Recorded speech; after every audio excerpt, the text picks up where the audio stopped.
Moby Dick by Herman Melville. Chapters 1 and 2. Chapter 1. Loomings. Call me Ishmael. Some years ago, never mind how long precisely, having little or no money in my purse and nothing particular to interest me on shore, I thought I would sail about a little and see the watery part of the world. It is a way I have of driving off the spleen and regulating the circulation. Whenever I find myself growing grim about the mouth, whenever it is a damp, drizzly November in my soul, whenever I find myself involuntarily pausing before coffin warehouses and bringing up the rear of every funeral I meet, and especially whenever my hypos get such an upper hand of me that it requires a strong moral principle to prevent me from deliberately stepping into the street and methodically knocking people's hats off, then I account it high time to get to sea as soon as I can. This is my substitute for pistol and ball. With a philosophical flourish, Cato throws himself upon his sword. I quietly take to the ship. There is nothing surprising in this. If they but knew it, almost all men, in their degree, some time or other, cherish very nearly the same feelings towards the ocean with me. There now is your insular city of the Manhattoes, belted round by wharves, as Indian Isles by coral reefs. Commerce surrounds it with her surf. Right and left the streets take you waterward.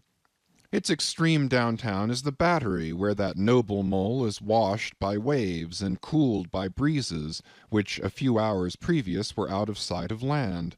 Look at the crowds of water-gazers there. Circumambulate the city of a dreamy Sabbath afternoon. Go from Corlier's Hook to Coenties Slip, and from thence by Whitehall northward. What do you see? Posted like silent sentinels all around the town stand thousands upon thousands of mortal men fixed in ocean reveries, some leaning against the spiles, some seated upon the pierheads, some looking over the bulwarks of ships from China, some high aloft in the rigging as if striving to get a still better seaward peep. But these are all landsmen, of weekdays pent up in lath and plaster, tied to counters, nailed to benches, clinched to desks.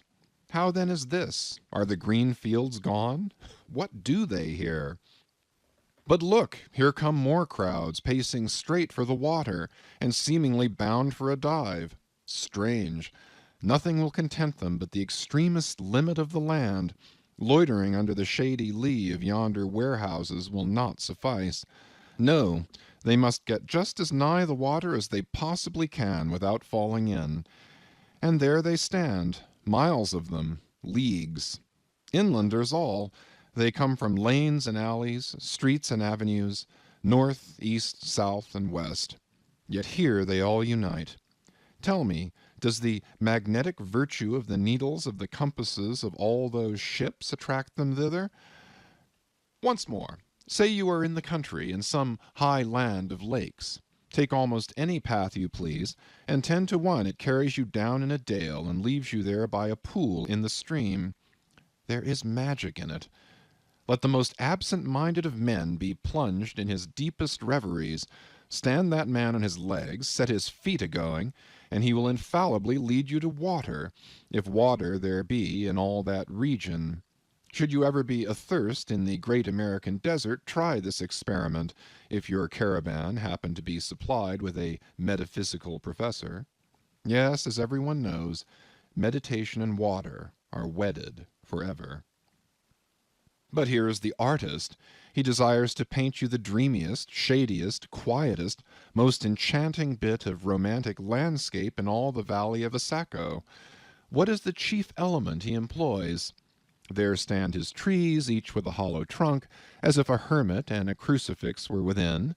And here sleeps his meadow, and there sleep his cattle, and up from yonder cottage goes a sleepy smoke. Deep into the distant woodlands winds a mazy way, reaching to overlapping spurs of mountains bathed in their hillside blue. But though the picture lies thus tranced, and though this pine tree shakes down its sighs like leaves upon the shepherd's head, Yet all were vain unless the shepherd's eye were fixed upon the magic stream before him. Go visit the prairies in June, when for scores on scores of miles you wade knee-deep among tiger lilies. What is the one charm wanting? Water. There is not a drop of water there. Were Niagara but a cataract of sand, would you travel your 1,000 miles to see it? Why did the poor poet of Tennessee, upon suddenly receiving 2 handfuls of silver, deliberate whether to buy him a coat, which he sadly needed, or invest the money in a pedestrian trip to Rockaway Beach? Why is almost every robust, healthy boy with a robust, healthy soul in him at some time or other crazy to go to sea? Why, upon your first voyage as a passenger, did you yourself feel such a mystical vibration when first told that you and your ship were now out of sight of land? Why did the old Persians hold the sea holy? Why did the Greeks give it a separate deity, and own brother of Jove? Surely all of this is not without meaning. And still deeper the meaning of that story of Narcissus, who, because he could not grasp the tormenting mild image he saw in the fountain, plunged into it and was drowned. But that same image we ourselves see in all rivers and oceans. It is the image of the ungraspable phantom of life, and this is the key to it all. Now, when I say I am in the habit of going to sea whenever I begin to grow hazy about the eyes and begin to be over-conscious of my lungs, I do not mean to have it inferred that I ever go to sea as a passenger. For to go as a passenger you must needs have a purse, and a purse is but a rag unless you have something in it. Besides, passengers get seasick, grow quarrelsome, don't sleep of nights, do not enjoy themselves much as a general thing. No, I never go as a passenger, nor, though I am something of a salt, do I ever go to sea as a commodore or a captain or a cook. I abandon the glory and distinction of such offices to those who like them. For my part, I abominate all honorable, respectable toils, trials, and tribulations of every kind whatever. It is quite as much as I can do to take care of myself without taking care of ships, barks, brigs, schooners, and what not. And as for going as cook, though I confess there is considerable glory in that, a cook being a sort of officer on shipboard, yet somehow I never fancied broiling fowls, though once broiled, judiciously buttered, and judgmatically salted and peppered, there is no one who will speak more respectfully, not to say reverently, of a broiled fowl than I will. It is out of the idolatrous dotings of the old Egyptians upon broiled ibis and roasted river horse that you see the mummies of those creatures in their huge bake-houses, the pyramids. No, when I go to sea, I go as a simple sailor, right before the mast, plumb down into the forecastle, aloft there to the royal masthead. True, they rather order me about some, and make me jump from spar to spar like a grasshopper in a May meadow, and at first this sort of thing is unpleasant enough. It touches one's sense of honor, particularly if you come of an old established family in the land, the Van Rensselaers or Randolphs or Hardicanutes, and more than all, if just previous to putting your hand into the tar-pot you have been lording it as a country schoolmaster, making the tallest boys stand in awe of you. The transition is a keen one, I assure you, from a schoolmaster to a sailor, and requires a strong decoction of Seneca and the Stoics to enable you to grin and bear it. But even this wears off in time. What of it if some old hunks of a sea captain orders me to get a broom and sweep down the decks? What does that indignity amount to, weighed, I mean, in the scales of the New Testament? Do you think the Archangel Gabriel thinks anything the less of me because I promptly and respectfully obey that old hunks in that particular instance? Who ain't a slave? Tell me that. Well then, however the old sea captains may order me about, however they may thump and punch me about, I have the satisfaction of knowing that it is all right, that everybody else is in one way or other served in much the same way, either in a physical or metaphysical point of view, that is.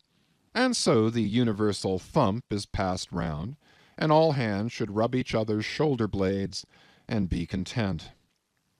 Again, I always go to sea as a sailor because they make a point of paying me for my trouble, whereas they never pay passengers a single penny that I ever heard of. On the contrary, passengers themselves must pay. And there is all the difference in the world between paying and being paid. The act of paying is perhaps the most uncomfortable infliction that the two orchard thieves entailed upon us. But being paid, what will compare with it? The urbane activity with which a man receives money is really marvelous, considering that we so earnestly believe money to be the root of all earthly ills, and that on no account can a moneyed man enter heaven. Ah, how cheerfully we consign ourselves to perdition. Finally, I always go to see a sailor because of the wholesome exercise and pure air of the forecastle deck. For as in this world head-winds are far more prevalent than winds from astern, that is, if you never violate the Pythagorean maxim, so for the most part the commodore on the quarter-deck gets his atmosphere at second hand from the sailors on the forecastle. He thinks he breathes at first, but not so. In much the same way do the commonalty lead their leaders in many other things, at the same time that the leaders little suspect it. But wherefore it was that after having repeatedly smelt the sea as a merchant sailor I should now take it into my head to go on a whaling voyage, this the invisible police officer of the fates, who has the constant surveillance of me and secretly dogs me and influences me in some unaccountable way, he can better answer than anyone else. And doubtless my going on this whaling voyage formed part of the grand program of Providence that was drawn up a long time ago. It came as a sort of brief interlude and solo between more extensive performances. I take it that this part of the bill must have run something like this: Grand contested election for the presidency of the United States. Whaling voyage by one Ishmael. Bloody battle in Afghanistan. Though I cannot tell why it was exactly that those stage managers, the fates, put me down for this shabby part of a whaling voyage when others were set down for magnificent parts in high tragedies, and short and easy parts in genteel comedies, and jolly parts in farces. Though I cannot tell why this was exactly, yet now that I recall all the circumstances, I think I can see a little into the springs and motives which, being cunningly presented to me under various disguises, induced me to set about performing the part I did, besides cajoling me into the delusion that it was a choice resulting from my own unbiased free will and discriminating judgment. Chief among these motives was the overwhelming idea of the great whale himself. Such a portentous and mysterious monster roused all my curiosity. Then the wild and distant seas where he rolled his island bulk, the undeliverable, the nameless perils of the whale, these with all the attending marvels of 1,000 Patagonian sights and sounds, helped sway me to my wish. With other men, perhaps, such things would not have been inducements, but as for me, I am tormented with an everlasting itch for things remote. I love to sail forbidden seas and land on barbarous coasts. Not ignoring what is good, I am quick to perceive a horror, and could still be social with it, would they let me, since it is but well to be on friendly terms with all the inmates of the place one lodges in. By reason of these things, then, the whaling voyage was welcome. The great floodgates of the wonder world swung open, and into the wild conceits that swayed me to my purpose, two and two there floated into my inmost soul endless processions of the whale, and midmost of them all, one grand hooded phantom, like a snow hill in the air. Chapter 2. The Carpet Bag.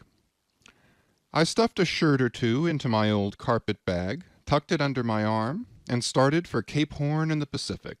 Quitting the good city of Old Manhattan, I duly arrived in New Bedford.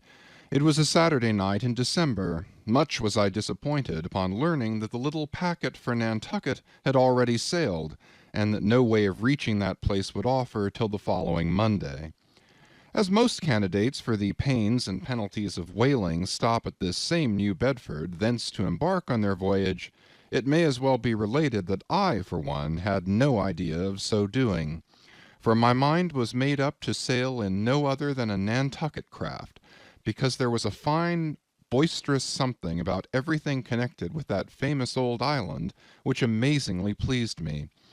Besides, though New Bedford has of late been gradually monopolizing the business of whaling, and though in this matter poor old Nantucket is now much behind her, yet Nantucket was her great original, the Tyre of this Carthage, the place where the first dead American whale was stranded.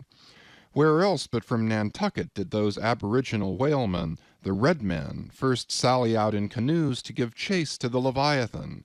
And where but from Nantucket, too, did that first adventurous little sloop put forth, partly laden with imported cobblestones, so goes the story, to throw at the whales, in order to discover when they were nigh enough to risk a harpoon from the bowsprit.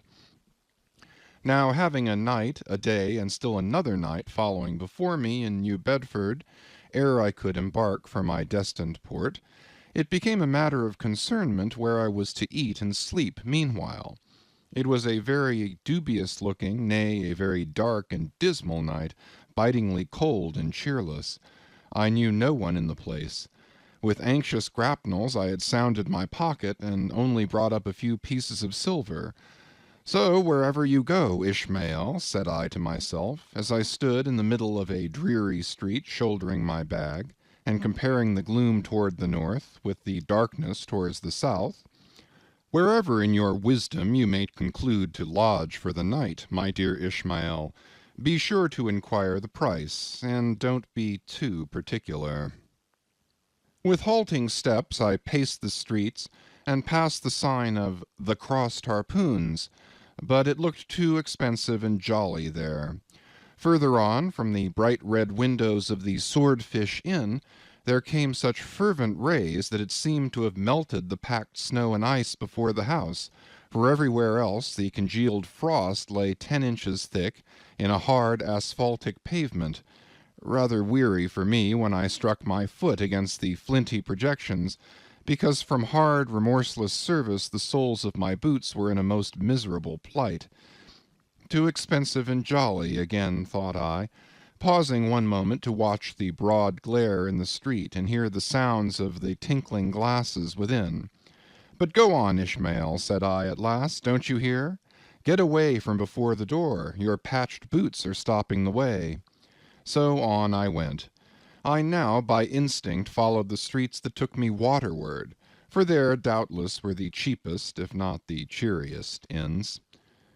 Such dreary streets, blocks of blackness, not houses, on either hand, and here and there a candle, like a candle moving about in a tomb. At this hour of the night, of the last day of the week, that quarter of the town proved all but deserted.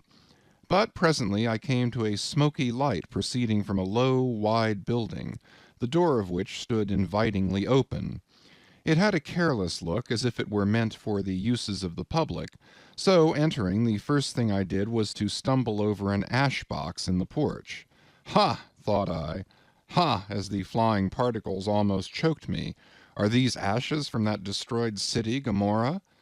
But the crossed harpoons and the swordfish?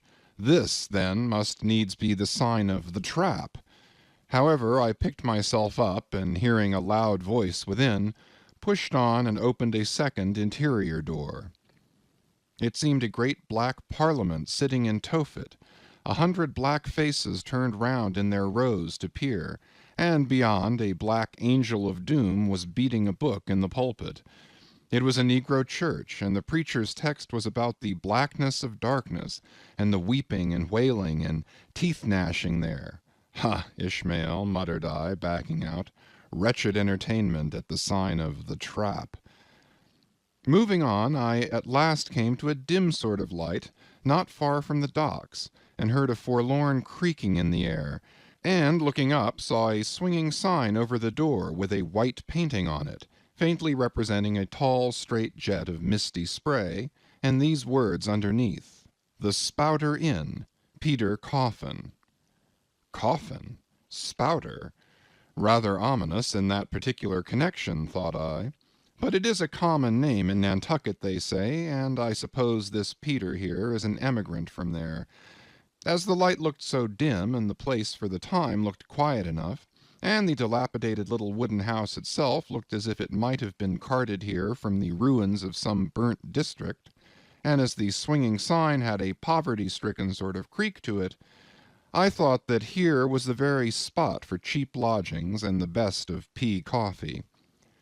It was a queer sort of place, a gable-ended old house, one side palsied, as it were, and leaning over sadly.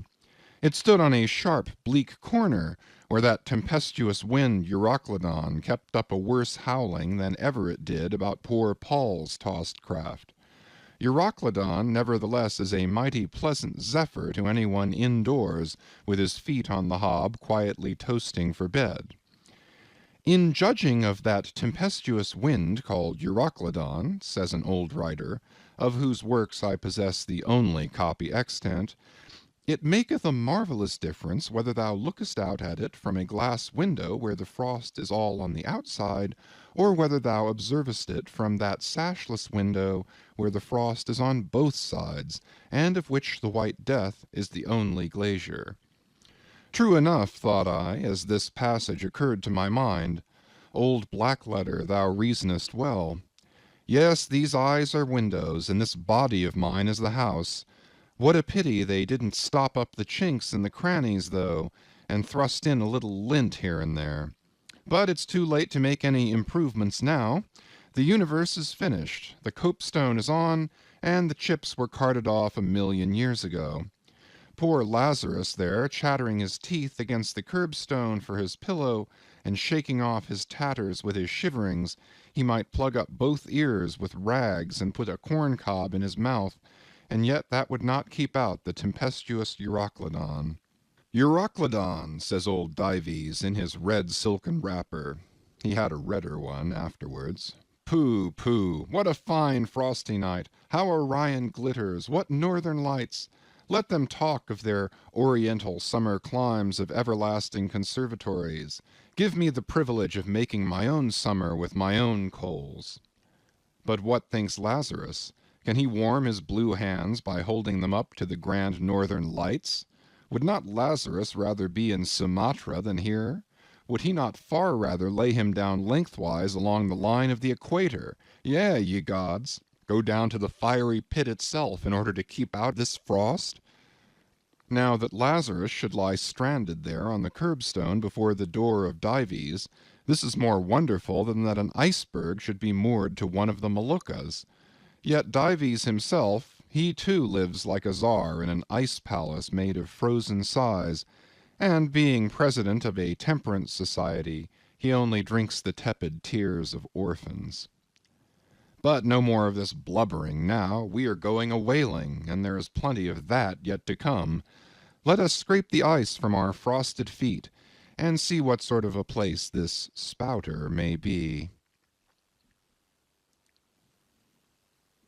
End of chapters 1 and 2. Chapter 3. The Spouter Inn. Entering that gable-ended Spouter Inn, you found yourself in a wide, low, straggling entry with old-fashioned wainscots, reminding one of the bulwarks of some condemned old craft. On one side hung a very large oil painting, so thoroughly besmoked and every way defaced that, in the unequal cross-lights by which you viewed it, it was only by diligent study and a series of systematic visits to it, and careful inquiry of the neighbors, that you could anyway arrive at an understanding of its purpose. Such unaccountable masses of shades and shadows that at first you almost thought some ambitious young artist in the time of the New England hags had endeavored to delineate chaos bewitched. But by dint of much and earnest contemplation and oft-repeated ponderings, and especially by throwing open the little window towards the back of the entry, you might at last come to the conclusion that such an idea, however wild, might not be altogether unwarranted. But what most puzzled and confounded you was a long, limber, portentous black mass of something hovering at the center of the picture, over 3 blue, dim, perpendicular lines floating in a nameless yeast. A boggy, soggy, squitchy picture, truly, enough to drive a nervous man distracted. Yet was there a sort of indefinite, half-attained, unimaginable sublimity about it that fairly froze you to it, till you involuntarily took an oath with yourself to find out what that marvelous painting meant. Ever and anon a bright but, alas, deceptive idea would dart you through. It's the Black Sea in a midnight gale. It's the unnatural combat of the 4 primal elements. It's a blasted heath. It's a Hyperborean winter scene. It's the breaking up of the ice-bound stream of time. But at last all these fancies yielded to that one portentous something in the picture's midst. That once found out, and all the rest were plain. But stop. Does it not bear a faint resemblance to a gigantic fish? Even the great Leviathan himself? In fact, the artist's design seemed this, a final theory of my own, partly based upon the aggregated opinions of many aged persons with whom I conversed upon the subject. The picture represents a Cape Horner in a great hurricane, the half-foundered ship weltering there with its 3 dismantled masts alone visible, and an exasperated whale, purposing to spring clean over the craft, is in the enormous act of impaling himself upon the 3 mastheads. The opposite wall of this entry was hung over with a heathenish array of monstrous clubs and spears. Some were thickly set with glittering teeth resembling ivory saws, others were tufted with knots of human hair, and one was sickle-shaped, with a vast handle sweeping round like the segment made in the new-mown grass by a long-armed mower. You shuddered as you gazed, and wondered what monstrous cannibal and savage could ever have gone a death-harvesting with such a hacking, horrifying implement. Mixed with these were rusty old whaling lances and harpoons all broken and deformed. Some were storied weapons. With this once long lass, now wildly elbowed, 50 years ago did Nathan Swain kill 15 whales between a sunrise and a sunset. And that harpoon, so like a corkscrew now, was flung in the Javan seas and run away with by a whale years afterwards slain off the Cape of Blanco. The original iron entered nigh the tail, and, like a restless needle sojourning in the body of a man, travelled full 40 feet, and at last was found embedded in the hump. Crossing this dusky entry, and on through yon low-arched way, cut through what in old times must have been a great central chimney with fireplaces all round, you enter the public room. A still duskier place is this, with such low, ponderous beams above, and such old wrinkled planks beneath, that you would almost fancy you trod some old craft's cockpits, especially of such a howling night when this corner-anchored old ark rocked so furiously. On one side stood a long, low, shelf-like table covered with cracked glass cases, filled with dusty rarities gathered from this wide world's remotest nooks. Projecting from the further angle of the room stands a dark-looking den, the bar, a rude attempt at a right whale's head. Be that how it may, there stands the vast arched bone of the whale's jaw, so wide a coach might almost drive beneath it. Within are shabby shelves, ranged round with old decanters, bottles, flasks, and in those jaws of swift destruction, like another cursed Jonah, by which name indeed they called him, bustles a little withered old man, who, for their money, dearly sells the sailors deliriums and death. Abominable are the tumblers into which he pours his poison. Though true cylinders without, within the villainous green goggling glasses deceitfully tapered downwards to a cheating bottom. Parallel meridians rudely pecked into the glass surround these footpads goblets. Fill to this mark, and your charge is but a penny. To this, a penny more, and so on to the full glass, the Cape Horn measure, which you may gulp down for a shilling.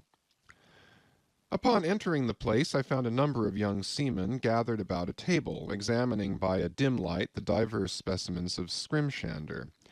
I sought the landlord, and telling him I desired to be accommodated with a room, received for answer that his house was full, not a bed unoccupied. "But avast," he added, tapping his forehead, You hain't no objections to sharing a harpooner's blanket, have you? I suppose you're going a whaling, so you better get used to that sort of thing. I told him that I never liked to sleep two in a bed, that if I should ever do so it would depend upon who the harpooner might be, and that if he, the landlord, really had no other place for me, and the harpooner was not decidedly objectionable, why, rather than wander further about a strange town on so bitter a night, I would put up with the half of any decent man's blanket. I thought so. All right, take a seat. Supper? You want supper? Supper'll be ready directly. I sat down on an old wooden settle, carved all over like a bench on the battery. At one end a ruminating tar was still further adorning it with his jackknife, stooping over and diligently working away at the space between his legs. He was trying his hand at a ship under full sail, but he didn't make much headway, I thought. At last some 4 or 5 of us were summoned to our meal in an adjoining room. It was cold as Iceland, no fire at all. The landlord said he couldn't afford it. Nothing but 2 dismal tallow candles, each in a winding sheet. We were fain to button up our monkey jackets and hold to our lips cups of scalding tea with our half-frozen fingers. But the fare was of the most substantial kind. Not only meat and potatoes, but dumplings, good heavens! Dumplings for supper. One young fellow in a green box coat addressed himself to these dumplings in a most direful manner.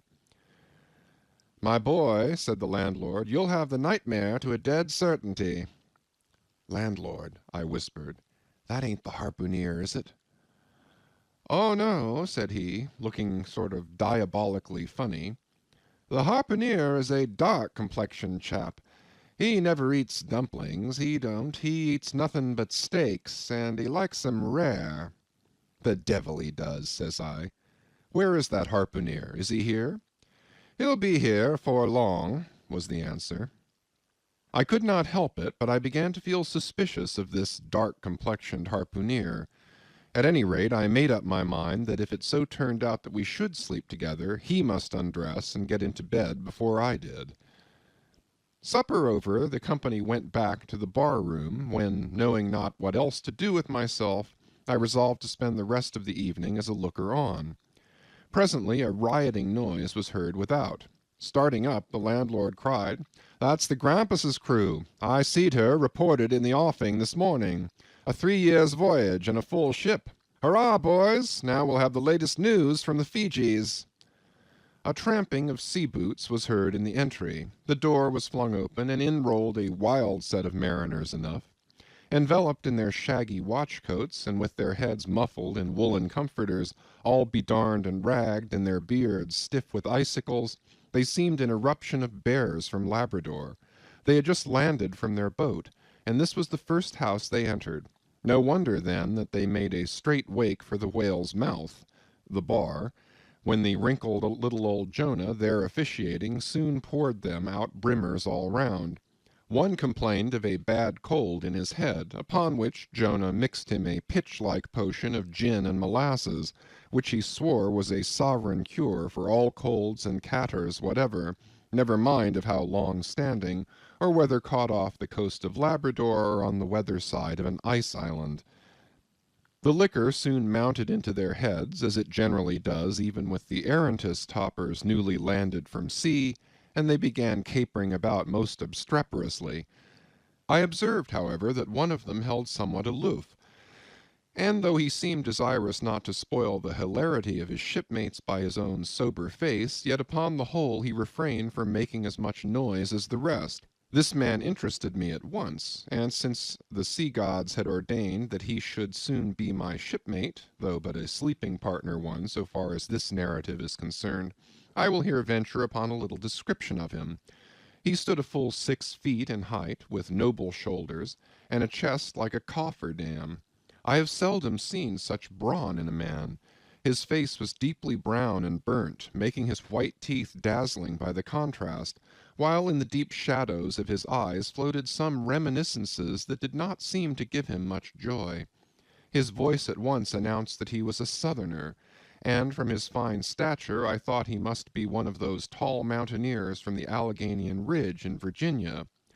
When the revelry of his companions had mounted to its height, this man slipped away unobserved, and I saw no more of him till he became my comrade on the sea.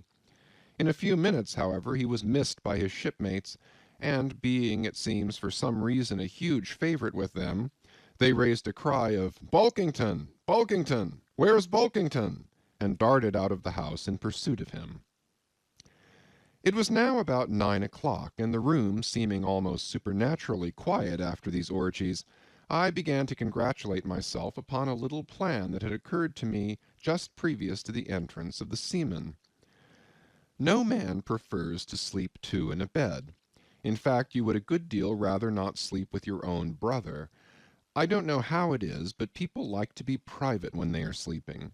And when it comes to sleeping with an unknown stranger in a strange inn in a strange town, and that stranger a harpooneer, then your objections indefinitely multiply. Nor was there any earthly reason why I, as a sailor, should sleep two in a bed more than anybody else, for sailors no more sleep two in a bed at sea than bachelor kings do ashore. To be sure, they all sleep together in one apartment, but you have your own hammock and cover yourself with your own blanket and sleep in your own skin. The more I pondered over this harpooneer, the more I abominated the thought of sleeping with him. It was fair to presume that, being a harpooneer, his linen or woolen, as the case might be, would not be of the tidiest, certainly none of the finest. I began to twitch all over. Besides, it was getting late, and my decent harpooneer ought to be home and going bedwards. Suppose now he should tumble in upon me at midnight. How could I tell from what vile hole he had been coming? "Landlord, I've changed my mind about that harpooneer. I shan't sleep with him. I'll try the bench here." "Just as you please. I'm sorry I can't spare ye a tablecloth for the mattress, and it's a plaguey rough board here," feeling of the knots and notches. "But wait a bit, Scrimshander. I've got a carpenter's plane there in the bar. Wait, I say, and I'll make you snug enough." So saying, he procured the plane, and with his old silk handkerchief first dusting the bench, vigorously set to planing away at my bed, the while grinning like an ape. The shavings flew right and left, till at last the plane iron came bump against an indestructible knot. The landlord was near spraining his wrist, and I told him for heaven's sake to quit. The bed was soft enough to suit me, and I did not know how all the planing in the world could make eider down of a pine plank. So, gathering up the shavings with another grin, and throwing them into the great stove in the middle of the room, he went about his business and left me in a brown study. I now took the measure of the bench, and found that it was a foot too short, but that could be mended with a chair. But it was a foot too narrow, and the other bench in the room was about 4 inches higher than the planed one, so there was no yoking them. I then placed the first bench lengthwise along the only clear space against the wall, leaving a little interval between for my back to settle down in. But I soon found that there came such a draught of cold air over me from under the sill of the window that this plan would never do at all, especially as another current from the rickety door met the one from the window, and both together formed a series of small whirlwinds in the immediate vicinity of the spot where I had thought to spend the night. The devil fetch that harpooneer, thought I. But stop, couldn't I steal a march on him, bolt his door inside, and jump into his bed, not to be wakened by the most violent knockings? It seemed no bad idea, but upon second thoughts I dismissed it.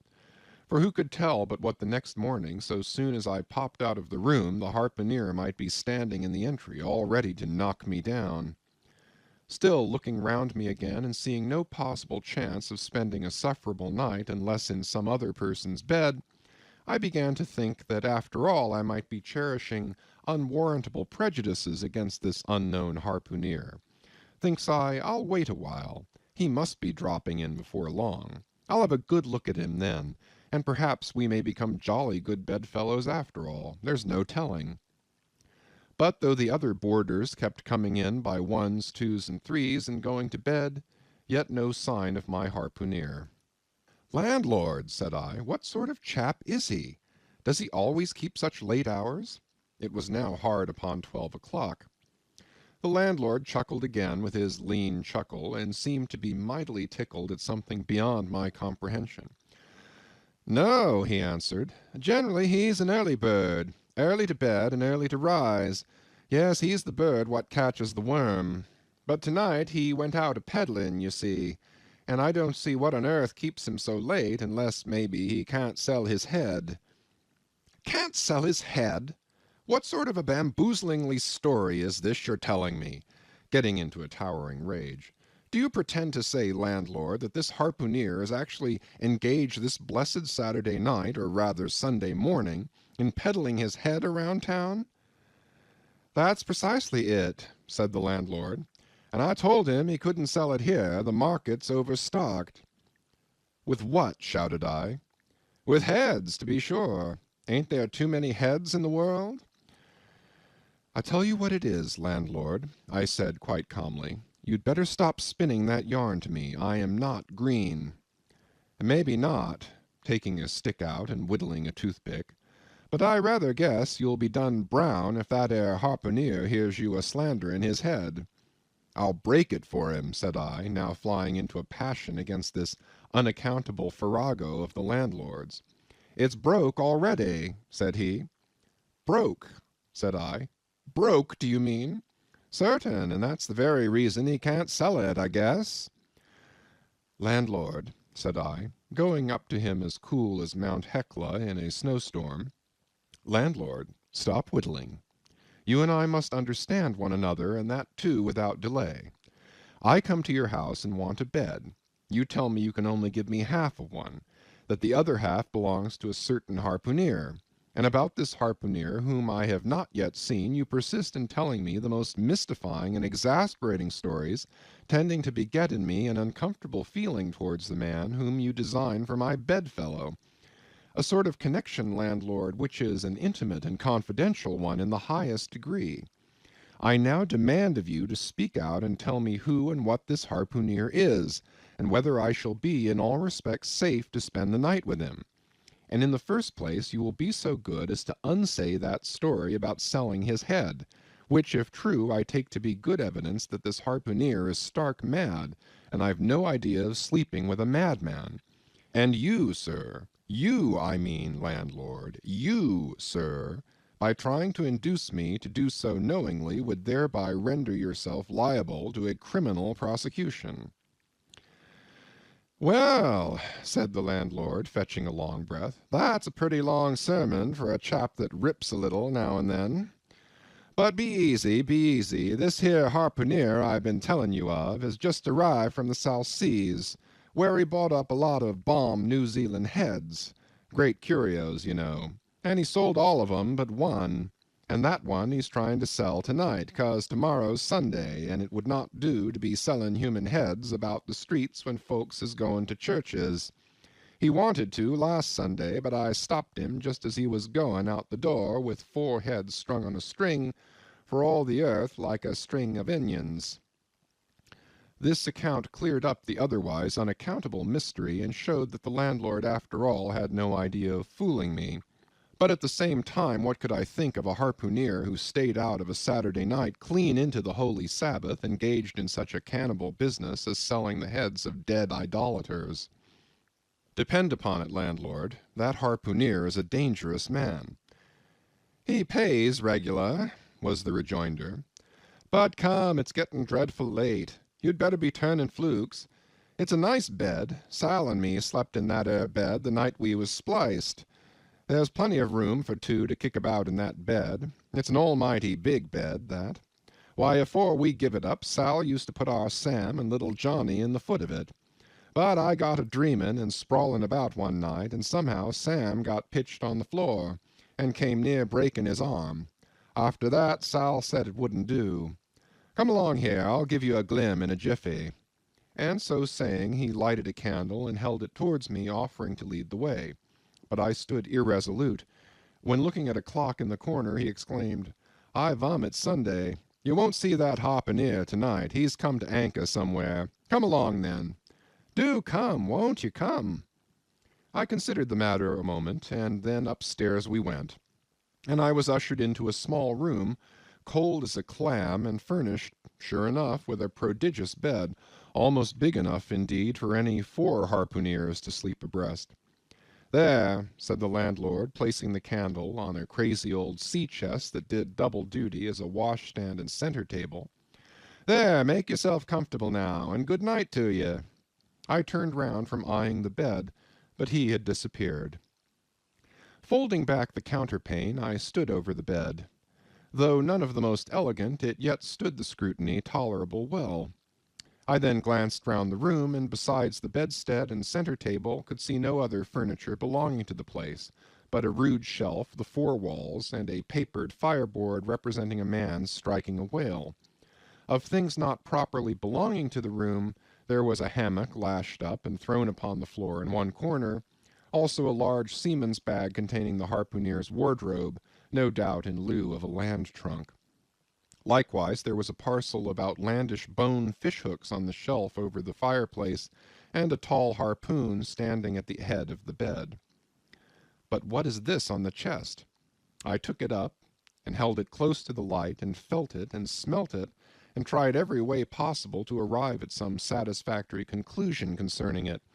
I can compare it to nothing but a large door-mat, ornamented at the edges with little tinkling tags, something like the stained porcupine quills round an Indian moccasin.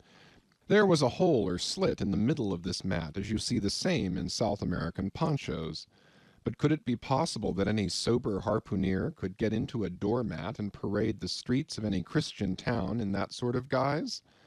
I put it on to try it, and it weighed me down like a hamper, being uncommonly shaggy and thick, and I thought a little damp, as though this mysterious harpooneer had been wearing it of a rainy day. I went up to it in a bit of glass stuck against the wall, and I never saw such a sight in my life. I tore myself out of it in such a hurry that I gave myself a kink in the neck. I sat down on the side of the bed and commenced thinking about this head-peddling harpooneer and his door-mat. After thinking some time on the bedside, I got up and took off my monkey jacket, and then stood in the middle of the room thinking. Then I took off my coat and thought a little more in my shirt-sleeves. But beginning to feel very cold now, half undressed as I was, and remembering what the landlord said about the harpooneer's not coming home at all that night, it being so very late, I made no more ado, but jumped out of my pantaloons and boots, and then, blowing out the light, tumbled into bed, and commended myself to the care of heaven. Whether that mattress was stuffed with corn cobs or broken crockery there is no telling, but I rolled about a good deal and could not sleep for a long time. At last I slid off into a light doze, and had pretty nearly made a good offing towards the land of Nod, when I heard a heavy footfall in the passage, and saw a glimmer of light come into the room from under the door. Lord save me, thinks I, that must be the harpooneer, the infernal head-peddler. But I lay perfectly still, and resolved not to say a word till spoken to. Holding a light in one hand, and that identical New Zealand head in the other, the stranger entered the room, and without looking towards the bed, placed his candle a good way off from me on the floor in one corner, and then began working away at the knotted cords of the large bag I before spoke of as being in the room. I was all eagerness to see his face, but he kept it averted for some time while employed in unlacing the bag's mouth. This accomplished, however, he turned round, when, good heavens, what a sight! Such a face! It was of a dark purplish yellow color, here and there stuck over with large blackish-looking squares. Yes, it's just as I thought. He's a terrible bedfellow. He's been in a fight, got dreadfully cut, and here he is just from the surgeon. But at that moment he chanced to turn his face so towards the light that I plainly saw they could not be sticking plasters at all, those black squares on his cheeks. They were stains of some sort or other. At first I knew not what to make of this, but soon an inkling of the truth occurred to me. I remembered a story of a white man, a whaleman too, who, falling among the cannibals, had been tattooed by them. I concluded that this harpooneer in the course of his distant voyages must have met with a similar adventure. And what is it, thought I, after all? It's only his outside. A man can be honest in any sort of skin. But then what to make of his unearthly complexion? That part of it, I mean, lying round about and completely independent of the squares of tattooing. To be sure, it might be nothing but a good coat of tropical tanning, but I never heard of a hot sun tanning a white man into a purplish yellow one. However, I had never been in the South Seas, and perhaps the sun there produced these extraordinary effects upon the skin. Now, while all these ideas were passing through me like lightning, this harpooner never noticed me at all. But after some difficulty, having opened his bag, he commenced fumbling in it, and presently pulled out a sort of a tomahawk, and a sealskin wallet with the hair on. Putting these on the old chest in the middle of the room, he then took the New Zealand head, a ghastly thing enough, and crammed it down into the bag. He now took off his hat, a new beaver hat, when I came nigh singing out with fresh surprise. There was no hair on his head, none to speak of at least, nothing but a small scalp knot twisted upon his forehead. His bald, purplish head now looked for all the world like a mildewed skull. Had not the stranger stood between me and the door, I would have bolted out of it quicker than I ever bolted a dinner. Even as it was, I thought something of slipping out the window, but it was the second floor back. I am no coward, but what to make of this head-peddling purple rascal altogether passed my comprehension. Ignorance is the parent of fear, and being completely nonplussed and confounded about the stranger, I confessed I was now as much afraid of him as if it was the devil himself who had thus broken into my room in the dead of night. In fact, I was so afraid of him that I was not game enough just then to address him, and demand a satisfactory answer concerning what seemed inexplicable in him. Meanwhile he continued the business of undressing, and at last showed his chest and arms. As I live, these covered parts of him were checkered with the same squares as his face. His back, too, was all over the same dark squares. He seemed to have been in a 30 years' war, and just escaped from it with a sticking-plaster shirt. Still more, his very legs were marked as if a parcel of dark green frogs were running up the trunks of young palms. It was now quite plain that he must be some abominable savage or other shipped aboard of a whaleman in the South Seas, and so landed in this Christian country. I quaked to think of it.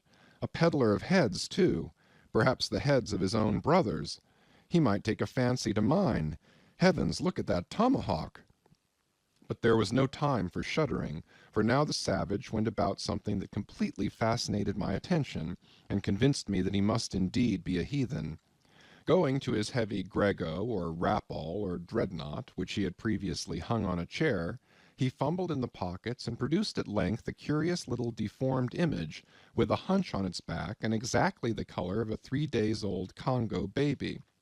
Remembering the embalmed head, at first I almost thought that this black mannikin was a real baby preserved in some similar manner, but seeing that it was not at all limber, and that it glistened a good deal like polished ebony, I concluded that it must be nothing but a wooden idol, which indeed it proved to be. For now the savage goes up to the empty fireplace, and removing the papered fireboard, sets up this little hunchbacked image like a ten-pin between the andirons. The chimney jambs and all the bricks inside were very sooty, so that I thought this fireplace made a very appropriate little shrine or chapel for his Congo idol. I now screwed my eyes hard toward the half-hidden image, feeling but ill at ease, meantime, to see what was next to follow. First he takes about a double handful of shavings out of his grego pocket, and places them carefully before the idol. Then, laying a bit of ship biscuit on top, and applying the flame from the lamp, he kindled the shavings into a sacrificial blaze. Presently, after many hasty snatches into the fire, and still hastier withdrawals of his fingers, whereby he seemed to be scorching them badly, he at last succeeded in drawing out the biscuit. Then, blowing off the heat and ashes a little, he made a polite offer of it to the little negro. But the little devil did not seem to fancy such dry sort of fare at all. He never moved his lips. All these strange antics were accompanied by still stranger guttural noises from the devotee, who seemed to be praying in a sing-song, or else singing some pagan psalmody or other, during which his face twitched about in the most unnatural manner. At last, extinguishing the fire, he took his idol up very unceremoniously, and bagged it again in his grego pocket as carelessly as if he were a sportsman bagging a dead woodcock.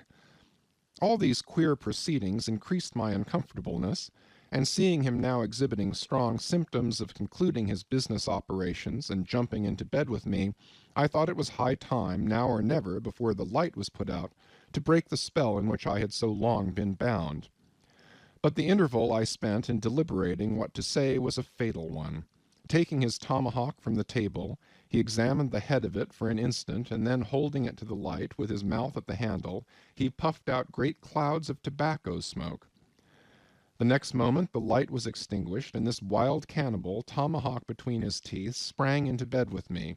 I sang out, I could not help it now, and giving a sudden grunt of astonishment, he began feeling me. Stammering out something, I knew not what, I rolled away from him against the wall, and then conjured him, whoever or whatever he might be, to keep quiet, and let me get up and light the lamp again. But his guttural responses satisfied me at once that he but ill comprehended my meaning. "Who a devil you?" he said at last. "You no speaky, damn me, I kill ye." And so saying, the lighted tomahawk began flourishing about me in the dark. "Landlord, for God's sake, Peter Coffin!" shouted I. "Landlord! Watch! Coffin! Angels, save me!" "Speaky, tell ye me who ye be, or damn me, I kill ye!" again growled the cannibal, while his horrid flourishings of the tomahawk scattered the hot tobacco ashes about me till I thought my linen would get on fire. But, thank heaven, at that moment the landlord came into the room, light in hand, and leaping from the bed I ran up to him. "Don't be afraid now," said he, grinning again. "Queequeg here wouldn't harm a hair of your head." "Stop your grinning," shouted I. "And why didn't you tell me that that infernal harpooneer was a cannibal?" "I thought you'd know it. Didn't I tell you he was a peddling heads around town? But turn flukes again and go to sleep. Queequeg, look here. You sabby me, I sabby you. This man sleepy you. You sabby?" "Me sabby plenty," grunted Queequeg, puffing away at his pipe and sitting up in bed. "You getty in," he added, motioning to me with his tomahawk, and throwing the clothes to one side. He really did this in not only a civil, but really a kind and charitable way. I stood looking at him a moment. For all his tattooings, he was on the whole a clean, comely-looking cannibal. What's all this fuss I have been making about, thought I to myself. The man's a human being just as I am. He has as much reason to fear me as I have to be afraid of him. Better sleep with a sober cannibal than a drunken Christian. "Landlord," said I, "tell him to stash his tomahawk there, or pipe, or whatever you call it. Tell him to stop smoking, in short, and I will turn in with him. But I don't fancy having a man smoking in bed with me. It's dangerous. Besides, I ain't insured." This being told to Queequeg, he at once complied, and again politely motioned me to get into bed, rolling over to one side as much to say, "I won't touch a leg of you." "Good night, landlord," said I. "You may go." I turned in, and never slept better in my life. End of Chapter 3. Chapters 4 through 7. Chapter 4. The Counterpane. Upon waking next morning about daylight, I found Queequeg's arm thrown over me in the most loving and affectionate manner. You had almost thought I had been his wife. The counterpane was of patchwork, full of odd little party-colored squares and triangles, and this arm of his tattooed all over with an interminable Cretan labyrinth of a figure, no two parts of which were of one precise shade, owing, I suppose, to his keeping his arm at sea unmethodically in sun and shade, his shirt-sleeves irregularly rolled up at various times. This same arm of his, I say, looked for all the world like a strip of that same patchwork quilt. Indeed, partly lying on it as the arm did when I first awoke, I could hardly tell it from the quilt, they so blended their hues together, and it was only by the sense of weight and pressure that I could tell that Queequeg was hugging me. My sensations were strange. Let me try to explain them. When I was a child, I well remember a somewhat similar circumstance that befell me. Whether it was a reality or a dream, I never could entirely settle. The circumstance was this. I had been cutting up some caper or other. I think it was trying to crawl up the chimney, as I had seen a little sweep do a few days previous, and my stepmother, who somehow or other was all the time whipping me or sending me to bed supperless, My mother dragged me by the legs out of the chimney and packed me off to bed, though it was only 2 o'clock in the afternoon of the 21st June, the longest day of the year in our hemisphere. I felt dreadfully, but there was no help for it, so upstairs I went to my little room in the third floor, undressed myself as slowly as possible so as to kill time, and with a bitter sigh got between the sheets.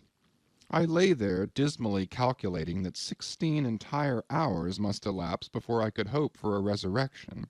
16 hours in bed. The small of my back ached to think of it. And it was so light, too, the sun shining in at the window, and a great rattling of coaches in the streets, and the sound of gay voices all over the house. I felt worse and worse.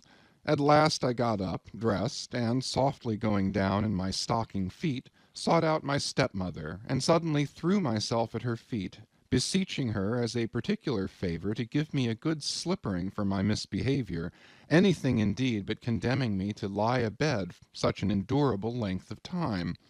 But she was the best and most conscientious of stepmothers, and back I had to go to my room. For several hours I lay there, broad awake, feeling a great deal worse than I have ever done since, even from the greatest subsequent misfortunes. At last I must have fallen into a troubled nightmare of a doze, and slowly waking from it, half steeped in dreams, I opened my eyes, and the before sunlit room was now wrapped in outer darkness. Instantly I felt a shock running through all my frame. Nothing was to be seen, and nothing was to be heard, but a supernatural hand seemed placed in mine. My arm hung over the counterpane, and the nameless, unimaginable, silent form or phantom to which the hand belonged seemed closely seated by my bedside. For what seemed ages piled on ages, I lay there, frozen with the most awful fears, not daring to drag away my hand, yet ever thinking that if I could but stir it 1 single inch, the horrid spell would be broken. I knew not how this consciousness at last glided away from me, but waking in the morning I shudderingly remembered it all, and for days and weeks and months afterwards I lost myself in confounding attempts to explain the mystery. Nay, to this very hour I often puzzle myself with it. Now take away the awful fear, and my sensations at feeling the supernatural hand in mine were very similar in their strangeness to those which I experienced on waking up and seeing Queequeg's pagan arm thrown round me. But at length all the past night's events soberly recurred, one by one, in fixed reality, and then I lay only alive to the comical predicament. For though I tried to move his arm, unlock his bridegroom clasp, yet, sleeping as he was, he still hugged me tightly, as though naught but death should part us twain. I now strove to rouse him. "Queequeg!" But his only answer was a snore. I then rolled over, my neck feeling as if it were in a horse collar, and suddenly felt a slight scratch. Throwing aside the counterpane, there lay the tomahawk, sleeping by the savage's side, as if it were a hatchet-faced baby. A pretty pickle, truly, thought I. A bed here in a strange house in broad day with a cannibal and a tomahawk. Queequeg! In the name of goodness, Queequeg, wake! At length, by dint of much wriggling and loud and incessant expostulations upon the unbecomingness of his hugging a fellow male in that matrimonial sort of style, I succeeded in extracting a grunt, and presently he drew back his arm, shook himself all over like a Newfoundland dog just from the water, and sat up in bed, stiff as a pikestaff, looking at me, and rubbing his eyes as if he did not altogether remember how I came to be there, though a dim consciousness of knowing something about me seemed slowly dawning over him. Meanwhile I lay quietly eyeing him, having no serious misgivings now, and bent upon narrowly observing so curious a creature. When at last his mind seemed made up touching the character of his bedfellow, and he became, as it were, reconciled to the fact, he jumped out upon the floor, and by certain signs and sounds gave me to understand that, if it pleased me, he would dress first, and then leave me to dress afterward, leaving the whole apartment to myself. Thinks I, Queequeg, under the circumstances this is a very civilized overture. But the truth is, these savages have an innate sense of delicacy, say what you will. It is marvelous how essentially polite they are. I pay this particular compliment to Queequeg because he treated me with so much civility and consideration while I was guilty of great rudeness, staring at him from the bed and watching all of his toilette motions, for the time my curiosity getting the better of my breeding. Nevertheless, a man like Queequeg you don't see every day. He and his ways were well worth unusual regarding. He commenced dressing at top by donning his beaver hat, a very tall one, by the by, and then, still minus his trousers, he hunted up his boots. What under the heavens he did it for I cannot tell, but his next movement was to crush himself, boots in hand and hat on, under the bed, when, from sundry violent gaspings and strainings, I inferred he was hard at work booting himself, though by no law of propriety that I ever heard of is any man required to be private when putting on his boots. But Queequeg, do you see, was a creature in the transition stage, neither caterpillar nor butterfly. He was just enough civilized to show off his outlandishness in the strangest possible manners. His education was not yet completed. He was an undergraduate. If he had not been a small degree civilized, he probably would not have troubled himself with boots at all. But then, if he had not been still a savage, he never would have dreamt of getting under the bed to put them on. At last he emerged with his hat very much dented and crushed down over his eyes, and began creaking and limping about the room, as if, not being much accustomed to boots, his pair of damp, wrinkled, cowhide ones, probably not made to order either, rather pinched and tormented him at the first go off of a bitter cold morning. Seeing now that there were no curtains to the window, and that the street being very narrow, the house opposite commanded a plain view into the room, and observing more and more the indecorous figure that Queequeg made, staving about with little else but his hat and boots on, I begged him as well as I could to accelerate his toilet somewhat, and particularly to get into his pantaloons as soon as possible. He complied, and then proceeded to wash himself. At that time in the morning any Christian would have washed his face, but Queequeg, to my amazement, contented himself with restricting his ablutions to his chest, arms, and hands. He then donned his waistcoat, and taking up a piece of hard soap on the washstand centre table, dipped it into water and commenced lathering his face. I was washing to see where he kept his razor, and lo and behold, he takes the harpoon from the bed corner, slips out the long wooden stock, unsheaths the head, wets it a little on his boot, and striding up to the bit of mirror against the wall, begins a vigorous scraping, or rather harpooning, of his cheeks. Thinks I, Queequeg, this is using Roger's best cutlery with a vengeance. Afterwards I wondered less at this operation when I came to know of what fine steel the head of a harpoon is made, and how exceedingly sharp the long straight edges are always kept. The rest of his toilet was soon achieved, and he proudly marched out of the room, wrapped up in his great pilot monkey jacket, and sporting his harpoon like a marshal's baton. Chapter 5. Breakfast. I quickly followed suit, and descending into the bar-room accosted the grinning landlord very pleasantly.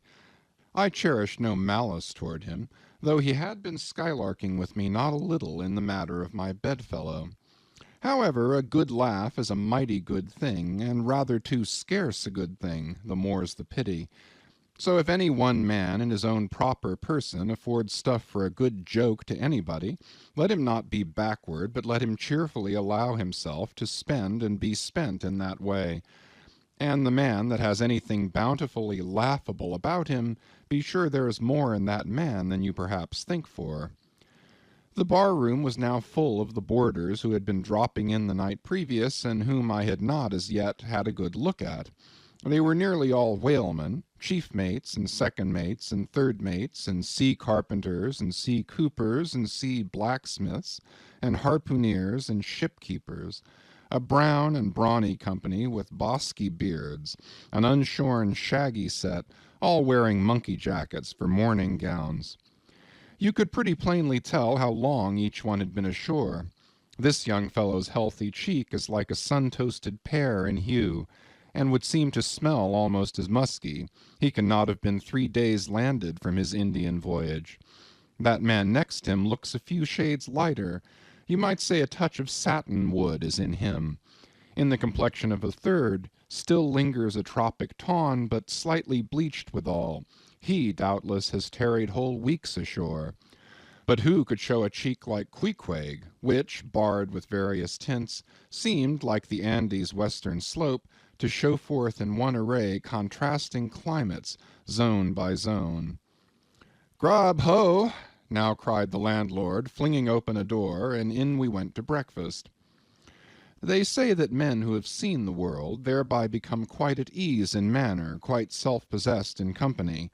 Not always, though. Ledyard, the great New England traveller, and Mungo Park, the Scotch one, of all men they possess the least assurance in the parlour. But perhaps the mere crossing of Siberia in a sledge drawn by dogs, as Ledyard did, or the taking of a long solitary walk on an empty stomach in the negro heart of Africa, which was the sum of poor Mungo's performances, this kind of travel, I say, may not be the very best mode of attaining a high social polish. Still, for the most part, that sort of thing is to be had anywhere.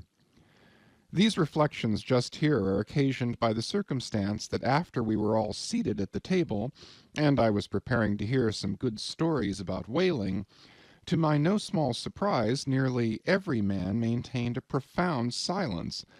And not only that, but they looked embarrassed. Yes, here were a set of sea-dogs, many of whom, without the slightest bashfulness, had boarded great whales on the high seas, entire strangers to them, and duelled them dead without winking, and yet here they sat at a social breakfast-table, all of the same calling, all of kindred tastes, looking round as sheepishly at each other as though they had never been out of sight of some sheepfold among the Green Mountains. A curious sight, these bashful bears, these timid warrior whalemen. But as for Queequeg, why, Queequeg sat there among them, at the head of the table, too, it so chanced, as cool as an icicle. To be sure, I cannot say much for his breeding. His greatest admirer could not have cordially justified his bringing his harpoon into breakfast with him, and using it there without ceremony, reaching over the table with it to the imminent jeopardy of many heads, and grappling the beefsteaks toward him. But that was certainly very coolly done by him, and everyone knows that in most people's estimation to do anything coolly is to do it genteelly. We will not speak of all Queequeg's peculiarities here, how he eschewed coffee and hot rolls and applied his undivided attention to beefsteaks done rare. Enough that when breakfast was over he withdrew like the rest into the public room, lighted his tomahawk pipe, and was sitting there quietly digesting and smoking with his inseparable hat on, when I sallied out for a stroll. Chapter 6. The Street. If I had been astonished at first catching a glimpse of so outlandish an individual as Queequeg circulating among the polite society of a civilized town, that astonishment soon departed upon taking my first daylight stroll through the streets of New Bedford. In thoroughfares nigh the docks, any considerable seaport will frequently offer to view the queerest-looking nondescripts from foreign parts. Even in Broadway and Chestnut streets, Mediterranean mariners will sometimes jostle the affrighted ladies. Regent Street is not unknown to Lascars and Malays, and at Bombay, in the Apollo Green, live Yankees have often scared the natives. But New Bedford beats all Water Street and Wapping. In these last-mentioned haunts you see only sailors, but in New Bedford actual cannibals stand chatting at street corners, savages outright, many of whom yet carry on their bones unholy flesh. It makes a stranger stare.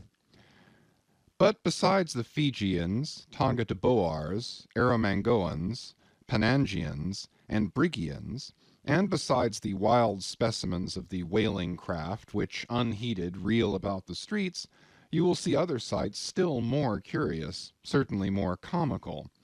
There weekly arrive in this town scores of green Vermonters and New Hampshiremen, all athirst for gain and glory in the fishery. They are mostly young, of stalwart frames, fellows who have felled forests and now seek to drop the axe and snatch the whale lance. Many are as green as the green mountains whence they came. In some things you would think them but a few hours old. Look there, that chap strutting round the corner. He wears a beaver hat and swallow-tailed coat, girdled with a sailor belt and sheath knife. Here comes another with a southwester and a bombazine cloak. No town-bred dandy will compare with a country-bred one. I mean a downright bumpkin dandy. A fellow that, in the dog days, will mow his 2 acres in buckskin gloves for fear of tanning his hands. Now, when a country dandy like this takes it into his head to make a distinguished reputation and joins the great whale fishery, you should see the comical things he does upon reaching the seaport. In bespeaking his sea outfit, he orders bell-buttons to his waistcoats, straps to his canvas trousers. Ah, poor hayseed, how bitterly will burst those straps in the first howling gale, when thou art driven, straps, button, and all, down the throat of the tempest. But think not that this famous town has only harpooneers, cannibals, and bumpkins to show her visitors. Not at all. Still New Bedford is a queer place. Had it not been for us whalemen, that tract of land would this day perhaps have been in as howling condition as the coast of Labrador. As it is, parts of her back country are enough to frighten one, they look so bony. The town itself is perhaps the dearest place to live in all New England. It is a land of oil, true enough, but not like Canaan, a land also of corn and wine. The streets do not run with milk, nor in the springtime do they pave them with fresh eggs. Yet, in spite of this, nowhere in all America will you find more patrician-like houses, parks and gardens more opulent than in New Bedford. Whence came they? How planted upon this once scraggy scoria of a country? Go and gaze upon the iron emblematical harpoons round yonder lofty mansion, and your question will be answered. Yes, all these brave houses and flowery gardens came from the Atlantic, Pacific, and Indian Ocean. One and all they were harpooned and dragged up hither from the bottom of the sea. Can Herr Alexander perform a feat like that? In New Bedford, fathers, they say, give whales for dowers to their daughters, and portion off their nieces with a few porpoises apiece. You must go to New Bedford to see a brilliant wedding, for they say they have reservoirs of oil in every house, and every night recklessly burn their lengths in spermaceti candles. In summer-time the town is sweet to see, full of fine maples, long avenues of green and gold. And in August, high in air, the beautiful and bountiful horse-chestnuts, candelabra-wise, proffer the passer-by their tapering upright cones of congregated blossoms. So omnipotent is art, which, in many a district of New Bedford, has superinduced bright terraces of flowers upon the barren refuse rocks thrown aside at creation's final day. And the women of New Bedford, they bloom like their own red roses, but roses only bloom in summer, whereas the fine carnation of their cheeks is perennial as sunlight in the seventh heavens. Elsewhere match that bloom of theirs ye cannot, save in Salem, where, they tell me, the young girls breathe such musk, their sailor sweethearts smell them miles offshore, as though they were drawing nigh the odorous Moluccas instead of the puritanic sands. Chapter 7. The Chapel. In this same New Bedford there stands a whaleman's chapel, and few are the moody fishermen shortly bound for the Indian Ocean or Pacific who fail to make a Sunday visit to the spot. I am sure that I did not. Returning from my first morning's stroll, I again sallied out upon this special errand. The sky had changed from clear, sunny cold to driving sleet and mist. Wrapping myself in my shaggy jacket of the cloth called bearskin, I fought my way against the stubborn storm. Entering, I found a small scattered congregation of sailors and sailors' wives and widows.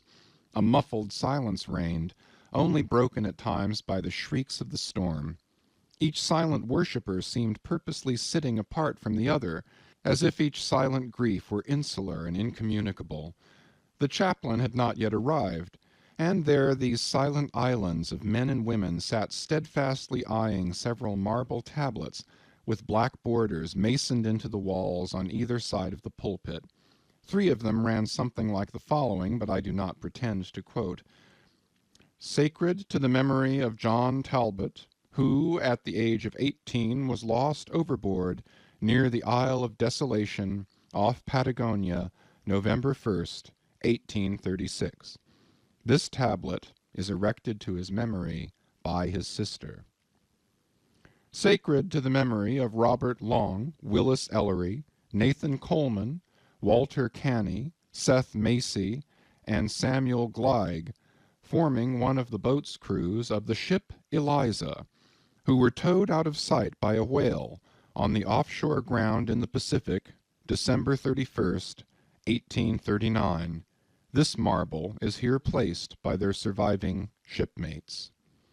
Sacred to the memory of the late Captain Ezekiel Hardy, who, in the bows of his boat, was killed by a sperm whale on the coast of Japan, August 3rd, 1833. This tablet is erected to his memory by his widow.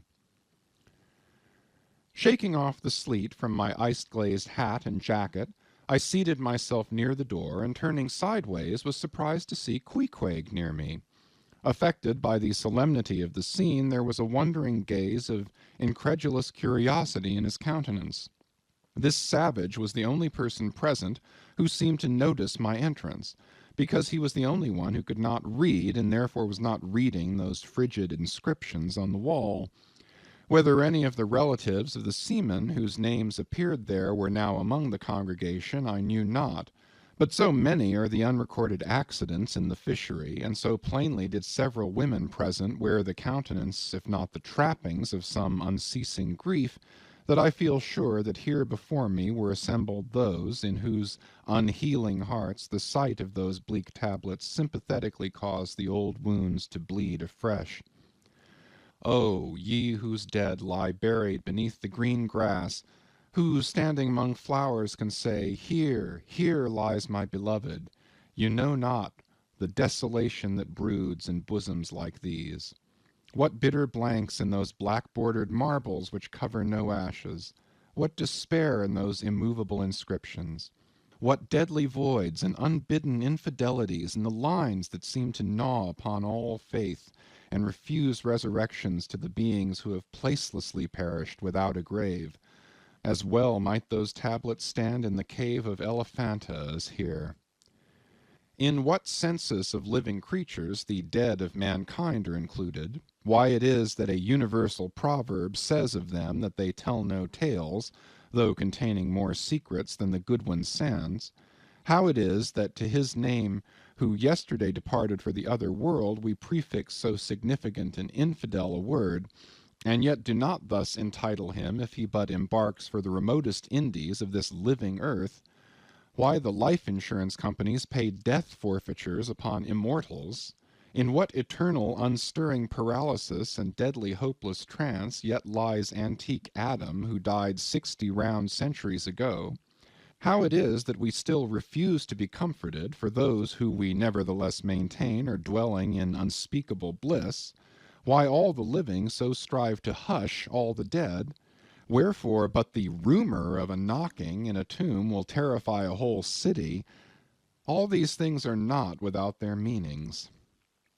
But faith, like a jackal, feeds among the tombs, and even from these dead doubts she gathers her most vital hope.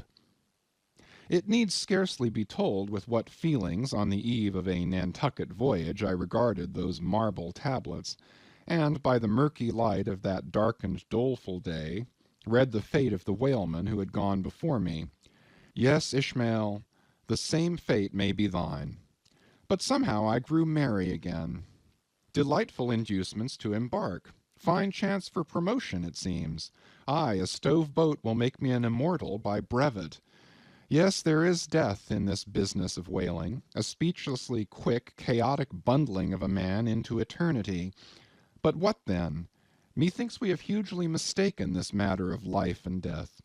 Methinks that what they call my shadow here on earth is my true substance. Methinks that in looking at things spiritual we are too much like oysters, observing the sun through the water, and thinking that thick water the thinnest of air. Methinks my body is but the lees of my better being.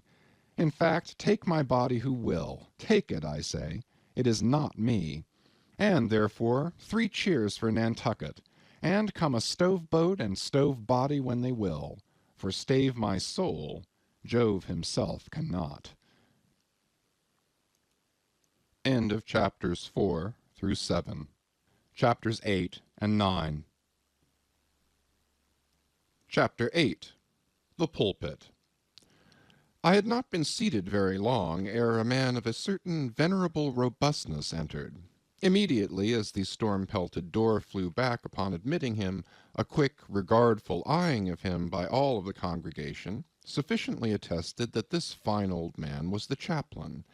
Yes, it was the famous Father Mapple, so called by the whalemen, among whom he was a very great favorite.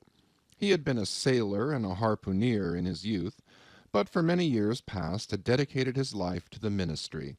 At the time I now write of, Father Mapple was in the hardy winter of a healthy old age, that sort of old age which seems merging into a second flowering youth, for among all the fissures of his wrinkles there shone certain mild gleams of a newly developing bloom, the spring verdure peeping forth even beneath February's snow. No one having previously heard his history could for the first time behold Father Mapple without the utmost interest, because there were certain engrafted clerical peculiarities about him imputable to that adventurous maritime life he had led. When he entered, I observed that he carried no umbrella, and certainly had not come in his carriage, for his tarpaulin hat ran down with melting sleet, and his great pilot cloth jacket seemed almost to drag him to the floor with the weight of the water it had absorbed.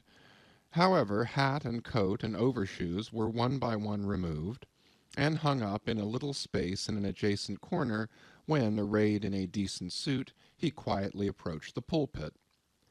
Like most old-fashioned pulpits, it was a very lofty one, and since a regular stairs to such a height would, by its long angle with the floor, seriously contract the already small area of the chapel, the architect, it seemed, had acted upon the hint of Father Mapple, and finished the pulpit without a stairs, substituting a perpendicular side ladder, like those used in mounting a ship from a boat at sea. The wife of a whaling captain had provided the chapel with a handsome pair of red-worsted man-ropes for this ladder, which, being itself nicely headed and stained with a mahogany color, the whole contrivance, considering what manner of chapel it was, seemed by no means in bad taste. Halting for an instant at the foot of the ladder, and with both hands grasping the ornamental knobs of the man-ropes, Father Mapple cast a look upwards, and then with a truly sailor-like but still reverential dexterity, hand over hand, mounted the steps as if ascending the main-top of his vessel.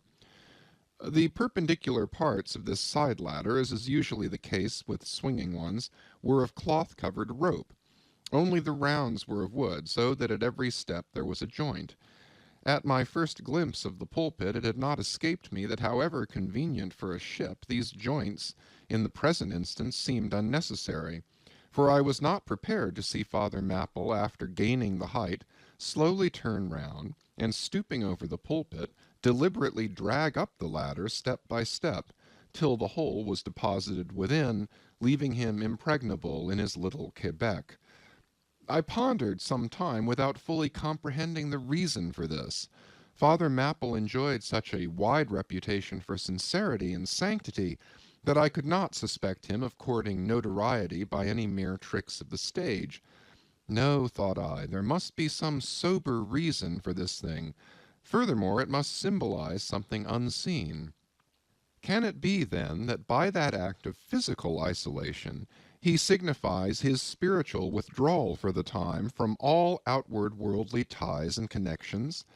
Yes, for replenished with the meat and wine of the Word, to the faithful man of God this pulpit, I see, is a self-containing stronghold, a lofty Ehrenbreitstein with a perennial well of water within the walls. But the side ladder was not the only strange feature of the place, borrowed from the chaplain's former seafarings. Between the marble cenotaphs on either hand of the pulpit, the wall which formed its back was adorned with a large painting representing a gallant ship beating against a terrible storm off a lee coast of black rocks and snowy breakers, but high above the flying scud and dark rolling clouds there floated a little isle of sunlight, from which beamed forth an angel's face, and this bright face shed a distinct spot of radiance upon the ship's tossed deck, something like that silver plate now inserted into the Victory's plank where Nelson fell. Ah, noble ship, the angel seemed to say, beat on, thou noble ship, and bear a hearty helm, for lo, the sun is breaking through, the clouds are rolling off, serenest azure is at hand. Nor was the pulpit itself without a trace of the same sea taste that had achieved the latter in the picture. Its panelled front was in the likeness of a ship's bluff bows, and the Holy Bible rested on a projecting piece of scroll-work fashioned after a ship's fiddle-headed beak. What could be more full of meaning? For the pulpit is ever this earth's foremost part, all the rest comes in its rear. The pulpit leads the world. From thence it is the storm of God's quick wrath is first descried, and the bow must bear the earliest brunt. From thence it is the god of breezes, fair or foul, is first invoked for favorable winds. Yes, the world's a ship on its passage out, and not a voyage complete, and the pulpit is its prow. Chapter 9. The Sermon. Father Mapple rose, and in a mild voice of unassuming authority ordered the scattered people to condense. "Starboard gangway there, side away to larboard, larboard gangway to starboard, midships, midships." There was a low rumbling of heavy sea boots among the benches, and a still slighter shuffling of women's shoes, and all was quiet again, and every eye on the preacher. He paused a little, then kneeling in the pulpit's bows, folded his large brown hands across his chest, uplifted his closed eyes, and offered a prayer so deeply devout that he seemed kneeling and praying at the bottom of the sea. This ended in prolonged solemn tones like the continual tolling of a bell in a ship that is foundering at sea in a fog. In such tones he commenced reading the following hymn, but changing his manner towards the concluding stanzas, burst forth with appealing exultation and joy. "The ribs and terrors of the whale arched over me in dismal gloom, while all God's sunlit waves rolled by and lift me deepening down to doom. I saw the opening maw of hell with endless pains and sorrows there, which none but they that feel can tell. Oh, I was plunging to despair. In black distress I called my God, when I could scarce believe him mine. He bowed his ear to my complaints, no more the whale did me confine. With speed he flew to my relief, as on a radiant dolphin borne. Awful yet bright as lightning shone the face of my deliverer God. My song forever shall record that terrible, that joyful hour. I give the glory to my God, his all the mercy and the power." Nearly all joined in singing this hymn, which swelled high above the howling of the storm. A brief pause ensued. The preacher slowly turned over the leaves of the Bible, and at last, folding his hand down on the proper page, said, "Beloved shipmates, clinch the last verse of the first chapter of Jonah. And God had prepared a great fish to swallow up Jonah. Shipmates, this book, containing only 4 chapters, 4 yarns, is one of the smallest strands in the mighty cable of the Scriptures. Yet what depths of the soul does Jonah's deep sea line sound! What a pregnant lesson to us is this prophet! What a noble thing is that canticle in the fish's belly! How billow-like and boisterously grand! We feel the floods surging over us. We sound with him to the kelpy bottom of the waters. Seaweed and all the slime of the sea is about us. But what is the lesson that this book of Jonah teaches? Shipmates, it is a 2-stranded lesson, a lesson to us all as sinful men, and a lesson to me as a pilot of the living God. As sinful men, it is a lesson to us all because it is the story of the sin, hard-heartedness, suddenly awakened fears, the swift punishment, repentance, prayers, and finally the deliverance and joy of Jonah. As with all sinners among men, The sin of this son of Amittai was in his wilful disobedience to the command of God. Never mind now what that command was or how conveyed, which he found a hard command. But all things that God would have us do are hard for us to do. Remember that, and hence he oftener commands us than endeavors to persuade. And if we obey God, we must disobey ourselves. And it is in this disobeying ourselves wherein the hardness of obeying God consists. With this sin of disobedience in him, Jonah still further flouts at God by seeking to flee from him.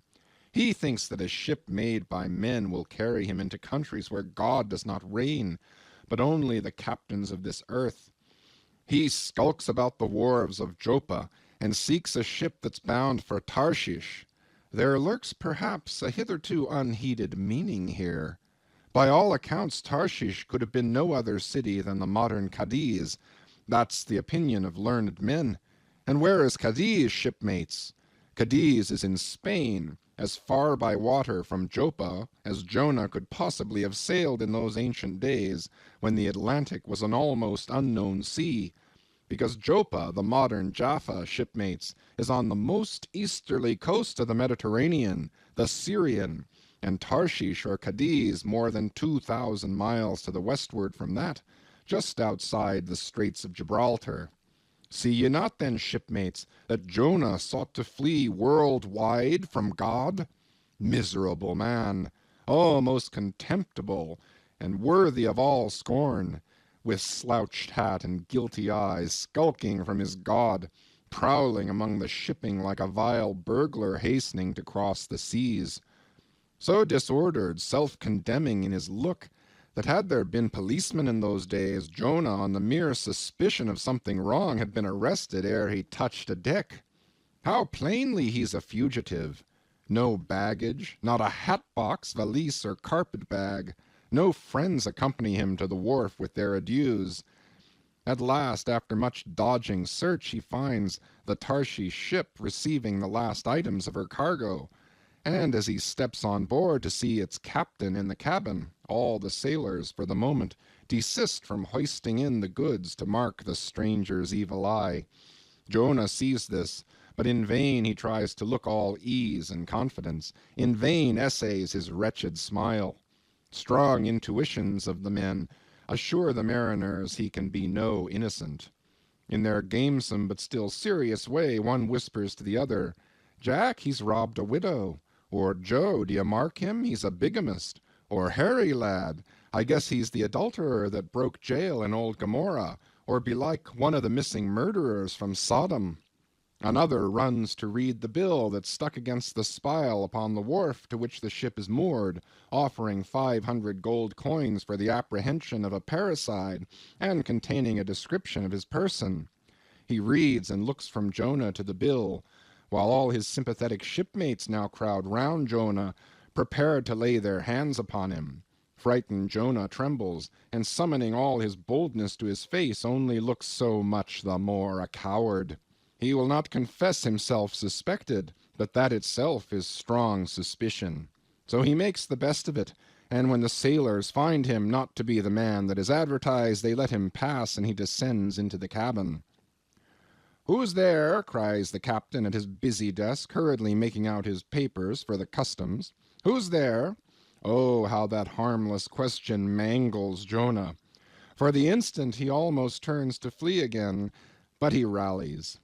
"I seek a passage in this ship to Tarshish. How soon sail ye, sir?" Thus far the busy captain had not looked up to Jonah, though the man now stands before him, but no sooner does he hear that hollow voice than he darts a scrutinizing glance. "We sail with the next coming tide," at last he slowly answered, still intently eyeing him. "No sooner, sir?" "Soon enough for any honest man that goes a passenger." "Ha! Jonah, that's another stab." But he swiftly calls away the captain from the scent. "I'll sail with ye," he says. "The passage money, how much is that? I'll pay now." For it is particularly written, shipmates, as if it were a thing not to be overlooked in this history, that he paid the fare thereof ere the craft did sail. and taken with the context, this is full of meaning. Now Jonah's captain, shipmates, was one whose discernment detects crime in any, but whose cupidity exposes it only in the penniless. In this world, shipmates, sin that pays its way can travel freely, and without a passport, whereas virtue, if a pauper, is stopped at all frontiers. So Jonah's captain prepares to test the length of Jonah's purse, ere he judge him openly. He charges him thrice the usual sum, and it's assented to. Then the captain knows that Jonah is a fugitive, but at the same time resolves to help a flight that paves its rear with gold. Yet when Jonah fairly takes out his purse, prudent suspicion still molests the captain. He rings every coin to find a counterfeit. Not a forger, anyway, he mutters, and Jonah is put down for his passage.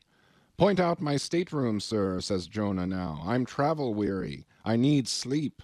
Thou look'st like it, says the captain. There's thy room. Jonah enters, and would lock the door, but the lock contains no key. Hearing him foolishly fumbling there, the captain laughs slowly to himself, and mutters something about the doors of convicts' cells being never allowed to be locked within. All dressed and dusty as he is, Jonah throws himself into his berth, and finds the little stateroom ceiling almost resting on his forehead. The air is close, and Jonah gasps. Then, in that contracted hole, sunk too beneath the ship's waterline, Jonah feels the heralding presentiment of that stifling hour when the whale shall hold him in the smallest of his bowels' wards. Screwed at its axis against the side, a swinging lamp slightly oscillates in Jonah's room, and the ship heeling over towards the wharf, with the weight of the last bales received, the lamp, flame and all, though in slight motion, still maintains a permanent obliquity with reference to the room, though in truth infallibly straight itself, it but made obvious the false lying levels among which it hung. The lamp alarms and frightens Jonah, as lying in his berth his tormented eyes roll round the place, and this thus far successful fugitive finds no refuge for his restless glance. But that contradiction in the lamp more and more appalls him. The floor, the ceiling, and the side are all awry. Oh, so my conscience hangs in me, he groans, straight upwards so it burns, but the chambers of my soul are all in crookedness. Like one who, after a night of drunken revelry, hies to his bed, still reeling, but with conscience yet pricking him, as the plungings of the Roman racehorse, but so much more strike his steel tags into him, as one who, in that miserable plight, still turns and turns in giddy anguish, praying God for annihilation until the fit be past, and at last, amid the whirl of woe, he feels a deep stupor steals over him, as over the man who bleeds to death, for conscience is the wound, and there's naught to stanch it. So, after sore wrestlings in his berth, Jonah's prodigy of ponderous misery drags him drowning down to sleep. And now the time of tide has come. The ship casts off her cables, and from the deserted wharf the uncheered ship for Tarshish, all careening, glides to sea. That ship, my friends, was the first of recorded smugglers. The contraband was Jonah. But the sea rebels. He will not bear the wicked burden. A dreadful storm comes on. The ship is like to break. But now, when the boatswain calls all hands to lighten her, when boxes, bales, and jars are clattering overboard, when the wind is shrieking and the men are yelling, and every plank thunders with trampling feet right over Jonah's head, in all this raging tumult Jonah sleeps his hideous sleep. He sees no black sky and raging sea, feels not the reeling timbers, and little hears he or heeds he the far rush of the mighty whale, which even now with open mouth is cleaving the seas after him. Aye, shipmates, Jonah was gone down into the sides of the ship, a berth in the cabin as I have taken it, and was fast asleep. But the frightened master comes to him, and shrieks in his dead ear, "What meanest thou, O sleeper? Arise!" Startled from his lethargy by that direful cry, Jonah staggers to his feet, and stumbling to the deck, grasps a shroud to look out upon the sea. But at that moment he is sprung upon by a panther billow leaping over the bulwarks. Wave after wave thus leaps onto the ship, and finding no speedy vent runs roaring fore and aft, till the mariners come nigh to drowning while yet afloat. And ever, as the white moon shows her affrighted face from the steep gullies in the blackness overhead, aghast Jonah sees the rearing bowsprit pointing high upward, but soon beat downward again towards the tormented deep. Terrors upon terrors run shouting through his soul. In all his cringing attitudes the god fugitive is now too plainly known. The sailors mark him. More and more certain grow their suspicions of him, and at last, fully to test the truth, by referring the whole matter to high heaven, they fall to casting lots, to see for whose cause this great tempest was upon him. The lot is Jonah's. That discovered, then how furiously they mob him with their questions. What is thine occupation?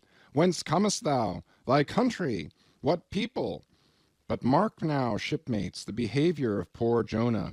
The eager mariners but ask him who he is and where from, whereas they not only receive an answer to those questions, but likewise another answer to a question not put by them, but the unsolicited answer is forced from Jonah by the hard hand of God that is upon him. I am a Hebrew, he cries, and then, I fear the Lord God of heaven, who hath made the sea and the dry land. Fear him, O Jonah. Aye, well mightst thou fear the Lord God. Then, straightway he now goes on to make a full confession, whereupon the mariners became more and more appalled, but still are pitiful. For when Jonah, not yet supplicating God for mercy, since he but too well knew the darkness of his deserts, when wretched Jonah cries out to them to take him and cast him forth into the sea, for he knew that it was for his sake this great tempest was upon them, they mercifully turn from him, and seek by other means to save the ship. But all in vain. The indignant gale howls louder, and then, with one hand raised invokingly to God, with the other they not unreluctantly lay hold of Jonah.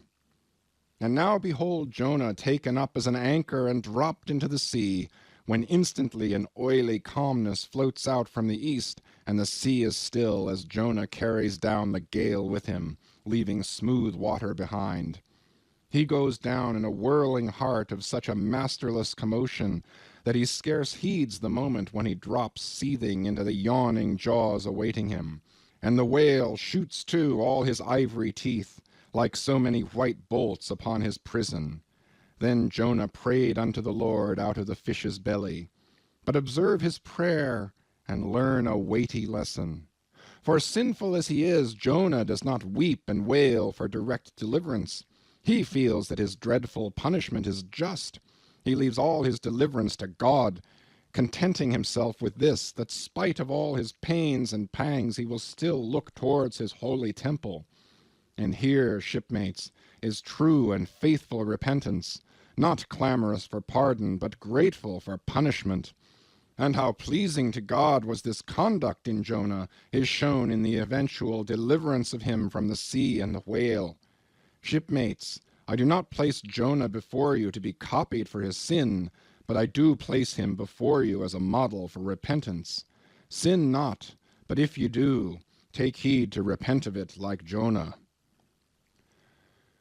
While he was speaking these words, the howling of the shrieking, slanting storm without seemed to add new power to the preacher, who, when describing Jonah's sea storm, seemed tossed by a storm himself.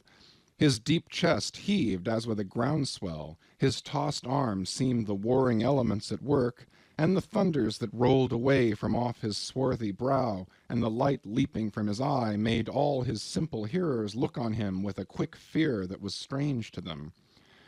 There now came a lull in his look as he silently turned over the leaves of the book once more, and at last, standing motionless, with closed eyes, for the moment seemed communing with God and himself. But again he leaned towards the people, and bowing his head lowly with an aspect of the deepest yet manliest humility, he spake these words: Shipmates, God has laid but one hand upon you. Both his hands press upon me. I have read ye by what murky light may be mine the lesson that Jonah teaches to all sinners, and therefore to you, and still more to me, for I am a greater sinner than you. And now how gladly would I come down from this masthead and sit on the hatches there where you sit, and listen as you listen, while some one of you reads me that other and more awful lesson which Jonah teaches to me as a pilot of the living God. How, being anointed pilot prophet, or speaker of true things, and bidden by the Lord to sound those unwelcome truths in the ears of a wicked Nineveh, Jonah, appalled at the hostility he should raise, fled from his mission, and sought to escape his duty and his God by taking ship at Joppa. But God is everywhere. Tarshish he never reached. As we have seen, God came upon him in the whale, and swallowed him down to the living gulfs of doom, and with swift slantings tore him along into the midst of the seas, where the eddying depths sucked him 10,000 fathoms down, and the weeds were wrapped about his head, and all the watery world of woe bowled over him. Yet even then, beyond the reach of any plummet, out of the belly of hell, when the whale grounded upon the ocean's utmost bones, even then God heard the engulfed repenting prophet when he cried. Then God spake unto the fish, and from the shuddering cold and blackness of the sea the whale came breaching up towards the warm and pleasant sun, and all the delights of air and earth, and vomited out Jonah upon the dry land, when the word of the Lord came a second time. And Jonah, bruised and beaten, his ears like two seashells, still multitudinously murmuring of the ocean, Jonah did the Almighty's bidding. And what was that, shipmates? To preach the truth to the face of falsehood. That was it. This, shipmates, is the other lesson, and woe to that pilot of the living God who slights it. Woe to him whom this world charms from gospel duty. Woe to him who seeks to pour oil upon the waters when God has brewed them into a gale. Woe to him who seeks to please rather than to appall. Woe to him whose good name is more to him than goodness. Woe to him who in this world courts not dishonor. Woe to him who would not be true, even though to be false were salvation. Yea, woe to him who, as the great pilot Paul has it, while preaching to others is himself a castaway.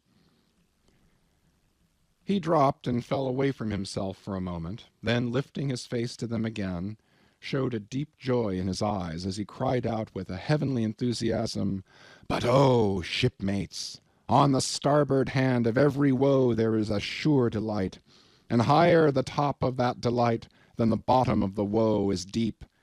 Is not the main truck higher than the kelson is low? Delight is to him, a far, far upward and inward delight, who against the proud gods and commodores of this earth ever stands forth his own inexorable self. Delight is to him whose strong arms yet support him, when the ship of this base, treacherous world has gone down beneath him. Delight it is to him who gives no quarter in the truth, and kills, burns, and destroys all sin, though he pluck it out from under the robes of senators and judges. Delight, top-gallant delight, is to him who acknowledges no law or lord but the Lord his God, and is only a patriot to heaven. Delight is to him whom all the waves of the billows of the seas and the boisterous mob can never shake from this sure keel of the ages. An eternal delight and deliciousness will be his, who, coming to lay him down, can say with his final breath, O Father, chiefly known to me by thy rod, mortal or immortal, here I die. I have striven to be thine, more than to be this world's or mine own. Yet this is nothing. I leave eternity to thee. For what is man that he should live out the lifetime of his God? He said no more, but slowly waving a benediction, covered his face with his hands, and so remained kneeling till all the people had departed, and he was left alone in the place. End of chapters 8 and 9. Chapters 10 through 12. Chapter 10. A bosom friend. Returning to the Spouter Inn from the chapel, I found Queequeg there quite alone, he having left the chapel before the benediction some time. He was sitting on a bench before the fire, with his feet on the stove hearth, and in one hand was holding close to his face that little negro idol of his, peering hard into its face, and with a jackknife gently whittling away at its nose, meanwhile humming to himself in his heathenish way. But being now interrupted, he put up the image, and pretty soon going to the table, took up a large book there, and placing it on his lap, began counting the pages with deliberate regularity, at every 50th page, as I fancied, stopping a moment, looking vacantly around him, and giving utterance to a long-drawn gurgling whistle of astonishment. He would then begin again at the next 50, seeming to commence at the number 1 each time, as though he could not count more than 50, and it was only by such a large number of 50s being found together that his astonishment at the multitude of pages was excited. With much interest I sat watching him. Savage though he was, and hideously marred about the face, at least to my taste, his countenance yet had something in it which was by no means disagreeable. You cannot hide the soul. Through all his unearthly tattooings, I thought I saw the traces of a simple, honest heart, and in his large, deep eyes, fiery black and bold, there seemed tokens of a spirit that would dare 1,000 devils. And besides all this, there was a certain lofty bearing about the pagan, which even his uncouthness could not altogether maim. He looked like a man who had never cringed and had never had a creditor. Whether it was, too, that his head being shaved, his forehead was drawn out in freer and brighter relief, and looked more expansive than it otherwise would, this I will not venture to decide, but certain it was his head was phrenologically an excellent one. It may seem ridiculous, but it reminded me of General Washington's head, as seen in the popular busts of him. It had the same long, regularly graded, retreating slope from above the brows, which were likewise very projecting, like two long promontories thickly wooded on top. Queequeg was George Washington cannibalistically developed. Whilst I was thus closely scanning him, half pretending meanwhile to be looking out at the storm from the casement, he never heeded my presence, never troubled himself with so much as a single glance, but appeared wholly occupied with counting the pages of the marvelous book. Considering how sociably we had been sleeping together the night previous, and especially considering the affectionate arm I had found thrown over me waking in the morning, I thought this indifference of his very strange. But savages are strange beings. At times you do not know exactly how to take them. At first they are overawing. Their calm self-collectedness of simplicity seems a Socratic wisdom. I had noticed also that Queequeg never consorted at all, or but very little, with the other seamen in the inn.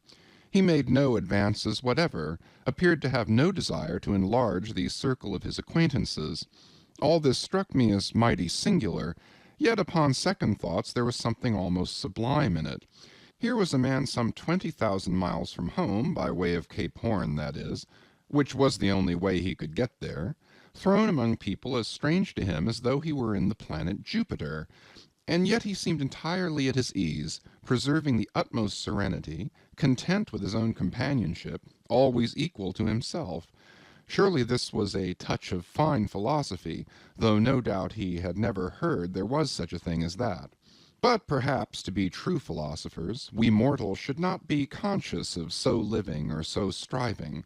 So soon as I hear that such and such a man gives himself out for a philosopher, I conclude that, like the dyspeptic old woman, he must have broken his digester. As I sat there in that now lonely room, the fire burning low in that mild stage when, after its first intensity has warmed the air, it then only glows to be looked at, the evening shades and phantoms gathering round the casements, and peering in upon us silent solitary twain, the storm booming without in solemn swells, I began to be sensible of strange feelings. I felt a melting in me. No more my splintered heart and maddened hand were turned against the wolfish world. This soothing savage had redeemed it. There he sat, his very indifference speaking a nature in which there lurked no civilized hypocrisies and bland deceits. Wild he was, a very sight of sights to see, yet I began to feel myself mysteriously drawn towards him, and those same things that would have repelled most others, they were the very magnets that thus drew me. I'll try a pagan friend, thought I, since Christian kindness has proved but hollow courtesy. I drew my bench near him, and made some friendly signs and hints, doing my best to talk with him meanwhile. At first he little noticed these advances, but presently, upon my referring to his last night's hospitalities, he made out to ask me whether we were again to be bedfellows. I told him yes, whereat I thought he looked pleased, perhaps a little complimented.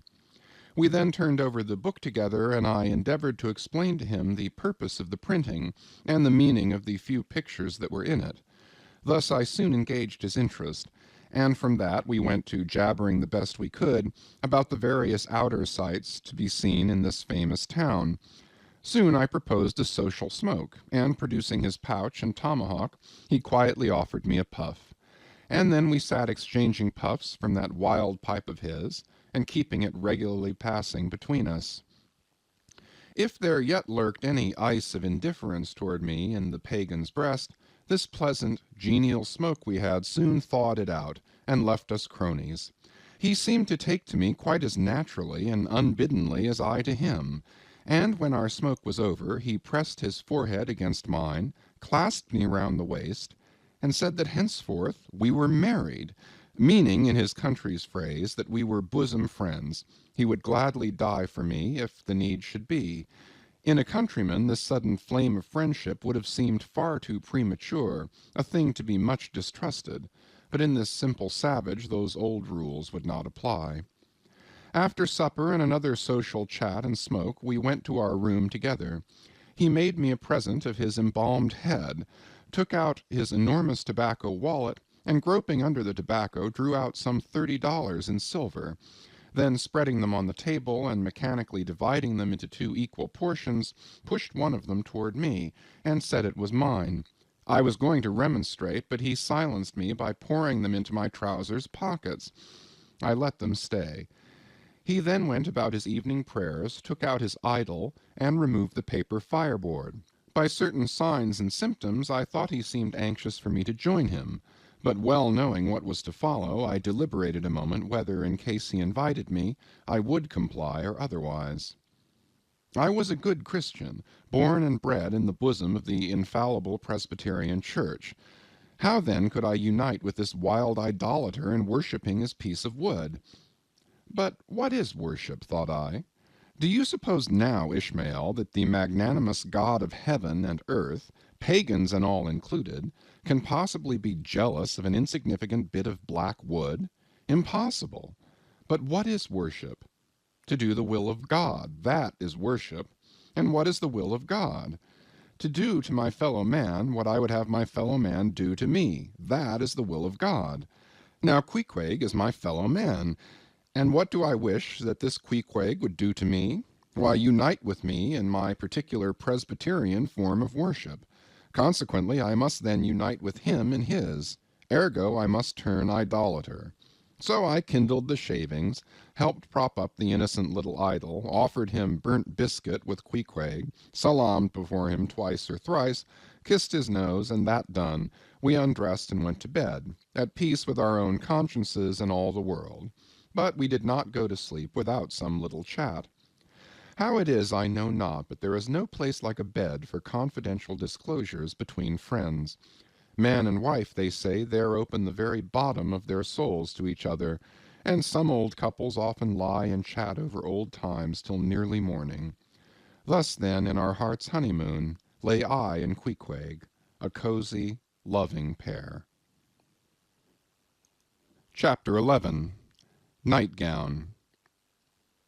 We had lain thus in bed, chatting and napping at short intervals, and Queequeg now and then affectionately throwing his brown tattooed legs over mine, and then drawing them back, so entirely sociable and free and easy were we, When at last, by reason of our confabulations, what little nappishness remained in us altogether departed, and we felt like getting up again, though daybreak was yet some way down the future.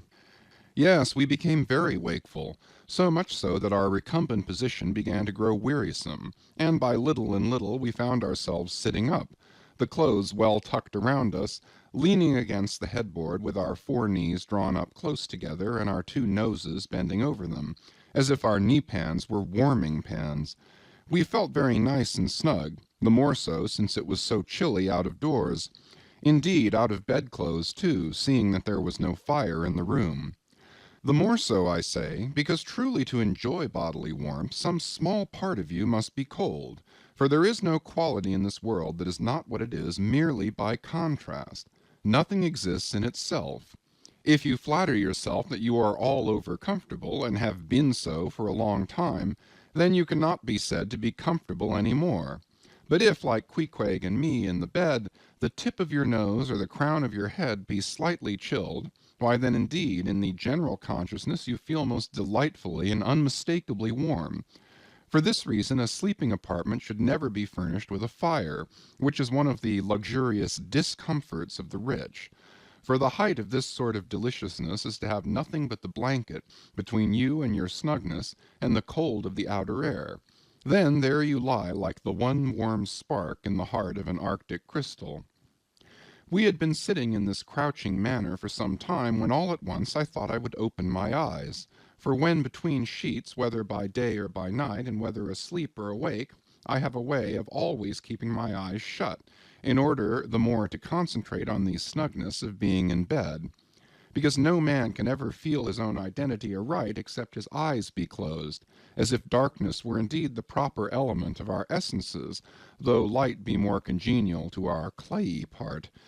Upon opening my eyes, then, and coming out of my own pleasant and self-created darkness into the imposed and coarse outer gloom of the unilluminated 12 o'clock at night, I experienced a disagreeable revulsion. Nor did I at all object to the hint from Queequeg that perhaps it were best to strike a light, seeing that we were so wide awake, and besides he felt a strong desire to have a few quiet puffs from his tomahawk. Be it said that though I had felt such a strong repugnance to his smoking in the bed the night before, yet see how elastic our stiff prejudices grow when love comes once to bend them. For now I like nothing better than to have Queequeg smoking by me, even in bed, because he seemed to be full of such serene household joy then. I no more felt unduly concerned for the landlord's policy of insurance. I was only alive to the condensed, confidential comfortableness of sharing a pipe and a blanket with a real friend. With our shaggy jackets drawn about our shoulders, we now passed the tomahawk from one to the other, till slowly there grew over us a blue-hanging tester of smoke, illuminated by the flame of the new-lit lamp. Whether it was that this undulating tester rolled the savage away to far distant scenes, I know not. But he now spoke of his native island, and eager to hear his history, I begged him to go on and tell it. He gladly complied. Though at the time I but ill comprehended not a few of his words, yet subsequent disclosures, when I had become more familiar with his broken phraseology, now enable me to present the whole story, such as it may prove, in the mere skeleton I give. Chapter 12. Biographical. Queequeg was a native of Kokavoko, an island far away to the west and south. It is not down in any map. True places never are. When a new-hatched savage, running wild about his native woodlands in a grass-clout, followed by the nibbling goats as if he were a green sapling, even then in Queequeg's ambitious soul lurked a strong desire to see something more of Christendom than a specimen whaler or two. His father was a high chief, a king, his uncle a high priest, and on the maternal side he boasted aunts who were the wives of unconquerable warriors. There was excellent blood in his veins, royal stuff, though sadly vitiated, I fear, by the cannibal propensity he nourished in his untutored youth. A Sag Harbor ship visited his father's bay, and Queequeg sought a passage to the Christian lands. But the ship, having her full complement of seamen, spurned his suit, and not all the king his father's influence could prevail. But Queequeg vowed a vow. Alone in his canoe he paddled off to a distant strait, which he knew the ship must pass through when she quitted the island. On one side was a coral reef, on the other a low tongue of land, covered with mangrove thickets that grew out into the water.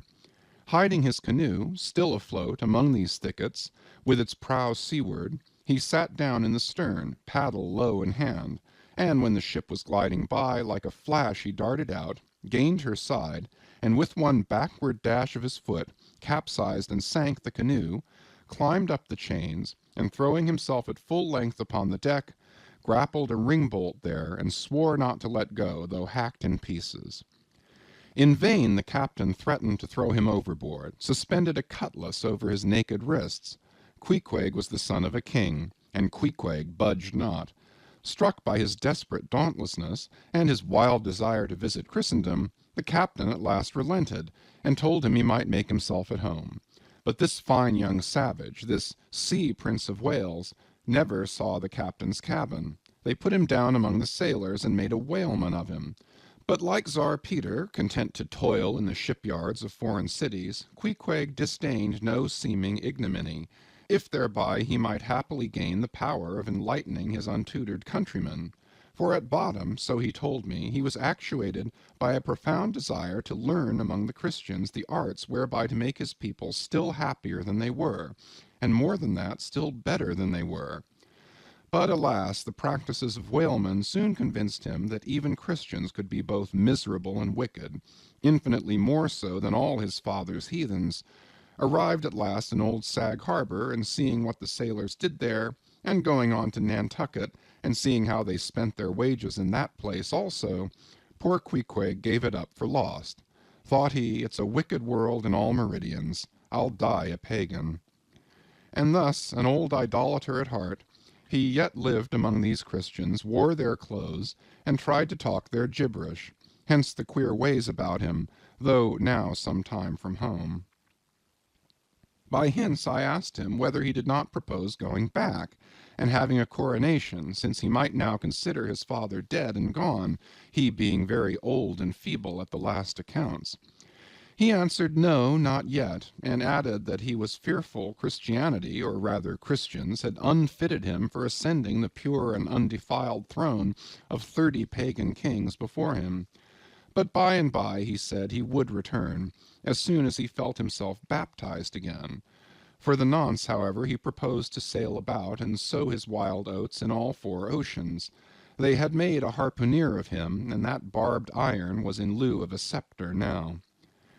I asked him what might be his immediate purpose touching his future movements. He answered to go to sea again in his old vocation.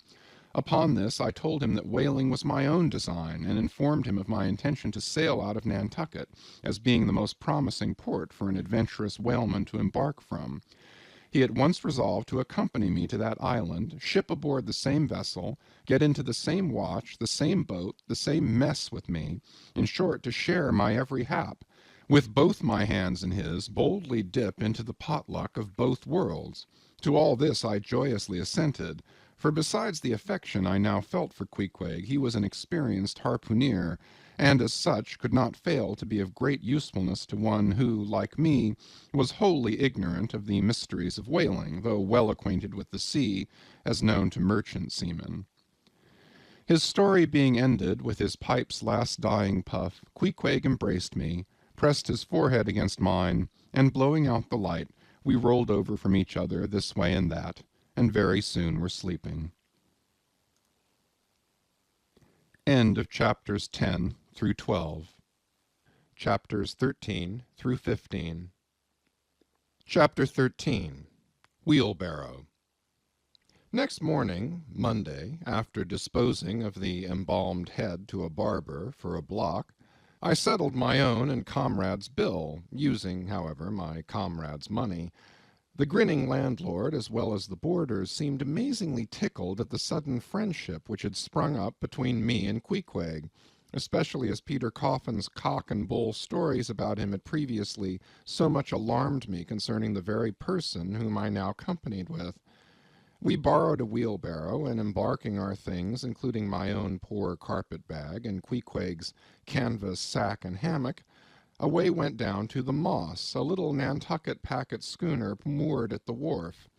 As we were going along, the people stared, not at Queequeg so much, for they were used to seeing cannibals like him in their streets, but at seeing him and me on such confidential terms.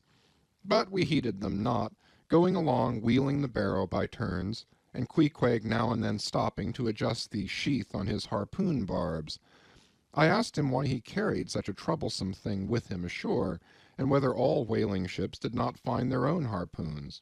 To this, in substance, he replied that, though what I hinted was true enough, yet he had a particular affection for his own harpoon, because it was of assured stuff, well tried in many a mortal combat, and deeply intimate with the hearts of whales.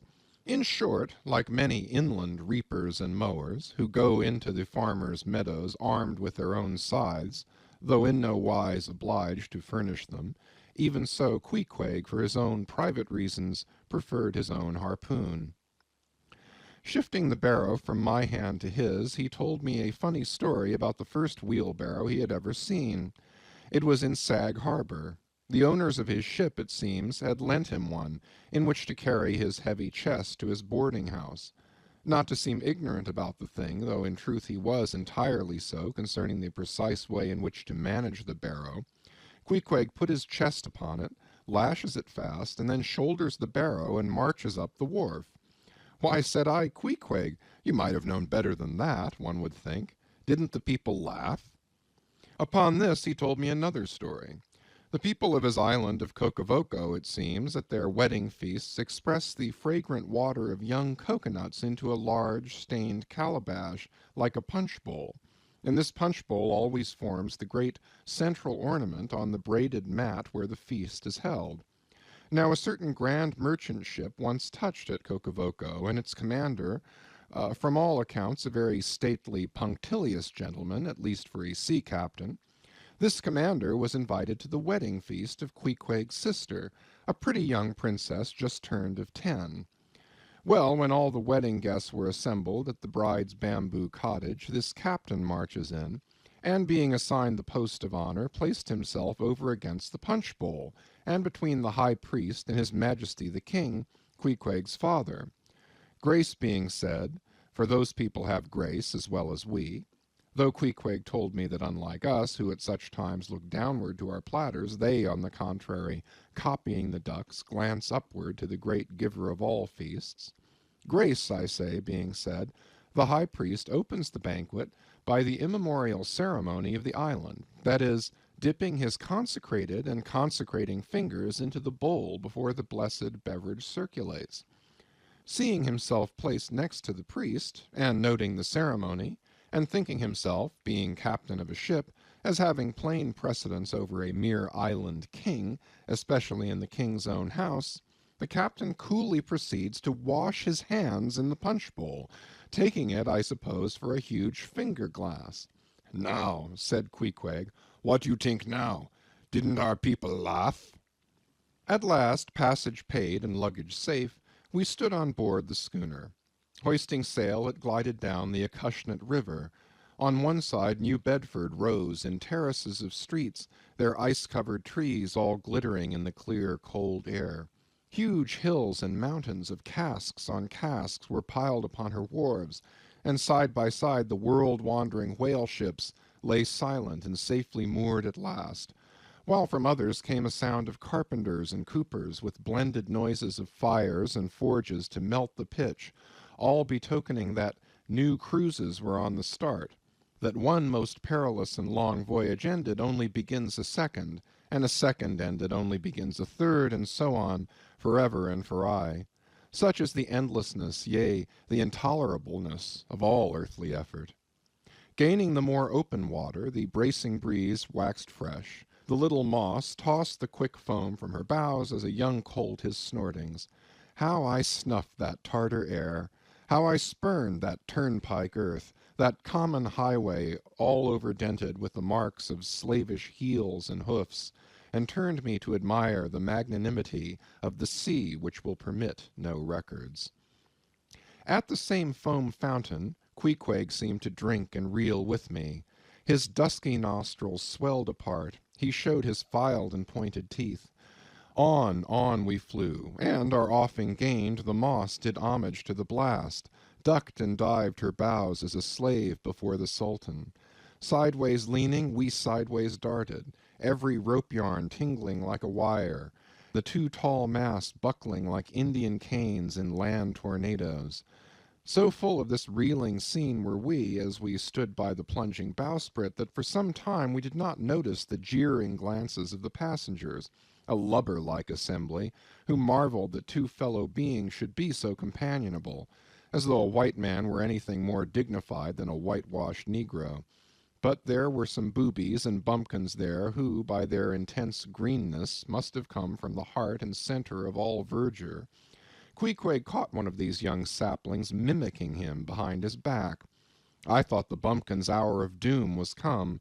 Dropping his harpoon, the brawny savage caught him in his arms, and by an almost miraculous dexterity and strength sent him high up bodily into the air. Then, slightly tapping his stern in mid-somerset, the fellow landed with bursting lungs upon his feet, while Queequeg, turning his back upon him, lighted his tomahawk pipe and passed it to me for a puff. "Capting! Capting!" yelled the bumpkin, running towards that officer. "Capting! Capting! Here's the devil!" "Hello, you, sir!" cried the captain, a gaunt rib of the sea, stalking up to Queequeg. "What in thunder do you mean by that? Don't you know you might have killed that chap?" "What him say?" said Queequeg, as he mildly turned to me. "He say," said I, "that you came near killy that man there," pointing to the still shivering greenhorn. "Killy!" cried Queequeg, twisting his tattooed face into an unearthly expression of disdain. "Ah, him bevy small fishy. Queequeg no killy so smally fishy. Queequeg killy big whale." "Look you!" roared the captain. "I'll killy you, you cannibal, if you try any more of your tricks aboard here, so mind your eye." But it so happened just then that it was high time for the captain to mind his own eye. The prodigious strain upon the mainsail had parted the weather sheet, and the tremendous boom was now flying from side to side, completely sweeping the entire after part of the deck. The poor fellow whom Queequeg had handled so roughly was swept overboard. All hands were in a panic, and to attempt snatching at the boom to stay it seemed madness. It flew from right to left and back again, almost in one ticking of a watch, and every instant seemed on the point of snapping into splinters. Nothing was done, and nothing seemed capable of being done. Those on deck rushed toward the bows and stood eyeing the boom as if it were the lower jaw of an exasperated whale. In the midst of this consternation, Queequeg dropped deftly to his knees, and crawling under the path of the boom, whipped hold of a rope, secured one end to the bulwarks, and then flinging the other like a lasso, caught it round the boom as it swept over his head, and at the next jerk the spar was that way trapped, and all was safe. The schooner was run into the wind, and while the hands were clearing away the stern-boat, Queequeg, stripped to the waist, darted from the side with a long, living arc of a leap. For 3 minutes or more he was seen swimming like a dog, throwing his long arms straight out before him, and by turns revealing his brawny shoulders through the freezing foam. I looked at the grand and glorious fellow, but saw no one to be saved. The greenhorn had gone down.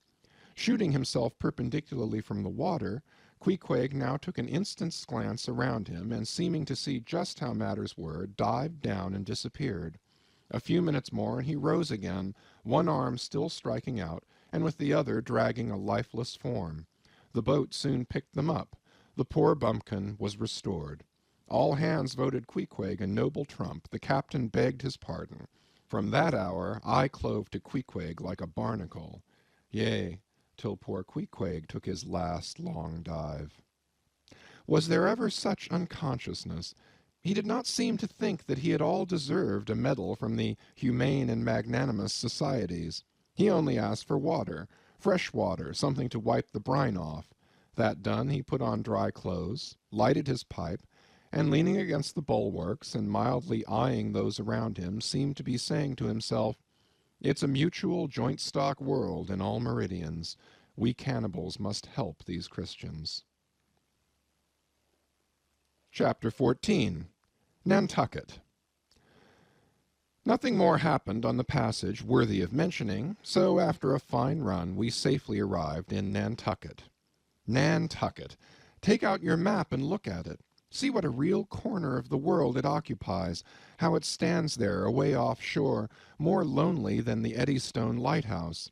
Look at it, a mere hillock and elbow of sand, all beach and without a background. There is more sand there than you would use in 20 years as a substitute for blotting paper.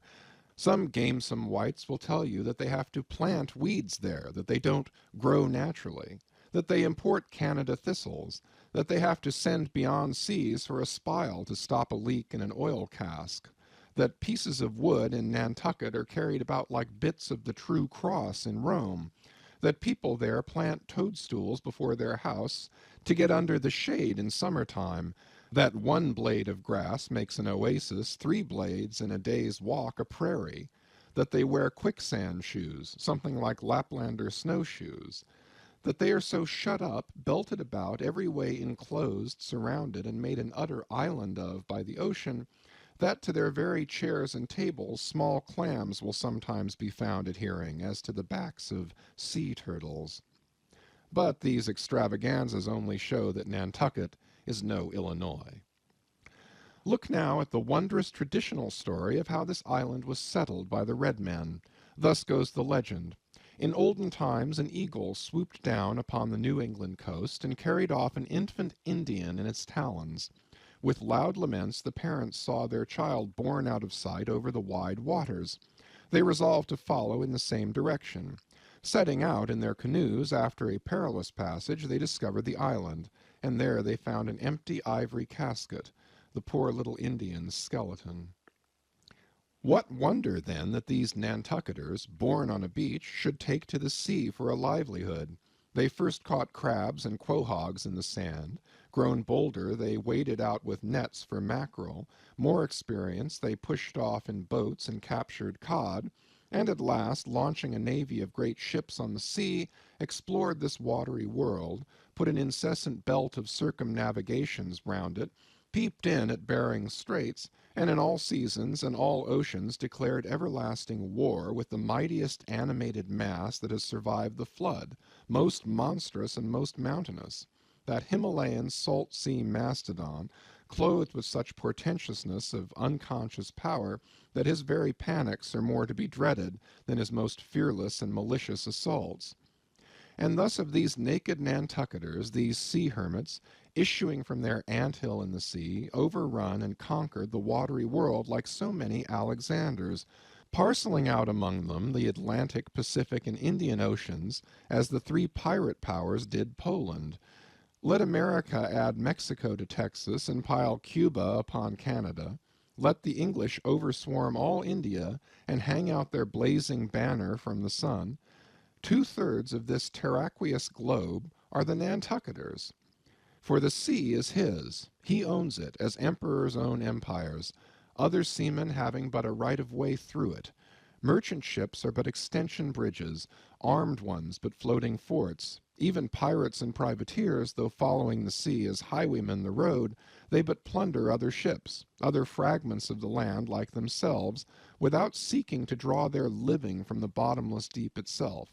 The Nantucketer, he alone resides and riots on the sea.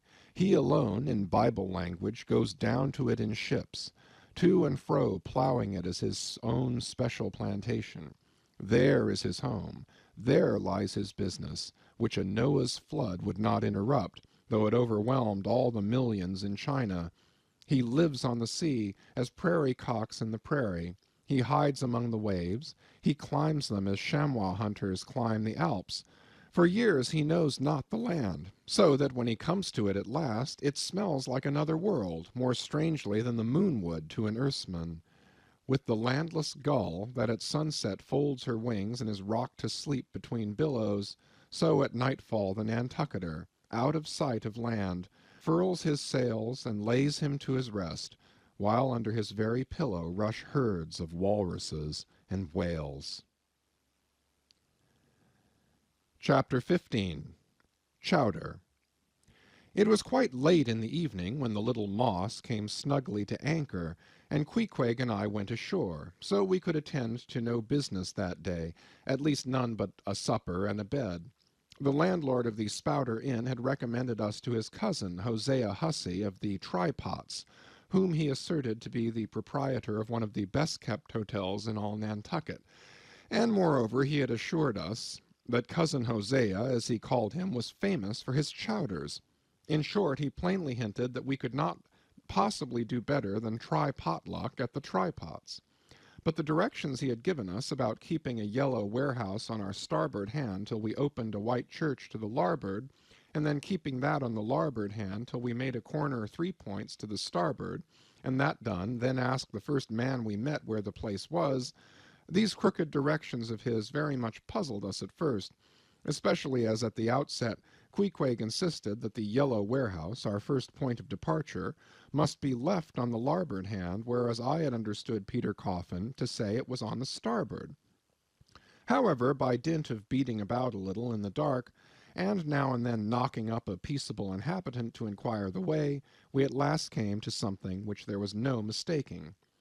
2 enormous wooden pots, painted black, and suspended by asses' ears, swung from the cross-trees of an old topmast planted in front of an old doorway. The horns of the cross-trees were sawed off on the other side, so that this old topmast looked not a little like the gallows. Perhaps I was oversensitive to such impressions at the time, but I could not help staring at this gallows with vague misgiving. A sort of crick was in my neck as I gazed up to the 2 remaining horns. Yes, 2 of them, one for Queequeg and one for me. It's ominous, thinks I. A coffin, my innkeeper, upon landing in my first whaling port, tombstones staring at me in the whaleman's chapel, and here a gallows, and a pair of prodigious black pots, too. Are these last throwing out oblique hints touching Tophet? I was called from these reflections by the sight of a freckled woman with yellow hair and a yellow gown, standing in the porch of the inn under a dull red lamp swinging there, that looked much like an injured eye, and carrying on a brisk scolding with a man in a purple woolen shirt. "Get along with ye," she said to the man, "or I'll be combing ye." "Come on, Queequeg," said I. "All right, there's Mrs. Hussey." And so it turned out, Mr. Hosea Hussey being from home, but leaving Mrs. Hussey entirely competent to attend to all his affairs. Upon making known our desires for supper and a bed, Mrs. Hussey, postponing further scolding for the present, ushered us into a little room, and seating us at a table spread with the relics of a recently concluded repast, turned round to us and said, "Clam or cod?" "What's that about cods, ma'am?" said I, with much politeness. "Clam or cod?" she repeated. "A clam for supper? A cold clam? Is that what you mean, Mrs. Hussey?" says I. "But that's a rather cold and clammy reception in the winter time, ain't it, Mrs. Hussey?" But being in a great hurry to resume scolding the man in the purple shirt, who was waiting for it in the entry, and seeming to hear nothing but the word clam, Mrs. Hussey hurried towards an open door leading to the kitchen, and bawling out, "Clam for 2," disappeared. "Queequeg," said I, "do you think that we can make out a supper for us both on 1 clam?" However, a warm and savory steam from the kitchen served to belie the apparently cheerless prospect before us. But when that smoking chowder came in, the mystery was delightfully explained.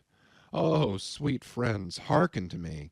It was made of small, juicy clams, scarcely bigger than hazelnuts, mixed with pounded ship biscuit and salted pork cut up into little flakes, the whole enriched with butter and plentifully seasoned with pepper and salt.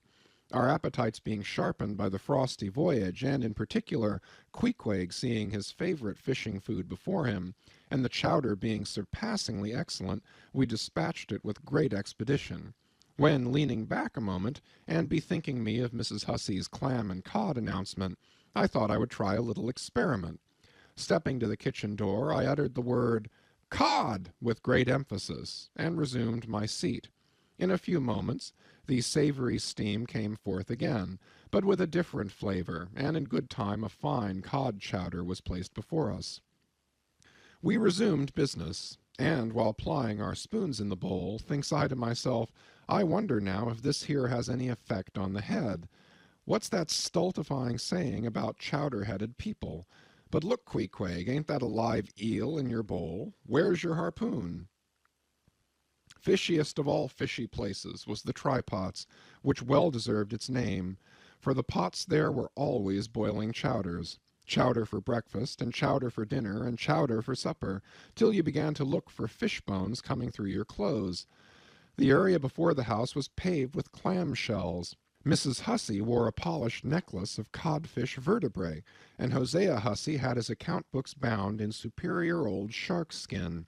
There was a fishy flavor to the milk, too, which I could not at all account for, till one morning, happening to take a stroll along the beach among some fishermen's boats, I saw Hosea's brindled cow feeding on fish remnants, and marching along the sand with each foot in a cod's decapitated head, looking very slipshod, I assure you. Supper concluded, we received a lamp, and directions from Mrs. Hussey concerning the nearest way to bed. But as Queequeg was about to precede me up the stairs, the lady reached forth her arm, and demanded his harpoon. She allowed no harpoon in her chambers. Why not? Said I. Every true whaleman sleeps with his harpoon. But why not? Because it's dangerous, says she. Ever since young Stiggs, comin' from that unfortunate v'y'ge of his, when he was gone 4 years and a half, with only 3 barrels of ile, was found dead in my first floor back with his harpoon in his side. Ever since then I allow no boarders to take sich dangerous weapons in their rooms at night. So, Mr. Queequeg, for she had learned his name, I will just take this here iron and keep it for you till morning. But the chowder, clam or cod tomorrow for breakfast, men? Both, says I, and let's have a couple of smoked herring by way of variety. End of chapters 13 through 15. Chapter 16. The Ship.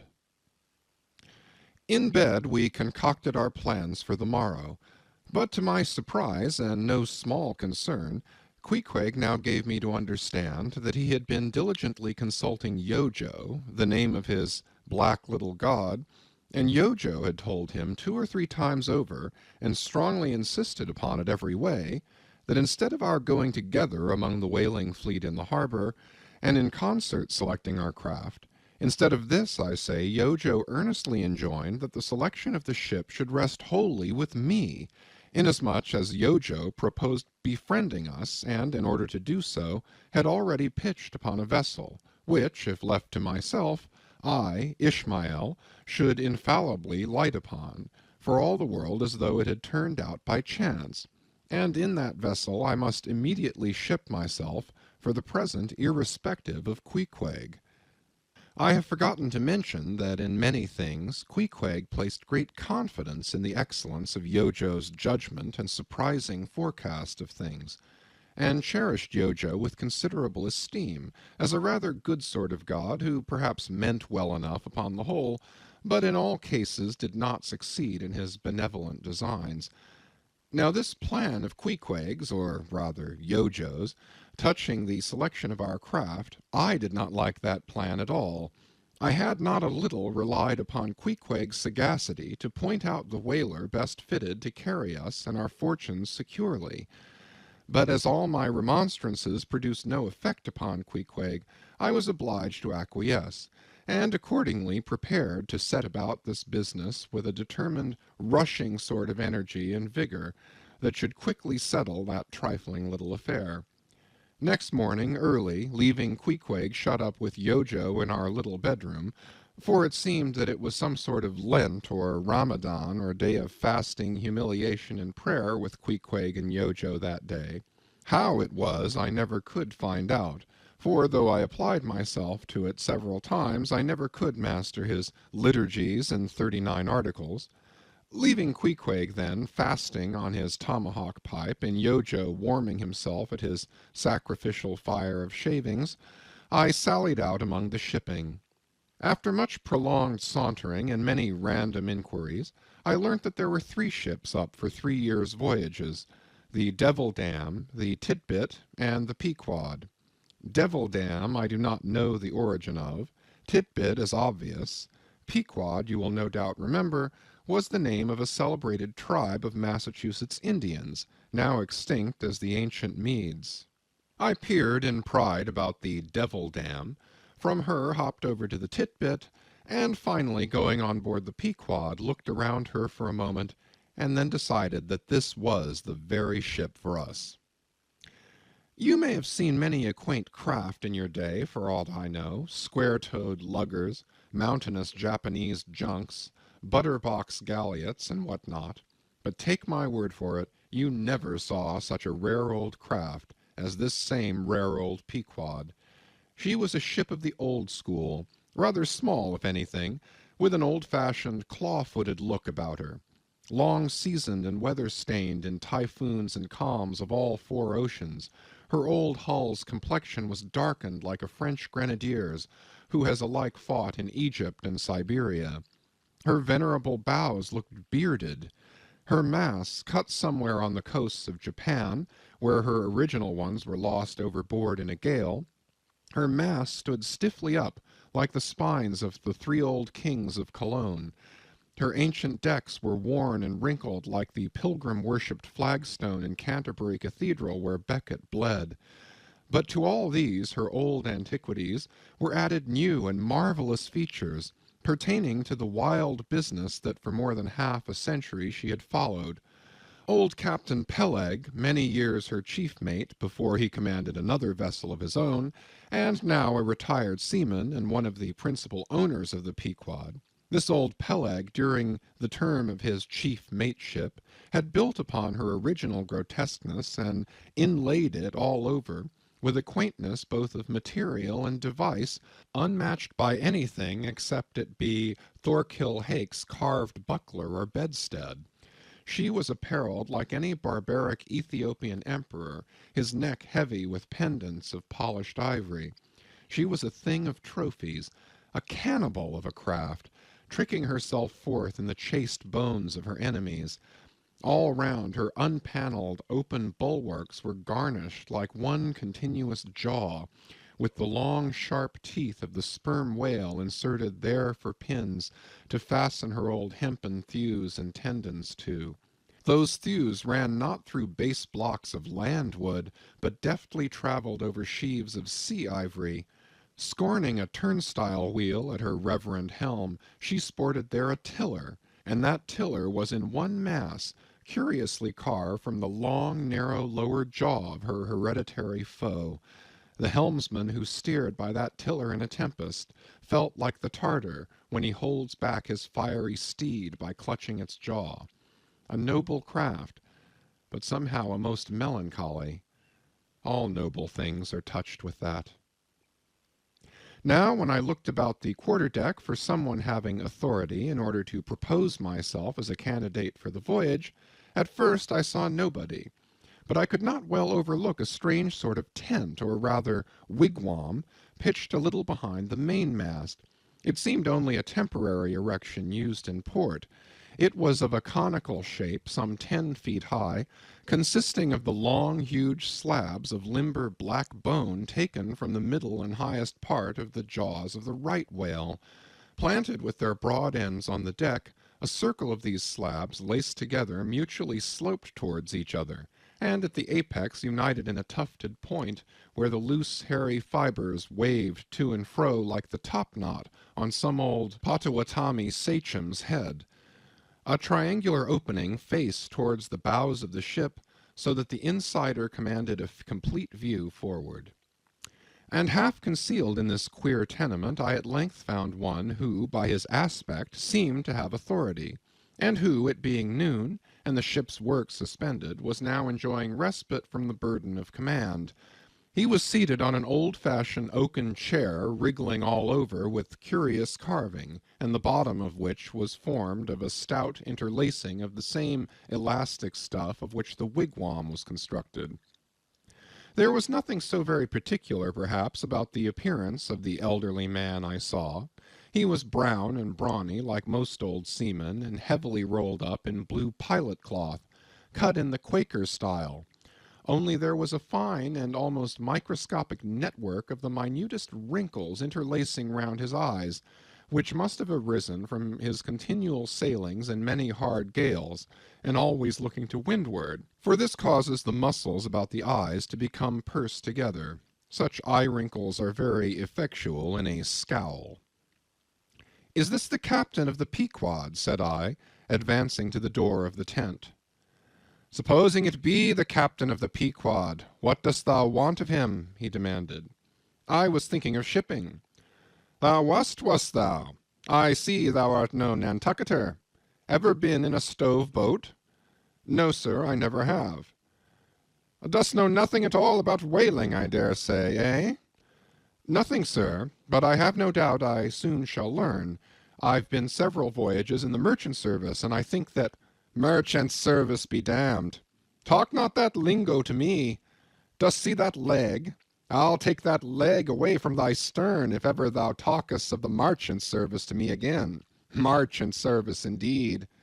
I suppose now ye feel considerable proud of having served in those marchant ships. But flukes, man, what makes thee want to go a-whaling, eh? It looks a little suspicious, don't it, eh?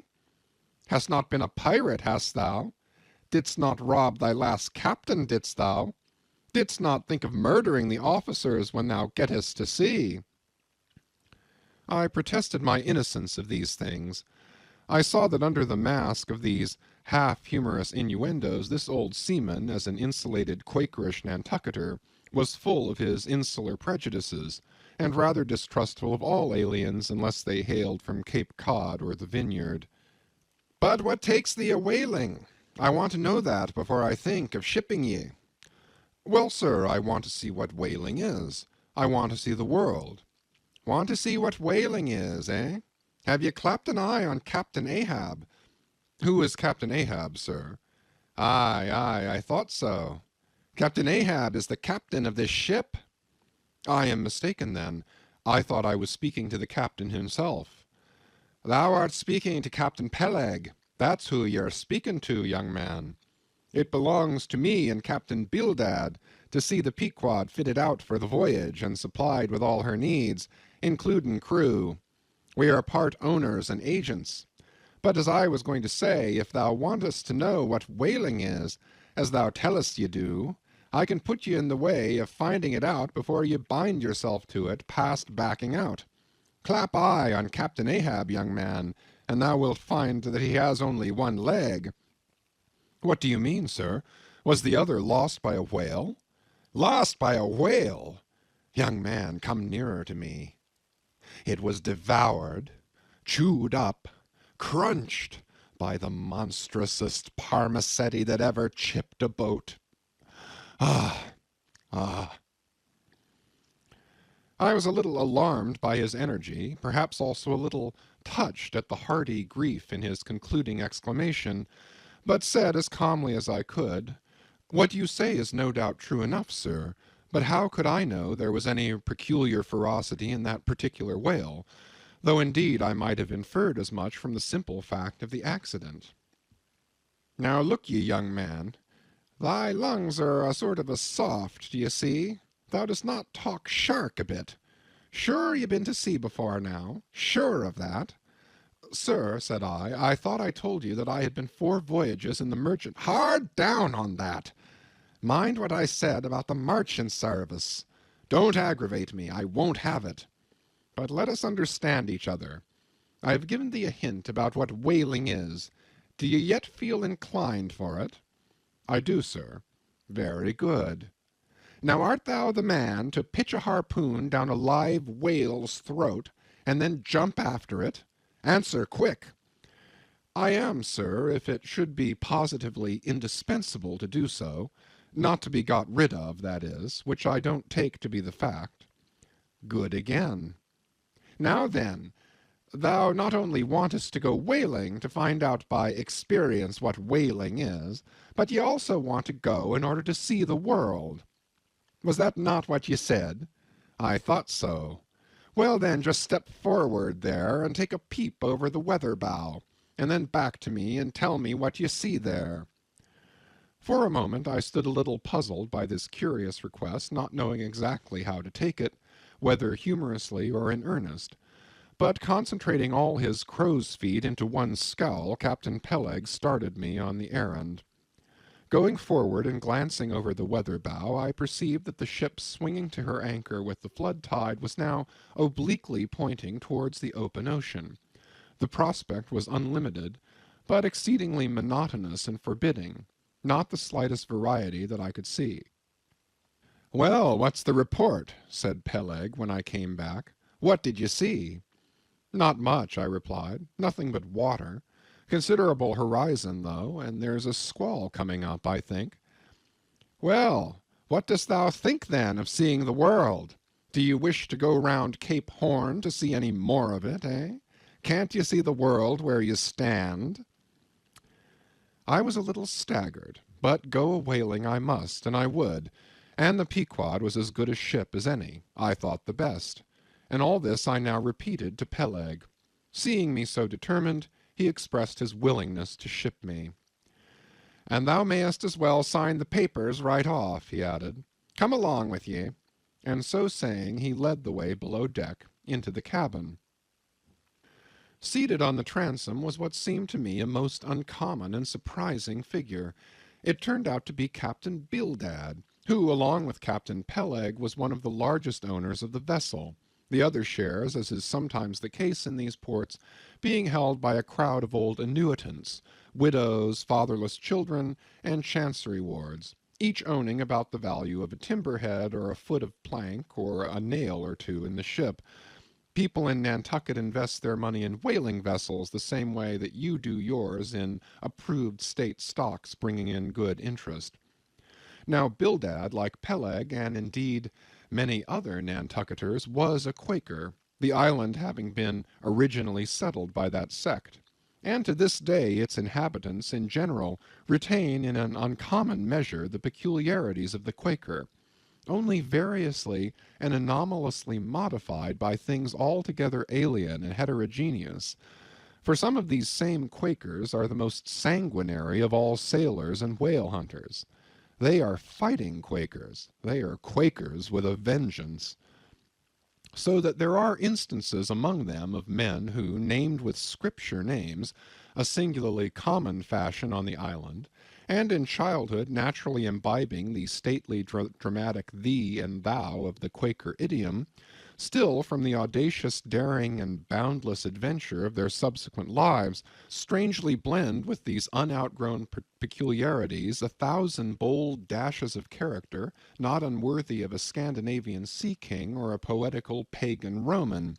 And when these things unite in a man of greatly superior natural force, with a globular brain and a ponderous heart, who has also, by the stillness and seclusion of many long night watches in the remotest waters, and beneath constellations never seen here at the north, been led to think untraditionally and independently, receiving all nature's sweet or savage impressions fresh from her own virgin, voluntary, and confiding breast, and thereby chiefly, but with some help from accidental advantages, to learn a bold and nervous lofty language, that man makes one in a whole nation's senses, a mighty pageant creature formed for noble tragedies.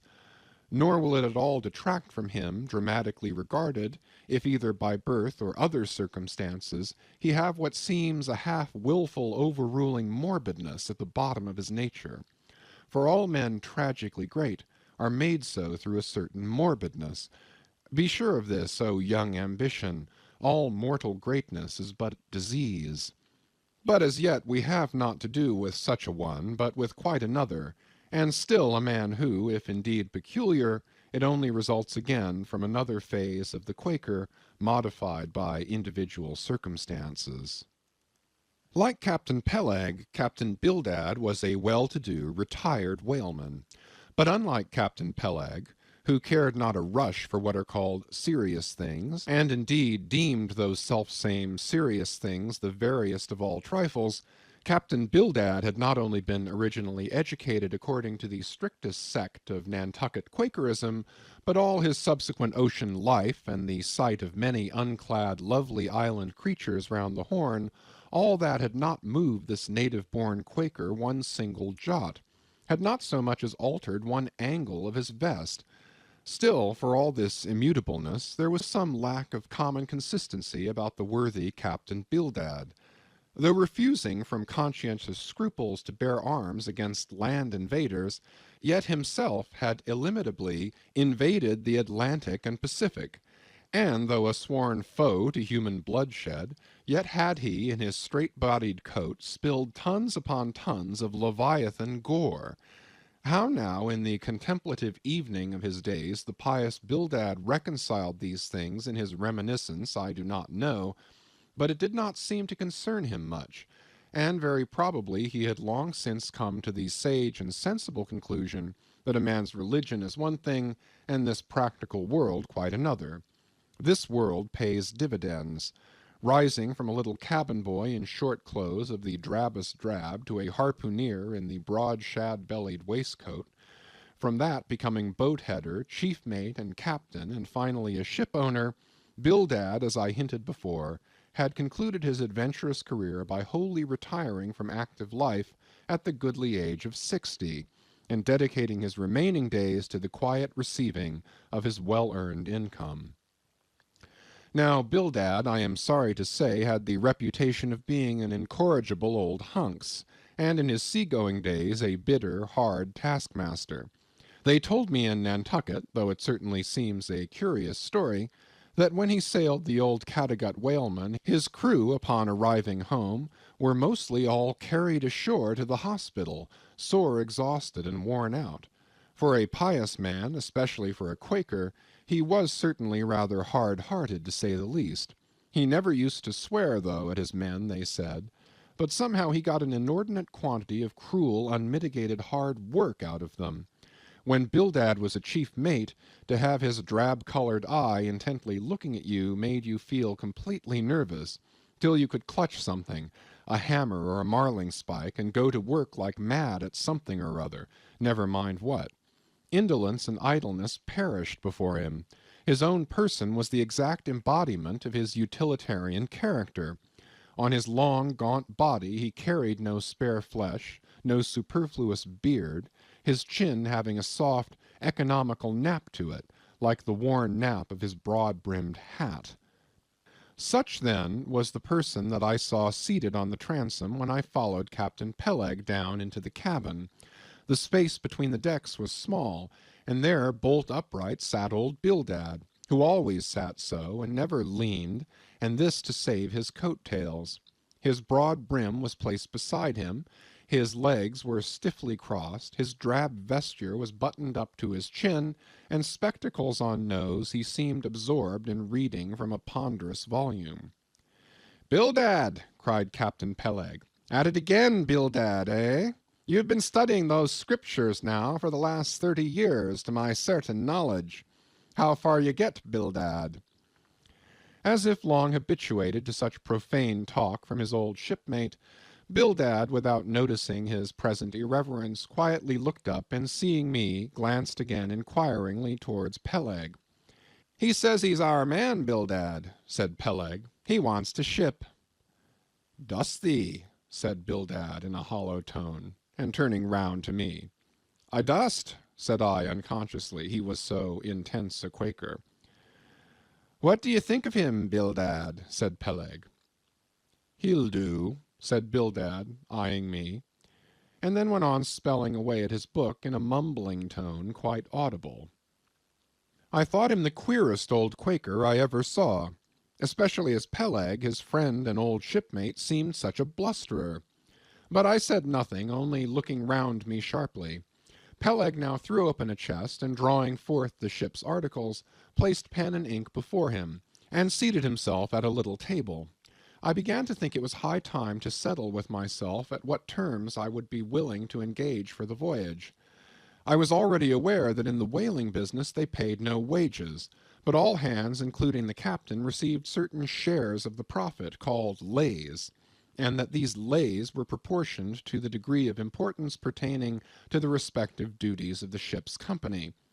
I was also aware that being a green hand at whaling, my own lay could not be very large, But considering that I was used to the sea, could steer a ship, splice a rope, and all that, I made no doubt that from all I had heard I should be offered at least the 275th lay, that is, the 275th part of the clear net proceeds of the voyage, whatever that might eventually amount to. And though the 275th lay was what they call a rather long lay, yet it was better than nothing, and if we had a lucky voyage, might pretty nearly pay for the clothing I would wear out on it, not to speak of my 3 years' beef and board, for which I would not have to pay 1 stiver. It might be thought that this was a very poor way to accumulate a princely fortune, and so it was, a very poor way indeed. But I am one of those that never take on about princely fortunes, and am quite content if the world is ready to board and lodge me, while I am putting up at this grim sign of the thundercloud. Upon the whole, I thought that the 275th lay would be about the fair thing, but I would not have been surprised if I had been offered the 200th, considering I was of a broad-shouldered make. But one thing, nevertheless, that made me a little distrustful about receiving a generous share of the profits was this. Ashore I had heard something of both Captain Peleg and his unaccountable old crony Bildad, how that they, being the principal proprietors of the Pequod, therefore the other and more inconsiderable scattered owners left nearly the whole management of the ship's affairs to these two, and I did not know but what the stingy old Bildad might have a mighty deal to say about shipping hands, especially as I now found him on board the Pequod, quite at home there in the cabin, and reading his Bible as if at his own fireside. Now, while Peleg was vainly trying to mend a pen with his jackknife, old Bildad, to my no small surprise, considering that he was such an interested party in these proceedings, Bildad never heeded us, but went on mumbling to himself out of his book, "Lay not up for yourselves treasures upon earth, where moth—" "Well, Captain Bildad," interrupted Peleg, "what do you say? What lay shall we give this young man?" "Thou knowest best," was the sepulchral reply. "The 777th wouldn't be too much, would it? Where moth and rust do corrupt, but lay—" Lay, indeed, thought I, and such a lay! The 777th! Well, old Bildad, you are determined that I, for one, shall not lay up many lays here below, where moth and rust do corrupt. It was an exceedingly long lay, that indeed, and though from the magnitude of the figure it might at first deceive the landsman, yet the slightest consideration will show that though 777 is a pretty large number, yet when you come to make a tenth of it, you will see, as I say, that the 777th part of a farthing is a good deal less than 777 gold doubloons, and so thought I at the time. "I blast your eyes, Bildad," cried Peleg. "Thou dost not want to swindle this young man. He must have more than that." 777th, again said Bildad, without lifting his eyes, and then went on mumbling, "For where your treasure is, there will your heart be also." "I am going to put him down for the 300th, said Peleg. "Do you hear that, Bildad? The 300th lay, I say." Bildad laid down his book, and turning solemnly towards him, said, "Captain Peleg, thou hast a generous heart, but thou must consider the duty thou owest to the other owners of this ship, widows and orphans, many of them, and that if we too abundantly reward the labors of this young man, we may be taking bread from those widows and those orphans. The 777th lay, Captain Peleg." "Thou Bildad!" roared Peleg, starting up and clattering about the cabin. "Blast ye, Captain Bildad, if I had followed thy advice in these matters, I would afore now had a conscience to lug about that would be heavy enough to founder the largest ship that ever sailed round Cape Horn."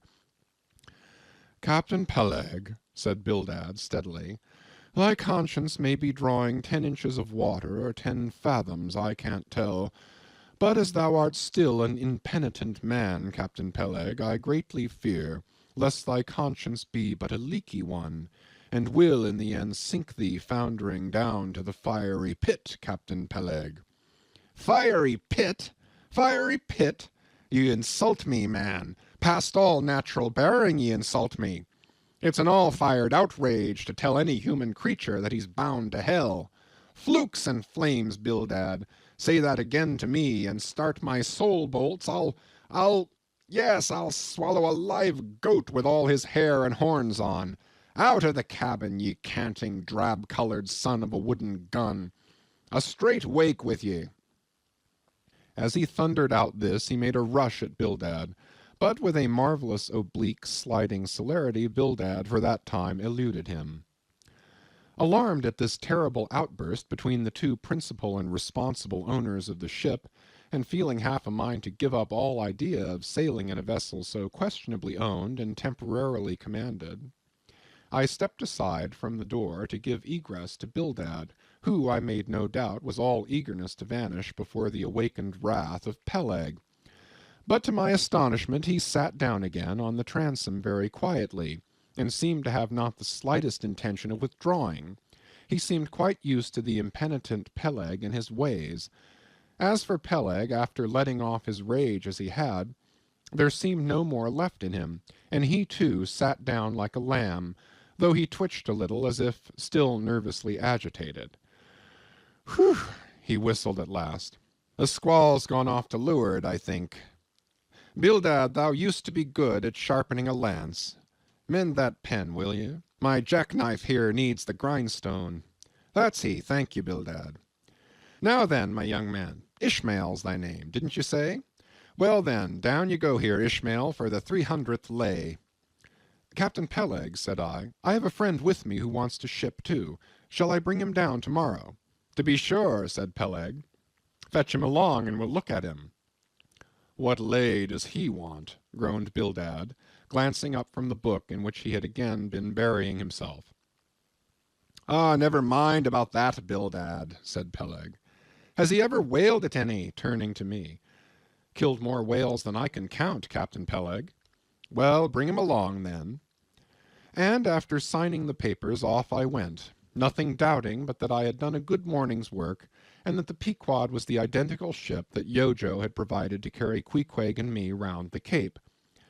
But I had not proceeded far when I began to bethink me that the captain with whom I was to sail yet remained unseen by me, though indeed in many cases a whale ship will be completely fitted out, and receive all her crew on board ere the captain makes himself visible by arriving to take command. For sometimes these voyages are so prolonged, and the shore intervals at home so exceedingly brief, that if the captain have a family, or any absorbing concernment of that sort, he does not trouble himself much about his ship in port, but leaves her to the owners till all is ready for sea. However, it is always as well to have a look at him before irrevocably committing yourself into his hands. Turning back, I accosted Captain Peleg, inquiring where Captain Ahab was to be found. "And what dost thou want of Captain Ahab? It's all right enough, thou art shipped." "Yes, but I should like to see him." "But I don't think you wilt be able to at present. I don't know exactly what's the matter with him, but he keeps close inside the house, a sort of sick, and yet he don't look so. In fact, he ain't sick, but no, he isn't well either. Anyhow, young man, he won't always see me, so I don't suppose he will thee. He's a queer man, Captain Ahab, so some think, but a good one. Oh, thou'lt like him well enough, no fear, no fear. He's a grand, ungodly, godlike man, Captain Ahab. Doesn't speak much, but when he does speak, then you may well listen. Mark ye, be forewarned. Ahab's above the common. Ahab's been in colleges, as well as mongst the cannibals, been used to deeper wonders than the waves, fixed his fiery lance in mightier, stranger foes than whales. His lance, aye, the keenest and the surest that out of all our isle. Oh, he ain't Captain Bildad, no, and he ain't Captain Peleg, he's Ahab, boy. And Ahab of old, thou knowest, was a crowned king. And a very vile one. When that wicked king was slain, the dogs, did they not lick his blood? Come hither to me. Hither, hither, said Peleg, with a significance in his eye that almost startled me. Look ye, lad, never say that on board the Pequod. Never say it anywhere. Captain Ahab did not name himself. 'Twas a foolish, ignorant whim of his crazy, widowed mother, who died when he was only 12 months old. And yet the old squaw Tistig at Gayhead said that the name would somehow prove prophetic, and perhaps other fools like her may tell thee the same. I wish to warn thee, it's a lie. I know Captain Ahab well. I've sailed with him as mate years ago. I know what he is, a good man. Not a pious good man like Bildad, but a swearing good man, something like me, only there's a good deal more of him. Aye, aye, I know that he was never very jolly, and I know that on the passage home he was a little out of his mind for a spell, but it was the sharp shooting pains in his bleeding stump that brought that about, as any one might see. I know, too, that ever since he lost his leg last voyage by that accursed whale, he's been a kind of moody, desperate moody and savage sometimes. But that will all pass off. And once for all, let me tell ye and assure thee, young man, it's better to sail with a moody, good captain than a laughing bad one. So good-bye to thee, and wrong not Captain Ahab because he happens to have a wicked name. Besides, my boy, he has a wife, not 3 voyages wedded, a sweet, resigned girl. Think of that. And by that sweet girl that old man has a child. Hold ye then, can there be any utter, hopeless harm in Ahab? No, no, my lad. Stricken, blasted if he be, Ahab has his humanities. As I walked away, I was full of thoughtfulness. What had been incidentally revealed to me of Captain Ahab filled me with a certain wild vagueness of painfulness concerning him, and somehow at the time I felt a sympathy and a sorrow for him, but for I don't know what, unless it was the cruel loss of his leg. And yet I also felt a strange awe of him, but that sort of awe which I cannot at all describe was not exactly awe. I do not know what it was, but I felt it, and it did not disincline me towards him, though I felt impatience at what seemed like mystery in him, so imperfectly as he was known to me then.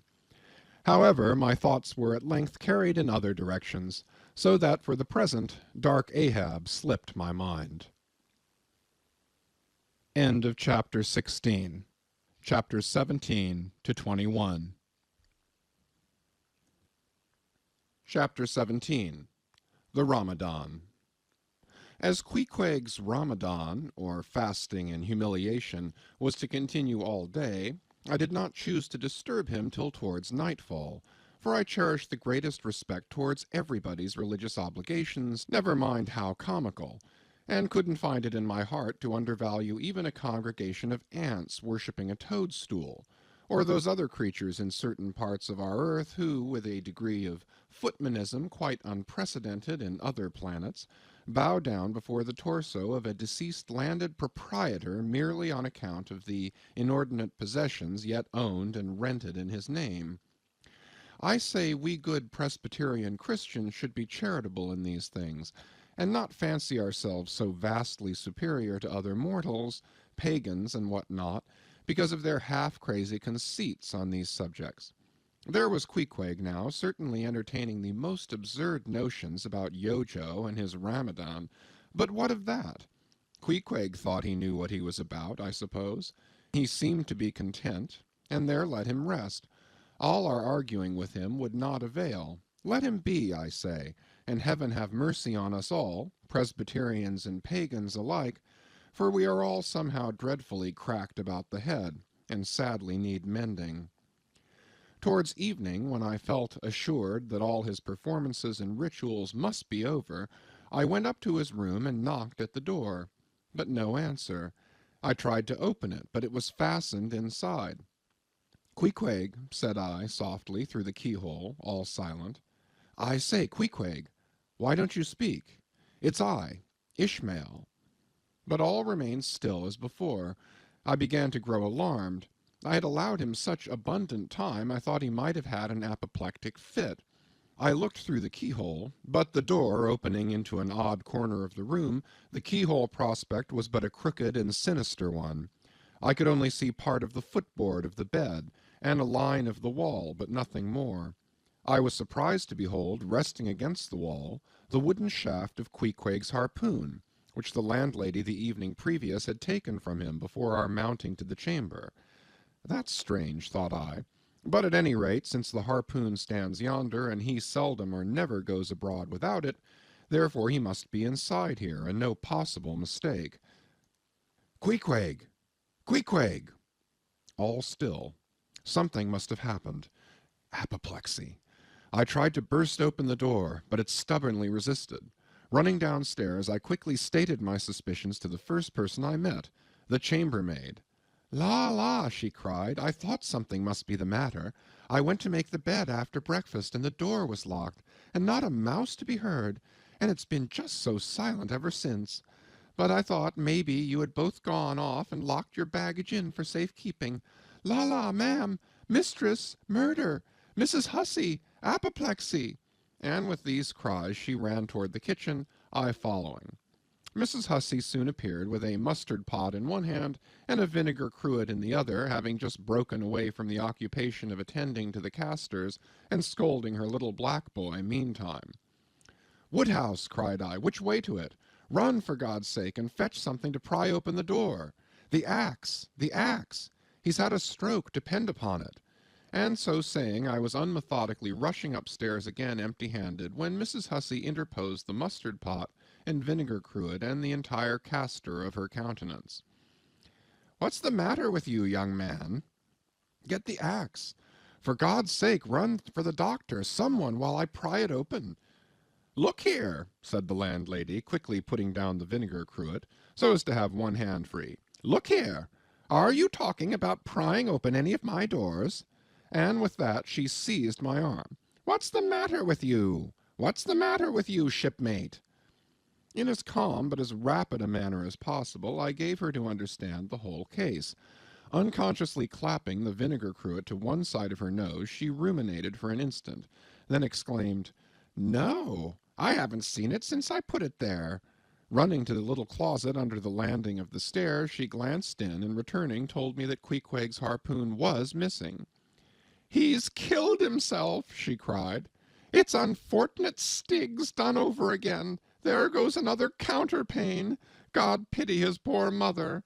It'll be the ruin of my house. Has the poor lad a sister? Where's that girl? There, Betty, go to Snarls the painter and tell him to paint me a sign with 'No suicides permitted here, and no smoking in the parlor.' Might as well kill both birds at once. Kill! Ah, the Lord be merciful to his ghost. What's that noise there? You, young man, avast there!" And running up after me, she caught me as I was again trying to force open the door. "I don't allow it. I won't have my premises spoiled. Go for the locksmith. There's one about a mile from here. But avast!" putting her hand in her side pocket, "here's a key that'll fit, I guess. Let's see." And with that she turned it in the lock, but alas, Queequeg's supplemental bolt remained undrawn within. "Have to burst it open," said I, and was running down the entry a little for a good start when the landlady caught at me, again vowing that I should not break down her premises. But I tore from her, and with a sudden bodily rush dashed myself full against the mark. With a prodigious noise the door flew open, and the knob, slamming against the wall, sent the plaster to the ceiling. And there, good heavens, there sat Queequeg, altogether cool and self-collected, right in the middle of his room, squatting on his hams and holding Yojo on the top of his head. He looked neither one way nor the other way, but sat like a carved image with scarce a sign of active life. "Queequeg," said I, going up to him, "Queequeg, what's the matter with you?" "He hain't been sittin' so all day, has he?" said the landlady. But all we said, not a word could we drag out of him. I almost felt like pushing him over so as to change his position, for it was almost intolerable. It seemed so painfully and unnaturally constrained, especially as in all probability he had been sitting so for upwards of 8 or 10 hours, going too without his regular meals. "Mrs. Hussey," said I, "he's alive at all events, so leave us if you please, and I will see to this strange affair myself." Closing the door upon the landlady, I endeavored to prevail upon Queequeg to take a chair, but in vain. There he sat, and all he could do, for all my polite arts and blandishments, he would not move a peg, nor say a single word, nor even look at me, nor notice my presence in the slightest way. I wonder, thought I, if this can possibly be a part of his Ramadan. Do they fast on their hams that way in his native island? It must be so. Yes, it's part of his creed, I suppose. Well, then, let him rest. He'll get up sooner or later, no doubt. It can't last forever, thank God, and his Ramadan only comes once a year, and I don't believe it's very punctual then. I went down to supper. After sitting a long time listening to the long stories of some sailors who had just come from a plum-pudding voyage, as they call it, that is, a short whaling voyage in a schooner or brig confined to the north of the line in the Atlantic Ocean only, after listening to these plum-puddingers till nearly 11 o'clock, I went upstairs to go to bed, feeling quite sure by this time Queequeg must certainly have brought his Ramadan to a termination.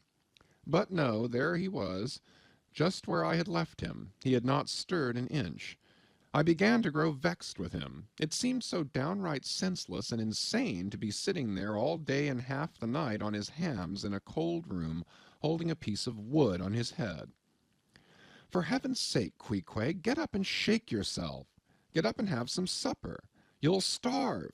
You'll kill yourself, Queequeg. But not a word did he reply.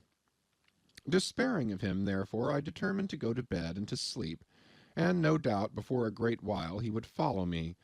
But previous to turning in, I took my heavy bearskin jacket and threw it over him, as it promised to be a very cold night, and he had nothing but his ordinary round jacket on.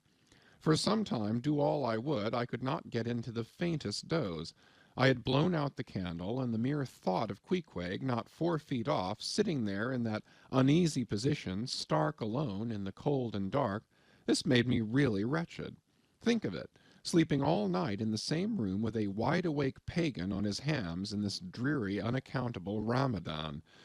But somehow I dropped off at last, and knew nothing more till break of day, when, looking over the bedside, there squatted Queequeg, as if he had been screwed down to the floor. But as soon as the first glimpse of sun entered the window, up he got, with stiff and grating joints, but with a cheerful look, limped towards me where I lay, pressed his forehead against mine, and said his Ramadan was over. Now, as I before hinted, I have no objection to any person's religion, be it what it may, so long as that person does not kill or insult any other person, because that other person don't believe it also. But when a man's religion becomes really frantic, when it is a positive torment to him, and, in fine, makes this earth of ours an uncomfortable inn to lodge in, then I think it high time to take that individual aside and argue the point with him. And just so I now did with Queequeg. Queequeg, said I, get into bed now, and lie and listen with me. Then I went on, beginning with the rise and progress of the primitive religions, and coming down to the various religions of the present time, during which time I labored to show Queequeg that all these Lents, Ramadans, and prolonged ham-squattings in cold, cheerless rooms were stark nonsense, bad for the health, useless for the soul, opposed, in short, to the obvious laws of hygiene and common sense. I told him, too, that he, being in other things such an extremely sensible and sagacious savage, it pained me, very badly pained me, to see him now so deplorably foolish about this ridiculous Ramadan of his. Besides, argued I, fasting makes the body cave in, hence the spirit caves in, and all thoughts born of a fast must necessarily be half-starved. This is the reason why most dyspeptic religionists cherish such melancholy notions about their hereafters. In one word, Queequeg, said I, rather digressively, hell is an idea first born on an undigested apple dumpling, and since then perpetuated through the hereditary dyspepsias nurtured by Ramadans. I then asked Queequeg whether he himself was ever troubled with dyspepsia, expressing the idea very plainly so that he could take it in. He said no, only upon one memorable occasion. It was after a great feast given by his father, the king, on the gaining of a great battle wherein 50 of the enemy had been killed by about 2 o'clock in the afternoon, and all cooked and eaten that very evening. No more, Queequeg, said I, shuddering. That will do, for I knew the inferences without his further hinting them. I had seen a sailor who had visited that very island, and he told me that it was the custom, when a great battle had been gained there, to barbecue all the slain in the yard or garden of the victor, and then one by one they were placed in great wooden trenchers and garnished round like a pilau with breadfruit and coconuts, and with some parsley in their mouths were sent round with the victor's compliments to all his friends, just as though these presents were so many Christmas turkeys. After all, I do not think that my remarks about religion made much of an impression on Queequeg, because, in the first place, he somehow seemed dull of hearing on that important subject, unless considered from his own point of view, and in the second place, he did not more than 1/3 understand me, couch my ideas as simply as I would, and finally, he no doubt thought he knew a good deal more about true religion than I did. He looked at me with a sort of condescending concern and compassion, as though he thought it a great pity that such a sensible young man should be so hopelessly lost to evangelical pagan piety. At last we rose and dressed, and Queequeg, taking a prodigiously hearty breakfast of chowders of all sorts, so that the landlady should not make much profit by reason of his Ramadan, we sallied out to board the Pequod, sauntering along and picking our teeth with halibut bones. Chapter 18. His Mark. As we were walking down the end of the wharf towards the ship, Queequeg carrying his harpoon, Captain Peleg, in his gruff voice, loudly hailed us from his wigwam, saying he had not suspected my friend was a cannibal, and furthermore announcing that he let no cannibals on board that craft unless they previously produced their papers. "What do you mean by that, Captain Peleg?" said I, now jumping on the bulwarks, and leaving my comrade standing on the wharf. "I mean," he replied, "he must show his papers." "Yes," said Captain Bildad in his hollow voice, sticking his head from behind Peleg's out of the wigwam. "He must show that he's converted. Son of darkness," he added, turning to Queequeg, "art thou at present in communion with any Christian church?" "Why," said I, "he's a member of the First Congregational Church." Here be it said that many tattooed savages sailing in Nantucket ships at last come to be converted into churches. "First Congregational Church!" cried Bildad. "What, that worships in Deacon Deuteronomy Coleman's meeting-house?" And so saying, taking out his spectacles, he rubbed them with his great yellow bandana handkerchief, and putting them on very carefully, came out of the wigwam, and leaning stiffly over the bulwarks, took a good long look at Queequeg. "How long hath he been a member?" he then said, turning to me. "Not very long, I rather guess, young man." "No," said Peleg, "and he hasn't been baptized right either, or it would have washed some of that devil's blue off his face." "Do tell now," cried Bildad, "is this Philistine a regular member of Deacon Deuteronomy's meeting? I never saw him going there, and I pass it every Lord's Day." "I don't know anything about Deacon Deuteronomy or his meeting," said I. "All I know is that Queequeg here is a born member of the First Congregational Church. He is a deacon himself, Queequeg is." "Young man," said Bildad sternly, "thou art skylarking with me. Explain thyself, thou young Hittite. What church dost thee mean?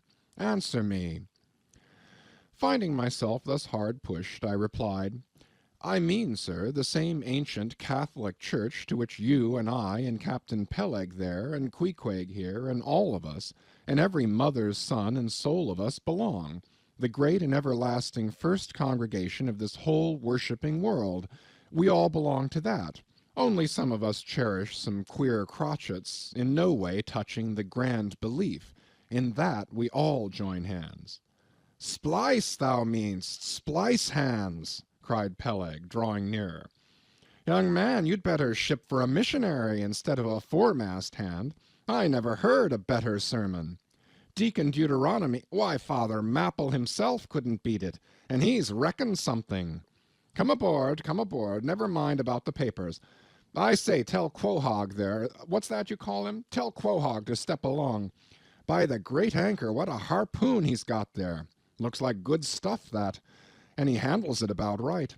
I say, Quohog, or whatever your name is, did you ever stand in the head of a whaleboat? Did you ever strike a fish?" Without saying a word, Queequeg, in his wild sort of way, jumped upon the bulwarks, from thence into the bows of one of the whale-boats hanging to the side, and then bracing his left knee and poising his harpoon, cried out in some such way as this: "Cap'n, you see him small drop tar on water there? You see him? Well, s'pose him one whale eye. Well den." And taking sharp aim at it, he darted the iron right over Bildad's broad brim, clean across the ship's deck, and struck the glistening tar spot out of sight. "Now," said Queequeg, quietly hauling in the line, "s'posey him whaley eye. Why, dat whale dead." "Quick, Bildad," said Peleg, his partner, who, aghast at the close vicinity of the flying harpoon, had retreated towards the cabin gangway.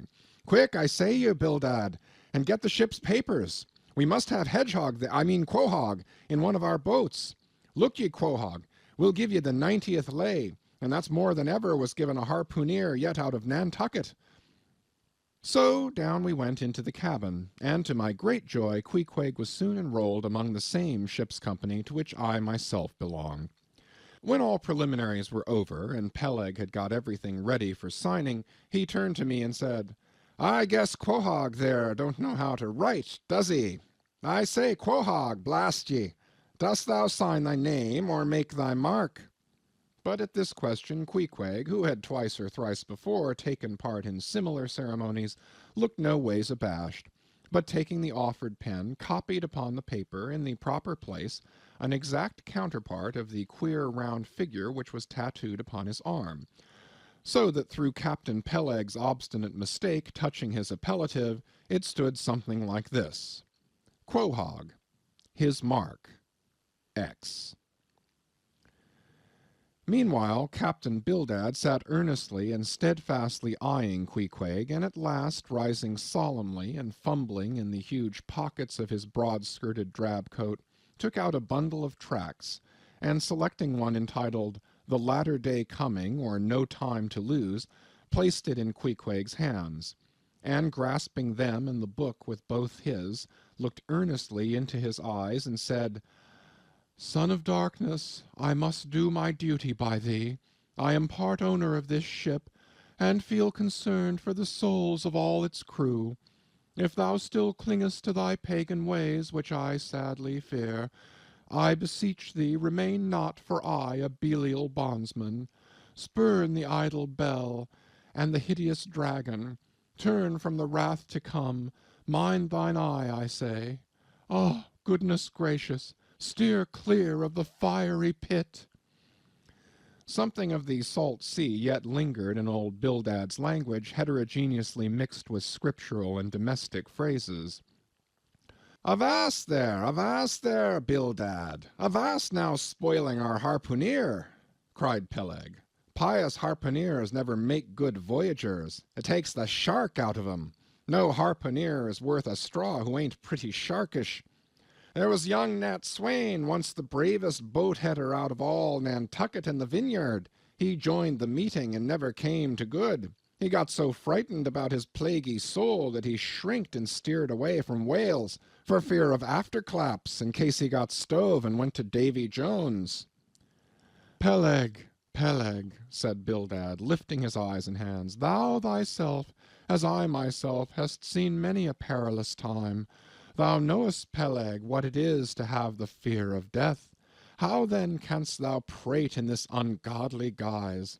Thou beliest thine own heart, Peleg.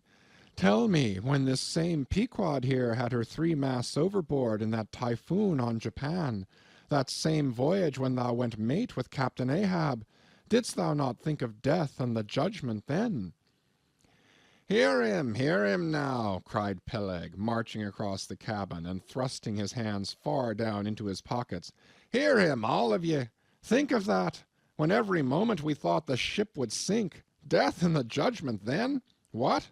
With all 3 masts making such an everlasting thundering against the side, and every sea breaking over us fore and aft? Think of death and the judgment then?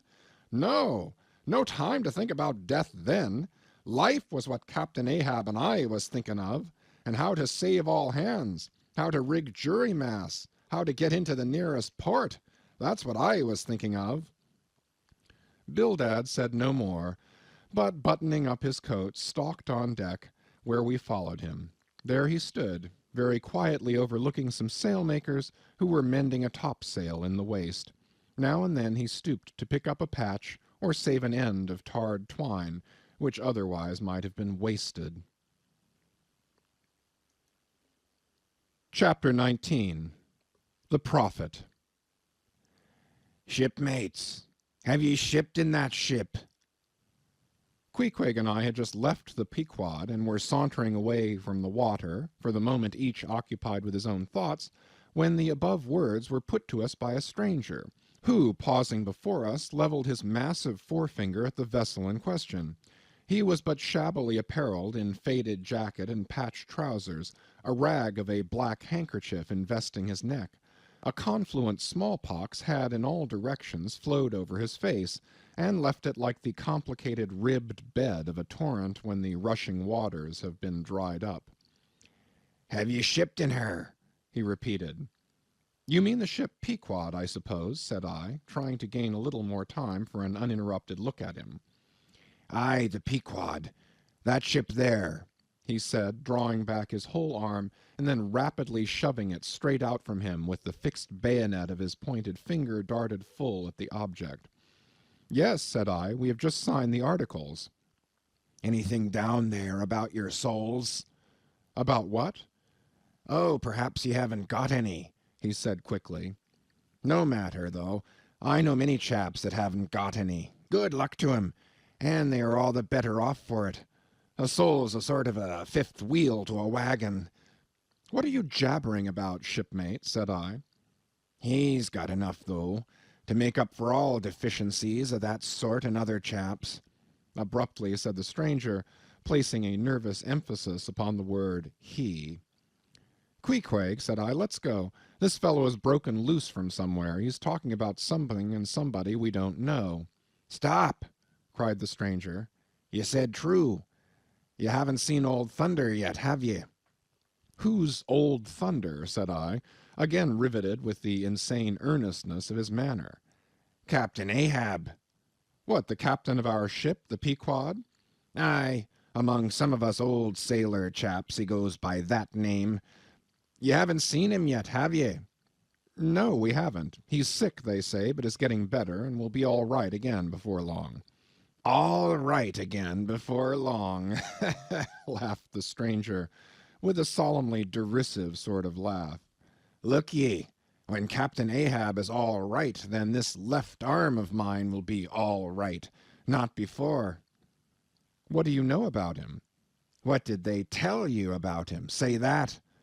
"They didn't tell much of anything about him, only I've heard he's a good whale hunter and a good captain to his crew." "That's true. That's true, yes, both true enough. But you must jump when he gives an order. Step and growl, growl and go. That's the word with Captain Ahab. But nothing about the thing that happened to him off Cape Horn long ago, when he lay like dead for 3 days and nights. Nothing about that deadly scrimmage with the Spaniard before the altar in Santa. Heard nothing about that, eh? Nothing about the silver calabash he spat into, and nothing about losing his leg last voyage according to the prophecy. Didn't you hear a word about them matters and something more, eh? No, I don't think you did. How could ye? Who knows it? Not all Nantucket, I guess. But howsever, mayhap you've heard tell about the leg, and how he lost it. Aye, you've heard of that, I dare say. Oh, yes, that everyone knows a'most. I mean, they know he's only one leg, and that a parma said he took the other off." "My friend," said I, "what all this gibberish of yours is about I don't know, and I don't much care, for it seems to me that you must be a little damaged in the head. But if you are speaking of Captain Ahab, of that ship there, the Pequod, then let me tell you that I know all about the loss of his leg." "All about it, eh? Sure you do? All?" "Pretty sure." With finger pointed and eye levelled at the Pequod, the beggar-like stranger stood a moment, as if in troubled reverie, and then, starting a little, turned and said, "You've shipped, have ye? Names down on the papers? Well, well, what's signed is signed, and what's to be will be, and then again perhaps it won't be after all. Anyhow, it's all fixed and arranged already, and some sailors or other must go with him, I suppose. As well these as any other men, God pity 'em. Morning to you, shipmates, morning. The ineffable heavens bless ye. I'm sorry I stopped ye. Look here, friend, said I, if you have anything important to tell us, out with it. But if you are only trying to bamboozle us, you're mistaken in your game. That's all I have to say. And it's said very well, and I like to hear a chap talk up that way. You are just the man for him, the likes of you. Morning to you, shipmates, morning. Oh, when you get there, tell 'em I've concluded not to make one of 'em. Ah, my dear fellow, you can't fool us that way. You can't fool us. It is the easiest thing in the world for a man to look as if he had a great secret in him. Morning to you, shipmates, morning. Morning it is, said I. Come along, Queequeg, let's leave this crazy man. But stop. Tell me your name, will you? Elijah. Elijah, thought I, and we walked away, both commenting after each other's fashion upon this ragged old sailor, and agreed that he was nothing but a humbug trying to be a bugbear. But we had not gone perhaps above 100 yards, when chancing to turn a corner, and looking back as I did so, who should be seen but Elijah following us, though at a distance. Somehow the sight of him struck me so that I said nothing to Queequeg of his being behind, but passed on with my comrade, anxious to see whether the stranger would turn the same corner that we did. He did, and then it seemed to me that he was dogging us, but with what intent I could not for the life of me imagine. This circumstance, coupled with his ambiguous half-hinting, half-revealing, shrouded sort of talk, now begat in me all kinds of vague wonderments and half-apprehensions, and all connected with the Pequod and Captain Ahab, and the leg he had lost, and the Cape Horn fit, and the silver calabash, and what Captain Peleg had said of him when I left the ship on the day previous, and the prediction of the Squaw Tistig, and the voyage we had bound ourselves to sail, and 100 other shadowy things. I was resolved to satisfy myself whether this ragged Elijah was really dogging us or not, and with that intent crossed the way with Queequeg, and on that side of it retraced our steps. But Elijah passed on without seeming to notice us. This relieved me, and once more and finally, as it seemed to me, I pronounced him, in my heart, a humbug. Chapter 20. All astir. A day or two passed, and there was great activity aboard the Pequod. Not only were the old sails being mended, but new sails were coming on board, and bolts of canvas and coils of rigging. In short, everything betokened that the ship's preparations were hurrying to a close. Captain Peleg seldom or never went ashore, but sat in his wigwam, keeping a sharp lookout upon the hands. Bildad did all the purchasing and providing at the stores, and the men employed in the hold and on the rigging were working till long after nightfall. On the day following Queequeg's signing the articles, word was given at all the inns where the ship's company were stopping that their chests must be on board before night, for there was no telling how soon the vessel might be sailing. So Queequeg got down our traps, resolving, however, to sleep ashore till the last. But it seems they always give very long notice in these cases, and the ship did not sail for several days. But no wonder, there was a good deal to be done, and there is no telling how many things to be thought of before the Pequod was fully equipped. Everyone knows what a multitude of things, beds, saucepans, knives and forks, shovels and tongs, napkins, nutcrackers, and what not, are indispensable to the business of housekeeping. Just so with whaling, which necessitates the 3 years' housekeeping upon the wide ocean, far from all grocers, costermongers, doctors, bakers, and bankers. And though this also holds true of merchant vessels, yet not by any means to the same extent as with whalemen. For besides the great length of the whaling voyage, the numerous articles peculiar to the prosecution of the fishery, and the impossibility of replacing them at the remote harbors usually frequented, it must be remembered that of all ships, whaling vessels are the most exposed to accidents of all kinds, and especially to the destruction and loss of the very things upon which the success of the voyage most depends. Hence the spare boats, spare spars, and spare lines and harpoons, and spare everything's almost but a spare captain and duplicate ship. At the period of our arrival at the island, the heaviest storage of the Pequod had been almost completed, comprising her beef, bread, water, fuel, and iron hoops and staves. But as before hinted, for some time there was a continual fetching and carrying on board of divers odds and ends of things, both large and small.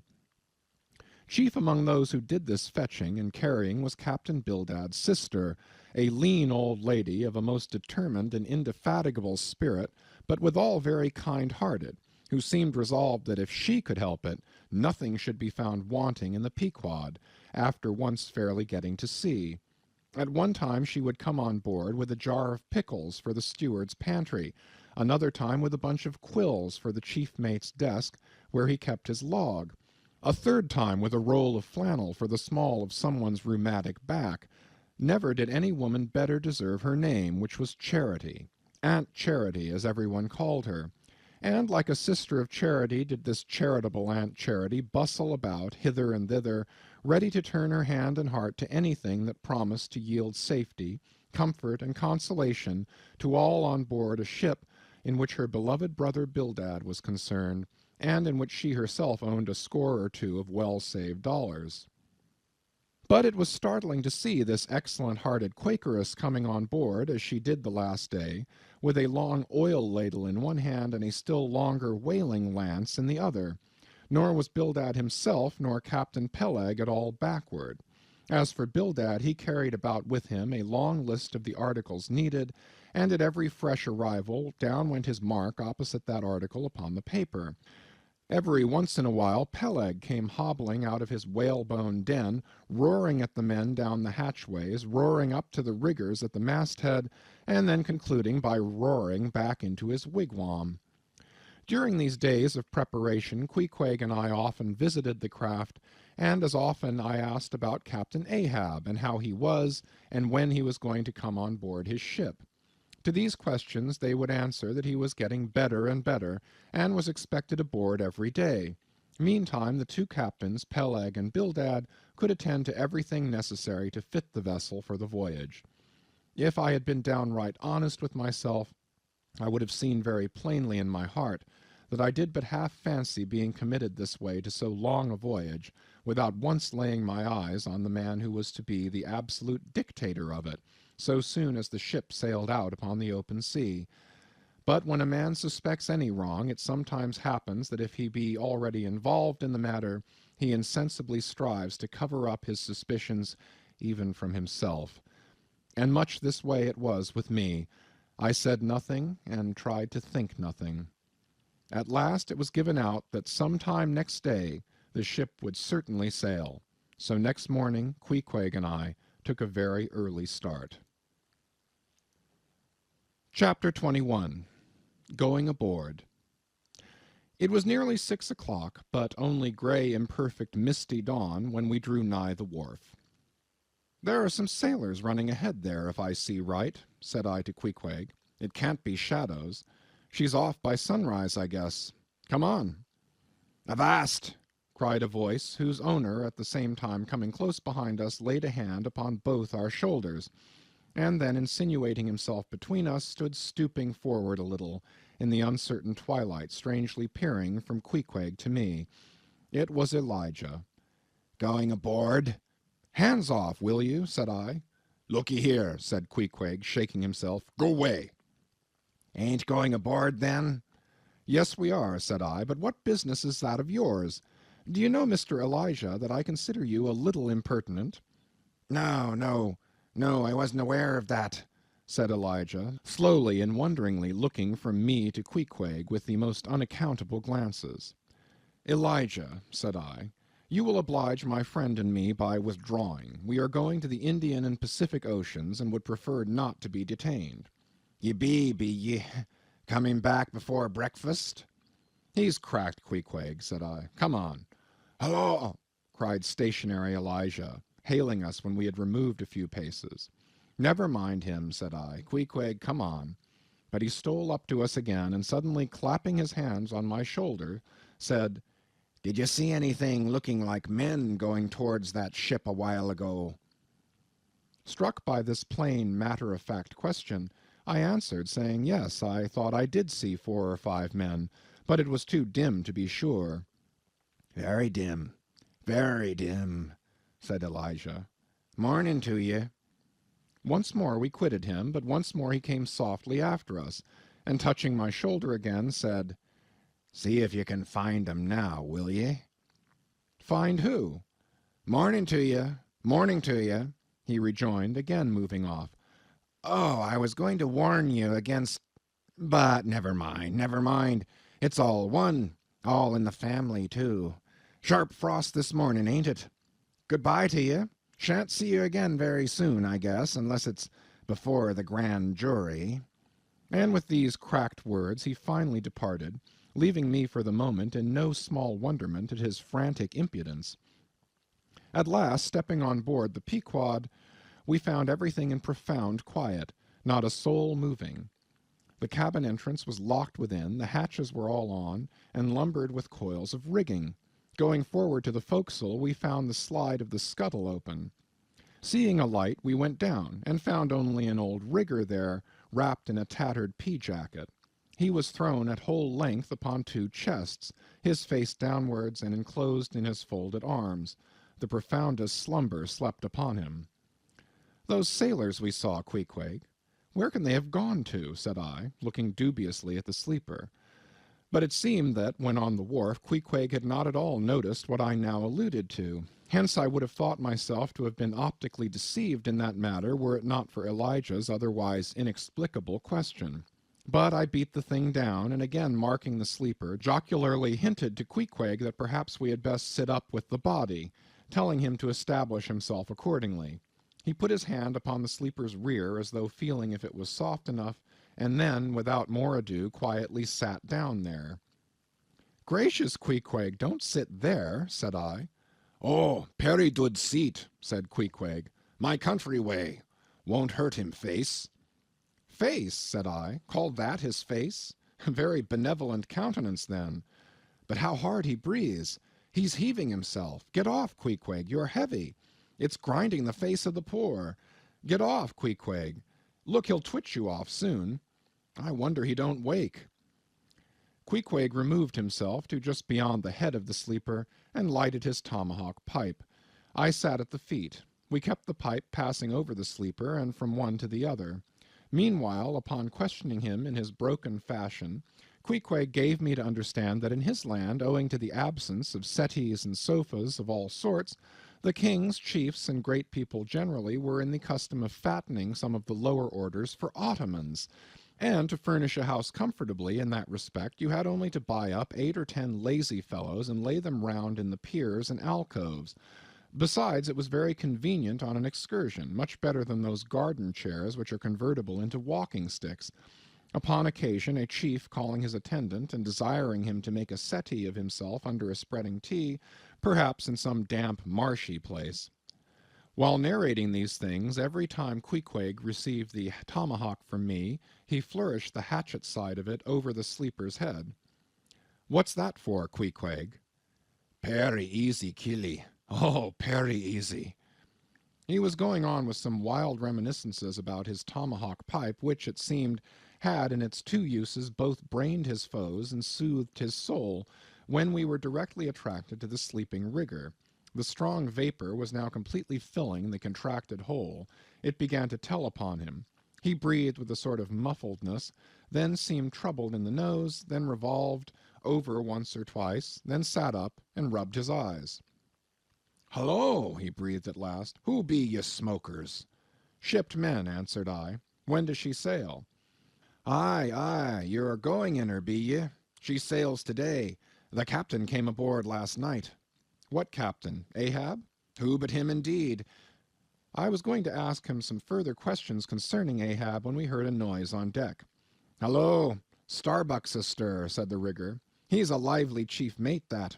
Good man and a pious, but all alive now. I must turn too. And so saying, he went on deck, and we followed. It was now clear sunrise. Soon the crew came on board in 2s and 3s, the riggers bestirred themselves, the mates were actively engaged, and several of the shore people were busy in bringing various last things on board.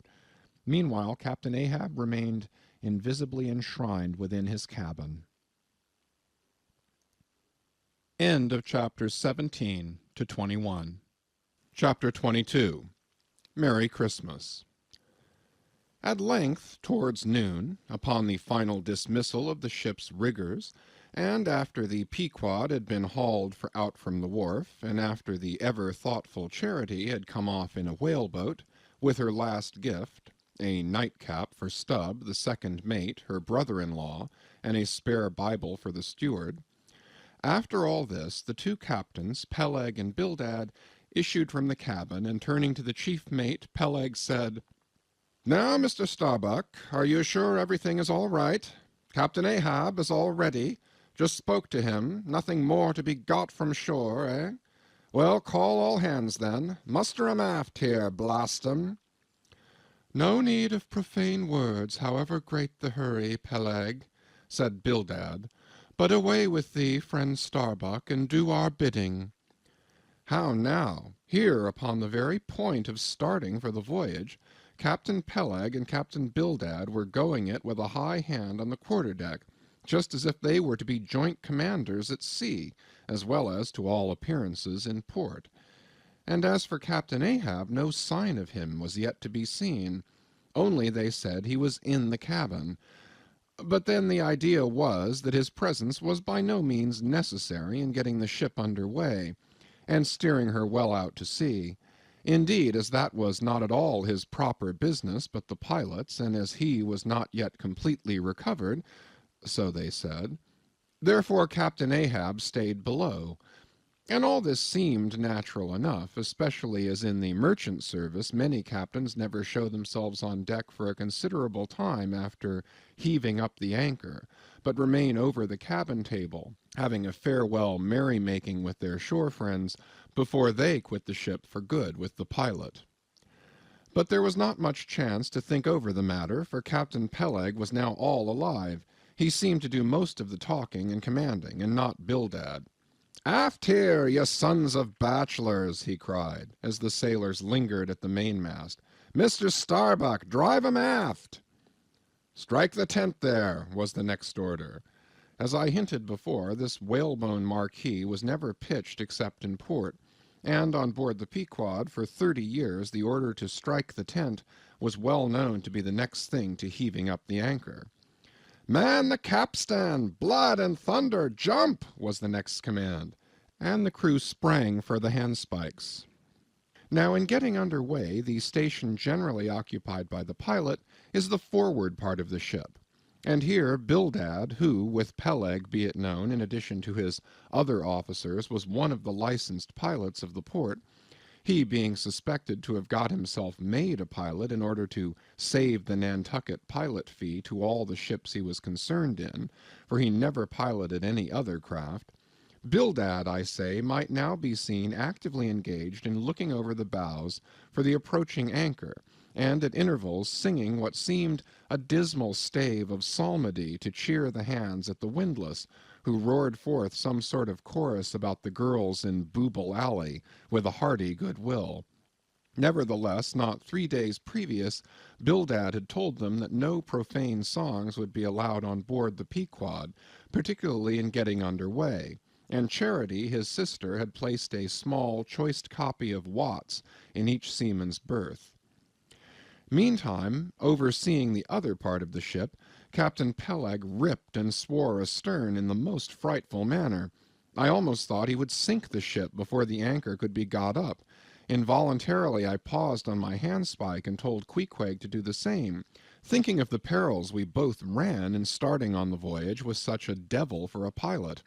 I was comforting myself, however, with the thought that in pious Bildad might be found some salvation, spite of his 777th lay, when I felt a sudden sharp poke in my rear, and, turning round, was horrified at the apparition of Captain Peleg in the act of withdrawing his leg from my immediate vicinity.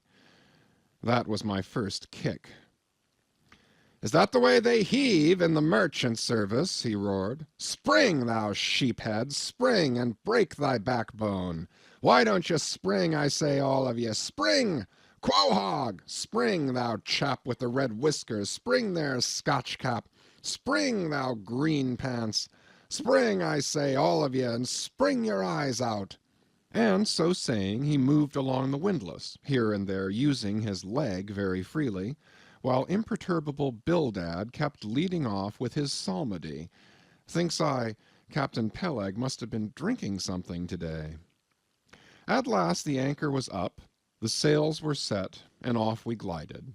It was a short, cold Christmas, and as the short northern day merged into night, we found ourselves almost broad upon the wintry ocean, whose freezing spray cased us in ice as in polished armor.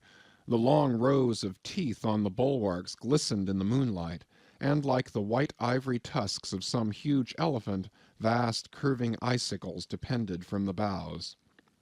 Lank Bildad, as pilot, headed the first watch, and ever and anon, as the old craft deep-dived into the green seas and sent the shivering frost all over her, and the winds howled and the cordage rang, his steady notes were heard.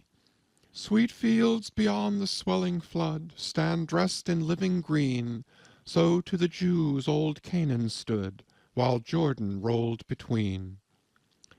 Never did those sweet words sound more sweetly to me than then. They were full of hope and fruition. Spite of this frigid winter night in the boisterous Atlantic, spite of my wet feet and wetter jacket, there was yet, it then seemed to me, many a pleasant haven in store, and meads and glades so eternally vernal that the grass shot up by the spring, untrodden, unwilted, remains at midsummer. At last we gained such an offing that the two pilots were needed no longer. The stout sailboat that had accompanied us began ranging alongside.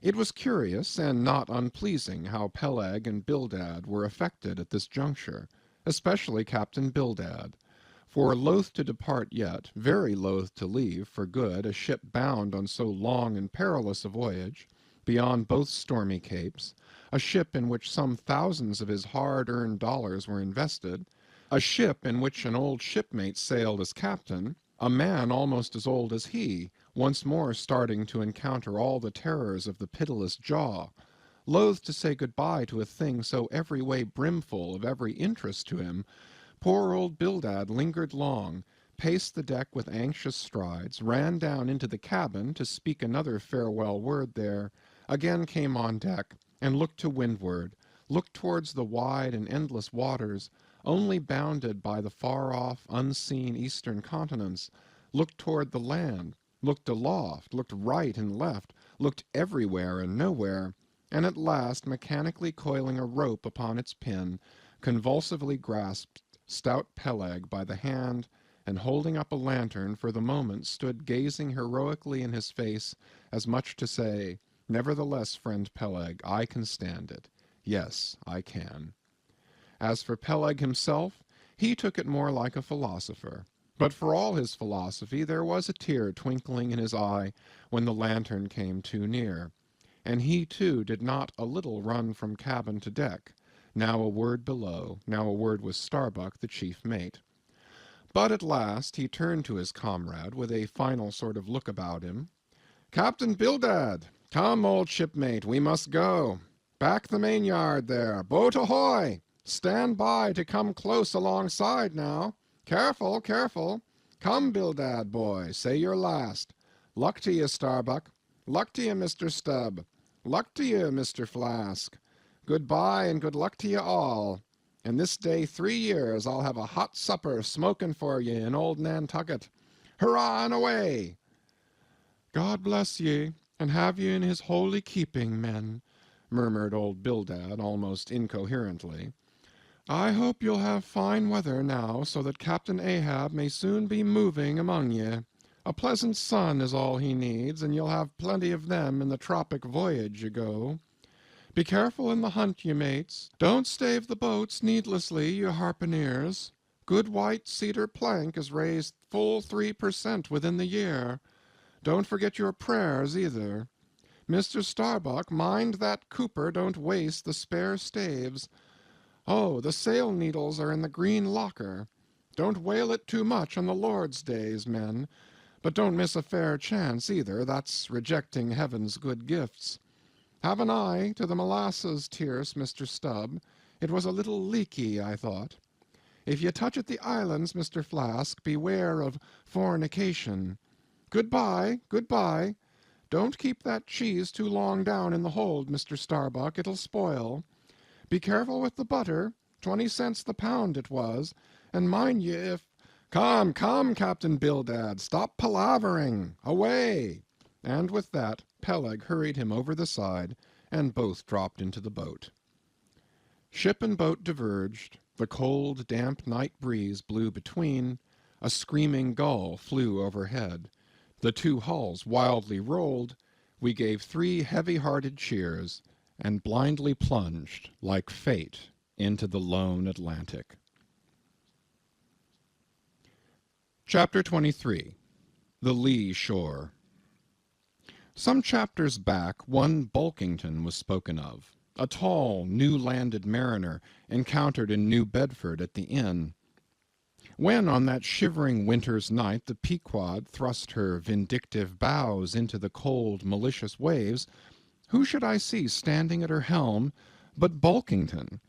I looked with sympathetic awe and fearfulness upon the man, who in midwinter just landed from a 4 years' dangerous voyage, could so unrestingly push off again for still another tempestuous term. The land seemed scorching to his feet. Wonderfulest things are ever the unmentionable. Deep memories yield no epitaphs. This 6-inch chapter is the stoneless grave of Bulkington. Let me only say that it fared with him as with the storm-tossed ship that miserably drives along the lured land. The port would fain give succor. The port is pitiful. In the port is safety, comfort, hearthstone, supper, warm blankets, friends, all that's kind to our mortalities. But in that gale, the port, the land, is that ship's direst jeopardy. She must fly all hospitality. One touch of land, though it but graze the keel, would make her shudder through and through. With all her might she crowds all sail offshore. In so doing, fights 'gainst the very winds that fain would blow her homeward, seeks all the lashed sea's landlessness again, for refuge's sake forlornly rushing into peril, her only friend, her bitterest foe. Know ye now, Bulkington? Glimpses do you seem to see of that mortally intolerable truth, that all deep, earnest thinking is but the intrepid effort of the soul to keep the open independence of her sea, while the wildest winds of heaven and earth conspire to cast her on the treacherous, slavish shore? But as in landlessness alone resides highest truth, shoreless, indefinite as God, so better it is to perish in that howling infinite than be ingloriously dashed upon the lee, even if that were safety. For worm-like then, oh, who would craven crawl to land? Terrors of the terrible. Is all this agony so vain? Take heart, O Bulkington. Bear thee grimly, demigod. Up from the spray of thy ocean perishing, straight up leaps thy apotheosis. Chapter 24. The Advocate. As Queequeg and I are now fairly embarked in this business of whaling, and as this business of whaling has somehow come to be regarded among landsmen as a rather unpoetical and disreputable pursuit, therefore I am all anxiety to convince you, ye landsmen, of the injustice hereby done to us hunters of whales. In the first place, it may be deemed almost superfluous to establish the fact that among people at large the business of whaling is not accounted on a level with what are called the liberal professions.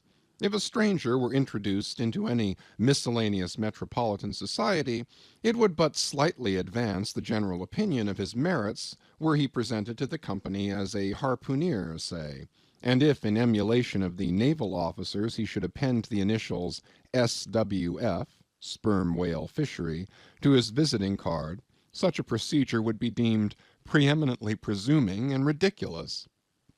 Doubtless one leading reason why the world declines honoring us whalemen is this. They think that at best our vocation amounts to a butchering sort of business, and that when actively engaged therein we are surrounded by all manner of defilements. Butchers we are, that is true. But butchers also, and butchers of the bloodiest badge, have been all the martial commanders whom the world invariably delights to honor.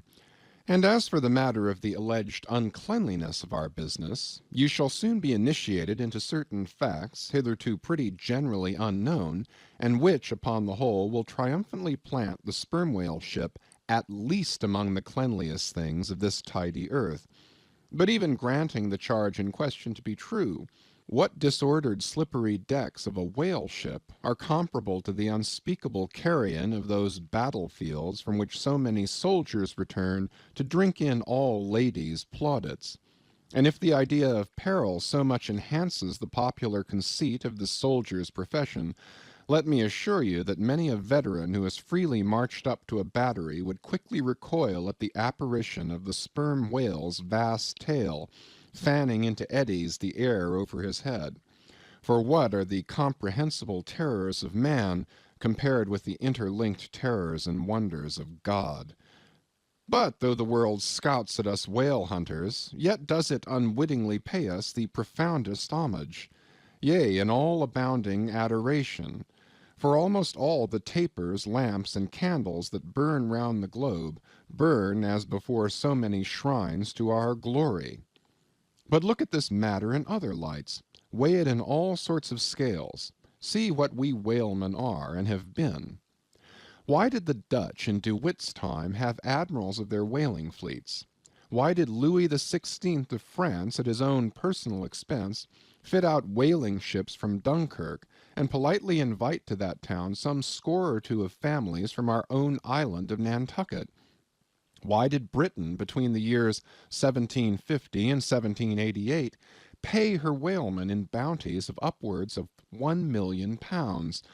And lastly, how comes it that we whalemen of America now outnumber all the rest of the banded whalemen in the world, sail a navy of upwards of 700 vessels, manned by 18,000 men, yearly consuming $4,000,000 of dollars, the ship's worth at the time of sailing $20,000,000, and every year importing into our harbors a well-reaped harvest of $7,000,000? How comes all this if there be not something puissant in whaling? But this is not the half. Look again. I freely assert that the cosmopolite philosopher cannot, for his life, point out one single peaceful influence which, within the last 60 years, has operated more potentially upon the whole broad world, taken in one aggregate, than the high and mighty business of whaling. One way and another, it has begotten events so remarkable in themselves, and so continuously momentous in their sequential issues, that whaling may well be regarded as that Egyptian mother who bore offspring themselves pregnant from her womb. It would be a hopeless, endless task to catalogue all these things. Let a handful suffice. For many years past the whale ship has been the pioneer in ferreting out the remotest and least known parts of the earth. She has explored seas and archipelagos which had no chart, where no Cook or Vancouver had ever sailed. If American and European men of war now peacefully ride in once savage harbors, let them fire salutes to the honor and glory of the whale ship, which originally showed them the way, and first interpreted between them and the savages. They may celebrate as they will the heroes of exploring expeditions, your Cooks, your Krusensterns, but I say that scores of anonymous captains have sailed out of Nantucket that were as great and greater than your Cook and your Krusenstern. For in their succorless empty-handedness, they, in the heathenish sharked waters and by the beaches of unrecorded javelin islands, battled with virgin wonders and terrors that Cook with all his marines and muskets would not willingly have dared. All that is made such a flourish of in old South Sea voyages, those things were but the lifetime commonplaces of our heroic Nantucketers. Often adventures which Vancouver dedicates 3 chapters to, these men accounted unworthy of being set down in the ship's common log. Ah, the world! Ah, the world!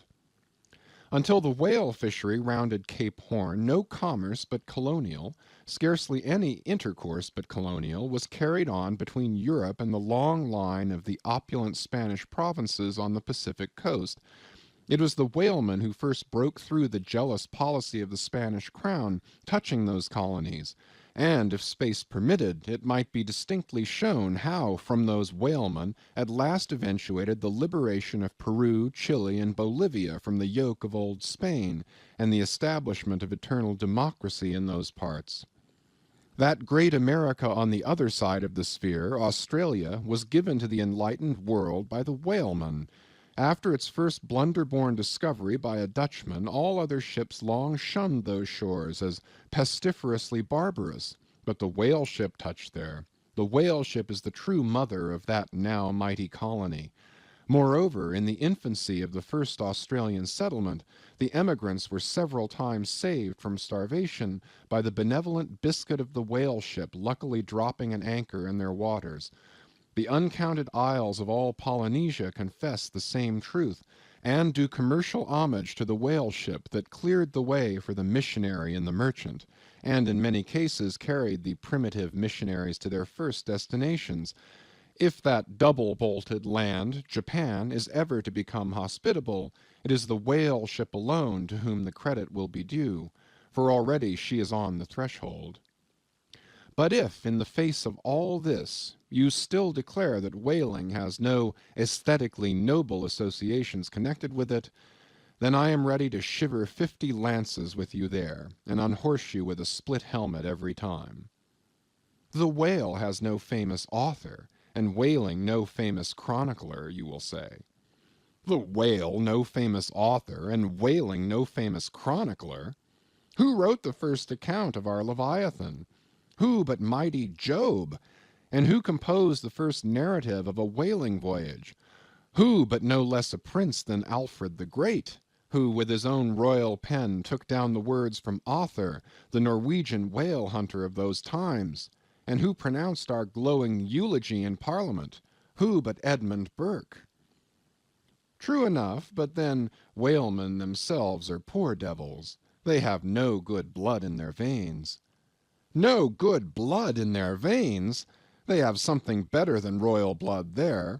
The grandmother of Benjamin Franklin was Mary Morrell, afterwards by marriage Mary Folger, one of the old settlers of Nantucket, and the ancestress to a long line of Folgers and harpooneers, all kith and kin to the noble Benjamin, to this day darting the barbed iron from one side of the world to the other.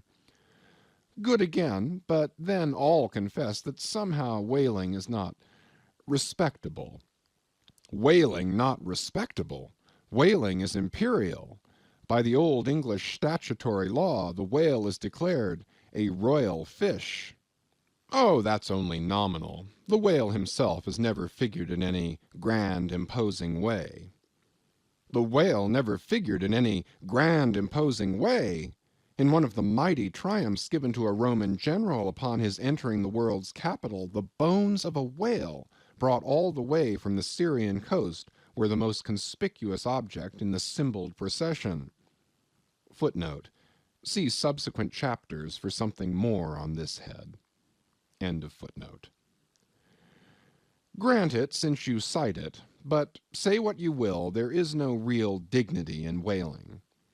No dignity in whaling! The dignity of our calling the very heavens attest. Cetus is a constellation in the south. No more, drive down your hat in the presence of the Tsar and take it off to Queequeg. No more, I know a man that in his lifetime has taken 350 whales. I account that man more honorable than that great captain of antiquity who boasted of taking as many walled towns. And as for me, if by any possibility there be any as yet undiscovered prime thing in me, If I shall ever deserve any real repute in that small but high hushed world which I might not be unreasonably ambitious of, if hereafter I shall do anything that, upon the whole, a man might rather have done than to have left undone, if at my death my executors, or more properly my creditors, find any precious manuscripts in my desk, then here I prospectively ascribe all the honor and the glory to whaling, for a whale ship was my Yale College and my Harvard. Chapter 25. Postscript. In behalf of the dignity of whaling, I would fain advance naught but substantiated facts, but after embattling his facts, an advocate who should wholly suppress a not unreasonable surmise, which might tell eloquently upon his case, such an advocate, would he not be blameworthy? It is well known that at the coronation of kings and queens, even modern ones, a certain curious process of seasoning them for their functions is gone through. There is a salt cellar of state, so called, and there may be a caster of state. How they use the salt precisely, who knows? Certain I am, however, that a king's head is solemnly oiled at his coronation, even as a head of salad. Can it be, though, that they anoint it with a view of making his interior run well as they anoint machinery? Much might be ruminated here concerning the essential dignity of this regal process, because in common life we esteem but meanly and contemptibly a fellow who anoints his hair and palpably smells of that anointing. In truth, a mature man who uses hair oil, unless medicinally, that man has probably got a quaggy spot in him somewhere. As a general rule, he can't amount to much in his totality. But the only thing to be considered here is this: what kind of oil is used at coronation? Certainly it cannot be olive oil, or macassar oil, nor castor oil, nor bear's oil, nor train oil, nor cod liver oil. What then can it possibly be but sperm oil in its unmanufactured, unpolluted state, the sweetest of all oils? Think of that, ye loyal Britons. We whalemen supply your kings and queens with coronation stuff. End of chapters 22 to 25. Chapters 26 and 27. Chapter 26. Knights and Squires. The chief mate of the Pequod was Starbuck, a native of Nantucket, and a Quaker by descent. He was a long, earnest man, and though born on an icy coast, seemed well adapted to endure the hot latitudes, his flesh being hard as twice-baked biscuit. Transported to the Indies, his live blood would not spoil like bottled ale. He must have been born in some time of general drought and famine, or upon one of those fast days for which his state is famous. Only some 30 arid summers had he seen. Those summers had dried up all his physical superfluousness. But this, his thinness, so to speak, seemed no more the token of wasting anxieties and cares than it seemed the indication of any bodily blight. It was merely the condensation of the man. He was by no means ill-looking, quite the contrary.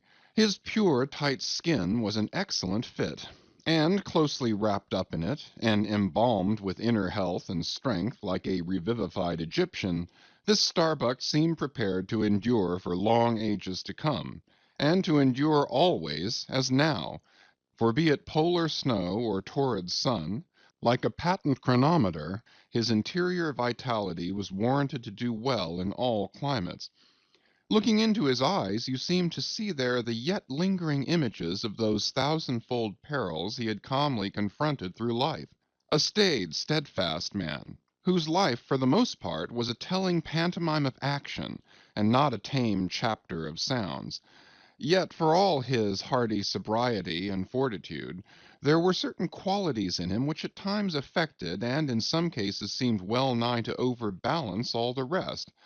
Uncommonly conscientious for a seaman, and endued with a deep natural reverence, the wild watery loneliness of his life did therefore strongly incline him to superstition, but to that sort of superstition which in some organizations seems rather to spring, somehow, from intelligence than from ignorance.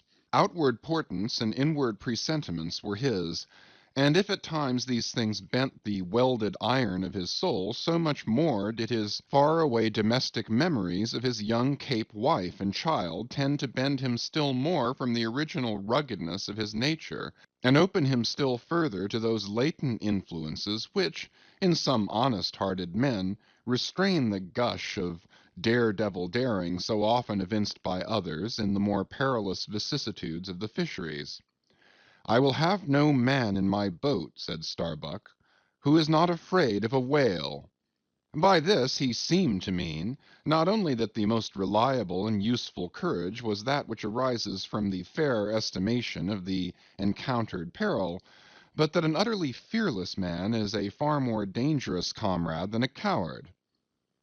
"Aye, aye," said Stubb, the second mate, "Starbuck there is as careful a man as you'll find anywhere in this fishery. But we shall ere long see what that word careful precisely means when used by a man like Stubb, or almost any other whale hunter. Starbuck was no crusader after perils. In him courage was not a sentiment, but a thing simply useful to him, and always at hand upon all mortally practical occasions. Besides, he thought, perhaps, that in this business of whaling, courage was one of the great staple outfits of the ship, like her beef and her bread, and not to be foolishly wasted. Therefore he had no fancy for lowering for whales after sundown, nor for persisting in fighting a fish that too much persisted in fighting him. For, thought Starbuck, I am here in this critical ocean to kill whales for my living, and not to be killed by them for theirs. And that hundreds of men had been so killed, Starbuck well knew. What doom was his own father's? Where in the bottomless deeps could he find the torn limbs of his brother? With memories like these in him, and moreover given to a certain superstitiousness, as has been said, the courage of this Starbuck, which could nevertheless still flourish, must indeed have been extreme. But it was not in reasonable nature that a man so organized, and with such terrible experiences and remembrances as he had, it was not in nature that these things should fail in latently engendering an element in him which, under suitable circumstances, would break out from its confinement, and burn all his courage up. And brave as he might be, it was that sort of bravery chiefly, visible in some intrepid men, which, while generally abiding firm in the conflict with seas or winds or whales or any of the ordinary irrational horrors of the world, yet cannot withstand those more terrific because more spiritual terrors which sometimes menace you from the concentrating brow of an enraged and mighty man. But were the coming narrative to reveal in any instance the complete abasement of poor Starbuck's fortitude, scarce might I have the heart to write it, for it is a thing most sorrowful, nay shocking, to expose the fall of valor in the soul. Men may seem detestable as joint stock companies and nations. Knaves, fools, and murderers there may be. Men may have mean and meager faces. But man, in the ideal, is so noble and so sparkling, such a grand and glowing creature, that over any ignominious blemish in him all his fellows should run to throw their costliest robes. That immaculate manliness we feel within ourselves, so far within us that it remains intact though all the outer characters seem gone, bleeds with keenest anguish at the undraped spectacle of a valor-ruined man. Nor can piety itself, at such a shameful sight, completely stifle her upbraidings against the permitting stars. But this august dignity I treat of is not the dignity of kings and robes, but that abounding dignity which has no robed investiture. Thou shalt see it shining in the arm that wields a pick or drives a spike, that democratic dignity which, on all hands, radiates without end from God himself, the great God absolute, the center and circumference of all democracy, his omnipresence, our divine equality. If, then, to meanest mariners and renegades and castaways I shall hereafter ascribe high qualities, though dark, weave round them tragic graces, if even the most mournful, perchance the most abased among them all, shall at times lift himself to the exalted mounts, if I shall touch that workman's arm with some ethereal light, if I shall spread a rainbow over his disastrous set of sun, then against all mortal critics bear me out in it, thou just spirit of equality, which has spread one royal mantle of humanity over all my kind. Bear me out in it, thou great democratic God, who didst not refuse the swart convict Bunyan the pale poetic pearl. Thou who didst clothe with doubly hammered leaves of finest gold the stumped and paupered arm of old Cervantes. Thou who didst pick up Andrew Jackson from the pebbles, who didst hurl him upon a war horse, who didst thunder him higher than a throne, thou who, in all thy mighty earthly marchings, ever cullest thy selectest champions from the kingly commons, bear me out in it, O God. Chapter 27. Knights and Squires. Stubb was the second mate. He was a native of Cape Cod, and hence, according to local usage, he was called a Cape Codman. A happy-go-lucky, neither craven nor valiant, taking perils as they came with an indifferent air, and while engaged in the most imminent crisis of the chase, toiling away calm and collected as a journeyman joiner engaged for the year. Good-humored, easy, and careless, he presided over his whaleboat as if the most deadly encounter were but a dinner, and his crew all invited guests. He was as particular about the comfortable arrangement of his part of the boat as an old stage driver is about the snugness of his box. When close to the whale, in the very deathlock of the fight, he handled his unpitying lance coolly and off-handedly, as a whistling tinker his hammer. He would hum over his old rig-a-dig tunes while flank and flank with the most exasperated monster. Long usage had, for this Stubb, converted the jaws of death into an easy-chair. What he thought of death itself there was no telling. Whether he ever thought of it at all might be a question. But if he ever did chance to cast his mind that way after a comfortable dinner, no doubt, like a good sailor, he took it to be a sort of a call to the watch to tumble aloft and bestir themselves there, about something which he would find out when he obeyed the order, and not sooner. What, perhaps, with other things, made Stubb such an easy-going, unfearing man, so cheerfully trudging off with the burden of life in a world full of grave peddlers, all bowed to the ground with their packs, what helped to bring about that almost impious good humor of his, that thing must have been his pipe. For, like his nose, his short, black little pipe was one of the regular features of his face. You would almost as soon have expected him to turn out of his bunk without his nose as without his pipe. He kept a whole row of pipes there ready loaded, stuck in a rack, within easy reach of his hand, and whenever he turned in he smoked them all out in succession, lighting one from another to the end of the chapter, then loading them again to be in readiness anew. For when Stubb dressed, instead of first putting his legs into his trousers, he put his pipe into his mouth. I say this continual smoking must have been one cause, at least, of his peculiar disposition, for everyone knows that this earthly air, whether ashore or afloat, is terribly infected with the nameless miseries of the numberless mortals who have died exhaling it. And as in a time of cholera some people go about with camphorated handkerchiefs to their mouths, so likewise against all mortal tribulations, Stubb's tobacco smoke might have operated as a sort of disinfecting agent. The third mate was Flask, a native of Tisbury in Martha's Vineyard, a short, stout, ruddy young fellow, very pugnacious concerning whales, who somehow seemed to think that the great leviathans had personally and hereditarily affronted him, and therefore it was a sort of point of honor with him to destroy them whenever encountered. So utterly lost was he to all sense of reverence for the many marvels of their majestic bulk and mystic ways, and so dead to anything like an apprehension of any possible danger from encountering them, that in his poor opinion the wondrous whale was but a species of magnified mouse, or at least water rat, requiring only a little circumvention and some small application of time and trouble in order to kill and boil. This ignorant, unconscious fearlessness of his made him a little waggish in the matter of whales. He followed these fish for the fun of it, and a 3 years' voyage round Cape Horn was only a jolly joke that lasted that length of time. As a carpenter's nails are divided into wrought nails and cut nails, so mankind may be similarly divided. Little Flask was one of the wrought ones, made to clinch tight and last long.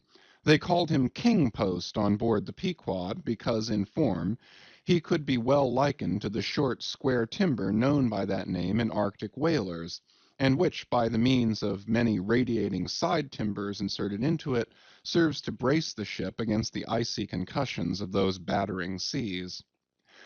Now these three mates, Starbuck, Stubb, and Flask, were momentous men. They it was who by universal prescription commanded three of the Pequod's boats as headmen. In that grand order of battle in which Captain Ahab would probably marshal his forces to descend on the whales, these three headsmen were as captains of companies, or, being armed with their long, keen whaling spears, they were as a picked trio of lancers, even as the harpooneers were flingers of javelins. And since, in this famous fishery, each mate or headsman, like a Gothic knight of old, is always accompanied by his boat-steerer or harpooneer, who in certain conjunctures provides him with a fresh lance, when the former one has been badly twisted, or elbowed in the assault, and moreover, as there generally subsists between the two a close intimacy and friendliness, it is therefore but meet that in this place we set down who the Pequod's harpooneers were, and to what headsman each of them belonged. First of all was Queequeg, whom Starbuck, the chief mate, had selected for his squire, but Queequeg is already known. Next was Tashtego, an unmixed Indian from Gayhead, the most westerly promontory of Martha's Vineyard, where there still exists the last remnant of a village of red men, which has long supplied the neighboring island of Nantucket with many of her most daring harpooneers. In the fishery they usually go by the generic name of Gay Headers. Tashtego's long, lean, sable hair, his high cheekbones and black rounding eyes, for an Indian oriental in their largeness, but Antarctic in their glittering expression, all this sufficiently proclaimed him an inheritor of the unvitiated blood of those proud warrior hunters who, in quest of the great New England moose, had scoured, bow in hand, the aboriginal forests of the Maine. But no longer snuffing in the trail of the wild beasts of the woodland, Tashtego now hunted in the wake of the great whales of the sea, the unerring harpoon of the sun fitly replacing the infallible arrow of the sires. To look at the tawny brawn of his lithe, snaky limbs, you would almost have credited the superstitions of some of the earlier Puritans, and half believe this wild Indian to be a son of the prince of the powers of the air. Tashtego was Stubb, the second mate's squire.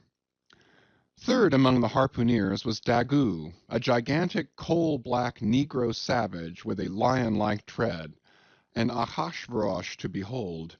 Suspended from his ears were two golden hoops, so large that the sailors called them ring-bolts, and would talk of securing the topsail halyards to them. In his youth Daggoo had voluntarily shipped on board a whaler, lying in a lonely bay on his native coast, and never having been anywhere in the world but in Africa, Nantucket, and the pagan harbors most frequented by whalemen, and having now led for many years the bold life of the fishery in the ships of owners uncommonly heedful of what manner of men they shipped, Daggoo retained all his barbaric virtues, and erect as a giraffe, moved about the decks in all the pomp of 6 feet 5 in his socks. There was a corporeal humility in looking up at him, and a white man standing before him seemed a white flag come to beg truce of a fortress. Curious to tell, this imperial negro, Ahasuerus Daggoo, was the squire of Little Flask, who looked like a chessman beside him. As for the residue of the Pequod's company, be it said that at the present day not more than 1 in 2 of the many thousand men before the mast employed in the American whale fishery are Americans born, though pretty nearly all the officers are. Herein it is the same with the American whale fishery as it is with the American army and military and merchant navies, and the engineering forces employed in the construction of the American canals and railroads. The same, I say, because in all these cases the native American liberally provides the brains, the rest of the world is generously supplying the muscles. No small number of these whaling seamen belong to the Azores, where the outward bound Nantucket whalers frequently touch to augment their crews from the hardy peasants of those rocky shores. In like manner, the Greenland whalers sailing out of Hull or London put in at the Shetland Islands to receive the full complement of their crew. Upon the passage homeward they drop them there again. How it is, there is no telling, but islanders seem to make the best whalemen. They were nearly all islanders in the Pequod. Isolatos, too, I call such, not acknowledging the common continent of men, but each isolato living on a separate continent of his own. Yet now, federated along one keel, what a set these isolatos were! An Anacharsis Cloots deputation from all the isles of the sea, and all the ends of the earth, accompanying old Ahab in the Pequod, to lay the world's grievances before that bar from which not very many of them ever come back. Black little Pip, he never did. Oh no, he went before. Poor Alabama boy. On the grim Pequod's forecastle you shall ere long see him, beating his tambourine, prelusive of the eternal time, when sent for, to the great quarter-deck on high, he was bid strike in with angels and beat his tambourine in glory. Called a coward here, hailed a hero there. End of chapters 26 and 27. Chapters 28 to 31. Chapter 28. Ahab. For several days after leaving Nantucket, nothing above hatches was seen of Captain Ahab. The mates regularly relieved each other at the watches, and for aught that could be seen to the contrary, they seemed to be the only commanders of the ship, only they sometimes issued from the cabin with orders so sudden and peremptory that after all it was plain they but commanded vicariously. Yes, their supreme lord and dictator was there, though hitherto unseen by any eyes not permitted to penetrate into the now sacred retreat of the cabin. Every time I ascended to the deck from my watches below, I instantly gazed aft, to mark if any strange face were visible, for my first vague disquietude touching the unknown captain, now in the seclusion of the sea, became almost a perturbation. This was strangely heightened at times by the ragged Elijah's diabolical incoherences uninvitedly recurring to me, with a subtle energy I could not have before conceived of. But poorly could I withstand them, much as in other moods I was almost ready to smile at the solemn whimsicalities of that outlandish prophet of the wharves. But whatever it was of apprehensiveness or uneasiness, to call it so, which I felt, whenever I came to look about me in the ship, it seemed against all warranty to cherish such emotions. For though the harpooneers, with the great body of the crew, were a far more barbaric, heathenish, and motley set than any of the tame merchant ship companies which my previous experiences had made me acquainted with, still I ascribed this, and rightly ascribed it, to the fierce uniqueness of the very nature of that wild Scandinavian vocation in which I had so abandonedly embarked. But it was especially the aspect of the three chief officers of the ship, the mates, which was most forcibly calculated to allay these colorless misgivings, and induce confidence and cheerfulness in every presentment of the voyage. Three better, more likely sea officers and men, each in his own different way, could not readily be found, and they were, every one of them, Americans, a Nantucketer, a Vineyarder, a Cape man. Now, it being Christmas when the ship shot from outer harbor, for a space we had biting polar weather, though all the time running away from it to the southward, and by every degree and minute of latitude which we sailed, gradually leaving that merciless winter and all its intolerable weather behind us. It was one of those less lowering but still gray and gloomy enough mornings of the transition, when with a fair wind the ship was rushing through the water with a vindictive sort of leaping and melancholy rapidity, that as I mounted to the deck at the call of the forenoon watch, so soon as I leveled my glance toward the taffrail, foreboding shivers ran over me. Reality outran apprehension. Captain Ahab stood upon his quarter-deck. There seemed no sign of common bodily illness about him, nor of the recovery from any. He looked like a man cut away from the stake, when the fire has overrunningly wasted all the limbs without consuming them, or taking away one particle from their compacted, aged robustness. His whole high, broad form seemed made of solid bronze, and shaped in an unalterable mold like Cellini's cast Perseus. Threading its way out from among his gray hairs, and continuing right down one side of his tawny, scorched face and neck, till it disappeared in his clothing, you saw a slender rod-like mark, lividly whitish. It resembled that perpendicular seam sometimes made in the straight lofty trunk of a great tree, when the upper lightning tearingly darts down it, and without wrenching a single twig peels and grooves out the bark from top to bottom, ere running off into the soil, leaving the tree still greenly alive, but branded. Whether that mark was born with him, or whether it was the scar left by some desperate wound, no one could certainly say. By some tacit consent throughout the voyage, little or no allusion was made to it, especially by the mates. But once Tashtego Sr., an old gay-head Indian among the crew, superstitiously asserted that not till he was full 40 years old did Ahab become that way branded, and then it came upon him not in the fury of any mortal fray, but in an elemental strife at sea.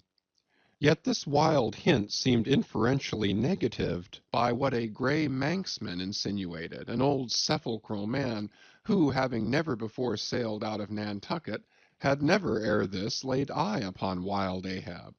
Nevertheless, the old sea traditions, the immemorial credulities, popularly invested this old Manxman with preternatural powers of discernment, so that no white sailor seriously contradicted him when he said that if ever Captain Ahab should be tranquilly laid out, which might hardly come to pass, so he muttered, then whoever should do that last office for the dead would find a birthmark on him from crown to sole. So powerfully did the whole grim aspect of Ahab affect me, and the livid brand which streaked it, that for the first few moments I hardly noted that not a little of this overbearing grimness was owing to the barbaric white leg upon which he partly stood. It had previously come to me that this ivory leg had at sea been fashioned from the polished bone of a sperm whale's jaw. "Aye, he was dismasted off Japan," said the old gay-head Indian once, "but like his dismasted craft, he shipped another mast without coming home for it. He has a quiver of 'em." I was struck with the singular posture he maintained. Upon each side of the Pequod's quarter-deck, and pretty close to the mizzen shrouds, there was an auger hole, bored about half an inch or so into the plank. His bone legs steadied in that hole, one arm elevated and holding by a shroud, Captain Ahab stood erect, looking straight out beyond the ship's ever-pitching prow. There was an infinity of firmest fortitude, a determinate, unsurrenderable willfulness in the fixed and fearless forward dedication of that glance. Not a word he spoke, nor did his officers say aught to him, though by all their minutest gestures and expressions they plainly showed the uneasy, if not painful consciousness of being under a troubled master eye. And not only that, but moody, stricken Ahab stood before them with a crucifixion in his face, in all the nameless, regal, overbearing dignity of some mighty woe. Ere long, from his first visit in the air, he withdrew into his cabin. But after that morning he was every day visible to the crew, either standing in his pivot hole, or seated upon an ivory stool he had, or heavily walking the deck. As the sky grew less gloomy, indeed began to grow a little genial, he became still less and less a recluse, as if when the ship had sailed from home nothing but the dead wintry bleakness of the sea had then kept him so secluded. And by it came to pass that he was almost continually in the air. But as yet, for all that he said or perceptibly did on the at last sunny deck, he seemed as unnecessary there as another mast. But the Pequod was only making a passage now, not regularly cruising. Nearly all whaling preparatives needing supervision the mates were fully competent to, so that there was little or nothing out of himself to employ or excite Ahab now, and thus chase away for that one interval the clouds that layer upon layer were piled upon his brow, as ever all clouds choose the loftiest peaks to pile themselves upon. Nevertheless, ere long, the warm, warbling persuasiveness of the pleasant holiday weather we came to seemed gradually to charm him from his mood. For as when the red-cheeked dancing girls, April and May, trip home to the wintry misanthropic woods, even the barest, ruggedest, most thunder-cloven old oak will at least send forth some few green sprouts to welcome such glad-hearted visitants, so Ahab did, in the end, a little respond to the playful allurings of that girlish air. More than once did he put forth the faint blossom of a look which, in any other man, would have soon flowered out in a smile. Chapter 29. Enter Ahab, to him Stubb. Some days elapsed, and, ice and icebergs all astern, the Pequod now went rolling through the bright Quito spring, which at sea almost perpetually reigns on the threshold of the eternal August of the tropic. The warmly cool, clear, ringing, perfumed, overflowing, redundant days were as crystal goblets of Persian sherbet, heaped up, flaked up with rose-water snow. The starred and stately nights seemed haughty dames in jeweled velvets, nursing at home in lonely pride the memory of their absent conquering earls, the golden-helmeted suns. For sleeping man 'twas hard to choose between such winsome days and such seducing nights. But all the witcheries of that unwaning weather did not merely lend new spells and potencies to the outward world. Inward they turned upon the soul, especially when the still mild hours of eve came on. Then memory shot her crystals as the clear ice most forms of noiseless twilights. And all these subtle agencies, more and more they wrought on Ahab's texture. Old age is always wakeful, as if, the longer linked with life, the less man has to do with aught that looks like death. Among sea commanders, the old graybeards will oftenest leave their berths to visit the night-cloak deck. It was so with Ahab, only that now of late he seemed so much to live in the open air, that truly speaking his visits were more to the cabin than from the cabin to the planks. "It feels like going down into one's tomb," he would mutter to himself, "for an old captain like me to be descending this narrow scuttle, to go to my grave-dug berth." So almost every 24 hours, when the watches of the night were set and the band on deck sentineled the slumbers of the band below, and when, if a rope was to be hauled upon the forecastle, the sailors flung it not rudely down as by day, but with some cautiousness dropped it to its place for fear of disturbing their slumbering shipmates, when this sort of steady quietude would begin to prevail, habitually the silent steersman would watch the cabin scuttle, and ere long the old man would emerge, gripping at the iron banister to help his crippled way. Some considering touch of humanity was in him, for at times like these he usually abstained from patrolling the quarter-deck, because to his wearied mates, seeking repose within 6 inches of his ivory heel, such would have been the reverberating crack and din of that bony step that their dreams would have been on the crunching teeth of sharks. But once the mood was on him too deep for common regardings, and as with heavy lumber-like pace he was measuring the ship from taffrail to mainmast, Stubb, the old second mate, came up from below, with a certain unassured, deprecating humorousness, hinted that if Captain Ahab was pleased to walk the planks, then no one could say nay, but there might be some way of muffling the noise, hinting something indistinctly and hesitatingly about a globe of tow and the insertion into it of the ivory heel.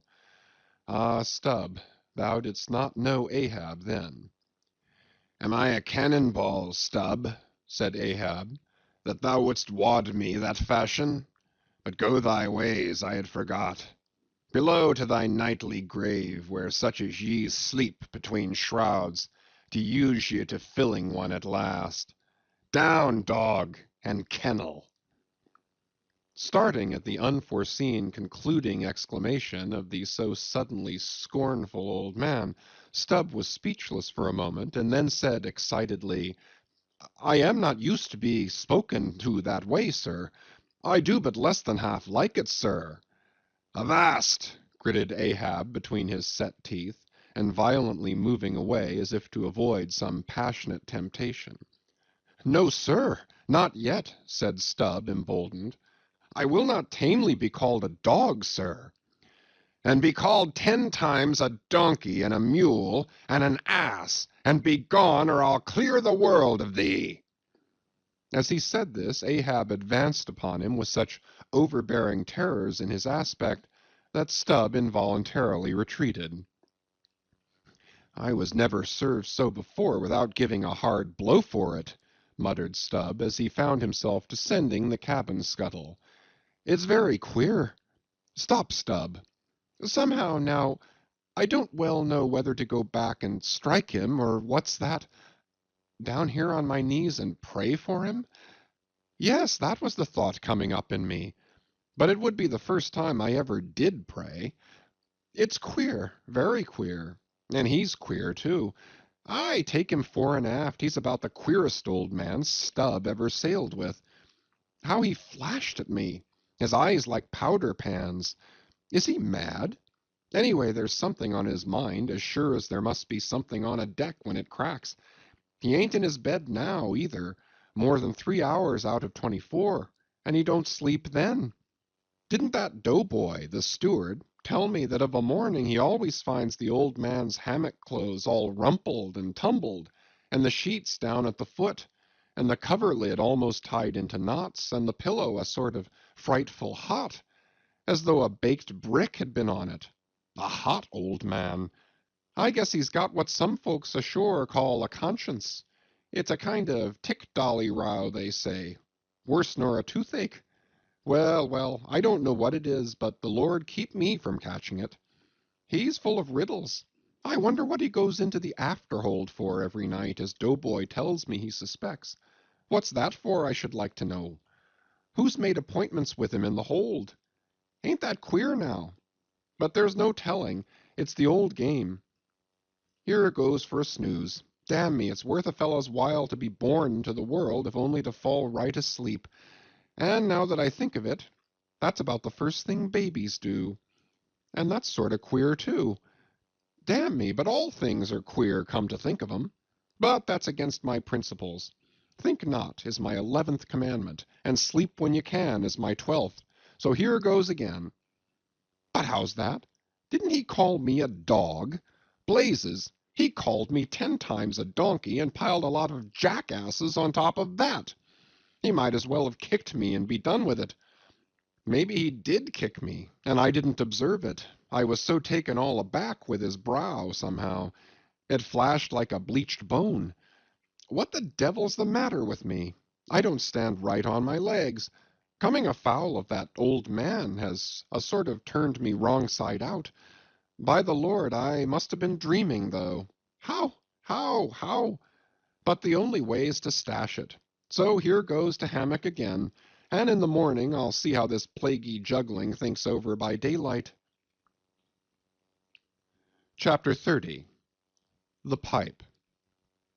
When Stubb had departed, Ahab stood for a while leaning over the bulwarks, and then, as had been usual with him of late, calling a sailor of the watch, he sent him below for his ivory stool and also his pipe. Lighting his pipe at the binnacle lamp and planting the stool on the weather side of the deck, he sat and smoked.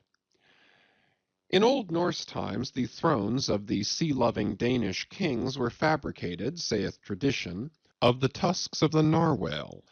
How could one look at Ahab, then, seated on that tripod of bones, without bethinking him of the royalty it symbolized? For a Khan of the plank, and a king of the sea, and a great lord of leviathans was Ahab.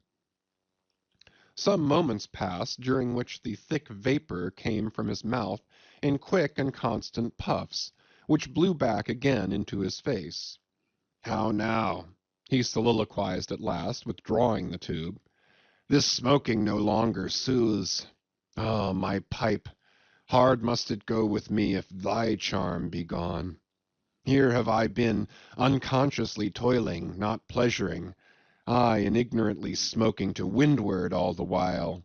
To windward, and with such nervous whiffs, as if, like the dying whale, my final jets were the strongest and fullest of trouble. What business have I with this pipe? This thing that is meant for sereneness, to send up mild white vapors among mild white hairs, not among torn iron-gray locks like mine. I'll smoke no more." He tossed the still-lighted pipe into the sea. The fire hissed in the waves. The same instant the ship shot by the bubble the sinking pipe made. With slouched hat, Ahab lurchingly paced the planks. Chapter 31. Queen Mab. Next morning Stubb accosted Flask. "Such a queer dream, King Post, I never had. You know the old man's ivory leg? Well, I dreamed he kicked me with it, and when I tried to kick back, upon my soul, my little man, I kicked my leg right off. And then presto, Ahab seemed a pyramid, and I, like a blazing fool, kept kicking at it. But what was still more curious, Flask, you know how curious all dreams are, through all this rage that I was in, I somehow seemed to be thinking to myself that after all it was not much of an insult, that kick from Ahab.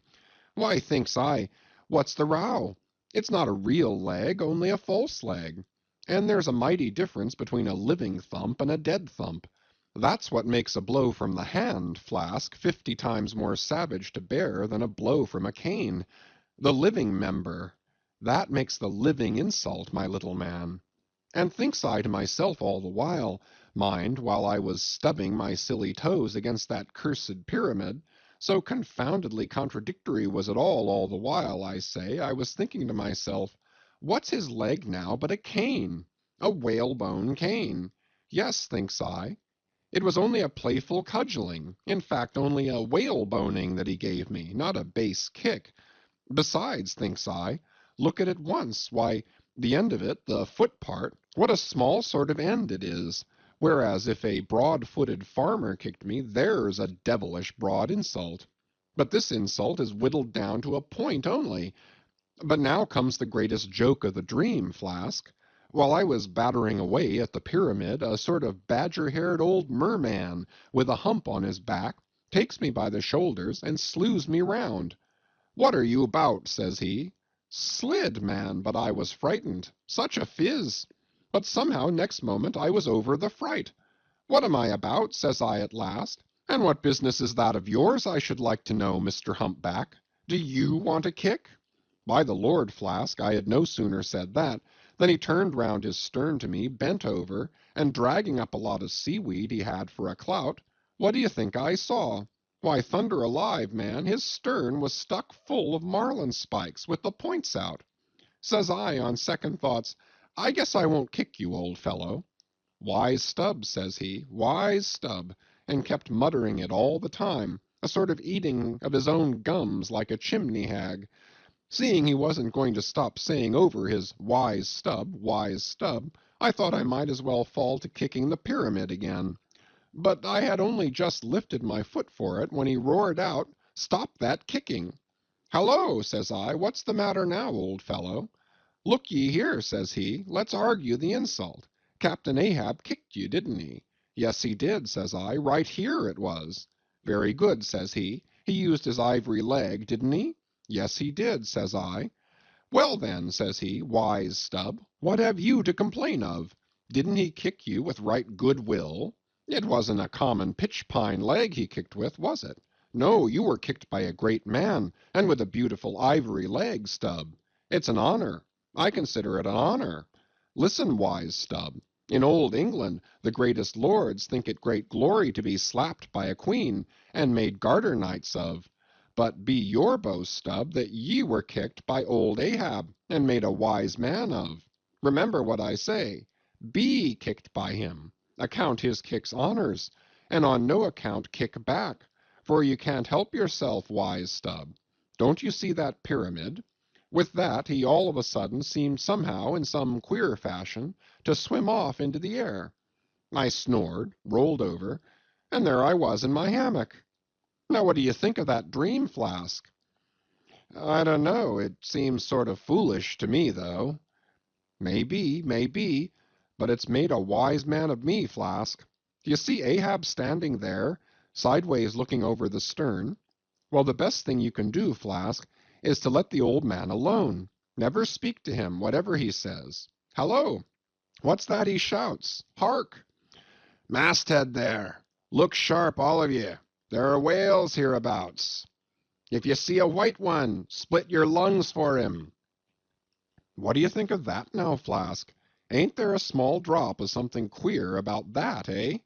A white whale. Did you mark that, man? Look ye, there's something special in the wind. Stand by for it, Flask. Ahab has that's bloody on his mind. But, Mum, he comes this way. End of chapters 28 to 31. Chapter 32. Cetology. Already we are boldly launched upon the deep, but soon we shall be lost in its unshored, harborless immensities. Ere that come to pass, ere the Pequod's weedy hull rolls side by side with the barnacled hulls of the Leviathan, at the outset it is but well to attend to a matter almost indispensable to a thorough appreciative understanding of the more special Leviathanic revelations and illusions of all sorts which are to follow. It is some systematized exhibition of the whale in his broad genera that I would now fain put before you, yet it is no easy task. The classification of the constituents of a chaos, nothing less is here essayed. Listen to what the best and latest authorities have laid down. Quote, no branch of zoology is so much involved as that which is entitled cetology, end quote, says Captain Scoresby, A.D. 1820. Quote, it is not my intention, were it in my power, to enter into the inquiry as to the true method of dividing the cetacea into groups and families. Utter confusion exists among historians of this animal, end quote, sperm whale, says Surgeon Beale, A.D. 1839. Quote, unfitness to pursue our research in the unfathomable waters, end quote. Quote, impenetrable veil covering our knowledge of the cetacea, end quote. Quote, a field strewn with thorns, end quote. Quote, all these incomplete indications but serve to torture us naturalists, end quote. Thus speak of the whale, the great Cuvier and John Hunter, and Lesson, those lights of zoology and anatomy. Nevertheless, though of real knowledge there be little, yet of books there are a plenty, and so in some small degree with cetology or the science of whales. Many are the men, small and great, old and new, landsmen and seamen, who have at large or in little written of the whale. Run over a few, the authors of the Bible, Aristotle, Pliny, Aldrovandi, Sir Thomas Browne, Gesner, Ray, Linnaeus, Rondeletius, Willoughby, Green, Artedi, Sibbald, Brisson, Martin, Lacépède, Bonterre, Desmarais, Baron Cuvier, Frederick Cuvier, John Hunter, Owen, Scoresby, Beale, Bennett, J. Ross Brown, the author of Miriam Coffin, Olmsted, and the Reverend T. Cheever. But to what ultimate generalizing purpose all these have written, the above-cited extracts will show. Of the names in this list of whale authors, only those following Owen ever saw living whales, and but one of them was a real professional harpooner and whaleman, I mean Captain Scoresby. On the separate subject of the Greenland or right whale, he is the best existing authority. But Scoresby knew nothing and says nothing of the great sperm whale, compared with which the Greenland whale is almost unworthy mentioning. And here be it said that the Greenland whale is a usurper upon the throne of the seas. He is not even by any means the largest of the whales. Yet, owing to the long priority of his claims and the profound ignorance which, until some 70 years back, invested the then fabulous or utterly unknown sperm whale, and which ignorance to this present day still reigns in all but some few scientific retreats and whale ports, this usurpation has been every way complete. Reference to nearly all the leviathanic allusions in the great poets of past days will satisfy you that the Greenland whale, without one rival, was to them the monarch of the seas. But the time has at last come for a new proclamation. This is Charing Cross. Hear ye, good people all. The Greenland whale is deposed. The great sperm whale now reigneth. There are only two books in being which at all pretend to put the living sperm whale before you, and at the same time in the remotest degree succeed in the attempt. Those books are Beale's and Bennett's, both in their time surgeons to English South Sea whale ships, and both exact and reliable men. The original matter touching the sperm whale to be found in their volumes is necessarily small, but so far as it goes, it is of excellent quality, though mostly confined to scientific description. As yet, however, the sperm whale, scientific or poetic, lives not complete in any literature. Far above all other hunted whales, his is an unwritten life. Now the various species of whale need some sort of popular, comprehensive classification, if only an easy outline one for the present, hereafter to be filled in all its departments by subsequent laborers. As no better man advances to take this matter in hand, I hereupon offer my own poor endeavors. I promise nothing complete, because any human thing supposed to be complete must for that very reason infallibly be faulty. I shall not pretend to a minute anatomical description of the various species, or, in this place at least, to much of any description. My object here is simply to project the draft of a systematization of cetology. I am the architect, not the builder. But it is a ponderous task. No ordinary letter sorter in the post office is equal to it. To grope down into the bottom of the sea after them, to have one's hands among the unspeakable foundations, ribs and very pelvis of the world, this is a fearful thing. What am I that I should essay to hook the nose of this Leviathan? The awful tauntings in Job might well appall me. Will he, the Leviathan, make a covenant with thee? Behold, the hope of him is vain. But I have swam through libraries and sailed through oceans. I have had to do with whales with these visible hands. I am in earnest, and I will try. There are some preliminaries to settle. First, the uncertain, unsettled condition of this science of cetology is in the very vestibule attested by the fact that in some quarters it still remains a moot point whether the whale be a fish. In his System of Nature, A.D. 1776, Linnaeus declares, quote, "I hereby separate the whales from the fish," end quote. But I, of my own knowledge, know that down to the year 1850, sharks and shad, alewives and herring, against Linnaeus's express edict, were still found dividing the possession of the same seas with the Leviathan. The grounds upon which Linnaeus would fain have banished the whales from the waters he states as follows, quote, On account of their warm bilocular heart, their lungs, their movable eyelids, their hollow ears, penem intrantem feminam mamis lactanem, and finally, ex lege naturae jure meritoque, I submitted all this to my friends Simeon Macy and Charlie Coffin of Nantucket, both messmates of mine in a certain voyage, and they united in the opinion that the reasons set forth were altogether insufficient. Charlie profanely hinted they were humbug. Be it known that, waiving all argument, I take the good old-fashioned ground that the whale is a fish, and call upon holy Jonah to back me. This fundamental thing settled, the next point is, in what internal respect does the whale differ from other fish? Above, Linnaeus has given you those items, but in brief they are these: lungs and warm blood, whereas all other fish are lungless and cold-blooded. Next, how shall we define the whale by his obvious externals, so as conspicuously to label him for all time to come? To be short, then, a whale is a spouting fish with a horizontal tail. There you have him. However contracted, that definition is the result of expanded meditation. A walrus spouts much like a whale, but the walrus is not a fish because he is amphibious.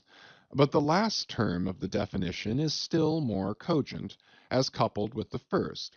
Almost anyone must have noticed that all the fish familiar to landsmen have not a flat but a vertical or up and down tail, whereas among spouting fish the tail, though it may be similarly shaped, invariably assumes a horizontal position. By the above definition of what a whale is, I do by no means exclude from the Leviathanic Brotherhood any sea creature hitherto identified with the whale by the best informed Nantucketers, nor, on the other hand, link with it any fish hitherto authoritatively regarded as alien. Hence all the smaller spouting and horizontal-tailed fish must be included in this ground plan of cetology. Now then, come the grand divisions of the entire whale host. Footnote: I am aware that down to the present time the fish styled lamatins and dugongs, pigfish and sowfish of the coffins of Nantucket, are included by many naturalists among the whales, but as these pigfish are a noisy, contemptible set, mostly lurking in the mouths of rivers and feeding on wet hay, and especially as they do not spout, I deny their credentials as whales, and have presented them with their passports to quit the kingdom of cetology. End of footnote. First, according to magnitude, I divide the whales into 3 primary books, subdivisible into chapters, and these shall comprehend them all, both small and large. 1. The folio whale. 2. The octavo whale. 3. The duodecimo whale. As the type of the folio, I present the sperm whale; of the octavo, the grampus; of the duodecimo, the porpoise. Folios. Among these I here include the following chapters: 1. The sperm whale. 2. The right whale. 3. The finback whale. 4. The humpback whale. 5. The razorback whale. 6. The sulphur bottom whale. Book 1. Folio. Chapter 1. Sperm whale. This whale, among the English of old vaguely known as the trumpa whale and the physeter whale and the anvil-headed whale, is the present cachalot of the French and the potzfisch of the Germans and the macrocephalus of the long words. He is without doubt the largest inhabitant of the globe, the most formidable of all whales to encounter, the most majestic in aspect, and lastly, by far, the most valuable in commerce, he being the only creature from which that valuable substance, spermaceti, is obtained. All his peculiarities will, in many other places, be enlarged upon. It is chiefly with his name that I now have to do. Philologically considered, it is absurd. Some centuries ago, when the sperm whale was almost wholly unknown in his own proper individuality, and when his oil was only accidentally obtained from the stranded fish, in those days spermaceti, it would seem, was popularly supposed to be derived from a creature identical with the one then known in England as the Greenland or right whale. It was the idea also that this same spermaceti was that quickening humor of the Greenland whale which the first syllable of the word literally expresses. In those times also spermaceti was exceedingly scarce, not being used for light, but only as an ointment and medicament. It was only to be had from the druggists as you nowadays buy an ounce of rhubarb. When, as I opine, in the course of time, the true nature of spermaceti became known, its original name was still retained by the dealers, no doubt to enhance its value by a notion so strangely significant of its scarcity. And so the appellation must have at last come to be bestowed upon the whale from which this spermaceti was really derived. Book 1, Folio, Chapter 2, Right Whale. In one respect, this is the most venerable of the leviathans, being the one first regularly hunted by man. It yields the article commonly known as whalebone or baleen, and the oil specially known as whale oil, an inferior article in commerce. Among the fishermen he is indiscriminately designated by all the following titles: the whale, the Greenland whale, the black whale, the great whale, the true whale, the right whale. There is a deal of obscurity concerning the identity of the species thus multitudinously baptized. What, then, is the whale which I include in the second species of my folios?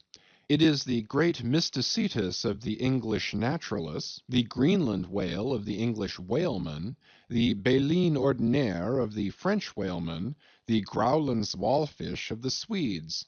It is the whale which for more than 2 centuries past has been hunted by the Dutch and English in the Arctic seas.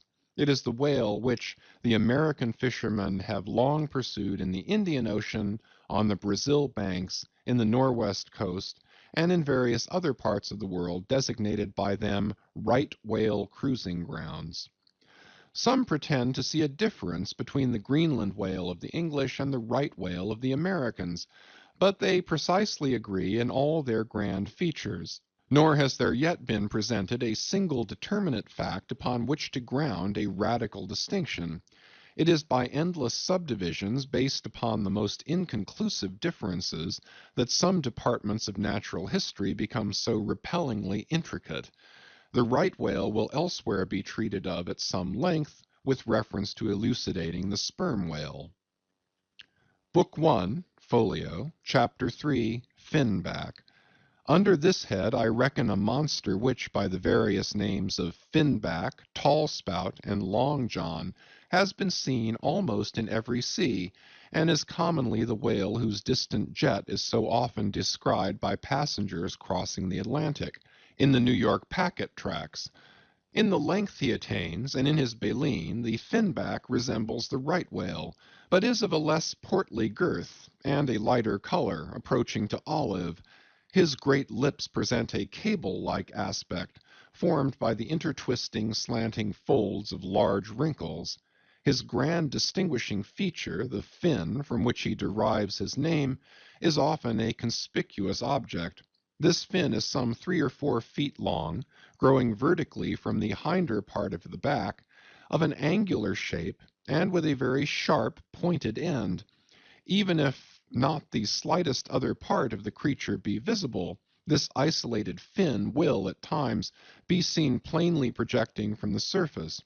When the sea is moderately calm, and slightly marked with spherical ripples, and this gnomon-like fin stands up and casts shadows upon the wrinkled surface, it may well be supposed that the watery circle surrounding it somewhat resembles a dial, with its style and wavy hour lines graved on it. On that ahaz dial the shadow often goes back. The finback is not gregarious. He seems a whale-hater, as some men are man-haters. Very shy, always going solitary, unexpectedly rising to the surface in the remotest and most sullen waters, His straight and single lofty jet rising like a tall misanthropic spear upon a barren plain, gifted with such wondrous power and velocity in swimming as to defy all present pursuit from man, this Leviathan seems the banished and unconquerable Cain of his race, bearing for his mark that style upon his back.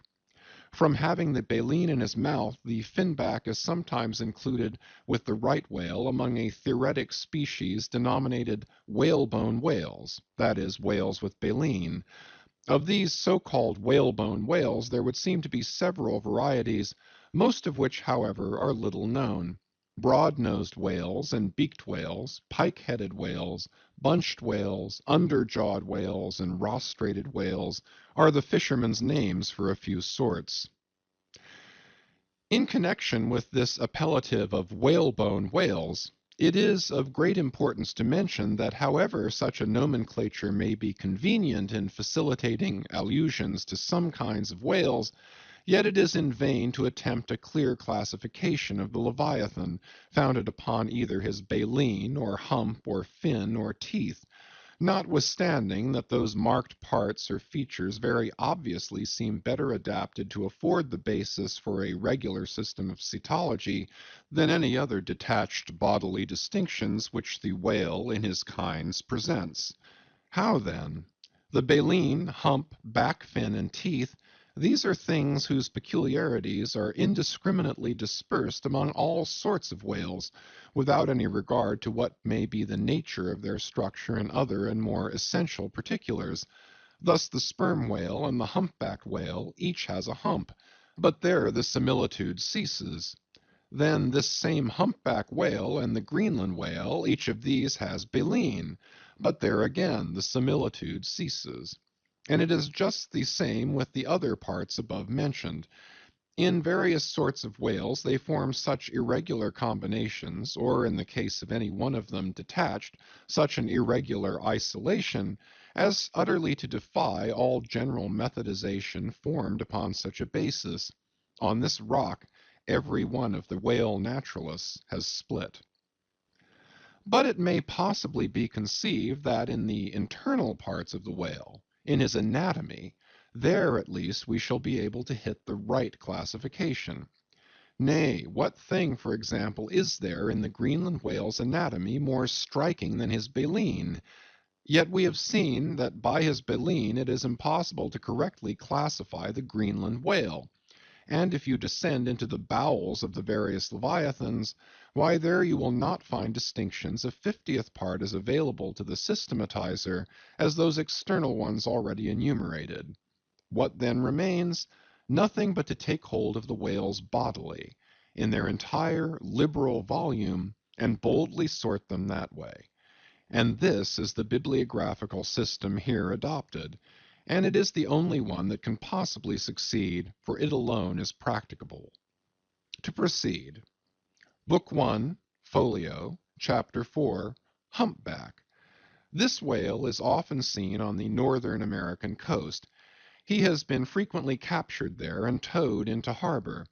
He has a great pack on him like a peddler, or you might call him the elephant and castle whale.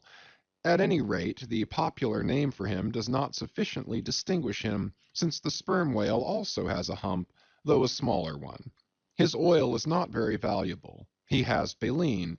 He is the most gamesome and light-hearted of all whales, making more gay foam and white water generally than any other of them.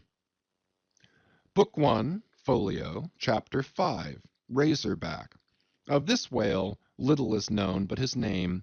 I have seen him at a distance off Cape Horn. Of a retiring nature, he eludes both hunters and philosophers. Though no coward, he has never yet shown any part of him but his back, which rises in a long, sharp ridge. Let him go. I know little more of him, and nor does anybody else. Book 1, Folio, Chapter 6, Sulphur Bottom. Another retiring gentleman with a brimstone belly, doubtless got by scraping along the Tartarian tiles in some of his profounder divings. He is seldom seen, at least I have never seen him, except in the remoter southern seas, and then always at too great a distance to study his countenance. He is never chased. He would run away with rope walks of line. Prodigies are told of him. Adieu, Sulphur Bottom. I can say nothing more that is true of ye, nor can the oldest Nantucketer. Thus ends Book 1, folio, and now begins Book 2, octavo. Octavos. These embrace the whales of middling magnitude, among which present may be numbered 1. The grampus, 2. The blackfish, 3. The narwhale, 4. The thrasher, 5. The killer. Footnote. Why this book of whales is not denominated the quarto is very plain, because while the whales of this order, though smaller than those of the former order, nevertheless retain a proportionate likeness to them in figure, yet the bookbinder's quarto volume, in its dimensioned form, does not preserve the shape of the folio volume, but the octavo volume does. End of footnote. Book 2, octavo, Chapter 1, Grampus. Though this fish, whose loud sonorous breathing, or rather blowing, has furnished a proverb to landsmen, is so well known a denizen of the deep, yet he is not popularly classed among whales, but possessing all the grand distinctive features of the Leviathan, most naturalists have recognized him for one.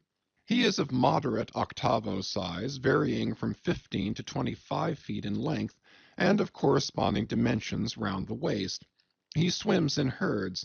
He is never regularly hunted, though his oil is considerable in quantity, and pretty good for light. By some fishermen his approach is regarded as premonitory of the advance of the great sperm whale. Book 2, octavo, Chapter 2, Blackfish. I give the popular fishermen's names for all these fish, for generally they are best. Where any name happens to be vague or inexpressive, I shall say so and suggest another. I do so now touching the blackfish, so called, because blackness is the rule among almost all whales. So call him the hyena whale, if you please. His voracity is well known, and from the circumstance that the inner angles of his lips are curved upwards, he carries an everlasting Mephistophelian grin on his face. This whale averages some 16 or 18 feet in length. He is found in almost all latitudes. He has a peculiar way of showing his dorsal hooked fin in swimming, which looks something like a Roman nose. When not more profitably employed, the sperm whale hunters sometimes capture the hyena whale to keep up the supply of cheap oil for domestic employment, as some frugal housekeepers, in the absence of company and quite alone by themselves, burn unsavory tallow instead of odorous wax. Though their blubber is very thin, some of these whales will yield you upwards of 30 gallons of oil. Book 2, octavo, Chapter 3, Narwhale, that is, nostril whale. Another instance of a curiously named whale, so named, I suppose, from his peculiar horn being originally mistaken for a peaked nose. The creature is some 16 feet in length, while its horn averages 5 feet, though some exceed 10 and even attain to 15 feet. Strictly speaking, this horn is but a lengthened tusk, growing out from the jaw in a line a little depressed from the horizontal. But it is only found on the sinister side, which has an ill effect, giving its owner something analogous to the aspect of a clumsy left-handed man. What precise purpose this ivory horn or lance answers, it would be hard to say. It does not seem to be used like the blade of the swordfish and billfish, though some sailors tell me that the narwhale employs it for a rake in turning over the bottom of the sea for food. Charley Coffin said it was used for an ice piercer, for the narwhale, rising to the surface of the polar sea, and finding it sheeted with ice, thrusts his horn up and so breaks through. But you cannot prove either of these surmises to be correct.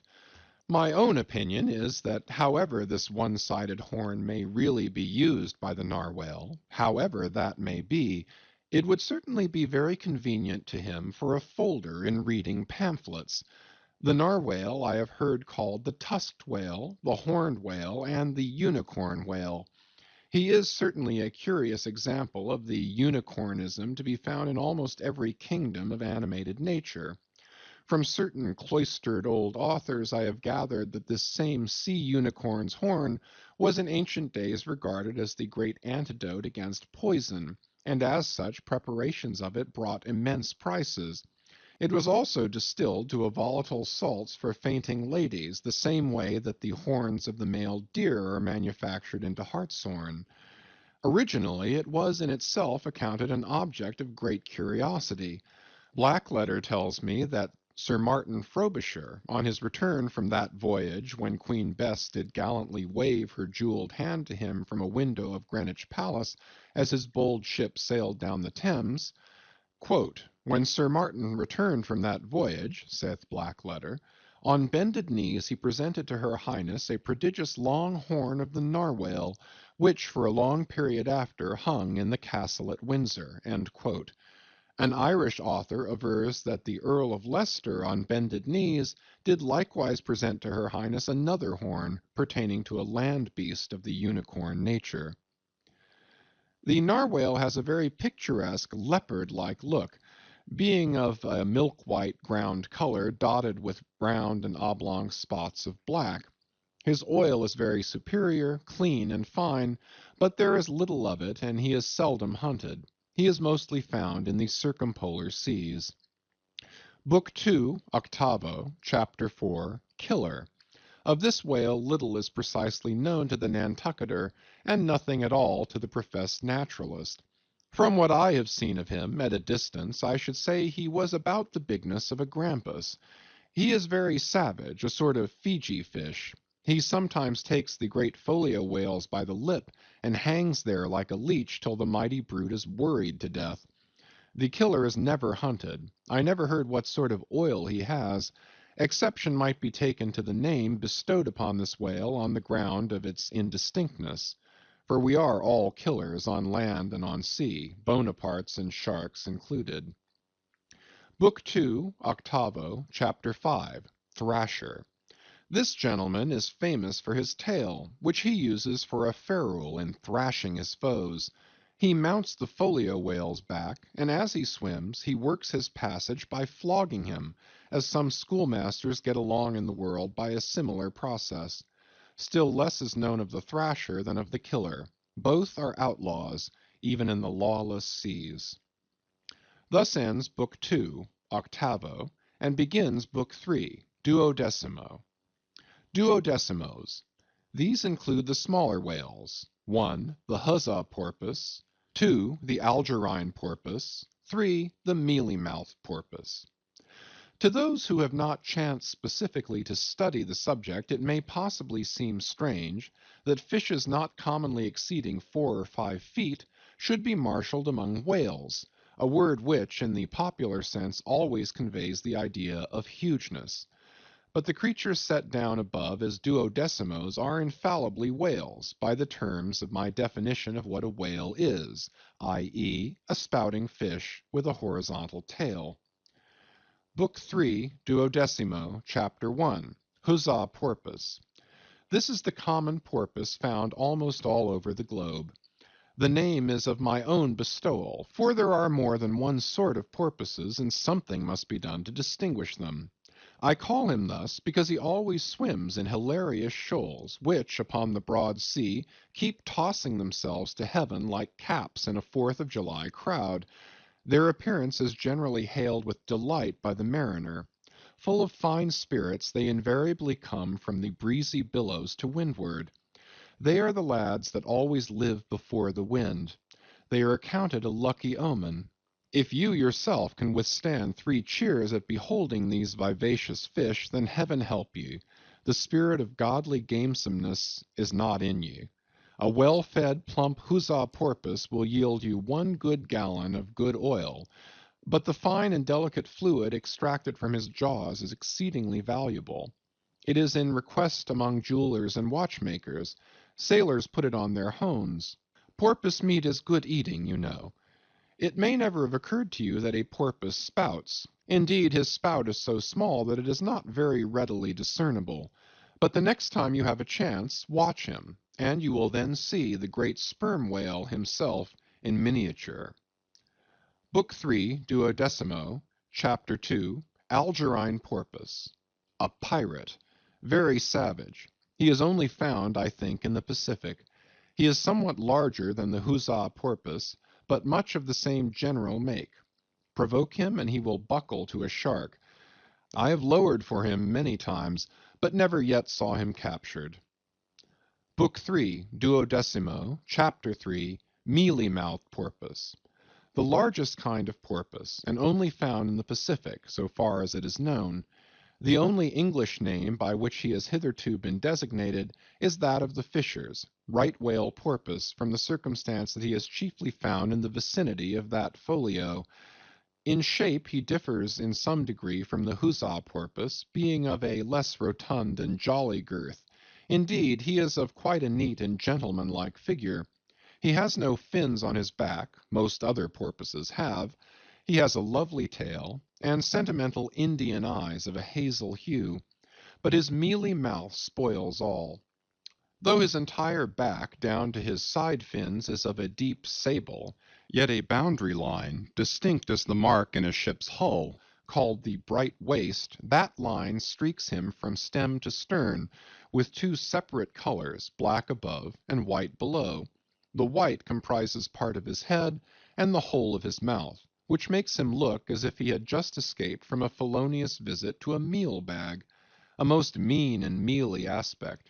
His oil is much like that of the common porpoise.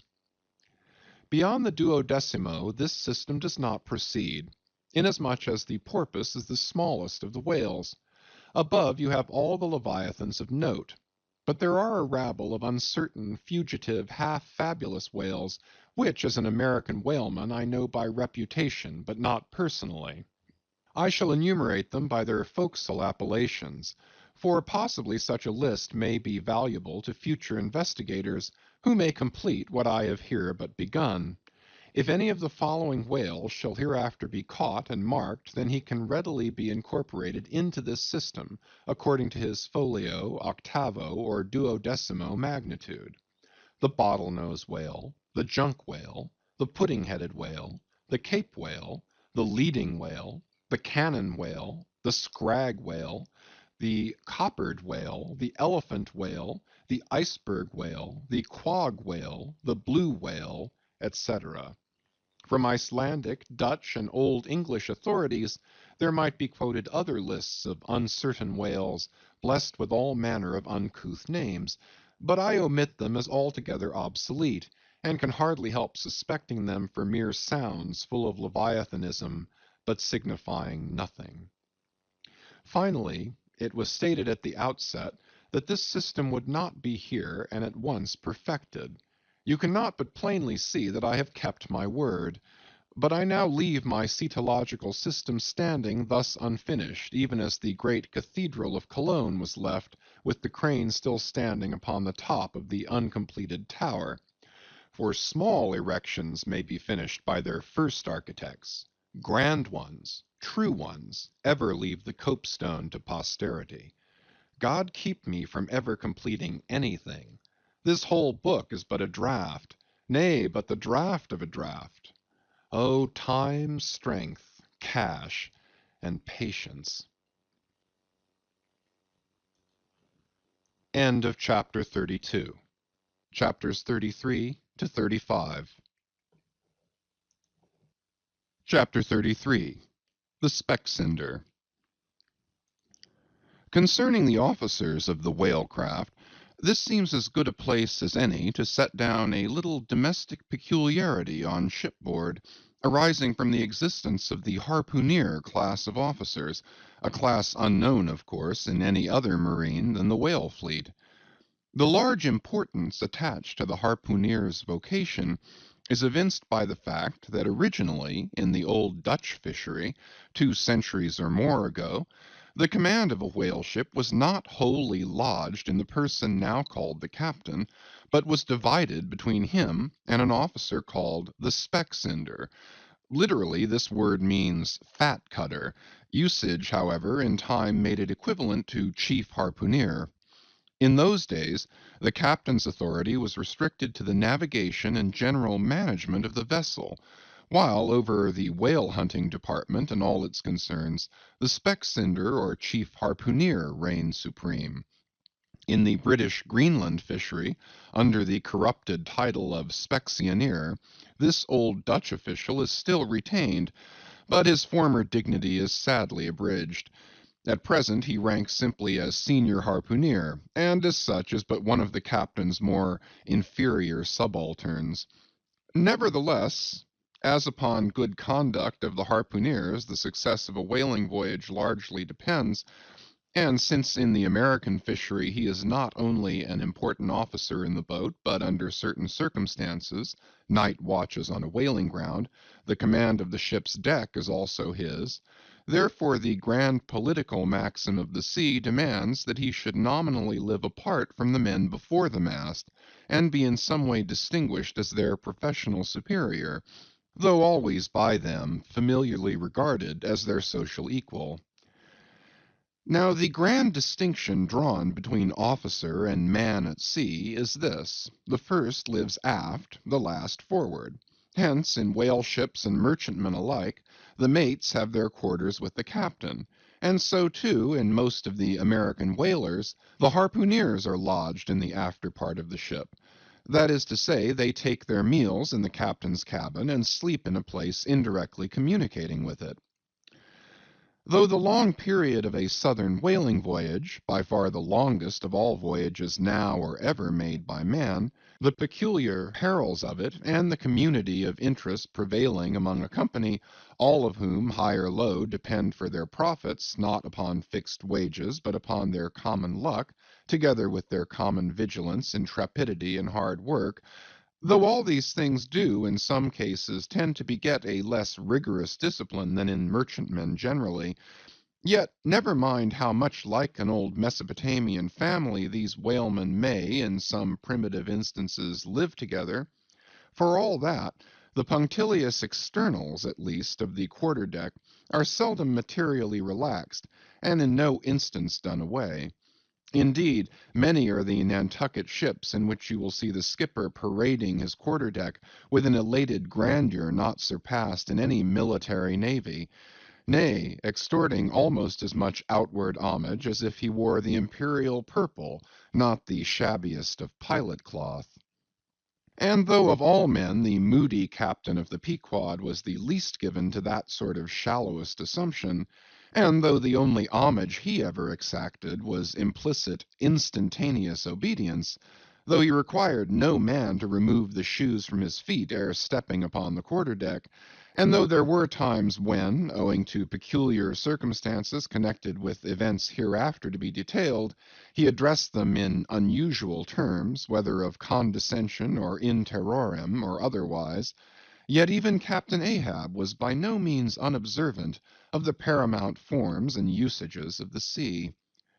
Nor, perhaps, will it fail to be eventually perceived that behind those forms and usages, as it were, he sometimes masked himself, incidentally making use of them for other and more private ends than they were legitimately intended to subserve.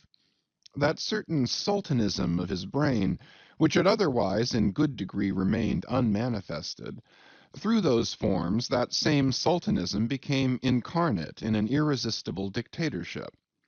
For be a man's intellectual superiority what it will, it can never assume the practical available supremacy over other men without the aid of some sort of external arts and entrenchments, always in themselves more or less paltry and base. This it is that forever keeps God's true princes of the empire from the world's hustings, and leaves the highest honors that this air can give to those men who become famous more through their infinite inferiority to the choice hidden handful of the divine inert than through their undoubted superiority over the dead level of the mass. Such large virtue lurks in these small things when extreme political superstitions invest them, that in some royal instances even to idiot imbecility they have imparted potency. But when, as in the case of Nicholas the Tsar, the ringed crown of geographical empire encircles an imperial brain, then the plebeian herds crouch abased before the tremendous centralization, nor will the tragic dramatist who would depict moral indomitableness in its fullest sweep and direct swing ever forget a hint incidentally so important in his art as the one now alluded to. But Ahab, my captain, still moves before me in all his Nantucket grimness and shagginess, and in this episode touching emperors and kings, I must not conceal that I have only to do with a poor old whale hunter like him, and therefore all outward majestical trappings and housings are denied me. O Ahab, what shall be grand in thee, it must needs be plucked at from the skies, and dived for in the deep, and featured in the unbodied air. Chapter 34. The Cabin Table. It is noon, and Doughboy the steward, thrusting his pale loaf-of-bread face from the cabin scuttle, announces dinner to his lord and master, who, sitting in the lee quarter-boat, has just been taking an observation of the sun, and is now mutely reckoning the latitude on the smooth medallion-shaped tablet reserved for that daily purpose on the upper part of his ivory leg. From his complete inattention to the tidings, you would think that moody Ahab had not heard his menial. But presently, catching hold of the mizzen shrouds, he swings himself to the deck, and in an even, unexhilarated voice, saying, "Dinner, Mr. Starbuck," disappears into the cabin. When the last echo of his sultan's step has died away, and Starbuck, the first emir, has every reason to suppose that he is seated, then Starbuck rouses from his quietude, takes a few turns along the planks, and after a grave peep into the binnacle, says with some touch of pleasantness, "Dinner, Mr. Stubb," and descends the scuttle. The second emir lounges about the rigging awhile, and then slightly shaking the main brace to see whether it will be all right with that important rope, he likewise takes up the old burden, and with a rapid "Dinner, Mr. Flask," follows after his predecessors.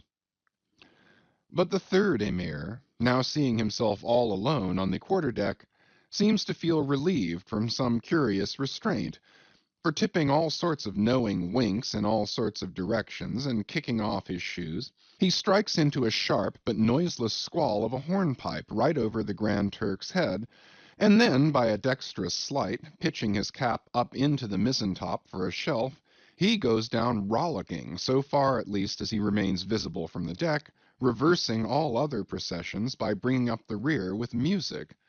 But ere stepping into the cabin doorway below, he pauses, ships a new face altogether, and then, independent, hilarious little Flask enters King Ahab's presence, in the character of Abjectus or the slave. It is not the least among these strange things bred by the intense artificialness of sea usages, that while in the open air of the deck some officers will, upon provocation, bear themselves boldly and defyingly enough towards their commander, yet 10 to 1 let those very officers the next moment go down to their customary dinner in that same commander's cabin, and straightway their inoffensive, not to say deprecatory and humble air towards him as he sits at the head of the table, this is marvelous, sometimes most comical. Wherefore this difference? A problem? Perhaps not. To have been Belshazzar, king of Babylon, and to have been Belshazzar not haughtily but courteously, therein certainly must have been some touch of mundane grandeur. But he who, in the rightly regal and intelligent spirit, presides over his own private dinner-table of invited guests, that man's unchallenged power and dominion of individual influence for a time, that man's royalty of state, transcends Belshazzar's, for Belshazzar was not the greatest. He who has but once dined his friends has tasted what it is to be Caesar, It is a witchery of social czarship which there is no withstanding. Now, if to this consideration you superadd the official supremacy of a shipmaster, then by inference you will derive the cause of that peculiarity of sea life just mentioned. Over his ivory inlaid table, Ahab presided like a mute maned sea lion on the white coral beach, surrounded by his warlike but still deferential cubs. In his own proper turn, each officer waited to be served. They were as little children before Ahab, and yet in Ahab there seemed not to lurk the smallest social arrogance. With one mind, their intent eyes all fastened upon the old man's knife, as he carved the chief dish before him. I do not suppose that for the world they would have profaned that moment with the slightest observation, even upon so neutral a topic as the weather. No. And when reaching out his knife and fork, between which the slice of beef was locked, Ahab thereby motioned Starbuck's plate towards him, the mate received his meat as though receiving alms, and cut it tenderly, and a little started if, perchance, the knife grazed against the plate, and chewed it noiselessly, and swallowed it not without circumspection. For, like the coronation banquet at Frankfurt, where the German emperor profoundly dines with the 7 imperial electors, so these cabin meals were somehow solemn meals, eaten in awful silence, and yet at table old Ahab forbade not conversation, only he himself was dumb.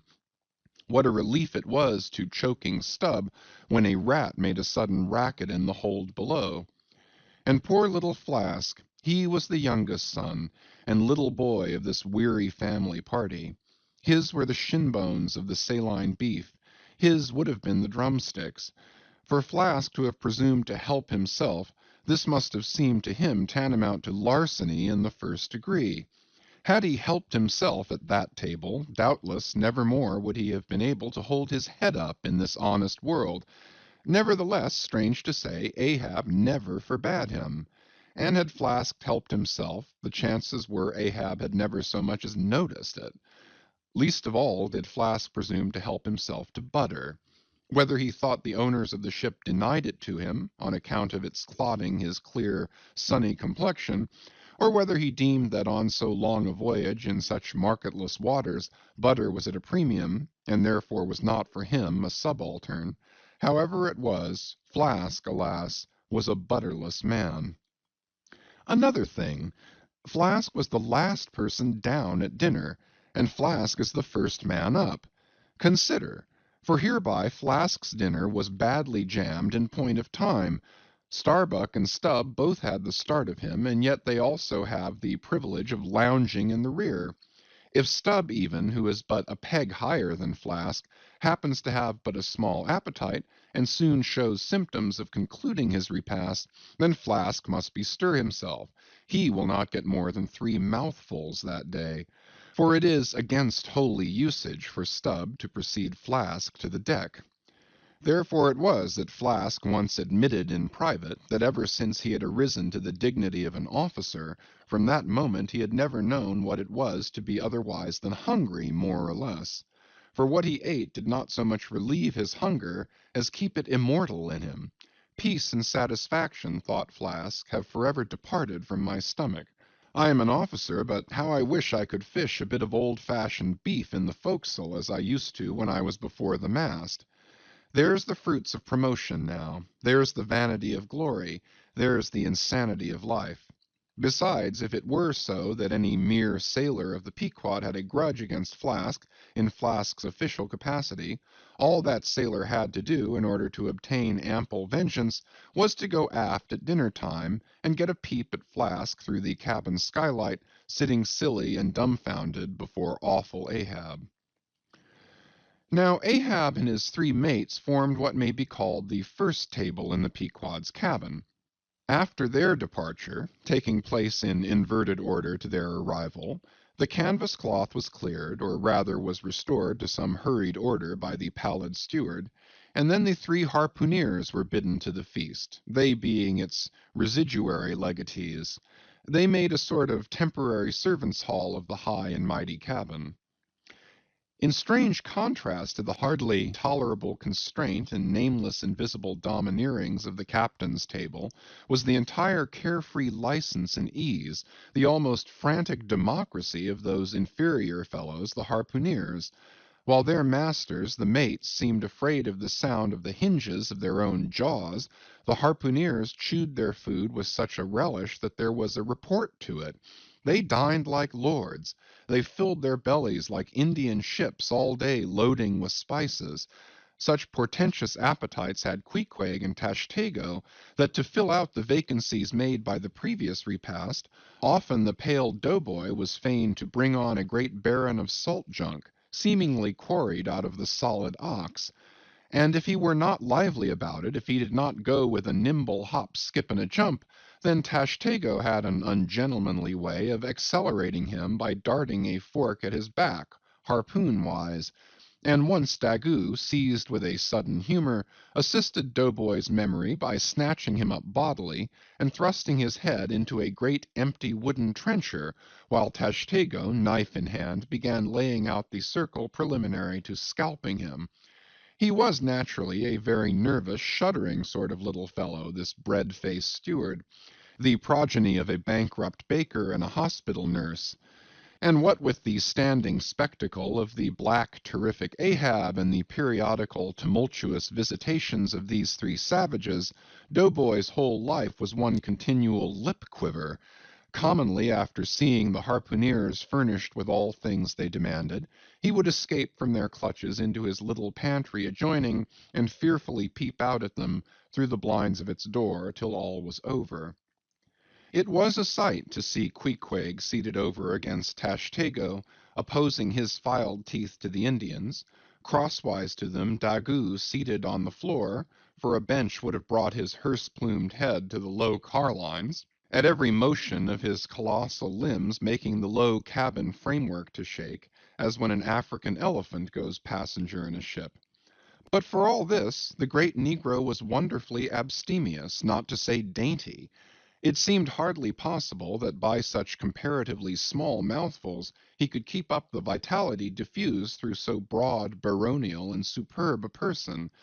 But, doubtless, this noble savage fed strong and drank deep of the abounding element of air, and through his dilated nostrils snuffed in the sublime life of the worlds. Not by beef or by bread are giants made or nourished. But Queequeg, he had a mortal, barbaric smack of the lip in eating, an ugly sound enough, so much so that the trembling doughboy almost looked to see whether any marks of teeth lurked in his own lean arms. And when he would hear Tashtego singing out for him to produce himself, that his bones might be picked, the simple-witted steward all but shattered the crockery hanging round him in the pantry by his sudden fits of the palsy. Nor did the whetstone which the harpooneers carried in their pockets for their lances and other weapons, and with which whetstones at dinner they would ostentatiously sharpen their knives, that grating sound did not at all tend to tranquilize poor Doughboy. How could he forget that, in his island days, Queequeg, for one, must certainly have been guilty of some murderous convivial indiscretions? Alas, Doughboy, hard fares the white waiter who waits upon cannibals. Not a napkin should he carry on his arm, but a buckler. In good time, though, to his great delight, the three salt-sea warriors would rise and depart, to his credulous, fable-mongering ears all their martial bones jingling in them at every step, like Moorish scimitars in scabbards. But though these barbarians dined in the cabin, and nominally lived there, still, being anything but sedentary in their habits, they were scarcely ever in it except at meal-times, and just before sleeping-time, when they passed through it to their own peculiar quarters. In this one matter Ahab seemed no exception to most American whale captains, who, as a set, rather incline to the opinion that by rights the ship's cabin belongs to them, and that it is by courtesy alone that anybody else is at any time permitted there. So that in real truth the mates and harpooneers of the Pequod might more properly be said to have lived out of the cabin than in it. For when they did enter it, it was something as a street door enters a house, turning inwards for a moment, only to be turned out the next, and as a permanent thing residing in the open air. Nor did they lose much hereby. In the cabin was no companionship. Socially, Ahab was inaccessible. Though nominally included in the census of Christendom, he was still alien to it. He lived in the world as the last of the grizzly bears lived in settled Missouri. And as when spring and summer had departed, that wild Logan of the woods, burying himself in the hollow of a tree, lived out the winter there, sucking his own paws, so in his inclement, howling old age, Ahab's soul, shut up in the caved trunk of his body, there fed upon the sullen paws of its gloom. Chapter 35. The Masthead. It was during the more pleasant weather that in due rotation with the other seamen my first masthead came round. In most American whalemen the mastheads are manned almost simultaneously with the vessels leaving her port, even though she may have 15,000 miles and more to sail ere reaching her proper cruising ground. And if, after a 3, 4, or 5 years' voyage, she is drawing nigh home with anything empty in her, say an empty vial even, then her mastheads are kept manned to the last, and not till her skysail poles sail in amongst the spires of the port does she altogether relinquish the hope of capturing one whale more. Now, as this business of standing mastheads, ashore or afloat, is a very ancient and interesting one, let us in some measure expatiate here. I take it that the earliest standers of mastheads were the old Egyptians, because in all my researches I find none prior to them. For though their progenitors, the builders of Babel, must doubtless by their tower have intended to rear the loftiest masthead in all Asia or Africa either, yet, ere the final truck was put to it, as that great stone mast of theirs may be said to have gone by the board, in the dread gale of God's wrath, therefore we cannot give these Babel builders priority over the Egyptians. And that the Egyptians were a nation of masthead standers is an assertion based upon the general belief among archaeologists that the first pyramids were founded for astronomical purposes, a theory singularly supported by the peculiar stair-like formation of all 4 sides of those edifices, whereby with prodigious long upliftings of their legs those old astronomers were wont to mount to the apex, and sing out for new stars, even as the lookouts of a modern ship sing out for a sail, or a whale just bearing in sight. In St. Stylites, the famous Christian hermit of old times, who built him a lofty stone pillar in the desert and spent the whole latter portion of his life on its summit, hoisting his food from the ground with a tackle, in him we have a remarkable instance of a dauntless stander of mastheads, who was not to be driven from his place by fogs or frosts, rain, hail, or sleet, but valiantly facing everything out to the last, literally died at his post. Of modern standers of mastheads we have but a lifeless set, mere stone, iron, and bronze men, who, though well capable of facing out a stiff gale, are entirely incompetent to the business of singing out upon discovering any strange sight. There is Napoleon, who, upon the top of the column of Vendôme, stands with arms folded, some 150 feet in the air, careless now who rules the decks below, whether Louis Philippe, Louis Blanc, or Louis the Devil. Great Washington, too, stands high aloft on his towering mainmast in Baltimore, and like one of Hercules' pillars, his column marks that point of human grandeur beyond which few mortals will go. Admiral Nelson, also, on a capstan of gunmetal, stands his masthead in Trafalgar Square, and ever, when most obscured by that London smoke, token is yet given that a hidden hero is there. For where there is smoke there must be fire. But neither great Washington, nor Napoleon, nor Nelson will answer a single hail from below, however madly invoked to befriend by their counsels the distracted decks upon which they gaze. However it may be surmised that their spirits penetrate through the thick haze of the future, and descry what shoals and what rocks must be shunned.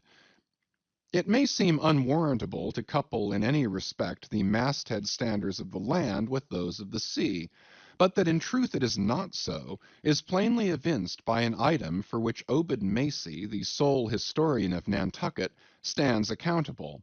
The worthy Obed tells us that in the early times of the whale fishery, ere ships were regularly launched in pursuit of the game, the people of that island erected lofty spars along the sea-coast, to which the lookouts ascended by means of nailed cleats, something as fowls go upstairs in a hen-house. A few years ago this same plan was adopted by the bay whalemen of New Zealand, who, upon descrying the game, gave notice to the ready-manned boats nigh the beach. But this custom has now become obsolete. Turn we, then, to the one proper masthead, that of a whale ship at sea. The three mastheads are kept manned from sunrise to sunset, the seamen taking their regular turns, as at the helm, and relieving each other every 2 hours. In the serene weather of the tropics it is exceedingly pleasant, the masthead. Nay, to a dreamy, meditative man it is delightful. There you stand, 100 feet above the silent decks, striding along the deep, as if the masts were gigantic stilts, while beneath you, and between your legs, as it were, swim the hugest monsters of the sea, even as ships once sailed between the boots of the famous Colossus at Old Rhodes. There you stand, lost in the infinite series of the sea, with nothing ruffled but the waves. The tranced ship indolently rolls, the drowsy trade winds blow, everything resolves you into a languor. For the most part, in this tropic whaling life, the sublime uneventfulness invests you. You hear no news, read no gazettes, extras with startling accounts of commonplaces never delude you into unnecessary excitements. You hear of no domestic afflictions, bankrupt securities, fall of stocks, are never troubled with the thought of what you shall have for dinner, for all your meals for 3 years and more are snugly stowed in casks, and your bill of fare is immutable. In one of those southern whalemen, on a long 3 or 4 years' voyage, as often happens, the sum of the various hours you spend at the masthead would amount to several entire months, and it is much to be deplored that the place to which you devote so considerable a portion of the whole term of your natural life should be so sadly destitute of anything approaching to a cozy inhabitiveness, or adapted to breed a comfortable localness of feeling, such as pertains to a bed, a hammock, a hearse, a sentry-box, a pulpit, a coach, or any other of those small and snug contrivances in which men temporarily isolate themselves. Your most usual point of perch is the head of the topgallant mast, where you stand upon 2 thin parallel sticks, almost peculiar to whalemen, called the topgallant cross-trees. Here, tossed about by the sea, the beginner feels about as cozy as he would standing on a bull's horns. To be sure, in cold weather you may carry your house aloft with you in the shape of a watch-coat, but properly speaking the thickest watch-coat is no more of a house than the unclad body, for as the soul is glued inside of its fleshy tabernacle, and cannot freely move about in it, nor even move out of it without running great risk of perishing, like an ignorant pilgrim crossing the snowy Alps in winter, so a watch-coat is not so much of a house as it is a mere envelope, or additional skin encasing you. You cannot put a shelf or chest of drawers in your body, and no more can you make a convenient closet of your watch-coat. Concerning all this, it is much to be deplored that the mastheads of a southern whale ship are unprovided with those enviable little tents or pulpits called crow's nests, in which the lookouts of a Greenland whaler are protected from the inclement weather of the frozen seas. In the fireside narrative of Captain Sleet, entitled A Voyage Among the Icebergs in Quest of the Greenland Whale, and incidentally for the rediscovery of the lost Icelandic colonies of Old Greenland, in this admirable volume, all standers of mastheads are furnished with a charmingly circumstantial account of the then recently invented crow's nest of the Glacier, which was the name of Captain Sleet's good craft. He called it the Sleet's crow's nest in honor of himself, he being the original inventor and patentee, and free from all ridiculous false delicacy, and holding that if we call our own children after our own names, we fathers being the original inventors and patentees, so likewise we should denominate after ourselves any other apparatus we may beget. In shape, the Sleet's crow's nest is something like a large tierce or pipe. It is open above, however, where it is furnished with a movable side screen to keep to windward of your head in a hard gale. Being fixed on the summit of the mast, you ascend into it through a little trap hatch in the bottom. On the after side, or the side next to the stern of the ship, is a comfortable seat with a locker underneath for umbrellas, comforters, and coats. In front is a leather rack in which to keep your speaking trumpet, pipe, telescope, and other nautical conveniences. When Captain Sleet in person stood his masthead in this crow's nest of his, he tells us that he always had a rifle with him, also fixed in the rack, together with a powder flask and shot, for the purpose of popping off the stray narwhals or vagrant sea unicorns infesting those waters, for you cannot successfully shoot at them from the deck owing to the resistance of the water, but to shoot down upon them is a very different thing. Now, it was plainly a labor of love for Captain Sleet to describe, as he does, all the little detailed conveniences of his crow's nest, but though he so enlarges upon many of these, and though he treats us to a very scientific account of his experiments in this crow's nest, with a small compass he kept there for the purpose of counteracting the errors resulting from what is called the local attraction of all binnacle magnets, an error ascribable to the horizontal vicinity of the iron in the ship's planks, and in the Glacier's case perhaps to there having been so many broken-down blacksmiths among her crew, I say that though the captain is very discreet and scientific here, yet for all his learned binnacle deviations, azimuth compass observations, and approximate errors, he knows very well, Captain Sleet, that he was not so much immersed in those profound magnetic meditations as to fail being attracted occasionally towards that well-replenished little case bottle so nicely tucked in on one side of his crow's nest within easy reach of his hand. Though upon the whole I greatly admire and even love the brave, the honest, and learned captain, yet I take it very ill of him that he should so utterly ignore that case bottle, seeing what a faithful friend and comforter it must have been, while with mittened fingers and hooded head he was studying the mathematics aloft there in that bird's nest within 3 or 4 perches of the pole. But if we southern whale fishers are not so snugly housed aloft as Captain Sleet and his Greenlandmen were, yet that disadvantage is greatly counterbalanced by the widely contrasting serenity of those seductive seas in which we south fishers mostly float. For one, I used to lounge up in the rigging very leisurely, resting in the top to have a chat with Queequeg, or any one else off duty whom I might find there. Then, ascending a little way further, and throwing a lazy leg over the topsail yard, take a preliminary view of the watery pastures, and so at last mount to my ultimate destination. Let me make a clean breast of it here, and frankly admit that I kept but sorry guard. With the problem of the universe revolving in me, how could I, being left completely to myself at such a thought-engendering altitude, how could I but lightly hold my obligations to observe all whale ships' standing orders, keep your weather eye open, and sing out every time?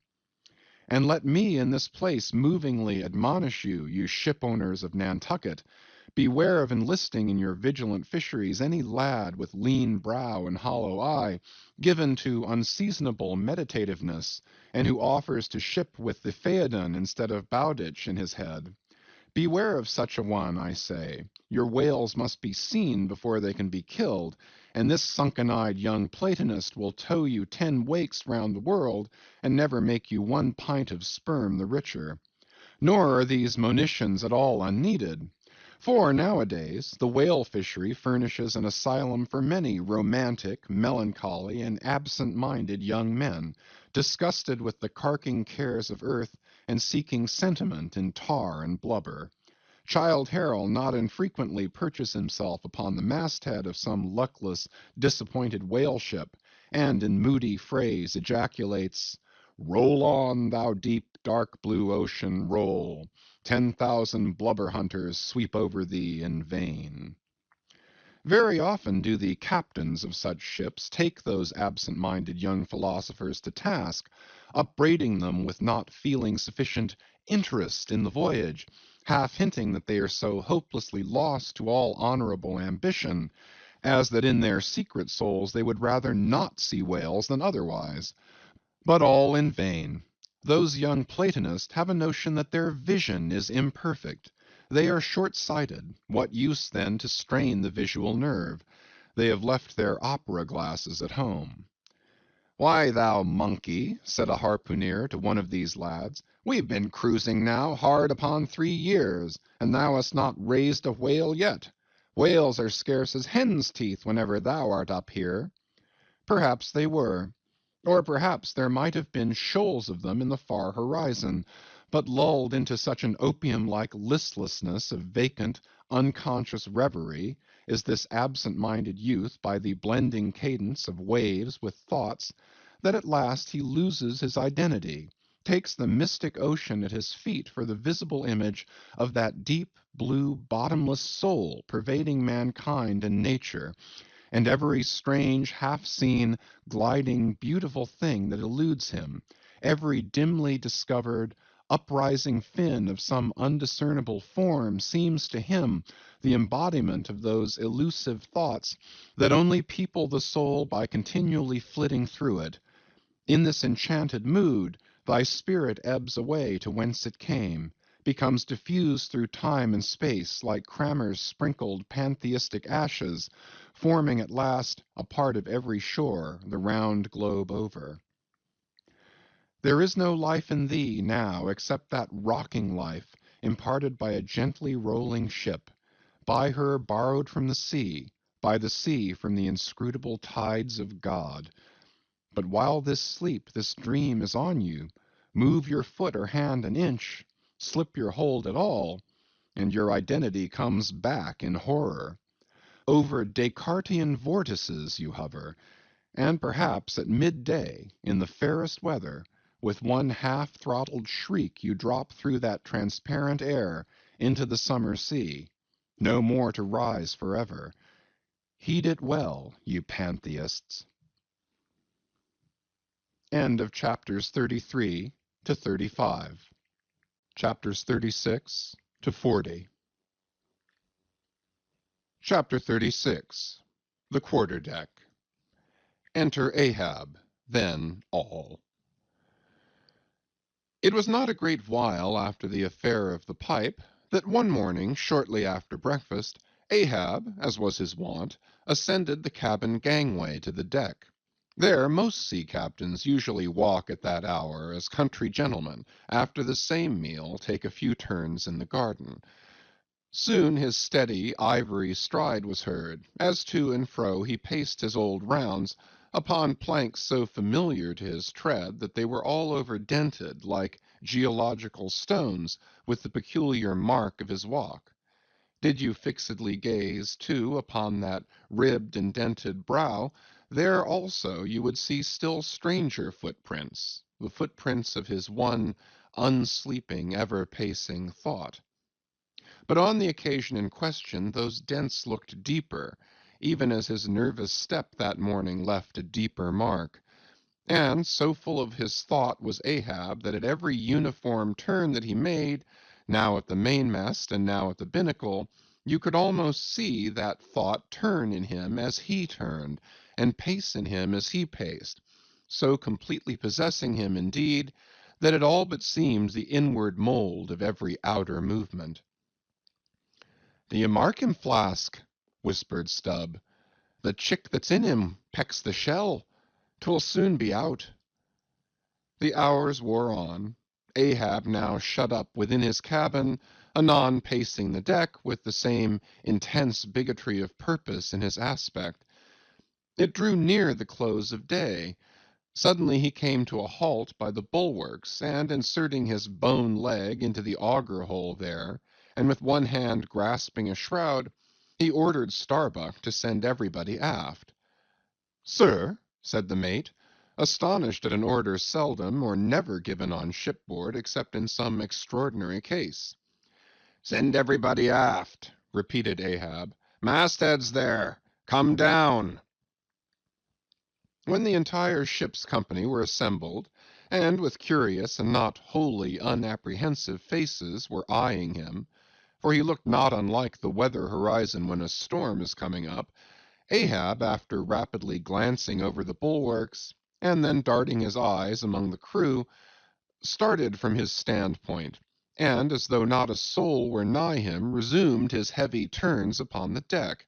With bent head and half-slouched hat he continued to pace, unmindful of the wondering whispering among the men, till Stubb cautiously whispered to Flask that Ahab must have summoned them there for the purpose of witnessing a pedestrian feat. But this did not last long. Vehemently pausing, he cried, "What do you do when you see a whale, men?" "Sing out for him," was the impulsive rejoinder from a score of clubbed voices. "Good!" cried Ahab, with a wild approval in his tones, observing the hearty animation into which his unexpected question had so magnetically thrown them. "And what do you do next, men?" "Lower away, and after him." "And what tune is it you pull to, men?" "A dead whale or a stove boat." More and more strangely and fiercely glad and approving grew the countenance of the old man at every shout, while the mariners began to gaze curiously at each other, as if marveling how it was that they themselves became so excited at such seemingly purposeless questions. But they were all eagerness again, as Ahab, now half revolving in his pivot hole, with one hand reaching high up a shroud, and tightly, almost convulsively grasping it, addressed them thus: "All ye mastheaders have before now heard me give orders about a white whale. Look ye, do you see this Spanish ounce of gold?" holding up a broad, bright coin to the sun. "It is a $16 piece, men. Do you see it? Mr. Starbuck, hand me yon topmaul." While the mate was getting the hammer, Ahab, without speaking, was slowly rubbing the gold piece against the skirts of his jacket, as if to heighten its luster, and without using any words was meanwhile lowly humming to himself, producing a sound so strangely muffled and inarticulate that it seemed the mechanical humming of the wheels of his vitality in him.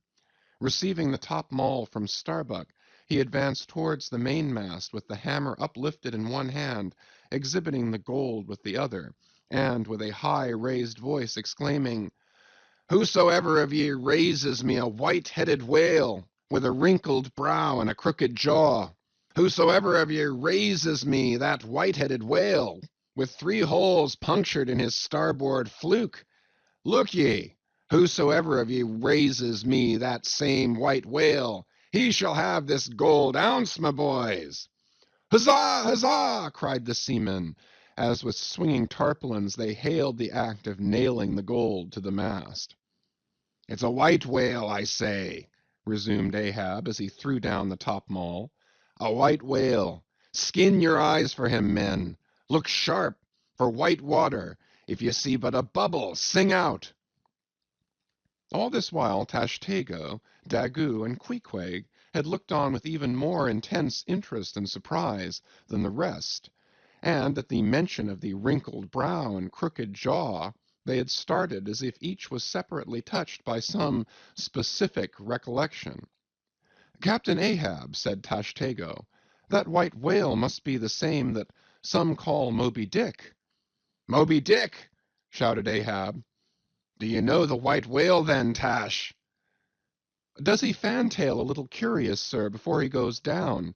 said the gay-header deliberately. "And he has a curious spout, too," said Daggoo, "very bushy, even for a parmacetty, and mighty quick, Captain Ahab." "And he have 1, 2, 3, oh, good many iron in him hide, too, Captain," cried Queequeg disjointedly. "All twisky-tee betwisk like him, faltering hard for a word, and screwing his hand round and round as though uncorking a bottle. "Like him, "Corkscrew!" cried Ahab. "Aye, Queequeg, the harpoons lie all twisted and wrenched in him. Aye, Daggoo, his spout is a big one, like a whole shock of wheat. and white as a pile of our Nantucket wool after the great annual sheep-shearing. Aye, Tashtego, and he fantails like a split jib in a squall. Death and devils, men, it is Moby Dick you have seen. Moby Dick! Moby Dick! Captain Ahab, said Starbuck, who, with Stubb and Flask, had thus far been eyeing his superior with increasing surprise, but at last seemed struck with a thought, which somewhat explained all the wonder. Captain Ahab, I have heard of Moby Dick, but it was not Moby Dick that took off thy leg. Who told thee that? Cried Ahab, then pausing. Aye, Starbuck. Aye, my hearties, all around. It was Moby Dick that dismasted me. Moby Dick that brought me to this dead stump I stand on now. Aye, aye, he shouted with a terrific, loud, animal sob, like that of a heart-stricken moose. Aye, aye, it was that accursed white whale that razed me, made a poor pegging lubber of me forever and a day. Then, tossing both arms with measureless imprecations, he shouted out, Aye, aye, and I'll chase him round Good Hope, and round the Horn, and round the Norway Maelstrom, and round Perdition's flames before I give him up. And this is what ye have shipped for, men, to chase that white whale on both sides of land, and over all sides of the earth, till he spouts black blood and rolls fin out. What say ye, men? Will ye splice hands on it now? I think ye do look brave. Aye, aye, shouted the harpooneers and the seamen, running closer to the excited old man. A sharp eye for the white whale! A sharp lance for Moby Dick! God bless ye! He seemed to half sob and half shout. God bless ye, men! Steward, go draw the great measure of grog. But what's this long face about, Mr. Starbuck? Wilt thou not chase the white whale? Art not game for Moby Dick? I am game for his crooked jaw, and for the jaws of death too, Captain Ahab, if it fairly come in the way of the business we follow. But I came here to hunt whales, not my commander's vengeance. How many barrels will thy vengeance yield thee, even if thou gettest it, Captain Ahab? It will not fetch thee much in our Nantucket market. Nantucket market! Hoot! But come closer, Starbuck. Thou requirest a little lower layer. If money is to be the measurer, man, and the accountants have computed their great counting-house the globe by girdling it with guineas, 1 to every 3 parts of an inch, then let me tell thee that my vengeance will fetch a great premium here. He smites his chest, whispered Stubb. What's that for? Methinks it rings most vast, but hollow. Vengeance on a dumb brute, cried Starbuck, that simply smote thee from blindest instinct. Madness! To be enraged with a dumb thing, Captain Ahab, seems blasphemous. Hark ye yet again. The little lower layer. All visible objects, man, are but as pasteboard masks. But in each event, in the living act, the undoubted deed, there some unknown but still reasoning thing puts forth the moldings of its features from behind the unreasoning mask. If man will strike, strike through the mask. How can the prisoner reach outside except by thrusting through the wall? To me the white whale is that wall, shoved near to me. Sometimes I think there's naught beyond, but 'tis enough. He tasks me, he heaps me. I see in him outrageous strength, but with an inscrutable malice sinewing it. That inscrutable thing is chiefly what I hate. And be the white whale agent, or be the white whale principal, I will wreak that hate upon him. Talk not to me of blasphemy, man. I'd strike the sun if it insulted me. For could the sun do that, then I could do the other. since there is ever a sort of fair play herein, jealousy presiding over all creations. But not my master man is even that fair play. Who's over me? Truth hath no confines. Take off thine eye, more intolerable than fiends' glarings as a doltish stare. So, thou reddenest and palest. My heat has melted thee to anger glow. But look ye, Starbuck, what is said in heat, that thing unsays itself. There are men from whom warm words are small indignity. I meant not to incense thee. Let it go. Look. See yonder Turkish cheeks of spotted tawn, living, breathing pictures painted by the sun. The pagan leopards, the unrecking and unworshipping things that live and seek and give no reason for the torrid life they feel. The crew, man, the crew, are they not one and all with Ahab in this matter of the whale? See Stubb, he laughs. See yonder Chilean, he snorts to think of it. Stand up amidst the general hurricane, thy one-tossed sapling cannot, Starbuck. And what is it? Reckon it. 'Tis but to help strike a fin, no wondrous feat for Starbuck. What is it more? From this one poor hunt, then, the best lance out of all Nantucket, surely he will not hang back, when every foremast hand has clutched a whetstone. Ah, constraining seize thee, I see, the billow lifts thee. Speak, but speak. Aye, thy silence then, that voices thee. Aside. Something shot from my dilated nostrils. He has inhaled it in his lungs. Starbuck now is mine, cannot oppose me now without rebellion. God keep me, keep us all, murmured Starbuck lowly.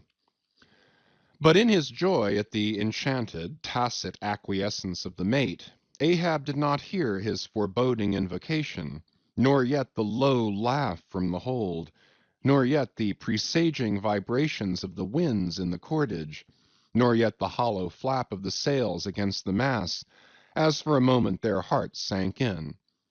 For again Starbuck's downcast eyes lighted up with the stubbornness of life, the subterranean laugh died away, the winds blew on, the sails filled out, the ship heaved and rolled as before. Ah, ye admonitions and warnings, why stay ye not when ye come? But rather are ye predictions than warnings, you shadows, yet not so much predictions from without, as verifications of the foregoing things within. For with little external to constrain us, the innermost necessities of our being, these still drive us on. The measure! The measure! cried Ahab. Receiving the brimming pewter and turning to the harpooneers, he ordered them to produce their weapons. Then, ranging them before him near the capstan, with their harpoons in their hands, while his 3 mates stood at his side with their lances and the rest of the ship's company formed a circle round the group, he stood for an instant searchingly eyeing every man of his crew. But those wild eyes met his, as the bloodshot eyes of the prairie wolves meet the eye of their leader, ere he rushes on at their head in the trail of the bison, but, alas, only to fall into the hidden snare of the Indian. Drink and pass, he cried, handing the heavy charged flagon to the nearest seaman. The crew alone now drink. Round with it, round. Short draughts, long swallows, men. 'Tis hot as Satan's hoof. So, it goes round excellently. It spiralizes in ye, forks out at the serpent's snapping eye. Well done, almost drained. That way it went, this way it comes. Hand it me. Here's a hollow. Men, you seem the years, so brimming life is gulped and gone. Steward, refill. Attend now, my braves. I have mustered you round this capstan, and you mates flank me with your lances, and you harpooneers stand there with your irons, and you stout mariners ring me in that I may in some sort revive a noble custom of my fisherman fathers before me. O men, you will yet see that, ha, boy, come back? Bad pennies come not sooner. Hand it me. Why, now this pewter had run brimming again, wert not thou St. Vitus's imp. Away, thou ague! Advance, ye mates, cross your lances full before me. Well done. Let me touch the axis. So saying, with extended arm he grasped the 3 level radiating lances at their cross centers, while so doing suddenly and nervously twitched them. Meanwhile glancing intently from Starbuck to Stubb, from Stubb to Flask. It seemed as though by some nameless interior volition he would fain have shocked into them the same fiery emotion accumulated within the laden jar of his own magnetic life. The 3 mates quailed before his strong, sustained, and mystic aspect. Stubb and Flask looked sideways from him. The honest eye of Starbuck fell downright. In vain, cried Ahab, but maybe 'tis well. For did ye 3 but once take the full-forced shock, then mine own electric thing, that perhaps had expired from out me. Perchance, too, it would have dropped ye dead. Perchance ye need it not. Down, lances! And now, ye mates, I do appoint ye 3 cup-bearers to my 3 pagan kinsmen there. Yon 3 most honorable gentlemen and noblemen, my valiant harpooneers. Disdain the task? What, when the great Pope washes the feet of beggars, using his tiara for ewer? Oh, my sweet cardinals, your own condescension, that shall bend ye to it. I do not order ye, ye will it. Cut your seizings and draw the poles, ye harpooneers. Silently obeying the order, the 3 harpooneers now stood, with the detached iron part of their harpoons some 3 feet long, held barbs up before him. Stab me not with that keen steel. Cant them over. Know ye not the goblet end? Turn up the socket. So. Now, ye cup-bearers, advance. The irons! Take them, hold them while I fill. Forthwith, slowly going from one officer to the other, he brimmed the harpoon sockets with the fiery waters from the pewter. Now 3 to 3 ye stand. Commend the murderous chalices. Bestow them, ye who are now made parties to this indissoluble league. Ha! Starbuck! But the deed is done. Yon ratifying sun now waits to sit upon it. Drink, ye harpooneers! Drink and swear, ye men that man the deathful whaleboat's bow. Death to Moby Dick! God hunt us all if we do not hunt Moby Dick to his death! The long, barbed steel goblets were lifted, and to cries and maledictions against the white whale, the spirits were simultaneously quaffed down with a hiss. Starbuck paled, and turned and shivered. Once more and finally the replenished pewter went the rounds among the frantic crew, when, waving his free hand to them, they all dispersed, and Ahab retired within his cabin. Chapter 37. Sunset. The cabin, by the stern windows, Ahab sitting alone and gazing out. I leave a white and turbid wake, pale waters, paler cheeks where'er I sail. The envious billows sidelong swell to whelm my track. Let them, but first I pass. Yonder, by the ever-brimming goblet's rim, the warm waves blush like wine. The gold brow plumbs the blue. The diver sun, slow dived from noon, goes down. My soul mounts up. She wearies with her endless hill. Is then the crown too heavy that I wear, this iron crown of Lombardy? Yet it is bright with many a gem. I, the wearer, see not its far flashings, but darkly feel that I wear that dazzlingly confounds. 'Tis iron, that I know, not gold. 'Tis split, too, that I feel. The jagged edge galls me so. My brain seems to beat against the solid metal. Aye, steel skull mine, the sort that needs no helmet from the most brain-battering fight. Dry heat upon my brow. Oh, time was when as the sunrise nobly spurred me, so the sunset soothed. No more. This lovely light, it lights not me. All loveliness is anguish to me, since I can ne'er enjoy. Gifted with the high perception, I lack the low enjoying power. Damned most subtly and most malignantly. Damned in the midst of paradise. Good night. Good night. Waving his hand, he moves from the window. 'Twas not so hard a task. I thought to find one stubborn at the least, but my one-cogged circle fits into all their various wheels, and they revolve. Or, if you will, like so many ant-hills of powder, they all stand before me, and I their match. Oh, hard, that to fire others the match itself must needs be wasting. What I've dared, I've willed, and what I've willed, I'll do. They think me mad. Starbuck does. But I'm demoniac. I am madness maddened. That wild madness that's only calm to comprehend itself. The prophecy was that I should be dismembered, and I lost this leg. I now prophesy that I will dismember my dismemberer. Now then be the prophet and the fulfiller one. That's more than ye great gods ever were. I laugh and hoot at ye cricket players, you pugilists, you deaf Burkes and blinded Bendigos. I will not say as schoolboys do to bullies, take someone of your own size, don't pummel me. No, you've knocked me down, and I am up again, but ye have run and hidden. Come forth from behind your cotton bags. I have no long gun to reach ye. Come, Ahab's compliments to ye. Come and see if ye can swerve me. Swerve me? You cannot swerve me, else ye swerve yourselves. Man has ye there. Swerve me?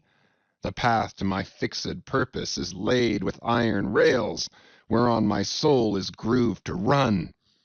Over unsounded gorges, through the rifled hearts of mountains, under torrents' beds, unerringly I rush. Naught's an obstacle, naught's an angle to the iron way. Chapter 38. Dusk. By the mainmast, Starbuck leaning against it. My soul is more than matched. She's overmanned, and by a madman. Insufferable sting that sanity should ground arms on such a field. But he drilled deep down and blasted all my reason out of me. I think I see his impious end, but feel that I must help him to it. Will I, nill I, the ineffable thing has tied me to him, tows me with a cable I have no knife to cut. Horrible old man! Who's over him, he cries. Aye, he would be a democrat to all above. Look how he lords it over all below. Oh, I plainly see my miserable office, to obey rebelling, and worse yet, to hate with a touch of pity. For in his eyes I read some lurid woe would shrivel me up, had I it. Yet is there hope, time and tide flow wide. The hated whale has the round watery world to swim in, as the small goldfish has its glassy globe. His heaven-insulting purpose God may wedge aside. I would uphart, were it not like lead. But my whole clock's run down, my heart the all-controlling weight I have no key to lift again. A burst of revelry from the forecastle. Oh, God, to sail with such a heathen crew that have small touch of human mothers in them, whelped somewhere by the sharkish sea. The white whale is their demigorgon. Hark! The infernal orgies, that revelry is forward. Mark the unfaltering silence aft. Methinks it pictures life. Foremost through the sparkling sea shoots the gay, embattled, bantering bow. but only to drag dark Ahab after it, where he broods within his sternward cabin, builded over the dead water of the wake, and further on hunted by its wolfish gurglings. The long howl thrills me through. Peace, ye revellers, and set the watch. Oh, life! 'Tis an hour like this, with soul beat down and held to knowledge, as wild, untutored things are forced to feed. Oh, life! 'Tis now that I do feel the latent horror in thee. But 'tis not me. That horror's out of me. And with the soft feeling of the human in me, yet I will try to fight ye, ye grim phantom futures. Stand by me. Hold me. Bind me, O ye blessed influences. Chapter 39. First Night Watch, Foretop. Stubb, solus, and mending a brace. Ha, ha, ha, ha! Ahem. Clear my throat. I've been thinking over it ever since, and that ha-ha's the final consequence. Why so? Because a laugh's the wisest, easiest answer to all that's queer, and come what will, one's comfort's always left. That unfailing comfort is, it's all predestinated. I heard not all his talk with Starbuck, but to my poor eye Starbuck then looked something as I the other evening felt. Be sure the old mogul had fixed him, too. I twigged it, knew it, had the gift, might readily have prophesied it, for when I clapped my eye upon his skull I saw it. Well, Stubb, wise Stubb, that's my title. Well, Stubb, what of it, Stubb? Here's a carcass. I know not all that may be coming, but be it what it will, I'll go to it laughing. Such a waggish leering as lurks in all your horribles. I feel funny. Fa-la, lira, skira. What's my juicy little pair at home doing now? Crying its eyes out? Giving a party to the last arrived harpooneers, I dare say. Gay as a frigate's pennant, and so am I. Fa-la, lira, skira. Oh! We'll drink tonight with hearts as light to love as gay as fleeting, as bubbles that swim on beaker's brim and break on the lips while meeting. A brave stave, that. Who calls? Mr. Starbuck. Aye, aye, sir. Aside. He's my superior. He has his, too, if I'm not mistaken. Aye, aye, sir. Just through with this job. Coming. Chapter 40. Midnight, Forecastle. Harpooneers and sailors. Foresail rises and discovers the watch standing, lounging, leaning, and lying in various attitudes, all singing in chorus. Farewell and adieu to you, Spanish ladies. Farewell and adieu to you, ladies of Spain. Our captain's commanded. First Nantucket sailor. Oh, boys, don't be sentimental. It's bad for the digestion. Take a tonic and follow me. Sings, and all follow. Our captain stood upon the deck, a spyglass in his hand, a viewing of those gallant whales that blew at every strand. Oh, your tubs and your boats, my boys, and by your braces stand, and we'll have one of those fine whales. Hand, boys, over hand. So be cheery, my lads, may your hearts never fail, while the bold harpooneer is striking the whale. Mate's voice from the quarter-deck. 8 bells there, forward. Second Nantucket sailor. Avast the chorus! 8 bells there. Do you hear, bell boy? Strike the bell 8, thou pip, thou blackling, and let me call the watch. I've the sort of mouth for that, the hogshead mouth. So, so, thrusts his head down the scuttle. Starbolines, ahoy! 8 bells there below. Tumble up! Dutch sailor. Grand snoozing tonight, matey. Fat night for that. I mark this in our old mogul's wine. It's quite deadening to some as filliping to others. We sing, they sleep. I lie down there like ground tear butts. At 'em again. There, take this copper pump and hail 'em through it. Tell 'em to avast dreaming of their lasses. Tell 'em it's the resurrection, that they must kiss their last and come to judgment. That's the way. That's it. Thy throat ain't spoiled with eating Amsterdam butter. French sailor. Hist, boys! Let us have a jig or two before we ride to anchor in Blanket Bay. What say ye? There comes the other watch. Stand by, all legs. Pip, little Pip, hurrah with your tambourine! Pip, sulky and sleepy. Don't know where it is. French sailor. Beat thy belly then, and wag thy ears. Jig it, men, I say, merry's the word. Hurrah! Damn me, won't you dance? Form now, Indian file, and gallop into the double shuffle. Throw yourselves! Legs, legs! Iceland sailor. I don't like your floor, matey. It's too springy to my taste. I'm used to ice floors. I'm sorry to throw cold water on the subject, but excuse me. Maltese sailor. Me too. Where's your girls? Who but a fool would take his left hand by his right and say to himself, how do you do? Partners! I must have partners. Sicilian sailor. Aye, girls and a green. Then I'll hop with ye, yea, turn grasshopper. Long Island sailor. Well, well, ye sulkies, there's plenty more of us. Hoe corn when ye may, say I. All legs go to harvest soon. Ah, here comes the music. Now for it. Azore sailor, ascending, and pitching the tambourine up the scuttle. Here you are, Pip. And there's the windlass bits. Up you mount. Now, boys. The half of them dance to the tambourine. Some go below. Some sleep or lie among the coils of rigging. Oaths aplenty. Azore sailor, dancing. Go to it, Pip! Bang it, bellboy! Rig it, dig it, stig it, quig it, bellboy! Make fireflies, break the jinglers! Pip.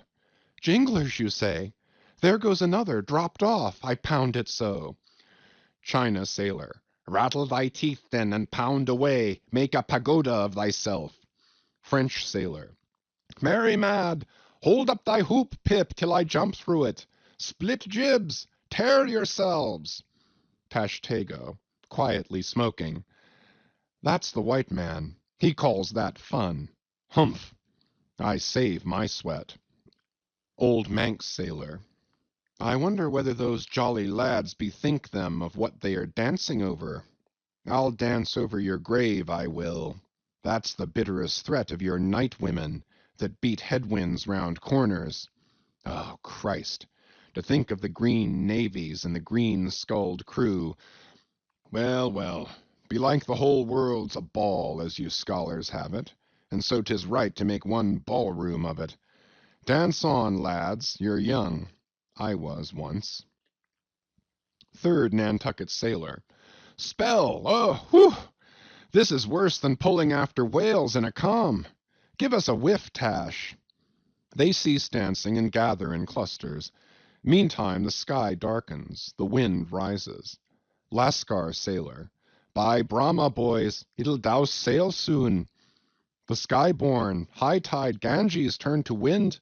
Thou showest thy black brow, Siva. Maltese sailor, reclining and shaking his cap. It's the waves. The snow-caps turn to jig it now. They'll shake their tassels soon. Now would all the waves were women, then I'd go drown, and chassis with them evermore. There's naught so sweet on earth, heaven may not match it, as those swift glances of warm, wild bosoms in the dance, when the over-arboring arms hide such ripe, bursting grapes. Sicilian sailor, reclining. Tell me not of it. Hark ye, lad, fleet interlacings of the limbs, lithe swayings, coyings, flutterings, lip, heart, hip all graze, unceasing touch and go. Not taste, observe ye, else come satiety, eh, pagan? Nudging. Tahitian sailor, reclining on a mat. Hail, holy nakedness of our dancing girls, the heava-heava! Ah, low-veiled, high-palmed Tahiti, I still rest me on thy mat, but the soft soil has slid. I saw thee woven in the wood, my mat. Green the first day I brought ye thence, now worn and wilted quite. Ah me! Not thou nor I can bear the change. How then, if so be transplanted to yon sky? Hear I the roaring streams from Pirohite's peak of spears when they leap down the crags and drown the villages? The blast! The blast! Up, spine, and meet it! Leaps to his feet. Portuguese sailor. How the sea rolls, swashing 'gainst the side. Stand by for reefing, hearties. The winds are just crossing swords. Pell-mell they go lunging presently. Danish sailor. Crack, crack, old ship. So long as thou crackest, thou holdest. Well done. The mate there holds ye to it stiffly. He's no more afraid than the Isle fort at Kattegat, put there to fight the Baltic with storm-lashed guns, on which the sea salt cakes. Fourth Nantucket sailor. He has his orders, mind ye that. I heard old Ahab tell him he must always kill a squall, something as they burst a waterspout with a pistol. Fire your ship right into it. English sailor. Blood. But that old man's a grand old cove. We are the lads to hunt him up his whale. All. Aye, aye. Old Manx sailor. How the three pines shake. Pines are the hardest sort of tree to live when shifted to any other soil. And here there's none but the crew's cursed clay. Steady, helmsman, steady. This is the sort of weather when brave hearts snap ashore and keeled hulls split at sea. Our captain has his birthmark. Look yonder, boys, there's another in the sky, lurid like, ye see, all else pitch black. Daggoo. What of that? Who's afraid of black's afraid of me. I'm quarried out of it. Spanish sailor. Aside. He wants to bully, eh? The old grudge makes me touchy. Advancing. Aye, harpooneer, thy race is the undeniable dark side of mankind, devilish dark at that. No offense. Daggoo, grimly. None. St. Jago's sailor. That Spaniard's mad or drunk, but that can't be, or else in his one case our old mogul's firewaters are somewhat long in working. Fifth Nantucket sailor. What's that I saw? Lightning? Yes. Spanish sailor. No. Daggoo showing his teeth. Daggoo, springing. Swallow thine, mannikin. White skin, white liver. Spanish sailor, meeting him. Knife thee heartily. Big frame, small spirit. All. A row! A row! A row! Tashtego, with a whiff. A row alow and a row aloft. Gods and men, both brawlers. Humph. Belfast sailor. A row! A row! A row! The Virgin be blessed! A row! Plunge in with ye! English sailor. Fair play! Snatch the Spaniard's knife! A ring! A ring! Old Manx sailor. Ready formed. There, the ringed horizon. In that ring Cain struck Abel. Sweet work, right work, no? Why then, God, madest thou the ring? Mate's voice from the quarter-deck. Hands by the halyards, in topgallant sails, stand by to reef topsails. All. The squall! The squall! Jump, my jollies! They scatter. Pip, shrinking under the windlass. Jollies? Lord help such jollies! Crish, crash, there goes the jibstay. Blang, whang! God! Duck lower, Pip, here comes the royal yard. It's worse than being in the world woods, the last day of the year. Who'd go climbing after chestnuts now? But there they go, all cursing, and here I don't. Fine prospects to 'em. They're on the road to heaven. Hold on hard.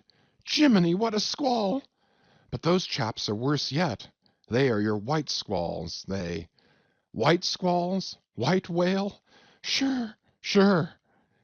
Here have I heard all their chat just now, and the white whale, sure, sure, but spoken of once, and only this evening. It makes me jingle all over like my tambourine. That anaconda of an old man swore 'em in to hunt him. O thou big white God aloft there somewhere in yon darkness, have mercy on this small black boy down here. Preserve him from all men that have no bowels to feel fear. End of chapters 36 to 40. Chapter 41. Moby Dick. I, Ishmael, was one of that crew. My shouts had gone up with the rest. My oath had been welded with theirs. And stronger I shouted, and more did I hammer and clinch my oath, because of the dread in my soul. A wild, mystical, sympathetical feeling was in me. Ahab's quenchless feud seemed mine. With greedy ears I learned the history of that murderous monster against whom I and all the others had taken our oaths of violence and revenge. For some time past, though at intervals only, the unaccompanied, secluded white whale had haunted those uncivilized seas mostly frequented by the sperm whale fishermen. But not all of them knew of his existence. Only a few of them, comparatively, had knowingly seen him, while the number who as yet had actually and knowingly given battle to him was small indeed. For, owing to the large number of whale cruisers, the disorderly way they were sprinkled over the entire watery circumference, many of them adventurously pushing their quest along solitary latitudes so as seldom or never for a whole 12-month or more on a stretch to encounter a single news-telling sail of any sort, the inordinate length of each separate voyage, the irregularity of the times of sailing from home, all these, with other circumstances, direct and indirect, long obstructed the spread through the whole world-wide whaling fleet of the special individualizing tidings concerning Moby Dick. It was hardly to be doubted that several vessels reported to have encountered at such or such a time, or on such or such a meridian, a sperm whale of uncommon magnitude and malignity, which whale, after doing great mischief to his assailants, had completely escaped them. To some minds it was not an unfair presumption, I say, that the whale in question must have been no other than Moby Dick. Yet, as of late, the sperm whale fishery had been marked by various and not unfrequent instances of great ferocity, cunning, and malice in the monster attacked. Therefore it was that those who, by accident, ignorantly gave battle to Moby Dick, such hunters perhaps, for the most part, were content to ascribe the peculiar terror he bred more as it were to the perils of the sperm whale fishery at large than to the individual cause. In that way, mostly, the disastrous encounter between Ahab and the whale had hitherto been popularly regarded. And as for those who previously hearing of the white whale by chance caught sight of him, in the beginning of the thing they had, every one of them, almost as boldly and fearlessly lowered for him as for any other whale of that species. But at length such calamities did ensue in these assaults, not restricted to sprained wrists and ankles, broken limbs, or devouring amputations, but fatal to the last degree of fatality, those repeated disastrous repulses all accumulating and piling their terrors upon Moby Dick, those things had gone far to shake the fortitude of many brave hunters to whom the story of the white whale had eventually come. Nor did wild rumors of all sorts fail to exaggerate and still the more horrify the true histories of these deadly encounters. For not only do fabulous rumors naturally grow out of the very body of all surprising terrible events, as the smitten tree gives birth to its fungi, but in maritime life, far more than in that of terra firma, wild rumors abound, wherever there is any adequate reality for them to cling to. And as the sea surpasses the land in this matter, so the whale fishery surpasses every other sort of maritime life in the wonderfulness and fearfulness of the rumors which sometimes circulate there. For not only are whalemen as a body unexempt from that ignorance and superstitiousness hereditary to all sailors, but of all sailors they are, by all odds, the most directly brought into contact with whatever is appallingly astonishing in the sea. Face to face they not only eye its greatest marvels, but hand to jaw give battle to them. Alone in such remotest waters that though you sailed 1,000 miles and passed 1,000 shores, you would not come to any chiseled hearthstone, or aught hospitable beneath that part of the sun, in such latitudes and longitudes, pursuing too such a calling as he does, the whaleman is wrapped by influences all tending to make his fancy pregnant with many a mighty birth.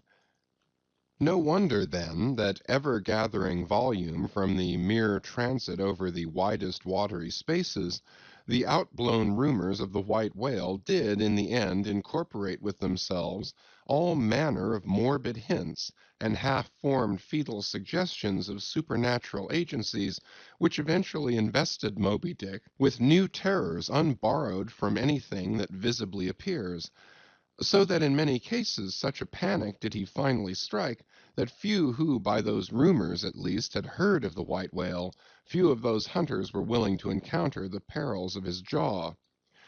But there were still other and more vital practical influences at work. Not even at the present day has the original prestige of the sperm whale, as fearfully distinguished from all other species of the Leviathan, died out in the minds of the whalemen as a body. There are those this day among them who, though intelligent and courageous enough in offering battle to the Greenland or right whale, would perhaps, either from professional inexperience or incompetency or timidity, decline a contest with the sperm whale. At any rate, there are plenty of whalemen, especially among those whaling nations not sailing under the American flag, who have never hostilely encountered the sperm whale, but whose sole knowledge of the Leviathan is restricted to the ignoble monster primitively pursued in the north. Seated on their hatches, these men will hearken with a childish fireside interest and awe to the wild, strange tales of southern whaling. Nor is the preeminent tremendousness of the great sperm whale anywhere more feelingly comprehended than on board of those prows which stem him. And as if the now tested reality of his might had in former legendary times thrown its shadow before it, we find some book naturalists, Oleson and Povelson, declaring the sperm whale not only to be a consternation to every other creature in the sea, but also to be so incredibly ferocious as continually to be athirst for human blood.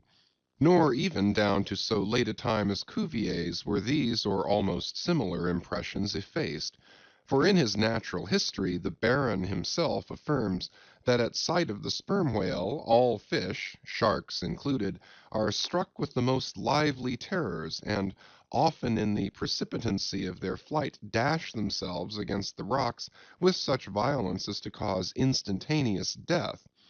And however the general experiences in the fishery may amend such reports as these, yet in their full terribleness, even to the bloodthirsty item of Povelson, the superstitious belief in them is, in some vicissitudes of their vocation, revived in the minds of the hunters.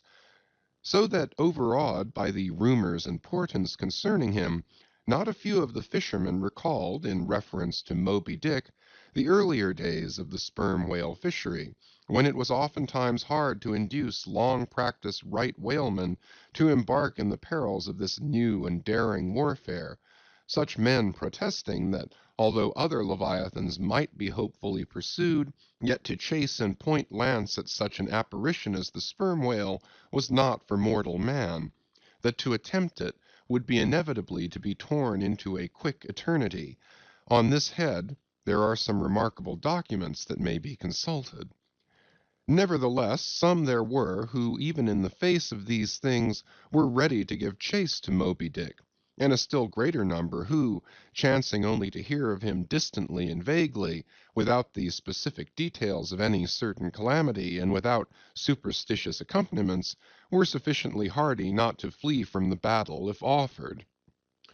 One of the wild suggestions referred to, as at last coming to be linked with the white whale in the minds of these superstitiously inclined, was the unearthly conceit that Moby Dick was ubiquitous, that he had actually been encountered in opposite latitudes at one and the same instant of time. Nor, credulous as such minds might have been, was this conceit altogether without some faint show of superstitious probability. For, as the secrets of the currents of the seas have never yet been divulged, even to the most erudite research, so the hidden ways of the sperm whale when beneath the surface remain in great part unaccountable to his pursuers, and from time to time have originated the most curious and contradictory speculations regarding them, especially concerning the mystic modes whereby, after sounding to a great depth, he transports himself with such vast swiftness to the most widely distant points. It is a thing well known to both American and English whale ships, and as well a thing placed upon authoritative record years ago by Scoresby, that some whales have been captured far north in the Pacific, in whose bodies have been found the barbs of harpoons darted in the Greenland seas. Nor is it to be gainsaid that in some of these instances it has been declared that the interval of time between the two assaults could not have exceeded very many days. Hence, by inference, it has been believed by some whalemen that the Northwest Passage, so long a problem to man, was never a problem to the whale. So that here, in the real living experience of living men, the prodigies related in old times of the inland Strelo mountain in Portugal, near whose top there was said to be a lake in which the wrecks of ships floated up to the surface, and that still more wonderful story of the Arethusa fountain near Syracuse, whose waters were believed to have come from the Holy Land by an underground passage, these fabulous narrations are almost fully equaled by the realities of the whaleman.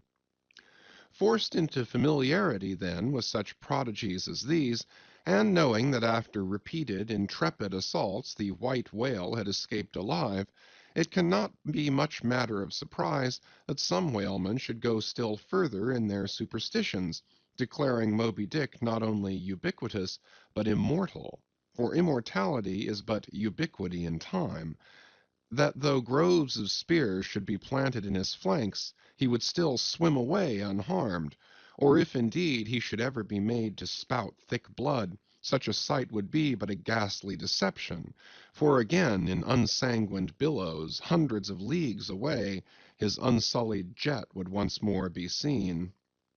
But even stripped of these supernatural surmisings, there was enough in the earthly make and incontestable character of the monster to strike the imagination with unwonted power. For it was not so much his uncommon bulk that so much distinguished him from other sperm whales, but, as elsewhere thrown out, a peculiar snow-white wrinkled forehead and a high pyramidical white hump. These were his prominent features, the tokens whereby, even in the limitless uncharted seas, he revealed his identity, at a long distance, to those who knew him. The rest of his body was so streaked and spotted and marbled with the same shrouded hue, that in the end he had gained his distinctive appellation of the white whale, a name, indeed, literally justified by his vivid aspect, when seen gliding at high noon through a dark blue sea, leaving a Milky Way wake of creamy foam, all spangled with golden gleamings.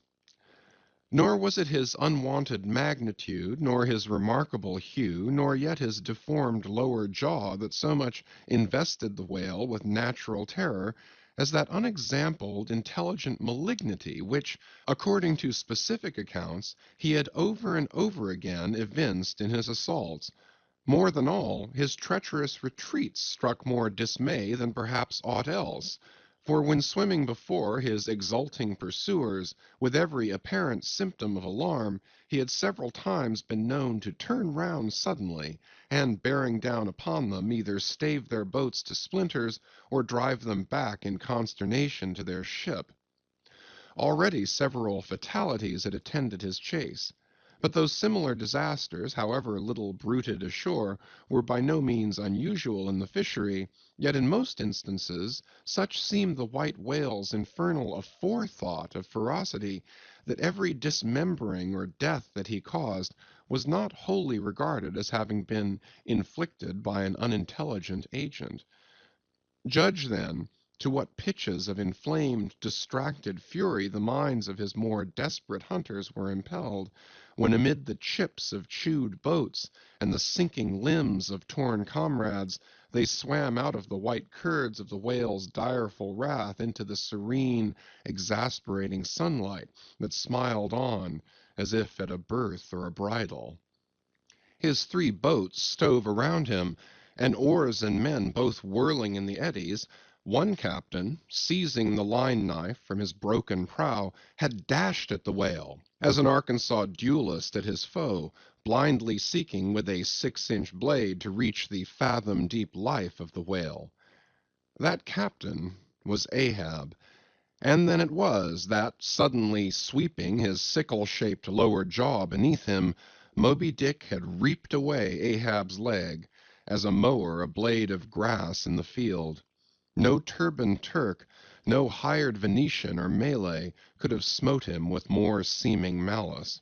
Small reason was there to doubt, then, that ever since that almost fatal encounter, Ahab had cherished a wild vindictiveness against the whale.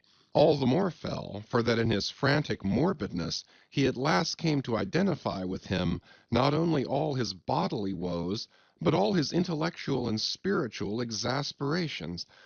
The white whale swam before him as the monomaniac incarnation of all those malicious agencies which some deep men feel eating in them, till they are left living on with half a heart and half a lung. That intangible malignity which has been from the beginning, to whose dominion even the modern Christians ascribe one half of the world's, which the ancient Ophites of the East reverenced in their statue devil, Ahab did not fall down and worship it like them, but deliriously transferring its ideas to the abhorred white whale, he pitted himself all mutilated against it. All that most maddens and torments, all that stirs up the lees of things, all truth with malice in it, all that cracks the sinews and cakes the brain, all the subtle demonisms of life and thought, all evil to crazy Ahab, were visibly personified and made practically assailable in Moby Dick. He piled upon the white whale's hump the sum of all the general rage and hate felt by his whole race from Adam down, and then, as if his chest had been a mortar, he burst his hot heart's shell upon it. It is not probable that this monomania in him took its instant rise at the precise time of his bodily dismemberment. Then, in darting at the monster, knife in hand, he had but given loose to a sudden, passionate, corporal animosity, and when he received the stroke that tore him, he probably but felt the agonizing bodily laceration, but nothing more. Yet when by this collision forced to turn towards home, and for long months of days and weeks Ahab and Anguish lay stretched together in one hammock, rounding in midwinter that dreary howling Patagonian cape, then it was that his torn body and gashed soul bled into one another, and so interfusing, made him mad. That it was only then, on the homeward voyage after the encounter, that the final monomania seized him, seems all but certain from the fact that, at intervals during the passage, he was a raving lunatic, and though unlimbed of a leg, yet such vital strength yet lurked in his Egyptian chest, and was moreover intensified by his delirium, that his mates were forced to lace him fast, even there as he sailed, raving in his hammock. In a straitjacket he swung to the mad rockings of the gales, and when running into more sufferable latitudes, the ship, with mild stunsails spread, floated across the tranquil tropics, and to all appearances the old man's delirium seemed left behind him with the Cape Horn swells, and he came forth from his dark den into the blessed light and air. Even then, when he bore that firm, collected front, however pale, and issued his calm orders once again, and his mates thanked God the direful madness was now gone, even then Ahab in his hidden self raved on. Human madness is oftentimes a cunning and most feline thing. When you think it fled, it may have but become transfigured into some still subtler form. Ahab's full lunacy subsided not, but deepeningly contracted, like the unabated Hudson, when that noble Northman flows narrowly but unfathomably through the Highland gorge. But as in his narrow-flowing monomania not one jot of Ahab's broad madness had been left behind, so in that broad madness not one jot of his great natural intellect had perished.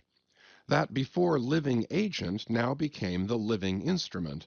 If such a furious trope may stand, his special lunacy stormed his general sanity, and carried it, and turned all its concerted cannon upon its own mad mark, so that far from having lost his strength, Ahab to that one end did now possess 1,000-fold more potency than ever he had sanely brought to bear upon any one reasonable object.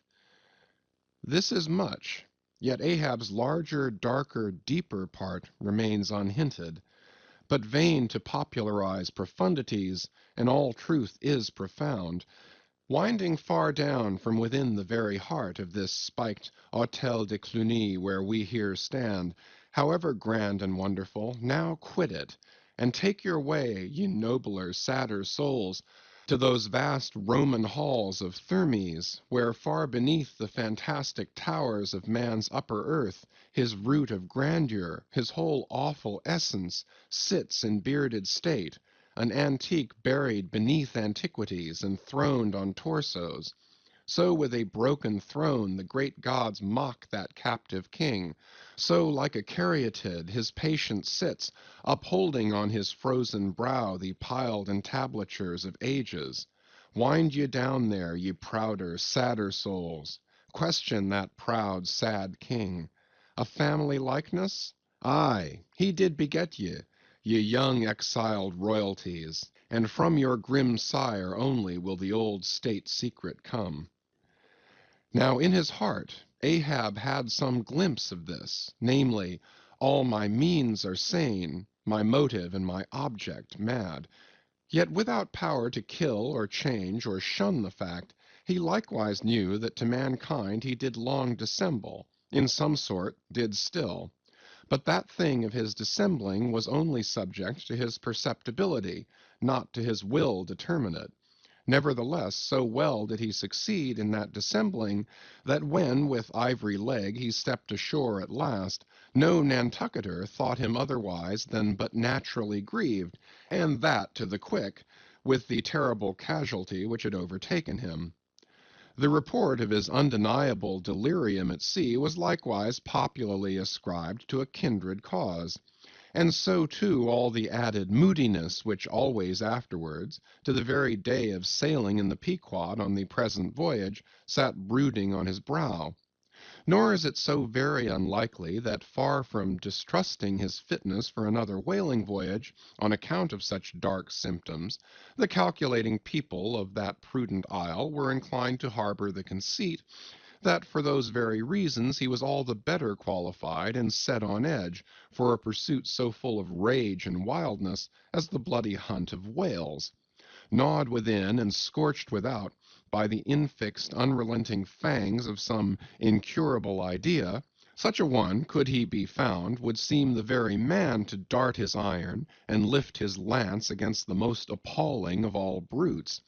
Or if for any reason thought to be corporeally incapacitated for that, yet such a one would seem superlatively competent to cheer and howl on his underlings to the attack. But be all this as it may, certain it is that, with the mad secret of his unabated rage bolted up and keyed in him, Ahab had purposely sailed upon the present voyage with the one only and all-engrossing object of hunting the white whale.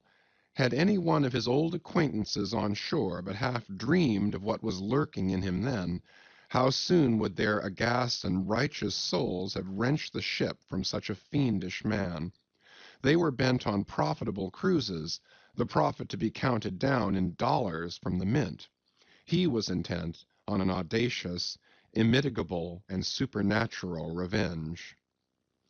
Here, then, was this gray-headed, ungodly old man, chasing with curses a Job's whale round the world, at the head of a crew, too, chiefly made up of mongrel renegades, and castaways, and cannibals, morally enfeebled also by the incompetence of mere unaided virtue or right-mindedness in Starbuck, the invulnerable jollity of indifference and recklessness in Stubb, and the pervading mediocrity in Flask.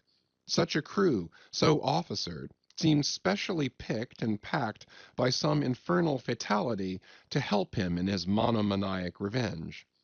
How it was that they so aboundingly responded to the old man's ire, by what evil magic their souls were possessed, that at times his hate seemed almost theirs, the white whale as much their insufferable foe as his, how all this came to be, what the white whale was to them, or how to their unconscious understandings also, in some dim, unsuspected way, he might have seemed the gliding great demon of the seas of life, all this to explain would be to dive deeper than Ishmael can go.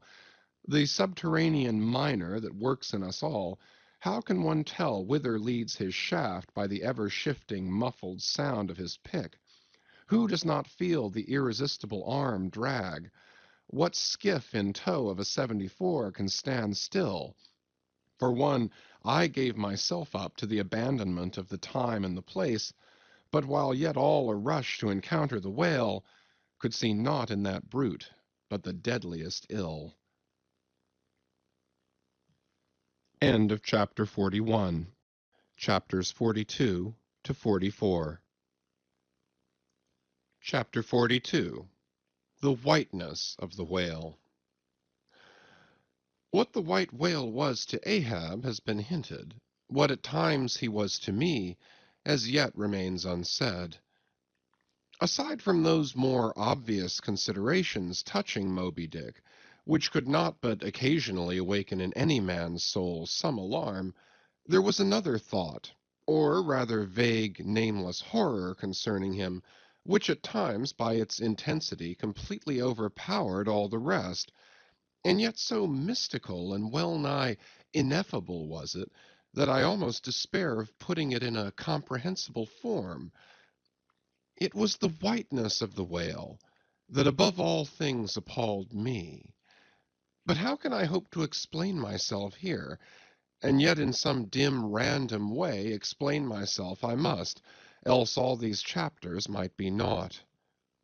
Though in many natural objects whiteness refiningly enhances beauty, as if imparting some special virtue of its own, as in marbles, japonicas, and pearls, and though various nations have in some ways recognized a certain royal preeminence in this hue, even the barbaric grand old kings of Pegu placing the title Lord of the White Elephants above all their other magniloquent ascriptions of dominion, and the modern kings of Siam unfurling the same snow-white quadruped in the royal standard, and the Hanoverian flag bearing the one figure of a snow-white charger, and the great Austrian Empire, Caesarian, heir to overlording Rome, having for the imperial color the same imperial hue, and though this preeminence in it applies to the human race itself, giving the white man ideal mastership over every dusky tribe,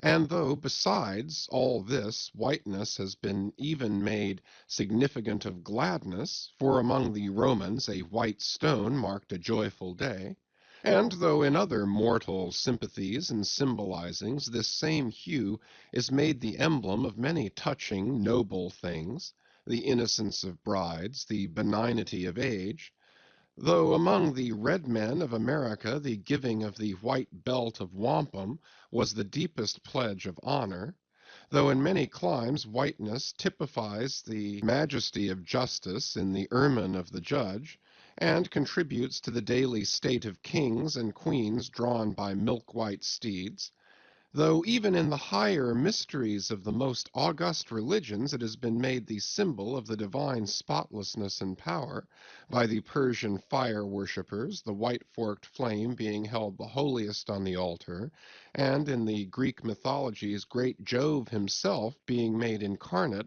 in a snow-white bull, and though to the noble Iroquois the midwinter sacrifice of the sacred white dog was by far the holiest festival of their theology, that spotless, faithful creature being held the purest envoy they could send to the Great Spirit with the annual tidings of their own fidelity, and though directly from the Latin word for white all Christian priests derived the name of one part of their sacred vesture, the alb or tunic worn beneath the cassock, and though among the holy pomps of the Romish faith white is specially employed in the celebration of the Passion of our Lord, Though in the vision of St. John white robes are given to the redeemed, and the 24 elders stand clothed in white before the great white throne, and the Holy One that sitteth there white like wool, yet for all these accumulated associations with whatever is sweet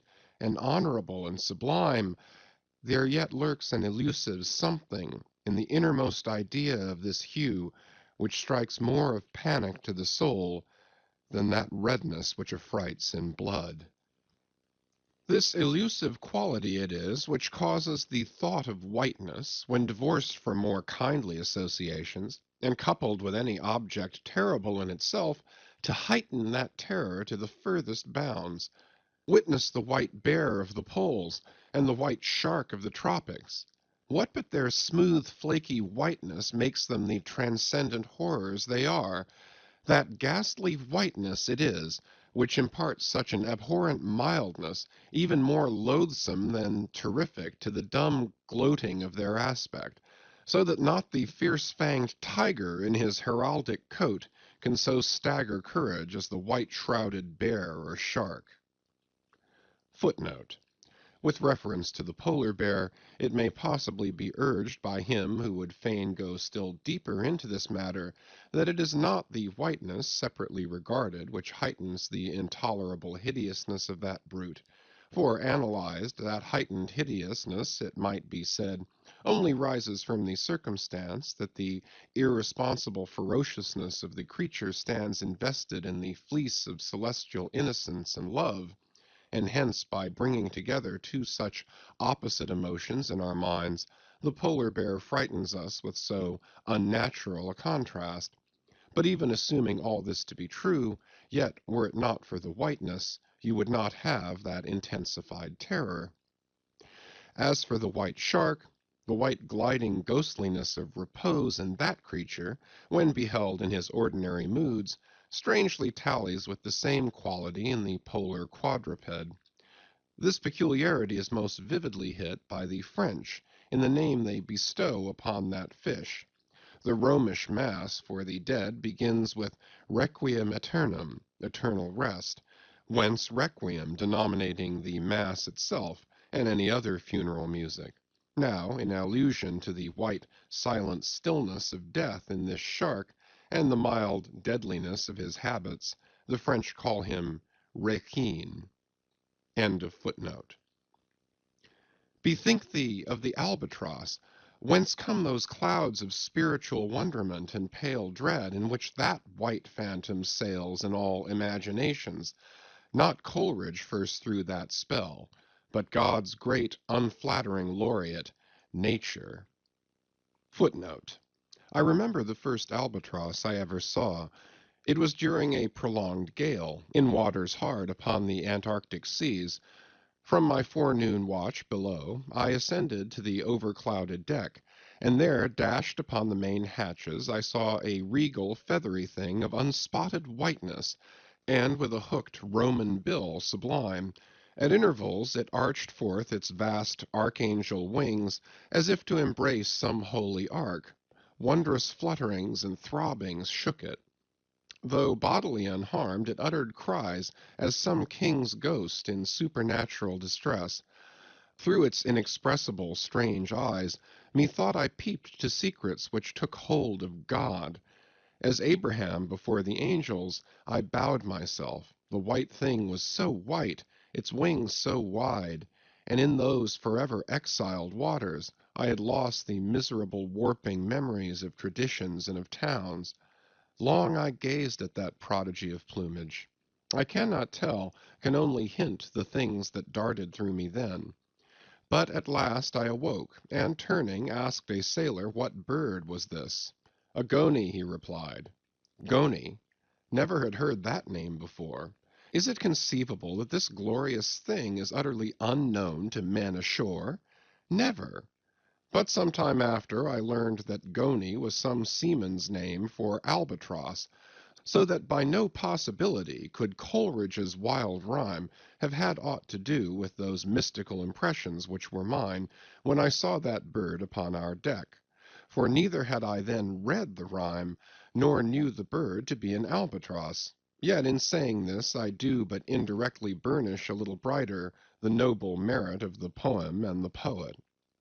I assert then that in the wondrous bodily whiteness of the bird chiefly lurks the secret of the spell, a truth more evinced in this, that by a solecism of terms there are birds called gray albatrosses, and these I have frequently seen, but never with such emotions as when I beheld the Antarctic fowl.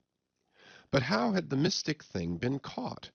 Whisper it not, and I will tell. With a treacherous hook and line, as the fowl floated on the sea.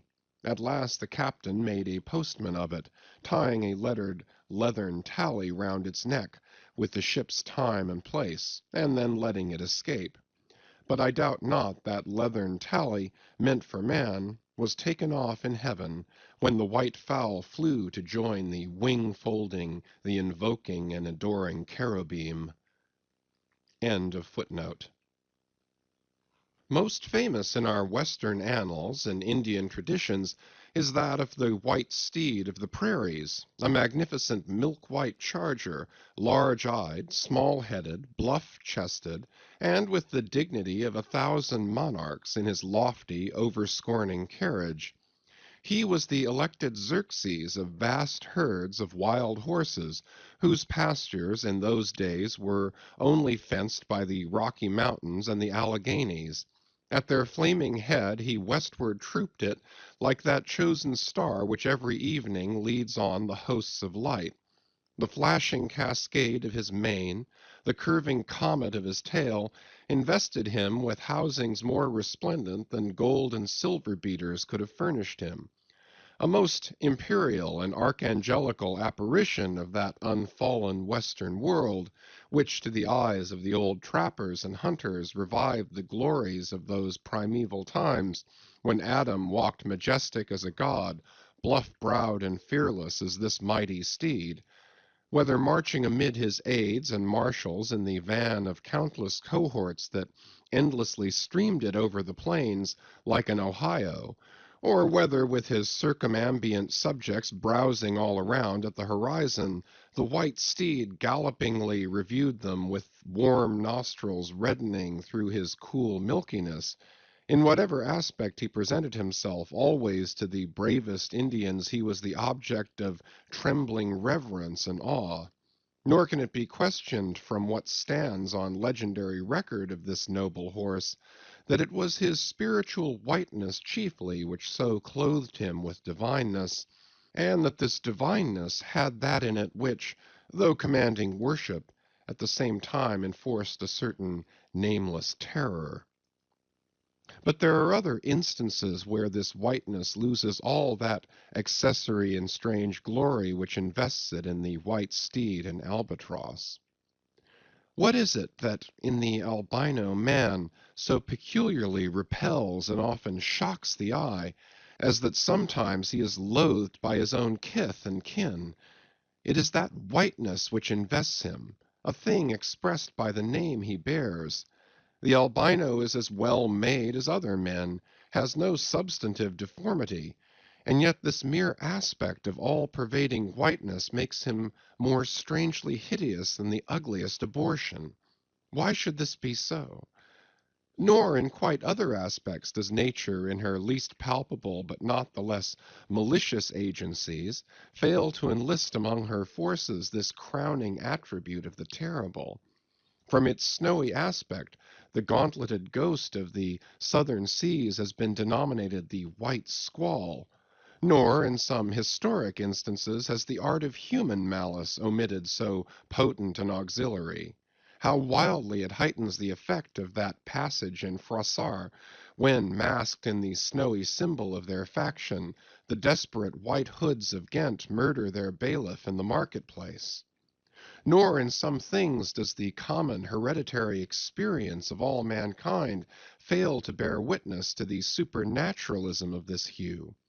It cannot well be doubted that the one visible quality in the aspect of the dead which most appalls the gazer is the marble pallor lingering there, as if indeed that pallor were as much like the badge of consternation in the other world as of mortal trepidation here.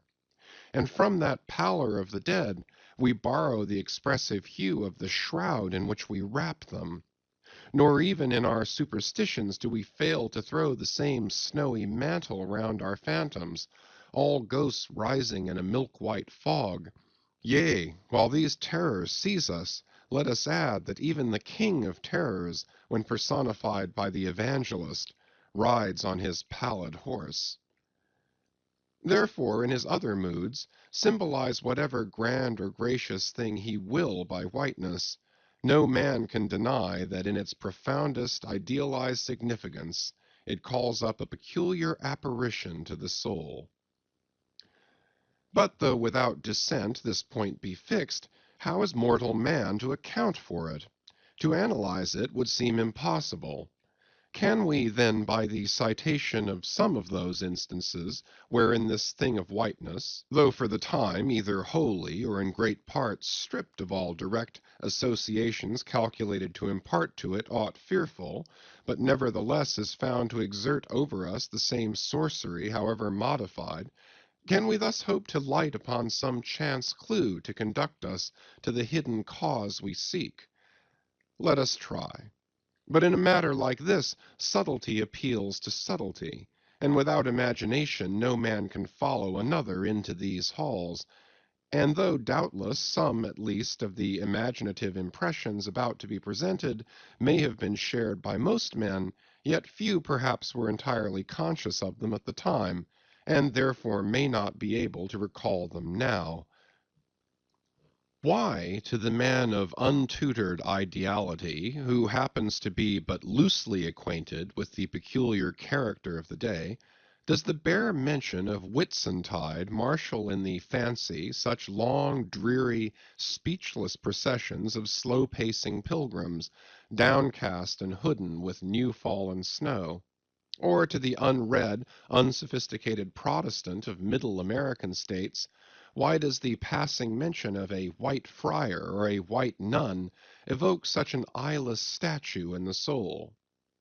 Or what is there, apart from the traditions of dungeoned warriors and kings, which will not wholly account for it, that makes the White Tower of London tell so much more strongly on the imagination of an untraveled American than those other storied structures, its neighbors, the Byward Tower, or even the Bloody, and those sublimer towers, the White Mountains of New Hampshire?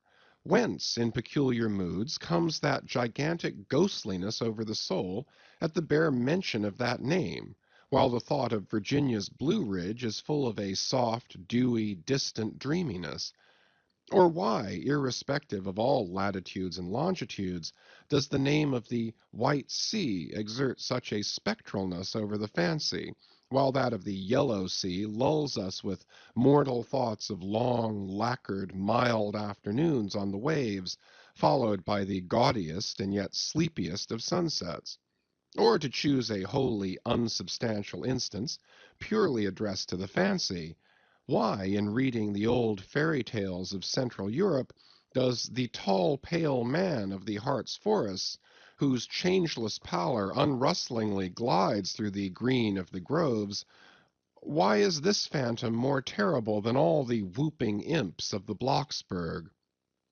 Nor is it altogether the remembrance of her cathedral-toppling earthquakes, nor the stampedos of her frantic seas, nor the tearlessness of arid skies that never rain, nor the sight of her wide field of leaning spires, wrenched copestones, and crosses all adroop, like canted yards of anchored fleets, and her suburban avenues of house-walls lying upon each other as a tossed pack of cards.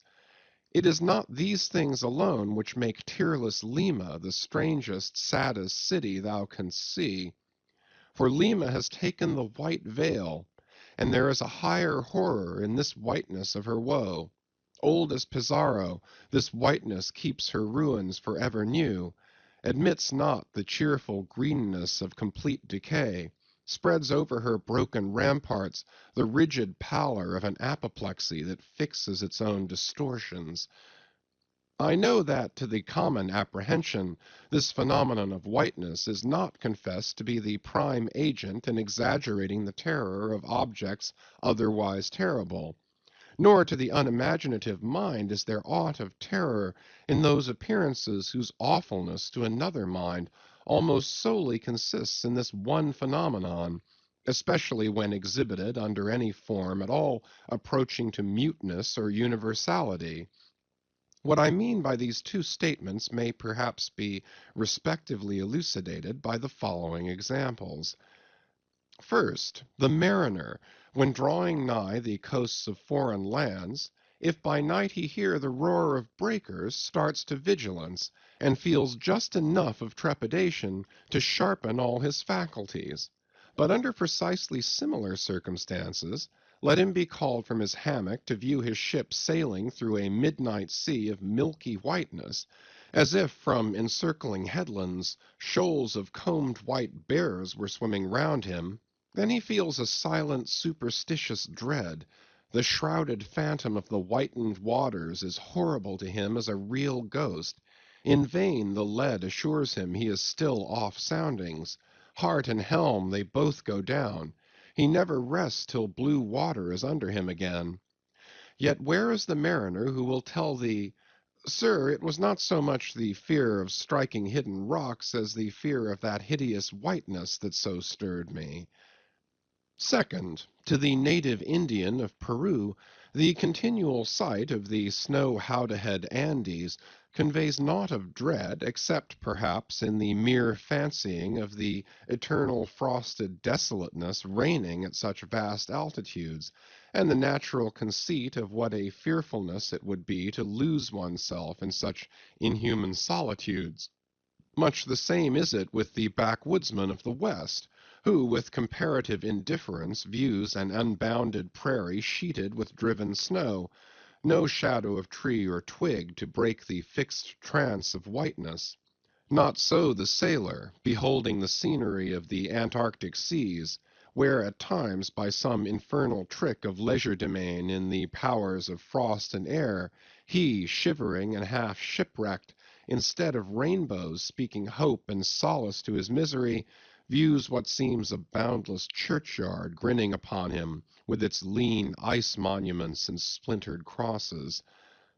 But, thou sayest, methinks that white lead chapter about whiteness is but a white flag hung out from a craven soul.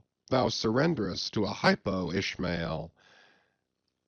Tell me why this strong young colt, foaled in some peaceful valley of Vermont, far removed from all beasts of prey, why is it that upon the sunniest day, if you but shake a fresh buffalo robe behind him, so that he cannot even see it, but only smells its wild animal muskiness, why will he start, snort, and with bursting eyes paw the ground in frenzies of affright?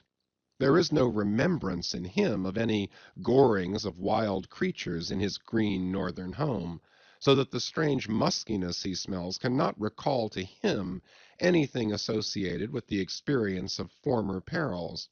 For what knows he, this New England colt, of the black bisons of distant Oregon?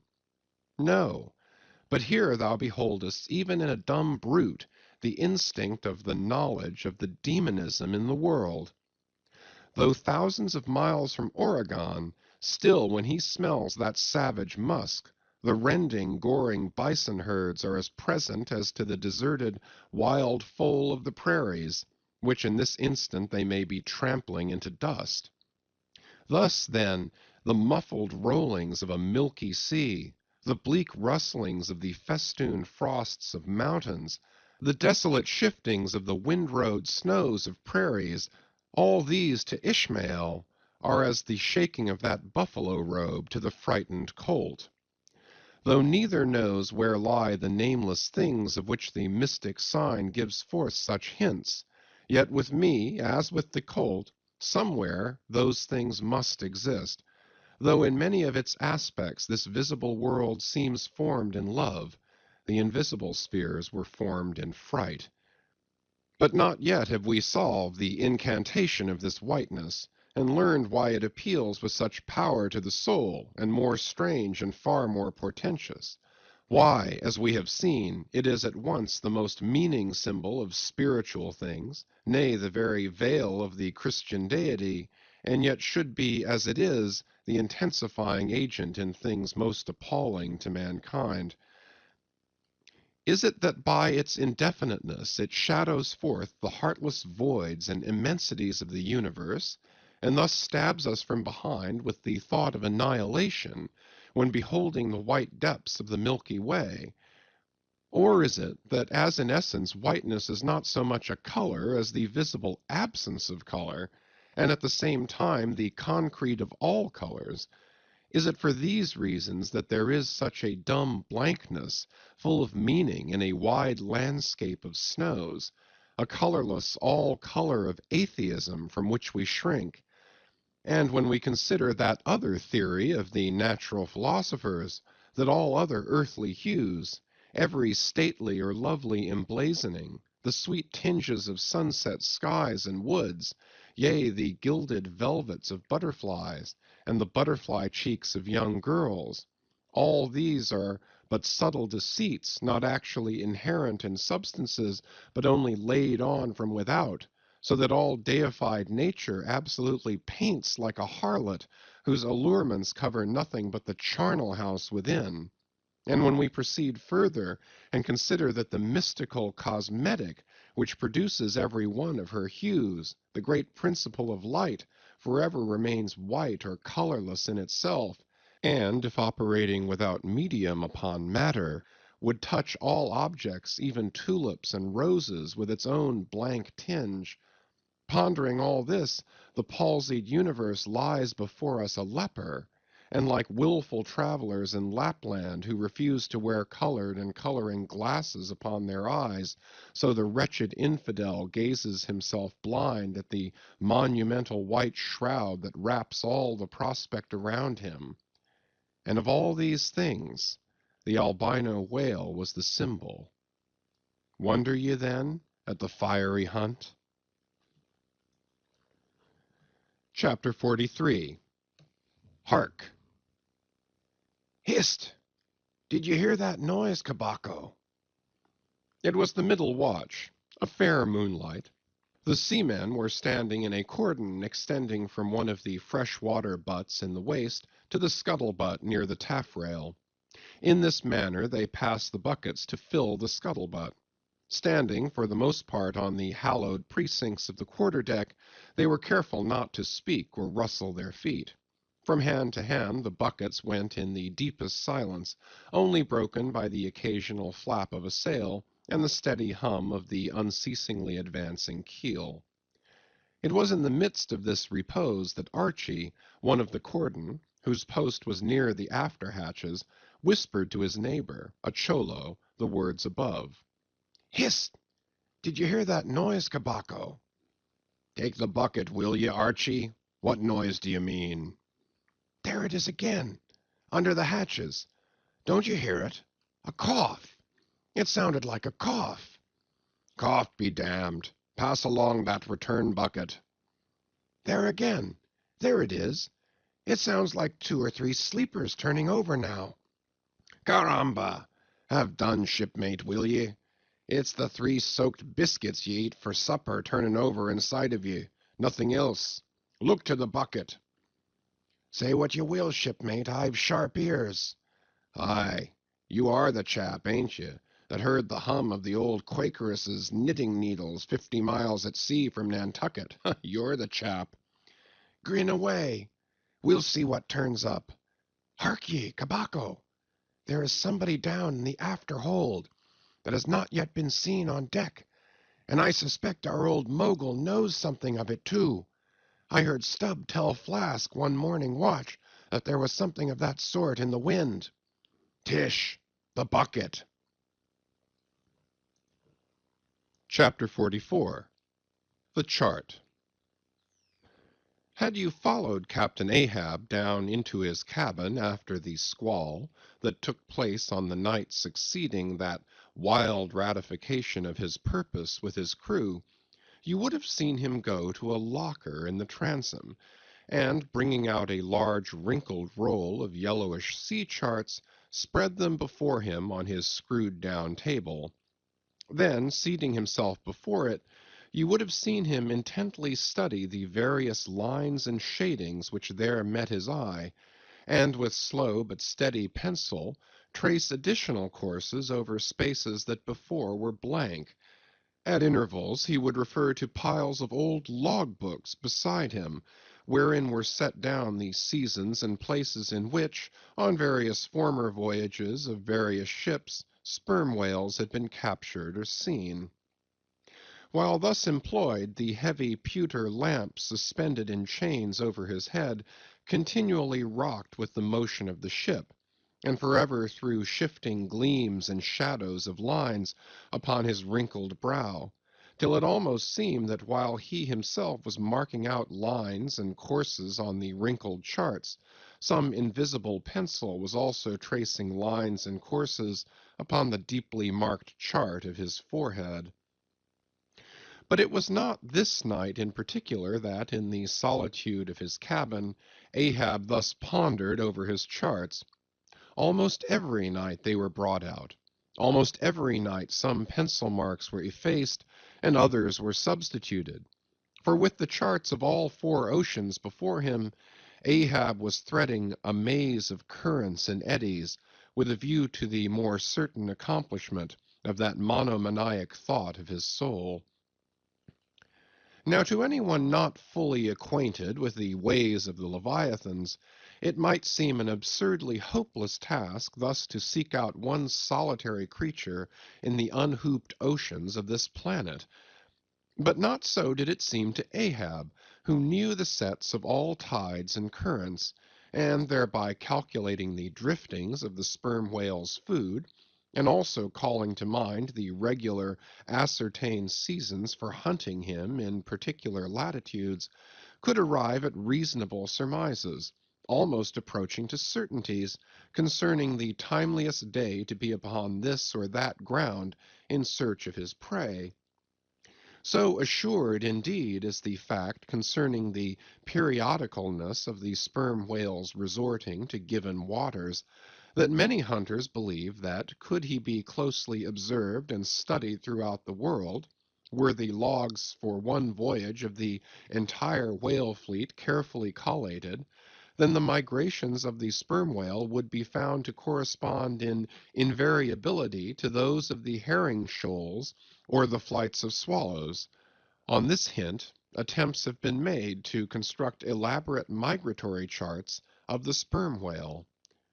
Footnote: since the above was written, the statement is happily borne out by an official circular issued by Lieutenant Maury of the National Observatory, Washington, April 16, 1851. By that circular, it appears that precisely such a chart is in course of completion, and portions of it are presented in the circular. Quote, this chart divides the ocean into districts of 5 degrees of latitude by 5 degrees of longitude, perpendicularly through each of which districts are 12 columns for the 12 months, and horizontally through each of which districts are 3 lines, one to show the number of days that have been spent in each month in every district, and the 2 others to show the number of days in which whales, sperm or right, have been seen. End quote. End of footnote.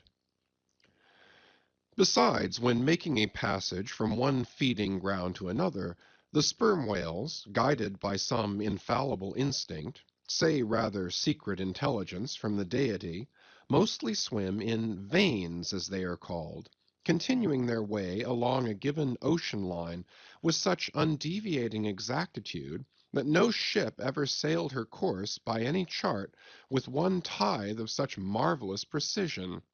Though in these cases the direction taken by any one whale be as straight as a surveyor's parallel, and though the line of advance be strictly confined to its own unavoidable straight wake, yet the arbitrary vein in which at these times he is said to swim generally embraces some few miles in width, more or less as the vein is presumed to expand or contract, but never exceeds the visual sweep from the whale ship's mastheads when circumspectly gliding along this magic zone. The sum is that at particular seasons within that breadth and along that path, migrating whales may with great confidence be looked for. And hence not only at substantiated times upon well-known separate feeding grounds could Ahab hope to encounter his prey, but in crossing the widest expanses of water between those grounds he could, by his art, so place and time himself on his way as even then not to be wholly without prospect of a meeting. There was a circumstance which at first sight seemed to entangle his delirious but still methodical scheme, but not so in the reality, perhaps. Though the gregarious sperm whales have their regular seasons for particular grounds, yet in general you cannot conclude that the herds which haunted such and such a latitude or longitude this year, say, will turn out to be identically the same with those that were found in the preceding season, though there are peculiar and unquestionable instances where the contrary of this has proved true. In general, the same remark, only within a less wide limit, applies to the solitaries and hermits among the matured, aged sperm whales. So that though Moby Dick had in a former year been seen, for example, on what is called the Seychelles ground in the Indian Ocean, or Volcano Bay on the Japanese coast, yet it did not follow that were the Pequod to visit either of those spots at any subsequent corresponding season, she would infallibly encounter him there. So too with some other feeding grounds where he had at times revealed himself. But all these seemed only his casual stopping places and ocean inns, so to speak, not his places of prolonged abode. And where Ahab's chances of accomplishing his object have hitherto been spoken of, allusion has only been made to whatever wayside, antecedent, extra prospects were his, ere a particular set time or place were attained, when all possibilities would become probabilities, and, as Ahab fondly thought, every possibility the next thing to a certainty. That particular set time and place were conjoined in the one technical phrase, the season on the line, for there and then, for several consecutive years, Moby Dick had been periodically descried, lingering in those waters for a while, as the sun in its annual round loiters for a predicted interval in any one sign of the zodiac. There it was, too, that most of the deadly encounters with the white whale had taken place. There the waves were storied with his deeds. There also was that tragic spot where the monomaniac old man had found the awful motive to his vengeance. But in the cautious comprehensiveness and unloitering vigilance with which Ahab threw his brooding soul into this unfaltering hunt, he would not permit himself to rest all his hopes upon the one crowning fact above mentioned, however flattering it might be to those hopes. Nor in the sleeplessness of his vow could he so tranquilize his unquiet heart as to postpone all intervening quest. Now the Pequod had sailed from Nantucket at the very beginning of the season on the line.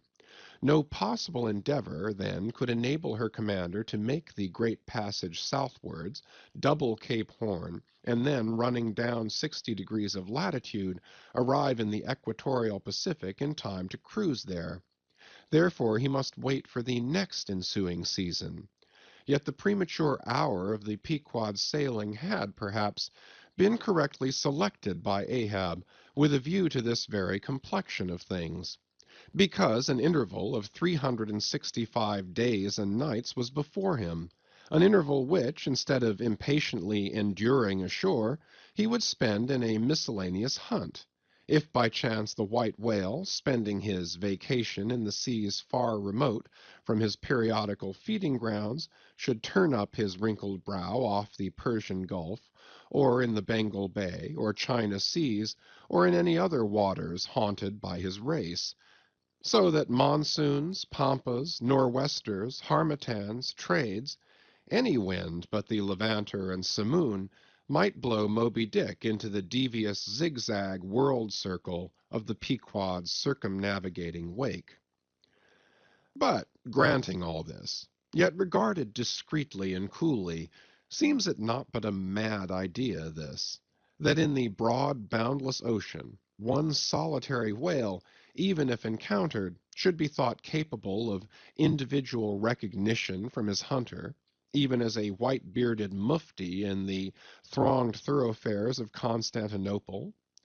Yes, for the peculiar snow-white brow of Moby Dick and his snow-white hump could not but be unmistakable.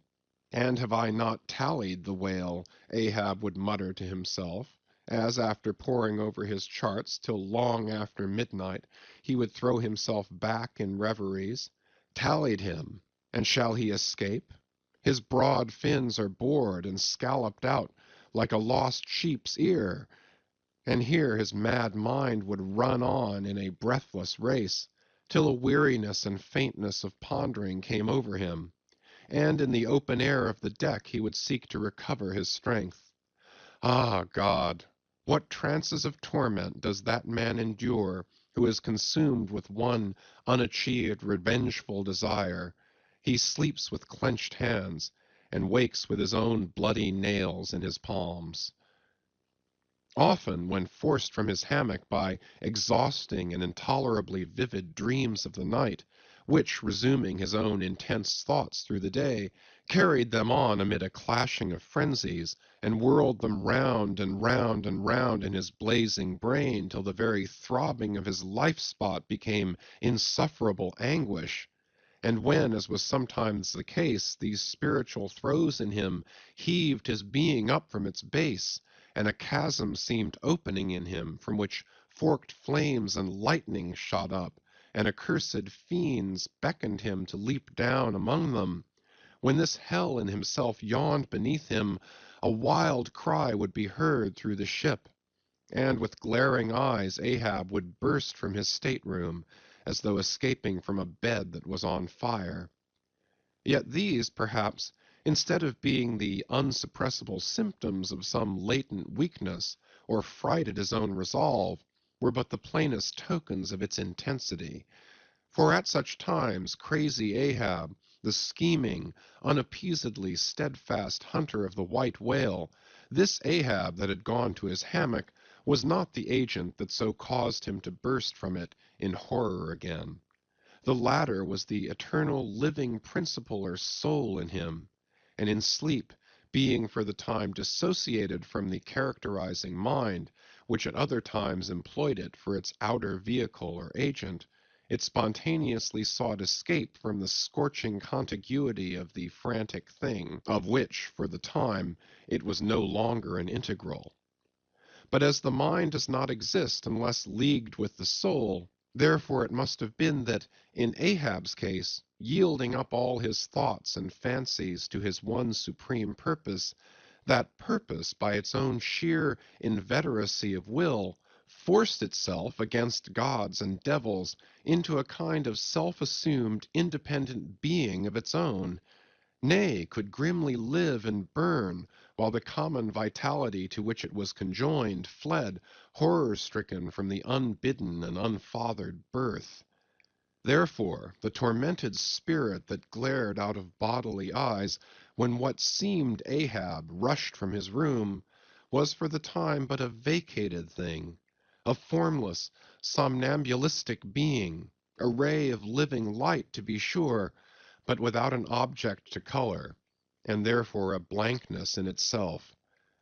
God help thee, old man! Thy thoughts have created a creature in thee, and he whose intense thinking thus makes him a Prometheus, a vulture feeds upon that heart forever, that vulture, the very creature he creates. End of chapters 42 to 44. Chapters 45 to 47. Chapter 45. The Affidavit. So far as what there may be of a narrative in this book, and indeed is indirectly touching one or two very interesting and curious particulars in the habits of sperm whales, the foregoing chapter, in its earlier part, is as important a one as will be found in this volume, but the leading matter of it requires to be still further and more familiarly enlarged upon, in order to be adequately understood, and moreover to take away any incredulity which a profound ignorance of the entire subject may induce in some minds, as to the natural verity of the main points of this affair. I care not to perform this part of my task methodically, but shall be content to produce the desired impression by separate citations of items practically or reliably known to me as a whaleman, and from these citations, I take it, the conclusion aimed at will naturally follow of itself.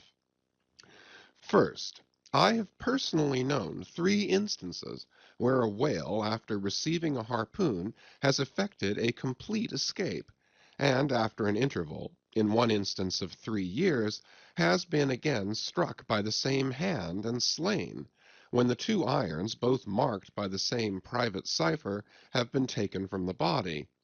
In the instance where 3 years intervened between the flinging of the 2 harpoons, and I think it may have been something more than that, the man who darted them, happening in the interval to go in a trading ship on a voyage to Africa, went ashore there, joined a discovery party, and penetrated far into the interior, where he traveled for a period of nearly 2 years, often endangered by serpents, savages, tigers, poisonous miasmas, with all the other common perils incident to wandering in the heart of unknown regions. Meanwhile, the whale he had struck must also have been on its travels. No doubt it had thrice circumnavigated the globe, brushing with its flanks all the coasts of Africa, but to no purpose. This man and this whale again came together, and the one vanquished the other. I say I myself have known 3 instances similar to this. That is, in 2 of them I saw the whales struck, and upon the second attack saw the 2 irons with the respective marks cut in them, afterwards taken from the dead fish.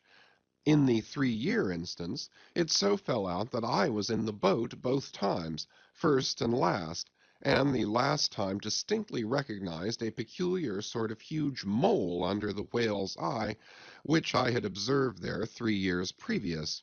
I say 3 years, but I am pretty sure it was more than that. Here are 3 instances, then, which I personally know the truth of, but I have heard of many other instances from persons whose veracity in the matter there is no good ground to impeach. Secondly, it is well known in the sperm whale fishery, however ignorant the world ashore may be of it, that there have been several memorable historical instances where a particular whale in the ocean has been at distant times and places popularly cognizable. Why such a whale became thus marked was not altogether and originally owing to his bodily peculiarities as distinguished from other whales. For however peculiar in that respect any chance whale may be, they soon put an end to his peculiarities by killing him and boiling him down into a peculiarly valuable oil. No, the reason was this, that from the fatal experiences of the fishery there hung a terrible prestige of perilousness about such a whale, as there did about Rinaldo Rinaldini, insomuch that most fishermen were content to recognize him by merely touching their tarpaulins when he would be discovered, lounging by them on the sea, without seeking to cultivate a more intimate acquaintance. Like some poor devils ashore that happen to know an irascible great man, they make distant, unobtrusive salutations to him in the street, lest if they pursued the acquaintance further, they might receive a summary thump for their presumption. But not only did each of these famous whales enjoy great individual celebrity, nay, you may call it an ocean-wide renown, not only was he famous in life and now is immortal in the forecastle stories after death, but he was admitted into all the rights, privileges, and distinctions of a name, had as much a name, indeed, as Cambyses or Caesar. Was it not so, O Timor Tom, thou famed Leviathan, scarred like an iceberg, who so long didst lurk in the oriental straits of that name, whose spout was often seen from the palmy beach of Ombay. Was it not so, O New Zealand Jack, thou terror of all cruisers that cross their wakes in the vicinity of the Tattoo Land? Was it not so, O Morcon, king of Japan, whose lofty jet, they say, at times assumed the semblance of a snow-white cross against the sky? Was it not so, O Don Miguel, thou Chilean whale, marked like an old tortoise with mystic hieroglyphics upon the back? In plain prose, here are 4 whales as well known to the students of cetacean history as Marius or Scylla to the classic scholar. But this is not all. New Zealand Tom and Don Miguel, after at various times creating great havoc among the boats of different vessels, were finally gone in quest of, systematically hunted out, chased, and killed by valiant whaling captains, who heaved up their anchors with that express object as much in view as in setting out through the Narragansett woods, Captain Butler of old had it in his mind to capture that notorious murderous savage, Anawan, the headmost warrior of the Indian king Philip.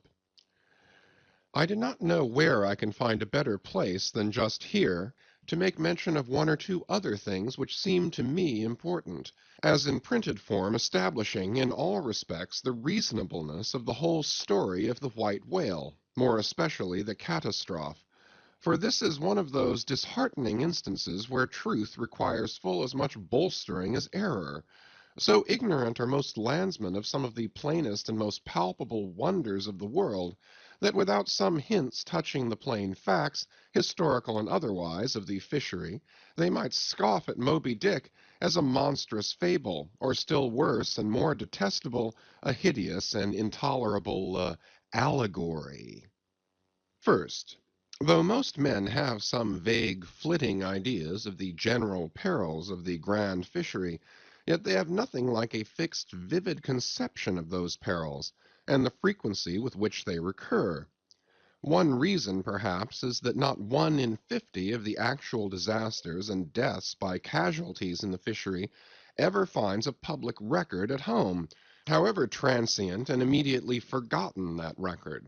Do you suppose that that poor fellow there, who this moment perhaps caught by the whale line off the coast of New Guinea, is being carried to the bottom of the sea by the sounding Leviathan, do you suppose that that poor fellow's name will appear in the newspaper obituary you will read tomorrow at your breakfast?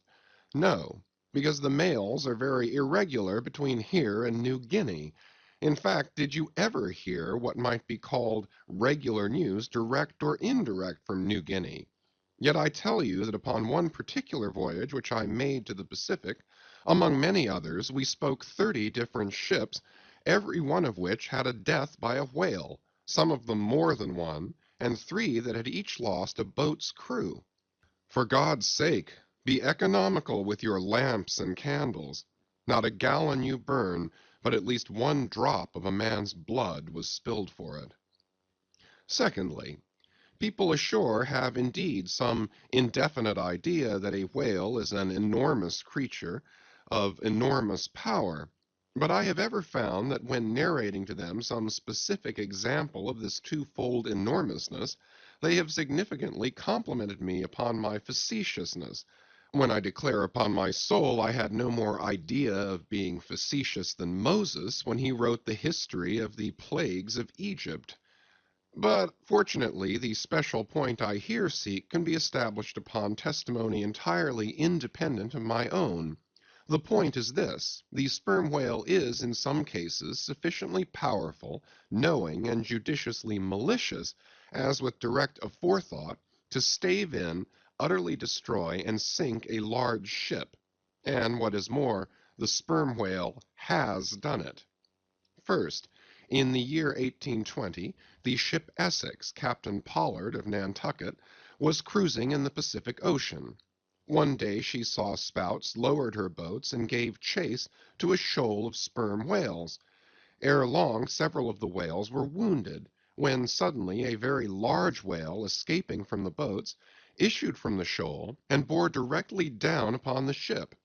Dashing his forehead against her hull, he so stove her in that in less than, quote, 10 minutes, end quote, she settled down and fell over. Not a surviving plank of her has been seen since.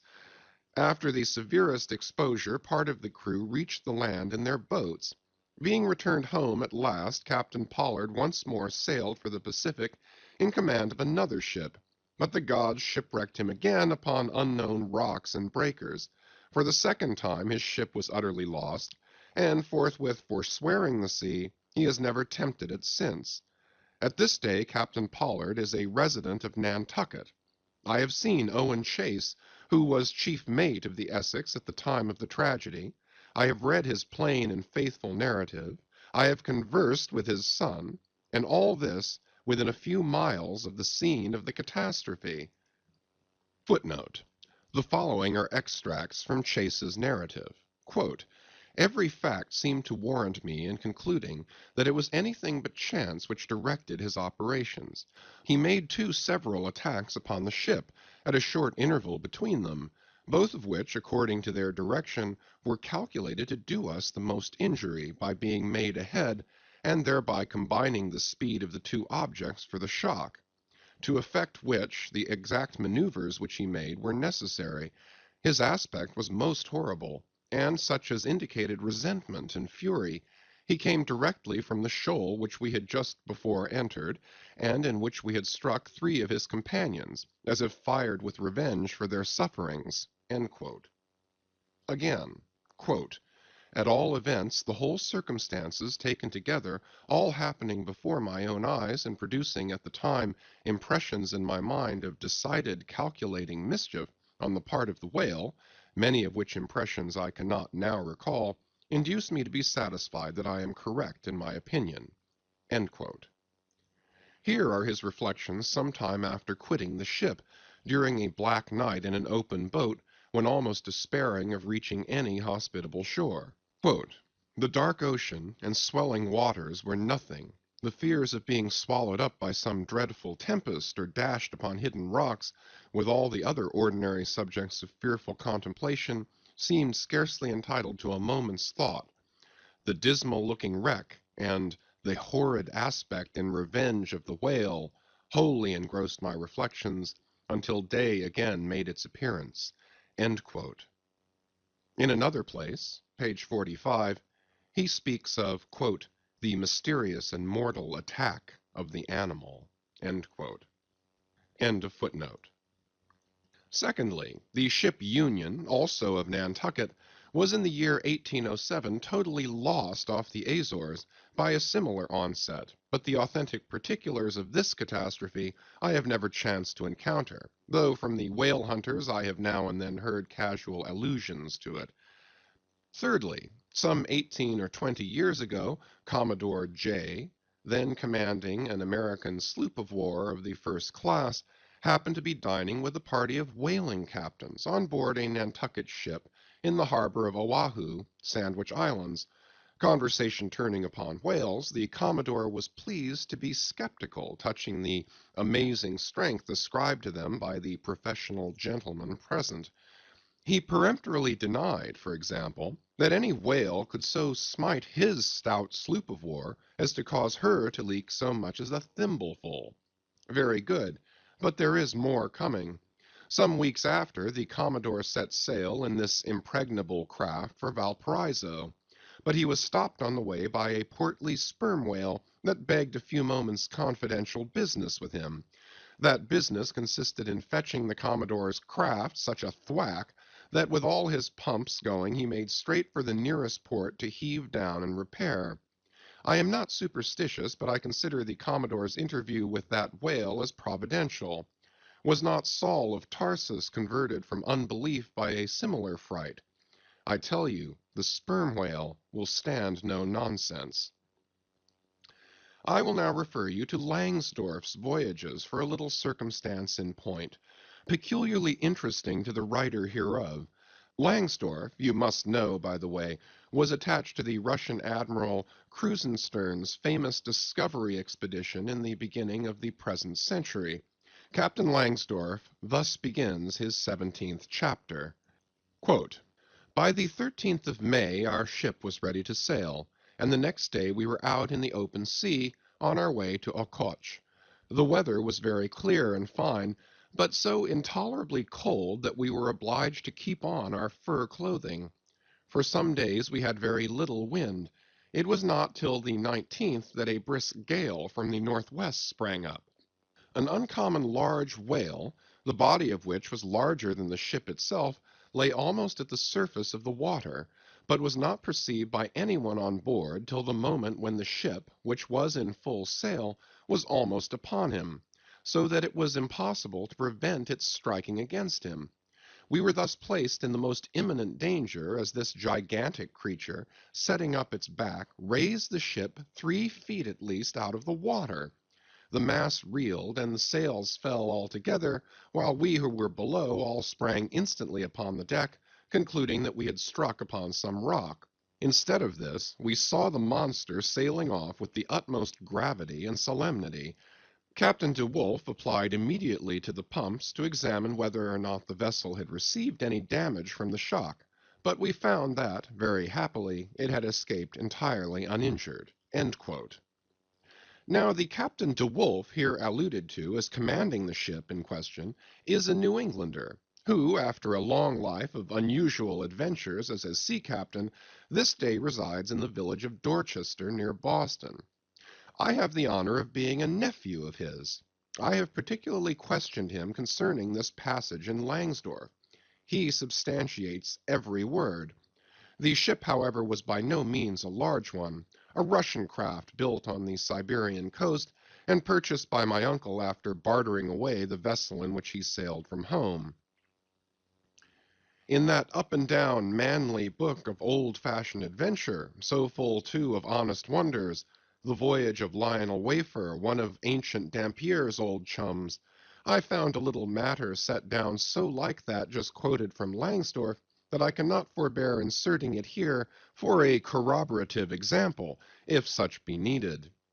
Lionel, it seems, was on his way to John Ferdinando, as he calls the modern Juan Fernandez. "In our way thither," he says, "about 4 o'clock in the morning, when we were about 150 leagues from the main of America, our ship felt a terrible shock, which put our men in such consternation that they could hardly tell where they were or what to think, but every one began to prepare for death. And indeed the shock was so sudden and violent that we took it for granted the ship had struck against a rock. But when the amazement was a little over, we cast the lead and sounded, but found no ground. The suddenness of the shock made the guns leap in their carriages, and several of the men were shaken out of their hammocks. Captain Davis, who lay with his head on a gun, was thrown out of his cabin." Lionel then goes on to impute the shock to an earthquake, and seems to substantiate the imputation by stating that a great earthquake somewhere about that time did actually do great mischief along the Spanish land. But I should not much wonder if, in the darkness of that early hour of the morning, the shock was after all caused by an unseen whale vertically bumping the hull from beneath. I might proceed with several more examples, one way or another known to me, of the great power and malice at times of the sperm whale. In more than one instance he has been known not only to chase the assailing boats back to their ships, but to pursue the ship itself, and long withstand all the lances hurled at him from its decks. The English ship Pusey Hall can tell a story on that head. And as for his strength, let me say that there have been examples where the lines attached to a running sperm whale have, in a calm, been transferred to the ship and secured there, the whale towing her great hull through the water as a horse walks off with a cart. Again, it is very often observed that if the sperm whale, once struck, is allowed time to rally, then he acts not so often with blind rage as with willful, deliberate designs of destruction to his pursuers. Nor is it without conveying some eloquent indication of his character that upon being attacked he will frequently open his mouth and retain it in that dread expansion for several consecutive minutes. But I must be content with only one more and a concluding illustration, a remarkable and most significant one, by which you will not fail to see that not only is the most marvelous event in this book corroborated by plain facts of the present day, but that these marvels, like all marvels, are mere repetitions of the ages, so that for the millionth time we say Amen with Solomon, verily there is nothing new under the sun. In the 6th Christian century lived Procopius, a Christian magistrate of Constantinople in the days when Justinian was emperor and Belisarius general. As many know, he wrote the history of his own times, a work every way of uncommon value. By the best authorities, he has always been considered a most trustworthy and unexaggerating historian, except in some one or two particulars not at all affecting the matter presently to be mentioned. Now, in this history of his, Procopius mentions that during the term of his prefecture at Constantinople, a great sea monster was captured in the neighboring Propontis, or Sea of Marmora, after having destroyed vessels at intervals in those waters for a period of more than 50 years. A fact thus set down in substantial history cannot easily be gainsaid, nor is there any reason that it should be. Of what precise species this sea monster was is not mentioned, but as he destroyed ships, as well as for other reasons, he must have been a whale, and I am strongly inclined to think a sperm whale. And I will tell you why. For a long time, I fancied that the sperm whale had been always unknown in the Mediterranean and the deep waters connecting with it. Even now, I am certain that those seas are not, and perhaps never can be, in the present constitution of things, a place for his habitual gregarious resort. But further investigations have recently proved to me that in modern times there have been isolated instances of the presence of the sperm whale in the Mediterranean. I am told on good authority that on the Barbary coast, a Commodore Davis of the British Navy found the skeleton of a sperm whale. Now, as a vessel of war readily passes through the Dardanelles, hence a sperm whale could, by the same route, pass out of the Mediterranean into the Propontis. In the Propontis, as far as I can learn, none of that peculiar substance called brit is to be found, the element of the right whale. But I have every reason to believe that the food of the sperm whale, squid or cuttlefish, lurks at the bottom of that sea, because large creatures, but by no means the largest of that sort, have been found at its surface. If then you properly put these statements together, and reason upon them a bit, you will clearly perceive that according to all human reasoning, Procopius's sea monster that for half a century stove the ships of a Roman emperor must, in all probability, have been a sperm whale. Chapter 46. Surmises. Though consumed with the hot fire of his purpose, Ahab, in all his thoughts and actions, ever had in view the ultimate capture of Moby Dick. Though he seemed ready to sacrifice all mortal interest to that one passion, nevertheless, it may have been that he was by nature and long habituation far too wedded to the fiery whaleman's ways altogether to abandon the collateral prosecution of the voyage. Or at least, if this were otherwise, there were not wanting other motives much more influential with him. It would be refining too much, perhaps, even considering his monomania, to hint that his vindictiveness toward the white whale might have possibly extended itself in some degree to all sperm whales, and that the more monsters he slew by so much the more he multiplied the chances that each subsequently encountered whale would prove to be the hated one he hunted. But if such an hypothesis be indeed exceptionable, there were still additional considerations which, though not so strictly according to the wildness of his ruling passion, yet were by no means incapable of swaying him. To accomplish his object, Ahab must use tools, and of all tools used in the shadow of the moon, men are the most apt to get out of order. He knew, for example, that however magnetic his ascendancy in some respects was over Starbuck, yet that ascendancy did not cover the complete spiritual man any more than mere corporeal superiority involves intellectual mastership. For to the purely spiritual, the intellectual but stand in a sort of corporeal relation. Starbuck's body and Starbuck's coerced will were Ahab's, so long as Ahab kept his magnet at Starbuck's brain. Still he knew that for all this the chief mate in his soul abhorred his captain's quest, and could he, would joyfully disintegrate himself from it, or even frustrate it. It might be that a long interval would elapse ere the white whale was seen. During that long interval, Starbuck would ever be apt to fall into open relapses of rebellion against his captain's leadership, unless some ordinary, prudential, circumstantial influences were brought to bear upon him. Not only that, but the subtle insanity of Ahab respecting Moby Dick was no ways more significantly manifested than in his superlative sense and shrewdness in foreseeing that, for the present, the hunt should in some way be stripped of that strange, imaginative impiousness which naturally invested it, that the full terror of the voyage must be kept withdrawn into the obscure background, for few men's courage is proof against protracted meditation unrelieved by action, that when they stood their long night watches, his officers and men must have some nearer things to think of than Moby Dick. For however eagerly and impetuously the savage crew had hailed the announcement of his quest, yet all sailors of all sorts are more or less capricious and unreliable.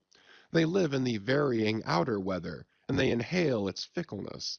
And when retained for any object remote and blank in the pursuit, however promissory of life and passion in the end, it is above all things requisite that temporary interests and employments should intervene and hold them healthily suspended for the final dash. Nor was Ahab unmindful of another thing. In times of strong emotion, mankind disdain all base considerations, but such times are evanescent. The permanent constitutional condition of the manufactured man, thought Ahab, is sordidness. Granting that the white whale fully incites the heart of this my savage crew, and playing round their savageness even breeds a certain generous knight-errantism in them, still, while for the love of it they give chase to Moby Dick, they must also have food for their more common daily appetites, for even the high-lifted and chivalric crusaders of old times were not content to traverse 2,000 miles of land to fight for their holy sepulchre without committing burglaries, picking pockets, and gaining other pious perquisites by the way. Had they been strictly held to their one final and romantic object, that final and romantic object too many would have turned from in disgust. I will not strip these men, thought Ahab, of all hopes of cash. Aye, cash. They may scorn cash now, but let some months go by and no prospective promise of it to them, and then this same quiescent cash all at once mutinying in them, this same cash would soon cashier Ahab. Nor was there wanting still another precautionary motive, more related to Ahab personally.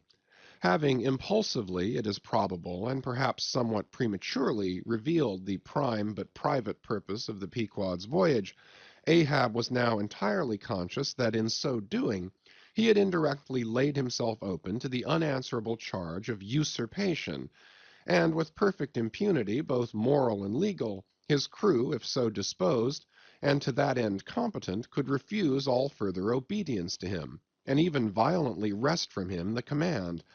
From even the barely hinted imputation of usurpation and the possible consequences of such a suppressed impression gaining ground, Ahab must, of course, have been most anxious to protect himself. That protection could only consist in his own predominating brain and heart and hand, backed by a heedful, closely calculating attention to every minute atmospheric influence which it was possible for his crew to be subjected to. For all these reasons, then, and others perhaps too analytic to be verbally developed here, Ahab plainly saw that he must still in a good degree continue true to the natural nominal purpose of the Pequod's voyage, observe all customary usages, and not only that, but force himself to evince all his well-known passionate interest in the general pursuit of his profession. Be all this as it may, his voice was now often heard hailing the three mastheads and admonishing them to keep a bright lookout, and not omit reporting even a porpoise. This vigilance was not long without reward. Chapter 47. The Mat-Maker. It was a cloudy, sultry afternoon. The seamen were lazily lounging about the decks, or vacantly gazing over into the lead-colored waters. Queequeg and I were mildly employed weaving what is called a sword mat, for an additional lashing to our boat. So still and subdued, and somehow preluding was all the scene, and such an incantation of reverie lurked in the air, that each silent sailor seemed resolved into his own invisible self. I was the attendant or page of Queequeg while busy at the mat. As I kept passing and repassing the filling or woof of marline between the long yarns of the warp, using my own hand for the shuttle, and as Queequeg, standing sideways, ever and anon slid his heavy oaken sword between the threads, and, idly looking off upon the water, carelessly and unthinkingly drove home every yarn, I say so strange a dreaminess did there then reign all over the ship, and all over the sea, only broken by the intermitting dull sound of the sword, that it seemed as if this were the loom of time, and I myself were a shuttle mechanically weaving and weaving away at the fates. There lay the fixed threads of the warp, subject to but one single, ever-returning, unchanging vibration, and that vibration merely enough to admit of the crosswise interblending of other threads with its own. This warp seemed necessity, and here, thought I, with my own hand I ply my own shuttle, and weave my own destiny into these unalterable threads. Meantime Queequeg's impulsive, indifferent sword, sometimes hitting the woof slantingly or crookedly, or strongly or weakly as the case might be, and by this difference in the concluding blow producing a corresponding contrast in the final aspect of the completed fabric, this savage's sword, thought I, which thus finally shapes and fashions both warp and woof, this easy, indifferent sword must be chance. Aye, chance, free will and necessity, nowise incompatible, all interweavingly working together. The straight warp of necessity, not to be swerved from its ultimate course, its every alternating vibration, indeed, only tending to that, free will still free to ply her shuttle between given threads, and chance, though restrained in its play, within the right lines of necessity, and sideways in its motion directed by free will, though thus prescribed to by both, chance by turns rules either, and has the last featuring blow at events. Thus we were weaving and weaving away, when I started at a sound so strange, long drawn, and musically wild and unearthly, that the ball of free will dropped from my hand, and I stood gazing up at the clouds whence that voice had dropped like a wing. High aloft in the cross-trees was that mad gay-header, Tashtego. His body was reaching eagerly forward, his hand stretched out like a wand, and at brief sudden intervals he continued his cries. To be sure, the same sound was that very moment perhaps being heard all over the seas, from hundreds of whalemen's lookouts perched as high in the air, but from few of those lungs could that accustomed old cry have derived such a marvelous cadence as from Tashtego the Indian's. As he stood hovering over you, half suspended in air, so wildly and eagerly peering towards the horizon, you would have thought him some prophet or seer beholding the shadows of fate, and by those wild cries announcing their coming. "There she blows! There! There! There! She blows! She blows!" "Where away?" "On the lee beam, about 2 miles off. A school of them!" Instantly all was commotion. The sperm whale blows as a clock ticks, with the same undeviating and reliable uniformity, and thereby whalemen distinguish this fish from other tribes of his genus. "There go flukes!" was now the cry from Tashtego, and the whales disappeared. "Quick, steward!" cried Ahab. "Time! Time!" Doughboy hurried below, glanced at the watch, and reported the exact minute to Ahab. The ship was now kept away from the wind, and she went gently rolling before it. Tashtego reporting that the whales had gone down heading to leeward, we confidently looked to see them again directly in advance of our bows. For that singular craft at times evinced by the sperm whale when, sounding with his head in one direction, he nevertheless, while concealed beneath the surface, mills round and swiftly swims off in the opposite quarter, this deceitfulness of his could not now be in action, for there was no reason to suppose that the fish seen by Tashtego had been in any way alarmed, or indeed knew at all of our vicinity.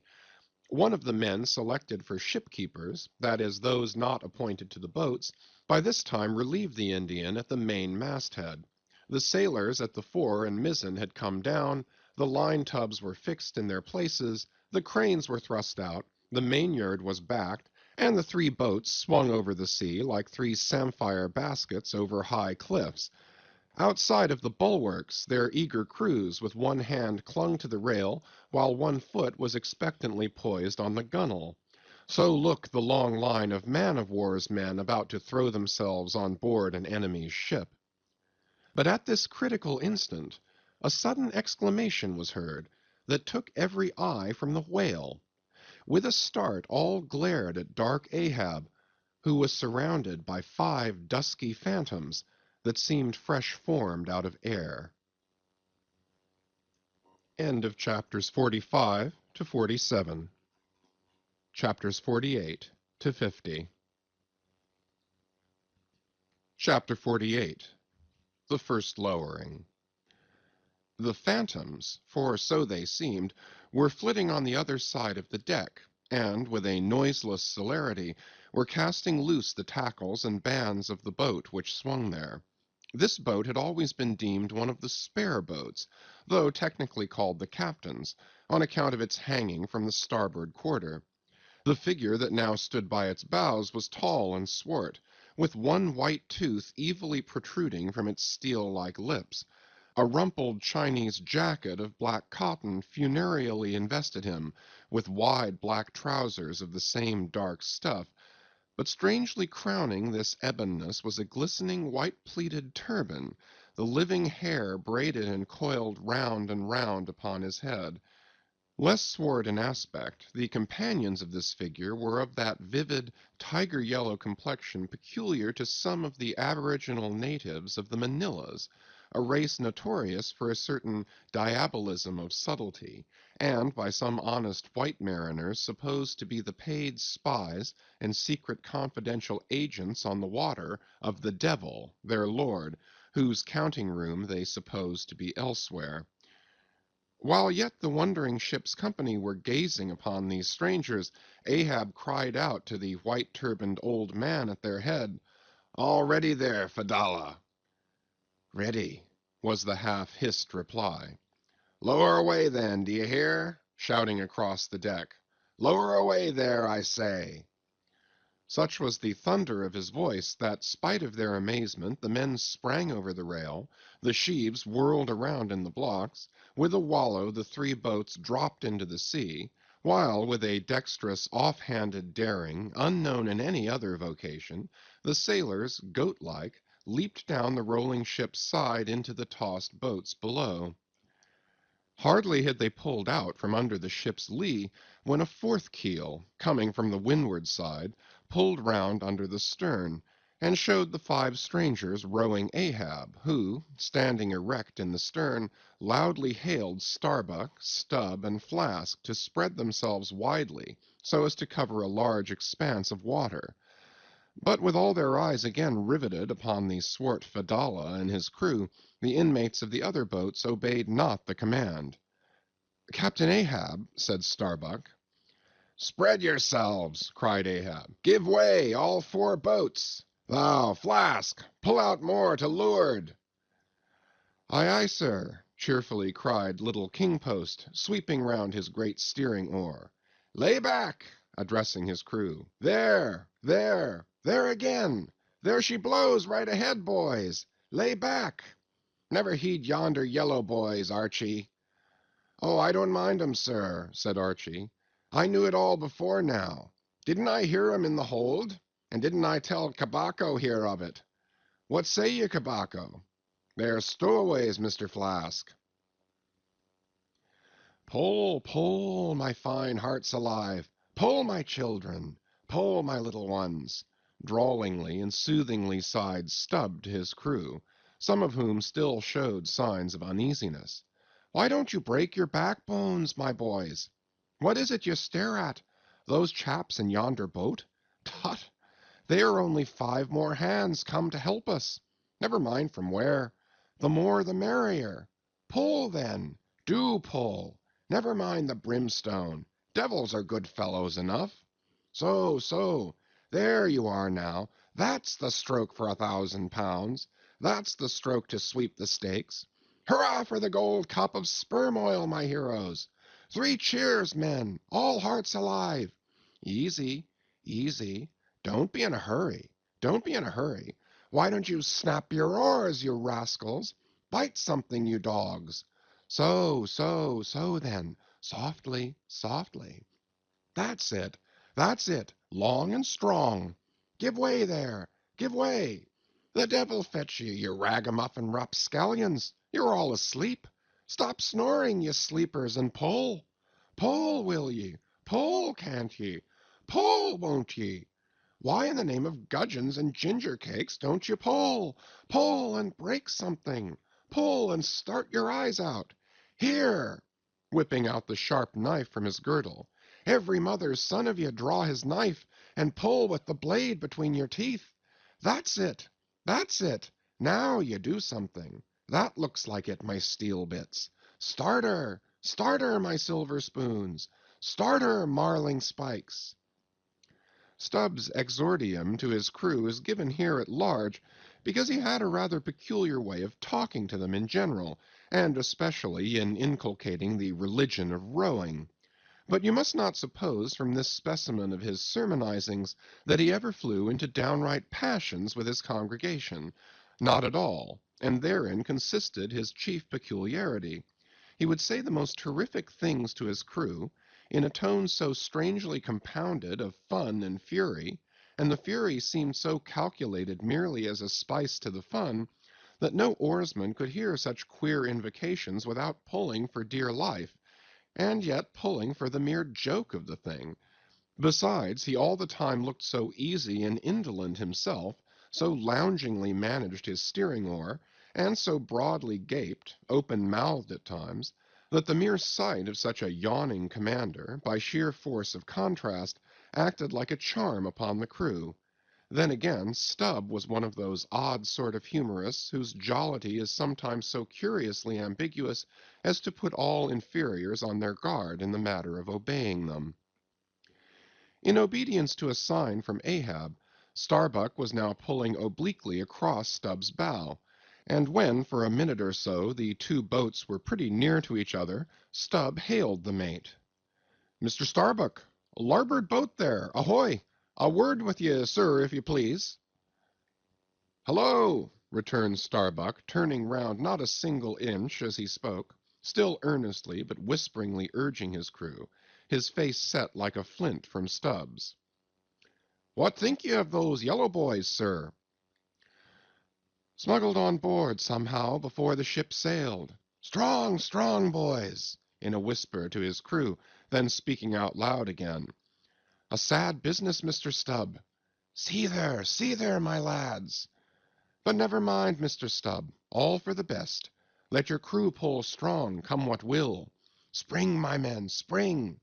There's hogsheads of sperm ahead, Mr. Stubb, and that's what you came for. Pull, my boys. Sperm's the play. This at least is duty, duty and profit hand in hand." "Aye, I thought as much," soliloquized Stubb when the boats diverged. "As soon as I clapped eye on 'em, I thought so. Aye, that's what he went into the afterhold for so often, as Doughboy long suspected. They were hidden down there. The white whale's at the bottom of it. Well, well, so be it. Can't be helped. All right, give way, men. It ain't the white whale today. Give way." Now the advent of these outlandish strangers at such a critical instant as the lowering of the boats from the deck, this had not unreasonably awakened a sort of superstitious amazement in some of the ship's company. But Archy's fancied discovery having some time previous got abroad among them, though indeed not credited then, this had in some small measure prepared them for the event. It took off the extreme edge of their wonder. So what with all this, and Stubbs' confident way of accounting for their appearance, they were, for the time, freed from superstitious surmisings, though the affair still left abundant room for all manner of wild conjectures as to dark Ahab's precise agency in the matter from the beginning. For me, I silently recalled the mysterious shadows I had seen creeping on board the Pequod during the dim Nantucket dawn, as well as the enigmatical hintings of the unaccountable Elijah. Meanwhile, Ahab, out of hearing of his officers, having sighted the furthest to windward, was still ranging ahead of the other boats, a circumstance bespeaking how potent a crew was pulling him. Those tiger-yellow creatures of his seemed all steel and whalebone. Like 5 trip-hammers they rose and fell with regular strokes of strength, which periodically started the boat along the water like a horizontal burst boiler out of a Mississippi steamer. As for Fedallah, who was seen pulling the harpooneer oar, he had thrown aside his black jacket and displayed his naked chest with the whole part of his body above the gunwale, clearly cut against the alternating depressions of the watery horizon, while at the other end of the boat Ahab, with one arm like a fencer's thrown half backward into the air, as if to counterbalance any tendency to trip, Ahab was seen steadily managing his steering oar, as in 1,000 boat lowerings ere the white whale had torn him. All at once the outstretched arm gave a peculiar motion and then remained fixed, while the boat's 5 oars were seen simultaneously peaked. Boat and crew sat motionless on the sea. Instantly the 3 spread boats in the rear paused on their way. The whales had irregularly settled bodily down into the blue, thus giving no distantly discernible token of the movement, though from his closer vicinity Ahab had observed it. "Every man, look out along his oars!" cried Starbuck. "Thou, Queequeg, stand up!" Nimbly springing up on the triangular raised box in the bow, the savage stood erect there, and with intensely eager eyes gazed off towards the spot where the chase had last been descried. Likewise upon the extreme stern of the boat, where it was also triangularly platformed level with the gunwale, Starbuck himself was seen coolly and adroitly balancing himself to the jerking tossings of his chip of a craft, and silently eyeing the vast blue eye of the sea. Not very far distant, Flask's boat was also lying breathlessly still, its commander recklessly standing upon the top of the loggerhead, a stout sort of post rooted in the keel, and rising some 2 feet above the level of the stern platform. It is used for catching turns with the whale line.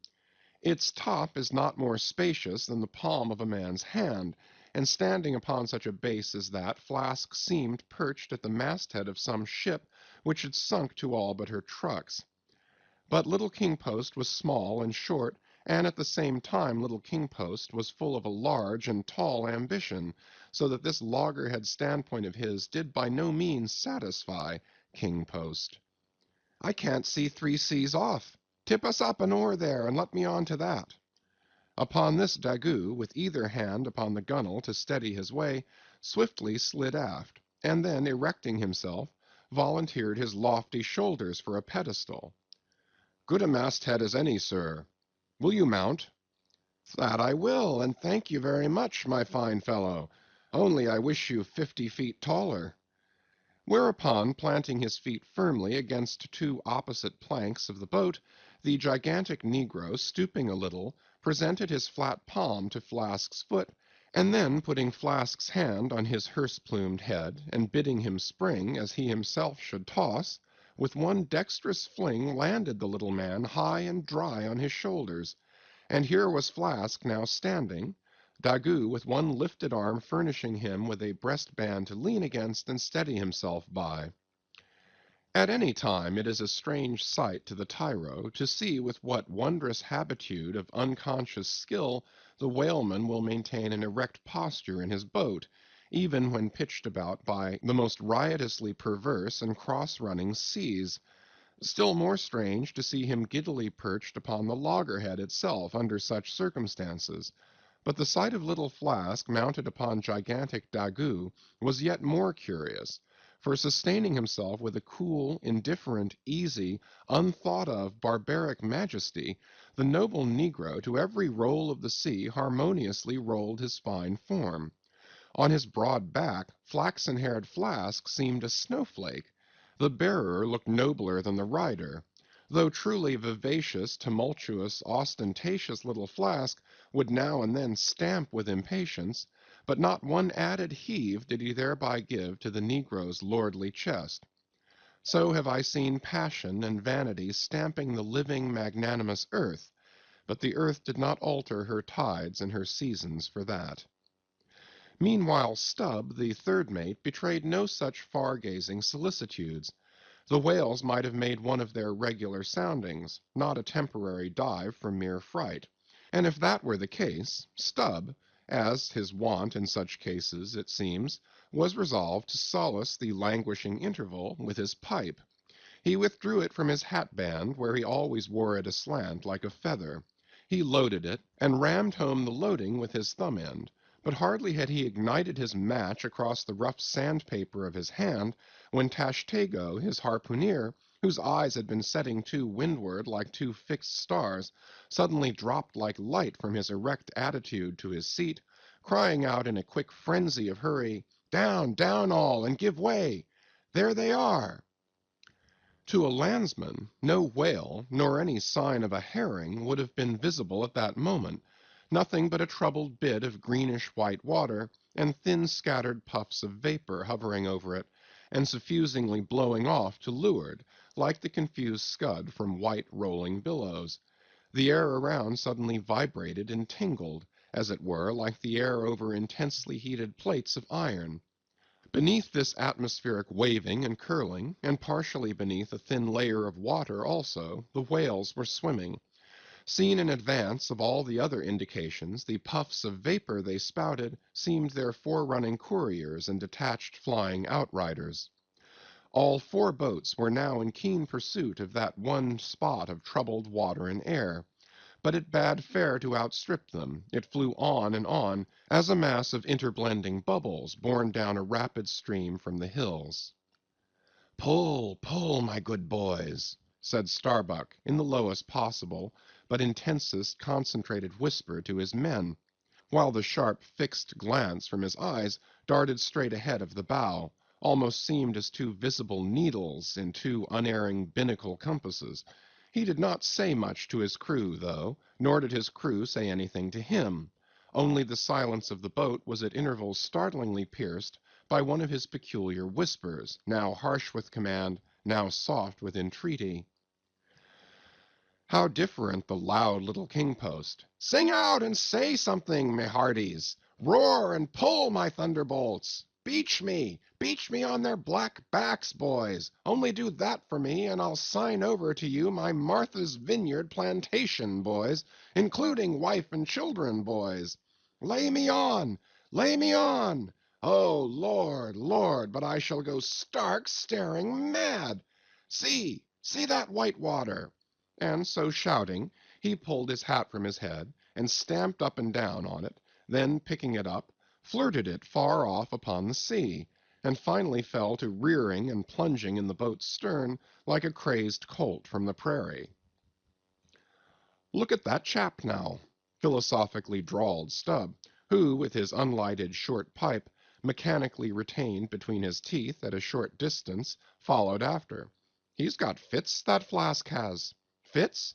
Yes, give him fits. That's the very word. Pitch fits into 'em. Merrily, merrily, hearts alive. Pudding for supper, you know. Merry's the word. Pull, babes. Pull, sucklings. Pull all. But what the devil are you hurrying about? Softly, softly, and steadily, my men. Only pull and keep pulling. Nothing more. Crack all your backbones, and bite your knives in two, that's all. Take it easy. Why don't you take it easy, I say, and burst all your livers and lungs?" But what it was that inscrutable Ahab said to that tiger-yellow crew of his, these were words best omitted here. for you live under the blessed light of the evangelical land. Only the infidel sharks in the audacious seas may give ear to such words when, with tornado brow and eyes of red murder and foam-glued lips, Ahab leaped after his prey. Meanwhile, all the boats tore on. The repeated specific allusions of Flask to that whale, as he called the fictitious monster which he declared to be incessantly tantalizing his boat's bow with its tail, these allusions of his were at times so vivid and lifelike that they would cause some one or two of his men to snatch a fearful look over the shoulder.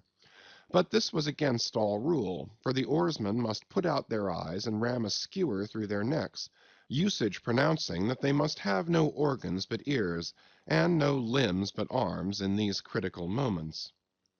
It was a sight full of quick wonder and awe.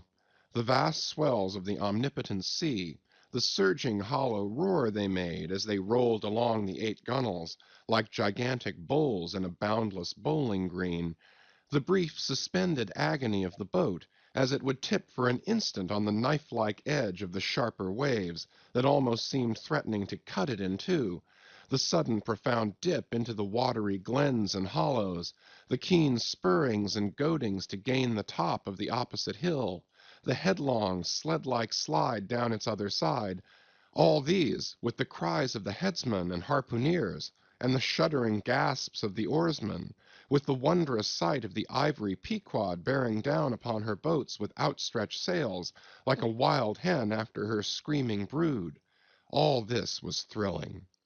Not the raw recruit, marching from the bosom of his wife into the fever heat of his first battle, not the dead man's ghost encountering the first unknown phantom in the other world, neither of these can feel stranger and stronger emotions than that man does who, for the first time, finds himself pulling into the charmed, churned circle of the hunted sperm whale.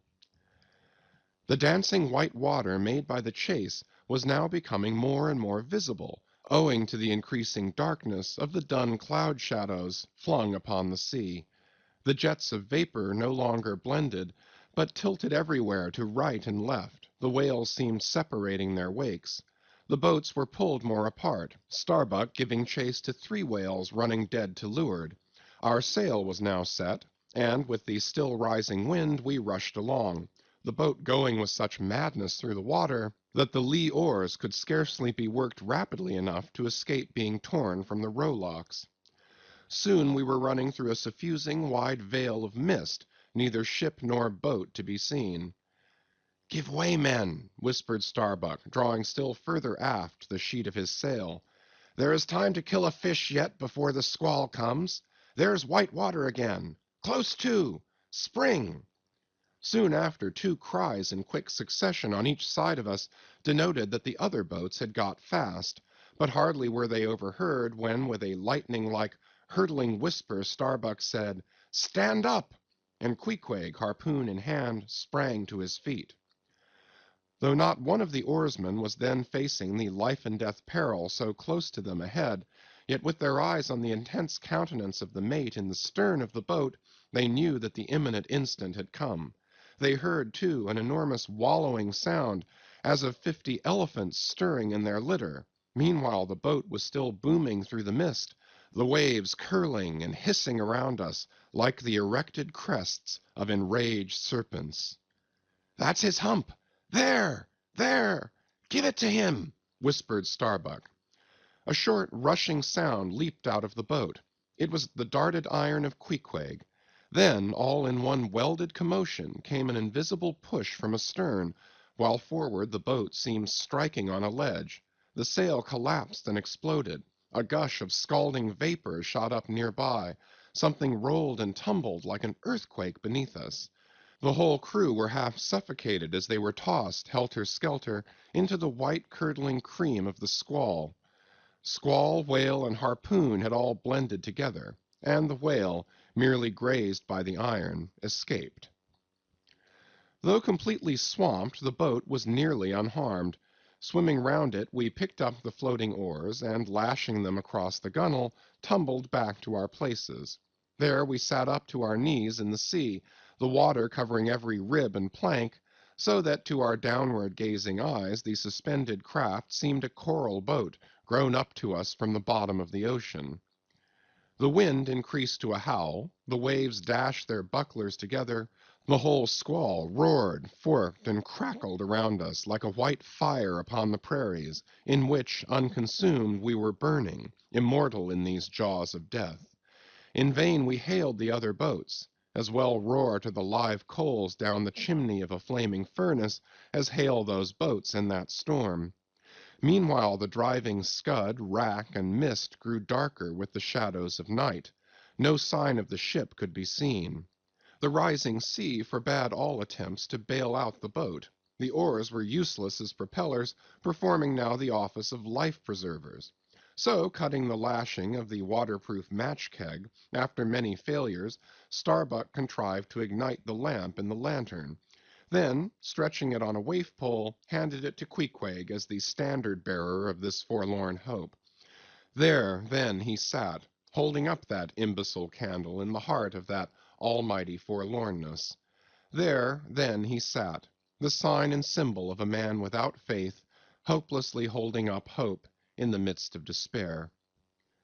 Wet, drenched through, and shivering cold, despairing of ship or boat, we lifted our eyes as the dawn came on. The mist still spread over the sea, the empty lantern lay crushed in the bottom of the boat. Suddenly Queequeg started to his feet, hollowing his hand to his ear. We all heard a faint creaking as of ropes and yards hitherto muffled by the storm. The sound came nearer and nearer. The thick mists were dimly parted by a huge, vague form. Affrighted, we all sprang into the sea, as the ship at last loomed into view, bearing right down upon us within a distance not much more than its length. Floating on the waves, we saw the abandoned boat. As for one instant it tossed and gaped beneath the ship's bows like a chip at the base of a cataract. And then the vast hull rolled over it, and it was seen no more till it came up weltering astern. Again we swam for it, were dashed against it by the seas, and were at last taken up and safely landed on board. Ere the squall came close to, the other boats had cut loose from their fish and returned to the ship in good time. The ship had given us up, but was still cruising, if haply it might light upon some token of our perishing, an oar or a lance-pole. Chapter 49. The Hyena. There are certain queer times and occasions in this strange mixed affair we call life, when a man takes this whole universe for a vast practical joke, though the wit thereof he but dimly discerns, and more than suspects that the joke is at nobody's expense but his own. However, nothing dispirits and nothing seems worthwhile disputing.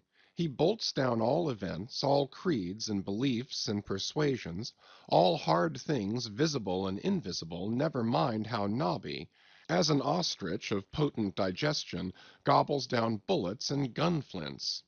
And as for small difficulties and worryings, prospects of sudden disaster, peril of life and limb, all these, and death itself, seem to him only sly, good-natured hits, and jolly punches in the side bestowed by the unseen and unaccountable old joker.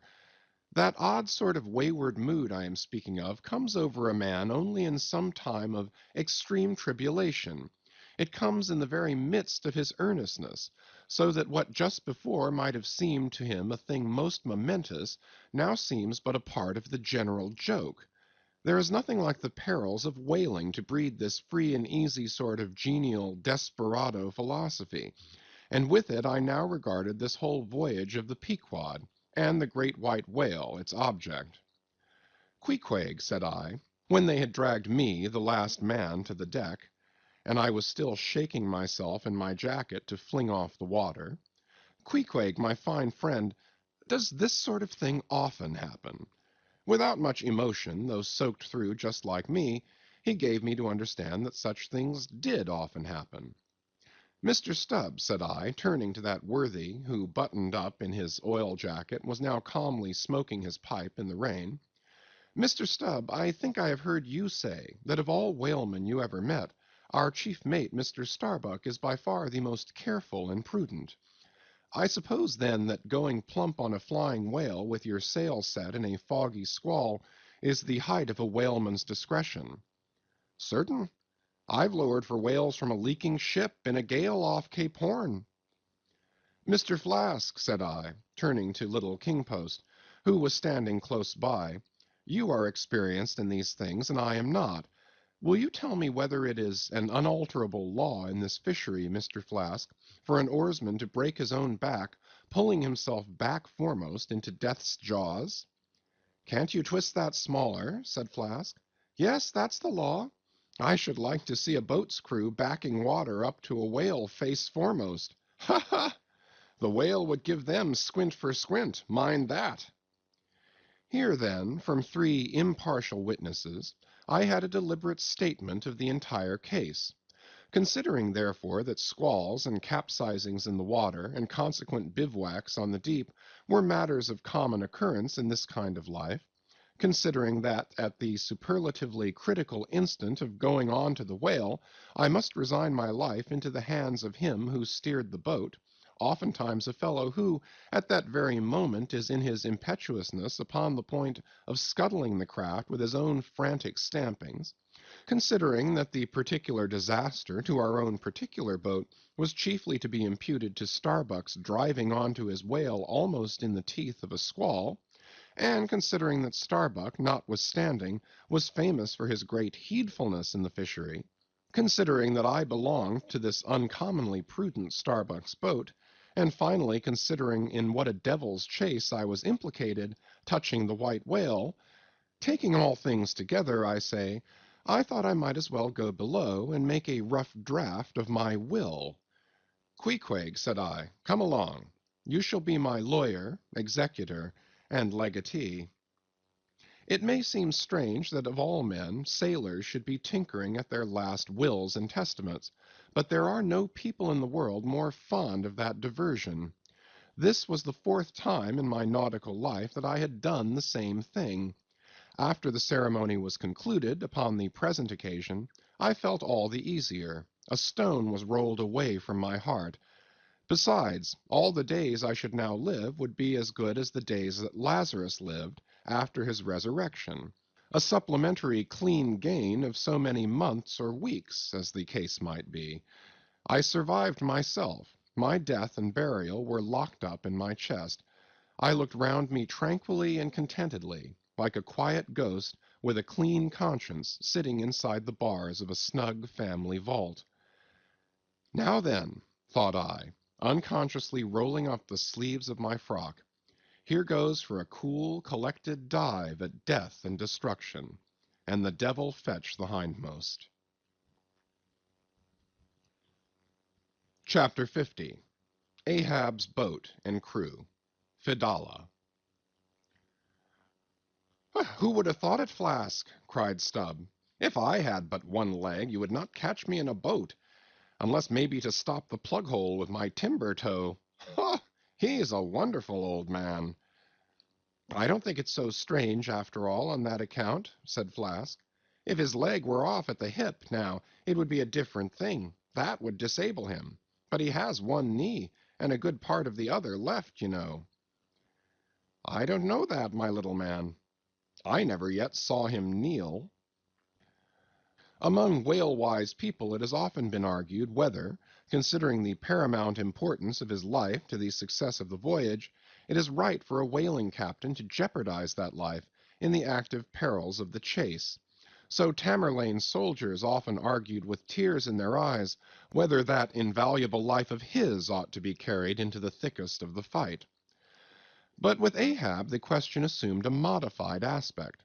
Considering that with 2 legs man is but a hobbling wight in all times of danger, considering that the pursuit of whales is always under great and extraordinary difficulties, that every individual moment indeed then comprises a peril, under these circumstances is it wise for any maimed man to enter a whale-boat in the hunt?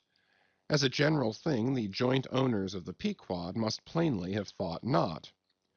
Ahab well knew that although his friends at home would think little of his entering a boat in certain comparatively harmless vicissitudes of the chase, for the sake of being near the scene of action and giving his orders in person, yet for Captain Ahab to have a boat actually apportioned to him as a regular headsman in the hunt, above all for Captain Ahab to be supplied with 5 extra men, as that same boat's crew, he well knew that such generous conceits never entered the heads of the owners of the Pequod. Therefore he had not solicited a boat's crew from them, nor had he in any way hinted his desires on that head. Nevertheless, he had taken private measures of his own touching all that matter. Until Archie's published discovery, the sailors had little foreseen it, though to be sure when, after being a little while out of port, all hands had concluded the customary business of fitting the whaleboats for service, when some time after this Ahab was now and then found bestirring himself in the matter of making thole pins with his own hands for what was thought to be one of the spare boats, and even solicitously cutting the small wooden skewers which, when the line is running out, are pinned over the groove in the bow, when all this was observed in him, and particularly his solicitude in having an extra coat of sheathing in the bottom of the boat, as if to make it better withstand the pointed pressure of his ivory limb, and also the anxiety he evinced in exactly shaping the thigh-board, or clumsy cleat as it is sometimes called, the horizontal piece in the boat's bow for bracing the knee against in darting or stabbing at the whale, when it was observed how often he stood up in that boat with his solitary knee fixed in the semicircular depression in the cleat, and with the carpenter's chisel gouged out a little here and straightened it a little there, all these things, I say, had awakened much interest and curiosity at the time. But almost everybody supposed that this particular preparative heedfulness in Ahab must only be with a view to the ultimate chase of Moby Dick, for he had already revealed his intention to hunt that mortal monster in person. But such a supposition did by no means involve the remotest suspicion as to any boat's crew being assigned to that boat. Now, with these subordinate phantoms, what wonder remained soon waned away, for in a whaler wonders soon wane. Besides, now and then such unaccountable odds and ends of strange nations come up from the unknown nooks and ash-holes of the earth to man these floating outlaws of whalers, and the ships themselves often pick up such queer castaway creatures, found tossing about the open sea on planks, bits of wreck, oars, whaleboats, canoes, blown-off Japanese junks, and what not, that Beelzebub himself might climb up the side and step down into the cabin to chat with the captain, and it would not create any unsubduable excitement in the forecastle. But be all this as it may, certain it is that while these subordinate phantoms soon found their place among the crew, though still, as it were, somehow distinct from them, yet that hair-turbaned Fedallah remained a muffled mystery to the last.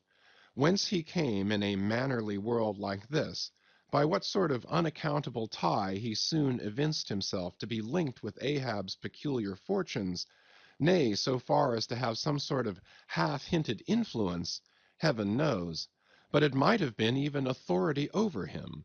All this none knew. But one cannot sustain an indifferent air concerning Fedallah.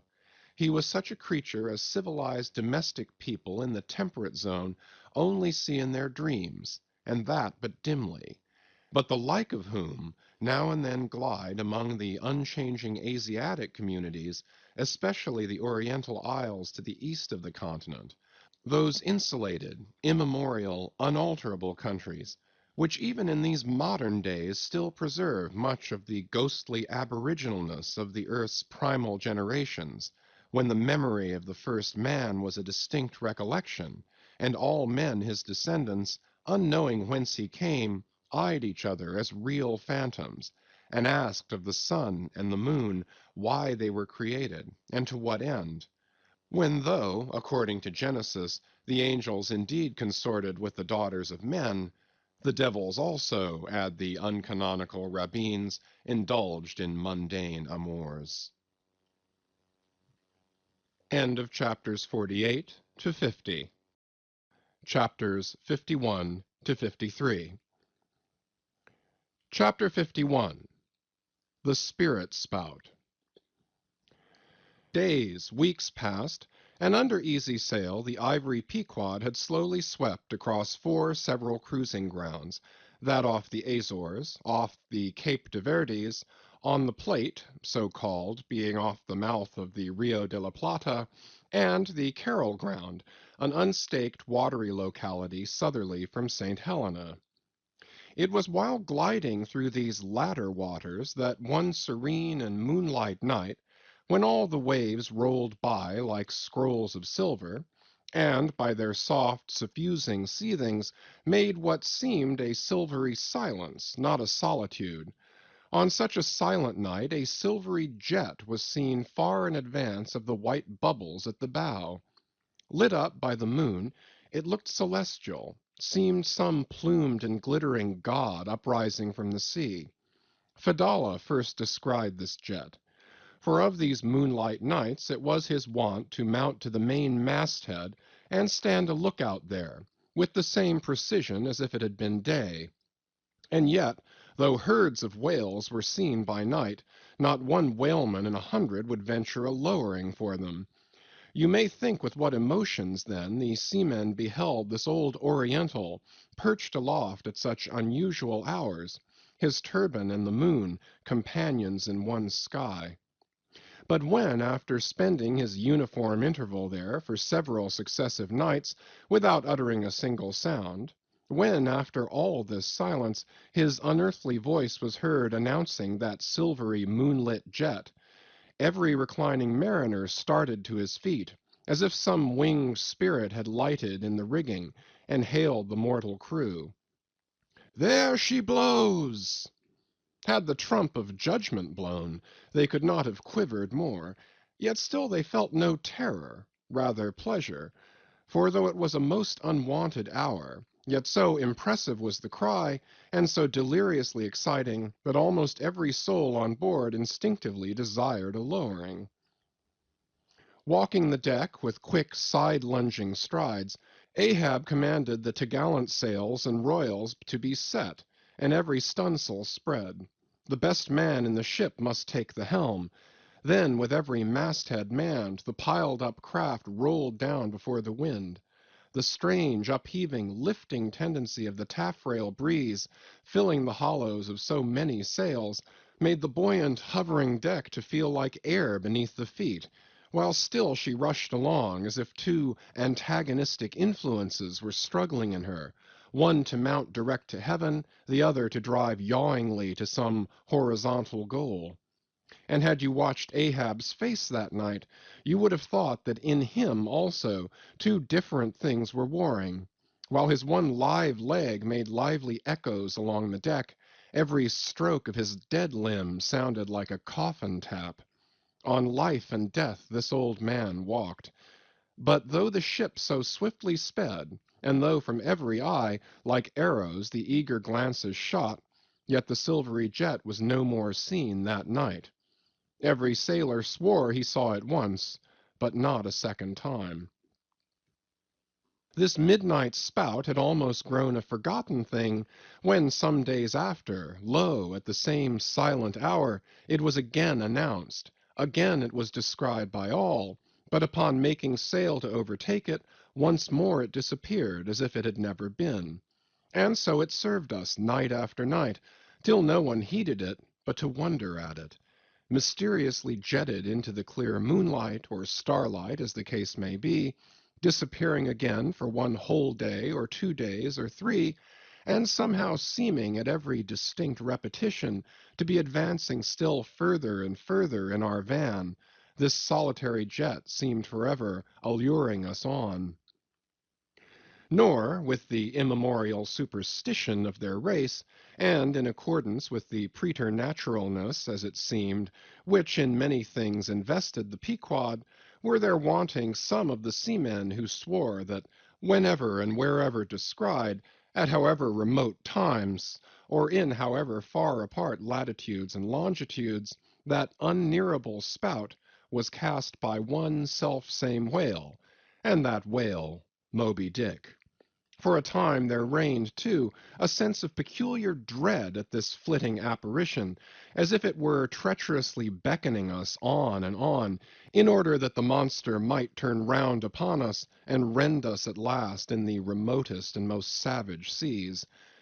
These temporary apprehensions, so vague but so awful, derived a wondrous potency from the contrasting serenity of the weather, in which, beneath all its blue blandness, some thought there lurked a devilish charm, as for days and days we voyaged along, through seas so wearily, lonesomely mild, that all space, in repugnance to our vengeful errand, seemed vacating itself of life before our urn-like prow. But at last, when turning to the eastward, the Cape winds began howling around us, and we rose and fell upon the long, troubled seas that are there, when the ivory-tusked Pequod sharply bowed to the blast, and gored the dark waves in her madness, till, like showers of silver chips, the foam flakes flew over her bulwarks. Then all this desolate vacuity of life went away, but gave place to sights more dismal than before.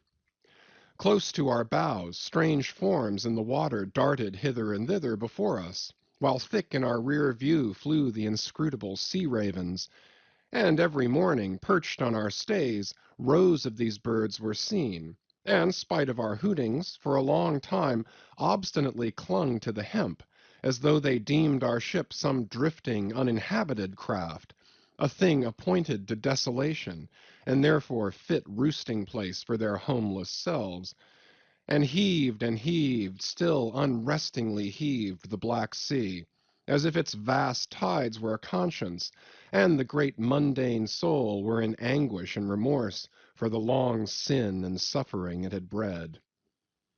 Cape of Good Hope, do they call you? Rather Cape Tormentoso, as called of yore, for long allured by the perfidious silences that before had attended us, we found ourselves launched into this tormented sea, where guilty beings transformed into those fowls and these fish seem condemned to swim on everlastingly without any haven in store, or beat that black air without any horizon, but calm, snow-white, and unvarying, still directing its fountain of feathers to the sky, still beckoning us on from before. The solitary jet would at times be descried. During all this blackness of the elements, Ahab, though assuming for the time the almost continual command of the drenched and dangerous deck, manifested the gloomiest reserve, and more seldom than ever addressed his mates. In tempestuous times like these, after everything above and aloft has been secured, nothing more can be done but passively to await the issue of the gale. Then captain and crew become practical fatalists. So, with his ivory leg inserted into its accustomed hole, and with one hand firmly grasping a shroud, Ahab for hours and hours would stand gazing dead to windward, while an occasional squall of sleet or snow would all but congeal his very eyelashes together. Meantime the crew, driven from the forward part of the ship by the perilous seas that burstingly broke over its bows, stood in a line along the bulwarks in the waist, and, the better to guard against the leaping waves, each man had slipped himself into a sort of bowline secured to the rail, in which he swung as in a loosened belt. Few or no words were spoken, and the silent ship, as if manned by painted sailors in wax, day after day, tore on through all the swift madness and gladness of the demoniac waves. By night the same muteness of humanity before the shrieks of the ocean prevailed. Still in silence the men swung from the bowlines. Still wordless Ahab stood up to the blast. Even when wearied nature seemed demanding repose, he would not seek that repose in his hammock. Never could Starbuck forget the old man's aspect, when one night, going down into the cabin to mark how the barometer stood, he saw him with closed eyes sitting straight in his floor-screwed chair, the rain and half-melted sleet of the storm from which he had some time before emerged still slowly dripping from the unremoved hat and coat. On the table beside him lay unrolled one of those charts of tides and currents which have previously been spoken of. His lantern swung from his tightly clenched hand. Though the body was erect, the head was thrown back so that the closed eyes were pointed towards the needle of the telltale that swung from a beam in the ceiling. Footnote: the cabin compass is called the telltale because without going to the compass at the helm, the captain, while below, can inform himself of the course of the ship. End of footnote. Terrible old man, thought Starbuck with a shudder. Sleeping in this gale, still thou steadfastly eyest thy purpose. Chapter 52. The Albatross. Southeastward from the Cape, off the distant Crozettes, a good cruising ground for right whalemen, a sail loomed ahead, the Goney, Albatross by name. As she slowly drew nigh, from my lofty perch at the foremast head I had a good view of that sight so remarkable to a tyro in the far ocean fisheries, a whaler at sea and long absent from home. As if the waves had been fullers, this craft was bleached like the skeleton of a stranded walrus. All down her sides this spectral appearance was traced with long channels of reddened rust, while all her spars and her rigging were like the thick branches of trees furred over with hoar-frost. Only her lower sails were set. A wild sight it was to see her long-bearded lookouts at those three mastheads. They seemed clad in the skins of beasts, so torn and bepatched the raiment that had survived nearly 4 years of cruising. Standing in iron hoops nailed to the mast, they swayed and swung over a fathomless sea, and though, when the ship slowly glided close under our stern, we 6 men in the air came so nigh to each other that we might almost have leaped from the mastheads of one ship to those of the other, yet those forlorn-looking fishermen, mildly eyeing us as they passed, said not one word to our lookouts, while the quarter-deck hail was being heard from below. "Ship ahoy! Have you seen the white whale?" But as the strange captain, leaning over the pallid bulwarks, was in the act of putting his trumpet to his mouth, it somehow fell from his hand into the sea, and the wind now rising amain, he in vain strove to make himself heard without it. Meantime his ship was still increasing the distance between. While in various silent ways the seamen of the Pequod were evincing their observance of this ominous incident at the first mere mention of the white whale's name to another ship, Ahab for a moment paused. It almost seemed as though he would have lowered a boat to board the stranger had not the threatening wind forbade. But taking advantage of his windward position, he again seized his trumpet, and knowing by her aspect that the stranger vessel was a Nantucketer and shortly bound home, he loudly hailed, "Ahoy there! This is the Pequod, bound round the world. Tell them to address all future letters to the Pacific Ocean. And this time 3 years, if I am not home, tell them to address them to—" At that moment the two wakes were fairly crossed, and instantly then, in accordance with their singular ways, shoals of small, harmless fish, that for some days before had been placidly swimming by our side, darted away with what seemed shuddering fins, and ranged themselves fore and aft with the stranger's flanks. Though in the course of his continual voyagings Ahab must often before have noticed a similar sight, yet to any monomaniac man the various trifles capriciously carry meanings. "Swim away from me, do ye?" murmured Ahab, gazing over into the water. There seemed but little in the words, but the tone conveyed more of deep, helpless sadness than the insane old man had ever before evinced. But turning to the steersman, who thus far had been holding the ship in the wind to diminish her headway, he cried out in his old lion voice, "Up helm! Keep her off round the world!" Round the world. There is much in that sound to inspire proud feelings. But whereto does all that circumnavigation conduct? Only, through numberless perils, to the very point whence we started, where those that we left behind secure were all the time before us. Were this world an endless plain, and by sailing eastward we could forever reach new distances and discover sights more sweet and strange than any Cyclades or islands of King Solomon, then there were promise in the voyage. But in pursuit of those far mysteries we dream of, or in tormented chase of that demon phantom that, some time or other, swims before all human hearts, while chasing such over this round globe, they either lead us on in barren mazes, or midway leave us whelmed. Chapter 53. The Gam. The ostensible reason why Ahab did not go on board of the whaler we had spoken was this: the wind and sea betokened storms. But even had this not been the case, he would not, after all, perhaps have boarded her, judging by his subsequent conduct on similar occasions, if so it had been that, by the process of hailing, he had obtained a negative answer to the question he put. For, as it eventually turned out, he cared not to consort even for 5 minutes with any stranger captain except he could contribute some of that information he so absorbingly sought.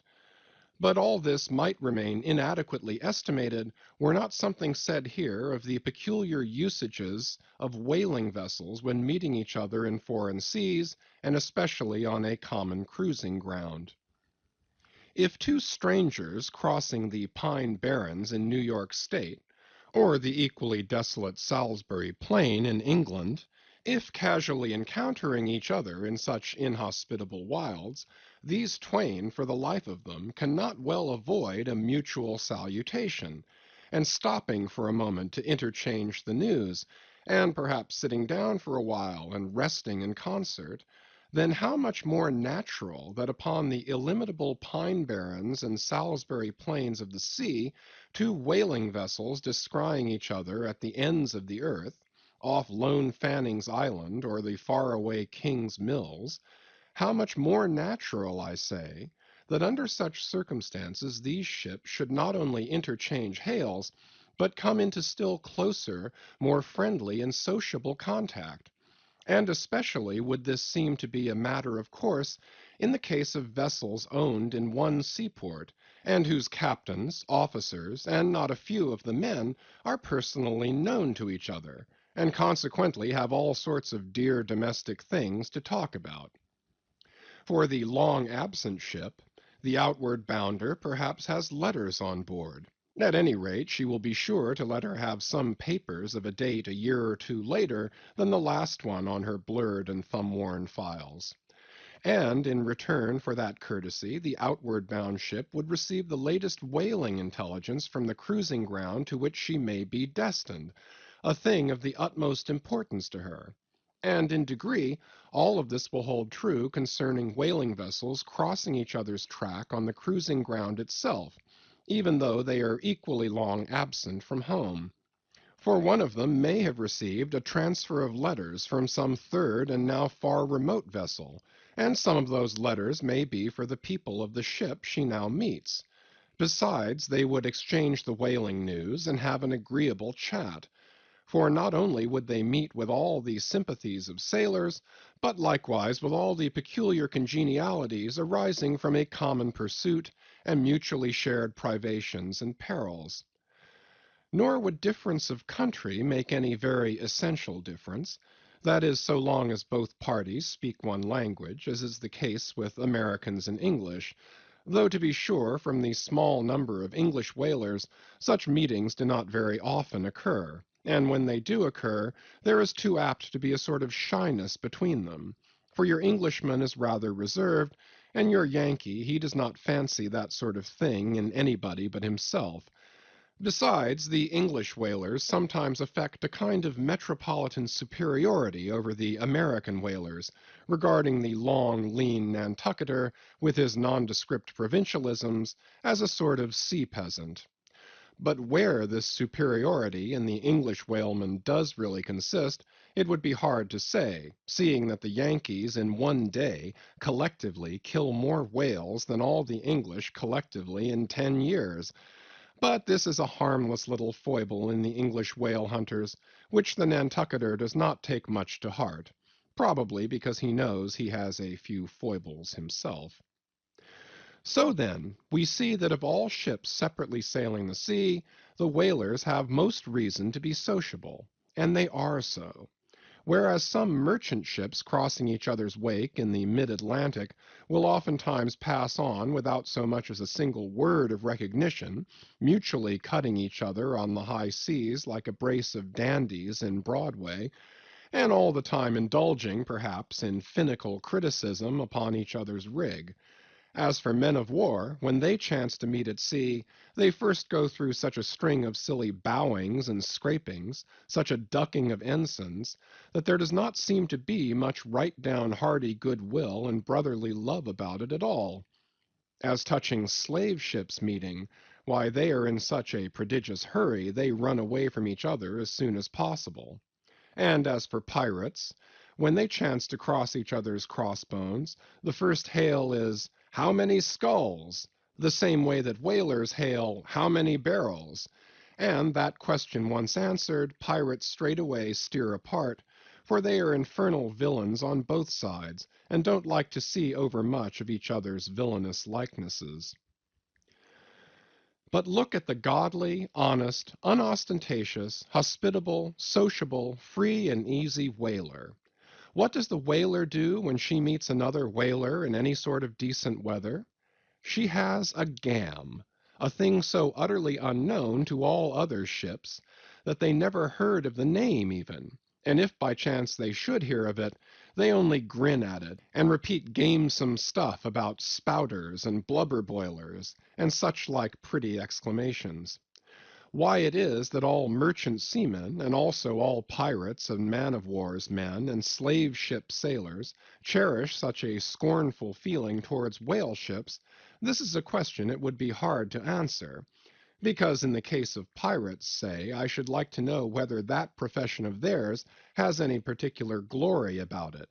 It sometimes ends in uncommon elevation, indeed, but only at the gallows.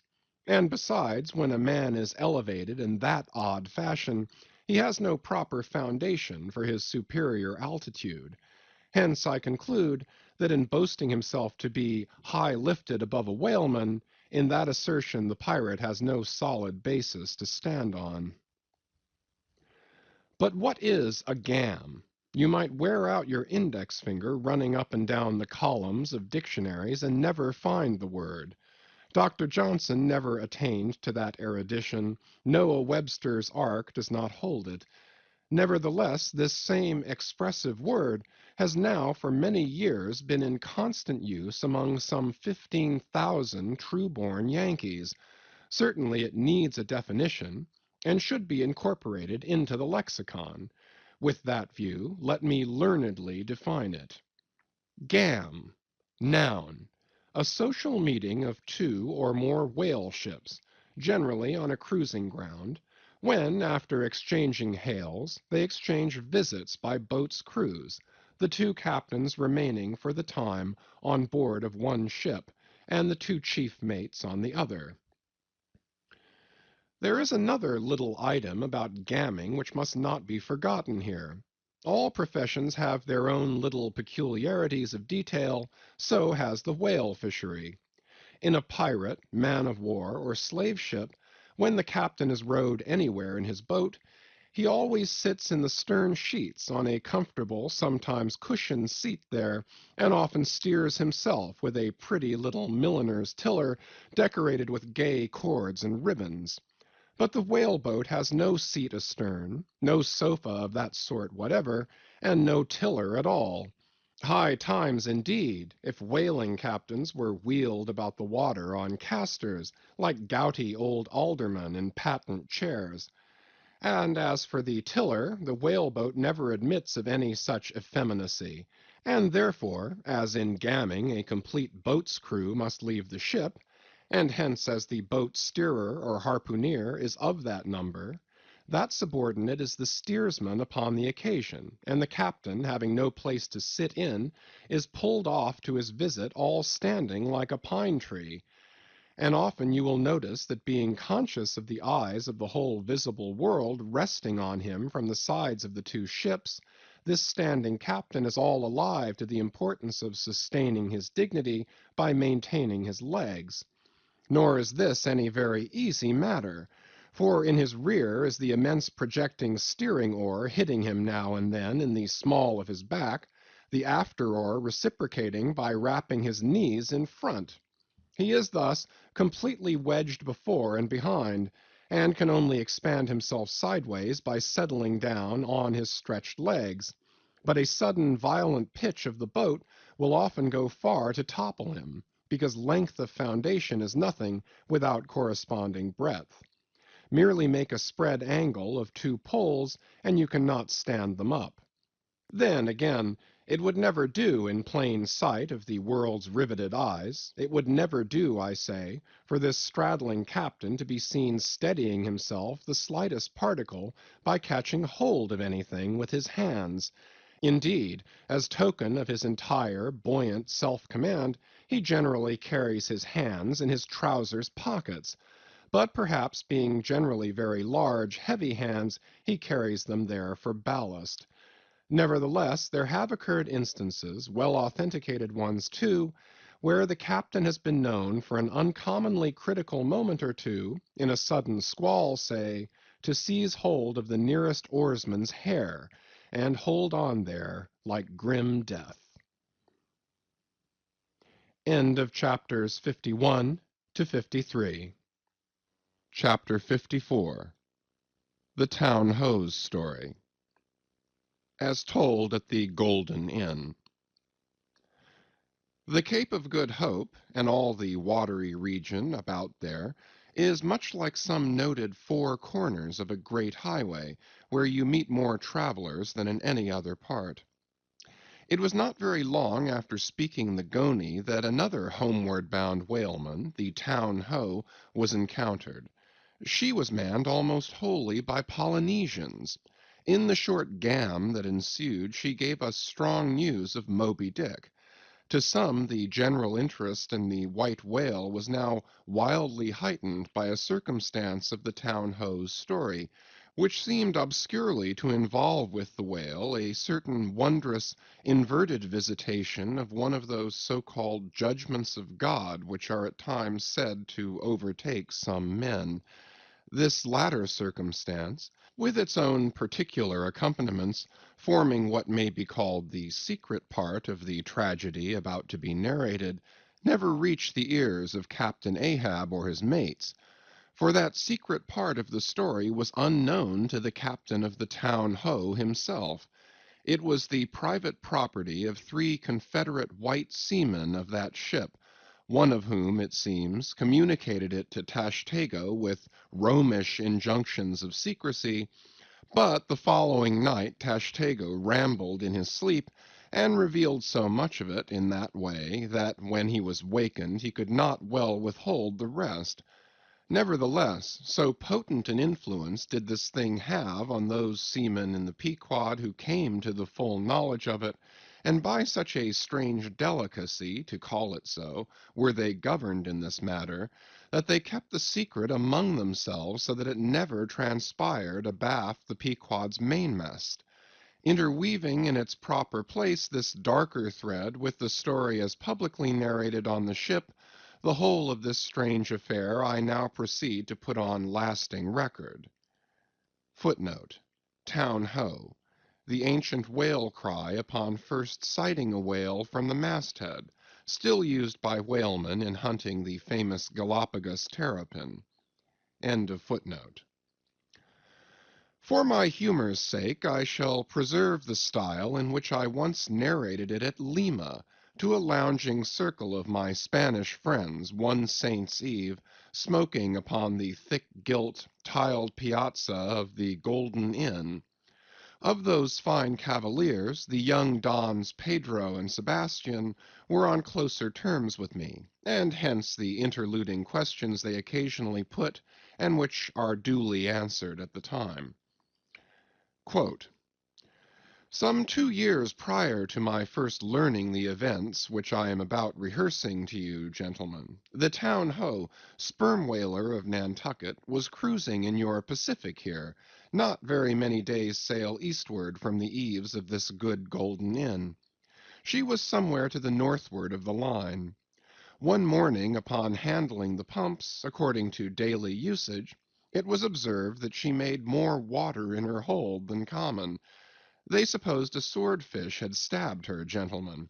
But the captain, having some unusual reason for believing that rare good luck awaited him in those latitudes, and therefore being very averse to quit them, and the leak not being then considered at all dangerous, though indeed they could not find it after searching the hold as low down as was possible in rather heavy weather, the ship still continued her cruisings, the mariners working at the pumps at wide and easy intervals. But no good luck came, more days went by, and not only was the leak yet undiscovered, but it sensibly increased. So much so that, now taking some alarm, the captain, making all sail, stood away for the nearest harbor among the islands, there to have his hull hove out and repaired. Though no small passage was before her, yet if the commonest chance favored, he did not at all fear that his ship would founder by the way, because his pumps were of the best, and being periodically relieved at them, those 36 men of his could easily keep the ship free, never mind if the leak should double on her. In truth, well nigh the whole of this passage being attended by very prosperous breezes, the town-ho had all but certainly arrived in perfect safety at her port without the occurrence of the least fatality, had it not been for the brutal overbearing of Radney, the mate, a vineyarder, and the bitterly provoked vengeance of Steelkilt, a lakeman and desperado from Buffalo. Lakeman, Buffalo! Pray, what is a lakeman, and where is Buffalo? Said Don Sebastian, rising in his swinging mat of grass. On the eastern shore of our Lake Erie, Don, but I crave your courtesy. May be you shall soon hear further of all that. Now, gentlemen, in square-sail brigs and three-masted ships, well nigh as large and stout as any that ever sailed out of your old Callao to far Manila, this lakeman, in the landlocked heart of our America, had yet been nurtured by all those agrarian freebooting impressions popularly connected with the open ocean. For in their interflowing aggregate, those grand freshwater seas of ours, Erie and Ontario and Huron and Superior and Michigan, possess an ocean-like expansiveness with many of the ocean's noblest traits, with many of its rimmed varieties of races and of climes. They contain round archipelagos of romantic isles, even as the Polynesian waters do. In large part are shored by two great contrasting nations as the Atlantic is. They furnish long maritime approaches to our numerous territorial colonies from the east, dotted all round their banks. Here and there are frowned upon by batteries and by the goat-like craggy guns of lofty Mackinaw. They have heard the fleet thunderings of naval victories. At intervals they yield their beaches to wild barbarians, whose red painted faces flash from out their peltry wigwams. For leagues and leagues are flanked by ancient and unentered forests, where the gaunt pines stand like serried lines of kings in Gothic genealogies, those same woods harboring wild Afric beasts of prey and silken creatures whose exported furs give robes to Tartar emperors. They mirror the paved capitals of Buffalo and Cleveland, as well as Winnebago villages. They float alike the full-rigged merchant ship, the armed cruiser of the state, the steamer, and the beach canoe. They are swept by borean and dismasting blasts as direful as any that lash the salted wave. They know what shipwrecks are, for out of sight of land, however inland, they have drowned full many a midnight ship with all its shrieking crew. Thus, gentlemen, though an inlander, Steelkilt was wild ocean born and wild ocean nurtured, as much of an audacious mariner as any.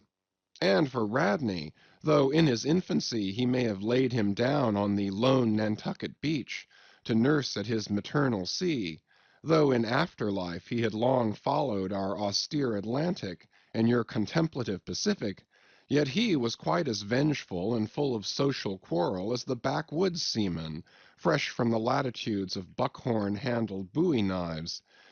Yet was this Nantucketer a man with some good-hearted traits, and this Lakeman a mariner who, though a sort of devil indeed, might yet by inflexible firmness, only tempered by that common decency of human recognition which is the meanest slave's right, thus treated, this Steelkilt had long been retained harmless and docile. At all events, he had proved so thus far, but Radney was doomed and made mad, and Steelkilt—but, gentlemen, you shall hear. It was not more than a day or two, at the furthest, after pointing her prow for her island haven, that the town-ho's leak seemed again increasing, but only so as to require an hour or more at the pumps every day. You must know that in a settled and civilized ocean like our Atlantic, for example, some skippers think little of pumping their whole way across it, though of a still sleepy night, should the officer of the deck happen to forget his duty in that respect, the probability would be that he and his shipmates would never again remember it, on account of all hands gently subsiding to the bottom. Nor in the solitary and savage seas far from you to the westward, gentlemen, is it altogether unusual for ships to keep clanging at their pump handles in full chorus, even for a voyage of considerable length, that is, if it lie along a tolerably accessible coast, or if any other reasonable retreat is afforded them. It is only when a leaky vessel is in some very out-of-the-way part of those waters, some really landless latitude, that her captain begins to feel a little anxious. Much this way had it been with the town-ho. So when her leak was found gaining once more, there was in truth some small concern manifested by several of her company, especially by Radney, the mate.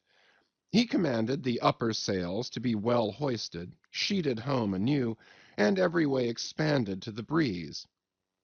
Now this Radney, I suppose, was as little of a coward, and as little inclined to any sort of nervous apprehensiveness touching his own person, as any fearless, unthinking creature on land or on sea that you can conveniently imagine, gentlemen. Therefore, when he betrayed this solicitude about the safety of the ship, some of the seamen declared that it was only on account of his being a part owner in her. So, when they were working that evening at the pumps, there was on this head no small gamesomeness slyly going on among them, as they stood with their feet continually overflowed by the rippling clear water, clear as any mountain spring, gentlemen, that, bubbling from the pumps, ran across the deck, and poured itself out in steady spouts at the lee scupper holes. Now, as you well know, it is not seldom the case in this conventional world of ours, watery or otherwise, that when a person placed in command over his fellow men finds one of them to be very significantly his superior in general pride of manhood, straightway against that man he conceives an unconquerable dislike and bitterness, and if he have a chance, he will pull down and pulverize that subaltern's tower, and make a little heap of dust of it.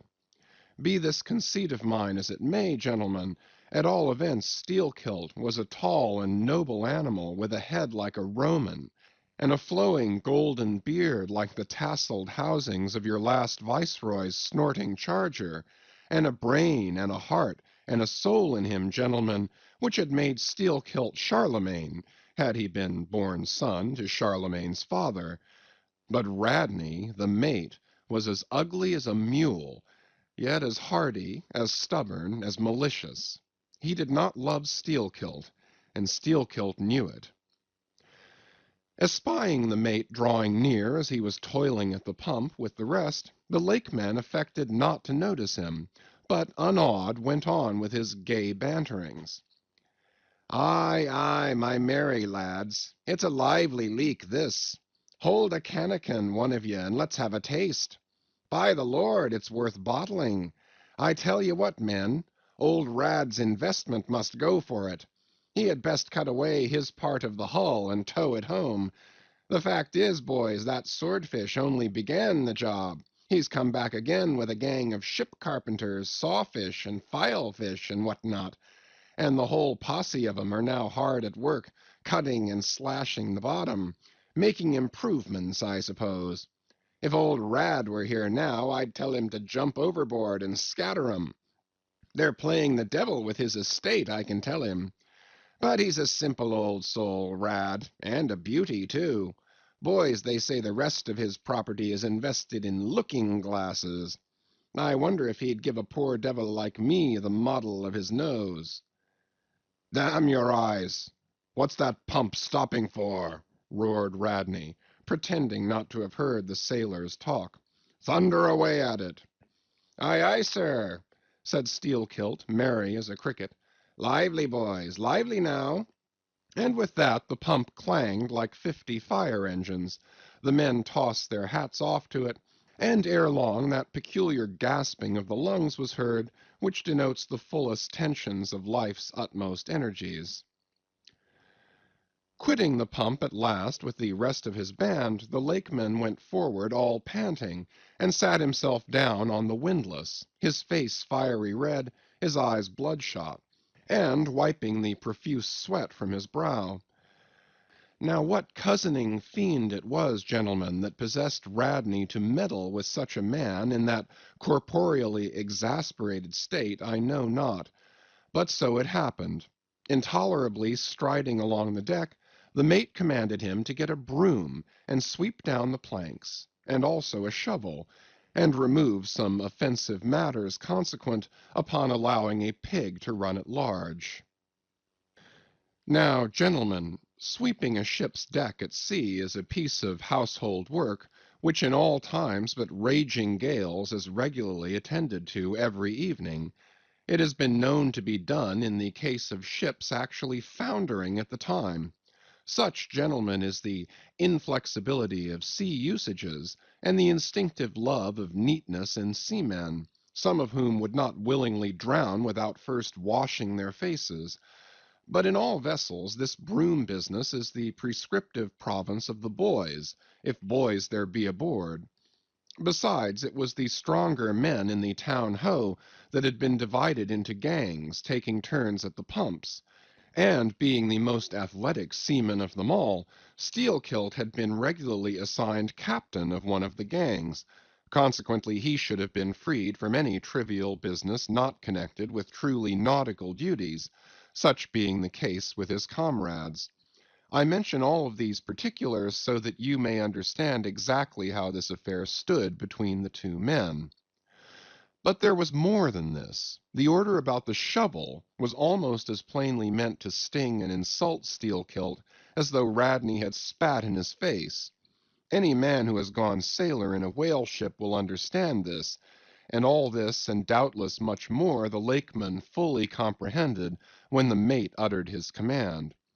But as he sat still for a moment, and as he steadfastly looked into the mate's malignant eye, and perceived the stacks of powder casks heaped up in him, and the slow match silently burning along towards them, as he instinctively saw all this, that strange forbearance and unwillingness to stir up the deeper passionateness in any already ireful being, a repugnance most felt, when felt at all, by really valiant men, even when aggrieved, this nameless phantom feeling, gentlemen, stole over Steelkilt.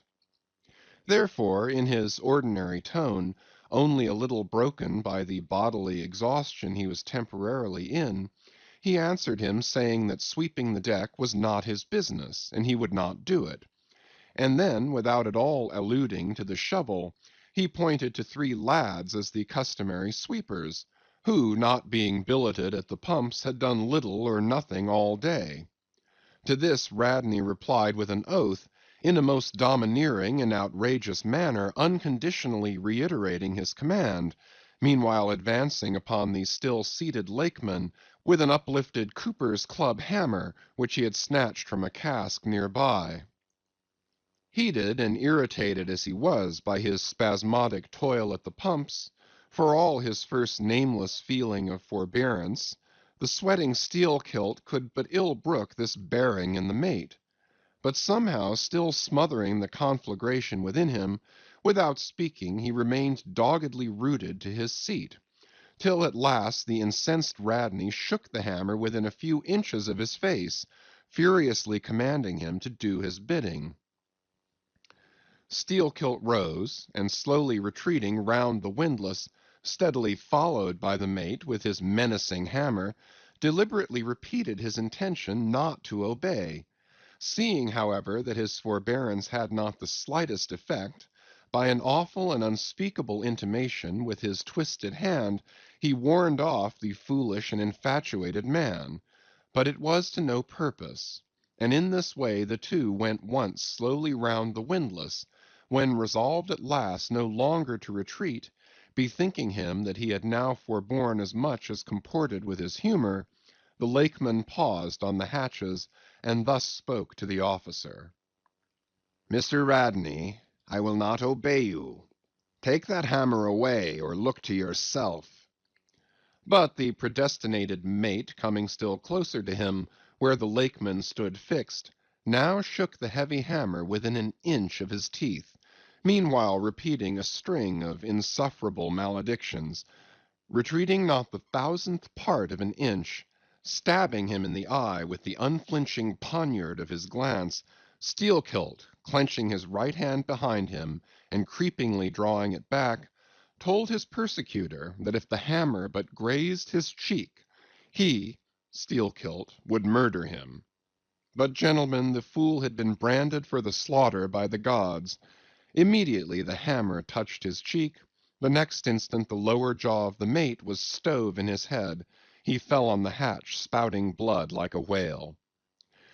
Ere the cry could go aft, Steelkilt was shaking one of the backstays leading far aloft, to where two of his comrades were standing their mastheads. They were both canallers.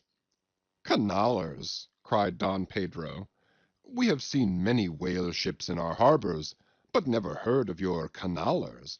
Pardon, who and what are they?"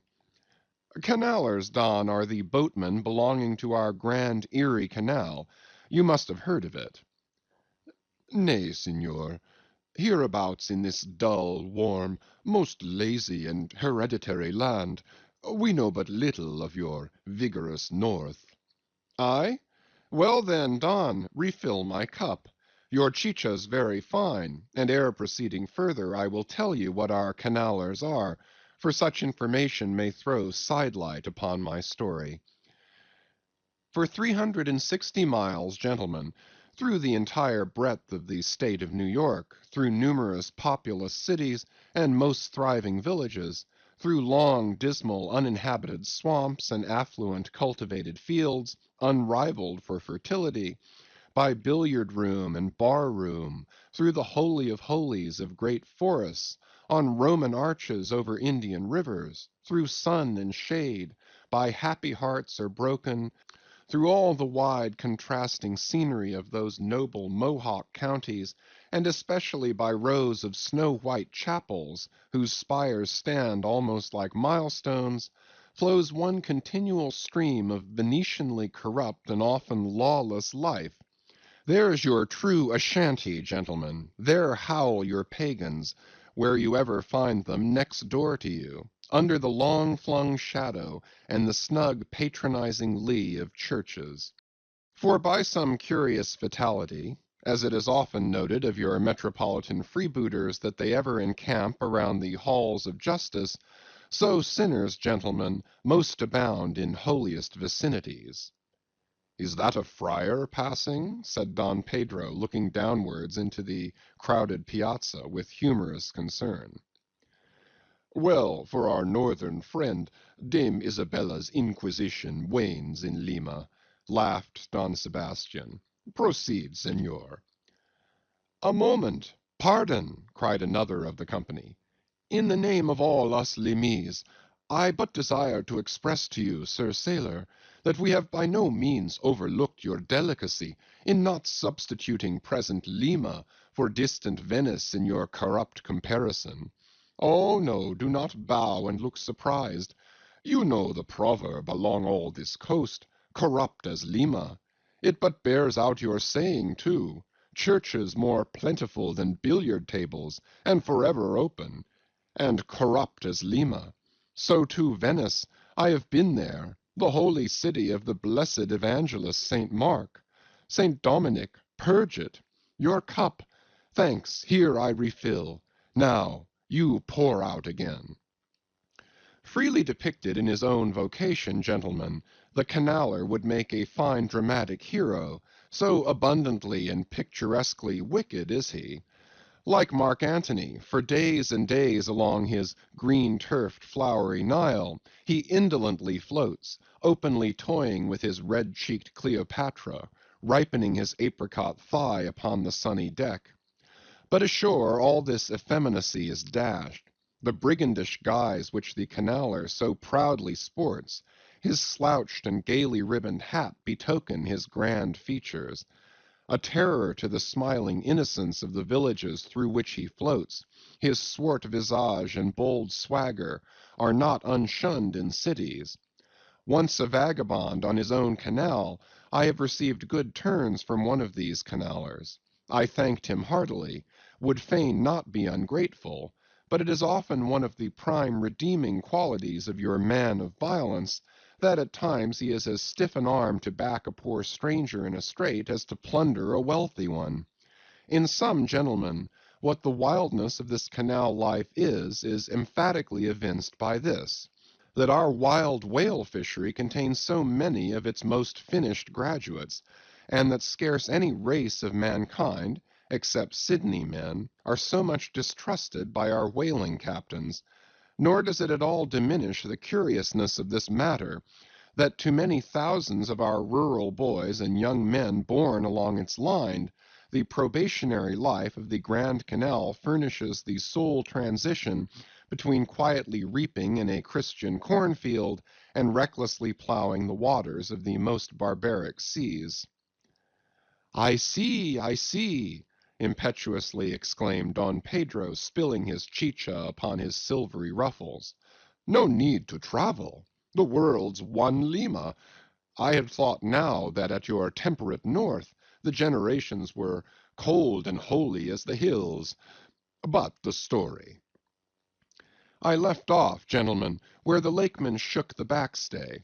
Hardly had he done so, when he was surrounded by the 3 junior mates and the 4 harpooneers, who all crowded him to the deck. But sliding down the ropes like baleful comets, the 2 canallers rushed into the uproar, and sought to drag their man out of it toward the forecastle.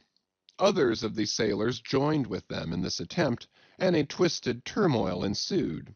While standing out of harm's way, the valiant captain danced up and down with a whale pike, calling upon his officers to manhandle that atrocious scoundrel, and smoke him along to the quarter-deck. At intervals he ran close up to the revolving border of the confusion, and prying into the heart of it with his pike, sought to prick out the object of his resentment. But Steelkilt and his desperadoes were too much for them all. They succeeded in gaining the forecastle deck, where, hastily slewing about 3 or 4 large casks in a line with the windlass, these sea Parisians entrenched themselves behind the barricade. "Come out of that, ye pirates!" roared the captain, now menacing them with a pistol in each hand, just brought to him by the steward. "Come out of that, ye cutthroats!" Steelkilt leaped on the barricade, and striding up and down there, defied the worst the pistols could do, but gave the captain to understand distinctly that his, Steelkilt's, death would be the signal for a murderous mutiny on the part of all hands. Fearing in his heart lest this might prove but too true, the captain a little desisted, but still commanded the insurgents instantly to return to their duty. "Will you promise not to touch us if we do?" demanded their ringleader. Turn to! I make no promise. To your duty! Do you want to sink the ship by knocking off at a time like this? Turn to!" And he once more raised a pistol. "Sink the ship!" cried Steelkilt. "Aye, let her sink. Not a man of us turns to unless ye swear not to raise a rope yarn against us. What say ye, men?" turning to his comrades. A fierce cheer was their response. The lakeman now patrolled the barricade, all the while keeping his eye on the captain, and jerking out such sentences as these. "It's not our fault. We didn't want it. I told him to take his hammer away. It was boy's business. He might have known me before this. I told him not to prick the buffalo. I believe I have broken a finger here against his cursed jaw. Ain't those mincing knives down in the forecastle there, men? Look to those handspikes, my hearties. Captain, by God, look to yourself. Say the word, and don't be a fool. Forget it all. We are ready to turn to. Treat us decently, and we're your men, but we won't be flogged. Turn to! I make no promises. Turn to, I say." "Look ye now," cried the lakeman, flinging out his arms towards him. "There are a few of us here, and I am one of them, who have shipped for the cruise, d'ye see. Now, as you well know, sir, we can claim our discharge as soon as the anchor is down. So we don't want a row. It's not our interest. We want to be peaceable. We're ready to work, but we won't be flogged." "Turn to!" roared the captain. Steelkilt glanced round him a moment, and then said, "I tell you what it is now, captain. Rather than kill you and be hung for such a shabby rascal, we won't lift a hand against you unless you attack us. But till you say the word about not flogging us, we don't do a hand's turn. Down into the forecastle, then. Down with ye. I'll keep you there till you're sick of it. Down you go." "Shall we?" cried the ringleader to his men. Most of them were against it, but at length, in obedience to Steelkilt, they preceded him down into their dark den, growlingly disappearing like bears into a cave. As the lakeman's bare head was just level with the planks, the captain and his posse leaped the barricade, and, rapidly drawing over the slide of the scuttle, planted their group of hands upon it, and loudly called for the steward to bring the heavy brass padlock belonging to the companionway. Then, opening the slide a little, the captain whispered something down the crack, closed it, and turned the key upon them, 10 in number, leaving on deck some 20 or more, who thus far had remained neutral. All night a wide-awake watch was kept by all the officers, forward and aft, especially about the forecastle scuttle and fore hatchway, at which last place was feared the insurgents might emerge after breaking through the bulkhead below. But the hours of darkness passed in peace, the men who still remained at their duty toiling hard at the pumps, whose clinking and clanking at intervals through the dreary night dismally resounded through the ship. At sunrise the captain went forward, and, knocking on the deck, summoned the prisoners to work, but with a yell they refused. Water was then lowered down to them, and a couple of handfuls of biscuit were tossed after it, when again turning the key upon them and pocketing it, the captain returned to the quarter-deck. Twice every day for 3 days this was repeated, but on the 4th morning a confused wrangling, and then a scuffling was heard, as the customary summons was delivered, and suddenly 4 men burst up from the forecastle, saying they were ready to turn to. The fetid closeness of the air, and a famishing diet, united perhaps to some fears of ultimate retribution, had constrained them to surrender at discretion. Emboldened by this, the captain reiterated his demand to the rest, but Steelkilt shouted to him a terrific hint to stop his babbling and betake himself where he belonged. On the 5th morning, 3 others of the mutineers bolted up into the air from the desperate arms below that sought to restrain them. Only 3 were left. "Better turn to now?" said the captain with a heartless jeer. "Shut us up again, will ye?" cried Steelkilt. "Oh, certainly," the captain, and the key clicked.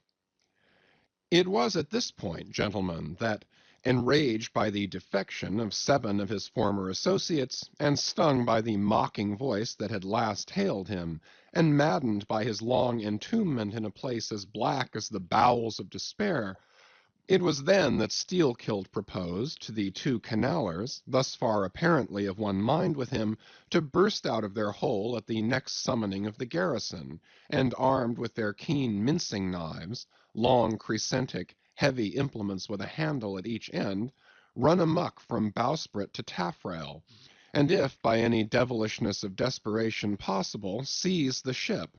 For himself, he would do this, he said, whether they joined him or not. That was the last night he should spend in that den. But the scheme met with no opposition on the part of the other 2. They swore they were ready for that, or for any other mad thing, for anything, in short, but a surrender.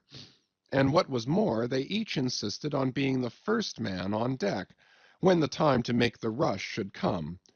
But to this their leader as fiercely objected, reserving that priority for himself, particularly as his 2 comrades would not yield the one to the other in the matter, and both of them could not be first, for the latter would but admit 1 man at a time. And here, gentlemen, the foul play of these miscreants must come out.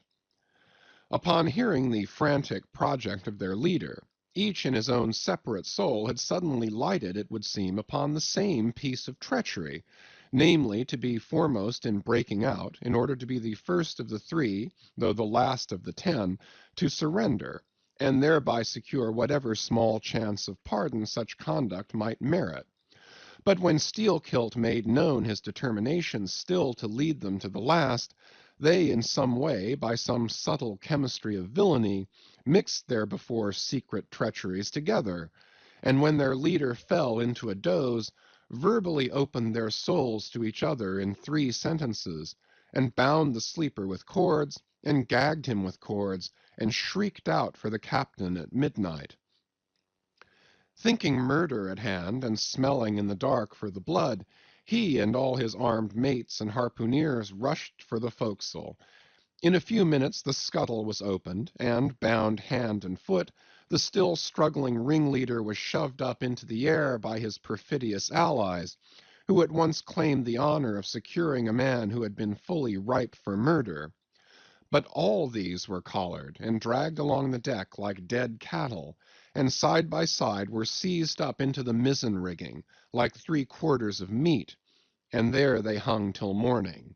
"Damn ye!" cried the captain, pacing to and fro before them. "The vultures would not touch ye, you villains!" At sunrise he summoned all hands, and separating those who had rebelled from those who had taken no part in the mutiny, he told the former that he had a good mind to flog them all round. Thought, upon the whole, he would do so, he ought to, justice demanded it, but for the present, considering their timely surrender, he would let them go with a reprimand, which he accordingly administered in the vernacular. "But as for you, ye carrion rogues," turning to the 3 men in the rigging, "for you I mean to mince you up for the trypots." And seizing a rope, he applied it with all his might to the backs of the 2 traitors, till they yelled no more, but lifelessly hung their heads sideways, as the 2 crucified thieves are drawn. "My wrist is sprained with ye," he cried at last, "but there's still rope enough left for you, my fine bantam, that wouldn't give up. Take that gag from his mouth, and let us hear what he can say for himself." For a moment the exhausted mutineer made a tremulous motion of his cramped jaws, then painfully twisting round his head, said in a sort of hiss, "What I say is this, and mind it well. If you flog me, I murder you." "Say ye so? See then how you frighten me." And the captain drew off with the rope to strike. "Best not," hissed the lakeman. "But I must," and the rope was once more drawn back for the stroke. Steelkilt here hissed out something, inaudible to all but the captain, who, to the amazement of all hands, started back, paced the deck rapidly 2 or 3 times, and then suddenly throwing down his rope, said, "I won't do it. Let him go. Cut him down, do you hear?" But as the junior mates were hurrying to execute the order, a pale man with a bandaged head arrested them. Radney, the chief mate. Ever since the blow he had lain in his berth, but that morning, hearing the tumult on the deck, he had crept out, and thus far had watched the whole scene. Such was the state of his mouth that he could hardly speak, but mumbling something about his being willing and able to do what the captain dared not attempt, he snatched the rope and advanced to his pinioned foe. "You are a coward," hissed the lakeman. "So I am, but take that." The mate was in the very act of striking when another hiss stayed his uplifted arm. He paused, and then, pausing no more, made good his words, spite of Steelkilt's threat, whatever that might have been. The three men were then cut down, all hands were turned to, and sullenly worked by the moody seamen, the iron pumps clanged as before. Just after dark that day, when one watch had retired below, a clamor was heard in the forecastle, and the two trembling traders running up besieged the cabin door, saying they durst not consort with the crew. Entreaties, cuffs, and kicks could not drive them back, so at their own instance they were put down in the ship's run for salvation. Still no sign of mutiny reappeared among the rest. On the contrary, it seemed that mainly at Steelkilt's instigation they had resolved to maintain the strictest peacefulness, obey all orders to the last, and when the ship reached port, desert her in a body. But in order to ensure the speediest end to the voyage, they all agreed to another thing, namely, not to sing out for whales in case any should be discovered. For spite of her leak, and spite of all her other perils, the town-ho still maintained her mastheads, and her captain was just as willing to lower for a fish at that moment as on the day his craft first struck the cruising ground, and Radney, the mate, was quite as ready to change his berth for a boat, and with his bandaged mouth seek to gag in death the vital jaw of the whale. But though the lakeman had induced the seamen to adopt this sort of passiveness in their conduct, he kept his own counsel, at least till all was over, concerning his own proper and private revenge upon the man who had stung him in the ventricles of his heart. He was in Radney, the chief mate's watch, and as if the infatuated man sought to run more than half-way to meet his doom, after the scene at the rigging he insisted, against the express counsel of the captain, upon resuming the head of his watch at night. Upon this, and one or two other circumstances, Steelkilt systematically built the plan of his revenge. During the night Radney had an unseamanlike way of sitting on the bulwarks of the quarter-deck, and leaning his arm upon the gunwale of the boat which was hoisted up there, a little above the ship's side. In this attitude, it was well known, he sometimes dozed. There was a considerable vacancy between the boat and the ship, and down between this was the sea. Steelkilt calculated his time, and found that his next trick at the helm would come round at 2 o'clock, in the morning of the third day from that in which he had been betrayed.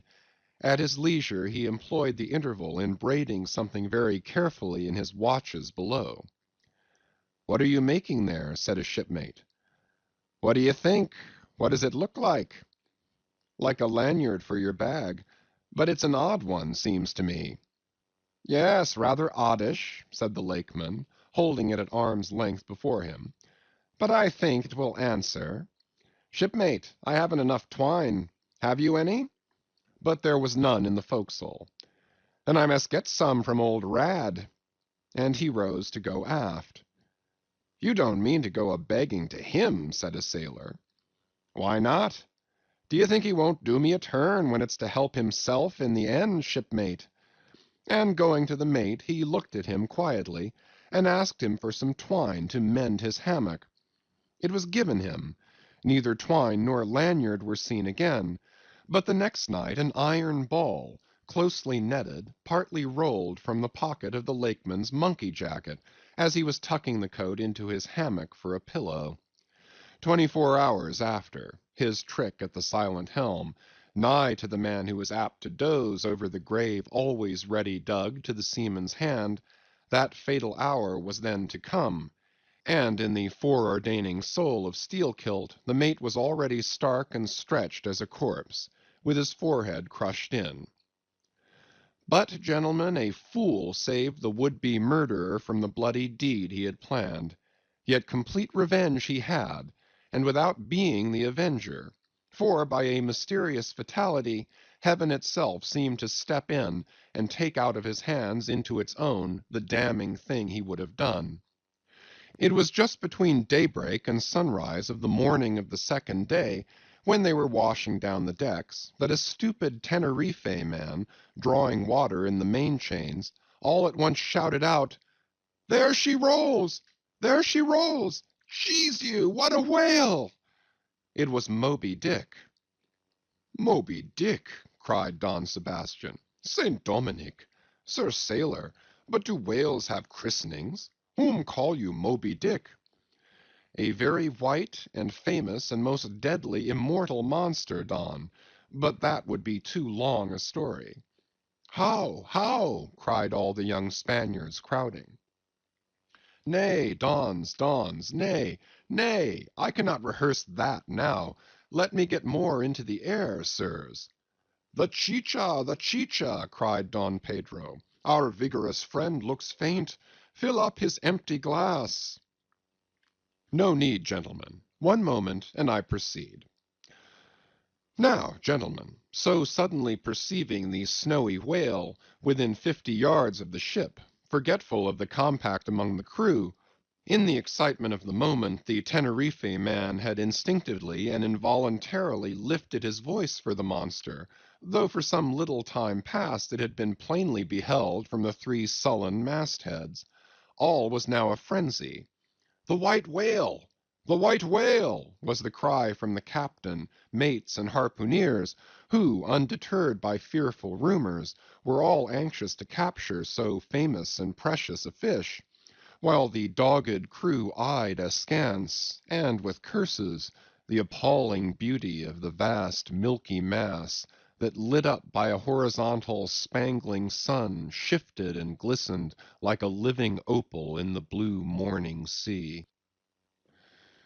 Gentlemen, a strange fatality pervades the whole career of these events, as if verily mapped out before the world itself was charted. The mutineer was the bowsman of the mate, and when fast to the fish, it was his duty to sit next to him while Radney stood up with his lance in the prow, and haul in or slacken the line at the word of command. Moreover, when the 4 boats were lowered, the mates got the start, and none howled more fiercely with delight than did Steelkilt as he strained at his oar. After a stiff pull, their harpooneer got fast, and, spear in hand, Radney sprang to the bow. He was always a furious man, it seems, in a boat, and now his bandaged cry was, to beach him on the whale's topmost back. Nothing loath, his bowsman hauled him up and up, and through a blinding foam that blent 2 whitenesses together, till of a sudden the boat struck as against a sunken ledge, and, keeling over, spilled out the standing mate. That instant, as he fell on the whale's slippery back, the boat righted and was dashed aside by the swell, while Radney was tossed over into the sea, on the other flank of the whale. He struck out through the spray, and for an instant was dimly seen through that veil, wildly seeking to remove himself from the eye of Moby Dick. But the whale rushed round in a sudden maelstrom, seized the swimmer between his jaws, and rearing high up with him, plunged headlong again and went down. Meantime, at the first tap of the boat's bottom, the lakeman had slackened the line, so as to drop astern from the whirlpool. Calmly looking on, he thought his own thoughts. But a sudden terrific downward jerking of the boat quickly brought his knife to the line. He cut it, and the whale was free. But at some distance Moby Dick rose again, and with some tatters of Radney's red woolen shirt caught in the teeth that had destroyed him. All 4 boats gave chase again, but the whale eluded them, and finally wholly disappeared. In good time the town-ho reached her port, a savage, solitary place, where no civilized creature resided. There, headed by the lakemen, all but 5 or 6 of the foremastmen deliberately deserted among the palms, and eventually, as it turned out, seizing a large double war canoe of the savages and setting sail for some other harbor. The ship's company being reduced to but a handful, the captain called upon the islanders to assist him in the laborious business of heaving down the ship to stop the leak. But to such unresting vigilance over their dangerous allies was this small band of whites necessitated, both by day and by night, and so extreme was the hard work they underwent, that upon the vessel being ready again for the sea, they were in such a weakened condition that the captain durst not put off with them in so heavy a vessel. After taking counsel with his officers, he anchored the ship as far offshore as possible, loaded and ran out his 2 cannon from the bows, stacked his muskets on the poop, and warning the islanders not to approach the ship at their peril, took 1 man with him, and setting the sail of his best whaleboat, steered straight before the wind for Tahiti, 500 miles distant, to procure a reinforcement to his crew. On the 4th day of the sail a large canoe was descried, which seemed to have touched at a low isle of corals. He steered away from it, but the savage craft bore down on him, and soon the voice of Steelkilt hailed him to heave to, or he would run him under water. The captain presented a pistol. With 1 foot on each prow of the yoked war canoes, the lakeman laughed him to scorn, assuring him that if the pistol so much as clicked in the lock, he would bury him in bubbles and foam. "What do you want of me?" cried the captain. "Where are you bound, and for what are you bound?" demanded Steelkilt. "No lies." "I am bound to Tahiti for more men." "Very good. Let me board you a moment. I come in peace." With that he leaped from the canoe, swam to the boat, and climbing the gunwale, stood face to face with the captain. "Cross your arms, sir. Throw back your head. Now repeat after me. As soon as Steelkilt leaves me, I swear to beach this boat on yonder island, and remain there 6 days. If I do not, may lightning strike me." "A pretty scholar," laughed the lakeman. "Adios, senor," and leaping into the sea, he swam back to his comrades. Watching the boat till it was fairly beached, and drawn up to the roots of the cocoanut trees, Steelkilt made sail again, and in due time arrived at Tahiti, his own place of destination. There luck befriended him. 2 ships were about to sail for France, and were providentially in want of precisely that number of men which the sailor headed. They embarked, and so forever got the start of their former captain, had he been at all minded to work them legal retribution. Some 10 days after the French ships sailed, the whaleboat arrived, and the captain was forced to enlist some of the more civilized Tahitians, who had been somewhat used to the sea. Chartering a small native schooner, he returned with them to his vessel, and finding all right there, again resumed his cruisings. Where Steelkilt now is, gentlemen, none know, but upon the island of Nantucket, the widow of Radney still turns to the sea, which refuses to give up its dead, still in dreams sees the awful white whale that destroyed him. "Are you through?" said Don Sebastian quietly. "I am, Don."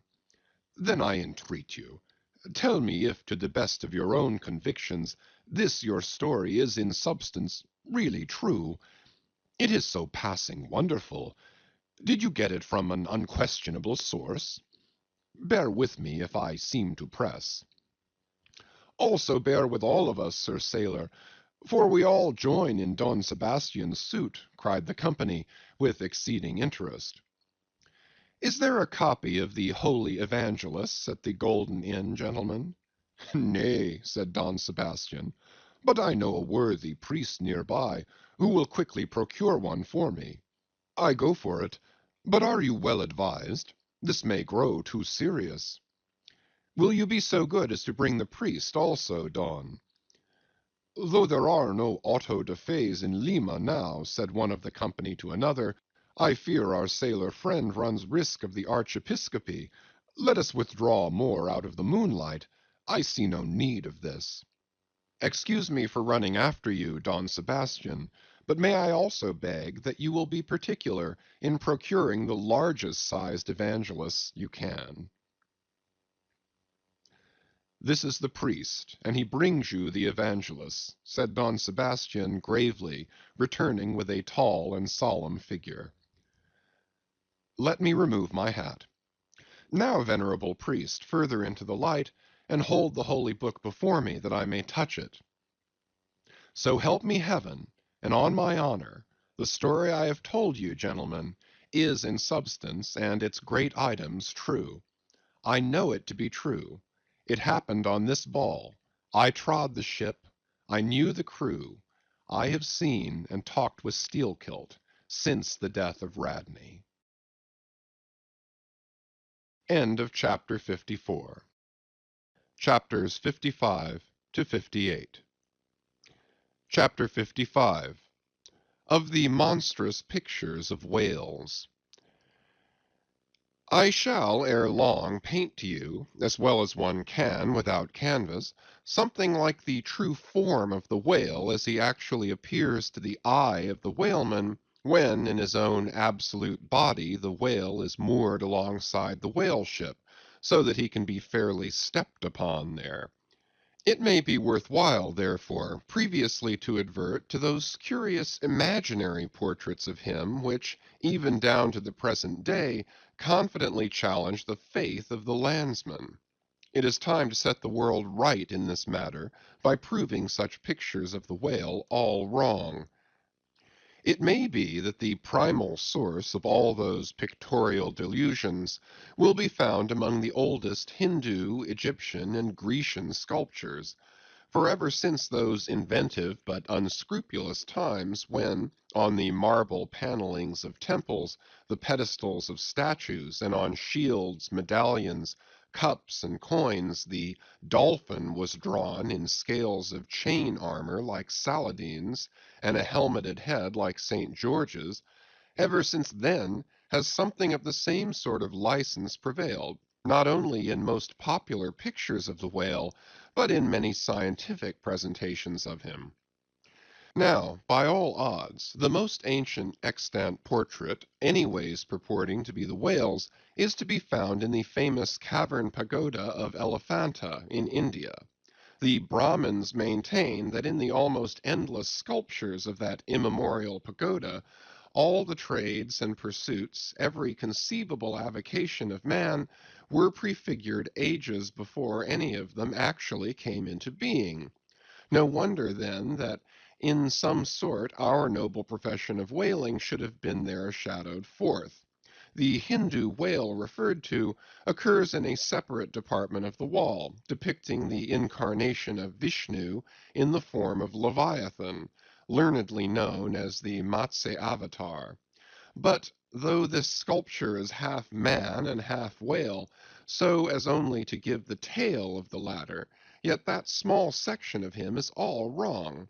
It looks more like the tapering tail of an anaconda than the broad palms of the true whale's majestic flukes. But go to the old galleries and look now at a great Christian painter's portrait of this fish, for he succeeds no better than the antediluvian Hindu. It is Guido's picture of Perseus rescuing Andromeda from the sea monster or whale. Where did Guido get the model of such a strange creature as that? Nor does Hogarth, in painting the same scene in his own Perseus Descending, make out one whit better.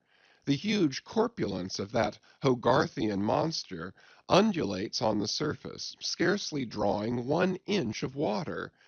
It has a sort of howdah on its back, and its distended, tusked mouth into which the billows are rolling might be taken for the Traitor's Gate leading from the Thames by water into the Tower. Then there are the Prodromus whales of old Scotch Sibbald, and Jonah's whale as depicted in the prints of old Bibles and the cuts of old primers. What shall be said of these? As for the bookbinder's whale, winding like a vine stalk round the stock of a descending anchor, as stamped and gilded on the backs and title pages of many books, both old and new, that is a very picturesque but purely fabulous creature, imitated, I take it, from like figures on antique vases. Though universally denominated a dolphin, I nevertheless call this bookbinder's fish an attempt at a whale, because it was so intended when the device was first introduced. It was introduced by an old Italian publisher somewhere about the 15th century, during the revival of learning, and in those days, and even down to a comparatively late period, dolphins were popularly supposed to be a species of the leviathan. In the vignettes and other embellishments of some ancient books, you will at times meet with very curious touches at the whale, where all manner of spouts, jets d'eau, hot springs and cold, Saratoga and Baden-Baden, come bubbling up from his unexhausted brain. In the title page of the original edition of the Advancement of Learning, you will find some curious whales. But quitting all these unprofessional attempts, let us glance at those pictures of Leviathan purporting to be sober, scientific delineations by those who know. In old Harris's collection of voyages, there are some plates of whales extracted from a Dutch book of voyages, A.D. 1671, entitled A Whaling Voyage to Spitzbergen in the ship Jonas and the Whale, Peter Peterson of Friesland, master. In one of those plates, the whales, like great rafts of logs, are represented lying among ice isles, with white bears running over their living backs. In another plate, the prodigious blunder is made of representing the whale with perpendicular flukes. Then again, there is an imposing quarto, written by one Captain Colnet, a post-captain in the English Navy, entitled A Voyage Round Cape Horn into the South Seas for the purpose of extending the spermaceti whale fisheries. In this book is an outline purporting to be a, quote, picture of a physeter or spermaceti whale drawn by scale from one killed on the coast of Mexico, August 1793, and hoisted on deck. I doubt not the captain had this veracious picture taken for the benefit of his marines. To mention but one thing about it, let me say that it has an eye which, applied according to the accompanying scale to a full-grown sperm whale, would make the eye of that whale a bow window some 5 feet long. Ah, my gallant captain, why did you not give us Jonah looking out of that eye? Nor are the most conscientious compilations of natural history for the benefit of the young and tender free from the same heinousness of mistake. Look at that popular work, Goldsmith's Animated Nature. In the abridged London edition of 1807, there are plates of an alleged whale and a narwhale. I do not wish to seem inelegant, but this unsightly whale looks much like an amputated sow, and as for the narwhale, one glimpse at it is enough to amaze one, that in this 19th century such a hippogriff could be palmed for genuine upon any intelligent public of schoolboys. Then again, in 1825, Bernard Germain, Count de Lacépède, a great naturalist, published a scientific systematized whale book, wherein are several pictures of the different species of the Leviathan. All these are not only incorrect, but the picture of the Mysticetus or Greenland whale, that is to say the right whale, even Scoresby, a long experienced man as touching that species, declares not to have its counterpart in nature. But placing of the cap sheaf to all this blundering business was reserved for the scientific Frederick Cuvier, brother to the famous Baron. In 1836, he published a natural history of whales, in which he gives what he calls a picture of the sperm whale. Before showing that picture to any Nantucketer, you had best provide for your summary retreat from Nantucket. In a word, Frederick Cuvier's sperm whale is not a sperm whale, but a squash. Of course, he never had the benefit of a whaling voyage, such men seldom have, but whence he derived that picture, who can tell? Perhaps he got it as his scientific predecessor in the same field, Desmarais, got one of his authentic abortions, that is, from a Chinese drawing. And what sort of lively lads with the pencil those Chinese are, many queer cups and saucers inform us. As for the sign painters' whales seen in the streets hanging over the shops of oil dealers, what shall be said of them? They are generally Richard III whales with dromedary humps, and very savage, breakfasting on 3 or 4 sailor tarts, that is, whaleboats full of mariners, their deformities floundering in seas of blood and blue paint. But these manifold mistakes in depicting the whale are not so very surprising after all.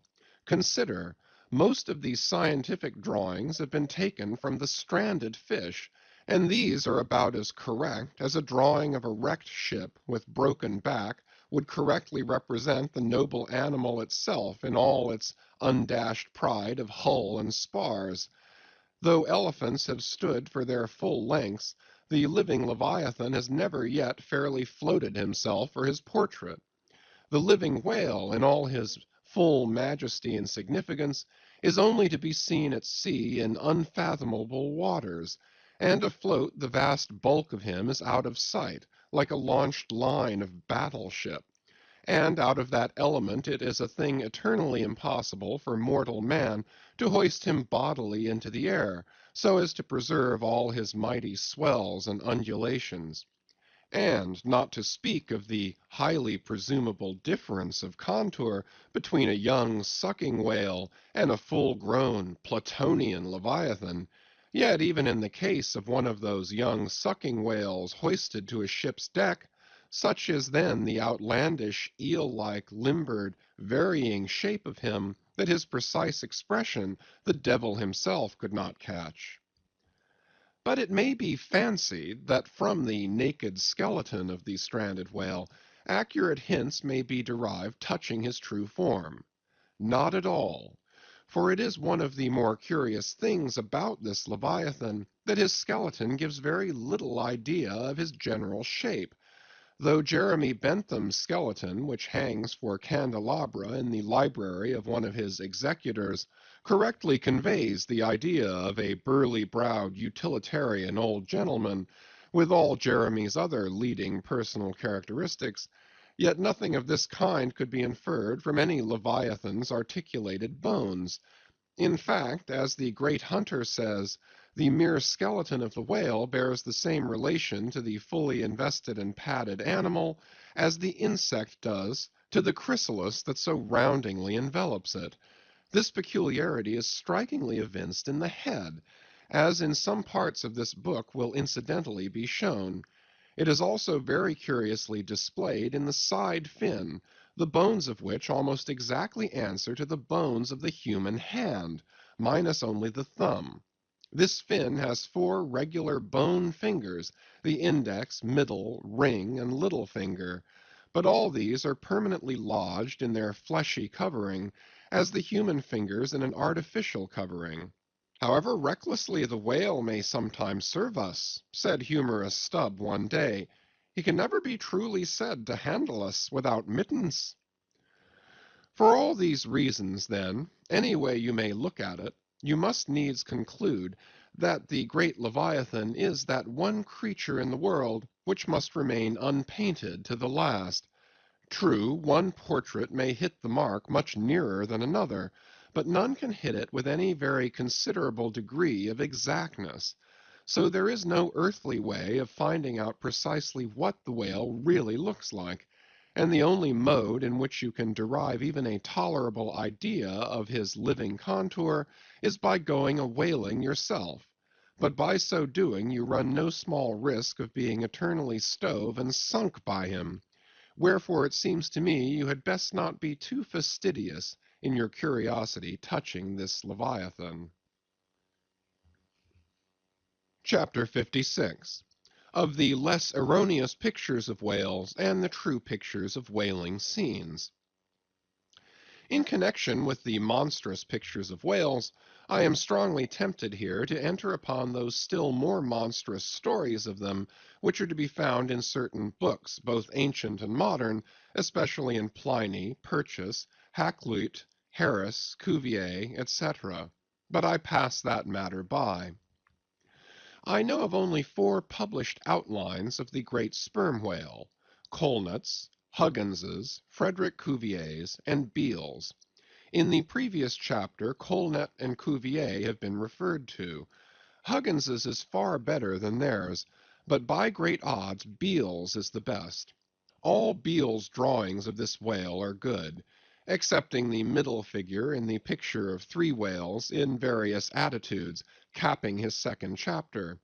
His frontispiece, boats attacking sperm whales, though no doubt calculated to excite the civil skepticism of some parlor men, is admirably correct and lifelike in its general effect. Some of the sperm whale drawings in J. Ross Brown are pretty correct in contour, but they are wretchedly engraved. This is not his fault, though. Of the right whale, the best outline pictures are in Scoresby, but they are drawn on too small a scale to convey a desirable impression. He has but one picture of whaling scenes, and this is a sad deficiency, because it is by such pictures only, when at all well done, that you can derive anything like a truthful idea of the living whale as seen by his living hunters. But, taken for all in all, by far the finest, though in some details not the most correct, presentations of whales and whaling scenes to be anywhere found, are 2 large French engravings, well executed, and taken from paintings by one Garnery. Respectively, they represent attacks on the sperm and right whale. In the first engraving, a noble sperm whale is depicted in full majesty of might, just risen beneath the boat from the profundities of the ocean, and bearing high in the air upon his back the terrific wreck of the stoven planks.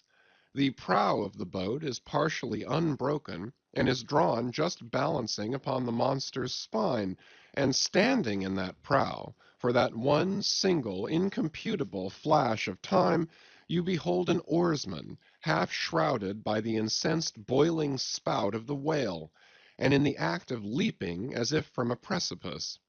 The action of the whole thing is wonderfully good and true. The half-emptied line-tub floats on the whitened sea.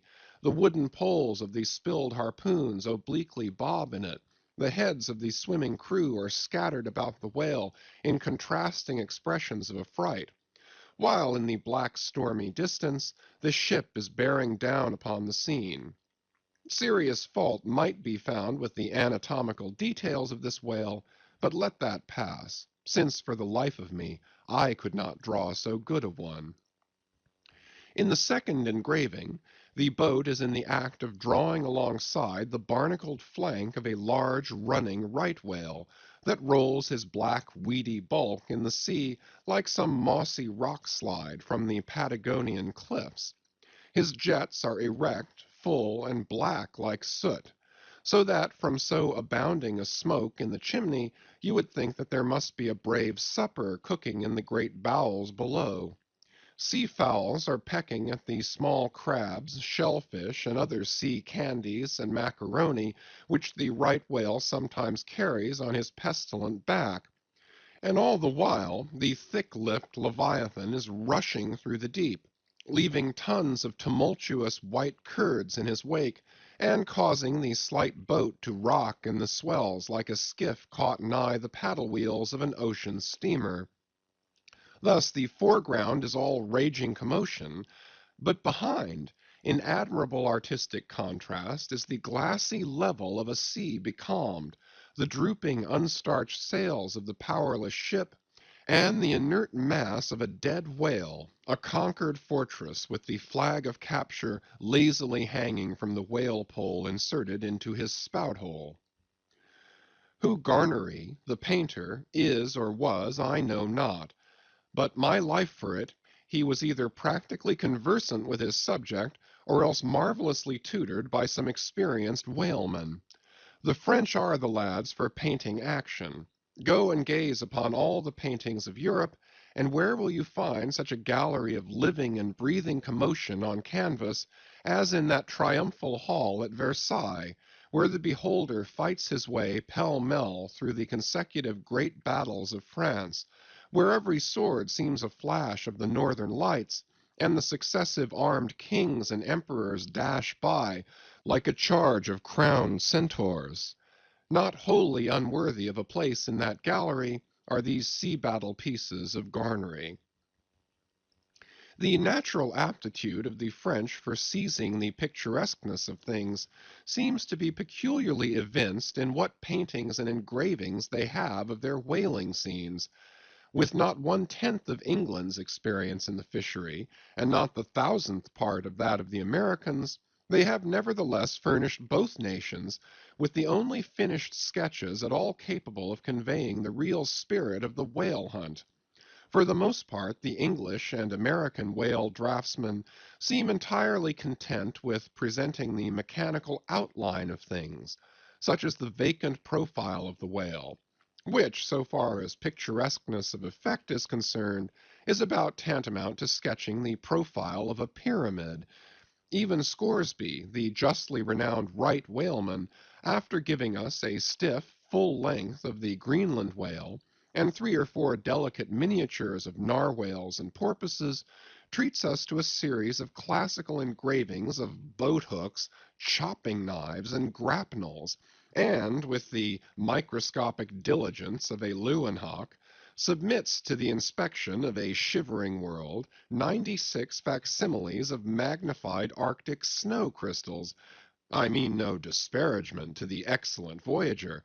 I honor him for a veteran. But in so important a matter, it was certainly an oversight not to have procured for every crystal a sworn affidavit taken before a Greenland justice of the peace.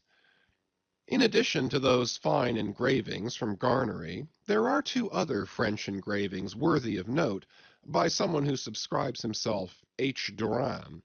One of them, though not precisely adapted to our present purpose, nevertheless deserves mention on other accounts. It is a quiet noon scene among the isles of the Pacific. A French whaler anchored inshore in a calm and lazily taking water on board, the loosened sails of the ship, and the long leaves of the palms in the background, both drooping together in the breezeless air. The effect is very fine when considered with reference to its presenting the hardy fishermen under one of their few aspects of oriental repose. The other engraving is quite a different affair. The ship hove to on the open seas, and in the very heart of the leviathanic life, with a right whale alongside. The vessel, in the act of cutting in, hove over to the monster as if to a quay, and a boat, hurriedly pushing off from this scene of activity, is about giving chase to whales in the distance. The harpoons and lances lie leveled for use. 3 oarsmen are just setting the mast in its hole, while from a sudden roll of the sea, the little craft stands half erect out of the water, like a rearing horse.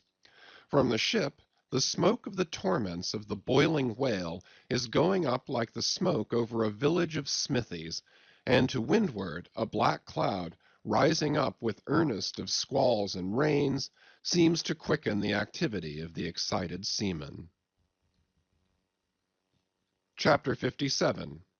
Of whales in paint, in teeth, in wood, in sheet iron, in stone, in mountains, in stars. On Tower Hill, as you go down to the London docks, you may have seen a crippled beggar, or kedger, as the sailors say, holding a painted board before him, representing the tragic scene in which he lost his leg. There are 3 whales and 3 boats, and one of the boats, presumed to contain the missing leg in all its original integrity, is being crunched by the jaws of the foremost whale. Any time these 10 years, they tell me, has that man held up that picture, and exhibited that stump to an incredulous world. But the time of his justification has now come. His 3 whales are as good whales as were ever published in Wapping, at any rate, and his stump as unquestionable a stump as any you will find in the western clearings. But though forever mounted on that stump, Never a stump speech does the poor whaleman make, but with downcast eyes stands ruefully contemplating his own amputation. Throughout the Pacific, and also in Nantucket and New Bedford and Sag Harbor, you will come across lively sketches of whales and whaling scenes graven by the fishermen themselves on sperm whale teeth, or ladies' busks wrought out of the right whalebone, or other like scrimshander articles, as the whalemen call the numerous little ingenious contrivances they elaborately carve out of the rough material in their hours of ocean leisure. Some of them have little boxes of dentistical-looking implements, specially intended for the scrimshandering business, but in general they toil with their jackknives alone, and with that almost omnipotent tool of the sailor, they will turn you out anything you please, in the way of a mariner's fancy. Long exile from Christendom and civilization inevitably restores a man to that condition in which God placed him, i.e., what is called savagery. Your true whale hunter is as much a savage as an Iroquois. I myself am a savage, owing no allegiance but to the king of the cannibals, and ready at any moment to rebel against him. Now, one of the peculiar characteristics of the savage in his domestic hours is his wonderful patience of industry. An ancient Hawaiian war club or spear paddle, in its full multiplicity and elaboration of carving, is as great a trophy of human perseverance as a Latin lexicon. For with but a bit of broken seashell or a shark's tooth, that miraculous intricacy of wooden network has been achieved, and it has cost steady years of steady application. As with the Hawaiian savage, so with the whale sailor savage. With the same marvelous patience, and with the same single shark's tooth of his one poor jackknife, he will carve you a bit of bone sculpture, not quite as workmanlike, but as close-packed in its maziness of design as the Greek savage Achilles' shield, and full of barbaric spirit and suggestiveness as the prince of that fine old Dutch savage, Albrecht Dürer. Wooden whales, or whales cut in profile out of the small dark slabs of the noble South Sea warwood, are frequently met with in the forecastles of American whalers. Some of them are done with much accuracy. At some old gable-roofed country houses you will see brass whales hung by the tail for knockers to the roadside door. When the porter is sleepy, the anvil-headed whale would be best. But these knocking whales are seldom remarkable as faithful essays. On the spires of some old-fashioned churches you will see sheet-iron whales, placed there for weathercocks, but they are so elevated, and besides that are to all intents and purposes so labeled with hands off, you cannot examine them closely enough to decide upon their merit. In bony, ribby regions of the earth, where at the base of high broken cliffs masses of rock lie strewn in fantastic groupings upon the plain, you will often discover images as of the petrified forms of the Leviathan partly merged in grass, which of a windy day breaks against them in a surf of green surges.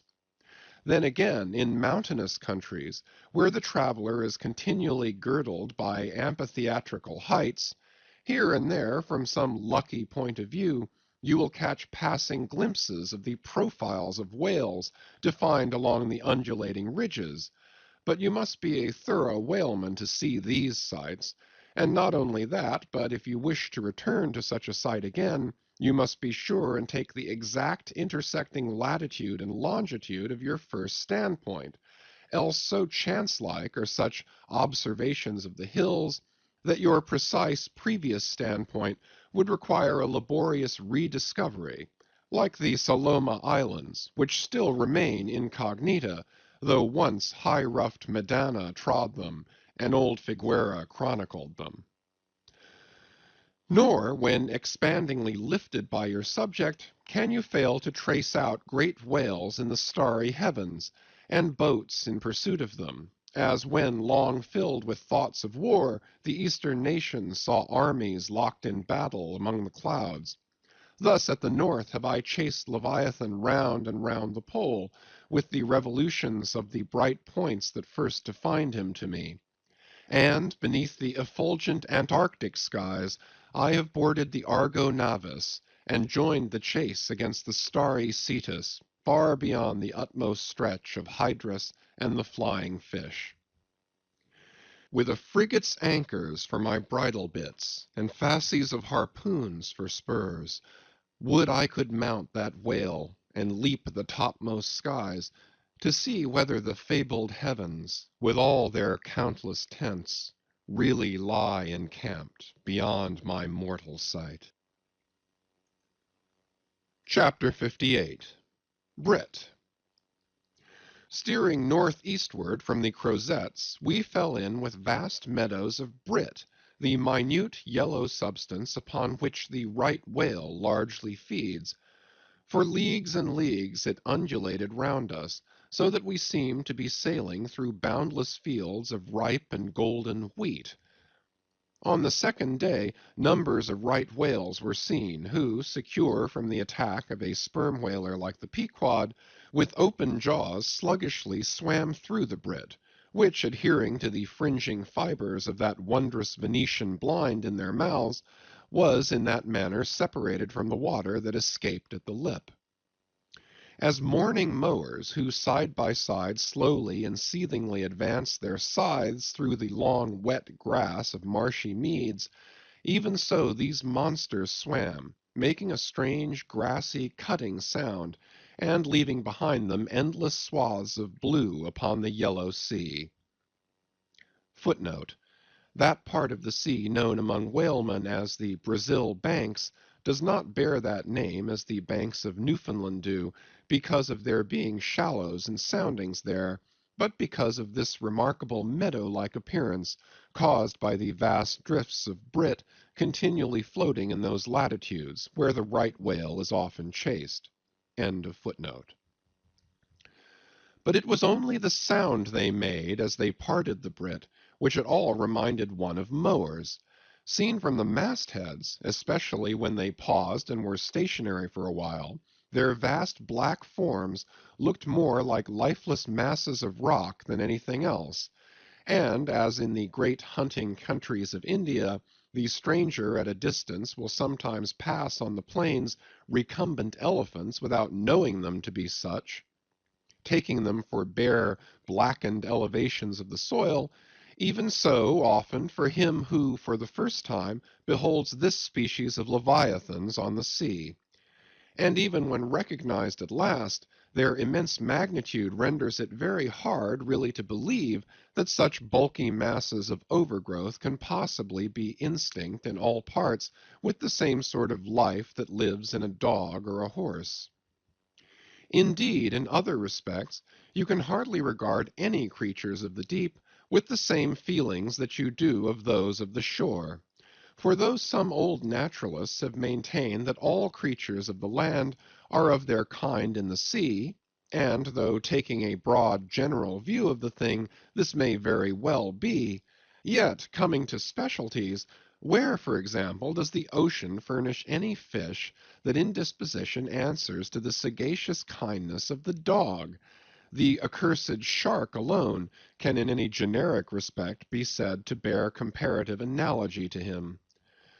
But though to landsmen in general the native inhabitants of the seas have ever been regarded with emotions unspeakably unsocial and repelling, though we know the sea to be an everlasting terra incognita, so that Columbus sailed over numberless unknown worlds to discover his one superficial western one, though by vast odds the most terrific of all mortal disasters have immemorially and indiscriminately befallen tens and hundreds of thousands of those who have gone upon the waters, though but a moment's consideration will teach that however baby man may brag of his science and skill, and however much, in a flattering future, that science and skill may augment, yet forever and forever, to the crack of doom, the sea will insult and murder him, and pulverize the stateliest, stiffest frigate he can make, Nevertheless, by the continual repetition of these very impressions,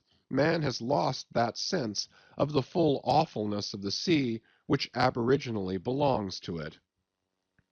The first boat we read of floated on an ocean that with Portuguese vengeance had whelmed a whole world without leaving so much as a widow. That same ocean rolls now. That same ocean destroyed the wrecked ships of last year. Yea, foolish mortals, Noah's flood is not yet subsided. 2/3 of the fair world it yet covers. Wherein differ the sea and the land, that a miracle upon one is not a miracle upon the other? Preternatural terrors rested upon the Hebrews, when under the feet of Korah and his company the live ground opened and swallowed them up forever. Yet not a modern sun ever sets but in precisely the same manner the live sea swallows up ships and crews. But not only is the sea such a foe to man who is an alien to it, but it is also a fiend to its own offspring, worse than the Persian host who murdered his own guests, sparing not the creatures which itself hath spawned. Like a savage tigress that tossing in the jungle overlays her own cubs, so the sea dashes even the mightiest whales against the rocks, and leaves them there side by side with the split wrecks of ships. No mercy, no power, but its own controls it. Panting and snorting like a mad battle steed that has lost its rider, the masterless ocean overruns the globe. Consider the subtleness of the sea, how its most dreaded creatures glide under water, unapparent for the most part, and treacherously hidden beneath the loveliest tints of azure. Consider also the devilish brilliance and beauty of many of its most remorseless tribes, as the dainty embellished shape of many species of sharks. Consider once more the universal cannibalism of the sea, all whose creatures prey upon each other, carrying on eternal war since the world began. Consider all this, and then turn to this green, gentle, and most docile earth. Consider them both, the sea and the land, and do you not find a strange analogy to something in yourself? For as this appalling ocean surrounds the verdant land, so in the soul of man there lies one insular Tahiti, full of peace and joy, but encompassed by all the horrors of the half-known life. God keep thee.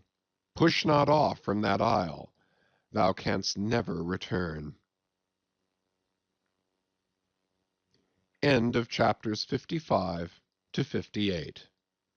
Chapters 59 to 63. Chapter 59. Squid.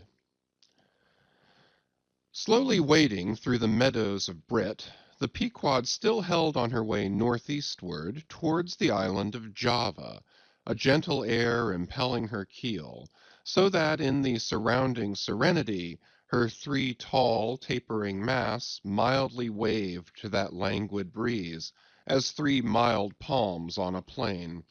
And still, at wide intervals in the silvery night, the lonely, alluring jet would be seen. But one transparent blue morning, when a stillness almost preternatural spread over the sea, however unattended with any stagnant calm, when the long burnished sun-glade on the waters seemed a golden finger laid across them, enjoining some secrecy, when the slippered waves whispered together as they softly ran on, in this profound hush of the visible sphere, a strange spectre was seen by Daggoo from the main masthead. In the distance a great white mass lazily rose, and rising higher and higher, and disentangling itself from the azure, at last gleamed before our prow like a snow-slide, new slid from the hills. Thus glistening for a moment, as slowly it subsided and sank, then once more arose, and silently gleamed. It seemed not a whale, and yet is this Moby Dick, thought Daggoo? Again the phantom went down, but on reappearing once more, with a stiletto-like cry that startled every man from his nod, The negro yelled out, "There! There again! There she breaches! Right ahead! The white whale! The white whale!" Upon this the seamen rushed to the yard-arms, as in swarming times the bees rush to the bows. Bareheaded in the sultry sun, Ahab stood on the bowsprit, and with one hand pushed far behind in readiness to wave his orders to the helmsman, cast his eager glance in the direction indicated aloft by the outstretched, motionless arm of Daggoo.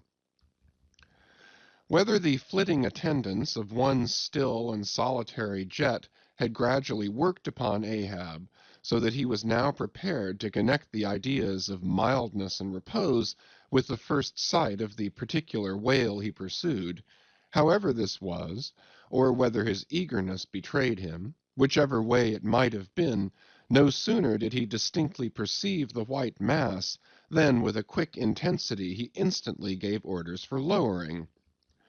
The 4 boats were soon on the water, Ahab's in advance, and all swiftly pulling towards their prey. Soon it went down, and while, with oars suspended, we were awaiting its reappearance, lo! in the same spot where it sank, once more it slowly rose. Almost forgetting for a moment all thoughts of Moby Dick, we gazed at the most wondrous phenomenon which the secret seas have hitherto revealed to mankind. A vast pulpy mass, furlongs in length and breadth, of a glancing cream color, lay floating on the water, innumerable long arms radiating from its center and curling and twisting like a nest of anacondas, as if blindly to clutch at any hapless object within reach. No perceptible face or front did it have, no conceivable token of either sensation or instinct, but undulated there on the billows, an unearthly, formless, chance-like apparition of life. As, with a low sucking sound, it slowly disappeared again, Starbuck, still gazing at the agitated waters where it had sunk, with a wild voice exclaimed, "Almost rather had I seen Moby Dick and fought him, than to have seen thee, thou white ghost." "What was it, sir?" said Flask. "The great live squid, which, they say, few whale ships ever beheld, and returned to their ports to tell of it." But Ahab said nothing. Turning his boat, he sailed back to the vessel, the rest as silently following. Whatever superstitions the sperm whalemen in general have connected with the sight of this object, certain it is, that a glimpse of it being so very unusual, that circumstance has gone far to invest it with portentousness.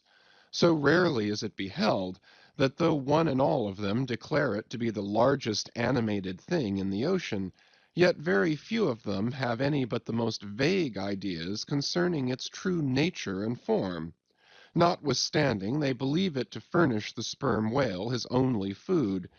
For though other species of whales find their food above water, and may be seen by man in the act of feeding, the spermaceti whale obtains his whole food in unknown zones below the surface, and only by inference is it that anyone can tell of what precisely that food consists.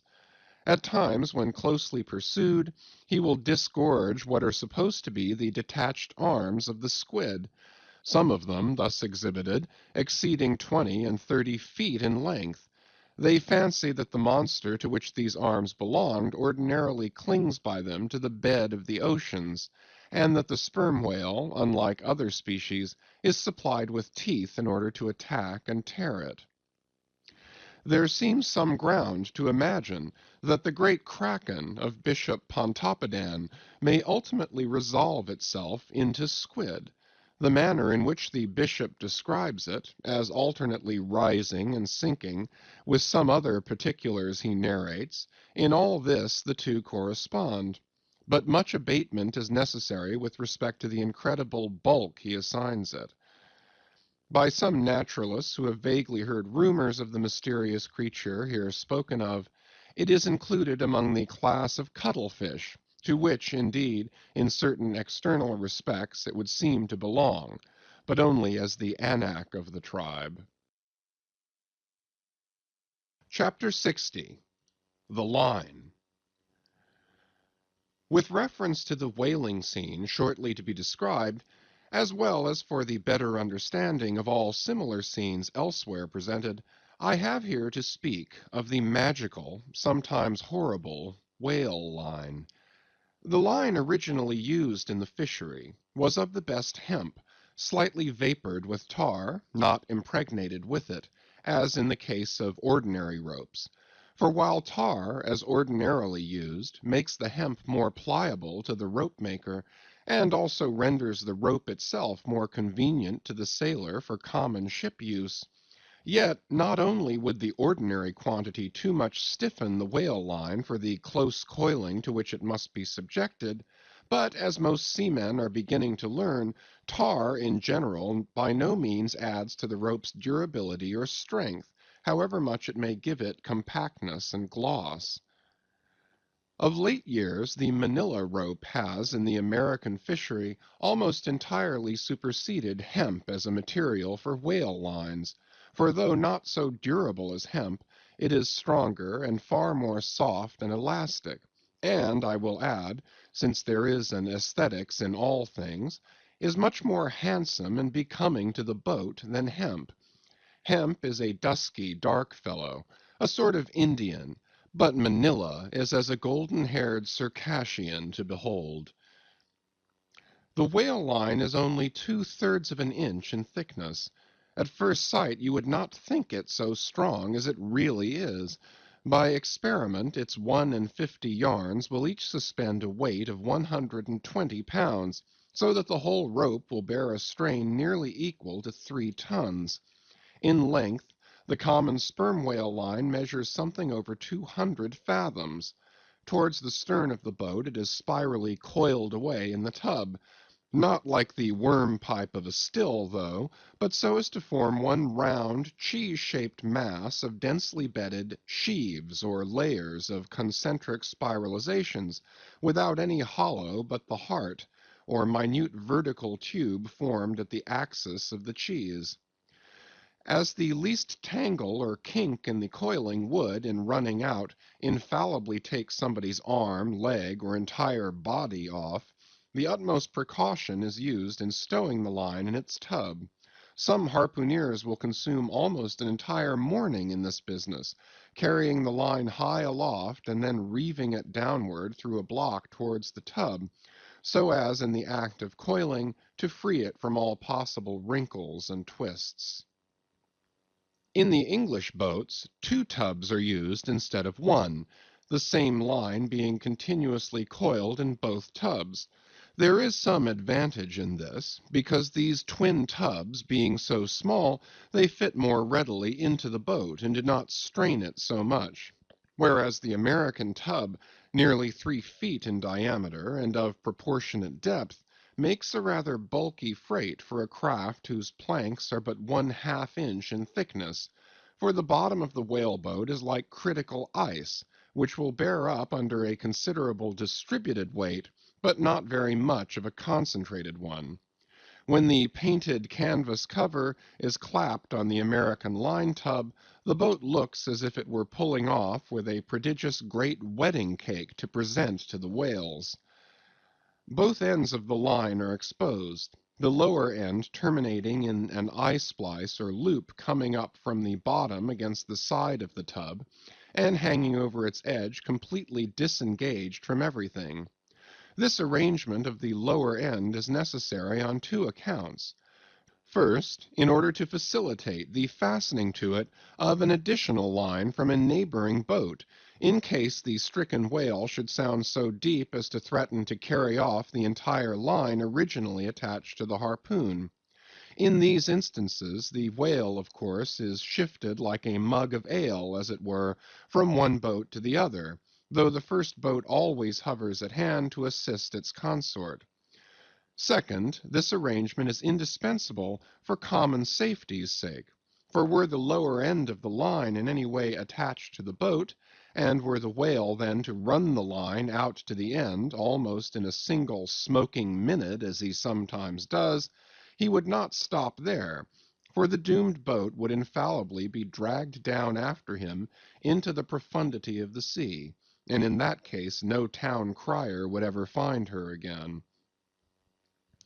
Before lowering the boat for the chase, the upper end of the line is taken aft from the tub, and passing round the loggerhead there, is again carried forward the entire length of the boat, resting crosswise upon the loom or handle of every man's oar, so that it jogs against his wrist in rowing, and also passing between the men, as they alternately sit at the opposite gunwales, to the leaded chocks or grooves in the extreme pointed prow of the boat, where a wooden pin or skewer the size of a common quill prevents it from slipping out. From the chocks it hangs in a slight festoon over the bows, and is then passed inside the boat again, and some 10 or 20 fathoms, called box line, being coiled upon the box in the bows, it continues its way to the gunwale still a little further aft, and is then attached to the short warp, the rope which is immediately connected with the harpoon. But previous to that connection, the short warp goes through sundry mystifications too tedious to detail. Thus the whale line folds the whole boat in its complicated coils, twisting and writhing around it in almost every direction. All the oarsmen are involved in its perilous contortions, so that to the timid eye of the landsman they seem as Indian jugglers, with the deadliest snakes sportively festooning their limbs. Nor can any son of mortal woman for the first time seat himself amid those hempen intricacies, and while straining his utmost at the oar, bethink him that at any unknown instant the harpoon may be darted, and all these horrible contortions be put into play like ringed lightnings. He cannot be thus circumstanced without a shudder that makes the very marrow in his bones to quiver in him like a shaken jelly. Yet habit, strange thing, what cannot habit accomplish? Gayer sallies, more merry mirth, better jokes, and brighter repartees you never heard over your mahogany than you will hear over the half-inch white cedar of the whale-boat, when thus hung in hangman's nooses, and, like the 6 burghers of Calais before King Edward, the 6 men composing the crew pull into the jaws of death with a halter around every neck, as you may say. Perhaps a very little thought will now enable you to account for those repeated whaling disasters, some few of which are casually chronicled, of this man or that man being taken out of the boat by the line and lost. For when the line is darting out, to be seated then in the boat is like being seated in the midst of the manifold whizzings of a steam engine in full play, when every flying beam and shaft and wheel is grazing you.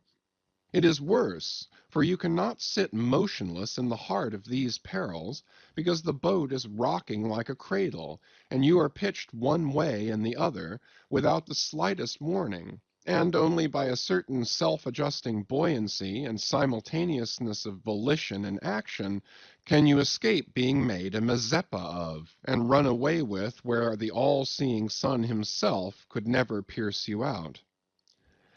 Again, as the profound calm, which only apparently precedes and prophesies of the storm, is perhaps more awful than the storm itself, for indeed the calm is but the wrapper and envelope of the storm, and contains it in itself, as the seemingly harmless rifle holds the fatal powder and the ball and the explosion, so the graceful repose of the line, as it silently serpentines about the oarsman before being brought into actual play, this is a thing which carries more of true terror than any other aspect of this dangerous affair.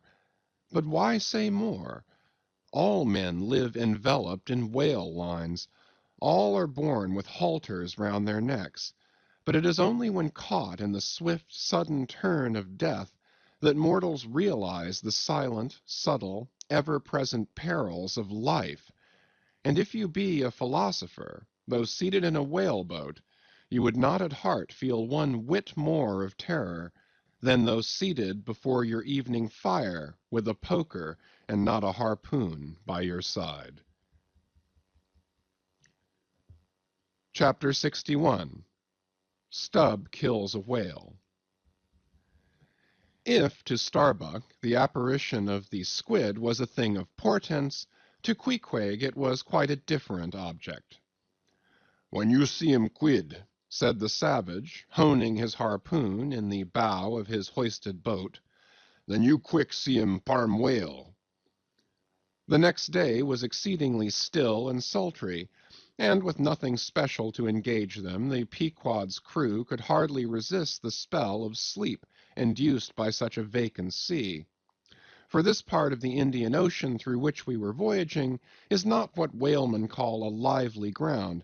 That is, it affords fewer glimpses of porpoises, dolphins, flying fish, and other vivacious denizens of more stirring waters than those off the Rio de la Plata or the inshore ground off Peru.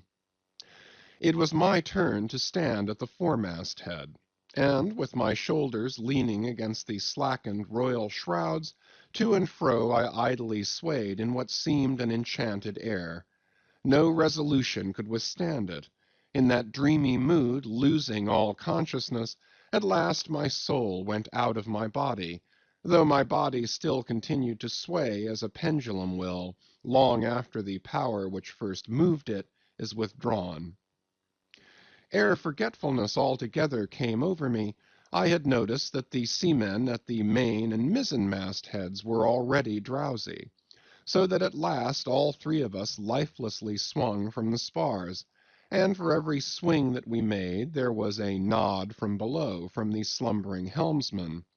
The waves, too, nodded their indolent crests, and across the wide trance of the sea, east nodded to west, and the sun over all. Suddenly bubbles seemed bursting beneath my closed eyes. Like vices, my hands grasped the shrouds. Some invisible, gracious agency preserved me. With a shock I came back to life. And lo! Close under our lee, not 40 fathoms off, a gigantic sperm whale lay rolling in the water like the capsized hull of a frigate, his broad, glossy back of an Ethiopian hue, glistening in the sun's rays like a mirror. But lazily undulating in the trough of the sea, and ever and anon tranquilly spouting his vapory jet, the whale looked like a portly burgher smoking his pipe of a warm afternoon. But that pipe, poor whale, was thy last. As if struck by some enchanter's wand, the sleepy ship and every sleeper in it all at once started into wakefulness, and more than a score of voices from all parts of the vessel, simultaneously with the 3 notes from aloft, shouted forth the accustomed cry, as the great fish slowly and regularly spouted the sparkling brine into the air. "Clear away the boats! Luff!" cried Ahab, and, obeying his own order, he dashed the helm down before the helmsman could handle the spokes. The sudden exclamations of the crew must have alarmed the whale, and ere the boats were down, majestically turning, he swam away to the leeward, but with such a steady tranquillity, and making so few ripples as he swam, that, thinking after all he might not as yet be alarmed, Ahab gave orders that not an oar should be used, and no man must speak but in whispers. So, seated like Ontario Indians on the gunwales of the boats, we swiftly but silently paddled along, the calm not admitting of the noiseless sails being set. Presently, as we thus glided in chase, the monster perpendicularly flitted his tail 40 feet into the air, and then sank out of sight like a tower swallowed up. "There go flukes!" was the cry, an announcement immediately followed by Stubbs producing his match and igniting his pipe, for now a respite was granted. After the full interval of his sounding had elapsed, the whale rose again, and being now in advance of the smoker's boat, and much nearer to it than any of the others, Stubb counted upon the honor of the capture. It was obvious now that the whale had at length become aware of his pursuers. All silence of cautiousness was therefore no longer of use, Paddles were dropped and oars came loudly into play, and still puffing at his pipe, Stubb cheered on his crew to the assault. Yes, a mighty change had come over the fish. All alive to his jeopardy, he was going head out, that part obliquely projecting from the mad yeast which he brewed. Footnote: it will be seen in some other place of what a very light substance the entire interior of the sperm whale's enormous head consists. Though apparently the most massive, it is by far the most buoyant part about him, so that with ease he elevates it in the air, and invariably does so when going at his utmost speed. Besides, such is the breadth of the upper part of the front of his head, and such the tapering cutwater formation of the lower part, that by obliquely elevating his head, he thereby may be said to transform himself from a bluff-bowed sluggish galliot into a sharp-pointed New York pilot boat. End of footnote. Starter! Starter, my men! Don't hurry yourselves. Take plenty of time, but starter! Starter like thunderclaps, that's all! Cried Stubb, spluttering out the smoke as he spoke. Starter now! Give 'em the long and strong stroke, Tashtego. Starter, Tash, my boy, starter all! But keep cool, keep cool. Cucumbers is the word. Easy, easy. Only starter like grim death and grinning devils, and raise the buried dead perpendicular out of their graves, boys.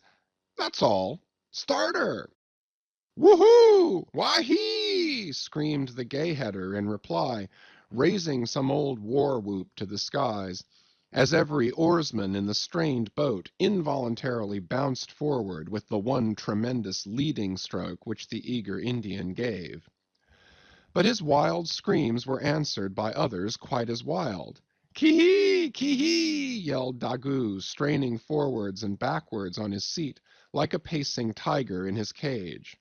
Kala! Kulu! Howled Queequeg, as if smacking his lips over a mouthful of grenadier's steak, and thus with oars and yells the keels cut the sea. Meanwhile Stubb, retaining his place in the van, still encouraged his men to the onset, all the while puffing the smoke from his mouth. Like desperadoes they tugged and they strained, till the welcome cry was heard. Stand up, Tashtego! Give it to him! The harpoon was hurled. Stern all! The oarsmen backed water. The same moment something went hot and hissing along every one of their wrists. It was the magical line. An instant before, Stubb had swiftly caught 2 additional turns with it round the loggerhead, whence, by reason of its increased rapid circlings, a hempen blue smoke now jetted up and mingled with the steady fumes from his pipe. As the line passed round and round the loggerhead, so also, just before reaching that point, it blisteringly passed through and through both of Stubb's hands, from which the hand-cloths or squares of quilted canvas sometimes worn at these times had accidentally dropped.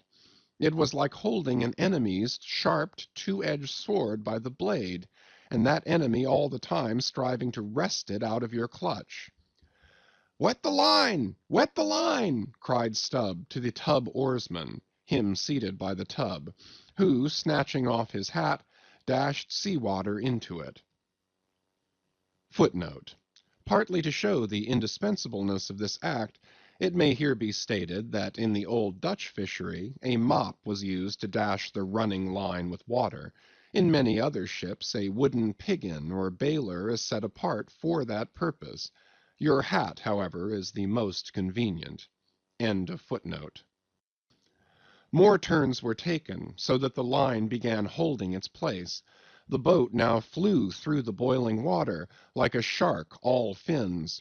Stubb and Tashtego here changed places, stem for stern, a staggering business truly in that rocking commotion. From the vibrating line extending the entire length of the upper part of the boat, and from its now being more tight than a harp-string, you would have thought the craft had 2 keels, one cleaving the water, the other the air, as the boat churned on through both opposing elements at once.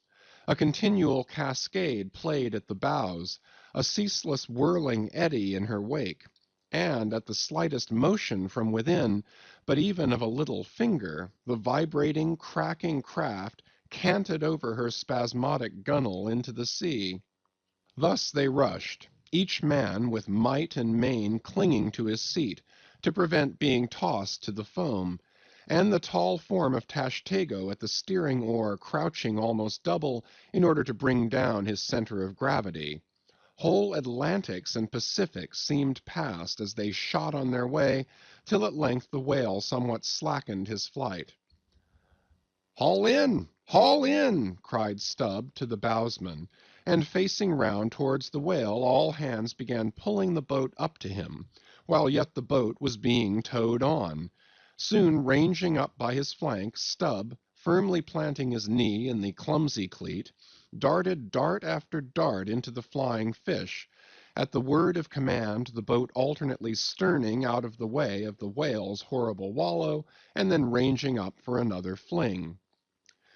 The red tide now poured from all sides of the monster, like brooks down a hill. His tormented body rolled not in brine but in blood, which bubbled and seethed for furlongs behind in their wake. The slanting sun playing upon this crimson pond in the sea sent back its reflection into every face, so that they all glowed to each other like red men. And all the while jet after jet of white smoke was agonizingly shot from the spiracle of the whale, and vehement puff after puff from the mouth of the excited headsman, as at every dart, hauling in upon his crooked lance, by the line attached to it, Stubb straightened it again and again, by a few rapid blows against the gunwale, and then again and again sent it into the whale. "Pull up! Pull up!" he now cried to the bowsman, as the waning whale relaxed in his wrath. "Pull up! Close to!" and the boat ranged along the fish's flank. When reaching far over the bow, Stubb slowly churned his long, sharp lance into the fish, and kept it there, carefully churning and churning, as if cautiously seeking to feel after some gold watch that the whale might have swallowed, and which he was fearful of breaking ere he could hook it out. But that gold watch he sought was the innermost life of the fish. And now it is struck, for, starting from his trance into that unspeakable thing called his flurry, the monster horribly wallowed in his blood, overwrapped himself in impenetrable, mad, boiling spray, so that the imperiled craft, instantly dropping astern, had much ado blindly to struggle out from that frenzied twilight into the clear air of day. And now, abating in his flurry, the whale once more rolled out into view, surging from side to side, spasmodically dilating and contracting his spout hole, with sharp, cracking, agonized respirations.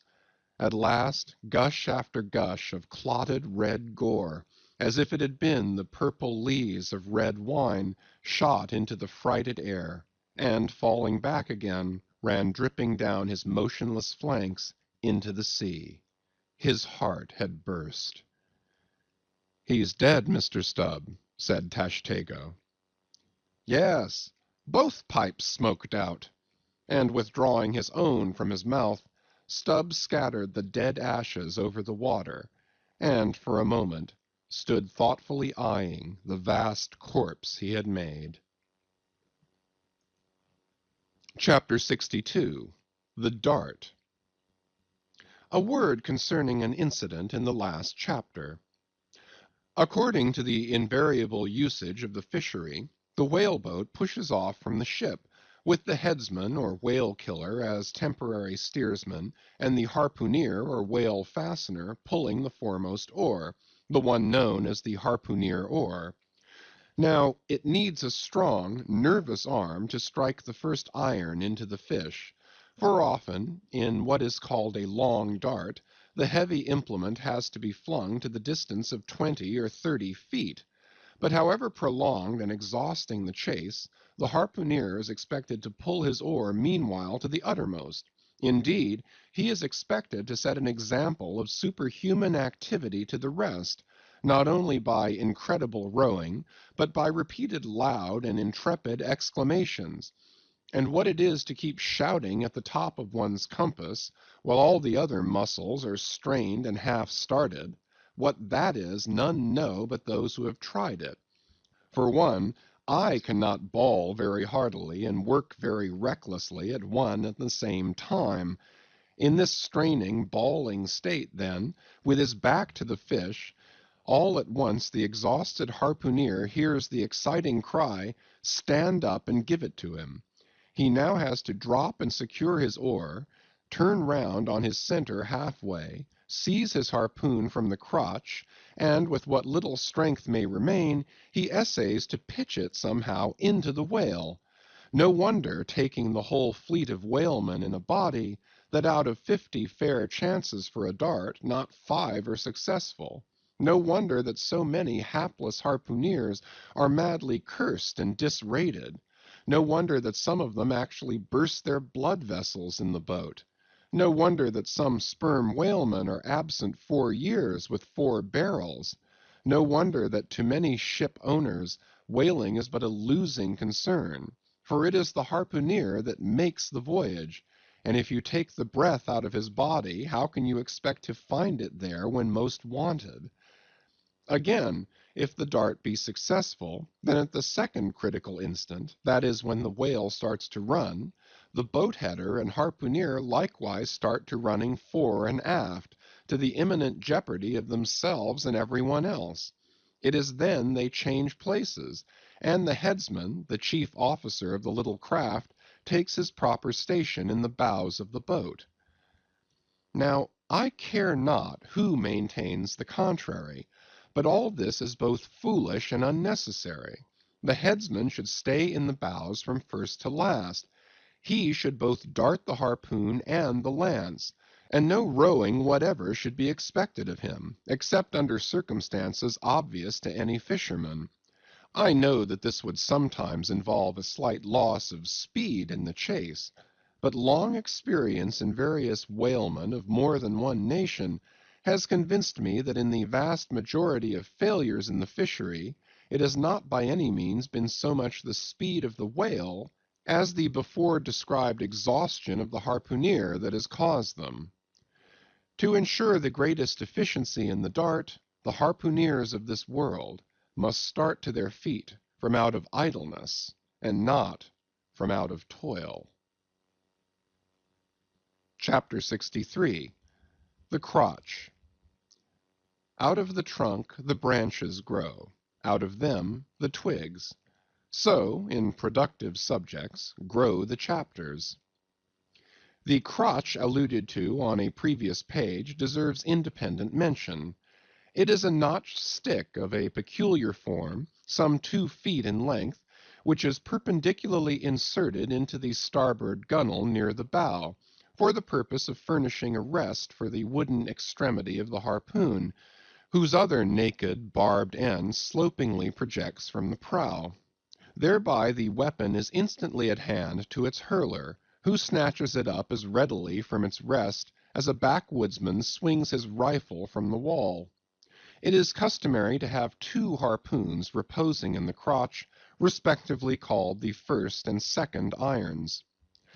But these 2 harpoons, each by its own cord, are both connected with the line, the object being this, to dart them both if possible, one instantly after the other, into the same whale, so that if, in the coming drag, one should draw out, the other may still retain a hold.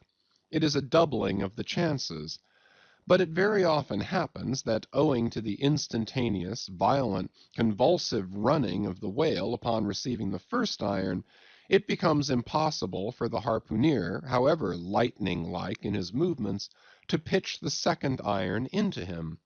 Nevertheless, as the second iron is already connected with the line, and the line is running, hence that weapon must at all events be anticipatingly tossed out of the boat, somehow and somewhere, else the most terrible jeopardy would involve all hands. Tumbled into the water it accordingly is in such cases, the spare coils of box-line, mentioned in a preceding chapter, making this feat in most instances prudently practicable. But this critical act is not always unattended with the saddest and most fatal casualties. Furthermore, you must know that when the second iron is thrown overboard, it thenceforth becomes a dangling, sharp-edged terror, skittishly curvetting about both boat and whale, entangling the lines or cutting them, and making a prodigious sensation in all directions. Nor, in general, is it possible to secure it again until the whale is fairly captured and a corpse. Consider, now, how it must be in the case of 4 boats, all engaging one unusually strong, active, and knowing whale, when, owing to these qualities in him, as well as to the 1,000 concurring accidents of such an audacious enterprise, 8 or 10 loose second irons may be simultaneously dangling about him. For of course each boat is supplied with several harpoons to bend on to the line, should the first one be ineffectually darted without recovery. All these particulars are faithfully narrated here, as they will not fail to elucidate several most important, however intricate, passages in scenes hereafter to be painted. End of chapters 59 to 63. Chapters 64 to 67. Chapter 64. Stubb's Supper. Stubb's whale had been killed some distance from the ship. It was a calm, so, forming a tandem of 3 boats, we commenced the slow business of towing the trophy to the Pequod. And now, as we 18 men, with our 36 arms and 180 thumbs and fingers, slowly toiled hour after hour upon that inert, sluggish corpse in the sea, and it seemed hardly to budge at all, except at long intervals, good evidence was hereby furnished of the enormousness of the mass we moved. For upon the great canal of Hang Ho, or whatever they call it, in China, 4 or 5 laborers on the footpath will draw a bulky freighted junk at the rate of a mile an hour, but this grand argosy we towed heavily forged along, as if laden with pig-lead in bulk. Darkness came on, but 3 lights up and down in the Pequod's main rigging dimly guided our way, till drawing nearer we saw Ahab dropping one of several more lanterns over the bulwarks. Vacantly eyeing the heaving whale for a moment, he issued the usual orders for securing it for the night, and then handing his lantern to a seaman, went his way into the cabin, and did not come forward again until morning. Though in overseeing the pursuit of this whale, Captain Ahab had evinced his customary activity, to call it so, yet now that the creature was dead, some vague dissatisfaction, or impatience, or despair seemed working in him, as if the sight of that dead body reminded him that Moby Dick was yet to be slain, and though 1,000 other whales were brought to his ship, all that would not one jot advance his grand monomaniac object. Very soon you would have thought from the sound of the Pequod's decks that all hands were preparing to cast anchor in the deep, for heavy chains are being dragged along the deck and thrust rattling out of the portholes.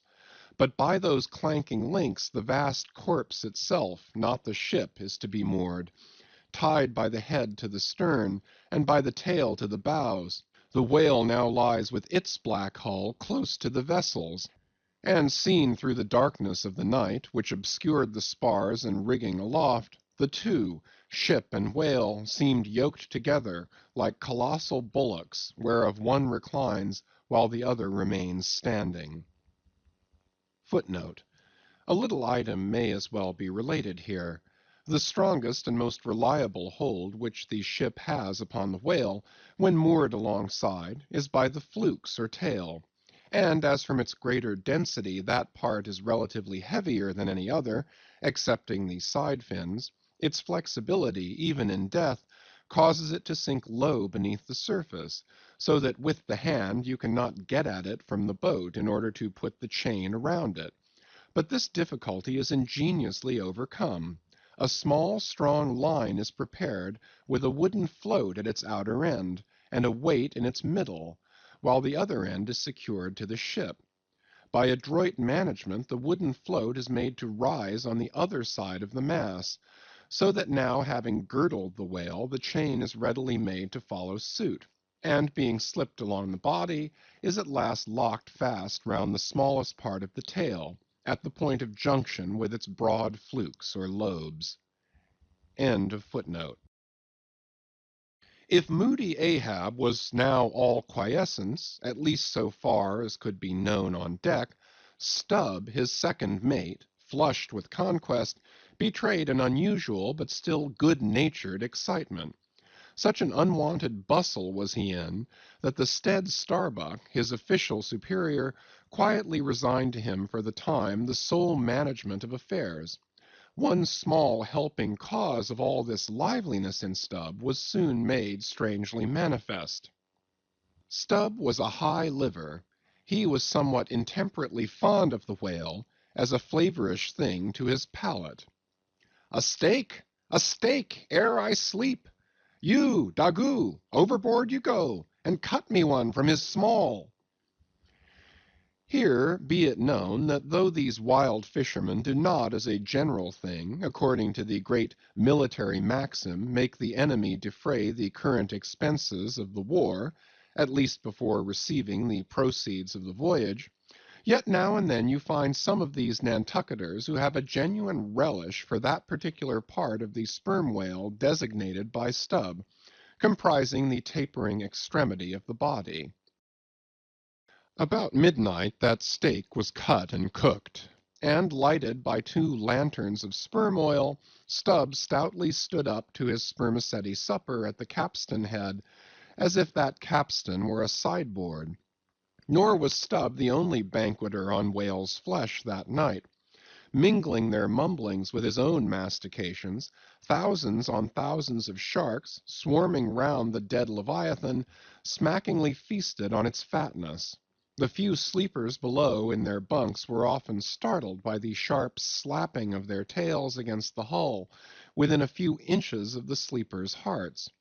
Peering over the side, you could just see them, as before you heard them, wallowing in the sullen, black waters, and turning over on their backs as they scooped out huge, globular pieces of the whale, of the bigness of a human head. This particular feat of the shark seems all but miraculous. How, at such an apparently unassailable surface, they contrive to gouge out such symmetrical mouthfuls, remains a part of the universal problem of all things. The mark that they thus leave in the whale may best be likened to a hollow made by a carpenter in countersinking for a screw. Though, amid all the smoking horror and diabolism of a sea fight, sharks will be seen longingly gazing up to the ship's decks, like hungry dogs round a table where red meat is being carved, ready to bolt down every killed man that is tossed to them, and though, while the valiant butchers over the deck table are thus cannibally carving each other's live meat with carving knives all gilded and tasseled, the sharks also, with their jewel-hilted mouths, are quarrelsomely carving away under the table at the dead meat, and though, were you to turn the whole affair upside down, it would still be pretty much the same thing, that is to say, a shocking, sharkish business enough for all parties, and those sharks also are the invariable outriders of all slave ships crossing the Atlantic, symmetrically trotting alongside to be handy in case a parcel is to be carried anywhere, or a dead slave to be decently buried. And though 1 or 2 other like instances might be set down, touching the set terms, places, and occasions when sharks do most socially congregate and most hilariously feast, yet there is no conceivable time or occasion when you will find them in such countless numbers, and in gayer or more jovial spirits, than around a dead sperm whale, moored by night to a whale ship at sea. If you have never seen that sight, then suspend your decision about the propriety of devil worship, and the expediency of conciliating the devil. But as yet Stubb heeded not the mumblings of the banquet that was going on so nigh him, no more than the sharks heeded the smacking of his own Epicurean lips. "Cook! Cook! Where's that old fleece?" he cried at length, widening his legs still further, as if to form a more secure base for his supper, and at the same time darting his fork into the dish, as if stabbing with his lance. "Cook! You, Cook! Sail this way, Cook!" The old black, not in any very high glee at having been previously roused from his warm hammock at a most unseasonable hour, came shambling along from his galley, for like many old blacks, there was something the matter with his knee-pans, which he did not keep well scoured like his other pans. This old fleece, as they called him, came shuffling and limping along, assisting his step with his tongs, which, after a clumsy fashion, were made of straightened iron hoops. This old ebony floundered along, and in obedience to the word of command, came to a dead stop on the opposite side of Stubb's sideboard, when, with both hands folded before him, and resting on his two-legged cane, he bowed his arched back still further over, at the same time sideways inclining his head, so as to bring his best ear into play. "Cook," said Stubb, rapidly lifting a rather reddish morsel to his mouth, "don't you think this steak is rather overdone? You've been beating this steak too much, Cook. It's too tender. Don't I always say that to be good a whale steak must be tough? There are those sharks now over the side. Don't you see they prefer it tough and rare? What a shindy they are kicking up! Cook, go and talk to 'em. Tell 'em they're welcome to help themselves civilly and in moderation, but they must keep quiet. Blast me, if I can hear my own voice. Away, Cook, and deliver my message. Here, take this lantern," snatching one from his sideboard. "Now then, go and preach to 'em." Sullenly taking the offered lantern, old Fleece limped across the deck to the bulwarks, and then, with one hand dropping his light low over the sea, so as to get a good view of his congregation, with the other hand he solemnly flourished his tongs, and leaning far over the side, in a mumbling voice, began addressing the sharks, while Stubb, softly crawling behind, overheard all that was said. "Fellow critters, I's ordered here to say that you must stop that damn noise there. You hear? Stop that damn smacking of the lips. Massa Stubbs say that you can fill your damn bellies up to the hatchings, but by gor you must stop that damn racket." "Cook!" here interposed Stubb, accompanying the word with a sudden slap on the shoulder. "Cook! Why, damn your eyes, you mustn't swear that way when you're preaching. That's no way to convert sinners, Cook." "Who dat? Then preach to him yourself," sullenly turning to go. "No, Cook. Go on, go on." "Well, then, beloved fellow critters."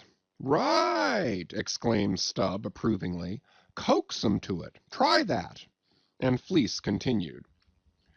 "Though you is all sharks, and by nature very voracious, yet I say to you, fellow critters, dat voraciousness top dat damn slappin' of de tail.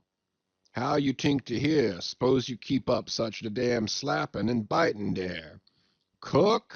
cried Stubb, collaring him, "I won't have that swearing. Talk to 'em gentlemanly." Once more the sermon proceeded. "Your voraciousness, fellow critters, I don't blame you so much for. Dat is natur', and can't be helped. But to govern dat wicked natur', dat is de p'int.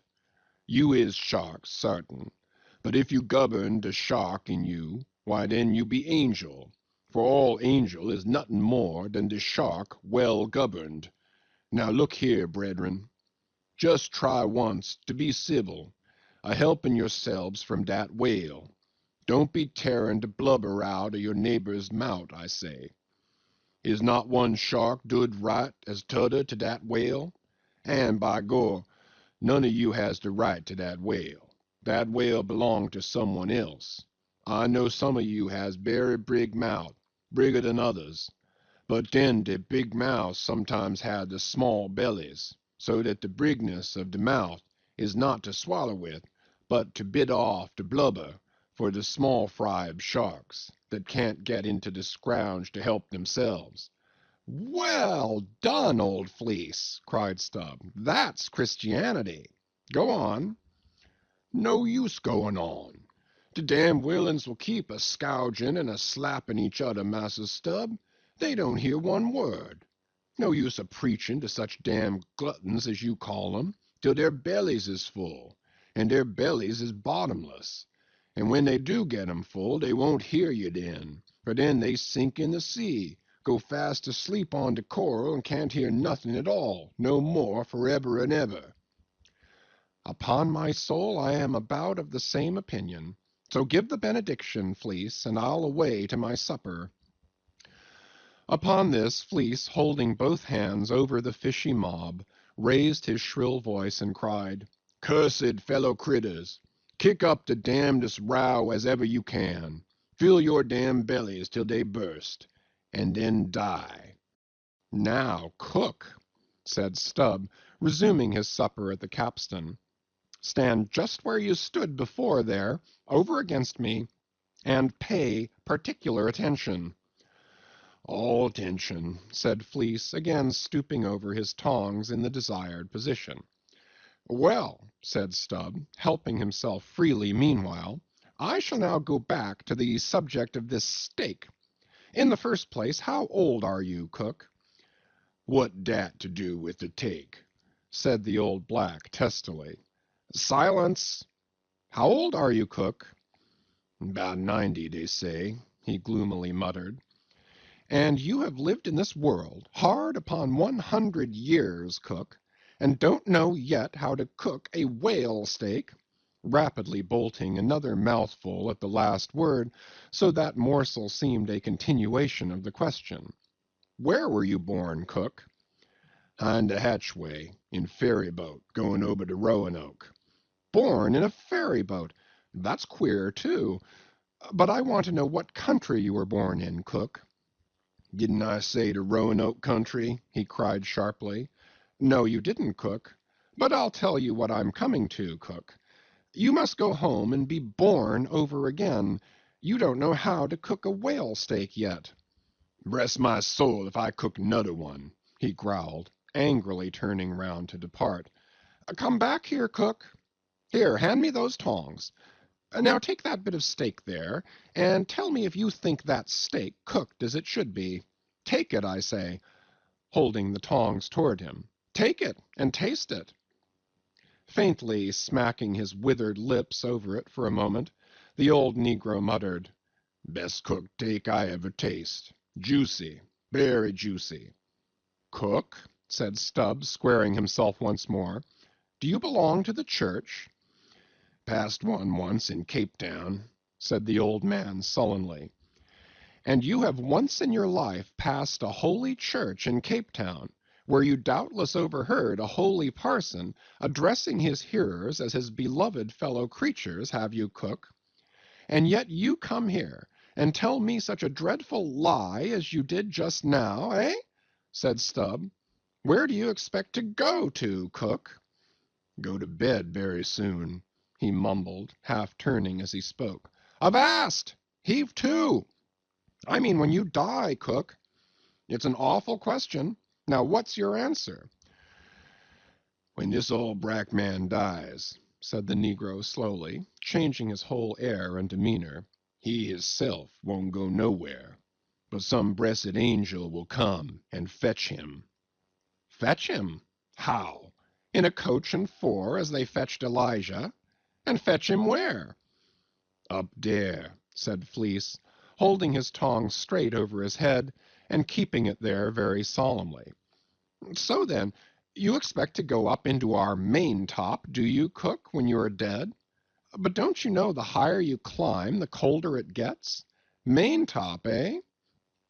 Didn't say that at all, said Fleece, again in the sulks. You said up there, didn't you? And now look yourself and see where your tongs are pointing. But perhaps you expect to get into heaven by crawling through the lubber's hole, cook. But no, no, cook, you don't get there except you go the regular way, round by the rigging. It's a ticklish business, but it must be done, or else it's no go. But none of us are in heaven yet. Drop your tongs, cook, and hear my orders, do you hear? Hold your hat in one hand, and clap the other atop your heart, when I'm giving my orders, cook. What? That your heart, there? That's your gizzard! Aloft, aloft! That's it, now you have it. Hold it there now, and pay attention.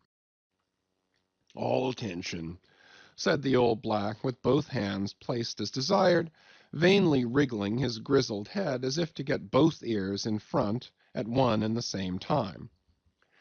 Well then, cook, you see this whale steak of yours was so very bad that I have put it out of sight as soon as possible. You see that, don't you? Well, for the future, when you cook another whale steak for my private table here, the capstan, I'll tell you what to do so as not to spoil it by overdoing. Hold the steak in one hand and show a live coal to it with the other. That done, dish it, do you hear? And now tomorrow, cook, when we are cutting in the fish, be sure you stand by to get the tips of his fins, have them put in pickle. As for the ends of the flukes, have them soused, cook. There, now you may go. But Fleece had hardly got 3 paces off when he was recalled. Cook, give me cutlets for supper tomorrow night in the mid-watch. Do you hear? Away you sail, then. Hello! Stop! Make a bow before you go. Avast! Heaving again. Whale balls for breakfast, don't forget.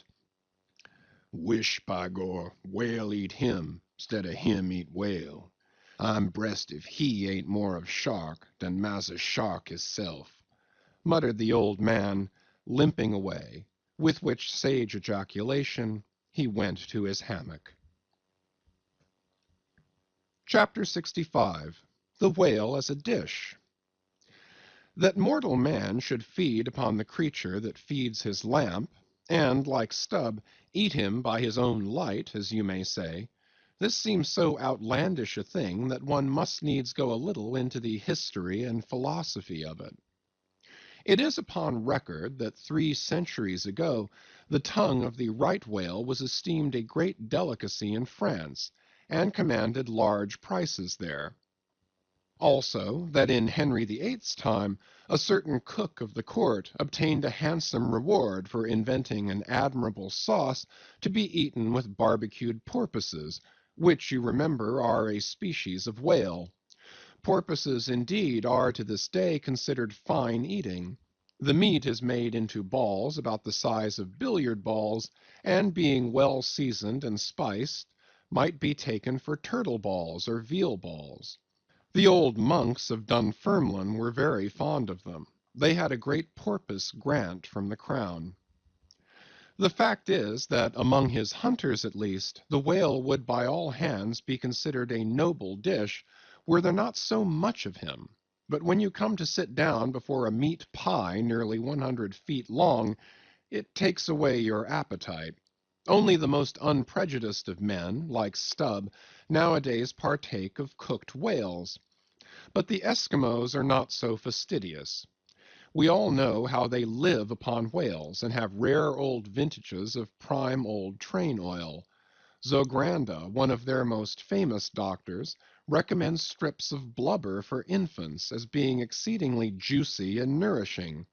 And this reminds me that certain Englishmen, who long ago were accidentally left in Greenland by a whaling vessel, that these men actually lived for several months on the moldy scraps of whales which had been left ashore after trying out the blubber. Among the Dutch whalemen these scraps are called fritters, which indeed they greatly resemble, being brown and crisp, and smelling something like old Amsterdam housewives' doughnuts or oily cooks when fresh. They have such an edible look that the most self-denying stranger can hardly keep his hands off. But what further depreciates the whale as a civilized dish is his exceeding richness. He is the great prize ox of the sea, too fat to be delicately good.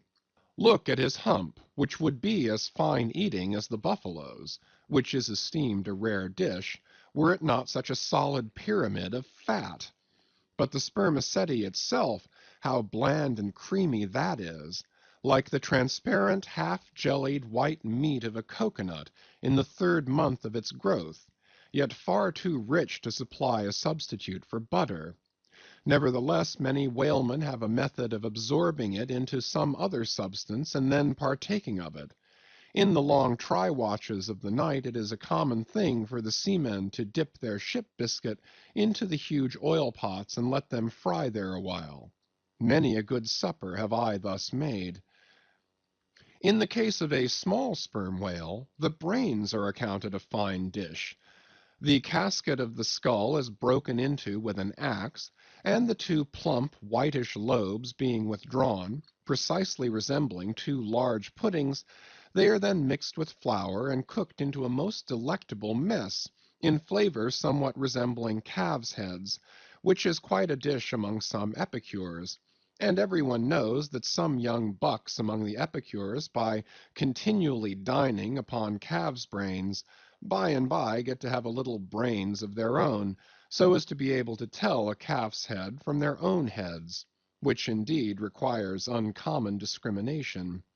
And that is the reason why a young buck with an intelligent-looking calf's head before him is somehow one of the saddest sights you can see.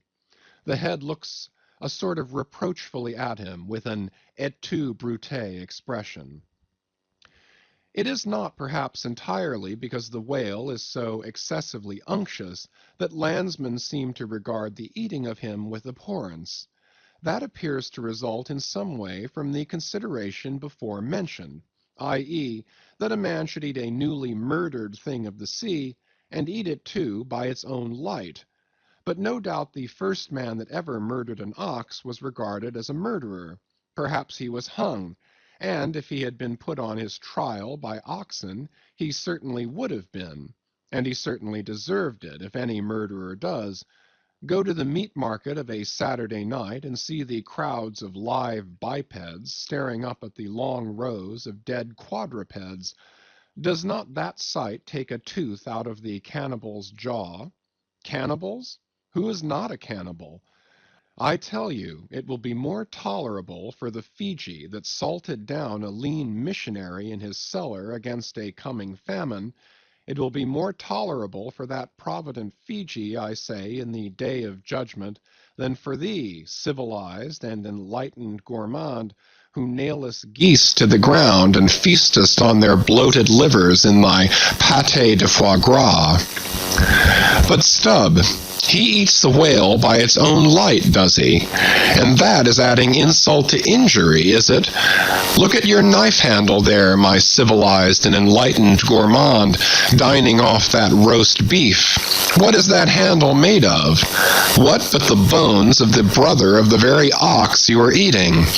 And what do you pick your teeth with after devouring that fat goose?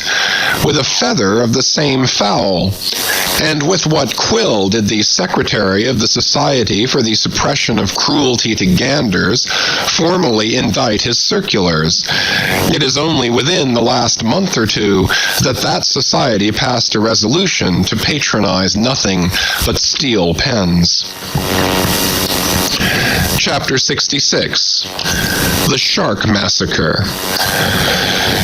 When in the southern fishery a captured sperm whale, after long and weary toil, is brought alongside late at night, it is not, as a general thing at least, customary to proceed at once to the business of cutting him in, for that business is an exceedingly laborious one, is not very soon completed, and requires all hands to set about it. Therefore the common usage is to take in all sail, lash the helm a-lee, and then send everyone below to his hammock till daylight, with the reservation that until that time anchor watches shall be kept. That is, 2 and 2, for an hour each couple. The crew in rotation shall mount the deck to see that all goes well. But sometimes, especially upon the line in the Pacific, this plan will not answer at all, because such incalculable hosts of sharks gather round the moored carcass that were he left so for 6 hours, say on a stretch, little more than the skeleton would be visible by morning. In most other parts of the ocean, however, where these fish do not so largely abound, their wondrous voracity can be at times considerably diminished by vigorously stirring them up with sharp whaling spades, a procedure notwithstanding which, in some instances, only seems to tickle them into still greater activity. But it was not thus in the present case with the Pequod sharks, though to be sure any man unaccustomed to such sights, to have looked over her side that night, would have almost thought the whole round sea was one huge cheese, and those sharks the maggots in it.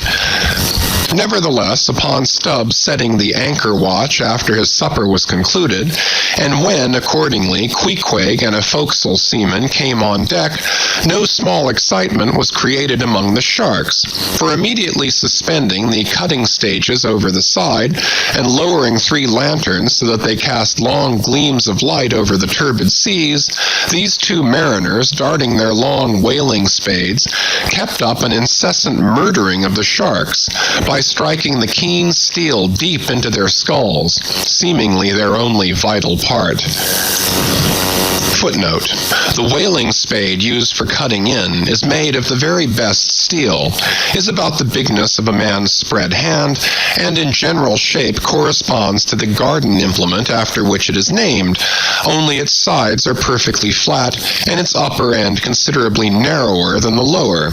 This weapon is always kept as sharp as possible, and when being used is occasionally honed, just like a razor. In its socket, a stiff pole from 20 to 30 feet long is inserted for a handle. End of footnote.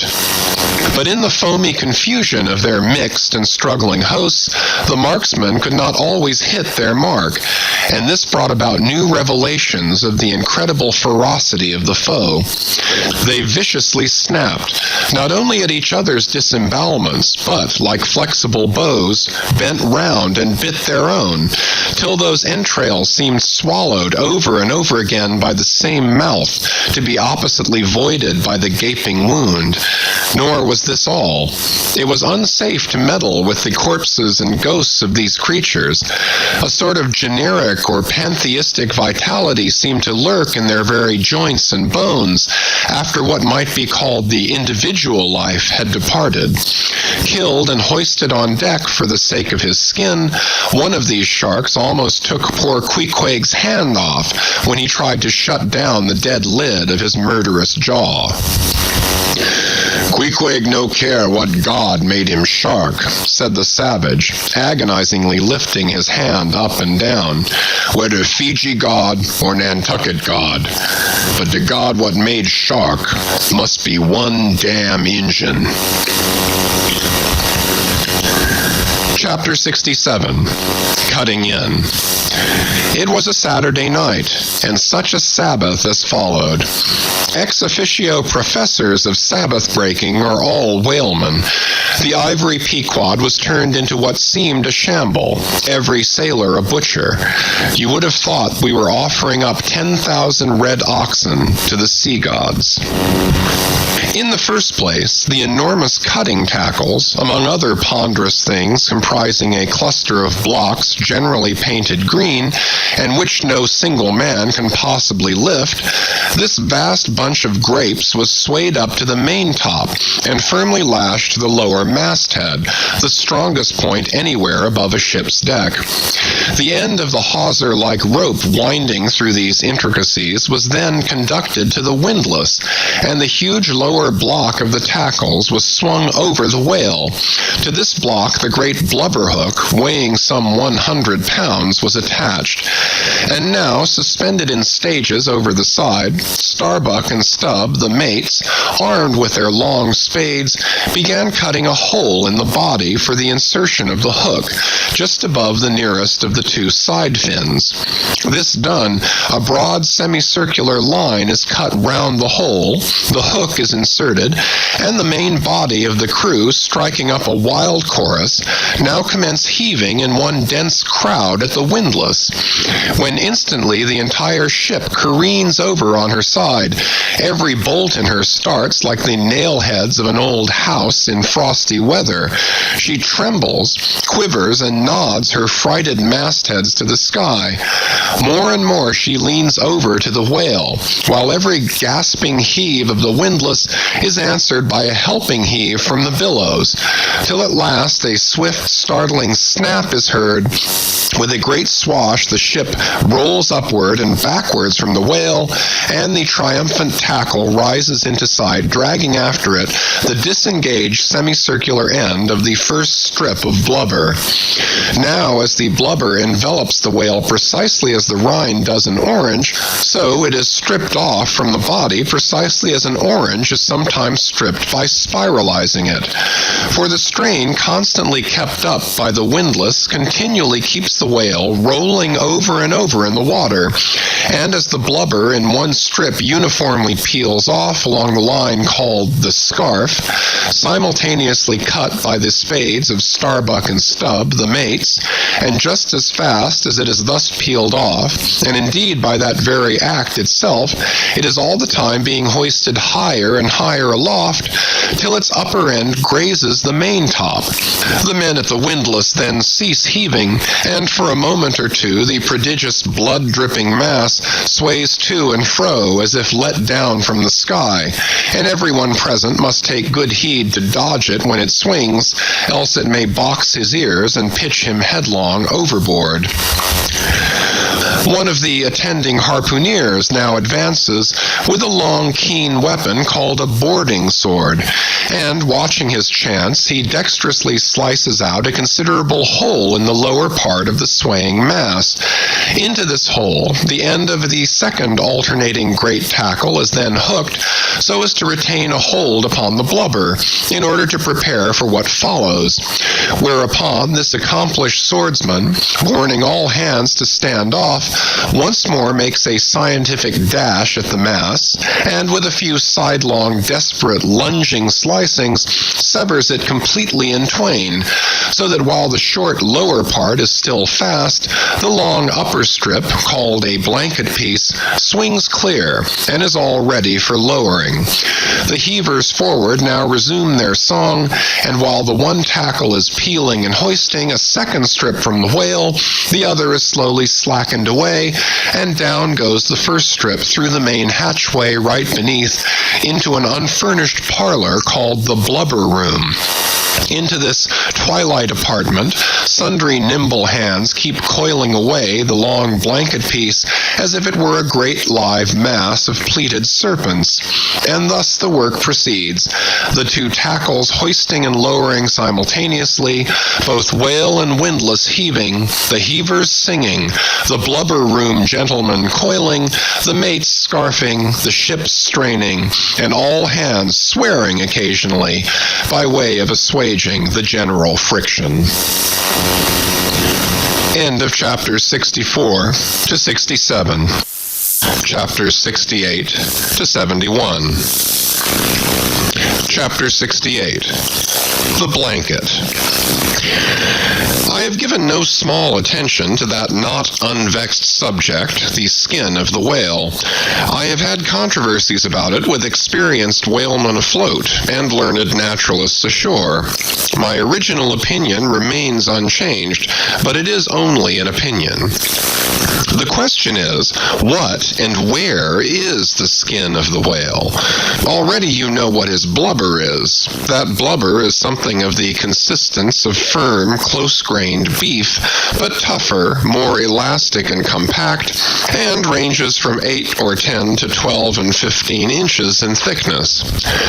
Now, however preposterous it may at first seem to talk of any creature's skin as being of that sort of consistence and thickness, yet in point of fact, these are no arguments against such a presumption, because you cannot raise any other dense enveloping layer from the whale's body but that same blubber, and the outermost enveloping layer of any animal, if reasonably dense, what can that be but the skin? True, from the unmarred dead body of the whale, you may scrape off with your hand an infinitely thin, transparent substance, somewhat resembling the thinnest shreds of isinglass, only it is almost as flexible and soft as satin, that is, previous to being dried, when it not only contracts and thickens, but becomes rather hard and brittle. I have several such dried bits, which I use for marks in my whale books. It is transparent, as I said before, and being laid upon the printed page, I have sometimes pleased myself with fancying it exerted a magnifying influence. At any rate, it is pleasant to read about whales through their own spectacles, as you may say. But what I am driving at here is this. The same infinitely thin isinglass substance, which, I admit, invests the entire body of the whale, is not so much to be regarded as the skin of the creature as the skin of the skin, so to speak, for it were simply ridiculous to say that the proper skin of the tremendous whale is thinner and more tender than the skin of a newborn child. But no more of this. Assuming the blubber to be the skin of the whale, then when this skin, as in the case of a very large sperm whale, will yield the bulk of 100 barrels of oil, and when it is considered that, in quantity, or rather weight, that oil in its express state is only 3/4 and not the entire substance of the coat, some idea may hence be had of the enormousness of that animated mass, a mere part of whose mere integument yields such a lake of liquid as that. Reckoning 10 barrels to the ton, you have 10 tons for the net weight of only 3/4 of the stuff of the whale's skin. In life, the visible surface of the sperm whale is not the least among the many marvels he presents. Almost invariably, it is all over obliquely crossed and recrossed with numberless straight marks in thick array, something like those in the finest Italian line engravings. But these marks do not seem to be impressed upon the isinglass substance above mentioned, but seem to be seen through it, as if they were engraved upon the body itself. Nor is this all.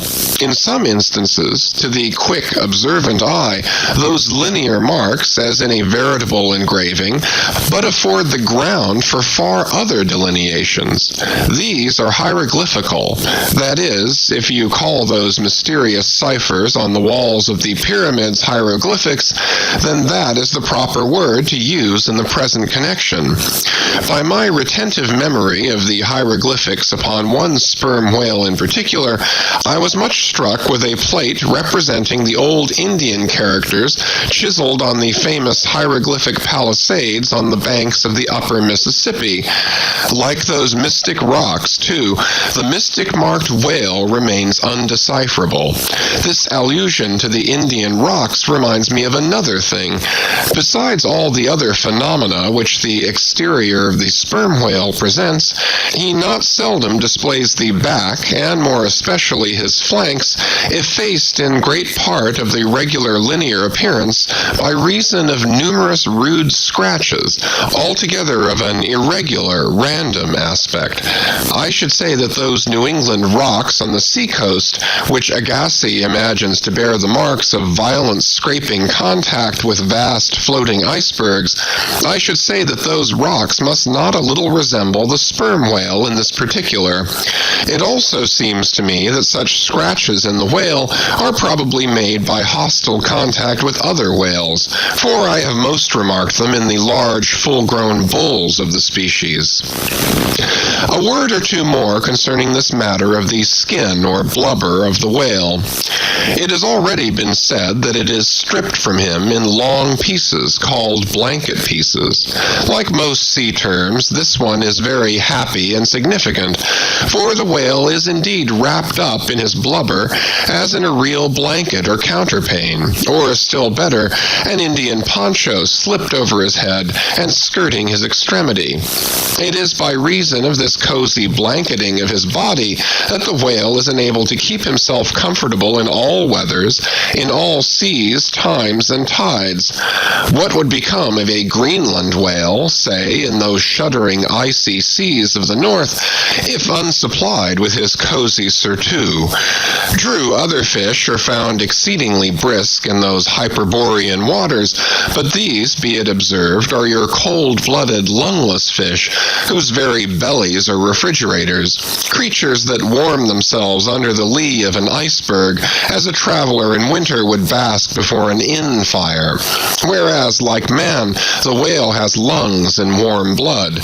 Freeze his blood and he dies.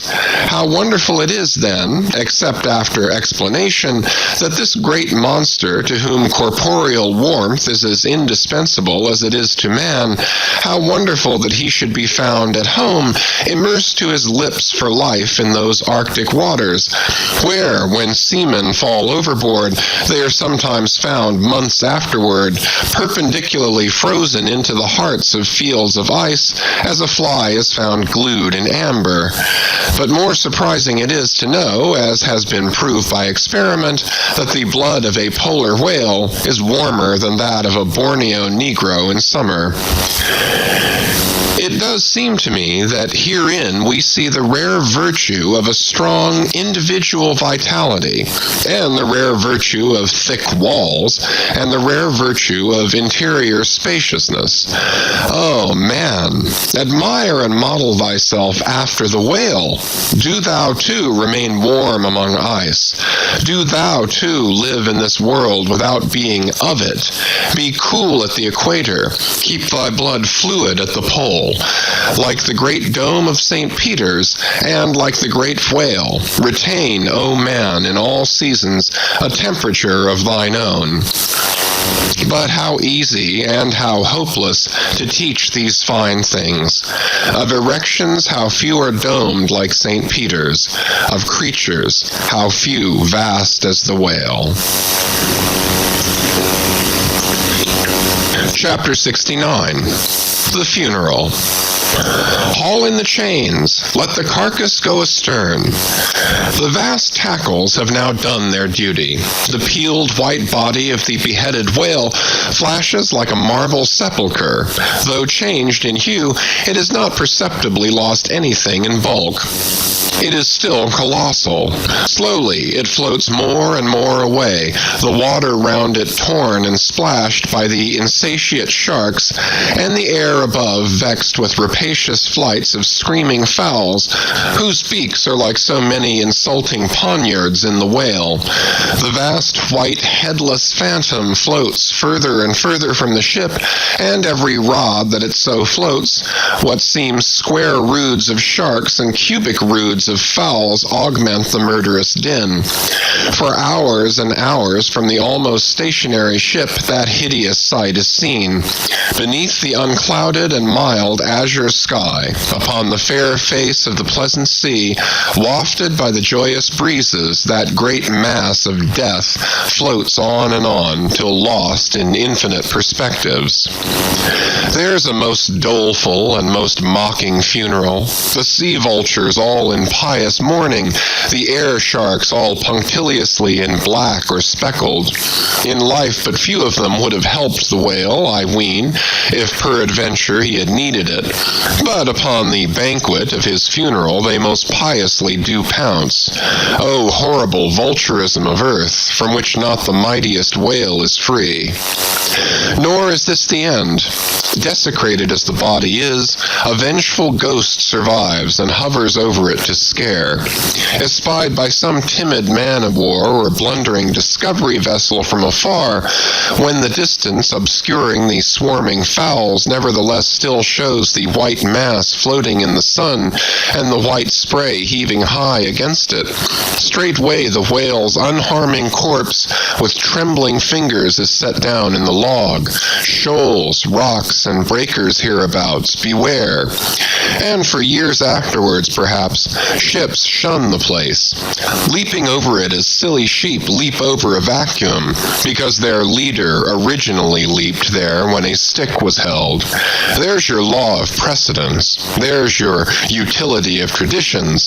There's the story of your obstinate survival of old beliefs, never bottomed on the earth, and not now even hovering in the air. There's orthodoxy. Thus, while in life the great whale's body may have been a real terror to his foes, in his death his ghost becomes a powerless panic to the world. Are you a believer in ghosts, my friend?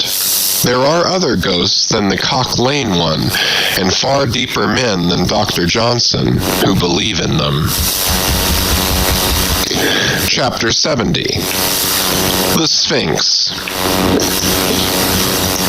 It should not have been omitted that previous to completely stripping the body of the Leviathan, he was beheaded. Now, the beheading of the sperm whale is a scientific anatomical feat upon which experienced whale surgeons very much pride themselves, and not without reason. Consider that the whale has nothing that can properly be called a neck. On the contrary, where his head and body seem to join, there, in that very place, is the thickest part of him. Remember also that the surgeon must operate from above, some 8 or 10 feet intervening between him and his subject, and that subject almost hidden in a discolored, rolling, and oftentimes tumultuous and bursting sea. Bear in mind, too, that under these untoward circumstances, he has to cut many feet deep in the flesh, and in that subterraneous matter, without so much as getting one single peep into the ever-contracting gash thus made, he must skillfully steer clear of all adjacent interdicted parts, and exactly divide the spine at a critical point, hard by its insertion into the skull. Do you not marvel, then, at Stubbs' boast that he demanded but 10 minutes to behead a sperm whale? When first severed, the head is dropped astern and held there by a cable till the body is stripped. That done, if it belong to a small whale, it is hoisted on deck to be deliberately disposed of. But with a full-grown leviathan, this is impossible, for the sperm whale's head embraces nearly 1/3 of his entire bulk, and completely to suspend such a burden as that, even by the immense tackles of a whaler, this were as vain a thing as to attempt weighing a Dutch barn in jeweler's scales. The Pequod's whale being decapitated and the body stripped, the head was hoisted against the ship's side, about halfway out of the sea, so that it might yet in great part be buoyed up by its native element. And there, with the strained craft steeply leaning over to it, by reason of the enormous downward drag from the lower masthead, and every yard arm on that side projecting like a crane over the waves, there that blood-dripping head hung to the Pequod's waist like the giant Holofernes from the girdle of Judith. When this last task was accomplished, it was noon, and the seamen went below to their dinner. Silence reigned over the before tumultuous but now deserted deck. An intense copper calm, like a universal yellow lotus, was more and more unfolding its noiseless, measureless leaves upon the sea. A short space elapsed, and up into this noiselessness came Ahab, alone from his cabin. Taking a few turns on the quarter-deck, he paused to gaze over the side. Then, slowly getting into the main chains, he took Stubbs' long spade, still remaining there after the whale's decapitation, and, striking it into the lower part of the half-suspended mass, placed its other end crutchwise under one arm, and so stood leaning over with eyes attentively fixed on this head.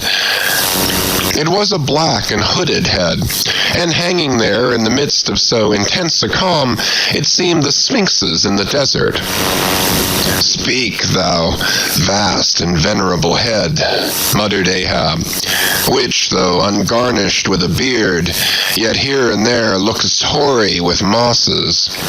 Speak, mighty head, and tell us the secret thing that is in thee." Of all divers, thou hast dived the deepest.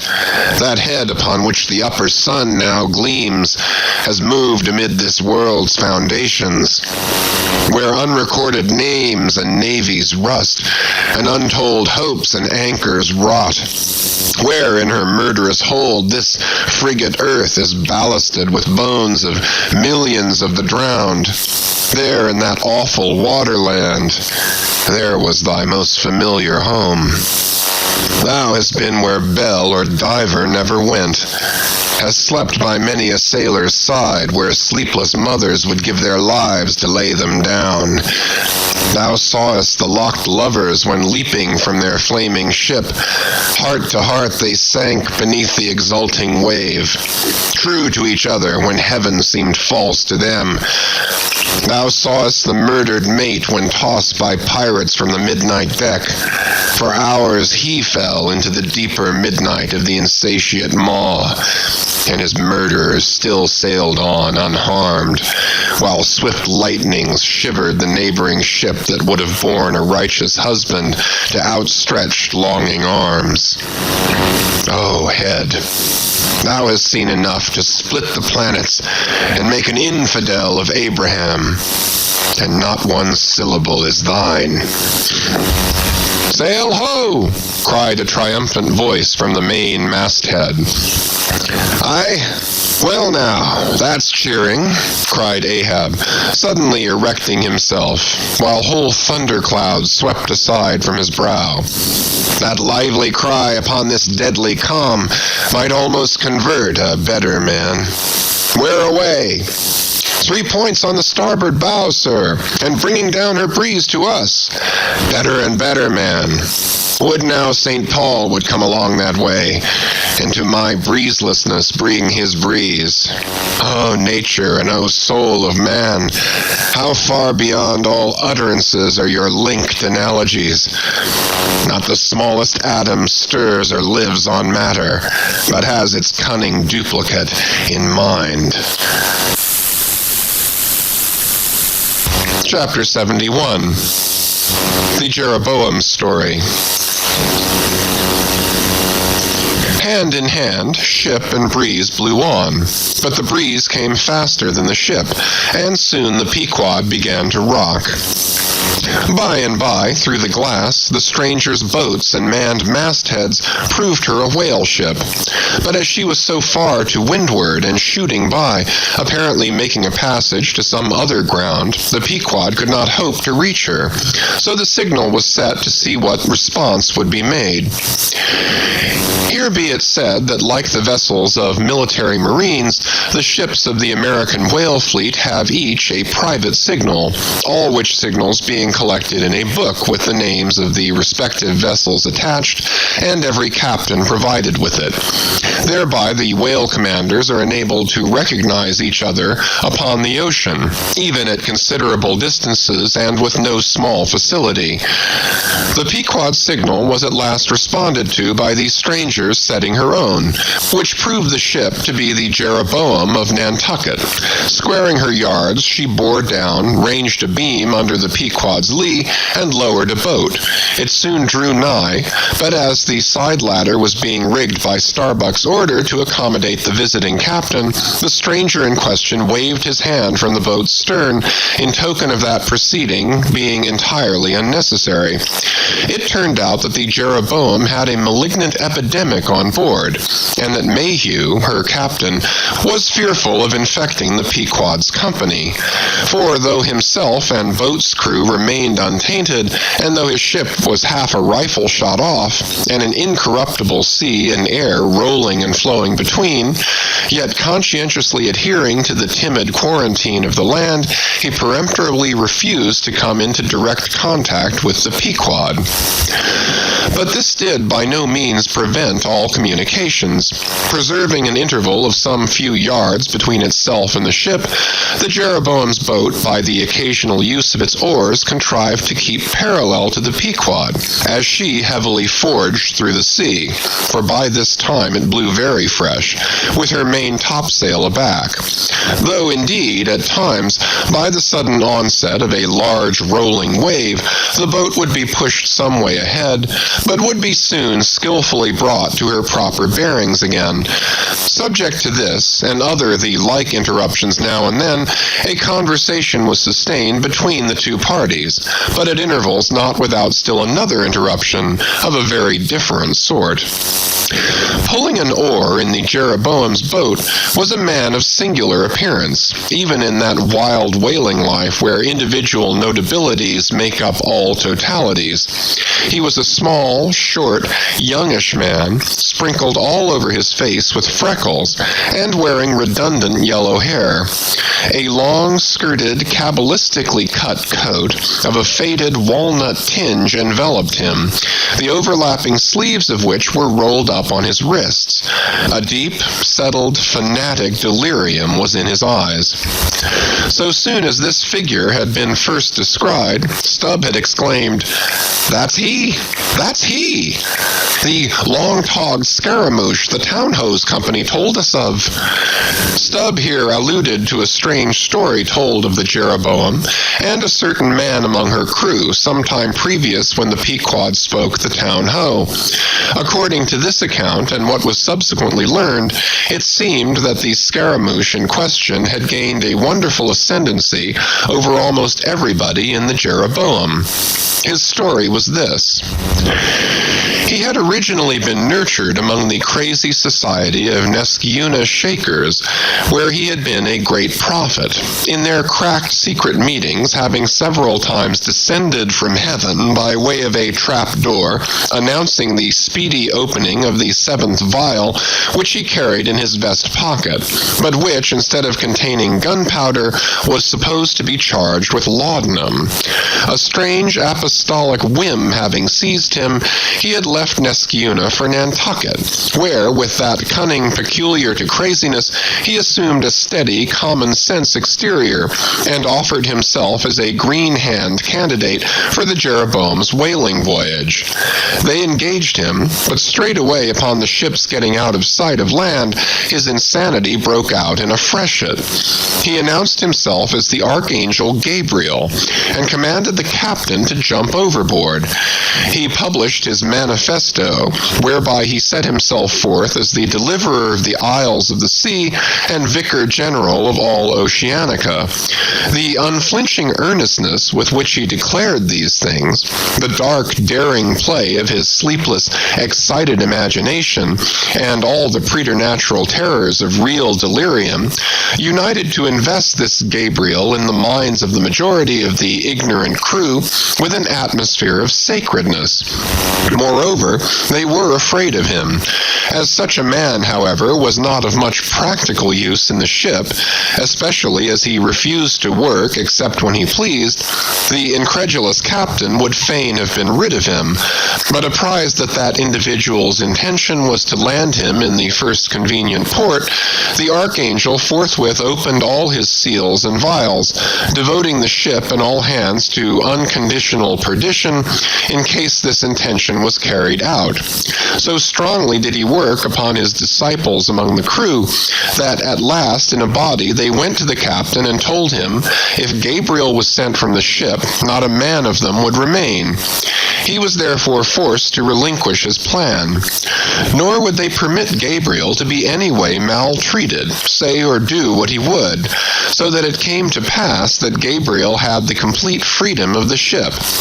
The consequence of all this was that the Archangel cared little or nothing for the captain and mates, and since the epidemic had broken out, he carried a higher hand than ever, declaring that the plague, as he called it, was at his sole command, nor should it be stayed but according to his good pleasure. The sailors, mostly poor devils, cringed, and some of them fawned before him, in obedience to his instructions, sometimes rendering him personal homage as to a god. Such things may seem incredible, but however wondrous, they are true, nor is the history of fanatics half so striking in respect to the measureless self-deception of the fanatic himself as his measureless power of deceiving and bedeviling so many others. But it is time to return to the Pequod. "I fear not thy epidemic, man," said Ahab from the bulwarks to Captain Mayhew, who stood in the boat's stern. "Come on board." But now Gabriel started to his feet. Think of the fevers yellow and bilious. Beware of the horrible plague." "Gabriel, Gabriel," cried Captain Mayhew, "thou must either—" But that instant a headlong wave shot the boat far ahead, and its seethings drowned all speech. "Hast thou seen the white whale?" demanded Ahab when the boat drifted back. Think of thy whaleboat, stoven and sunk. Beware of the horrible tale." "I tell thee again, Gabriel, that—" But again the boat tore ahead as if dragged by fiends. Nothing was said for some moments while a succession of riotous waves rolled by, which by one of those occasional caprices of the seas were tumbling, not heaving it. Meantime the hoisted sperm whale's head jogged about very violently, and Gabriel was seen eyeing it with rather more apprehensiveness than his archangel nature seemed to warrant. When this interlude was over, Captain Mayhew began a dark story concerning Moby Dick, not, however, without frequent interruptions from Gabriel whenever his name was mentioned, and the crazy sea that seemed leagued with him. It seemed that the Jeroboam had not long left home when, upon speaking a whale ship, her people were reliably apprised of the existence of Moby Dick and the havoc he had made. Greedily sucking in this intelligence, Gabriel solemnly warned the captain against attacking the white whale in case the monster should be seen, in his gibbering insanity, pronouncing the white whale to be no less a being than the Shaker God incarnated, the Shakers receiving the Bible. But when some year or two afterward Moby Dick was fairly sighted from the mastheads, Macy, the chief mate, burned with ardor to encounter him, and the captain himself being not unwilling to let him have the opportunity, despite all the archangel's denunciations and forewarnings, Macy succeeded in persuading 5 men to man his boat. With them he pushed off, and after much weary pulling and many perilous, unsuccessful onsets, he at last succeeded in getting one iron fast. Meantime, Gabriel, ascending to the main royal masthead, was tossing one arm in frantic gestures and hurling forth prophecies of speedy doom to the sacrilegious assailants of his divinity. Now, while Macy, the mate, was standing up in his boat's bow, and with all the reckless energy of his tribe was venting his wild exclamations upon the whale, and essaying to get a fair chance for his poised lance, lo, a broad white shadow rose from the sea, by its quick fanning motion temporarily taking the breath out of the bodies of the oarsmen. Next instant the luckless mate, so full of furious life, was smitten bodily into the air, and making a long arc in his descent, fell into the sea at a distance of about 50 yards. Not a chip of the boat was harmed, nor a hair of any oarsman's head, but the mate forever sank. It is well to parenthesize here that of the fatal accidents in the sperm whale fishery, this kind is perhaps almost as frequent as any. Sometimes nothing is injured but the man who is thus annihilated. Oftener the boat's bow is knocked off, or the thigh-board, in which the headsman stands, is torn from its place and accompanies the body. But strangest of all is the circumstance that in more instances than one, when the body has been recovered, not a single mark of violence is discernible, the man being stark dead. The whole calamity, with the falling form of Macy, was plainly descried from the ship. Raising a piercing shriek, "The vial! The vial!" Gabriel called off the terror-stricken crew from the further hunting of the whale. This terrible event clothed the archangel with added influence, because his credulous disciples believed that he had specifically foreannounced it, instead of only making a general prophecy, which anyone might have done, and so have chanced to hit one of many marks in the wide margin allowed. He became a nameless terror to the ship. Mayhew, having concluded his narration, Ahab put such questions to him that the stranger captain could not forbear inquiring whether he intended to hunt the white whale if opportunity should offer. To which Ahab answered, "Aye." Straightway then, Gabriel once more started to his feet, glaring upon the old man, and vehemently exclaimed with downward pointed finger, "Think, think of the blasphemer, dead and down there! Beware of the blasphemer's end!" Ahab stolidly turned aside, then said to Mayhew, "Captain, I have just bethought me of my letter bag. There is a letter for one of thy officers, if I mistake it not. Starbuck, look over the bag." Every whale ship takes out a goodly number of letters for various ships, whose delivery to the persons to whom they may be addressed depends upon the mere chance of encountering them in the four oceans. Thus most letters never reach their mark, and many are only received after attaining an age of 2 or 3 years or more. Soon Starbuck returned with a letter in his hand. It was sorely tumbled, damp, and covered with a dull, spotted green mold in consequence of being kept in a dark locker of the cabin. Of such a letter, Death himself might well have been the postboy. "Canst not read it?" cried Ahab. "Give it me, man." Aye, it's but a dim scrawl. What's this?" As he was studying it out, Starbuck took a long cutting spade pole and, with his knife, slightly split the end to insert the letter there, and in that way hand it to the boat without its coming any closer to the ship. Meantime, Ahab, holding the letter, muttered, "Mr. Harry is... Yes, Mr. Harry, a woman's pinny hand. The man's wife, I'll wager. Aye, Mr. Harry Macy, ship Jeroboam. Why, it's Macy, and he's dead. Poor fellow, and from his wife," sighed Mayhew. "But let me have it." "Nay, keep it thyself," cried Gabriel to Ahab. "Thou art soon going that way." "Curses throttle thee," yelled Ahab. "Captain Mayhew, stand by now to receive it." And taking the fatal missive from Starbuck's hands, he caught it in the slit of the pole and reached it over towards the boat. But as he did so, the oarsman expectantly desisted from rowing. The boat drifted a little towards the ship's stern, so that, as if by magic, the letter suddenly ranged along with Gabriel's eager hand.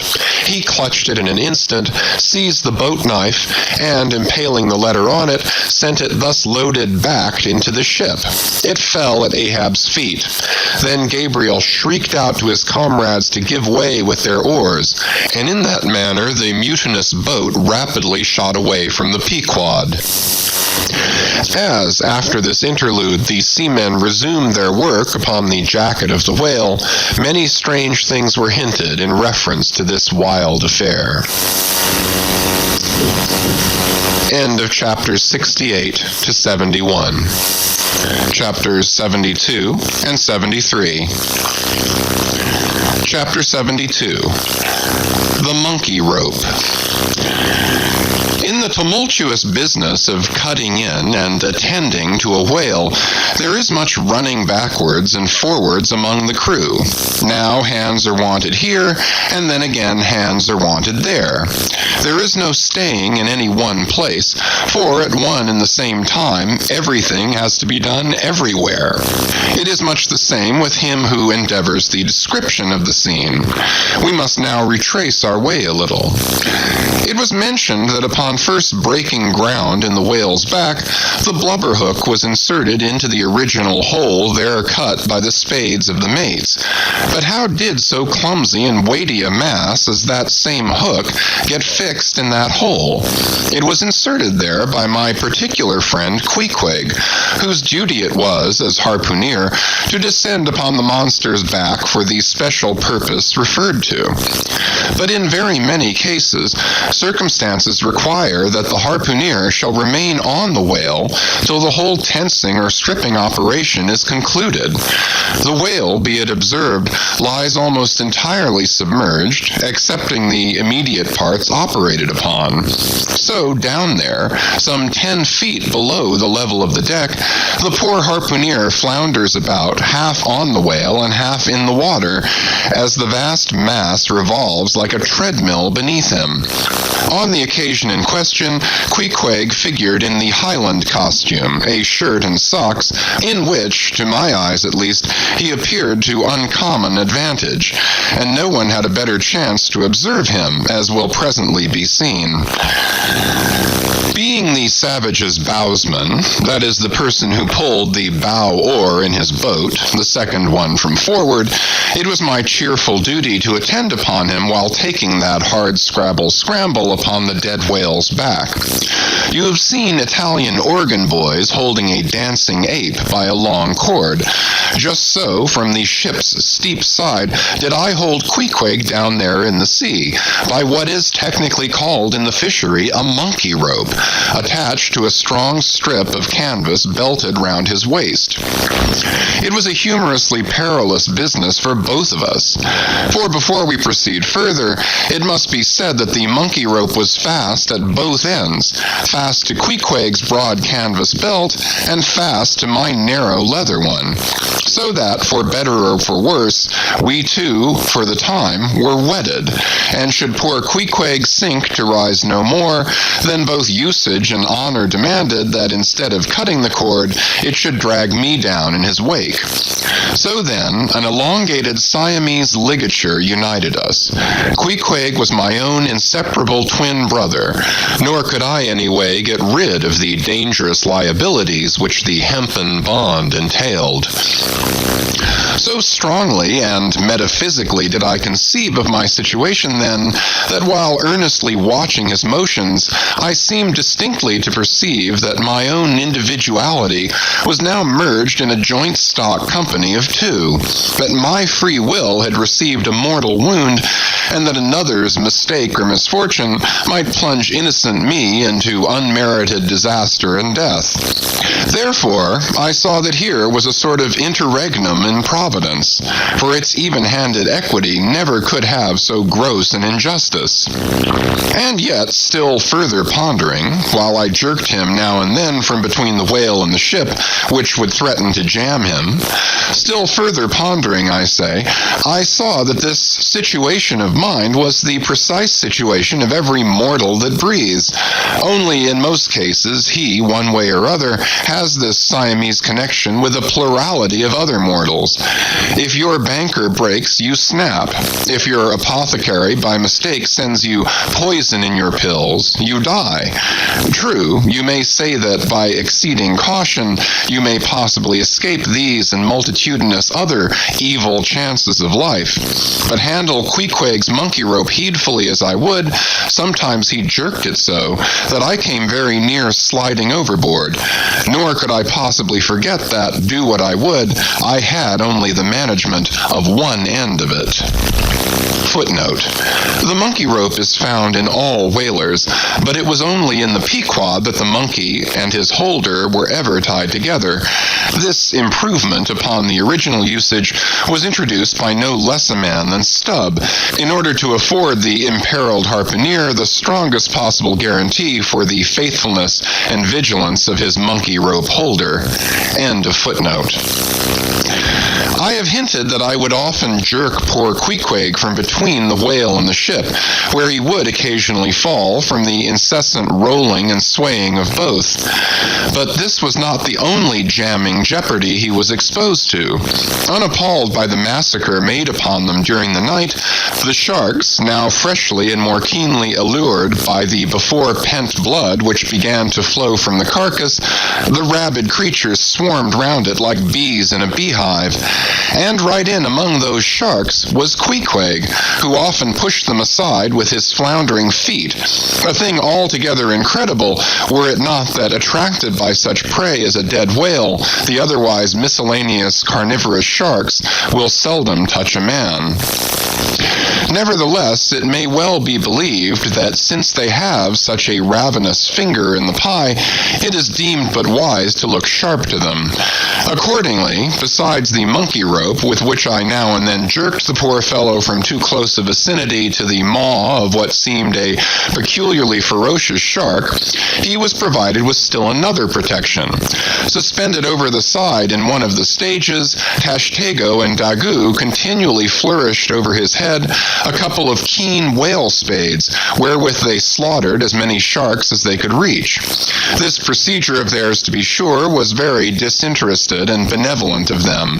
They meant Queequeg's best happiness, I admit, but in their hasty zeal to befriend him, and from the circumstance that both he and the sharks were at times half hidden by the blood-muddled water, those indiscreet spades of theirs would come nearer amputating a leg than a tail. But poor Queequeg, I suppose, straining and gasping there with that great iron hook, poor Queequeg, I suppose, only prayed to his Yojo and gave up his life into the hands of his gods. Well, well, my dear comrade and twin brother, thought I, as I drew in and then slacked off the rope to every swell of the sea, what matters it after all? Are you not the precious image of each and all of us men in this wailing world? That unsounded ocean you gasp in is life. Those sharks your foes, those spades your friends.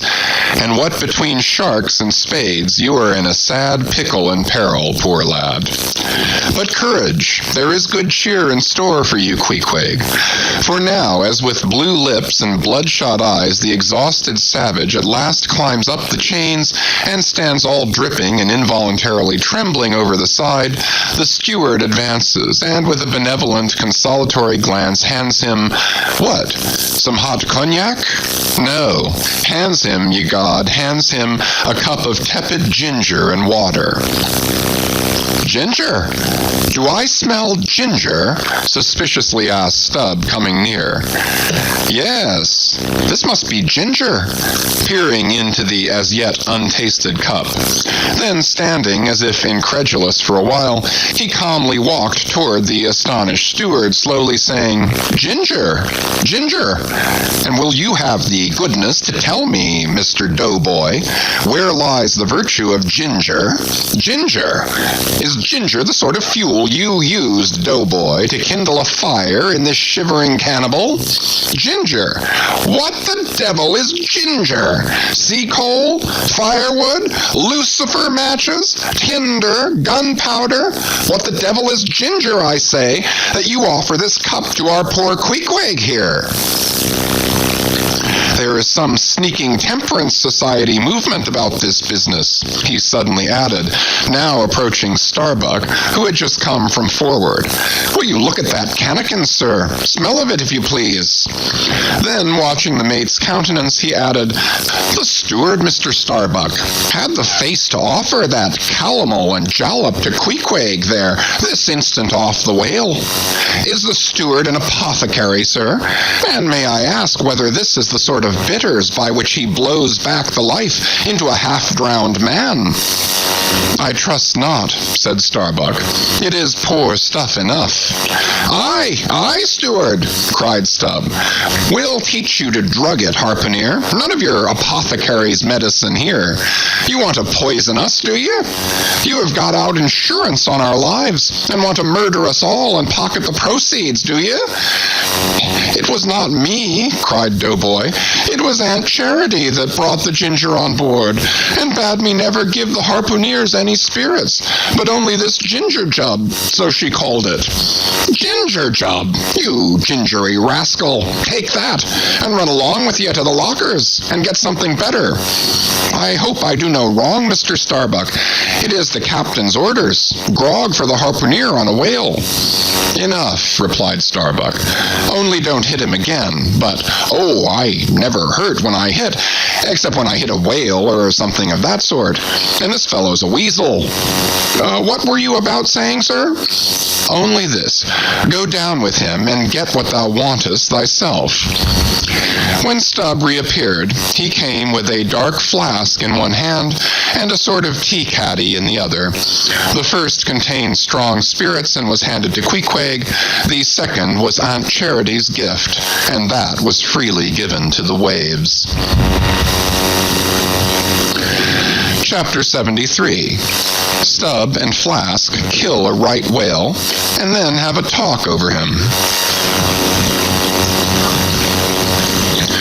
It must be borne in mind that all this time we have a sperm whale's prodigious head hanging to the Pequod's side, but we must let it continue hanging there for a while till we can get a chance to attend to it. For the present other matters press, and the best we can do now for the head is to pray heaven the tackles may hold. Now, during the past night and forenoon, the Pequod had gradually drifted into a sea which, by its occasional patches of yellow brit, gave unusual tokens of the vicinity of right whales, a species of the Leviathan that but few supposed to be at this particular time lurking anywhere near. And though all hands commonly disdained the capture of those inferior creatures, and though the Pequod was not commissioned to cruise for them at all, and though she had passed numbers of them near the Crozettes without lowering a boat, yet now that a sperm whale had been brought alongside and beheaded, to the surprise of all, the announcement was made that a right whale should be captured that day if opportunity offered. Nor was this long wanting. Tall spouts were seen to leeward, and two boats, Stubbs and Flasks, were detached in pursuit. Pulling further and further away, they at last became almost invisible to the men at the masthead.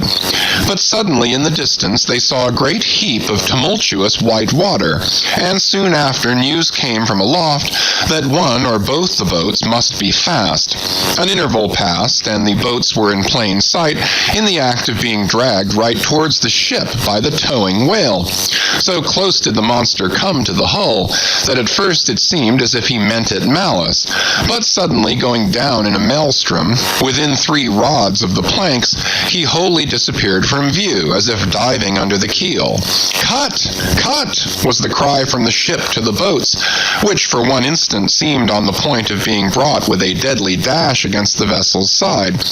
But having plenty of line yet in the tubs, and the whale not sounding very rapidly, they paid out abundance of rope, and at the same time pulled with all their might so as to get ahead of the ship. For a few minutes the struggle was intensely critical, for while they still slacked out the tightened line in one direction, and still plied their oars in another, the contending strain threatened to take them under. But it was only a few feet advance they sought to gain, and they stuck to it till they did gain it, when instantly a swift tremor was felt running like lightning along the keel, as the strained line, scraping beneath the ship, suddenly rose to view under her bows, snapping and quivering, and so flinging off its drippings that the drops fell like bits of broken glass on the water, while the whale beyond also rose to sight, and once more the boats were free to fly. But the fagged whale abated his speed, and blindly altering his course, went round the stern of the ship, towing the 2 boats after him, so that they performed a complete circuit. Meanwhile, they hauled more and more upon their lines, till, close flanking him on both sides, Stubb answered Flask with lance for lance, and thus round and round the Pequod the battle went, while the multitudes of sharks that had before swum round the sperm whale's body rushed to the fresh blood that was spilled, thirstily drinking at every new gash, as the eager Israelites did at the new bursting fountains that poured from the smitten rock. At last his spout grew thick, and with a frightful roll and vomit, he turned upon his back a corpse. While the 2 headsmen were engaged in making fast cords to his flukes, and in other ways getting the mass in readiness for towing, some conversation ensued between them. "I wonder what the old man wants with this lump of foul lard," said Stubb, not without some disgust at the thought of having to do with so ignoble a leviathan. "Wants with it," said Flask, coiling some spare line in the boat's bow. "Did you never hear that the ship, which but once has a sperm whale's head hoisted on her starboard side, and at the same time a right whale's head on the larboard, did you never hear, Stubb, that that ship can never afterwards capsize?" "Why not?" "I don't know, but I heard that gamboge ghost of a Fedallah saying so, and he seems to know all about ship's charms, but I sometimes think he'll charm the ship to no good at last. I don't half like that chap, Stubb. Did you ever notice how that tusk of his is a sort of carved into a snake's head, Stubb?" "Sink him. I never look at him at all, but if ever I get a chance of a dark night and he's standing hard by the bulwarks and no one by, look down there, Flask," pointing into the sea with a peculiar motion of both hands. "Aye, will I? Flask, I take that Fedallah to be the devil in disguise. Do you believe that cock and bull story about his having been stowed away on board ship? He's the devil, I say. The reason why you don't see his tail is because he tucks it up out of sight. He carries it coiled away in his pocket, I guess. Blast him. Now that I think of it, he's always wanting oakum to stuff into the toes of his boots. He sleeps in his boots, don't he? He hasn't got any hammock, but I've seen him lay of nights in a coil of rigging. No doubt. And it's because of his cursed tail. He coils it down, do you see, in the eye of the rigging. What's the old man have so much to do with him for? Striking up a swap or a bargain, I suppose. Bargain? About what? Why, do you see, the old man is hard bent after that white whale, and the devil there is trying to come round him and get him to swap away his silver watch, or his soul, or something of that sort, and then he'll surrender Moby Dick. Pooh, Stubb, you are skylarking. How can Fedallah do that? I don't know, Flask, but the devil is a curious chap, and a wicked one, I tell you. Why, they say as how he went sauntering into the old flagship once, switching his tail about devilish easy and gentlemanlike, and inquiring if the old governor was at home. Well, he was at home, and asked the devil what he wanted. The devil, switching his hoofs, up and says, "I want John." "What for?" says the old governor. "What business is that of yours?" says the devil, getting mad. "I want to use him." "Take him," says the governor. And by the Lord, Flask, if the devil didn't give John the Asiatic cholera before he got through with him, I'll eat this whale in one mouthful. But look sharp. Ain't you already there? Well, then pull ahead and let's get the whale alongside. "I think I remember some such story as you were telling," said Flask, when at last the two boats were slowly advancing with their burden towards the ship. "But I can't remember where. 3 Spaniards? Adventures of those 3 bloody-minded soldados? Did you read it there, Flask? I guess you did." "No, never saw such a book. Heard of it, though. But now tell me, Stubb, do you suppose that that devil you were speaking of just now was the same you say is now on board the Pequod? Am I the same man that helped kill this whale? Doesn't the devil live forever? Who ever heard that the devil was dead? Did you ever see any parson wearing a mourning for the devil? And if the devil has a latchkey to get into the admiral's cabin, don't you suppose he can crawl into a porthole? Tell me that, Mr. Flask. How old do you suppose Fedallah is, Stubb? Do you see that mainmast there?" Pointing to the ship. "Well, that's the figure 1. Now take all the hoops in the Pequod's hold and string along in a row with that mast for aughts. Do you see? Well, that wouldn't begin to be Fedallah's age. Nor all the coopers in creation couldn't show hoops enough to make aughts enough. But see here, Stubb, I thought you a little boasted just now that you meant to give Fedallah a sea toss if you got a good chance. Now, if he's so old as all those hoops of yours come to, and if he is going to live forever, what good will it do to pitch him overboard? Tell me that." "Give him a good ducking, anyhow." "But he'd crawl back. Duck him again, and keep ducking him. Suppose he should take it into his head to duck you, though. Yes, and drown you. What then? I should like to see him try it. I'd give him such a pair of black eyes that he wouldn't dare show his face in the Admiral's cabin again for a long while, let alone down in the orlop there where he lives, and hereabouts on the upper decks where he sneaks so much. Damn the devil, Flask. So you suppose I'm afraid of the devil?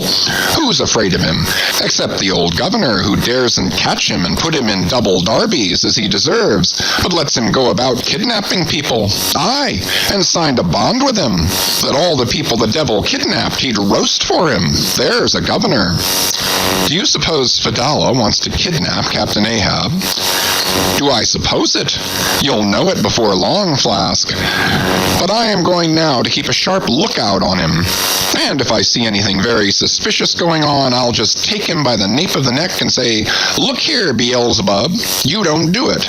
And if he makes any fuss, by the Lord, I'll make a grab into his pocket for his tail, take it to the capstan, and give him such a wrenching and heaving that his tail will come short off at the stump. You see? And then I rather guess when he finds himself docked in that queer fashion, he'll sneak off without the poor satisfaction of feeling his tail between his legs. And what will you do with the tail, Stubb? Do with it? Sell it for an ox whip when we get home. What else? Now, do you mean what you say and have been saying all along, Stubb? Mean or not mean, here we are at the ship. The boats were here hailed to tow the whale on the larboard side, where fluke chains and other necessaries were already prepared for securing him. "Didn't I tell you so?" said Flask. "Yes, you'll soon see this right whale's head hoisted up opposite that Parmacetes." In good time, Flask's saying proved true. As before, the Pequod steeply leaned over towards the sperm whale's head. Now, by the counterpoise of both heads, she regained her even keel, though sorely strained, you may well believe. So, when on one side you hoist in Locke's head, you go over that way, but now on the other side hoist in Kant's, and you come back again, but in very poor plight. Thus some minds forever keep trimming boat. Oh, you foolish, throw all these thunderheads overboard, and then you will float light and right.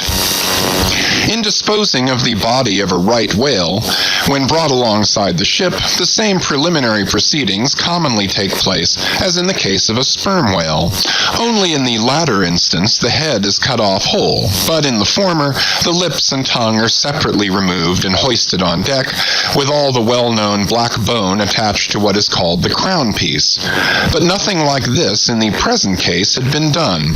The carcasses of both whales had dropped astern, and the head-laden ship not a little resembled a mule carrying a pair of overburdening panniers.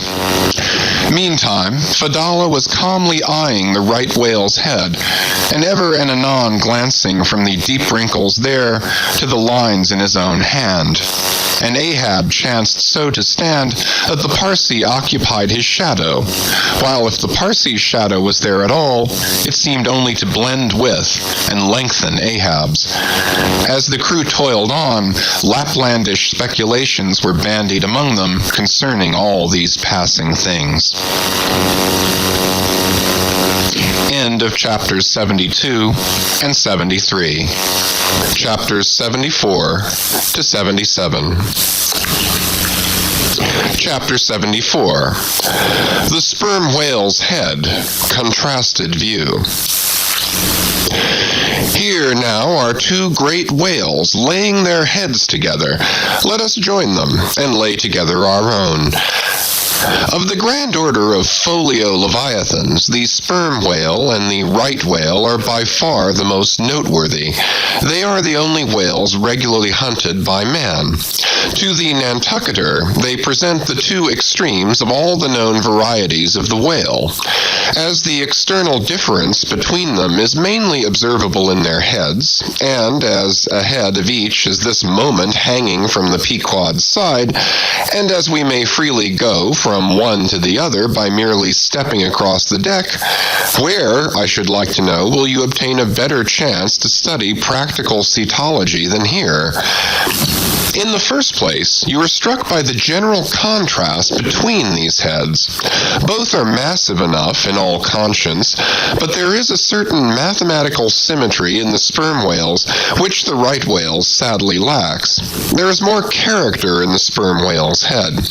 As you behold it, you involuntarily yield the immense superiority to him in point of pervading dignity. In the present instance, too, this dignity is heightened by the pepper and salt color of his head at the summit, giving token of advanced age and large experience. In short, he is what the fishermen technically call a gray-headed whale. Let us now note what is least dissimilar in these heads, namely the two most important organs, the eye and the ear. Far back on the side of the head, and low down near the angle of either whale's jaw, if you narrowly search, you will at last see a lashless eye, which you would fancy to be a young colt's eye, so out of all proportion is it to the magnitude of the head. Now, from this peculiar sideway position of the whale's eyes, it is plain that he can never see an object which is exactly ahead, no more than he can one exactly astern. In a word, the position of the whale's eyes corresponds to that of a man's ears, and you may fancy for yourself how it would fare with you did you sideways survey objects through your ears. You would find that you could only command some 30 degrees of vision in advance of the straight sideline of sight, and about 30 more behind it. If your bitterest foe were walking straight towards you, with dagger uplifted in broad day, you would not be able to see him, any more than if he were stealing upon you from behind. In a word, you would have two backs, so to speak, but at the same time also two fronts, side fronts. For what is it that makes the front of a man? What, indeed, but his eyes? Moreover, while in most other animals that I can now think of, the eyes are so planted as imperceptibly to blend their visual power, so as to produce one picture and not two to the brain, the peculiar position of the whale's eyes, effectually divided as they are by many cubic feet of solid head, which towers between them like a great mountain separating two lakes in valleys, this, of course, must wholly separate the impressions which each independent organ imparts. The whale, therefore, must see one distinct picture on this side and another distinct picture on that side, while all between must be profound darkness and nothingness to him. Man may, in effect, be said to look out on the world from a sentry box with two joined sashes for his window, but for the whale, these two sashes are separately inserted, making two distinct windows, but sadly impairing the view. This peculiarity of the whale's eyes is a thing always to be borne in mind in the fishery, and to be remembered by the reader in some subsequent scenes. A curious and most puzzling question might be started concerning this visual matter as touching the Leviathan, but I must be content with a hint. So long as a man's eyes are open in the light, the act of seeing is involuntary. That is, he cannot help mechanically seeing whatever objects are before him. Nevertheless, anyone's experience will teach him that though he can take in an undiscriminating sweep of things at one glance, it is quite impossible for him, attentively and completely, to examine any two things, however large or however small, at one and the same instant of time, never mind if they lie side by side and touch each other. But if you now come to separate these two objects, and surround each by a circle of profound darkness, then in order to see one of them in such a manner as to bring your mind to bear on it, the other will be utterly excluded from your contemporary consciousness. How is it then with the whale? True, both his eyes in themselves must simultaneously act, but is his brain so much more comprehensive, combining, and subtle than man's, that he can, at the same moment of time, attentively examine two distinct prospects, one on one side of him and the other in an exactly opposite direction?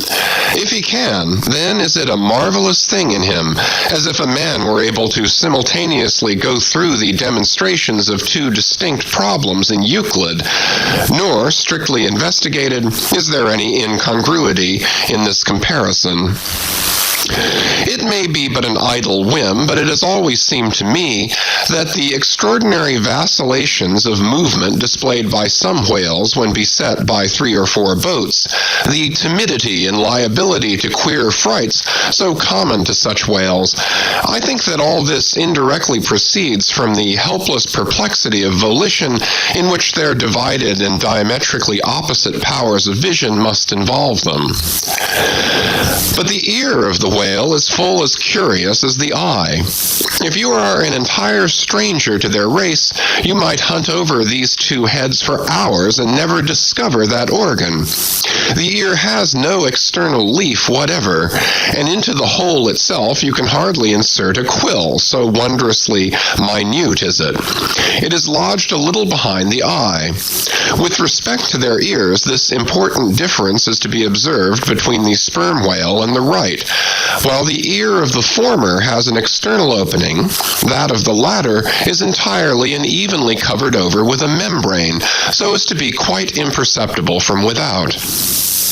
Is it not curious that so vast a being as the whale should see the world through so small an eye, and hear the thunder through an ear which is smaller than a hare's?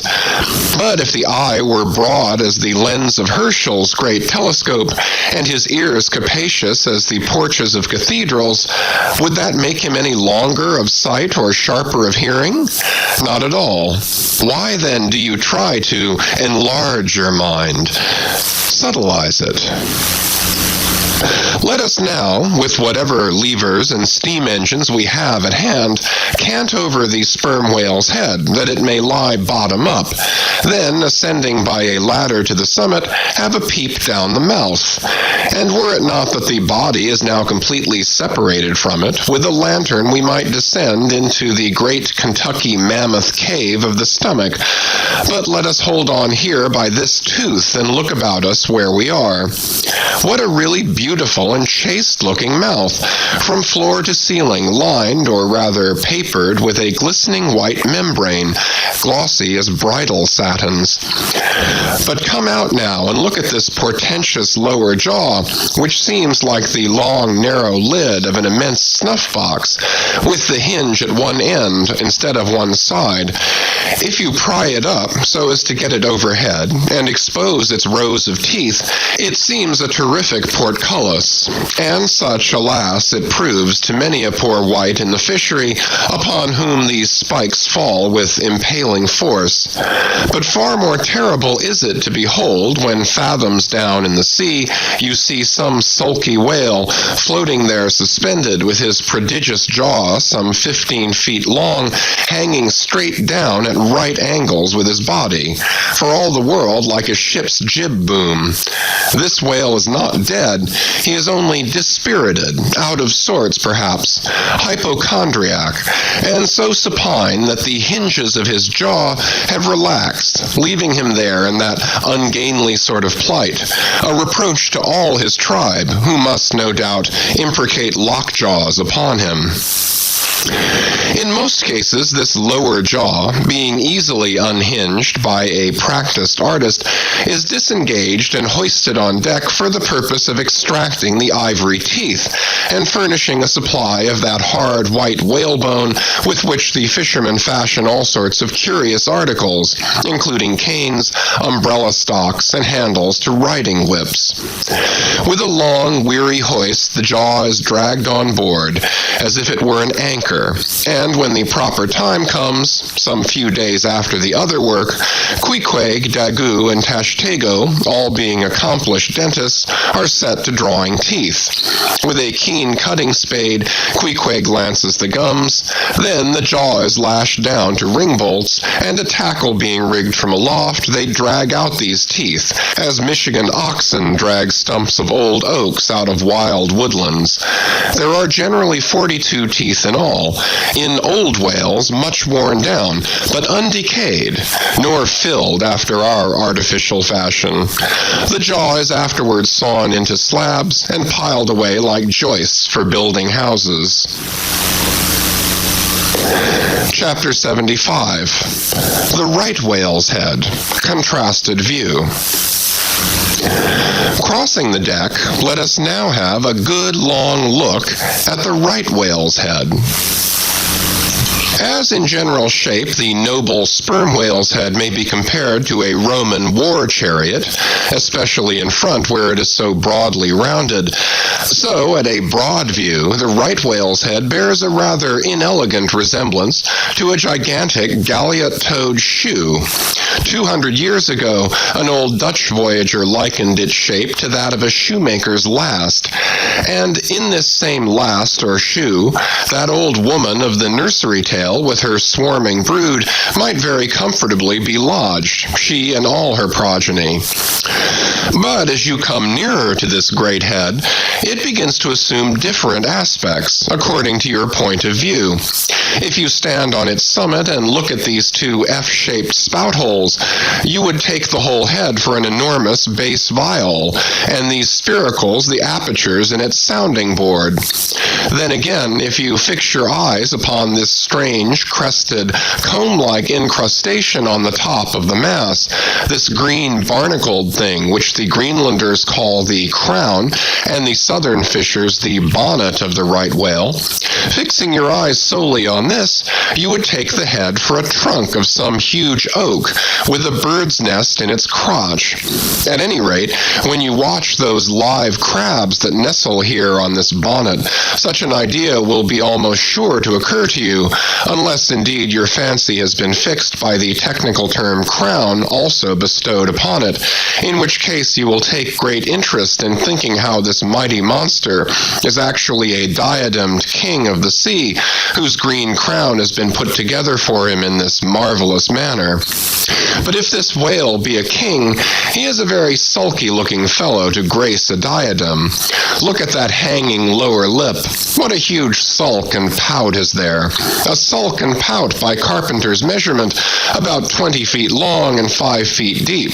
A sulk and pout that will yield you some 500 gallons of oil and more. A great pity now that this unfortunate whale should be hare-lipped. The fissure is about a foot across.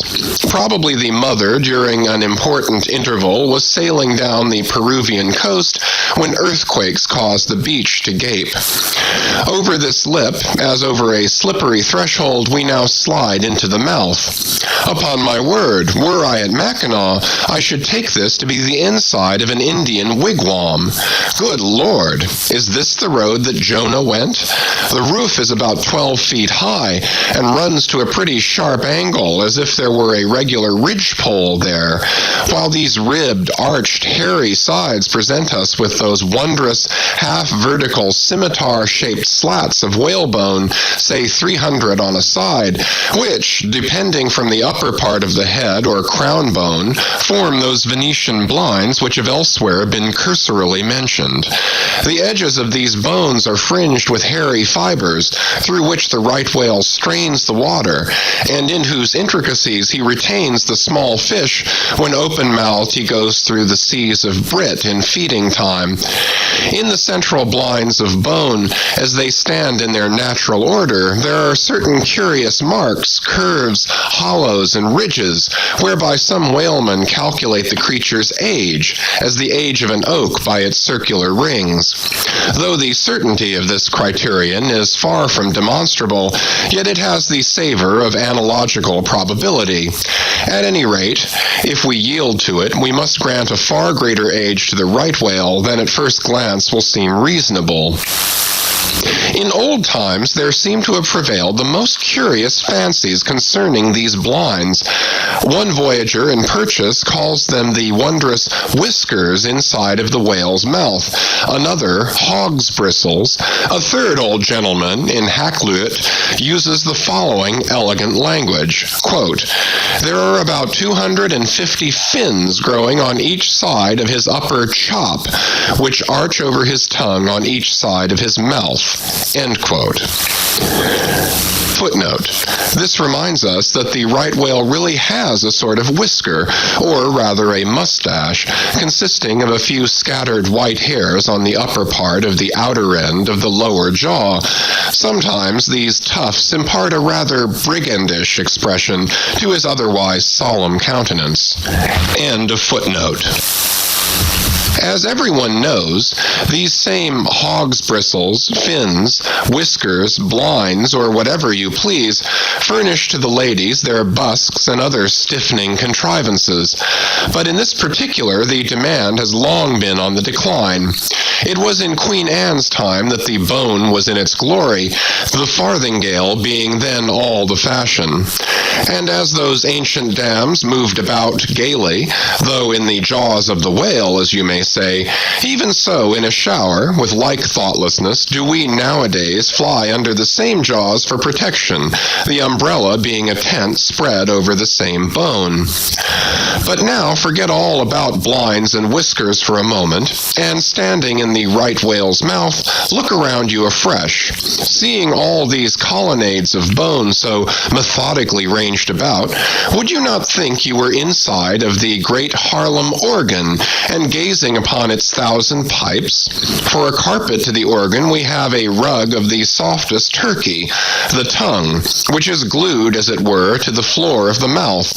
It is very fat and tender, and apt to tear in pieces in hoisting it on deck. This particular tongue now before us, at a passing glance I should say it was a 6-barreler, that is, it will yield you about that amount of oil. Ere this, you must have plainly seen the truth of what I started with, that the sperm whale and the right whale have almost entirely different heads. To sum up, then, in the right whales there is no great well of sperm, no ivory teeth at all, no long, slender mandible of a lower jaw like the sperm whales. Nor in the sperm whale are there any of those blinds of bone, no huge lower lip, and scarcely anything of a tongue. Again, the right whale has 2 external spout holes, the sperm whale only 1. Look your last now on these venerable hooded heads, while they yet lie together, for one will soon sink unrecorded in the sea, and the other will not be very long in following. Can you catch the expression of the sperm whales there? It is the same he died with, only some of the longer wrinkles in the forehead now seem faded away. I think his broad brow to be full of a prairie-like placidity, born of a speculative indifference as to death. But mark the other head's expression. See that amazing lower lip pressed by accident against the vessel's side, so as firmly to embrace the jaw. Does not this whole head seem to speak of an enormous practical resolution in facing death? This right whale I take to have been a Stoic, the sperm whale a Platonian, who might have taken up Spinoza in his latter years. Chapter 76. The Battering Ram.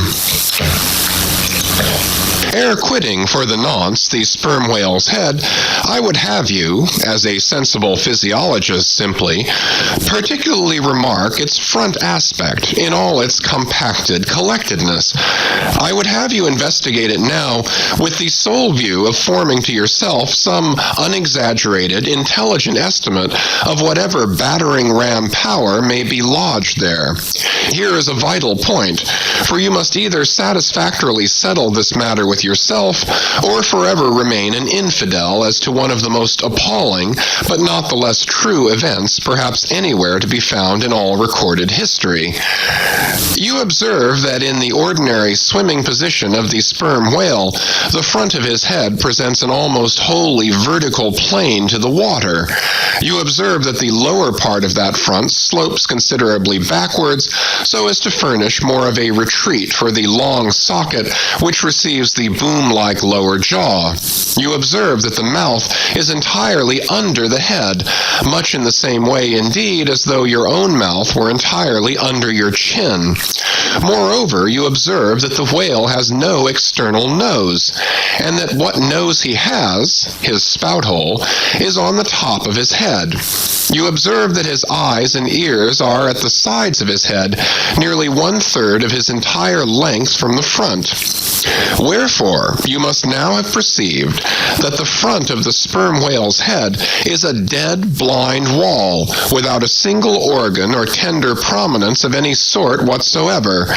Furthermore, you are now to consider that only in the extreme lower, backward-sloping part of the front of the head is there the slightest vestige of bone, and not till you get near 20 feet from the forehead do you come to the full cranial development, so that this whole enormous boneless mass is as one wad. Finally, though, as will soon be revealed, its contents partly comprise the most delicate oil, yet you are now to be apprised of the nature of the substance which so impregnably invests all that apparent effeminacy. In some previous place I have described to you how the blubber wraps the body of the whale, as the rind wraps an orange. Just so with the head, but with this difference. About the head, this envelope, though not so thick, is of a boneless toughness, inestimable by any man who has not handled it. The severest pointed harpoon, the sharpest lance darted by the strongest human arm, impotently rebounds from it. It is as though the forehead of the sperm whale were paved with horses' hoofs. I do not think that any sensation lurks in it. Bethink yourself also of another thing. When two large, loaded Indiamen chance to crowd and crush towards each other in the docks, what do the sailors do? They do not suspend between them, at the point of coming contact, any merely hard substance like iron or wood. No, they hold there a large round wad of tow and cork, enveloped in the thickest and toughest of ox hide. That, bravely and uninjured, takes the jam which would have snapped all their oaken handspikes and iron crowbars. By itself, this sufficiently illustrates the obvious fact I drive at. But supplementary to this, it has hypothetically occurred to me that as ordinary fish possess what is called a swimming bladder in them, capable at will of distension or contraction, and as the sperm whale, as far as I know, has no such provision in him, considering, too, the otherwise inexplicable manner in which he now depresses his head altogether beneath the surface and anon swims with it high elevated out of the water, considering the unobstructed elasticity of its envelope, considering the unique interior of his head, it has hypothetically occurred to me, I say, that those mystical lung-celled honeycombs there may possibly have some hitherto unknown and unsuspected connection with the outer air, so as to be susceptible to atmospheric distension and contraction. If this be so, fancy the irresistibleness of that might to which the most impalpable and destructive of all elements contributes. Now, mark, unerringly impelling this dead, impregnable, uninjurable wall, and this most buoyant thing within, there swims behind it all a mass of tremendous life, only to be adequately estimated as piled wood is, by the cord, and all obedient to one volition as the smallest insect, so that when I shall hereafter detail to you all the specialties and concentrations of potency every everywhere lurking in this expansive monster.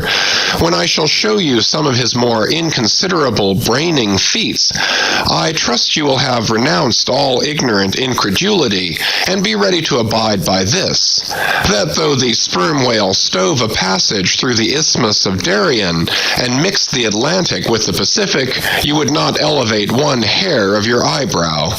For unless you own the whale, you are but a provincial and sentimentalist in truth.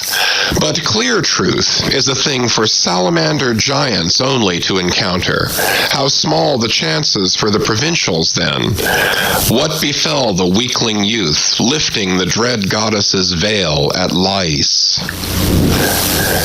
Chapter 77. The Great Heidelberg Tun. Now comes the bailing of the case, but to comprehend it aright, you must know something of the curious internal structure of the thing operated upon. Regarding the sperm whale's head as a solid oblong, you may, on an inclined plane, sideways divide it into two quoins, whereof the lower is the bony structure forming the cranium and jaws, and the upper an unctuous mass wholly free from bones, its broad forward end forming the expanded vertical apparent forehead of the whale. At the middle of the forehead, horizontally subdivide this upper quoin, and then you have two almost equal parts, which before were naturally divided by an internal wall of a thick tendinous substance. Footnote: Quoin is not a Euclidean term. It belongs to the pure nautical mathematics. I know not that it has been defined before. A quoin is a solid which differs from a wedge in having its sharp end formed by the steep inclination of one side instead of the mutual tapering of both sides. End of footnote. The lower subdivided part, called the junk, is one immense honeycomb of oil, formed by the crossing and recrossing into 10,000 infiltrated cells of tough, elastic white fibers throughout its whole extent. The upper part, known as the case, may be regarded as the great Heidelberg tun of the sperm whale. And as that famous great tierce is mystically carved in front, so the whale's vast pleated forehead forms innumerable strange devices for the emblematical adornment of his wondrous tun. Moreover, as that of Heidelberg was always replenished with the most excellent of wines from the Rhenish valleys, so the tun of the whale contains by far the most precious of all his oily vintages, namely the highly prized spermaceti, in its absolutely pure, limpid, and odoriferous state. Nor is this precious substance found unalloyed in any other part of the creature. Though in life it remains perfectly fluid, yet upon exposure to the air after death, it soon begins to concrete, sending forth beautiful crystalline shoots, as when the first thin, delicate ice is just forming in water. A large whale's case generally yields about 500 gallons of sperm, though from unavoidable circumstances, considerable of it is spilled, leaks and dribbles away, or is otherwise irrevocably lost in the ticklish business of securing what you can. I know not with what fine and costly material the Heidelberg tun was coated within, but in superlative richness that coating could not possibly have compared with the silken pearl-colored membrane, like the lining of a fine pelisse, forming the inner surface of the sperm whale's case. It will have been seen that the Heidelberg tun of the sperm whale embraces the entire length of the entire top of the head, and since, as has been elsewhere set forth, the head embraces 1/3 of the whole length of the creature, then setting that length down at 80 feet for a good-sized whale, you have more than 26 feet for the depth of the tun when it is lengthwise hoisted up and down against the ship's side. As in decapitating the whale, the operator's instrument is brought close to the spot where an entrance is subsequently forced into the spermaceti magazine. He has, therefore, to be uncommonly heedful lest a careless, untimely stroke should invade the sanctuary and wastingly let out its invaluable contents. It is this decapitated end of the head also which is at last elevated out of the water and retained in that position by the enormous cutting tackles whose hempen combinations on one side make quite a wilderness of ropes in that quarter. Thus much being said, attend now, I pray you, to that marvelous and, in this particular instance, almost fatal operation whereby the sperm whale's great Heidelberg tun is tapped. End of chapters 74 to 77. Chapters 78 to 80. Chapter 78, Cistern and Buckets. Nimble as a cat, Tashtego mounts aloft, and without altering his erect posture, runs straight out upon the overhanging mainyard arm to the part where it exactly projects over the hoisted tun. He has carried with him a light tackle called a whip, consisting of only two parts, traveling through a single sheaved block. Securing this block so that it hangs down from the yard arm, he swings one end of the rope till it is caught and firmly held by a hand on deck. Then, hand over hand, down the other part, the Indian drops through the air till, dexterously, he lands on the summit of the head. There, still high elevated above the rest of the company, to whom he vivaciously cries, he seems some Turkish muezzin calling the good people to prayers from the top of a tower. A short-handled sharp spade being sent up to him, he diligently searches for the proper place to begin breaking into the tun. In this business he proceeds very heedfully, like a treasure hunter in some old house, sounding the walls to find where the gold is masoned in. By the time this cautious search is over, a stout iron-bound bucket, precisely like a well bucket, has been attached to one end of the whip, while the other end, being stretched across the deck, is there held by 2 or 3 alert hands. These last now hoist the bucket within grasp of the Indian, to whom another person has reached up a very long pole. Inserting this pole into the bucket, Tashtego downward guides the bucket into the tun, till it entirely disappears. Then, giving the word to the seamen at the whip, up comes the bucket again, all bubbling like a dairymaid's pail of new milk. Carefully lowered from its height, the full-freighted vessel is caught by an appointed hand and quickly emptied into a large tub. Then, remounting aloft, it again goes through the same round until the deep cistern will yield no more. Towards the end, Tashtego has to ram his long pole harder and harder and deeper into the tun until some 20 feet of the pole have gone down. Now, the people of the Pequod had been bailing some time in this way. Several tubs had been filled with the fragrant sperm, when all at once a queer accident happened. Whether it was that Tashtego, that wild Indian, was so heedless and reckless as to let go for a moment his one-handed hold on the great cabled tackles suspending the head, or whether the place where he stood was so treacherous and oozy, or whether the evil one himself would have it fall out so, without stating his particular reasons, how it was exactly there is no telling now, but on a sudden, as the 80th or 90th bucket came suckingly up, my God, poor Tashtego, like the twin reciprocating bucket in a veritable well, dropped head foremost down into this great tun of Heidelberg, and with a horrible oily gurgling went clean out of sight. "Man overboard!" cried Dagu, who, amid the general consternation, first came to his senses. "Swing the bucket this way!" And, putting one foot into it, so as the better to secure his slippery handhold on the whip itself, the hoisters ran him high to the top of the head, almost before Tashtego could have reached its interior bottom. Meantime, there was a terrible tumult.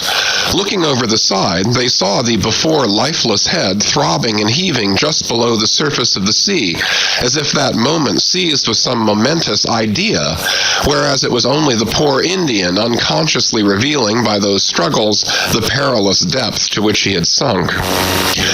At this instant, while Daggoo, on the summit of the head, was clearing the whip, which had somehow got foul of the great cutting tackles, a sharp cracking noise was heard, and to the unspeakable horror of all, one of the two enormous hooks suspending the head tore out, and with a vast vibration, the enormous mass sideways swung, till the drunk ship reeled and shook as if smitten by an iceberg. The one remaining hook, upon which the entire strain now depended, seemed every instant to be on the point of giving way, an event still more likely from the violent motions of the head.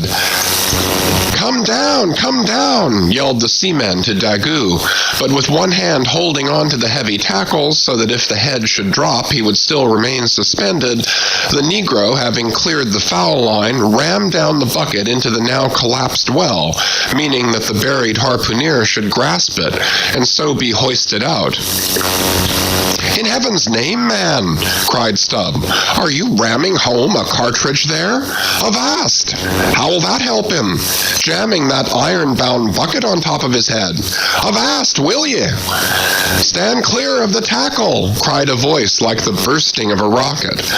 Almost in the same instant, with a thunder boom, the enormous mass dropped into the sea, like Niagara's Table Rock into the whirlpool. The suddenly relieved hull rolled away from it to far down her glittering copper, and all caught their breath as, half swinging, now over the sailors' heads and now over the water, Daggoo, through a thick mist of spray, was dimly beheld clinging to the pendulous tackles, while poor buried alive Tashtego was sinking utterly down to the bottom of the sea. But hardly had the blinding vapor cleared away when a naked figure with a boarding sword in his hand was for one swift moment seen hovering over the bulwarks. The next, a loud splash announced that my brave Queequeg had dived to the rescue. One packed rush was made to the side, and every eye counted every ripple as moment followed moment, and no sign of either the sinker or the diver could be seen.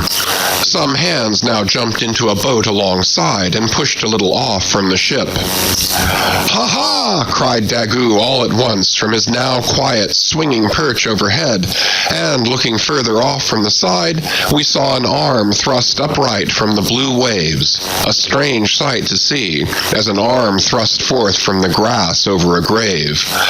Both! It is both!" cried Daggoo again with a joyful shout, and soon after Queequeg was seen boldly striking out with one hand and with the other clutching the long hair of the Indian. Drawn into the waiting boat, they were quickly brought to the deck, but Tashtego was long in coming to, and Queequeg did not look very brisk. Now, how had this noble rescue been accomplished? Why, diving after the slowly descending head, Queequeg, with his keen sword, had made side lunges near its bottom, so as to scuttle a large hole there. Then, dropping his sword, had thrust his long arm far inwards and upwards, and so hauled out poor Tash by the head. He averred that upon first thrusting in for him, a leg was presented, but well knowing that that was not as it ought to be, and might occasion great trouble, he had thrust back the leg, and by a dexterous heave and toss, had wrought a somerset upon the Indian, so that with the next trial he came forth in the good old way, head foremost. As for the great head itself, that was doing as well as could be expected. And thus, through the courage and great skill in obstetrics of Queequeg, the deliverance, or rather delivery, of Tashtego was successfully accomplished, in the teeth, too, of the most untoward and apparently hopeless impediments, which is a lesson by no means to be forgotten. Midwifery should be taught in the same course with fencing and boxing, riding and rowing.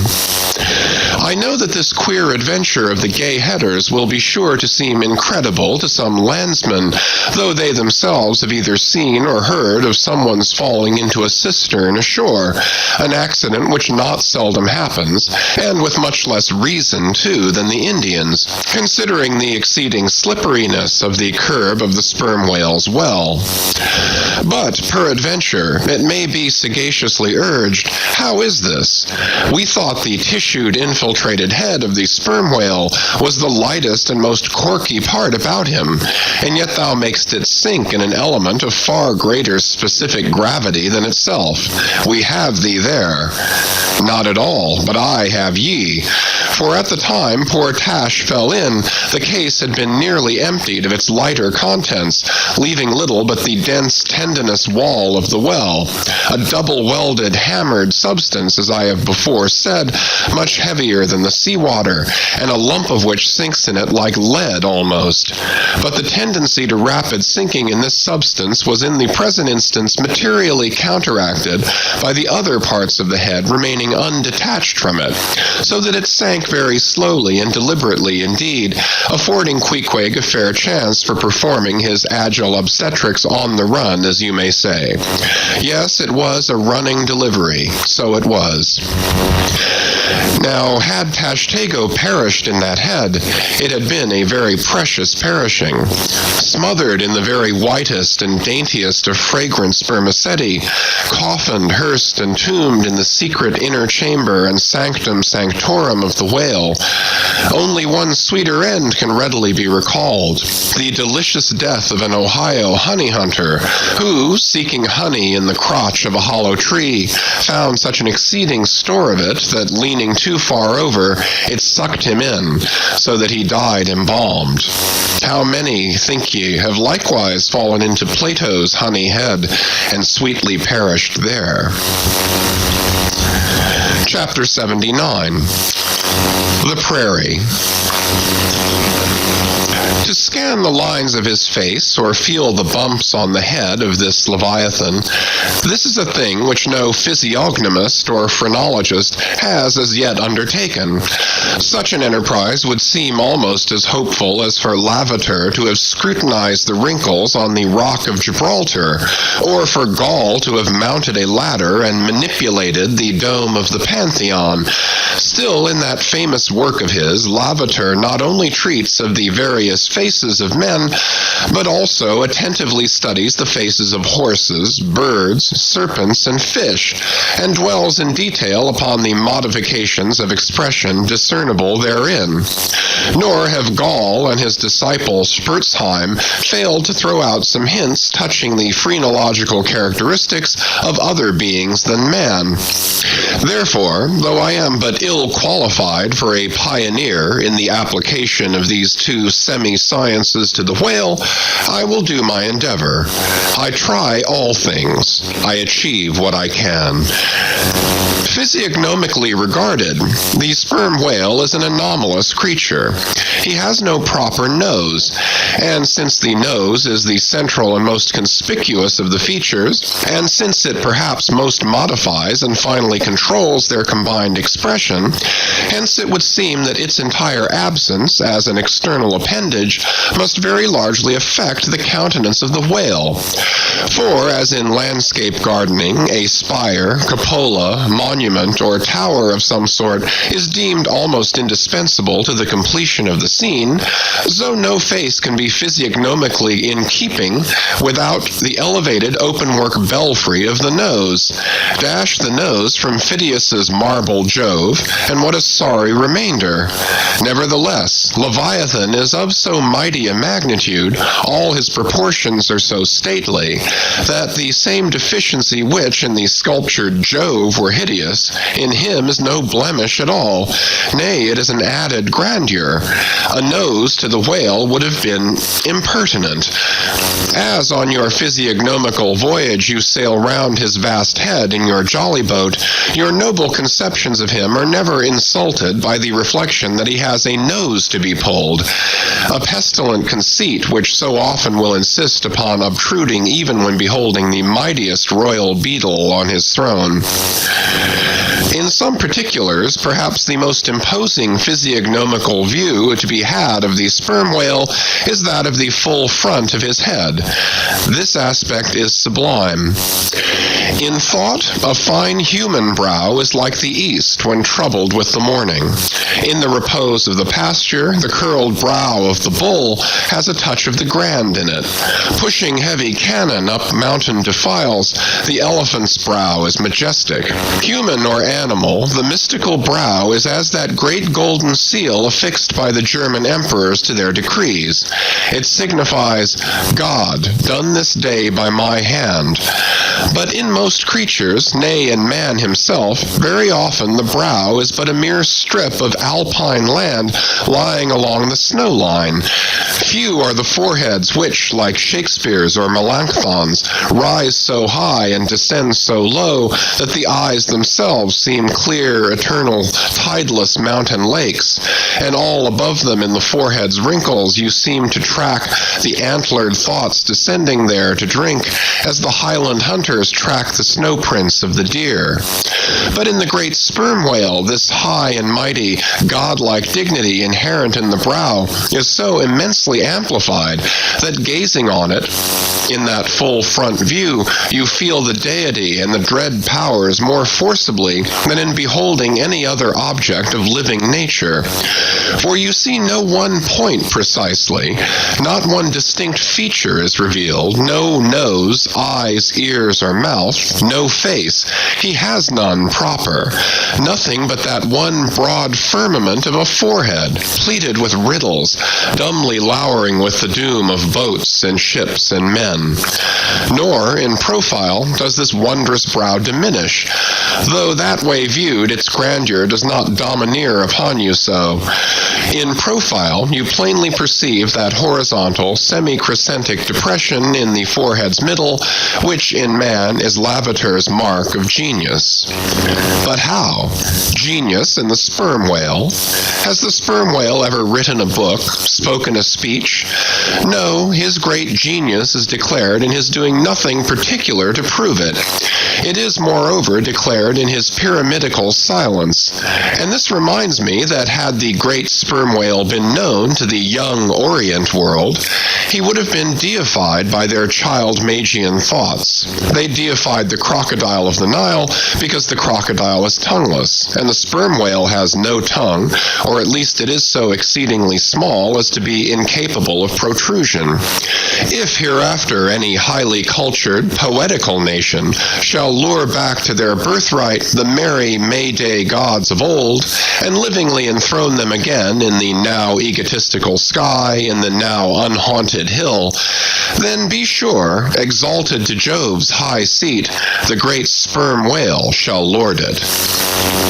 Champollion deciphered the wrinkled granite hieroglyphics, but there is no Champollion to decipher the Egypt of every man's and every being's face. Physiognomy, like every other human science, is but a passing fable. If, then, Sir William Jones, who read in 30 languages, could not read the simplest peasant's face in its profounder and more subtle meanings, how may unlettered Ishmael hope to read the awful Chaldee of the sperm whale's brow? I but put that brow before you. Read it, if you can. Chapter 80. The Nut. If the sperm whale be physiognomically a sphinx, to the phrenologist his brain seems that geometrical circle which it is impossible to square. In the full-grown creature, the skull will measure at least 20 feet in length. Unhinge the lower jaw, and the side view of this skull is as the side of a moderately inclined plane resting throughout on a level base. But in life, as we have elsewhere seen, this inclined plane is angularly filled up and almost squared by the enormous superincumbent mass of the junk and sperm. At the high end of the skull forms a crater to bed that part part of the mass, while under the long floor of this crater, in another cavity seldom exceeding 10 inches in length and as many in depth, reposes the mere handful of this monster's brain. The brain is at least 20 feet from his apparent forehead in life. It is hidden away behind its vast outworks, like the innermost citadel within the amplified fortifications of Quebec. So like a choice casket is it secreted in him that I have known some whalemen who peremptorily deny that the sperm whale has any other brain than that palpable semblance of one formed by the cubic yards of his sperm magazine. Lying in strange folds, courses, and convolutions, to their apprehensions, it seems more in keeping with the idea of his general might to regard that mystic part of him as the seat of his intelligence. It is plain, then, that phrenologically, the head of this Leviathan, in the creature's living, intact state, is an entire delusion. As for his true brain, you can see no indications of it, nor feel any. The whale, like all things that are mighty, wears a false brow to the common world. If you unload his skull of its spermy heaps and then take a rear view of its rear end, which is the high end, you will be struck by its resemblance to the human skull, beheld in the same situation and from the same point of view. Indeed, place this reversed skull, scaled down to the human magnitude, among a plate of men's skulls, and you would involuntarily confound it with them, and remarking the depressions on one part of its summit, in phrenological phrase, you would say, "This man had no self-esteem and no veneration," and by those negations, considered along with the affirmative fact of his prodigious bulk and power, you can best form to yourself the truest, though not the most exhilarating conception of what the most exalted potency is.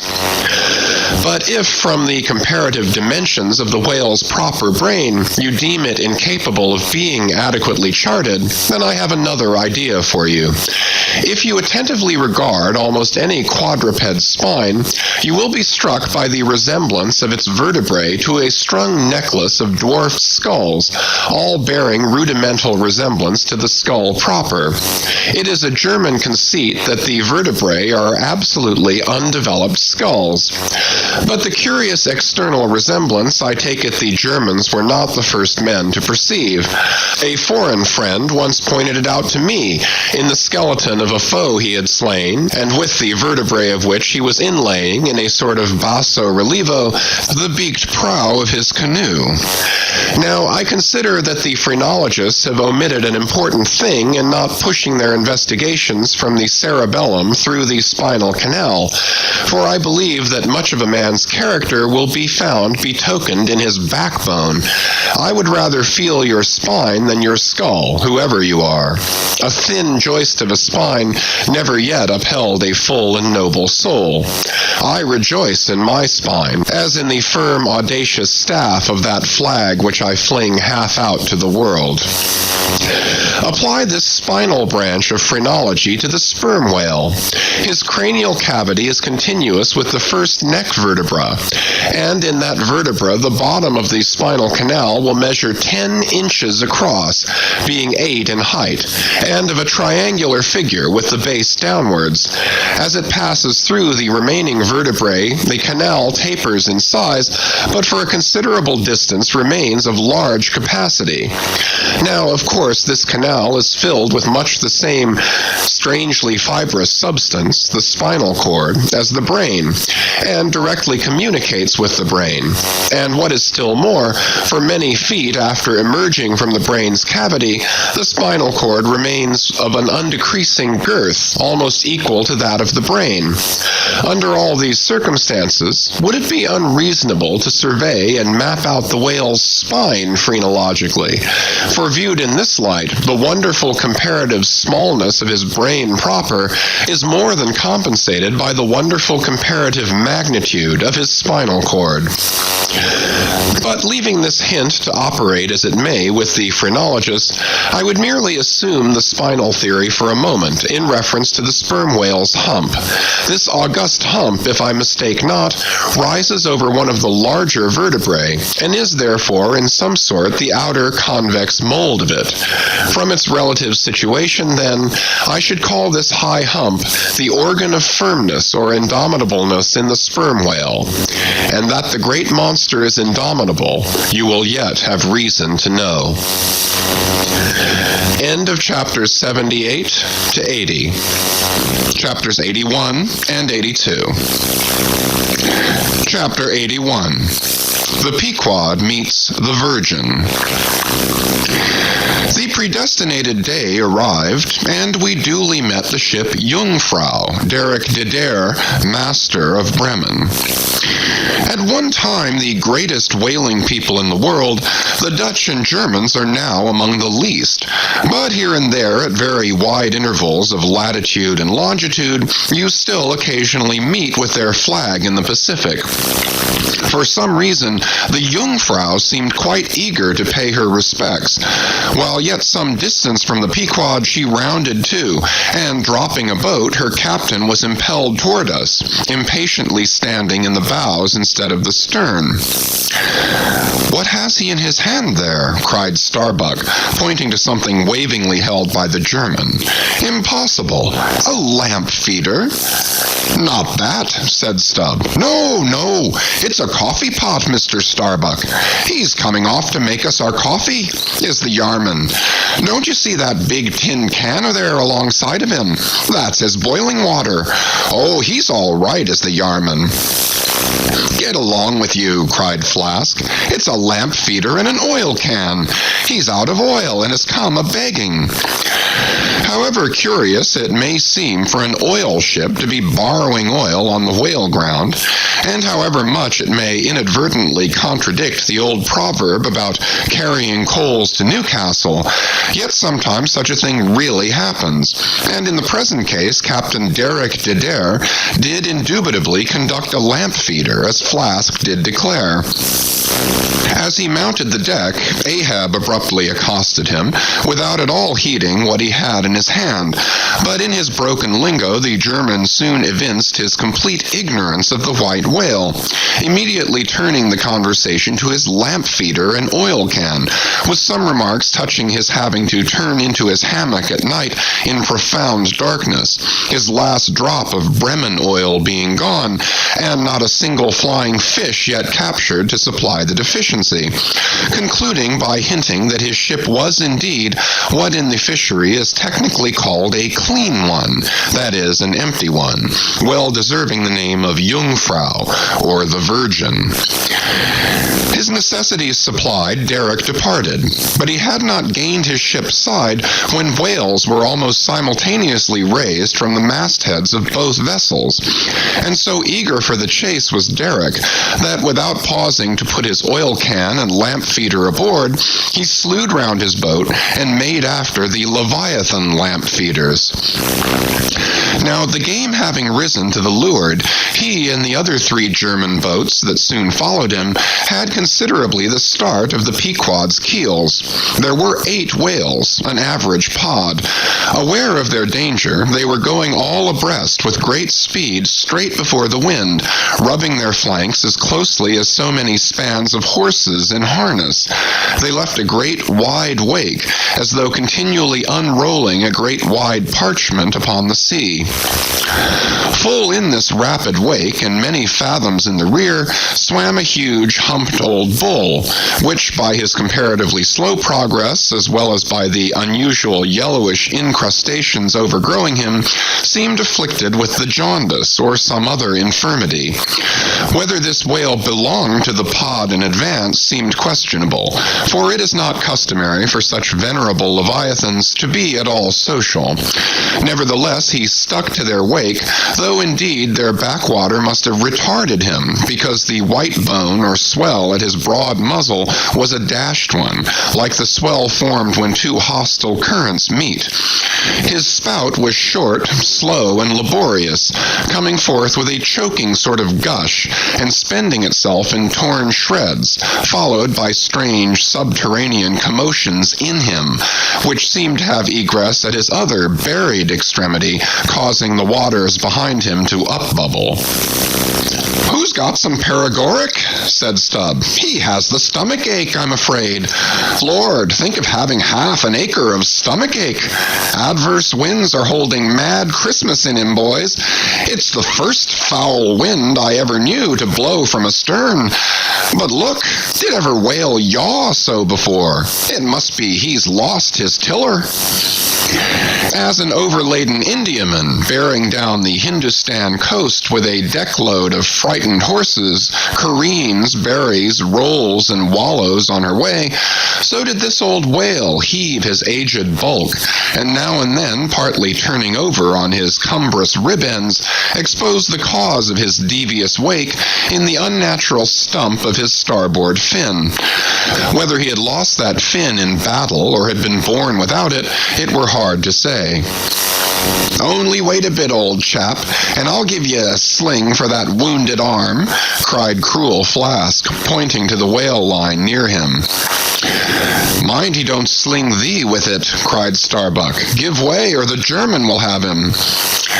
With one intent, all the combined rival boats were pointed for this one fish, because not only was he the largest and therefore the most valuable whale, but he was nearest to them, and the other whales were going with such great velocity, moreover, as almost to defy pursuit for the time. At this juncture, the Pequod's keels had shot by the three German boats last lowered, but from the great start he had had, Derrick's boat still led the chase, though every moment neared by his foreign rivals. The only thing they feared was that, from being already so nigh to his mark, he would be enabled to dart his iron before they could completely overtake and pass him. As for Derrick, he seemed quite confident that this would be the case, and occasionally, with a deriding gesture, shook his lamp feeder at the other boats. "The ungracious and ungrateful dog!" cried Starbuck.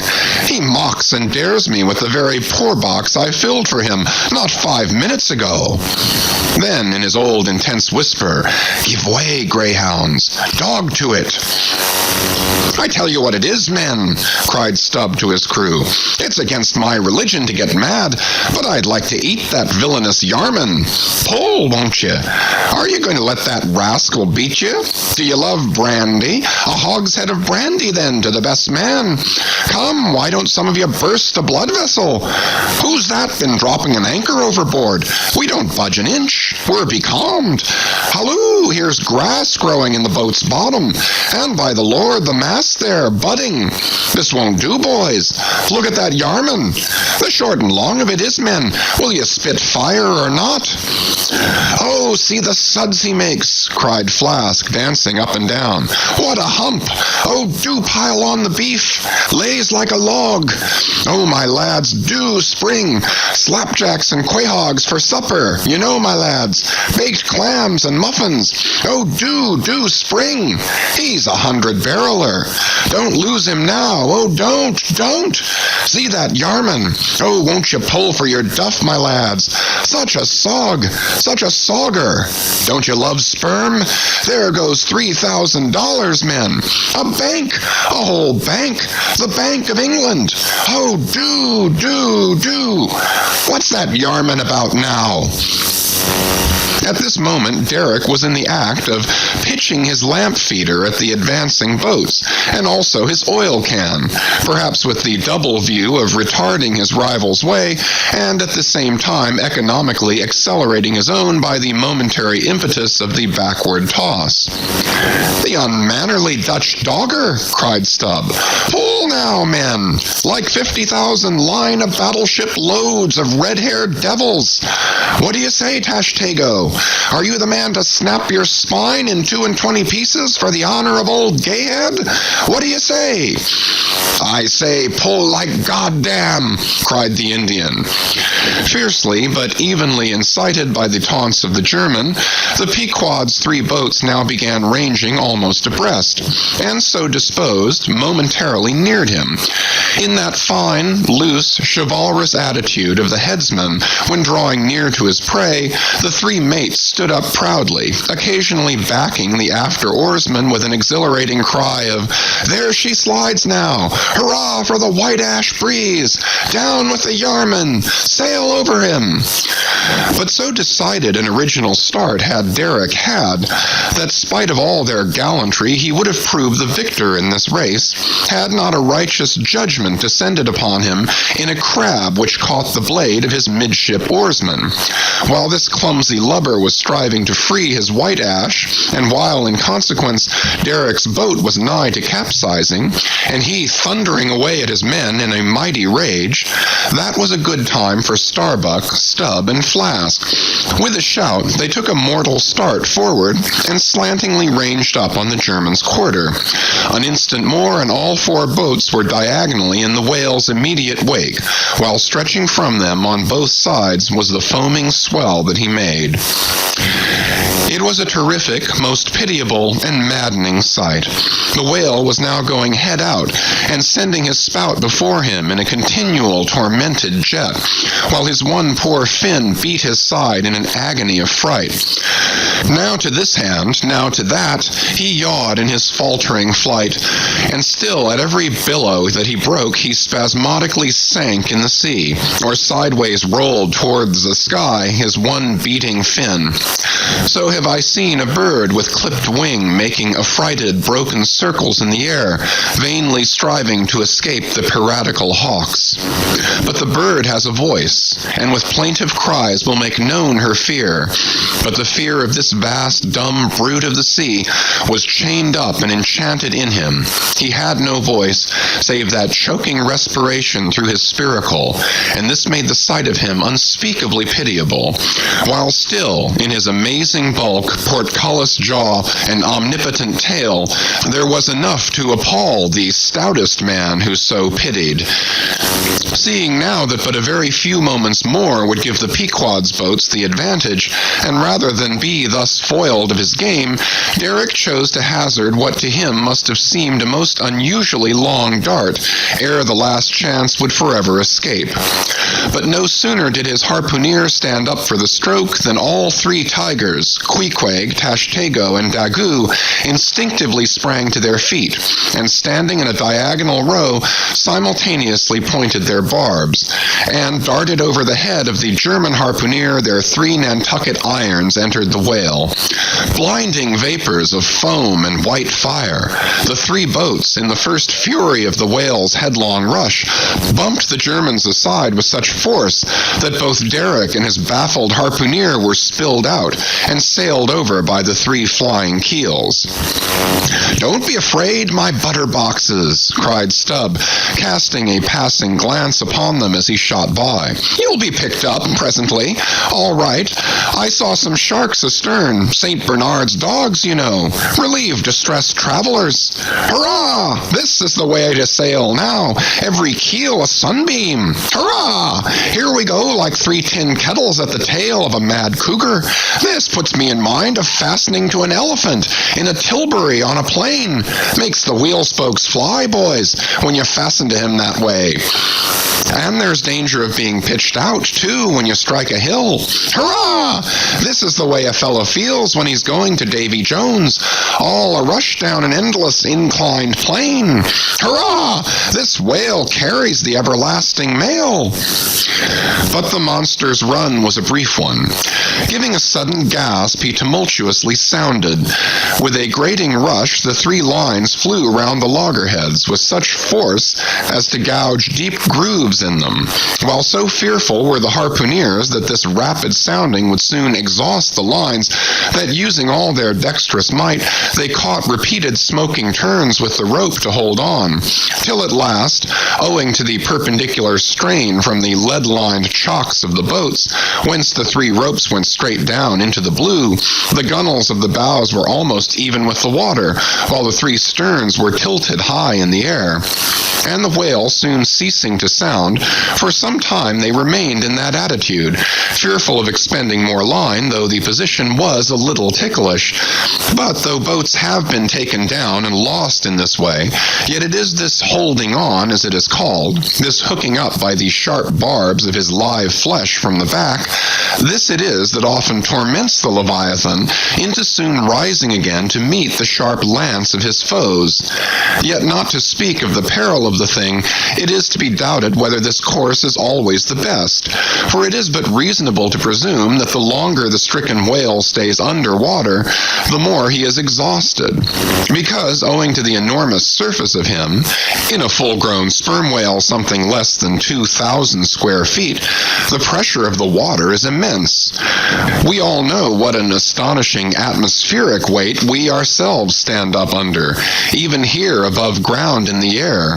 How vast, then, the burden of a whale, bearing on his back a column of 200 fathoms of ocean. It must at least equal the weight of 50 atmospheres. One whaleman has estimated it at the weight of 20 line of battleships, with all their guns and stores and men on board. As the 3 boats lay there on that gently rolling sea, gazing down into its eternal blue noon, and as not a single groan or cry of any sort, nay, not so much as a ripple or a bubble came up from its depths, what landsman would have thought that beneath all that silence and placidity, the utmost monster of the seas was writhing and wrenching in agony? Not 8 inches of perpendicular rope were visible at the bows. Seems it credible that by 3 such thin threads the great Leviathan was suspended like the big weight to an 8-day clock? Suspended? And to what? To 3 bits of board. Is this the creature of whom it was once so triumphantly said, "Canst thou fill his skin with barbed irons, or his head with fish spears?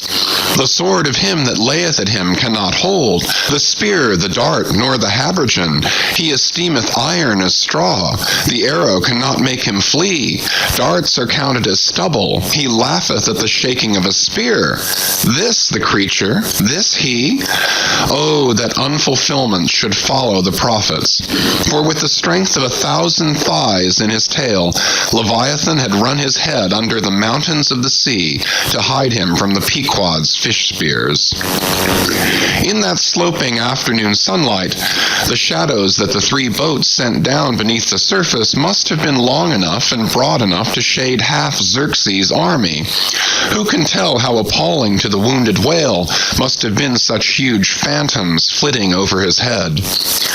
"Stand by, men! He stirs!" cried Starbuck, as the 3 lines suddenly vibrated in the water, distinctly conducting upwards to them, as by magnetic wires, the life and death throbs of the whale, so that every oarsman felt them in his seat.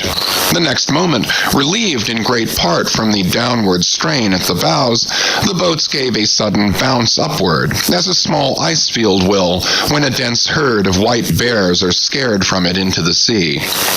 "Haul in! Haul in!" cried Starbuck again. "He's rising!"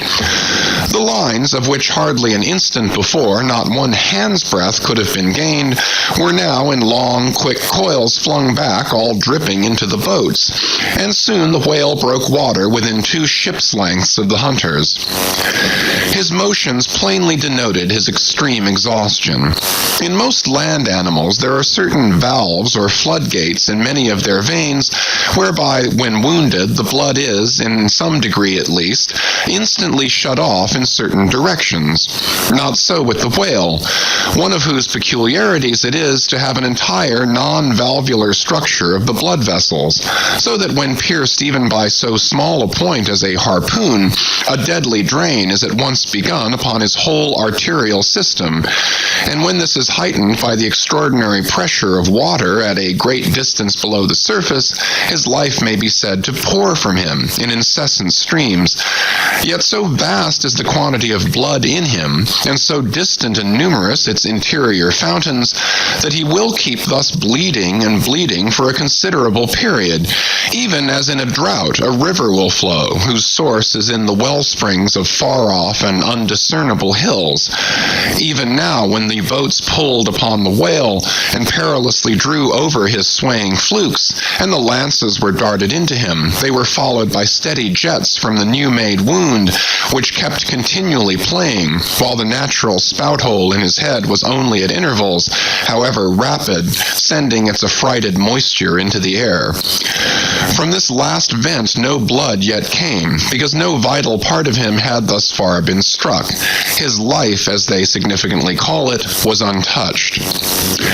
As the boats now more closely surrounded him, the whole upper part of his form, with much of it that is ordinarily submerged, was plainly revealed. His eyes, or rather the places where his eyes had been, were beheld. As strange misgrown masses gather in the knotholes of the noblest oaks when prostrate, so from the points which the whale's eyes had once occupied now protruded blind bulbs, horribly pitiable to see. But pity there was none.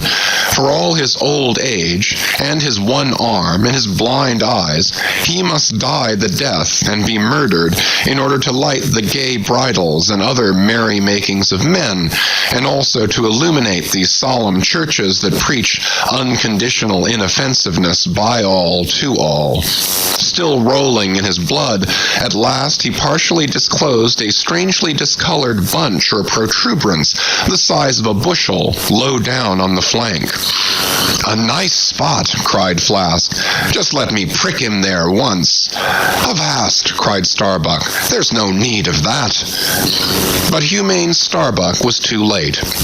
At the instant of the dart, an ulcerous jet shot from this cruel wound, and goaded by it into more than sufferable anguish, the whale, now spouting thick blood, with swift fury, blindly darted at the craft, bespattering them and their glorying crews all over with showers of gore, capsizing Flask's boat and marring the bows. It was his death stroke, for by this time so spent was he by loss of blood that he helplessly rolled away from the wreck he had made, lay panting on his side, impotently flapped with his stumped fin, then over and over slowly revolved like a waning world, turned up the white secrets of his belly, lay like a log, and died. It was most piteous, that last expiring spout, as when by unseen hands the water is gradually drawn off from some mighty fountain, and with half-stifled melancholy gurglings the spray column lowers and lowers to the ground, so the last long dying spout of the whale. Soon, while the crews were awaiting the arrival of the ship, the body showed symptoms of sinking with all its treasures unrifled. Immediately, by Starbuck's orders, lines were secured to it at different points, so that ere long every boat was a buoy, the sunken whale being suspended a few inches beneath them by the cords. By very heedful management, when the ship drew nigh, the whale was transferred to her side, and was strongly secured there by the stiffest fluke chains, for it was plain that unless artificially upheld, the body would at once sink to the bottom. It so chanced that almost upon first cutting into him with the spade, the entire length of a corroded harpoon was found embedded in his flesh, on the lower part of the bunch before described. But as the stumps of harpoons are frequently found in the dead bodies of captured whales, with the flesh perfectly healed around them, and no prominence of any kind to denote their place, therefore there must needs have been some other unknown reason in the present case fully to account for the ulceration alluded to. But still more curious was the fact of a lance head of stone being found in him, not far from the buried iron, the flesh perfectly firm about it. Who had darted that stone lance, and when? It might have been darted by some Norwest Indian long before America was discovered. What other marvels might have been rummaged out of this monstrous cabinet there is no telling, but a sudden stop was put to further discoveries by the ship's being unprecedentedly dragged over sideways to the sea, owing to the body's immensely increasing tendency to sink. However, Starbuck, who had the ordering of affairs, hung on to it to the last, hung on to it so resolutely indeed that when at length the ship would have been capsized if still persisting in locking arms with the body, then when the command was given to break clear from it, such was the immovable strain upon the timber heads to which the fluke chains and cables were fastened that it was impossible to cast them off. Meantime, everything in the Pequod was aslant. To cross to the other side of the deck was like walking up the steep gabled roof of a house. The ship groaned and gasped. Many of the ivory inlayings of her bulwarks and cabins were started from their places by the unnatural dislocation. In vain, handspikes and crows were brought to bear upon the immovable fluke chains to pry them adrift from the timber heads, and so low had the whale now settled that the submerged ends could not be at all approached, while every moment whole tons of ponderosity seemed added to the sinking bulk, and the ship seemed on the point of going over. Hold on, won't you?" cried Stubb to the body. "Don't be in such a devil of a hurry to sink. By thunder, men, we must do something or go for it. No use prying there. Avast, I say, with your handspikes, and run, one of you, for a prayer book and a penknife, and cut the big chains." "Knife? Aye," cried Queequeg, and seizing the carpenter's heavy hatchet, he leaned out of a porthole and, steel to iron, began slashing at the largest fluke chains. But a few strokes full of sparks were given when the exceeding strain effected the rest. With a terrific snap, every fastening went adrift. The ship righted, the carcass sank. Now, this occasional, inevitable sinking of the recently killed sperm whale is a very curious thing, nor has any fisherman yet adequately accounted for it. Usually the dead sperm whale floats with great buoyancy, with its side or belly considerably elevated above the surface. If the only whales that thus sank were old, meager, and broken-hearted creatures, their pads of lard diminished and all their bones heavy and rheumatic, then you might with some reason assert that this sinking is caused by an uncommon specific gravity in the fish so sinking, consequent upon this absence of buoyant matter in him. But it is not so, for young whales, in the highest health and swelling with noble aspirations, prematurely cut off in the warm flush and May of life, with all their panting lard about them, even these brawny, buoyant heroes do sometimes sink. Be it said, however, that the sperm whale is far less liable to this accident than any other species. Where one of that sort go down, 20 right whales do. This difference in the species is no doubt imputable in no small degree to the greater quantity of bone in the right whale, his Venetian blinds alone sometimes weighing more than a ton. From this encumbrance the sperm whale is wholly free. But there are instances where, after the lapse of many hours or several days, the sunken whale again rises, more buoyant than in life. But the reasons of this are obvious. Gases are generated in him. He swells to a prodigious magnitude, becomes a sort of animal balloon. A line of battle ship could hardly keep him under then. In the shore whaling, on soundings among the bays of New Zealand, when a right whale gives token of sinking, they fasten buoys to him, with plenty of rope, so that when the body has gone down, they know where to look for it when it shall have ascended again. It was not long after the sinking of the body that a cry was heard from the Pequod's mastheads, announcing that the Jungfrau was again lowering her boats, though the only spout in sight was that of a finback, belonging to the species of uncapturable whales, because of its incredible power of swimming. Nevertheless, the finback's spout is so similar to the sperm whale's that by unskillful fishermen it is often mistaken for it, and consequently Derrick and all his host were now in valiant chase of this unnearable brute, the Virgin crowding all sail made after her 4 young keels, and thus they all disappeared far to leeward, still in bold, hopeful chase. Oh, Many are the finbacks, and many are the derricks, my friend. Chapter 82. The Honor and Glory of Whaling.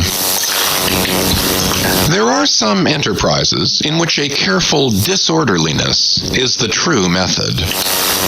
The more I dive into this matter of whaling and push my researches up to the very springhead of it, so much the more am I impressed with its great honorableness and antiquity, and especially when I find so many great demigods and heroes, prophets of all sort, who one way or other have shed distinction upon it, I am transported with the reflection that I myself belong, though but subordinately, to so emblazoned a fraternity. The gallant Perseus, son of Jupiter, was the first whaleman, and to the eternal honor of our calling be it said that the first whale attacked by our brotherhood was not killed with any sordid intent. Those were the knightly days of our profession, when we only bore arms to succor the distressed, not to fill men's lamp feeders. Everyone knows the fine story of Perseus and Andromeda, how the lovely Andromeda, the daughter of a king, was tied to a rock on the seacoast, and as Leviathan was in the very act of carrying her off, Perseus, the prince of whalemen, intrepidly advancing, harpooned the monster, and delivered and married the maid. It was an admirable artistic exploit, rarely achieved by the best harpooneers of the present day, inasmuch as this Leviathan was slain at the very first dart. And let no man doubt this archite story, for in the ancient Joppa, now Jaffa, on the Syrian coast, in one of the pagan temples, there stood for many ages the vast skeleton of a whale, which the city's legends and all the inhabitants asserted to be the identical bones of the monster that Perseus slew. When the Romans took Joppa, the same skeleton was carried to Italy in triumph.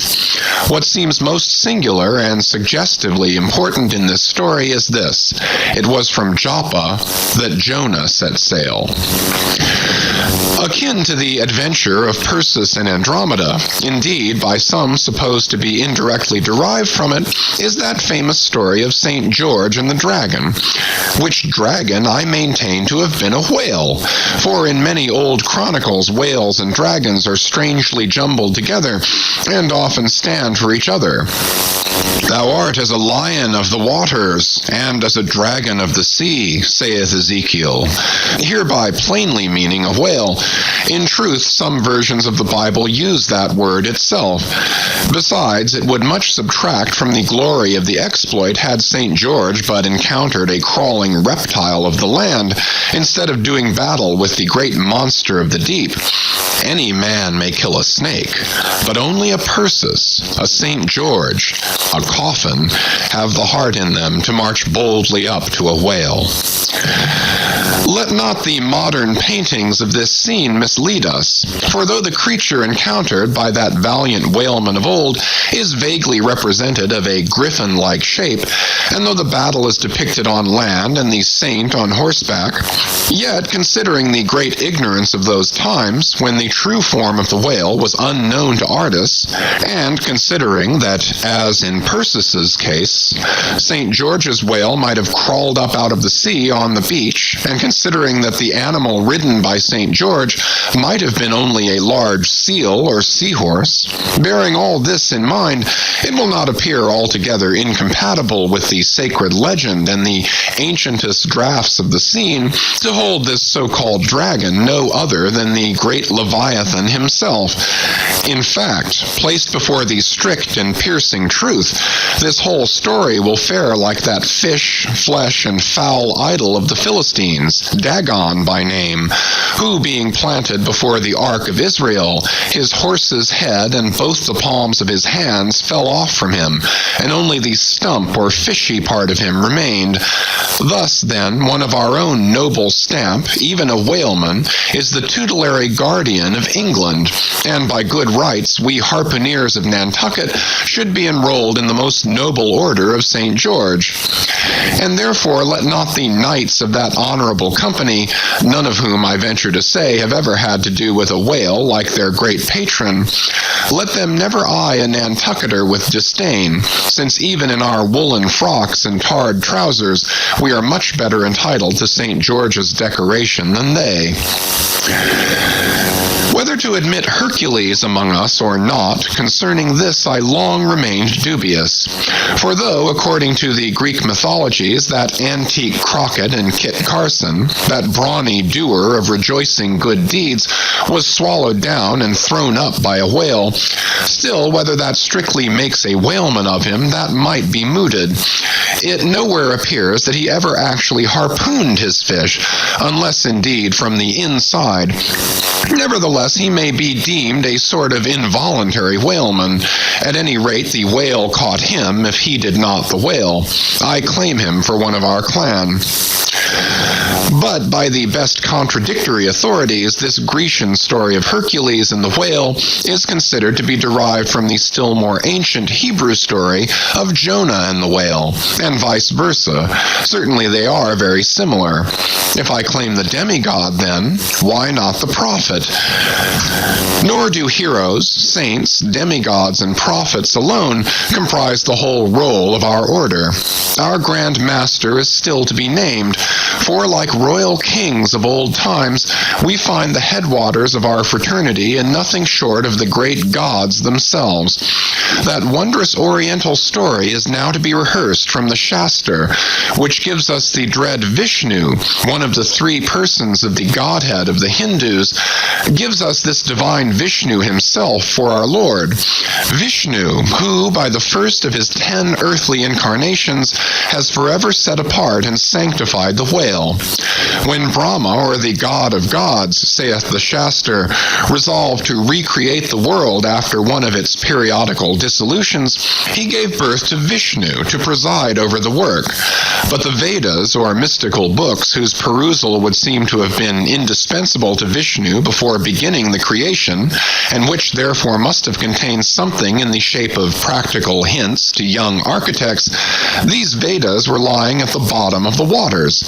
So Vishnu became incarnate as a whale, and sounding down in him to the uttermost depths, rescued the sacred volumes. Was not this Vishnu a whaleman, then? Even as a man who rides a horse is called a horseman. Perseus, St. George, Hercules, Jonah, and Vishnu. There's a member roll for you. What club but the whaleman's can head off like that? End of chapters 81 and 82. Chapters 83 to 86. Chapter 83. Jonah historically regarded. Reference was made to the historical story of Jonah and the whale in the preceding chapter.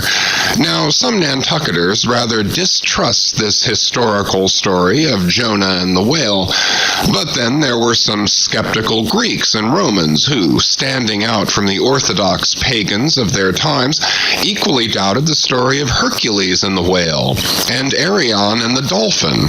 And yet their doubting those traditions did not make those traditions one whit the less facts for all that. One old Sag Harbor whaleman's chief reason for questioning the Hebrew story was this. He had one of those quaint, old-fashioned Bibles, embellished with curious, unscientific plates, one of which represented Jonah's whale with 2 spouts in his head, a peculiarity only true with respect to a species of the Leviathan, the right whale, and varieties of that order, concerning which the fishermen have this saying, a penny roll would choke him, his swallow is so very small. But to this, Bishop Jebb's anticipative answer is ready. It is not necessary, hints the bishop, that we consider Jonah as tombed in the whale's belly, but as temporarily lodged in some part of his mouth. And this seems reasonable enough in the good bishop. For truly the right whale's mouth would accommodate a couple of whist tables, and comfortably seat all the players. Possibly, too, Jonah might have ensconced himself in a hollow tooth, but on second thoughts, the right whale is toothless. Another reason which Sag Harbor, he went by that name, urged for his want of faith in this matter of the prophet was something obscurely in reference to his incarcerated body and the whale's gastric juices. But this objection likewise falls to the ground, because a German exegetist supposes that Jonah must have taken refuge in the floating body of a dead whale, even as the French soldiers in the Russian campaign turned their dead horses into tents and crawled into them. Besides, it has been divined by other continental commentators that when Jonah was thrown overboard from the Joppa ship, he straightway effected his escape to another vessel nearby, some vessel with a whale for a figurehead, and, I would add, possibly called the whale, as some craft nowadays are christened the shark, the gull, the eagle. Nor have there been wanting learned exegetists who have opined that the whale mentioned in the book of Jonah merely meant a life preserver, an inflated bag of wind which the endangered prophet swam to, and so was saved from a watery doom. Poor Sag Harbor, therefore, seems worsted all round. But he had still another reason for his want of faith. It was this, if I remember right. Jonah was swallowed by the whale in the Mediterranean Sea, and after 3 days he was vomited up somewhere within 3 days' journey of Nineveh, a city on the Tigris, very much more than 3 days' journey across from the nearest point of the Mediterranean coast. How is that? But was there no other way for the whale to land the prophet within that short distance of Nineveh? Yes, he might have carried him round by the way of the Cape of Good Hope, but not to speak of the passage through the whole length of the Mediterranean and another passage up the Persian Gulf and the Red Sea, such a supposition would involve the complete circumnavigation of all Africa in 3 days, not to speak of the Tigris waters near the site of Nineveh being too shallow for any whale to swim in. Besides, this idea of Jonah's weathering the Cape of Good Hope at so early a day would wrest the honor of the discovery of that great headland from Bartholomew Diaz, its reputed discoverer, and so make modern history a liar. But all these foolish arguments of old Sag Harbor only evinced his foolish pride of reason, a thing still more reprehensible in him, seeing that he had but little learning except what he had picked up from the sun and the sea. I say it only shows his foolish, impious pride and abominable, devilish rebellion against the reverend clergy. For by a Portuguese Catholic priest, this very idea of Jonah's going to Nineveh via the Cape of Good Hope was advanced as a signal magnification of the general miracle, and so it was. Besides, to this day, the highly enlightened Turks devoutly believe in the historical story of Jonah. And some 3 centuries ago, an English traveler in old Harris's Voyages speaks of a Turkish mosque built in honor of Jonah, in which mosque was a miraculous lamp that burnt without any oil. Chapter 84. Pitch-poling. To make them run easily and swiftly, the axles of carriages are anointed, and for much the same purpose, some whalers perform an analogous operation upon their boat. They grease the bottom. Nor is it to be doubted that as such a procedure can do no harm, it may possibly be of no contemptible advantage, considering that oil and water are hostile, that oil is a sliding thing, and that the object in view is to make the boat slide bravely.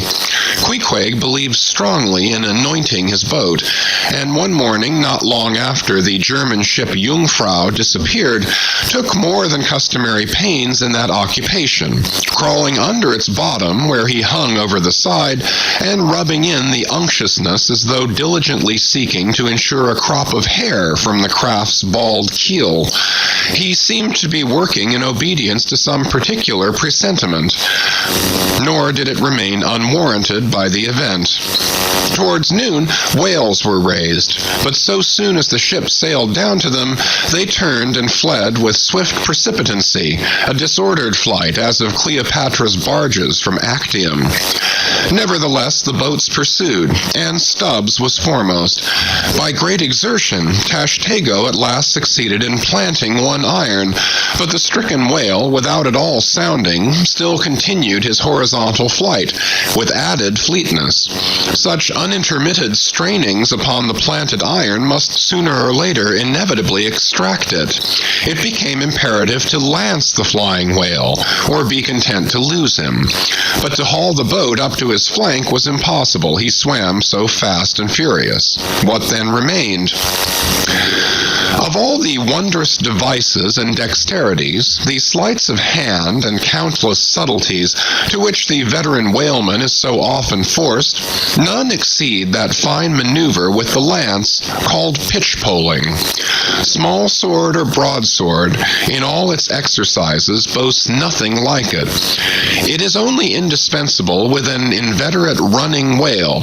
Its grand fact and feature is the wonderful distance to which the long lance is accurately darted from a violently rocking, jerking boat under extreme headway. Steel and wood included, the entire spear is some 10 or 12 feet in length. The staff is much slighter than that of the harpoon, and also of lighter material, pine. It is furnished with a small rope called a warp, of considerable length, by which it can be hauled back to the hand after darting. But before going further, it is important to mention here that though the harpoon may be pitch-poled in the same way with the lance, yet it is seldom done, and when done it is still less frequently successful, on account of the greater weight and inferior length of the harpoon as compared with the lance, which in effect become serious drawbacks. As a general thing, therefore, you must first get fast to a whale before any pitch-poling comes into play. Look now at Stubb, a man who, from his humorous, deliberate coolness and equanimity in the direst emergencies, was specially qualified to excel in pitch-poling. Look at him. He stands upright in the tossed bow of the flying boat, wrapped in fleecy foam. The towing whale is 40 feet ahead. Handling the long lance lightly, glancing twice or thrice along its length to see if it be exactly straight, Stubb whistlingly gathers up the coil of the warp in one hand so as to secure its free end in his grasp, leaving the rest unobstructed. Then, holding the lance full before his waistband's middle, he levels it at the whale, when, covering him with it, he steadily depresses the butt end in his hand, thereby elevating the point till the weapon stands fairly balanced upon his palm, 15 feet in the air. He minds you somewhat of a juggler, balancing a long staff on his chin. Next moment, with a rapid, nameless impulse, in a superb, lofty arch, the bright steel spans the foaming distance and quivers in the life spot of the whale. Instead of sparkling water, he now spouts red blood. "That drove the spigot out of him," cried Stubb. "'Tis July's immortal 4th. All fountains must run wine today. Would now it were old New Orleans whiskey, or old Ohio, or unspeakable old Monongahela.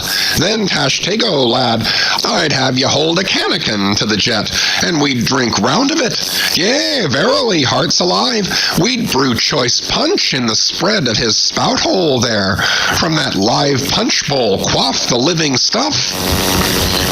Again and again, to such gamesome talk, the dexterous dart is repeated, the spear returning to its master like a greyhound held in skillful leash. The agonized whale goes into his flurry, the tow line is slackened, and the pitch-poler, dropping astern, folds his hands and mutely watches the monster die. Chapter 85. The Fountain. that for 6,000 years, and no one knows how many millions of ages before, the great whale should have been spouting all over the sea and sprinkling and mystifying the gardens of the deep, as with so many sprinkling or mystifying pots, and that for some centuries back, thousands of hunters should have been close by the fountain of the whale, watching these sprinklings and spoutings, that all this should be, and yet that down to this blessed minute, 15 1/4 minutes past 1 o'clock p.m. of this 16th day of December, A.D. 1851, it should still remain a problem whether these spoutings are, after all, really water or nothing but vapor. This is surely a noteworthy thing.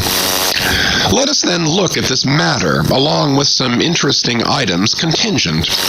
Everyone knows that by the peculiar cunning of their gills, the finny tribes in general breathe the air which at all times is combined with the element in which they swim.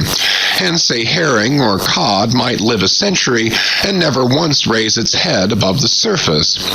But owing to his marked internal structure, which gives him regular lungs, like a human being's, the whale can only live by inhaling the disengaged air in the open atmosphere. Wherefore the necessity for his periodical visits to the upper world.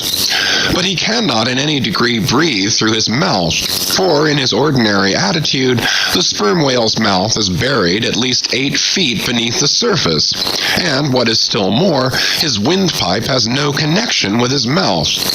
No, he breathes through his spiracle alone, and this is on the top of his head. If I say that in any creature, breathing is only a function indispensable to vitality, inasmuch as it withdraws from the air a certain element, which being subsequently brought into contact with the blood, imparts to the blood its vivifying principle, I do not think I shall err, though I may possibly use some superfluous scientific words. Assume it, and it follows that if all the blood in a man could be aerated in one breath, he might then seal up his nostrils and not fetch another for a considerable time. That is to say, he would then live without breathing.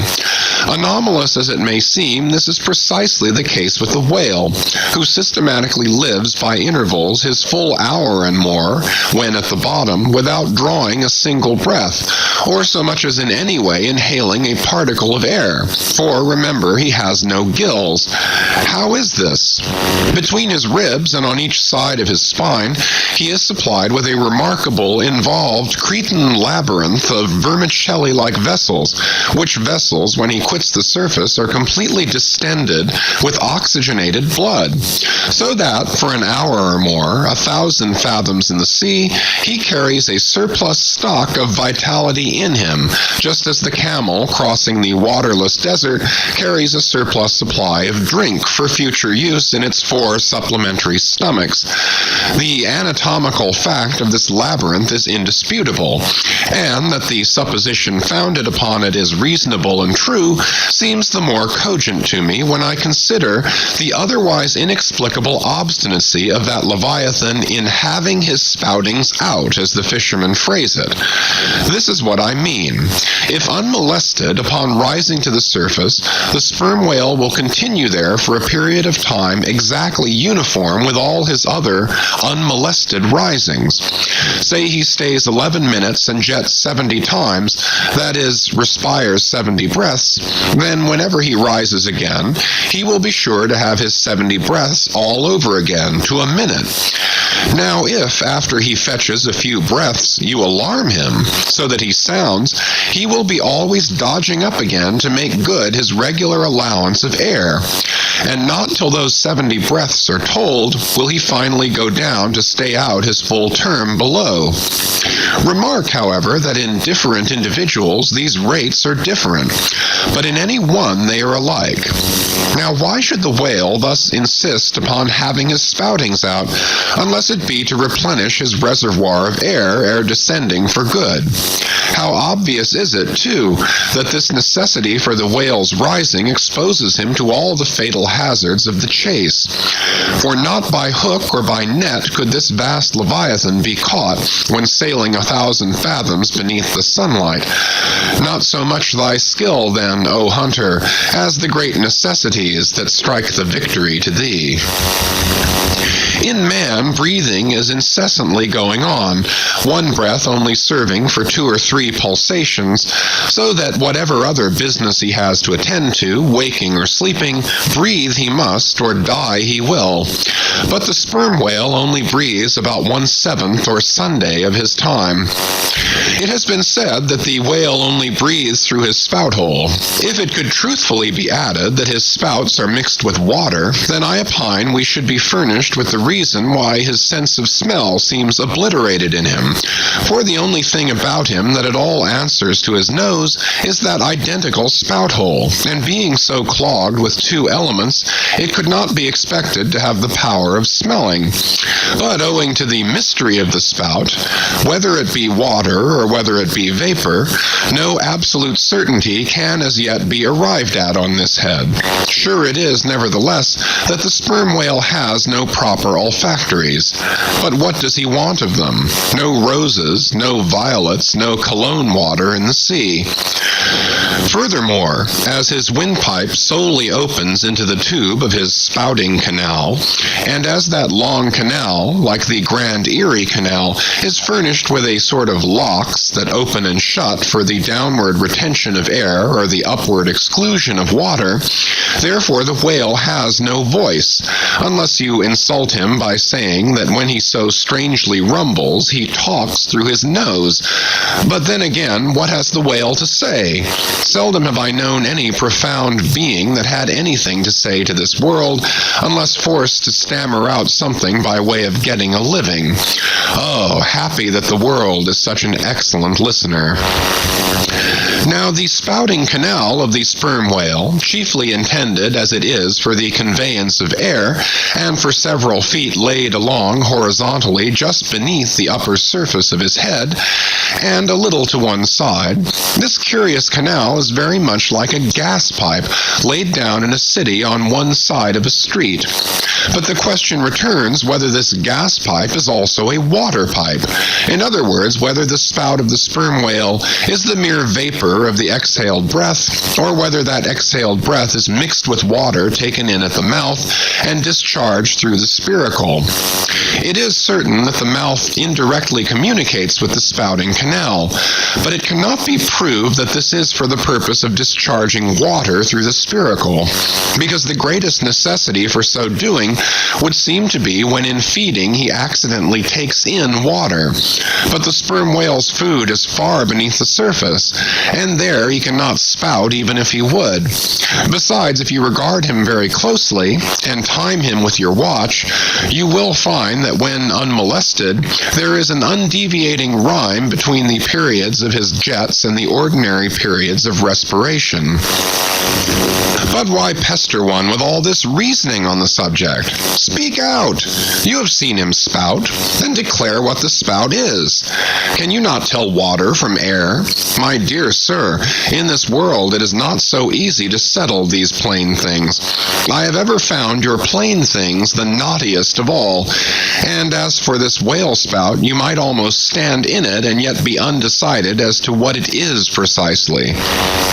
The central body of it is hidden in the snowy, sparkling mist enveloping it, and how can you certainly tell whether any water falls from it, when always, when you are close enough to a whale to get a close view of his spout, he is in a prodigious commotion, the water cascading all around him? And if at such times you should think that you really perceive drops of moisture in the spout, how do you know that they are not merely condensed from its vapor?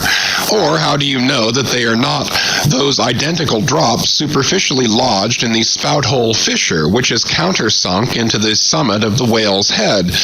For even when tranquilly swimming through the midday sea in a calm, with his elevated hump sun-dried as a dromedary's in the desert, even then the whale always carries a small basin of water on his head, as under a blazing sun you will sometimes see a cavity in a rock filled up with rain. Nor is it at all prudent for the hunter to be over-curious touching the precise nature of the whale spout.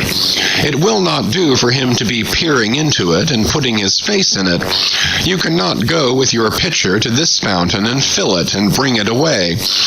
For even when coming into slight contact with the outer vapory shreds of the jet, which will often happen, your skin will feverishly smart from the acridness of the thing so touching it. And I know one who, coming into still closer contact with the spout, whether with some scientific object in view or otherwise, I cannot say, the skin peeled off from his cheek and arm. Wherefore, among whalemen, the spout is deemed poisonous. They try to evade it. Another thing, I have heard it said, and I do not much doubt it, that if the jet is fairly spouted into your eyes, it will blind you. The wisest thing the investigator can do, then, it seems to me, is to let this deadly spout alone. Still, we can hypothesize, even if we cannot prove and establish. My hypothesis is this, that the spout is nothing but mist, and besides other reasons, to this conclusion I am impelled by considerations touching the great inherent dignity and sublimity of the sperm whale. I account him no common, shallow being, inasmuch as it is an undisputed fact that he is never found on soundings or near shores. All other whales sometimes are. He is both ponderous and profound, and I am convinced that from the heads of all ponderous, profound beings, such as Plato, Pyrrho, the devil, Jupiter, Dante, and so on, there always goes up a certain semi-visible steam while in the act of thinking deep thoughts. While composing a little treatise on eternity, I had the curiosity to place a mirror before me, and ere long saw reflected there a curious, involved worming and undulation in the atmosphere over my head. The invariable moisture of my hair, while plunged in deep thought, after 6 cups of hot tea in my thin shingled attic of an August noon, this seems an additional argument for the above supposition. And how nobly it raises our conceit of the mighty, misty monster to behold him solemnly sailing through a calm tropical sea, his vast, mild head overhung by a canopy of vapor, engendered by his incommunicable contemplations, and that vapor, as you will sometimes see it, glorified by a rainbow, as if heaven itself had put its seal upon his thoughts. For, do you see, rainbows do not visit the clear air. They only irradiate vapor. And so, through all the thick mists of the dim doubts in my mind, divine intuitions now and then shoot, enkindling my fog with a heavenly ray. And for this I thank God, for all have doubts, many deny, but doubts or denials, few along with them have intuitions. Doubts of all things earthly, and intuitions of some things heavenly. This combination makes neither believer nor infidel, but makes a man who regards them both with equal eye. Chapter 86. The Tale. Other poets have warbled the praises of the soft eye of the antelope and the lovely plumage of the bird that never alights. Less celestial, I celebrate a tale. Reckoning the largest size sperm whale's tail to begin at that point of the trunk where it tapers to about the girth of a man, it comprises, upon its upper surface alone, an area of at least 50 square feet. The compact round body of its root expands into 2 broad, firm, flat palms or flukes, gradually shoaling away to less than an inch in thickness. At the crotch or junction, these flukes slightly overlap, then sideways recede from each other like wings, leaving a wide vacancy between. In no living thing are the lines of beauty more exquisitely defined than in the crescentic borders of these flukes. At its utmost expansion in the full-grown whale, the tail will considerably exceed 20 feet across. The entire member seems a dense webbed bed of welded sinews, but cut into it and you find that 3 distinct strata compose it, upper, middle, and lower. The fibers in the upper and lower layers are long and horizontal, those of the middle one very short and running crosswise between the outside layers. This triune structure, as much as anything else, imparts power to the tail. To the student of old Roman walls, the middle layer will furnish a curious parallel to the thin course of tiles always alternating with the stone in those wonderful relics of the antique, and which undoubtedly contribute so much to the great strength of the masonry. But as if this vast local power in the tendinous tail were not enough, the whole bulk of the Leviathan is knit over with a warp and woof of muscular fibers and filaments, which, passing on either side the loins and running down into the flukes, insensibly blend with them and largely contribute to their might, so that in the tail the confluent measureless force of the whole whale seems concentrated to a point. Could annihilation occur to matter, this were the thing to do it. Nor does this, its amazing strength, at all tend to cripple the graceful flexion of its motions, where infantileness of ease undulates through a titanism of power. On the contrary, those motions derive their most appalling beauty from it. Real strength never impairs beauty or harmony, but it often bestows it, and in everything imposingly beautiful, strength has much to do with the magic. Take away the tied tendons that all over seem bursting from the marble and carved Hercules, and its charm would be gone. As the devout Eckermann lifted the linen sheet from the naked corpse of Goethe, he was overwhelmed with the massive chest of the man that seemed as a Roman triumphal arch. When Angelo paints even God the Father in human form, mark what robustness is there. And whatever they may reveal of the divine love in the Son, the soft, curled, hermaphroditical Italian pictures in which his idea has been most successfully embodied, these pictures, so destitute as they are of all brawniness, hint nothing of any power, but the mere negative, feminine one of submission and endurance, which, on all hands, it is conceded, form the peculiar practical virtues of his teachings. Such is the subtle elasticity of the organ I treat of, that whether wielded in sport or in earnest, or in anger, whatever be the mood it be in, its flexions are invariably marked by exceeding grace. Therein no fairy's arm can transcend it. 5 great motions are peculiar to it. First, when used as a fin for progression. Second, when used as a mace in battle. Third, in sweeping. Fourth, in lob-tailing. Fifth, in peaking flukes. First, being horizontal in its position, the Leviathan's tail acts in a different manner from the tails of all other sea creatures. It never wriggles. In man or fish, wriggling is a sign of inferiority. To the whale, his tail is the sole means of propulsion, scroll-wise coiled forwards beneath the body, and then rapidly sprung backwards. It is this which gives that singular darting, leaping motion to the monster when furiously swimming. His side fins only serve to steer by. Second, it is a little significant that while one sperm whale only fights another sperm whale with his head and jaw, nevertheless, in his conflicts with man, he chiefly and contemptuously uses his tail. In striking at a boat, he swiftly curves away his flukes from it, and the blow is only inflicted by the recoil. If it be made in the unobstructed air, especially if it descend to its mark, the stroke is then simply irresistible. No ribs of man or boat can withstand it.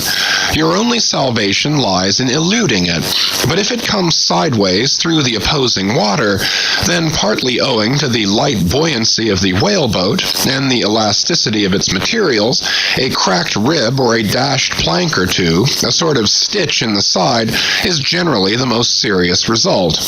These submerged side blows are so often received in the fishery that they are accounted mere child's play. Someone strips off a frock, and the whole is stopped. Third, I cannot demonstrate it, but it seems to me that in the whale the sense of touch is concentrated in the tail. For in this respect there is a delicacy in it only equaled by the daintiness of the elephant's trunk. This delicacy is chiefly evinced in the action of sweeping, when in maidenly gentleness the whale with a certain soft slowness moves his immense flukes from side to side upon the surface of the sea. And if he feels but a sailor's whisker, woe to that sailor, whiskers and all. What tenderness there is in that preliminary touch. Had this tale any prehensile power, I should straightway bethink me of Darmonides' elephant that so frequented the flower market, and with low salutations presented nosegays to damsels, and then caressed their zones. On more accounts than one, a pity it is that the whale does not possess this prehensile virtue in his tail. For I have heard of yet another elephant that, when wounded in the fight, curved round his trunk and extracted the dart. Fourth, stealing unawares upon the whale in the fancied security of the middle of solitary seas, you find him unbent from the vast corpulence of his dignity, and kitten-like he plays on the ocean as if it were a hearth. But still you see his power in his play.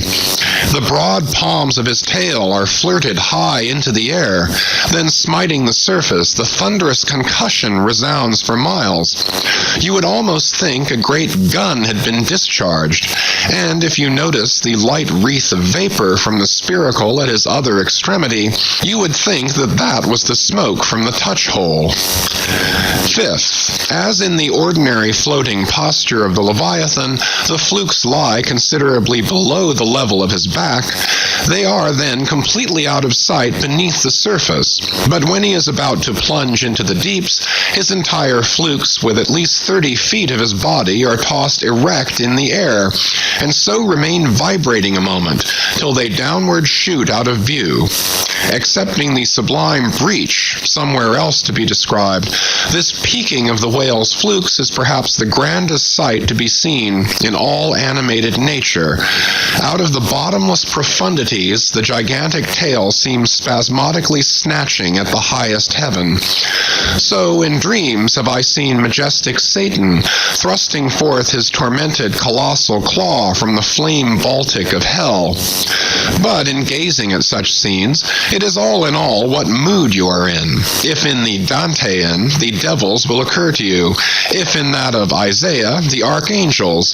Standing at the masthead of my ship during a sunrise that crimsoned sky and sea, I once saw a large herd of whales in the east, all heading towards the sun, and for a moment vibrating in concert with peaked flukes. As it seemed to me at the time, such a grand embodiment of adoration of the gods was never beheld, even in Persia, the home of the fire worshippers. As Ptolemy Philopater testified of the African elephant, I then testified of the whale, pronouncing him the most devout of all beings. For, according to King Juba, the military elephants of antiquity often hailed the morning with their trunks uplifted in the profoundest silence. The chance comparison in this chapter between the whale and the elephant, so far as some aspects of the tail of the one and the trunk of the other are concerned, should not tend to place those two opposite organs on an equality, much less the creatures to which they respectively belong. For as the mightiest elephant is but a terrier to Leviathan, so, compared with Leviathan's tail, his trunk is but the stalk of a lily. The most direful blow from the elephant's trunk were as the playful tap of a fan, compared with the measureless crush and crash of the sperm whale's ponderous flukes, which in repeated instances have one after the other hurled entire boats with all their oars and crews into the air, very much as an Indian juggler tosses his balls. Footnote: though all comparison in the way of general bulk between the whale and the elephant is preposterous, inasmuch as in that particular the elephant stands in much the same respect to the whale whale, as a dog does to the elephant, nevertheless there are not wanting some points of curious similitude. Among these is the spout. It is well known that the elephant will often draw up water or dust in his trunk, and then, elevating it, jet it forth in a stream. End of footnote. The more I consider this mighty tale, the more do I deplore my inability to express it. At times there are gestures in it which, though they would well grace the hand of man, remain wholly inexplicable. In an extensive herd, so remarkable occasionally are these mystic gestures that I have heard hunters who have declared them akin to Freemason signs and symbols, that the whale indeed by these methods intelligently conversed with the world. Nor are there wanting other motions of the whale in his general body, full of strangeness and unaccountable to his most experienced assailant. Dissect him how I may, then, I go but skin deep. I know him not, and never will. But if I know not even the tail of this whale, how understand his head? Much more how comprehend his face, when face he has none. Thou shalt see my back parts, my tail, he seems to say, but my face shall not be seen. But I cannot completely make out his back parts, and hint what he will about his face. I say again, he has no face. End of chapters 83 to 86. Chapters 87 and 88. Chapter 87, The Grand Armada. The long and narrow peninsula of Malacca, extending southeastward from the territories of Burma, forms the most southerly point of all Asia. In a continuous line from that peninsula stretch the long islands of Sumatra, Java, Bali, and Timor, which, with many others, form a vast mole or rampart lengthwise connecting Asia with Australia and dividing the long unbroken Indian Ocean from the thickly studded Oriental archipelagos. This rampart is pierced by several sally ports for the convenience of ships and whales, conspicuous among which are the Straits of Sunda and Malacca. By the Straits of Sunda, chiefly, vessels bound to China from the west emerge into the China Seas.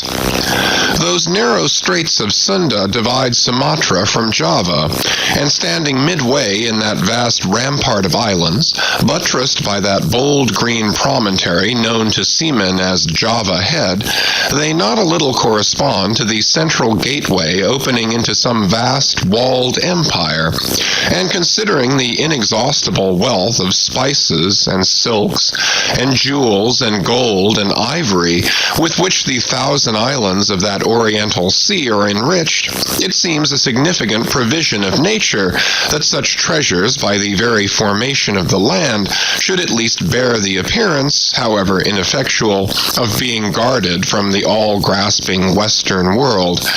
The shores of the Straits of Sunda are unsupplied with those domineering fortresses which guard the entrances to the Mediterranean, the Baltic, and the Propontis. Unlike the Danes, these Orientals do not demand the obsequious homage of lowered topsails from the endless procession of ships before the wind, which for centuries past, by night and day, have passed between the islands of Sumatra and Java, freighted with the costliest cargoes of the East. But while they freely waive a ceremonial like this, they do by no means renounce their claim to more solid tribute. Time out of mind, the piratical proas of the Malays, lurking among the low-shaded coves and islets of Sumatra, have sallied out upon the vessels sailing through the straits, fiercely demanding tribute at the point of their spears, though by the repeated bloody chastisements they have received at the hands of European cruisers, the audacity of these corsairs has of late been somewhat repressed. Yet even at the present day we occasionally hear of English and American vessels which in those waters have been remorselessly boarded and pillaged. With a fair, fresh wind, the Pequod was now drawing nigh to these straits, Ahab purposing to pass through them into the Javan seas, and thence, cruising northward, over waters known to be frequented here and there by the sperm whale, sweep inshore by the Philippine Islands and gain the far coast of Japan, in time for the great whaling season there. By these means, the circumnavigating Pequod would sweep almost all the known sperm whale cruising grounds of the world, previous to descending upon the line in the Pacific, where Ahab, though everywhere else foiled in his pursuit, firmly counted upon giving battle to Moby Dick in the sea he was most known to frequent, and at a season when he might most reasonably be presumed to be haunting it. But how now? In this zoned quest, does Ahab touch no land? Does his crew drink air? Surely he will stop for water. Nay, for a long time now, the circus-running sun has raced within his fiery ring, and needs no sustenance but what's in himself. So Ahab, mark this too in the whaler, while other hulls are loaded down with alien stuff to be transferred to foreign wharves, the world-wandering whale ship carries no cargo but herself and crew, their weapons and their wants. She has a whole lake's contents bottled in her ample hold. She is ballasted with utilities, not altogether with unusable pig lead and Kent ledge. She carries years' water in her, clear old prime Nantucket water, which, when 3 years afloat, the Nantucketer in the Pacific prefers to drink before the brackish fluid but yesterday rafted off in casks from the Peruvian or Indian streams.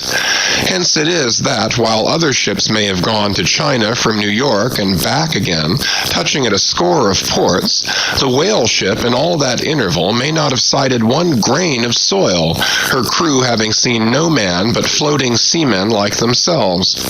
So that, did you carry them the news that another flood had come, they would only answer, "Well, boys, here's the ark." Now, as many sperm whales had been captured off the western coast of Java, in the near vicinity of the Straits of Sunda, indeed, as most of the ground round about was generally recognized by fishermen as an excellent spot for cruising, therefore, as the Pequod gained more and more upon Java Head, the lookouts were repeatedly hailed and admonished to keep wide awake. But though the green palmy cliffs of the land soon loomed on the starboard bow, and with delighted nostrils the fresh cinnamon was snuffed in the air, yet not a single jet was descried. Almost renouncing all thoughts of falling in with any game hereabouts, the ship had well nigh entered the straits when the customary cheering cry was heard from aloft, and ere long a spectacle of singular magnificence saluted us. But here be it premised that, owing to the unwearied activity with which of late they have been hunted over all 4 oceans, the sperm whales, instead of almost invariably sailing in small, detached companies as in former times, are now frequently met with in extensive herds, sometimes embracing so great a multitude that it would almost seem as if numerous nations of them had sworn solemn league and covenant for mutual assistance and protection. To this aggregation of the sperm whale into such immense caravans may be imputed the circumstance that even in the best cruising grounds you may now sometimes sail for weeks and months together without being greeted by a single spout, and then suddenly be saluted by what sometimes seems thousands on thousands. Broad on both bows, at a distance of some 2 or 3 miles, and forming a great semicircle, embracing 1/2 of the level horizon, a continuous chain of whale jets were up-playing and sparkling in the noonday air. Unlike the straight, perpendicular twin jets of the right whale, which, dividing at top, fall over in 2 branches like the cleft, drooping boughs of a willow, the single forward-slanting spout of the sperm whale presents a thick, curled bush of white mist, continually rising and falling away to leeward. Seen from the Pequod's deck, then, as she would rise on a high hill of the sea, this host of vapory spouts, individually curling up into the air, and beheld through a blending atmosphere of bluish haze, showed like the 1,000 cheerful chimneys of some dense metropolis, descried of a balmy autumnal morning by some horseman on a height. As marching armies approaching an unfriendly defile in the mountains accelerate their march, all eagerness to place that perilous passage in their rear and once more expand in comparative security upon the plain, even so did this vast fleet of whales now seem hurrying forward through the straits, gradually contracting the wings of their semicircle and swimming on in one solid but still crescentic center. Crowding all sail, the Pequod pressed after them, the harpooneers handling their weapons and loudly cheering from the heads of their yet suspended boats. If the wind only held, little doubt had they that chased through these straits of Sunda, the vast host would only deploy into the oriental seas to witness the capture of not a few of their number. And who could tell whether in that congregated caravan Moby Dick himself might not temporarily be swimming, like the worshipped white elephant in the coronation procession of the Siamese. So with stunsail piled on stunsail, we sailed along, driving these leviathans before us, when of a sudden the voice of Tashtego was heard, loudly directing attention to something in our wake. Corresponding to the crescent in our van, we beheld another in our rear. It seemed formed of detached white vapors, rising and falling something like the spouts of the whales, only they did not so completely come and go, for they constantly hovered, without finally disappearing. Leveling his glass at this sight, Ahab quickly revolved in his pivot hole, crying, "Aloft there, and rig whips and buckets to wet the sails! Malays, sir, and after us!" As if too long lurking behind the headlands, till the Pequod should fairly have entered the straits, these rascally Asiatics were now in hot pursuit, to make up for their overcautious delay. But when the swift Pequod, with a fresh leading wind, was herself in hot chase, how very kind of these tawny philanthropists to assist in speeding her on to her own chosen pursuit, mere riding whips and rolls to her as they were. As with glass under arm, Ahab to and fro paced on the deck, in his forward turn beholding the monsters he chased, and in the after one the bloodthirsty pirates chasing him, some such fancy as the above seemed his. And when he glanced upon the green walls of the watery defile in which the ship was then sailing, and bethought him that through that gate lay the route to his vengeance, and beheld how, through that same gate, he was now both chasing and being chased to his deadly end, and not only that, but a herd of remorseless wild pirates and inhuman atheistical devils were infernally cheering him on with their curses, when all these conceits had passed through his brain, Ahab's brow was left gaunt and ribbed, like the black sand beach after some stormy tide has been gnawing it, without being able to drag the firm thing from its place. But thoughts like these troubled very few of the reckless crew, and when, after steadily dropping the pirates astern, the Pequod at last shot by the vivid green Cockatoo Point on the Sumatra side, emerging at last upon the broad waters beyond, then the harpooneers seemed more to grieve that the swift whales had been gaining upon the ship than to rejoice that the ship had so victoriously gained upon the Malays. But still driving on in the wake of the whales, at length they seemed abating their speed. Gradually the ship neared them, and the wind now dying away, word was passed to spring to the boats. But no sooner did the herd, by some presumed wonderful instinct of the sperm whale, become notified of the three keels that were after them, though as yet a mile in their rear, than they rallied again, and forming in close ranks and battalions so that their spouts all looked like flashing lines of stacked bayonets, moved on with redoubled velocity. Stripped to our shirts and drawers, we sprang to the White Ash, and after several hours pulling were almost disposed to renounce the chase, when a general pausing commotion among the whales gave animating token that they were now at last under the influence of that strange perplexity of inert irresolution, which, when fishermen perceive it in the whale, they say he is gallied.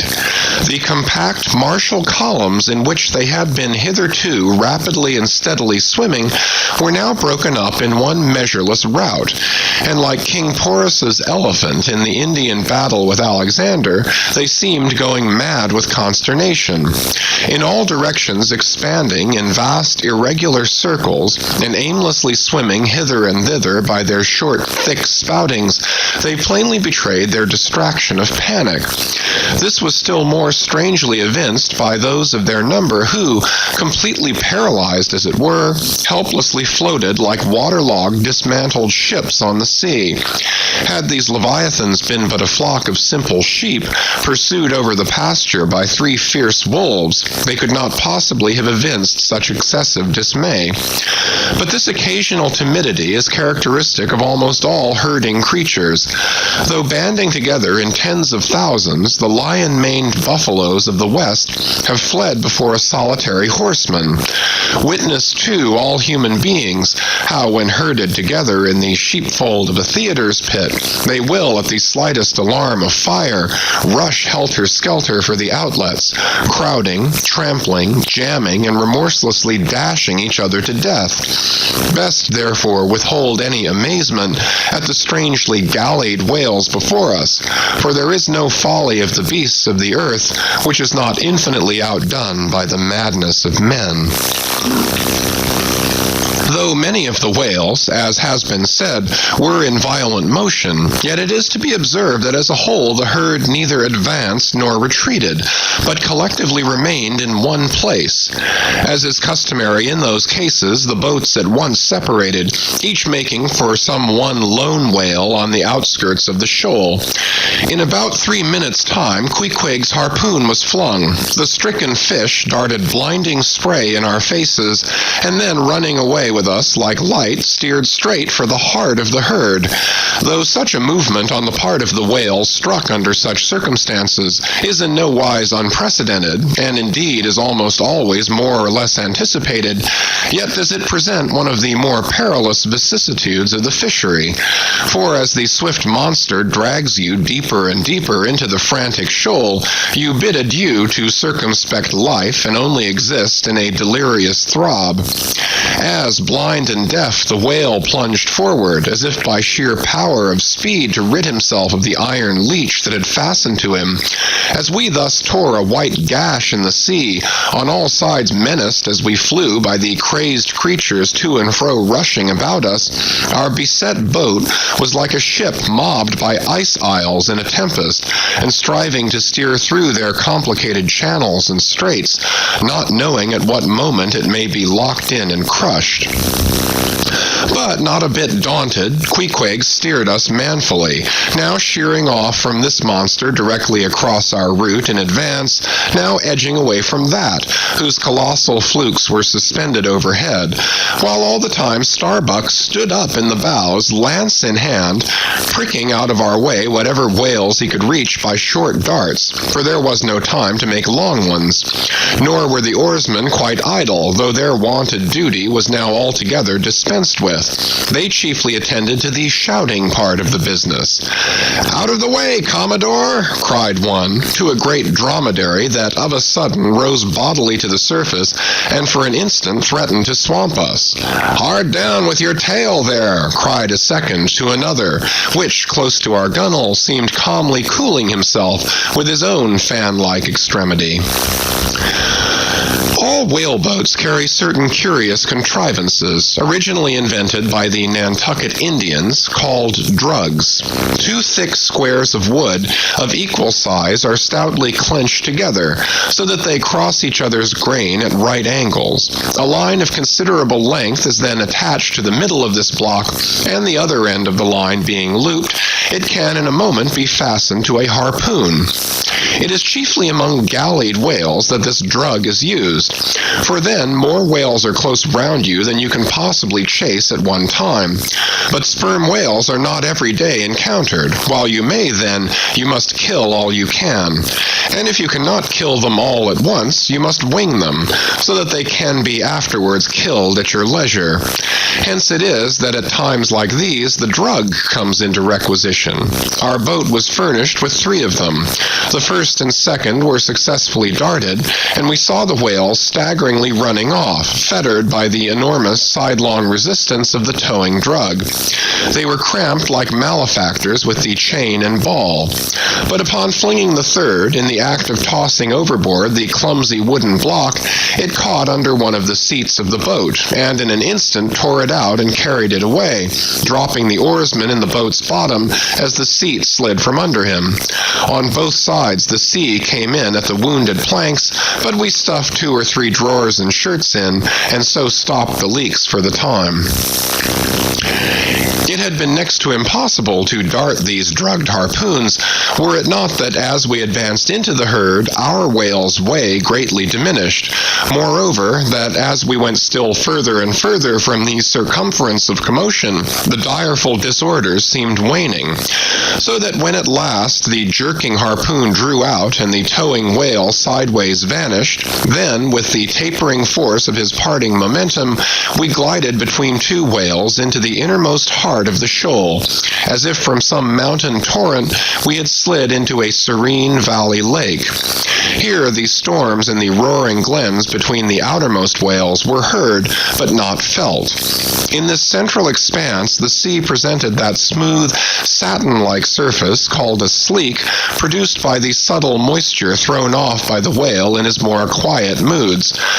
Yes, we were now in that enchanted calm which they say lurks at the heart of every commotion. And still in the distracted distance we beheld the tumults of the outer concentric circles, and saw successive pods of whales, 8 or 10 in each, swiftly going round and round, like multiplied spans of horses in a ring, and so closely shoulder to shoulder that a titanic circus rider might easily have overarched the middle ones, and so have gone round on their backs. Owing to the density of the crowd of reposing whales more immediately surrounding the embayed axis of the herd, no possible chance of escape was at present afforded us. We must watch for a breach in the living wall that hemmed us in, the wall that had only admitted us in order to shut us up. Keeping at the center of the lake, we were occasionally visited by small, tame cows and calves, the women and children of this routed host. Now, inclusive of the occasional wide intervals between the revolving outer circles, and inclusive of the spaces between the various pods in any one of those circles, the entire area at this juncture, embraced by the whole multitude, must have contained at least 2 or 3 square miles. At any rate, though indeed such a test at such a time might be deceptive, spoutings might be discovered from our low boat that seemed playing up almost from the rim of the horizon. I mention this circumstance because, as if the cows and calves had been purposely locked up in this innermost fold, and as if the wide extent of the herd had hitherto prevented them from learning the precise cause of its stopping, or possibly being so young, unsophisticated, and every way innocent and inexperienced, however it may have been, these smaller whales, now and then visiting our becalmed boat from the margin of the lake, evinced a wondrous fearlessness and confidence, or else a still becharmed panic which it was impossible not to marvel at. Like household dogs, they came snuffling round us, right up to our gunwales, and touching them, till it almost seemed that some spell had suddenly domesticated them. Queequeg patted their foreheads, Starbuck scratched their backs with his lance, but fearful of the consequences, for the time refrained from darting it. But far beneath this wondrous world upon the surface, another and still stranger world met our eye as we gazed over the side. For suspended in those watery vaults floated the forms of the nursing mothers of the whales, and those that of their enormous girth seemed shortly to become mothers. The lake, as I have hinted, was to a considerable depth exceedingly transparent, and as human infants, while suckling, will calmly and fixedly gaze away from the breast, as if leading 2 different lives at the time, and while yet drawing mortal nourishment, be still spiritually feasting upon some unearthly reminiscence, even so did the young of these whales seem looking up towards us, but not at us, as if we were but a bit of gulfweed in their newborn sight. Floating on their sides, the mothers also seemed quietly eyeing us. One of these little infants that from certain queer tokens seemed hardly a day old might have measured some 14 feet in length and some 6 feet in girth. He was a little frisky, though as yet his body seemed scarce yet recovered from that irksome position it had so lately occupied in the maternal reticule, where, tail to head, and all ready for the final spring, the unborn whale lies bent like a Tartar's bow. The delicate side fins and the palms of his flukes still freshly retained the pleated, crumbled appearance of a baby's ears newly arrived from foreign parts. "Line! Line!" cried Queequeg, looking over the gunwale. "Him fast! Him fast! Who line him? Who struck? 2 whale, 1 big, 1 little." "What ails you, man?" cried Starbuck. "Looky here," said Queequeg, pointing down. As when the stricken whale that from the tub has reeled out hundreds of fathoms of rope, as after deep sounding he floats up again and shows the slackened curling line buoyantly rising and spiraling towards the air, so now Starbuck saw long coils of the umbilical cord of Madame Leviathan by which the young cub seems still tethered to its dam. Not seldom in the rapid vicissitudes of the chase, this natural line with the maternal end loose becomes entangled with the hempen one, so that the cub is thereby trapped. Some of the subtlest secrets of the sea seemed divulged to us in this enchanted pond.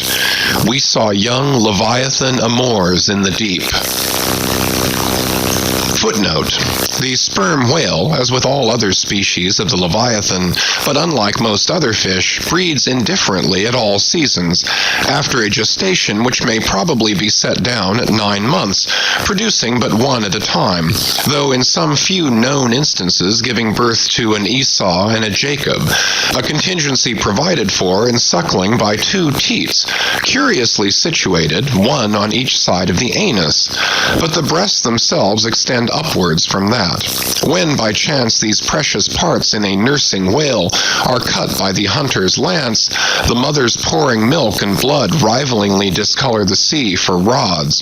The milk is very sweet and rich. It has been tasted by man. It might do well with strawberries. When overflowing with mutual esteem, the whales salute more hominum. End of footnote. And thus, though surrounded by circle upon circle of consternations and affrights, did these inscrutable creatures at the center freely and fearlessly indulge in all peaceful concernments, yea, serenely reveled in dalliance and delight. But even so, amid the tornadoed Atlantic of my being, do I myself still forever centrally disport in mute calm, and while ponderous planets of unwaning woe revolve round me, deep down and deep inland, there I still bathe me in eternal mildness of joy.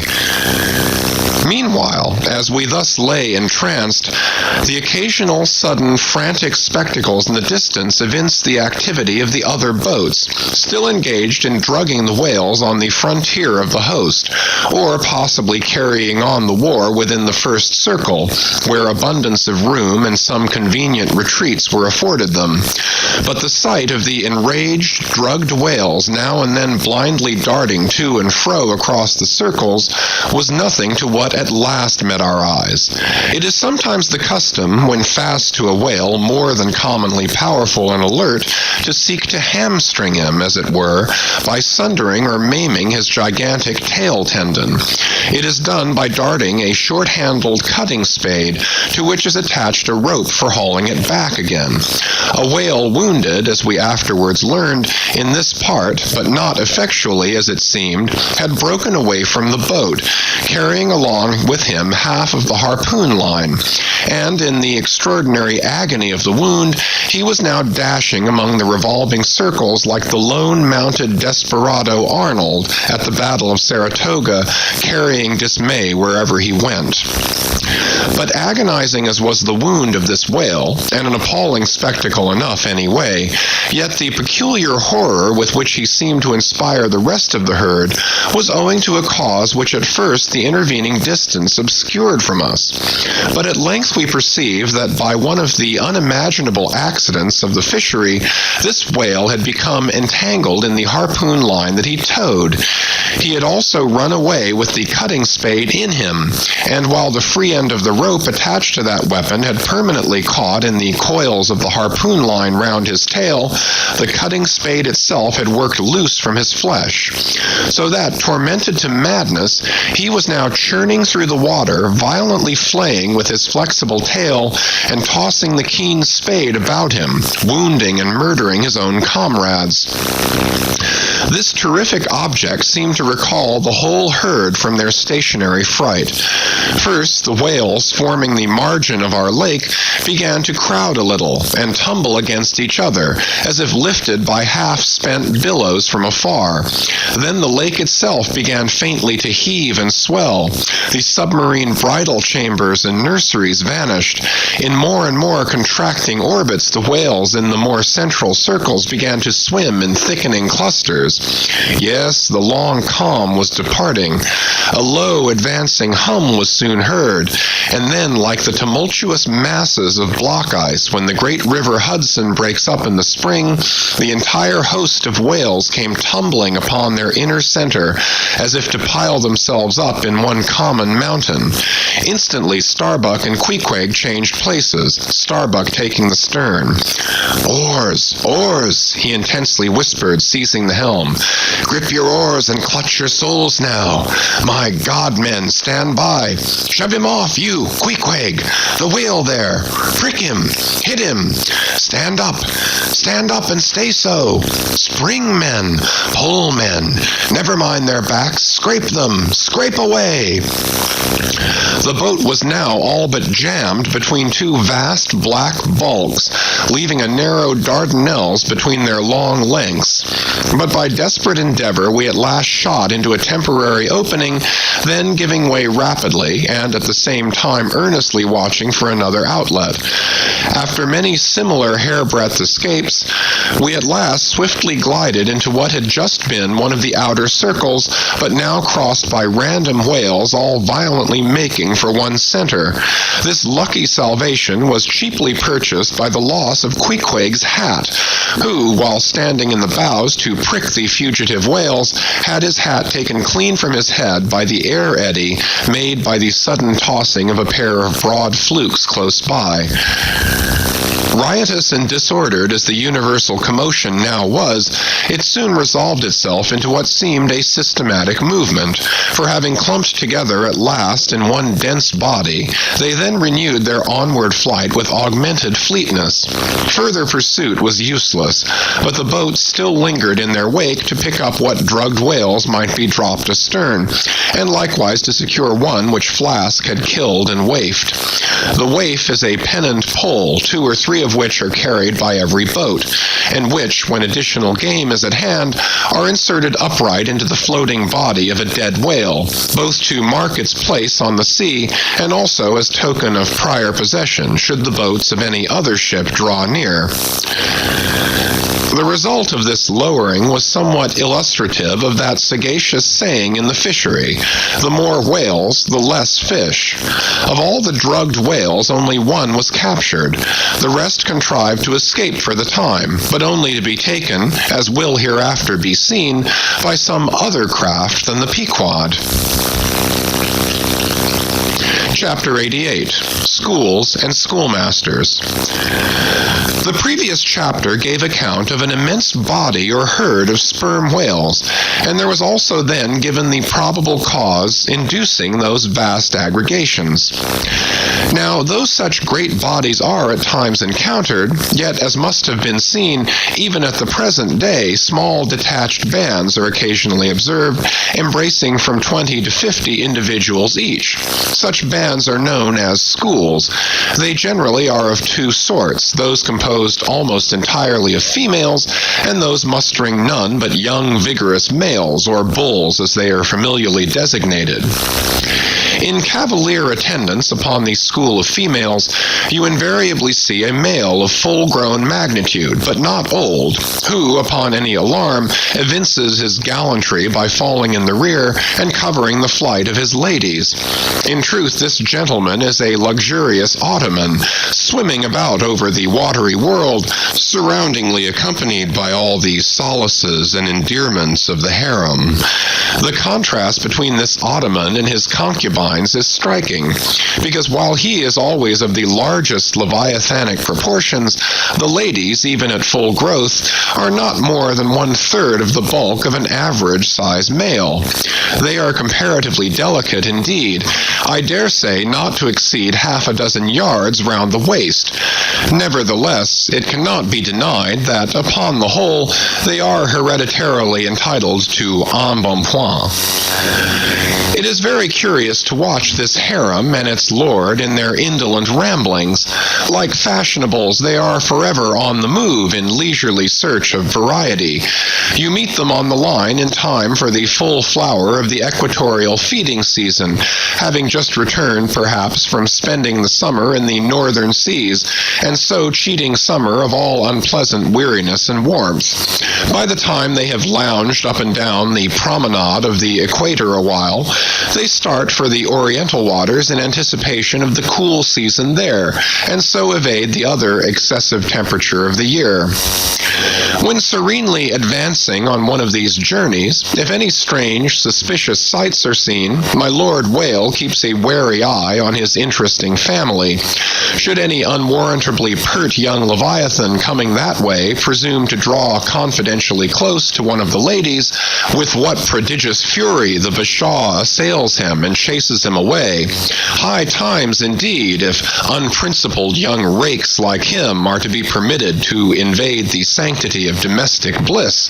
Though, do what the bashaw will, he cannot keep the most notorious Lothario out of his bed, for, alas, all fish bed in common.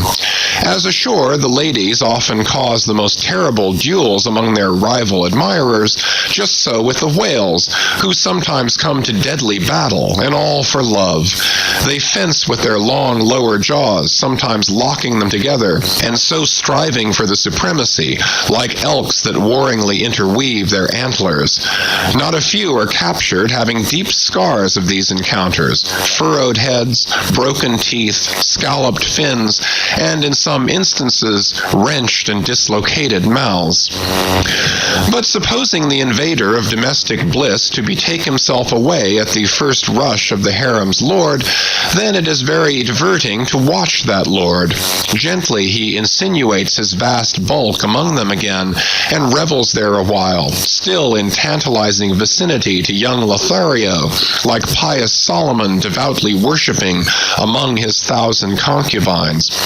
Granting other whales to be in sight, the fisherman will seldom give chase to one of these Grand Turks, for these Grand Turks are too lavish of their strength, and hence their unctuousness is small. As for the sons and daughters they beget, why those sons and daughters must take care of themselves, at least with only the maternal help, for like certain other omnivorous, roving lovers that might be named, my Lord Whale has no taste for the nursery, however much for the bower, and so, being a great traveler, he leaves his anonymous babies all over the world, every baby an exotic. In good time, nevertheless, as the ardor of youth declines, as years and dumps increase, as reflection lends her solemn pauses, in short, as a general lassitude overtakes the sated Turk, then a love of ease and virtue supplants the love for maidens, our Ottoman enters upon the impotent, repentant, admonitory stage of life, forswears, disbands the harem, and grown to an exemplary, sulky old soul, goes about all alone among the meridians and parallels, saying his prayers, and warning each young Leviathan from his amorous errors. Now, as the harem of Wales is called by the fishermen a school, so is the lord and master of that school technically known as the schoolmaster. It is therefore not in strict character, however admirably satirical, that after going to school himself he should then go abroad inculcating not what he learned there, but the folly of it. His title, schoolmaster, would very naturally seem derived from the name bestowed upon the harem itself, but some have surmised that the man who first thus entitled this sort of Ottoman whale must have read the memoirs of Vidocq and informed himself what sort of a country schoolmaster that famous Frenchman was in his younger days, and what was the nature of those occult lessons he inculcated into some of his pupils. The same secludedness and isolation to which the schoolmaster whale betakes himself in his advancing years is true of all aged sperm whales. Almost universally, a lone whale, as a solitary leviathan is called, proves an ancient one. Like venerable moss-bearded Daniel Boone, he will have no one near him but nature herself, and her he takes to wife in the wilderness of waters, and the best of wives she is, though she keeps so many moody secrets. The schools, composing none but young and vigorous males, previously mentioned, offer a strong contrast to the harem schools.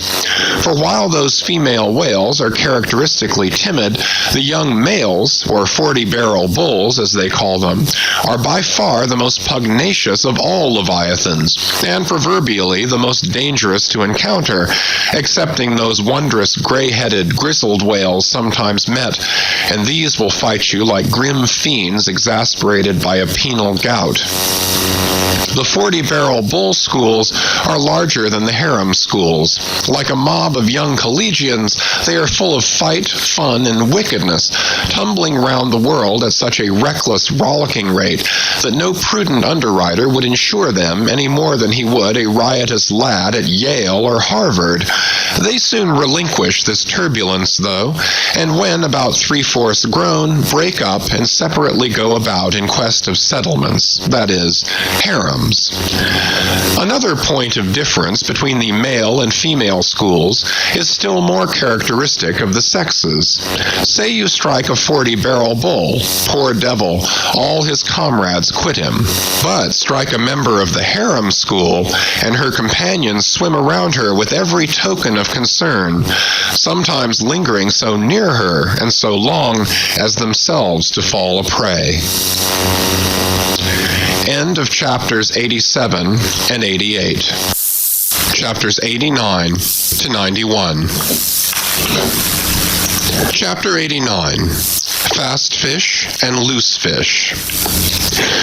The allusion to the waif and waif poles in the last chapter but one necessitates some account of the laws and regulations of the whale fishery, of which the waif may be deemed the grand symbol and badge. It frequently happens that when several ships are cruising in company, a whale may be struck by one vessel, then escape and be finally killed and captured by another vessel. And herein are indirectly comprised many minor contingencies, all partaking of this one grand feature. For example, after a weary and perilous chase and capture of a whale, the body may get loose from the ship by reason of a violent storm, and drifting far away to leeward, be retaken by a second whaler, who, in a calm, snugly tows it alongside without risk of life or line. Thus the most vexatious and violent disputes would often arise between the fishermen, were there not some written or unwritten, universal, undisputed disputed law applicable to all cases. Perhaps the only formal whaling code authorized by legislative enactment was that of Holland.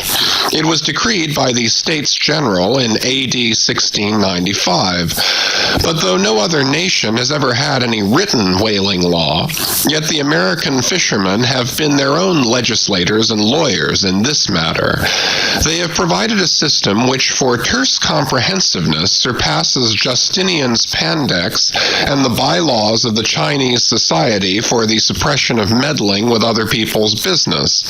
Yes, the laws might be engraven on a Queen Anne's farthing or the barb of a harpoon and worn round the neck, so small are they. 1. A fast fish belongs to the party fast to it. 2. A loose fish is fair game for anybody who can soonest catch it. But what plays the mischief with this masterly code is the admirable brevity of it, which necessitates a vast volume of commentaries to expound it. First, what is a fast fish? Alive or dead, a fish is technically fast when it is connected with an occupied ship or boat by any medium at all controllable by the occupant or occupants. A mast, an oar, a 9-inch cable, a telegraph wire, or a strand of cobweb, it is all the same. Likewise, a fish is technically fast when it bears a waif, or any other recognized symbol of possession, so long as the party waifing it plainly evince their ability at any time to take it alongside, as well as their intention to do so.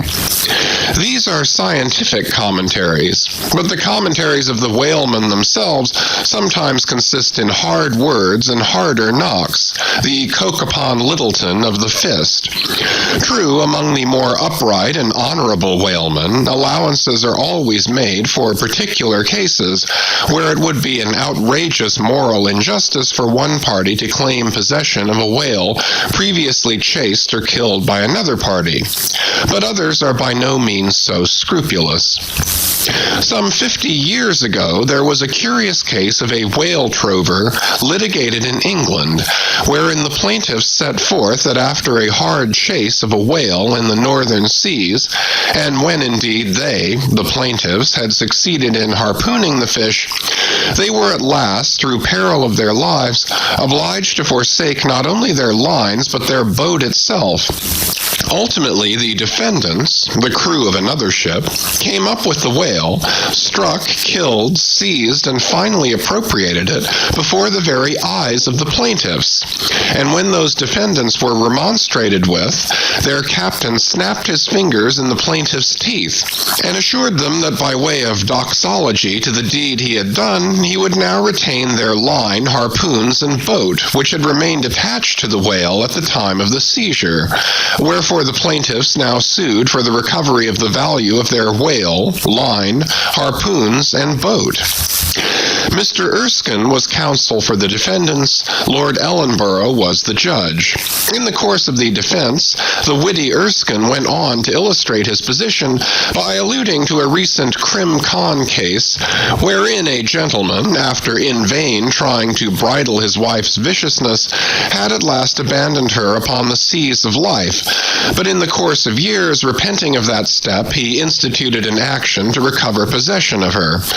Erskine was on the other side, and he then supported it by saying that though the gentleman had originally harpooned the lady and had once had her fast, and only by reason of the great stress of her plunging viciousness had at last abandoned her, yet abandon her he did, so that she became a loose fish, and therefore when a subsequent gentleman re-harpooned her, the lady then became that subsequent gentleman's property, along with whatever harpoon might have been found sticking in her. Now, in the present case, Erskine contended that the examples of the whale and the lady were reciprocally illustrative of each other. These pleadings and the counter-pleadings being duly heard, the very learned judge in set terms decided, to wit, that as for the boat, he awarded it to the plaintiffs, because they had merely abandoned it to save their lives, but that with regard to the controverted whale, harpoons, and line, they belong to the defendants. The whale because it was a loose fish at the time of the final capture, and the harpoons and line because when the fish made off with them, it, the fish, acquired a property in those articles, and hence anybody who afterwards took the fish had a right to them. Now the defendants afterwards took the fish, ergo the aforesaid articles were theirs. A common man, looking at this decision of the very learned judge, might possibly object to it, but plowed up to the primary rock of the matter, the two great principles laid down in the twin whaling laws previously quoted, and applied and elucidated by Lord Ellenborough in the above-cited case, these two laws touching fast fish and loose fish, I say, will, on reflection, be found the fundamentals of all human jurisprudence, for notwithstanding its complicated tracery of sculpture, the temple of the law, like the temple of the Philistines, has but two props to stand on. Is it not a saying in everyone's mouth, possession is half of the law, that is, regardless of how the thing came into possession? But often possession is the whole of the law. What are the sinews and souls of Russian serfs and Republican slaves but fast fish, whereof possession is the whole of the law? What to the rapacious landlord is the widow's last mite but a fast fish? What is yonder undetected villain's marble mansion with a door plate for a waif? What is that but a fast fish? What is the ruinous discount which Mordecai the broker gets from poor Woebegone the bankrupt on a loan to keep Woebegone's family from starvation? What is that ruinous discount but a fast fish? What is the Archbishop of Save Souls' income of £100,000 seized from the scant bread and cheese of hundreds of thousands of broken-backed laborers, all sure of heaven without any of Save Souls' help? What is that globular £100,000 but a fast fish?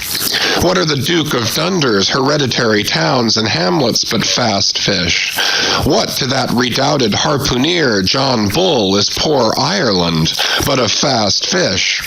What to that apostolic lancer Brother Jonathan is Texas but a fast fish? And concerning all these, is not possession the whole of the law? But if the doctrine of fast fish be pretty generally applicable, the kindred doctrine of loose fish is still more widely so. That is internationally and universally applicable. What was America in 1492 but a loose fish, in which Columbus struck the Spanish standard by way of waifing it for his royal master and mistress? What was Poland to the Tsar? What Greece to the Turk? What India to England? What at last will Mexico be to the United States? All loose fish. What are the rights of man and the liberties of the world but loose fish? What all men's minds and opinions but loose fish? What is the principle of religious belief in them but a loose fish? What to the ostentatious, smuggling verbalists are the thoughts of thinkers but loose fish? What is the great globe itself but a loose fish? And what are you, reader, but a loose fish, and a fast fish, too? Chapter 90. Heads or tails. De baleno vero sufficit, si rex habeat caput et regina caudam. Bracton, L3, C3. Latin from the books of the laws of England, which, taken along with the context, means that of all whales captured by anybody on the coast of that land, the king, as honorary grand harpooner, must have the head, and the queen be respectfully presented with the tail. A division which, in the whale, is much like having an apple. There is no intermediate remainder. Now, as this law, under a modified form, is to this day in force in England, and as it offers in various respects a strange anomaly touching the general law of fast and loosed fish, it is here treated of in a separate chapter, on the same courteous principle that prompts the English railways to be at the expense of a separate car specially reserved for the accommodation of royalty. In the first place, in curious proof of the fact that the above-mentioned law is still in force, I proceed to lay before you a circumstance that happened within the last 2 years.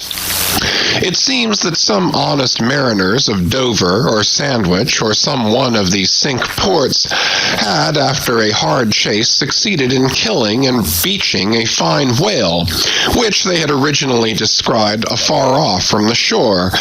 Now the Cinque Ports are partially or somehow under the jurisdiction of a sort of policeman or beadle called a Lord Warden.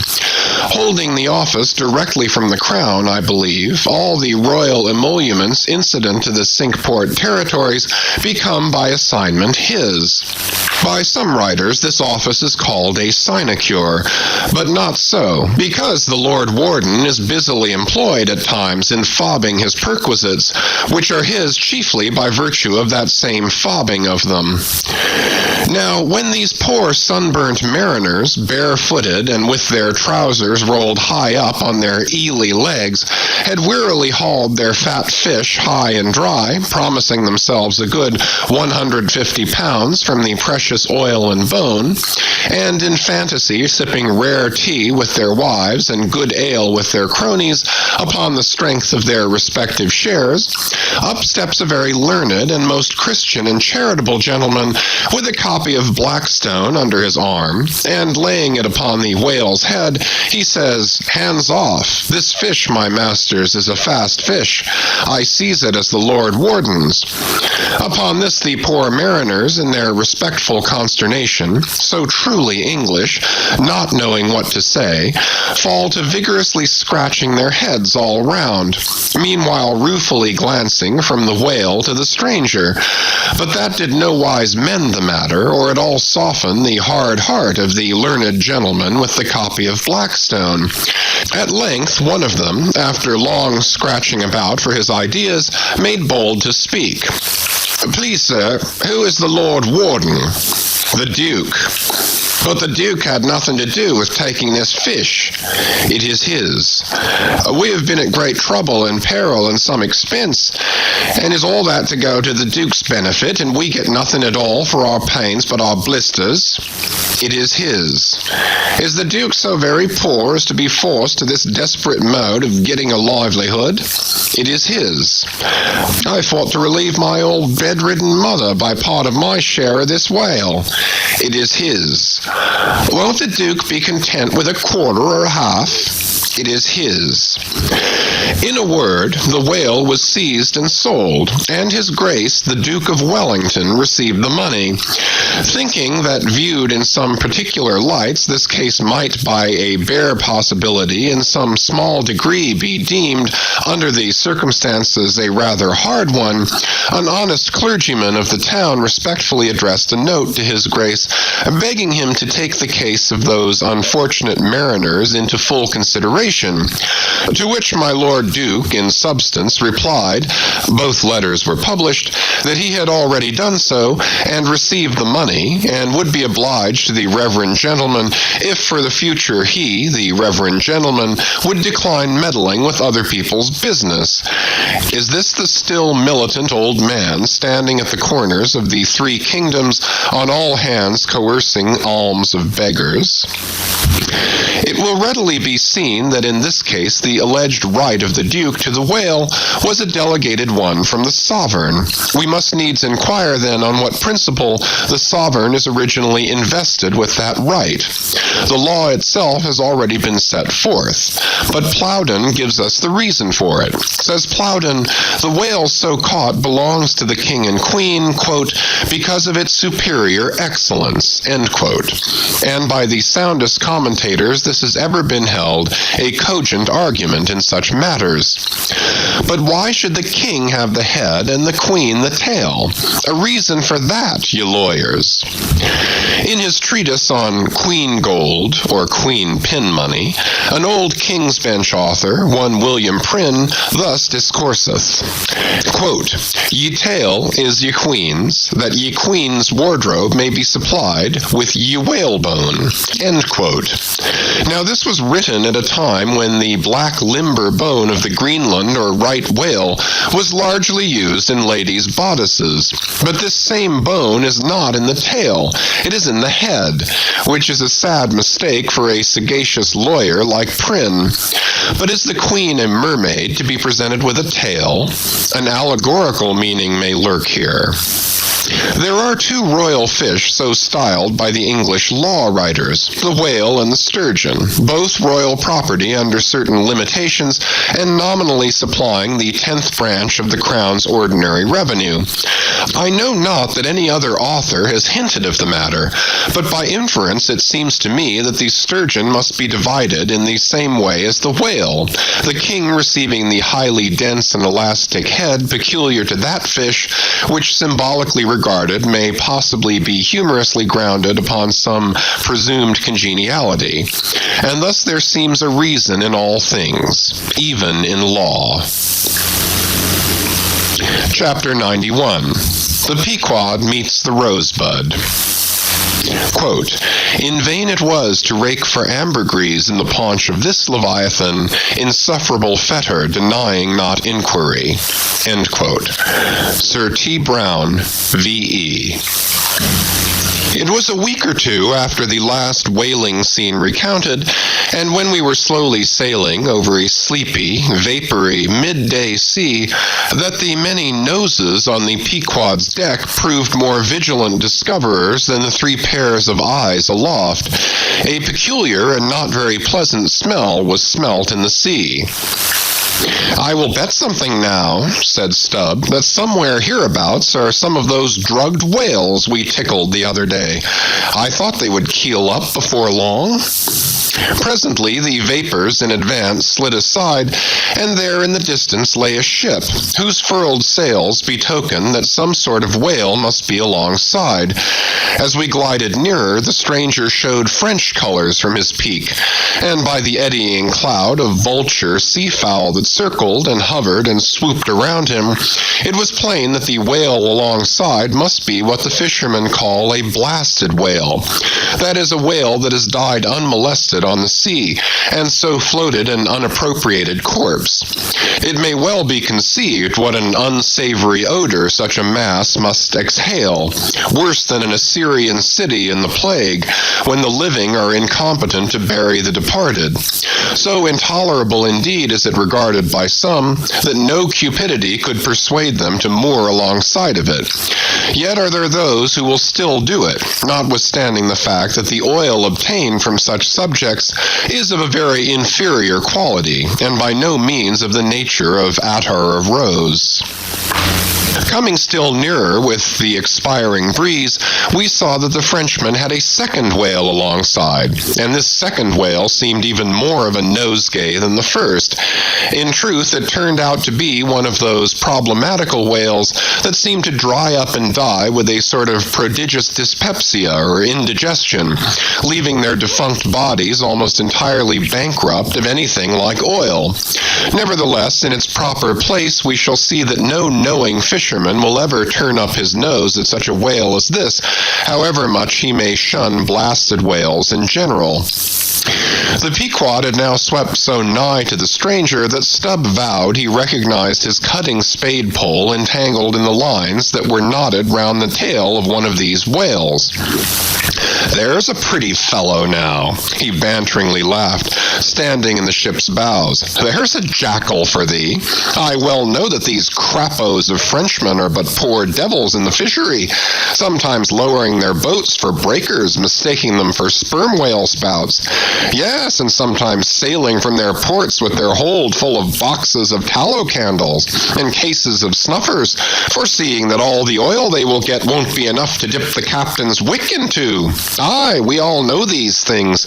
But look ye, here's a crapo that is content with our leavings. The drugged whale there, I mean.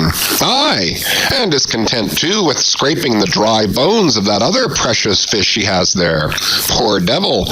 I say, pass round a hat, someone, and let's make him a present of a little oil for dear charity's sake. For what oil he will get from that drugged whale there wouldn't be fit to burn in a jail. No, not in a condemned cell. And as for the other whale, why, I'll agree to get more oil by chopping up and trying out these 3 masts of ours than he'll get from that bundle of bones. Though now that I think of it, it may contain something worth a good deal more than oil. Yes, ambergris. I wonder now if our old man has thought of that. It's worth trying. Yes, I'm for it. And so saying, he started for the quarterdeck. By this time, the faint air had become a complete calm, so that whether or no, the Pequod was now fairly entrapped in the smell, with no hope of escaping except by its breezing up again. Issuing from the cabin, Stubb now called his boat's crew and pulled off for the stranger. Drawing across her bow, he perceived that, in accordance with the fanciful French taste, the upper part of her stem piece was carved in the likeness of a huge drooping stalk, was painted green, and for thorns had copper spikes projecting from it here and there, the whole terminating in a symmetrical folded bulb of a bright red color. Upon her headboards, in large gilt letters, he read Bouton de Rose, rose button or rose bud, and this was the romantic name of this aromatic ship. Though Stubb did not understand the bouton part of the inscription, yet the word rose and the bulbous figurehead put together sufficiently explained the whole to him. A wooden rosebud, eh? He cried with his hand to his nose. That will do very well. But how like all creation it smells. Now, in order to hold direct communication with the people on deck, he had to pull round the bows to the starboard side, and thus come close to the blasted whale and so talk over it. Arrived then at this spot, with one hand still to his nose, he bawled, Bouton de Rose, ahoy! Are there any of you Bouton de Roses that speak English? Yes, rejoined a Guernsey man from the bulwarks, who turned out to be the chief mate. Well then, my Bouton de Rosebud, have you seen the white whale? What whale? The white whale. A sperm whale. Moby Dick. Have you seen him? Never heard of such a whale. A cachalot blanche? White whale? No. Very good then. Goodbye now, and I'll call again in a minute. Then rapidly pulling back towards the Pequod, and seeing Ahab leaning over the quarterdeck rail awaiting his report, he molded his 2 hands into a trumpet and shouted, No, sir, no! Upon which Ahab retired, and Stubb returned to the Frenchman. He now perceived that the Guernsey man, who had just got into the chains and was using a cutting spade, had slung his nose in a sort of bag. What's the matter with your nose there? Said Stubb. Broke it? I wish it were broken, as I didn't have any nose at all, answered the Guernsey man, who did not seem to relish the job he was at very much. But what are you holding yours for? Oh, nothing. It's a wax nose. I have to hold it on. A fine day, ain't it? Air rather gardeny, I should say. Throw us a bunch of posies, will you, Bouton de Rose? What in the devil's name do you want here? Roared the Guernseyman, flying into a sudden passion. Oh, keep cool. Cool, yes, that's the word. Why don't you pack those whales in ice while you're working at 'em? But joking aside, though, do you know, Rosebud, that it's all nonsense trying to get any oil out of such whales? And as for that dried-up one, there, he hasn't a gill in his whole carcass. I know that well enough, but do you see, the captain here won't believe it. This is his first voyage. He was a cologne manufacturer before. But come aboard, and mayhap he'll believe you if he won't me, and so I'll get out of this dirty scrape. Anything to oblige you, my sweet and pleasant fellow, rejoined Stubb, Stubb, and with that he soon mounted to the deck. There a queer scene presented itself. The sailors, in tasseled caps of red worsted, were getting the heavy tackles in readiness for the whales, but they worked rather slow and talked very fast, and seemed in anything but a good humor, all their noses upwardly projected from their faces like so many jib booms. Now and then pairs of them would drop their work and run up to the masthead to get some fresh air. Some, thinking they would catch the plague, dipped oakum in coal tar, and at intervals held it to their nostrils. Others, having broken the stems of their pipes almost short off at the bowl, were vigorously puffing tobacco smoke, so that it constantly filled their olfactories. Stubb was struck by a shower of outcries and anathemas proceeding from the captain's roundhouse abaft, and looking in that direction saw a fiery face thrust from behind the door, which was held ajar from within. This was the tormented surgeon, who, after in vain remonstrating against the proceedings of the day, had betaken himself to the captain's roundhouse, cabinet he called it, to avoid the pest, but still could not help yelling out his entreaties and indignations at times.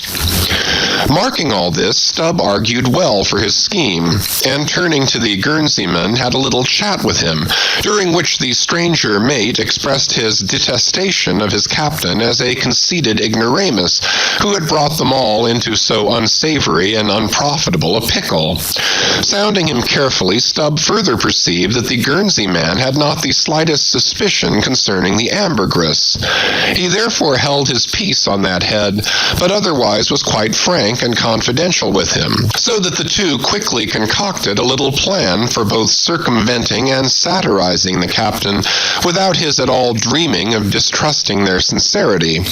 According to this little plan of theirs, the Guernsey man, under cover of an interpreter's office, was to tell the captain what he pleased, but as coming from Stubb, and as for Stubb, he was to utter any nonsense that should come uppermost in him during the interview. By this time their destined victim appeared from his cabin.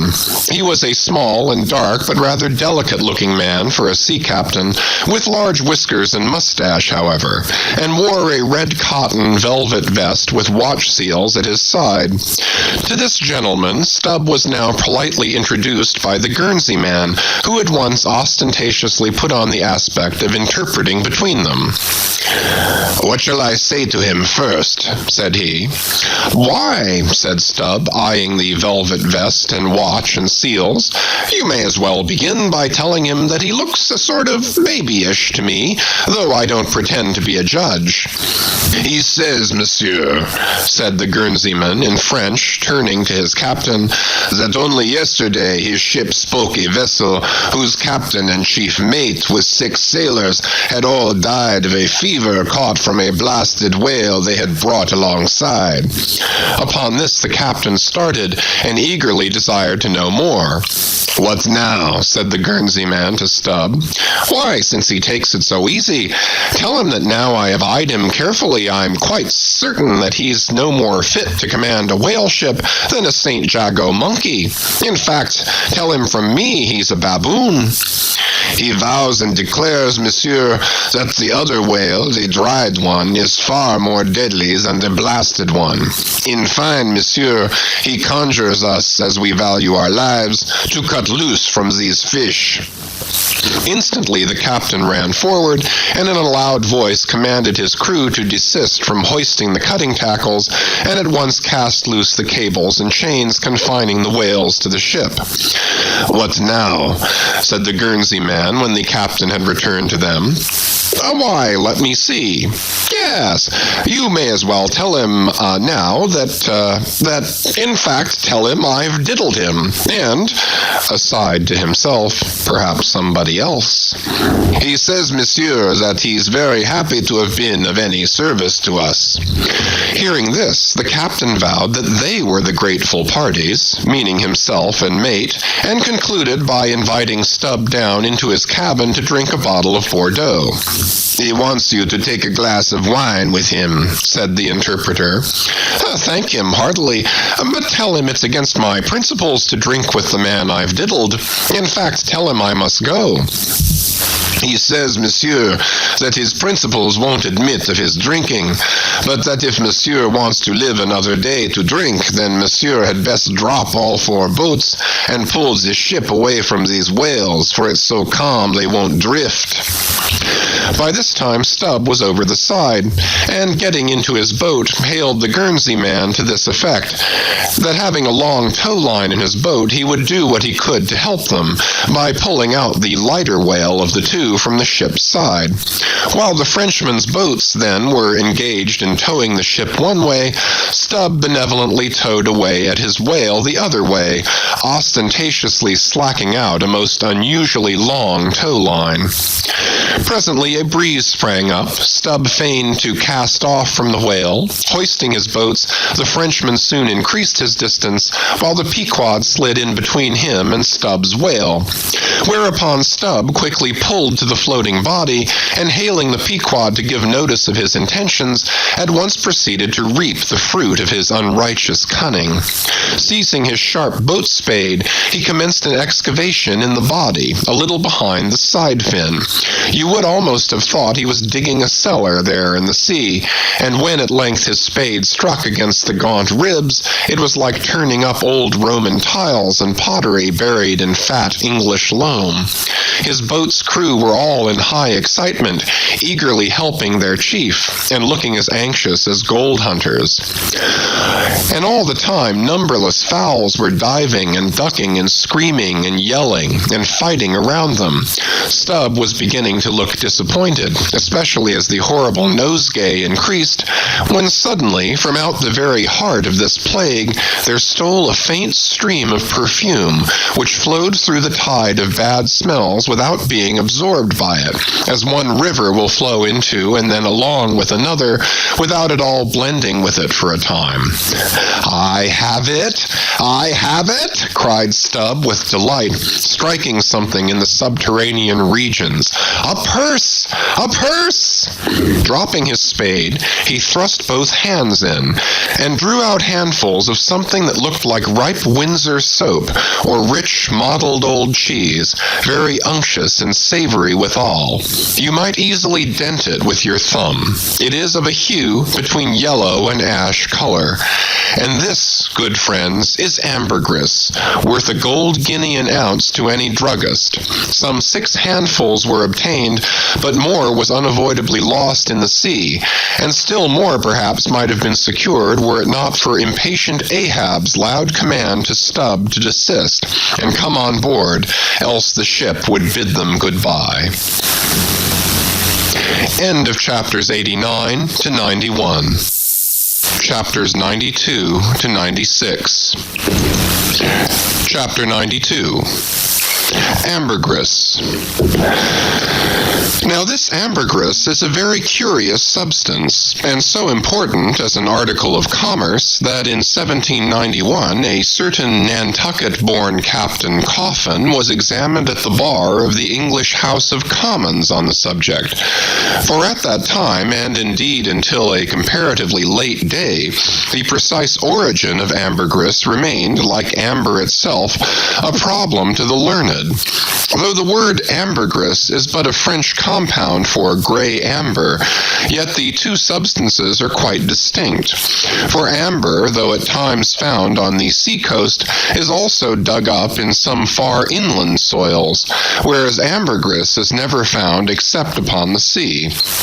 Besides, amber is a hard, transparent, brittle, odorless substance used for mouthpieces to pipes, for beads and ornaments. But ambergris is soft, waxy, and so highly fragrant and spicy that it is largely used in perfumery, in pastilles, precious candles, hair powders, and pomatum. The Turks use it in cooking, and also carry it to Mecca for the same purpose that frankincense is carried to St. Peter's in Rome. Some wine merchants drop a few grains into claret to flavor it.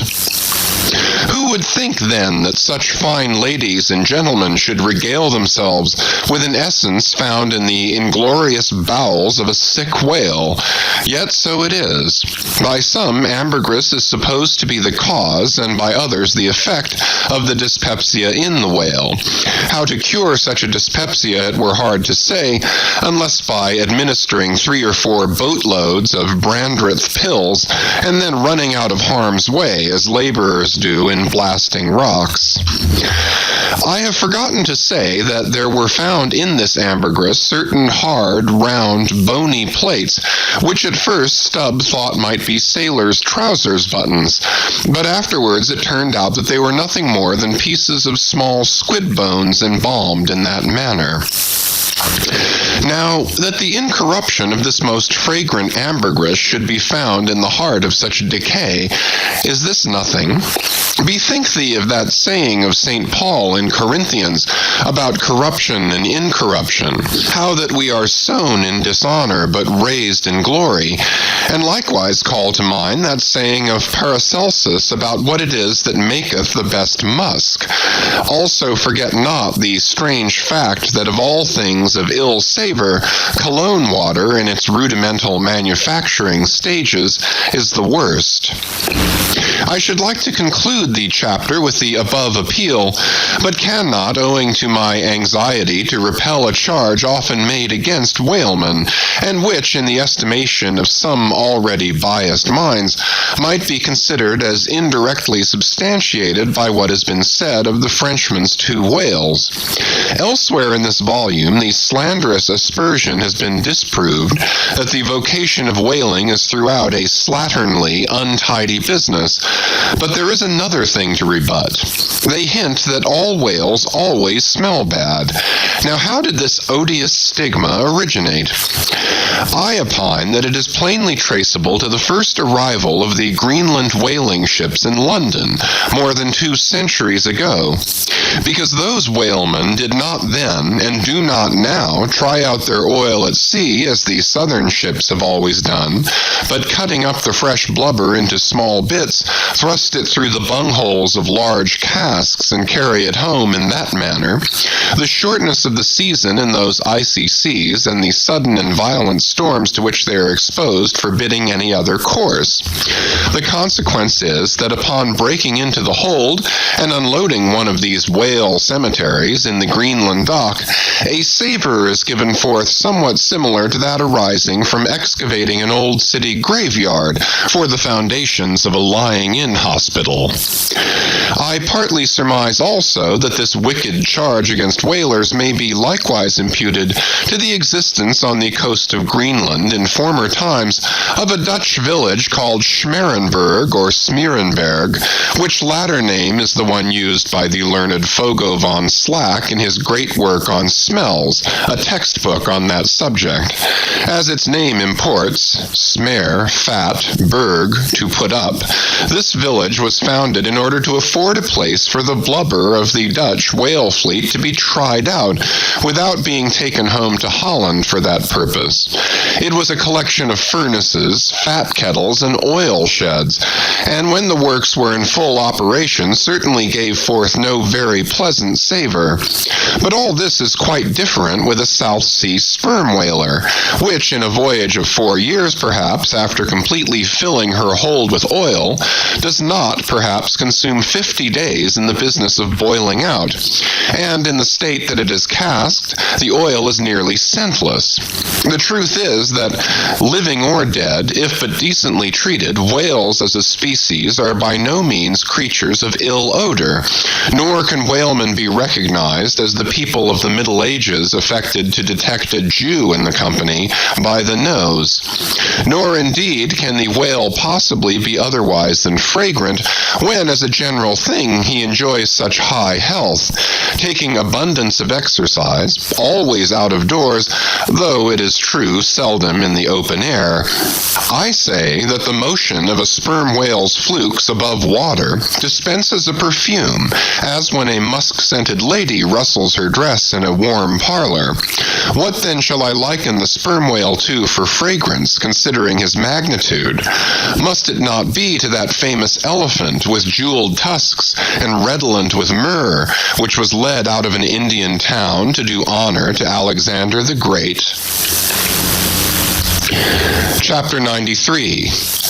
The Castaway.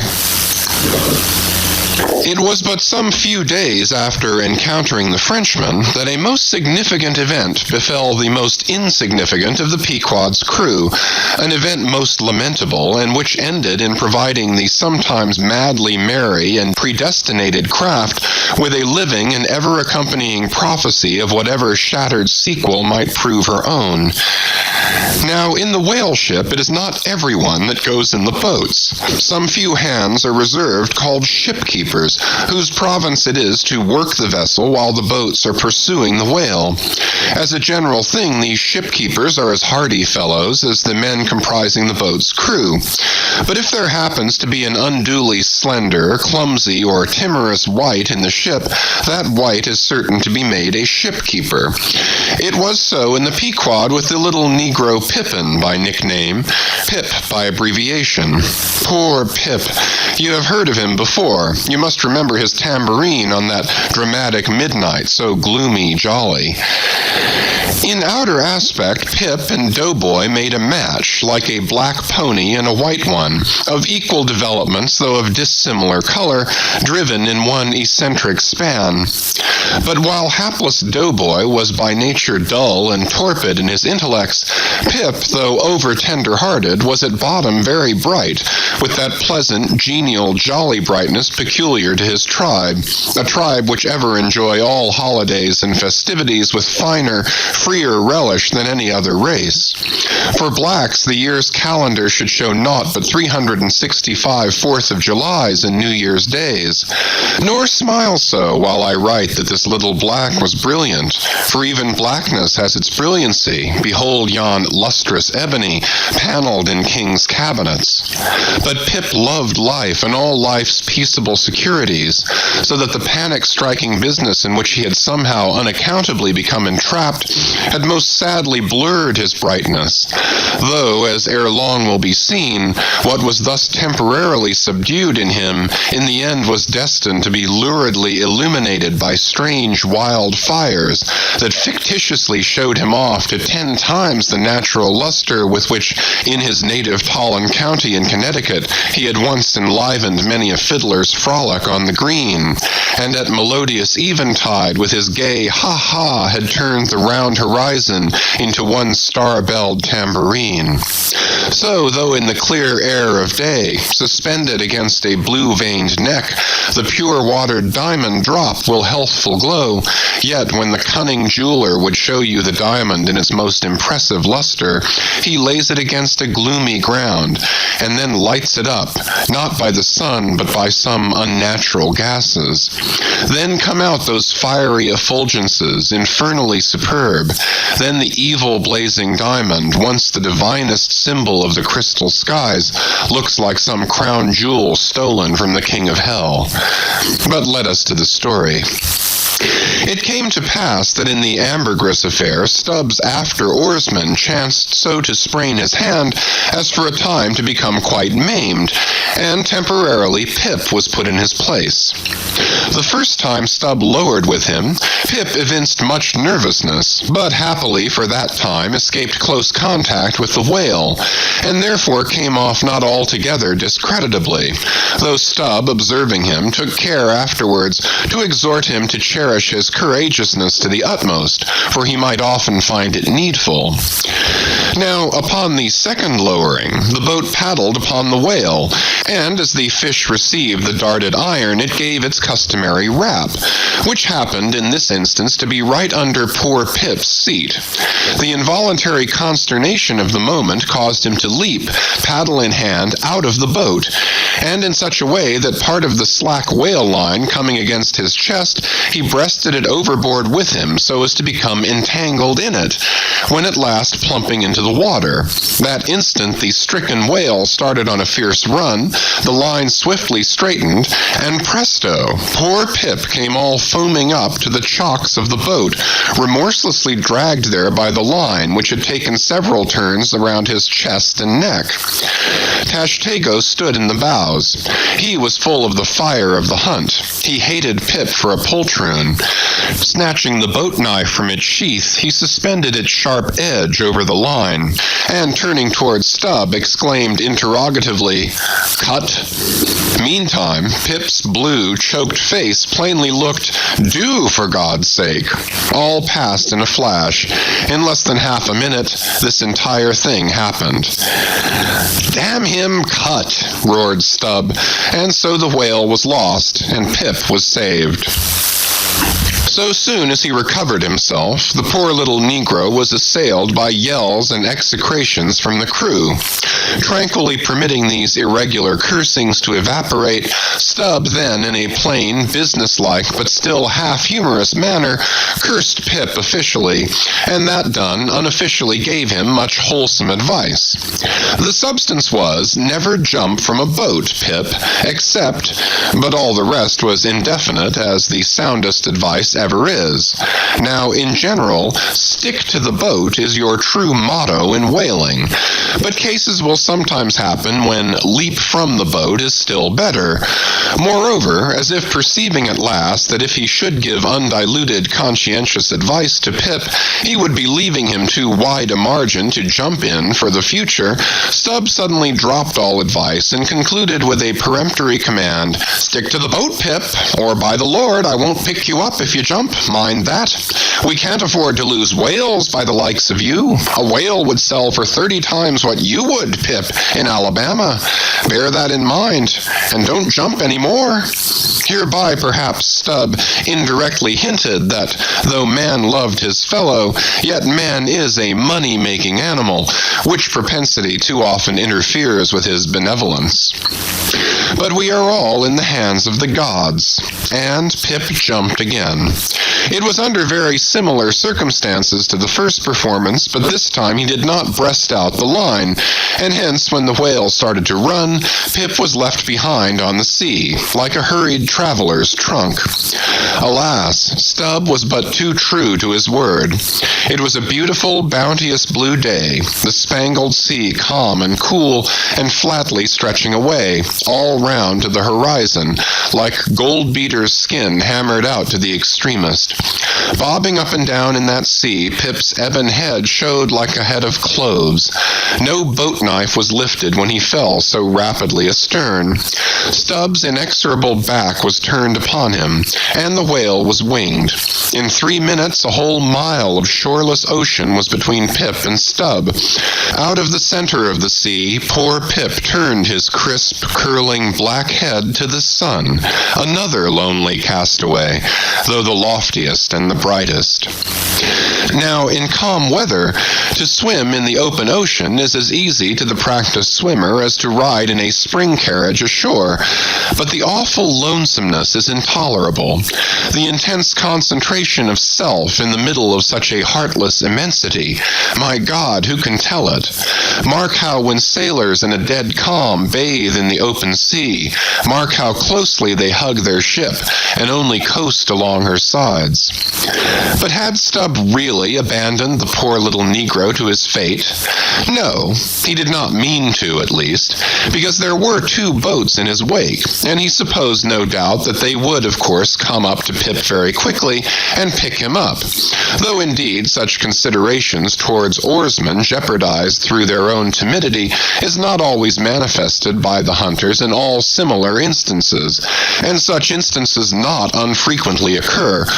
Almost invariably in the fishery, a coward, so-called, is marked with the same ruthless detestation peculiar to military navies and armies.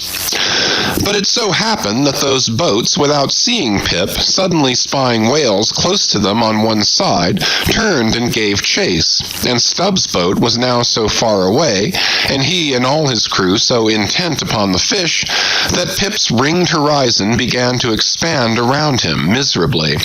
By the merest chance, the ship itself at last rescued him, but from that hour the little Negro went about the deck an idiot.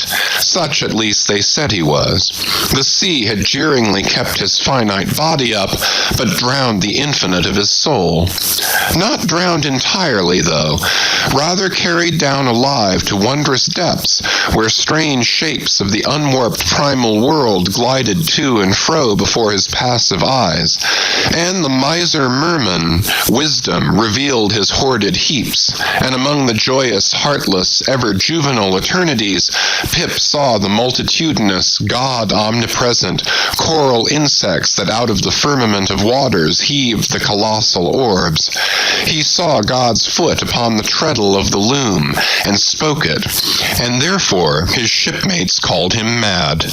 So man's insanity is heaven's sense, and wandering from all mortal reason, man comes at last to that celestial thought, which to reason is absurd and frantic, and weal or woe feels then uncompromised, indifferent as is God. For the rest, blame not Stubb too hardly.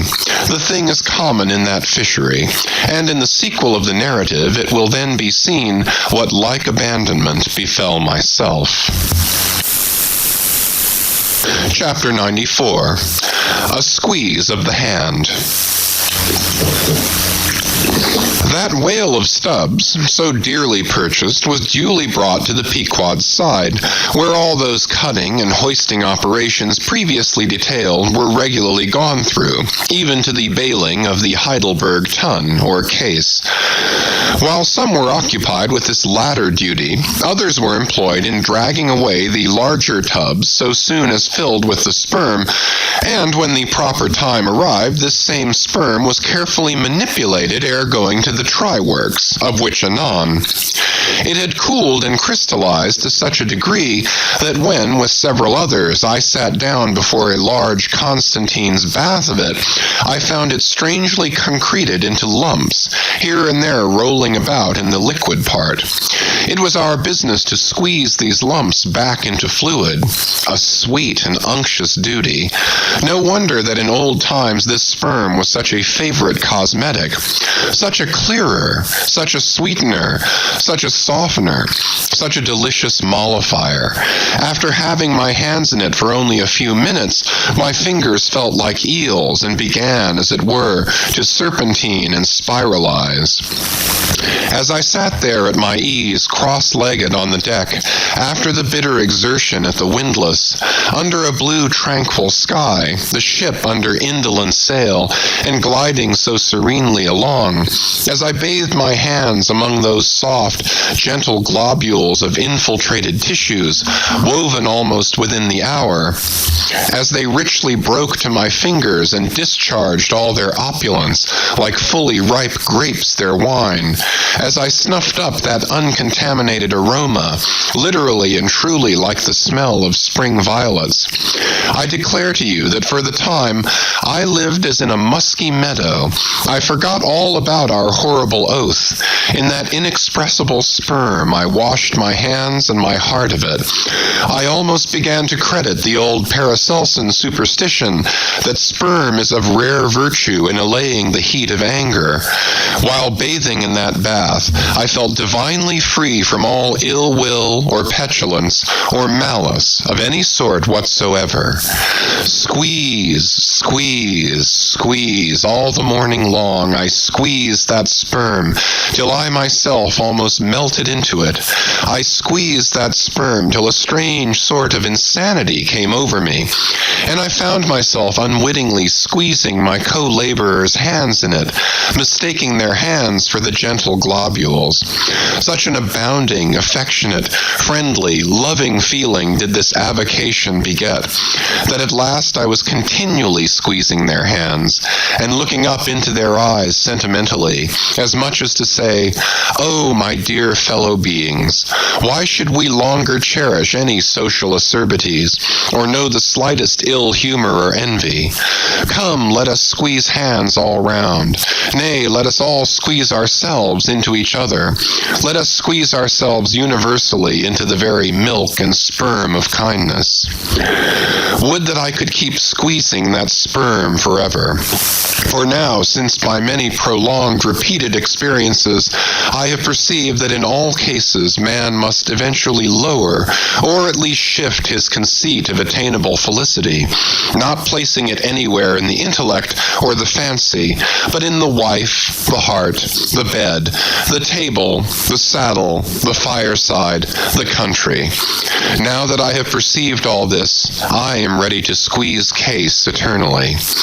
In thoughts of the visions of the night, I saw long rows of angels in paradise, each with his hands in a jar of spermaceti. Now, while discoursing on sperm, it behooves to speak of other things akin to it, in the business of preparing the sperm whale for the try-works. First comes whitehorse, so called, which is obtained from the tapering part of the fish, and also from the thicker portions of his flukes. It is tough with congealed tendons, a wad of muscle, but still contains some oil. After being severed from the whale, the whitehorse is first cut into portable oblongs, ere going to the mincer. They look much like blocks of Berkshire marble.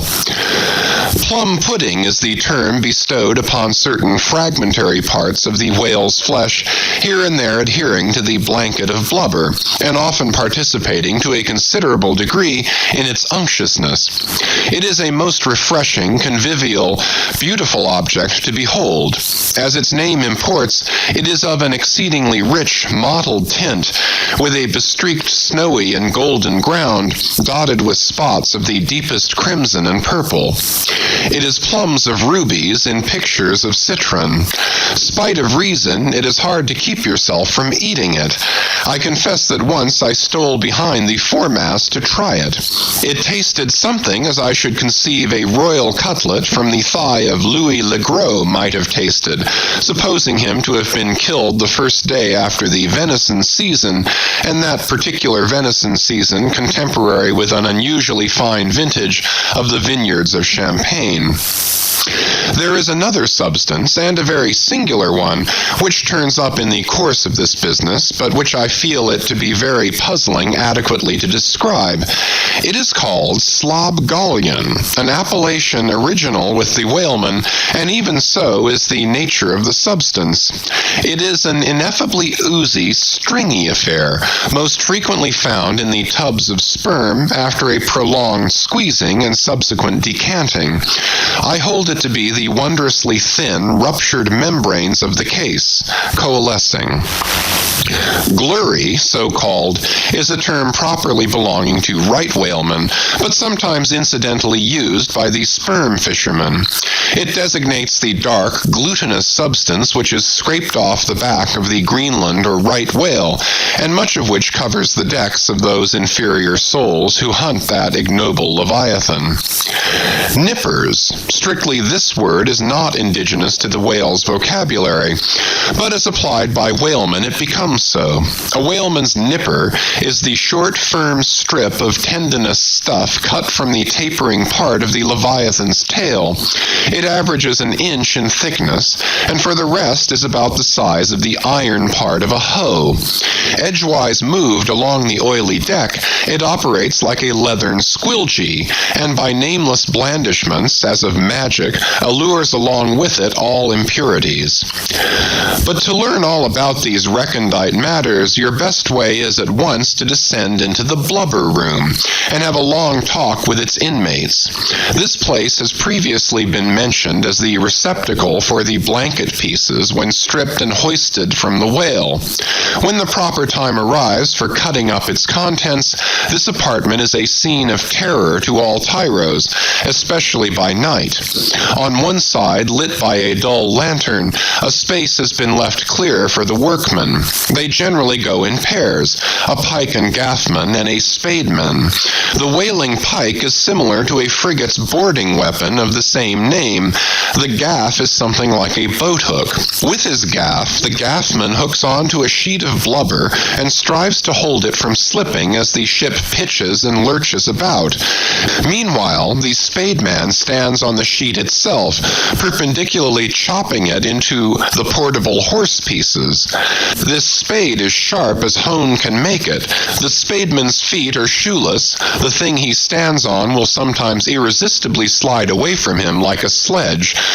If he cuts off one of his own toes, or one of his assistants, would you be very much astonished? Toes are scarce among veteran blubber room men. Chapter 95. The Cassock. Had you stepped on board the Pequod at a certain juncture of this post-mortemizing of the whale, and had you strolled forward nigh the windlass, pretty sure am I that you would have scanned with no small curiosity a very strange, enigmatical object, which you would have seen there, lying along lengthwise in the lee scuppers.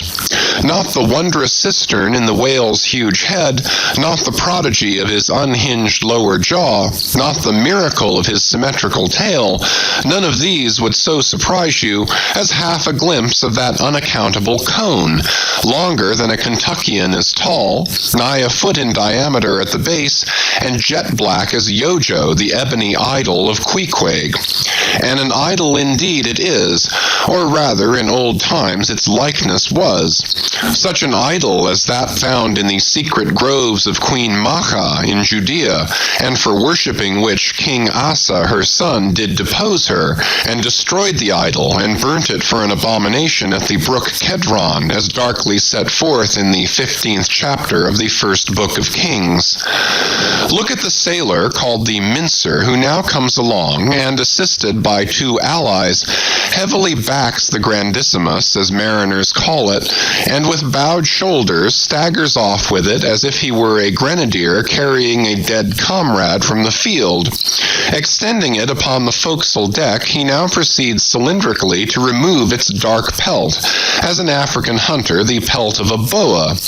This done, he turns the pelt inside out, like a pantaloon leg, gives it a good stretching so as almost to double its diameter, and at last hangs it well spread to the rigging to dry.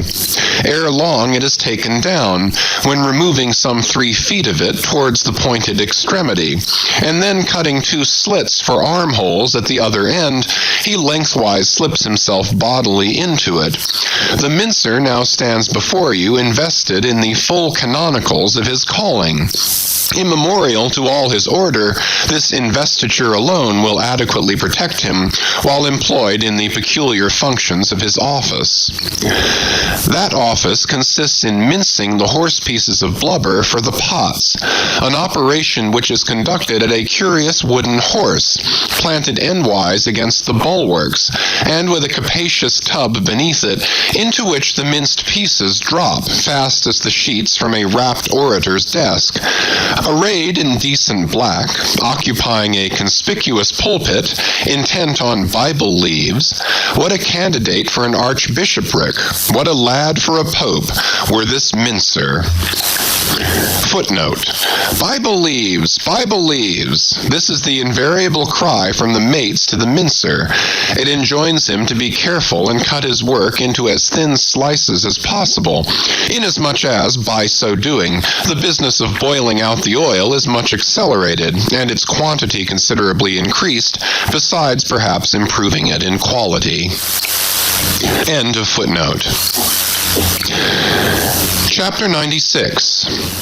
The Try-Works. Besides her hoisted boats, an American whaler is outwardly distinguished by her try-works. She presents the curious anomaly of the most solid masonry joining with oak and hemp in constituting the completed ship. It is as if from the open field a brick kiln were transported to her planks. The try-works are planted between the foremast and the mainmast, the most roomy part of the deck. The timbers beneath are of a peculiar strength, fitted to sustain the weight of an almost solid mass of brick and mortar some 10 feet by 8 square and 5 in height. The foundation does not penetrate the deck, but the masonry is firmly secured to the surface by ponderous knees of iron, bracing it on all sides, and screwing it down to the timbers. On the flanks it is cased with wood, and at top completely covered by a large sloping battened hatchway. Removing this hatch, we expose the great trypots, 2 in number, and each of several barrels capacity. When not in use, they are kept remarkably clean. Sometimes they are polished with soapstone and sand, till they shine within like silver punch bowls. During the night watches, some cynical old sailors will crawl into them and coil themselves away there for a nap. While employed in polishing them, 1 man in each pot, side by side, many confidential communications are carried on over the iron lips. It is a place also for profound mathematical meditation. It was in the left-hand tripod of the Pequod, with the soapstone diligently circling round me, that I was first indirectly struck by the remarkable fact that in geometry all bodies gliding along the cycloid, my soapstone, for example, will descend from any point in precisely the same time. Removing the fireboard from the front of the tryworks, the bare masonry of that side is exposed, penetrated by the 2 iron mouths of the furnaces, directly underneath the pots. These mouths are fitted with heavy doors of iron. The intense heat of the fire is prevented from communicating itself to the deck by means of a shallow reservoir extending under the entire enclosed surface of the works. By a tunnel inserted at the rear, this reservoir is kept replenished with water as fast as it evaporates. There are no external chimneys. They open direct from the rear wall. And here let us go back for a moment. It was about 9 o'clock at night that the Pequod's tryworks were first started on this present voyage. It belonged to Stubb to oversee the business. All ready there? Off hatch then, and starter. You cook, fire the works. This was an easy thing, for the carpenter had been thrusting his shavings into the furnace throughout the passage. Here be it said that in a whaling voyage, the first fire in the tryworks has to be fed for a time with wood. After that, no wood is used except as a means of quick ignition to the staple fuel. In a word, after being tried out, the crisp, shriveled blubber, now called scraps or fritters, still contains considerable of its unctuous properties. These fritters feed the flames. Like a plethoric burning martyr or self-consuming misanthrope, once ignited, the whale supplies his own fuel and burns by his own body. Would that he consumed his own smoke, for his smoke is horrible to inhale, and inhale it you must, and not only that, but you must live in it for the time. It has an unspeakable, wild, Hindu odor about it, such as may lurk in the vicinity of funeral pyres. It smells like the left wing of the Day of Judgment. It is an argument for the pit. By midnight, the works were in full operation. We were clear from the carcass, sail had been made, the wind was freshening, the wild ocean darkness was intense. But that darkness was licked up by the fierce flames, which at intervals forked forth from the sooty flues and illuminated every lofty rope in the rigging, as with the famed Greek fire. The burning ship drove on as if remorselessly commissioned to some vengeful deed. So the pitch and sulphur-freighted brigs of the bold Hydriote, Canaris, issuing from their midnight harbors with broad sheets of flame for sails, bore down upon the Turkish frigates and folded them in conflagrations. The hatch, removed from the top of the works, now afforded a wide hearth in front of them. Standing on this were the Tartarian shapes of the pagan harpooneers, always the whale ship's stokers. With huge pronged poles they pitched hissing masses of blubber into the scalding pots, or stirred up the fires beneath, till the snaky flames darted, curling out of the doors to catch them by the feet. The smoke rolled away in sullen heaps. To every pitch of the ship there was a pitch of the boiling oil, which seemed all eagerness to leap into their faces. Opposite the mouth of the works, on the further side of the wide wooden hearth, was the windlass. This served for a sea sofa. Here lounged the watch, when not otherwise employed, looking into the red heat of the fire till their eyes felt scorched in their heads. Their tawny features, now all begrimed with smoke and sweat, their matted beards, and the contrasting barbaric brilliancy of their teeth, all these were strangely revealed in the capricious emblazonings of the works. As they narrated to each other their unholy adventures, their tales of terror told in words of mirth, as their uncivilized laughter forked upwards out of them, like the flames from the furnace, as to and fro in their front the harpooneers wildly gesticulated with their huge pronged forks and dippers, as the wind howled on and the sea leaped and the ship groaned and dived, and yet steadfastly shot her red hell further and further into the blackness of the sea and the night, and scornfully champed the white bone in her mouth, and viciously spat round her on all sides. Then the rushing Pequod, freighted with savages, and laden with fire, and burning a corpse, and plunging into that blackness of darkness, seemed the material counterpart of her monomaniac commander's soul. So seemed it to me, as I stood at her helm, and for long hours silently guided the way of this fire ship on the sea. Wrapped for that interval in darkness myself, I but the better saw the redness, the madness, the ghastliness of others. The continual sight of the fiend shapes before me, capering half in smoke and half in fire. These at last begat kindred visions in my soul, so soon as I began to yield to that unaccountable drowsiness which ever would come over me at a midnight helm.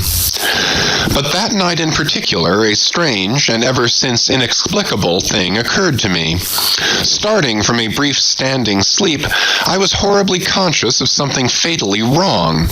The jawbone tiller smote my side, which leaned against it. In my ears was the low hum of sails, just beginning to shake in the wind. I thought my eyes were open. I was half conscious of putting my fingers to the lids and mechanically stretching them still further apart. But spite of all this, I could see no compass before me to steer by, though it seemed but a minute since I had been watching the card, by the steady binnacle lamp illuminating it. Nothing seemed before me but a jet gloom, now and then made ghastly by flashes of redness. Uppermost was the impression that whatever swift rushing thing I stood on was not so much bound to any haven ahead as rushing from all havens astern. A stark, bewildered feeling as of death came over me. Convulsively my hands grasped the tiller, but with the crazy conceit that the tiller was, somehow, in some enchanted way, inverted. My God, what is the matter with me, I thought. Lo, in my brief sleep I had turned myself about, and was fronting the ship's stern, with my back to her prow and the compass. In an instant I faced back, just in time to prevent the vessel from flying up into the wind, and very probably capsizing her. How glad and how grateful the relief from this unnatural hallucination of the night, and the fatal contingency of being brought by the lee. Look not too long in the face of fire, O man. Never dream with thy hand on the helm. Turn not thy back to the compass. Accept the first hint of the hitching tiller. Believe not the artificial fire, when its redness makes all things look ghastly. Tomorrow, in the natural sun, the skies will be bright. Those who glared like devils in the forking flames, the morn will show in far other, at least gentler relief. The glorious, golden, glad sun, the only true lamp, all others but liars. Nevertheless, the sun hides not Virginia's dismal swamp, nor Rome's accursed Campagna, nor wide Sahara, nor all the millions of miles of deserts and of griefs beneath the moon. The sun hides not the ocean, which is the dark side of this earth, and which is 2/3 of this earth. So, therefore, that mortal man who hath more of joy than sorrow in him, that mortal man cannot be true, not true or undeveloped. With books the same. The truest of all men was the man of sorrows, and the truest of all books is Solomon's, and Ecclesiastes is the fine-hammered steel of woe. All is vanity, all.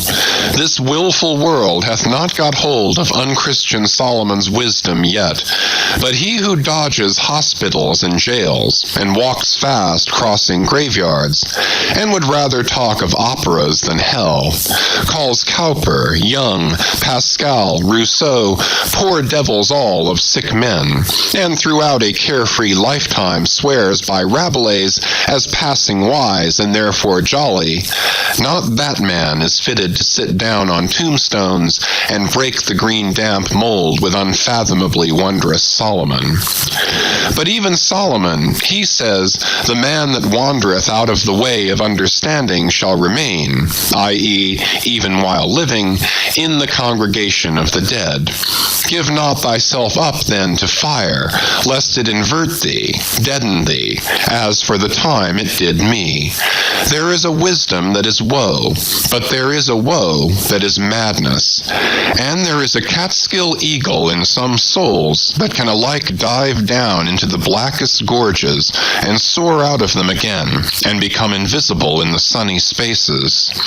And even if he forever flies within the gorge, that gorge is in the mountains, so that even in his lowest swoop, the mountain eagle is still higher than other birds upon the plain, even though they soar. End of chapters 92 to 96. Chapters 97 to 100. Chapter 97. The Lamp.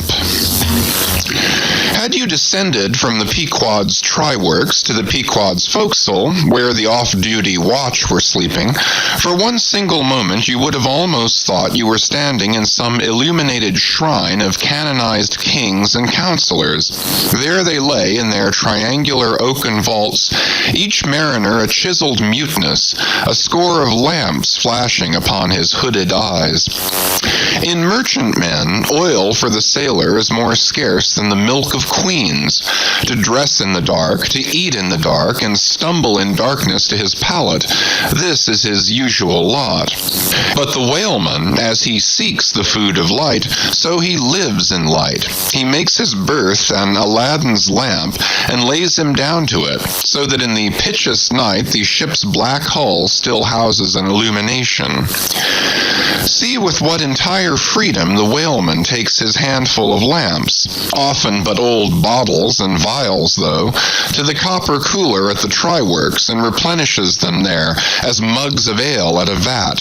He burns, too, the purest of oils in its unmanufactured and therefore unvitiated state, a fluid unknown to solar, lunar, or astral contrivances ashore.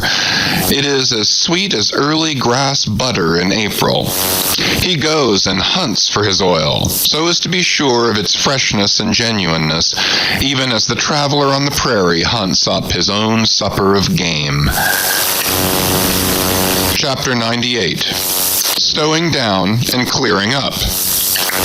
Already it has been related how the great Leviathan is afar off descried from the masthead, how he is chased over the watery moors and slaughtered in the valleys of the deep, how he is then towed alongside and beheaded, and how, on the principle which entitled the headsman of old to the garments in which the beheaded was killed, his great padded surtout becomes the property of his executioner, how in due time he is condemned to the pots, and like Shadrach Shadrach, Meshach, and Abednego, his spermaceti, oil, and bone pass unscathed through the fire.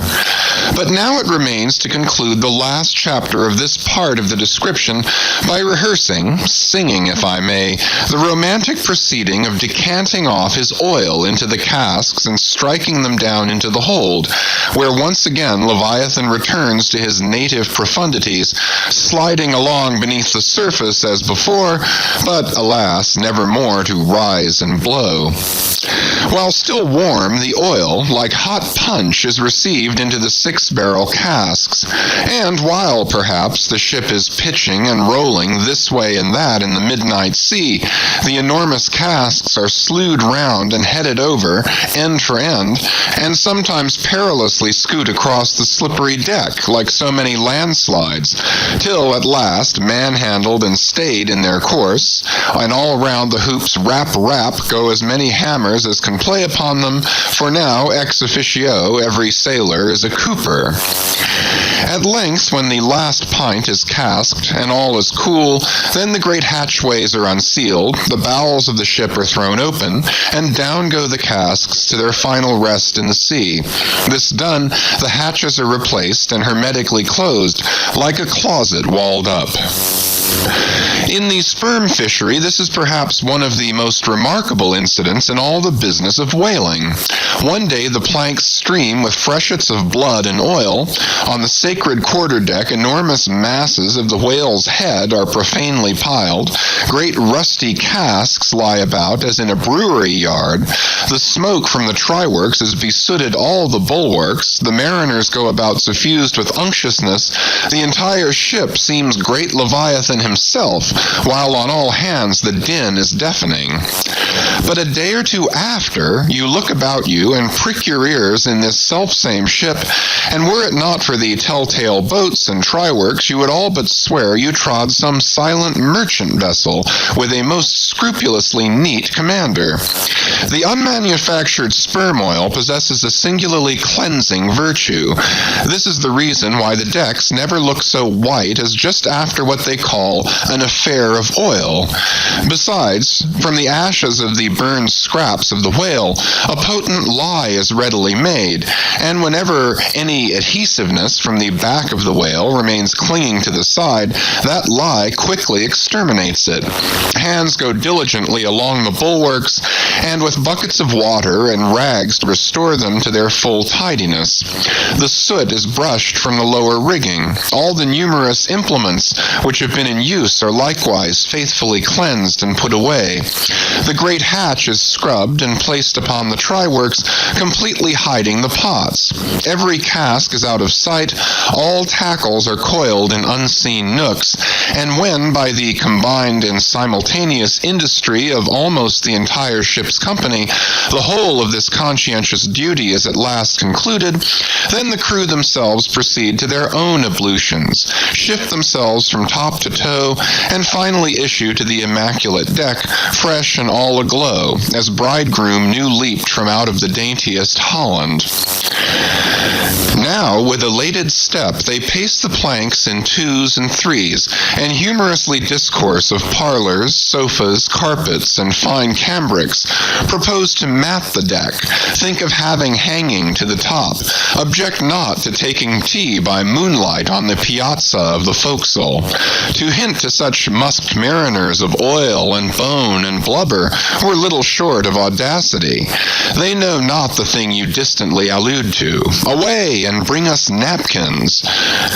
But mark, aloft there, at the 3 mastheads, stand 3 men intent on spying out more whales, which, if caught, infallibly will again soil the old oaken furniture, and drop at least one small grease spot somewhere.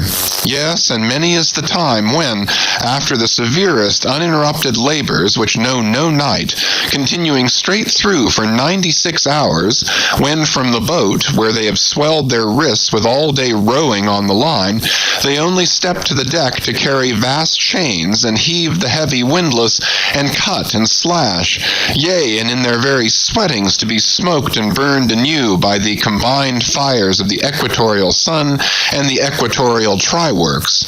When, on the heels of all this, they have finally bestirred themselves to cleanse the ship and make a spotless dairy room of it, many is the time the poor fellows, just buttoning the necks of their clean frocks, are startled by the cry of "There she blows!" and away they fly to fight another whale and go through the whole weary thing again. Oh, my friends, but this is man-killing. Yet this is life, for hardly have we mortals, by long toilings, extracted from this world's vast bulk its small but valuable sperm, and then with weary patience cleansed ourselves from its defilements, and learned to live here in clean tabernacles of the soul. Hardly is this done when, there she blows, the ghost is spouted up, and away we sail to fight some other world, and go through young life's old routine again. Oh, the metempsychosis. Oh, Pythagoras, that in bright Greece 2,000 years ago did die, so good, so wise, so mild. I sailed with thee along the Peruvian coast last voyage, and, foolish as I am, taught thee, a green, simple boy, how to splice a rope. Chapter 99. The Doubloon. Ere now it has been related how Ahab was wont to pace his quarter-deck, taking regular turns at either limit, the binnacle and mainmast, but in the multiplicity of other things requiring narration, it has not been added how that sometimes in these walks, when most plunged in his mood, he was wont to pause in turn at each spot, and stand there strangely eyeing the particular object before him. When he halted before the binnacle with his glance fastened on the pointed needle in the compass, that glance shot like a javelin with the pointed intensity of his purpose. And when resuming his walk, he again paused before the mainmast, then, as the same riveted glance fastened upon the riveted gold coin there, he still wore the same aspect of nailed firmness, only dashed with a certain wild longing, if not hopefulness. But one morning, turning to pass the doubloon, he seemed to be newly attracted by the strange figures and inscriptions stamped on it, as though now, for the first time, beginning to interpret for himself, in some monomaniac way, whatever significance might lurk in them. And some certain significance lurks in all things, else all things are little worth, and the round world itself but an empty cipher, except to sell by the cartload as they do hills about Boston to fill up some morass in the Milky Way. Now this doubloon was of purest virgin gold, raked somewhere out of the heart of gorgeous hills, whence east and west over golden sands the headwaters of many a Pactolus flows. And though now nailed amidst all the rustiness of iron bolts and the verdigris of copper spikes, yet untouchable and immaculate to any foulness, it still preserved its Quito glow, nor, though placed amongst a ruthless crew and every hour passed by ruthless hands, and through the livelong nights shrouded with thick darkness which might cover any pilfering approach, nevertheless every sunrise found the doubloon where sunset left it last, for it was set apart and sanctified to one awe-striking end, and however wanton in their sailor ways, one and all, the mariners revered it as the white whale's talisman. Sometimes they talked it over in the weary watch by night, wondering whose it was to be at last, and whether he would ever live to spend it. Now those noble golden coins of South America are as medals of the sun and tropic token pieces. Here palms, alpacas, and volcanoes, sun's disks and stars, ecliptics, horns of plenty, and rich banners waving are in luxuriant profusion stamped, so that the precious gold seems almost to derive an added preciousness and enhancing glories by passing through those fancy mints, so Spanishly poetic. It so chanced that the doubloon of the Pequod was a most wealthy example of these things. On its round border it bore the letters República del Ecuador, Quito. So this bright coin came from a country planted in the middle of the world and beneath the great equator and named after it. And it had been cast midway up the Andes in the unwaning clime that knows no autumn. Zoned by those letters, you saw the likeness of 3 Andes summits, from one aflame, a tower on another, on the third a crowing cock, while arching over all was a segment of the partitioned zodiac, the signs all marked with their usual cabalistics, and the keystone sun entering the equinoctial point at Libra. Before this equatorial coin, Ahab, not unobserved by others, was now pausing. There's something ever egotistical in mountain tops and towers, and all other grand and lofty things. Look here, 3 peaks as proud as Lucifer. The firm tower, that is Ahab. The volcano, that is Ahab. The courageous, the undaunted, and victorious fowl, that too is Ahab. All are Ahab, and this round gold is but the image of the rounder globe, which, like the magician's glass, to each and every man in turn but mirrors back his own mysterious self. Great pains, small gains for those who ask the world to solve them. It cannot solve itself. Methinks now this coined sun wears a ruddy face. But see, aye, he enters the sign of storms, the equinox. And but 6 months before he wheeled out of a former equinox at Aries, from storm to storm. So be it then. Born in throes, it is fit that man should live in pains and die in pangs. So be it then. Here's stout stuff for woe to work on. So be it then.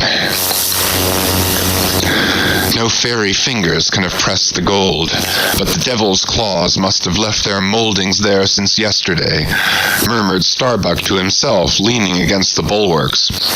The old man seems to read Belshazzar's awful writing.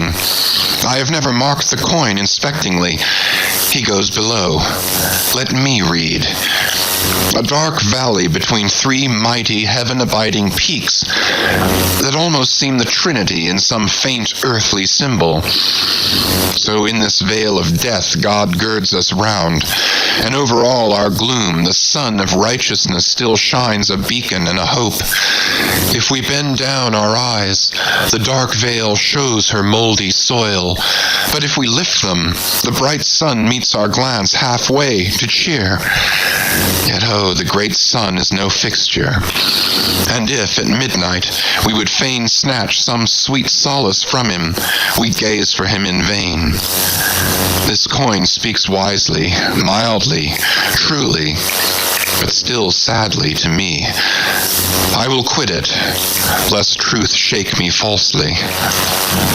There now's the old mogul, soliloquized Stubb by the try-works. He's been twigging it, and there goes Starbuck from the same, and both with faces which I should say might be somewhere within 9 fathoms long, and all from looking at a piece of gold, which did I have it now on Negro Hill or in Corlier's Hook, I'd not look at it very long ere spending it. Humph! In my poor, insignificant opinion, I regard this as queer. I have seen doubloons before now in my voyagings. Your doubloons of old Spain, your doubloons of Peru, your doubloons of Chile, your doubloons of Bolivia, your doubloons of Popayan, with plenty of gold moideres and pistoles, and joes and half-joes and quarter-joes. What should there then be in this doubloon of the equator that is so killing wonderful? By Golconda, let me read it once. Hello! Here's signs and wonders truly. That now is what old Bowditch in his epitome calls the zodiac, and what my almanac below calls ditto. I'll get the almanac, and as I have heard devils can be raised with Dabol's arithmetic, I'll try my hand at raising a meaning out of these queer curvicues here with the Massachusetts calendar. Here's the book. Let's see now. Signs and wonders, and the sun, he's always among 'em. Him. Here they are. Here they go, all alive. Aries, or the ram, Taurus, or the bull, and Gemini. Here's Gemini himself, or the twins. Well, the sun he wheels among 'em. Aye, here on the coin, he's just crossing the threshold between two of the 12 sitting rooms, all in a ring. Book, you lie there. The fact is, you books must know your places. You do to give us the bare words and facts, but we come in to supply the thoughts. That's my small experience, so far as the Massachusetts Calendar and Bowditch's Navigator and de Boll's Arithmetic go. Signs and wonders, eh? Pity if there is nothing wonderful in signs and significant in wonders. There's a clue somewhere. Wait a bit. Hist! Hark! By Jove, I have it. Look you, doubloon, your zodiac here is the life of man in one round chapter. And now I'll read it off, straight out of the book. Come, almanac. To begin, there's Aries, or the ram. Lecherous dog, he begets us. Then Taurus, or the bull, he bumps us the first thing. Then Gemini, or the twins, that is virtue and vice. We try to reach virtue, when lo comes Cancer the crab and drags us back. And here, going from virtue, Leo, a roaring lion, lies in the path. He gives a few fierce bites and surly dabs with his paw. We escape and hail Virgo, the virgin. That's our first love. We marry and think to be happy, for aye, when pop comes Libra, or the scales, happiness weighed and found wanting. And while we are very sad about that, Lord, how we suddenly jump, as Scorpio, or the scorpion, stings us in the rear. We are curing the wound, when whang come the arrows all around. Sagittarius, or the archer, is amusing himself. As we pluck out the shafts, stand aside. Here's the battering ram, Capricornus, or the goat. Full tilt he comes rushing, and headlong we are tossed, when Aquarius, or the water-bearer, pours out his whole deluge and drowns us. And to wind up with Pisces, or the fishes, we sleep. There's a sermon now, writ in high heaven, and the sun goes through it every year, and yet comes out of it all alive and hearty. Jollily he, aloft there, wheels through toil and trouble, and so, alow here, does jolly stub. Ah, jolly's the word for aye. Adieu, doubloon. But stop, here comes little King Post. Dodge round the try-works. Now, and let's hear what he'll have to say. There, he's before it. He'll out with something presently. So, he's beginning. I see nothing here but a round thing made of gold, and whoever raises a certain whale, this round thing belongs to him. So what's all this staring been about? It is worth $16, that's true, and at 2 cents the cigar, that's 960 cigars. I won't smoke dirty pipes like Stubb, but I like cigars, and here's 960 of them. So here goes Flask aloft to spy him out. Shall I call that wise or foolish now? If it be really wise, it has a foolish look to it. Yet if it be really foolish, then it has a sort of wise-ish look to it. But if asked, here comes our old Manxman, the old hearse driver he must have been, that is, before he took to the sea. He luffs up before the doubloon. Hello, and goes round the other side of the mast. Why, there's a horseshoe nailed on that side. And now he's back again. What does that mean? Hark, he's muttering, voice like an old worn-out coffee mill. Prick ears and listen. If the white whale be raised, it must be in a month and a day when the sun stands in some one of these signs. I've studied signs, and know their marks. They were taught me 20 years ago by an old witch in Copenhagen. Now, in what sign will the sun then be? The horseshoe sign. Or there it is, right opposite the gold. And what's the horseshoe sign? The lion is the horseshoe sign. The roaring and devouring lion. Ship. Old ship. My old head shakes to think of thee. There's another rendering now. but still one text. All sorts of men in one kind of world, you see. Dodge again. Here comes Queequeg, all tattooing. Looks like the signs of the Zodiac himself. What says the cannibal? As I live, he's comparing notes. Looking at his thigh bone, thinks the sun is in the thigh, or in the calf, or in the bowels, I suppose, as the old women talk surgeon's astronomy in the back country. And by Jove, he's found something there in the vicinity of his thigh. I guess it's Sagittarius or the Archer. No, he don't know what to make of the doubloon. He takes it for an old button off some king's trousers. But aside again, here comes that ghost devil Fadala, tail coiled out of sight as usual, oakum in the toes of his pumps as usual. What does he say with that look of his? Only makes a sign to the sign and bows himself.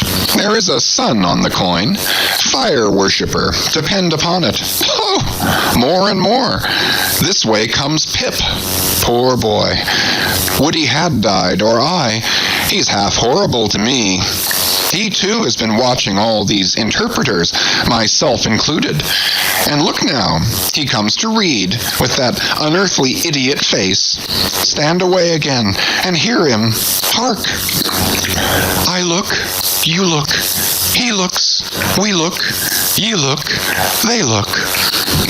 Upon my soul, he's been studying Murray's grammar, improving his mind, poor fellow. But what's that he says now? Hist!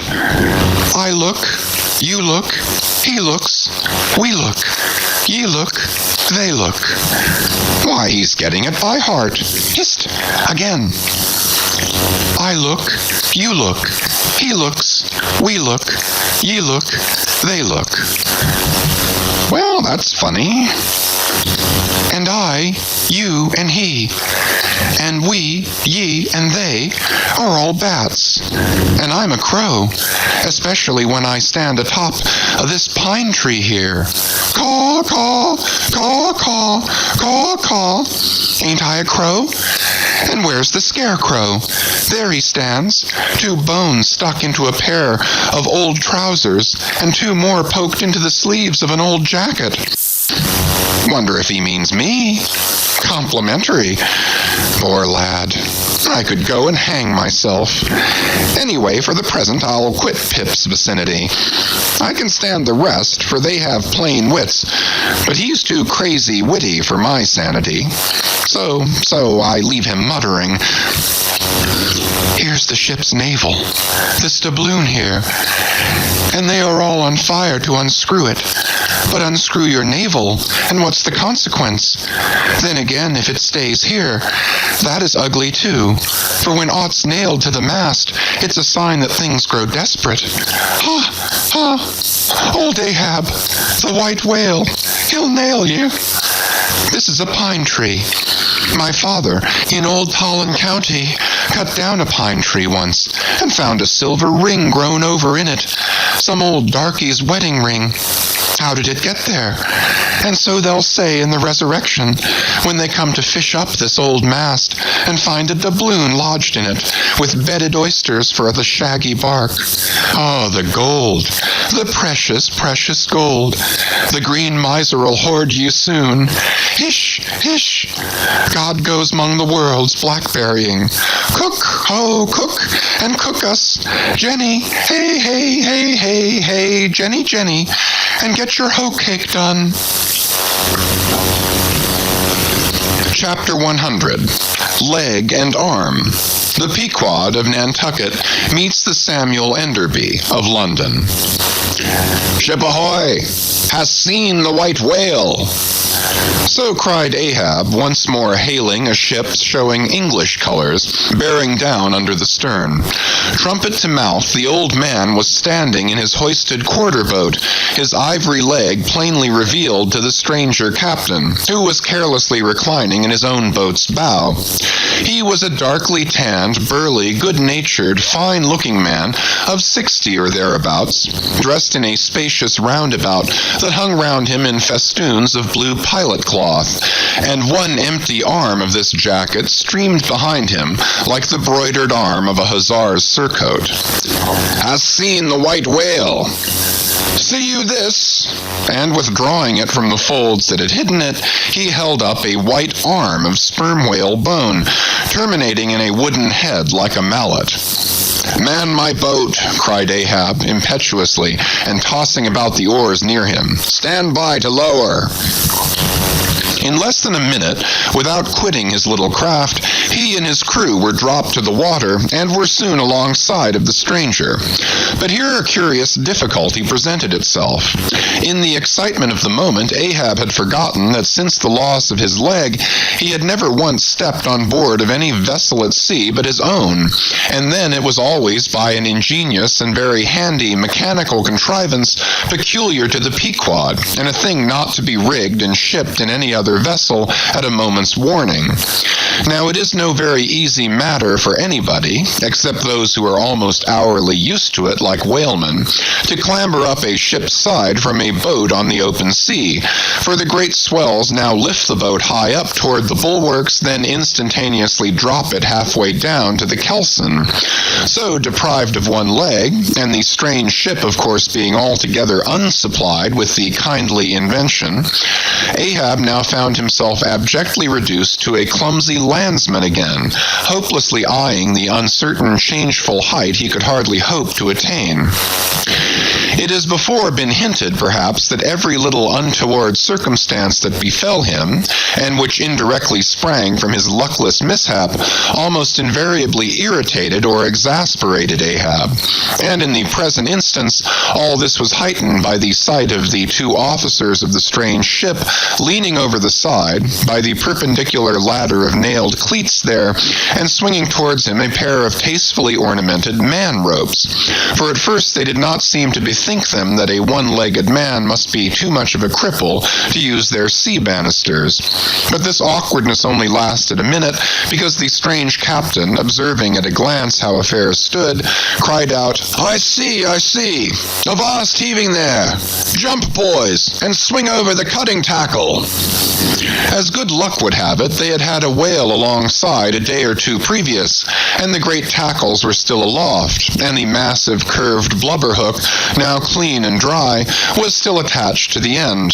This was quickly lowered to Ahab, who, at once comprehending it all, slid his solitary thigh into the curve of the hook.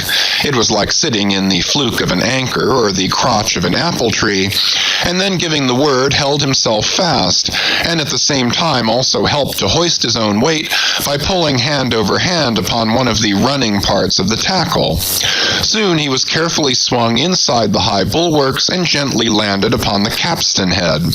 With his ivory arm frankly thrust forth in welcome, the other captain advanced, and Ahab, putting out his ivory leg and crossing the ivory arm like two swordfish blades, cried out in his walrus way, Aye, hearty. Let us shake bones together, an arm and a leg, an arm that never can shrink, do you see, and a leg that never can run. Where didst thou see the white whale? How long ago? The white whale, said the Englishman, pointing his ivory arm towards the east, and taking a rueful sight along it, as if it had been a telescope. There I saw him, on the line last season. And he took that arm off, did he? Asked Ahab, now sliding down from the capstan and resting on the Englishman's shoulder as he did so. Aye, he was the cause of it at least. And that leg, too? Spin me the yarn, said Ahab. How was it? It was the first time in my life that I ever cruised on the line, began the Englishman. I was ignorant of the white whale at that time. Well, one day we lowered for a pod of 4 or 5 whales, and my boat fastened to one of them. A regular circus horse he was, too, that went milling and milling round so, that my boat's crew could only trim dish by setting all their sterns on the outer gunwale. Presently up breaches from the bottom of the sea a bouncing great whale, with a milky white head and hump, all crow's feet and wrinkles. It was he, cried Ahab, suddenly letting out his suspended breath, and harpoons sticking in near his starboard fin. Aye, they were mine, my irons, cried Ahab exultingly. But on. Give me a chance, then, said the Englishman good-humoredly. Well, this old great-grandfather with a white head and hump runs all afoam into the pod, and goes to snapping furiously at my fast line. Aye, I see. Wanted to part it. Free the fast fish. An old trick. I know him. How it was exactly, continued the one-armed commander, I do not know, but in biting the line it got foul of his teeth, caught there somehow, but we didn't know it then, so that when we afterwards pulled on the line, bounce we came plump onto his hump, instead of the other whales that went off to windward, all fluking. Seeing how matters stood, and what a noble great whale it was, the noblest and biggest I ever saw, sir, in my life, I resolved to capture him, in spite of the boiling rage he seemed to be in, and thinking the haphazard line would get loose, or the tooth it was tangled to might draw, for I have a devil of a boat screw for a pull on a whale line. Seeing all this, I say, I jumped into my first mate's boat. Now, Mr. Mounttop's here. And by the way, Captain, Mounttop, the captain. As I was saying, I jumped into Mounttop's boat, which, do you see, was gunwale and gunwale with mine. Then, snatching the first harpoon, let this old great-grandfather have it. But, Lord, look you, sir, hearts and souls alive, man.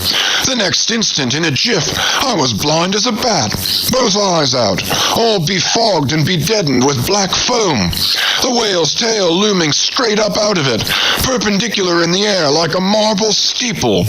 No use sterning all then, but as I was groping at midday, with a blinding sun all crown jewels, as I was groping, I say, after the second iron to toss it overboard, down comes the tail like a Lima tower, cutting my boat in two, leaving each half in splinters, and flukes first the white hump backed through the wreck, as though it was all chips.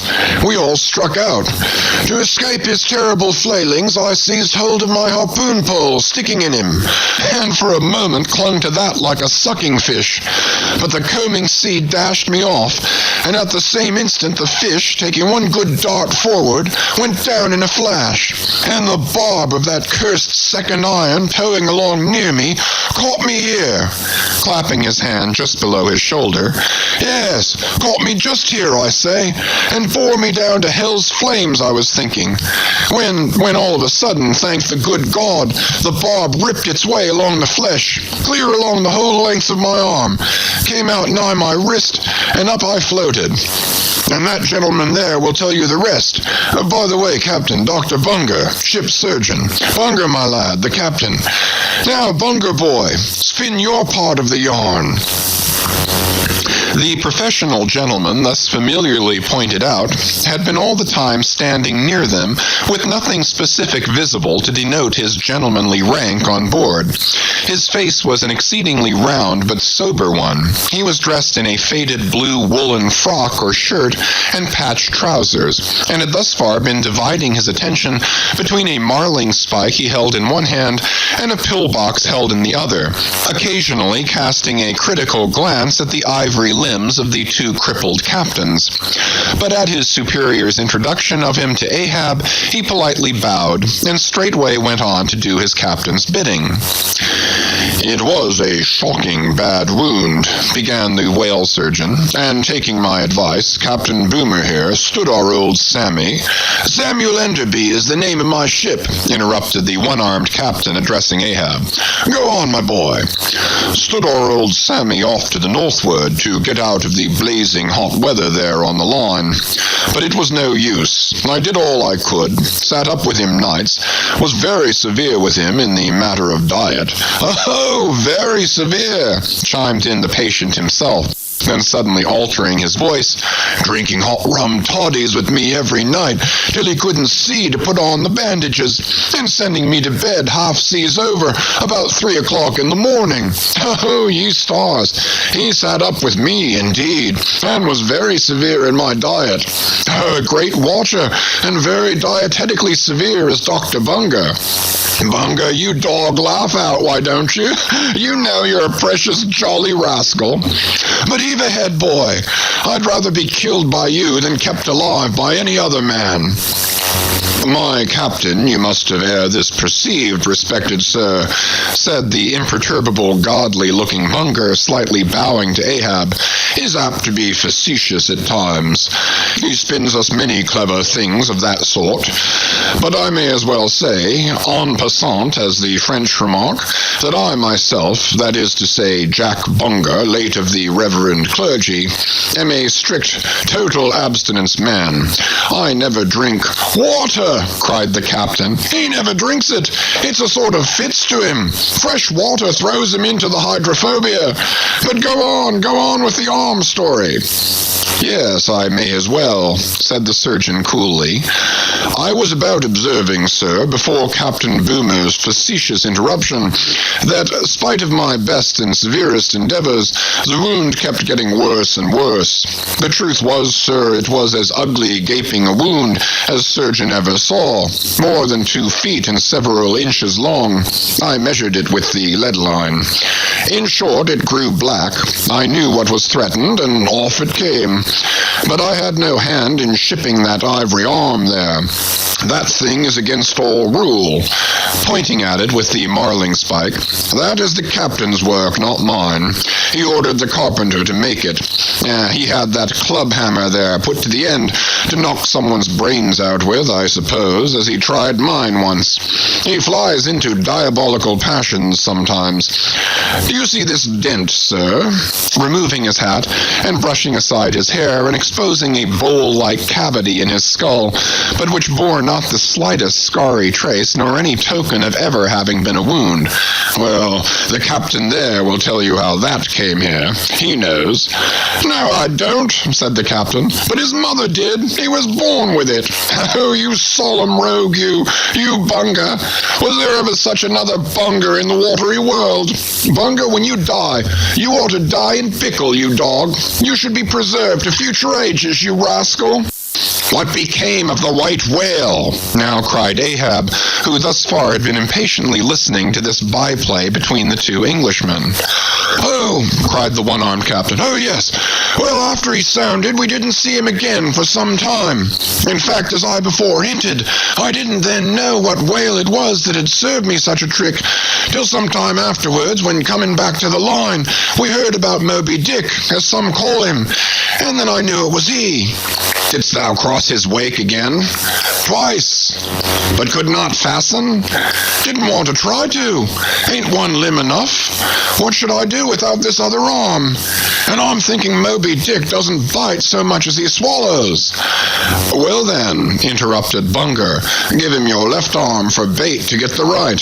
Do you know, gentlemen," very gravely and mathematically bowing to each captain in succession, "do you know, gentlemen, that the digestive organs of the whale are so inscrutably constructed by divine providence that it is quite impossible for him to completely digest even a man's arm?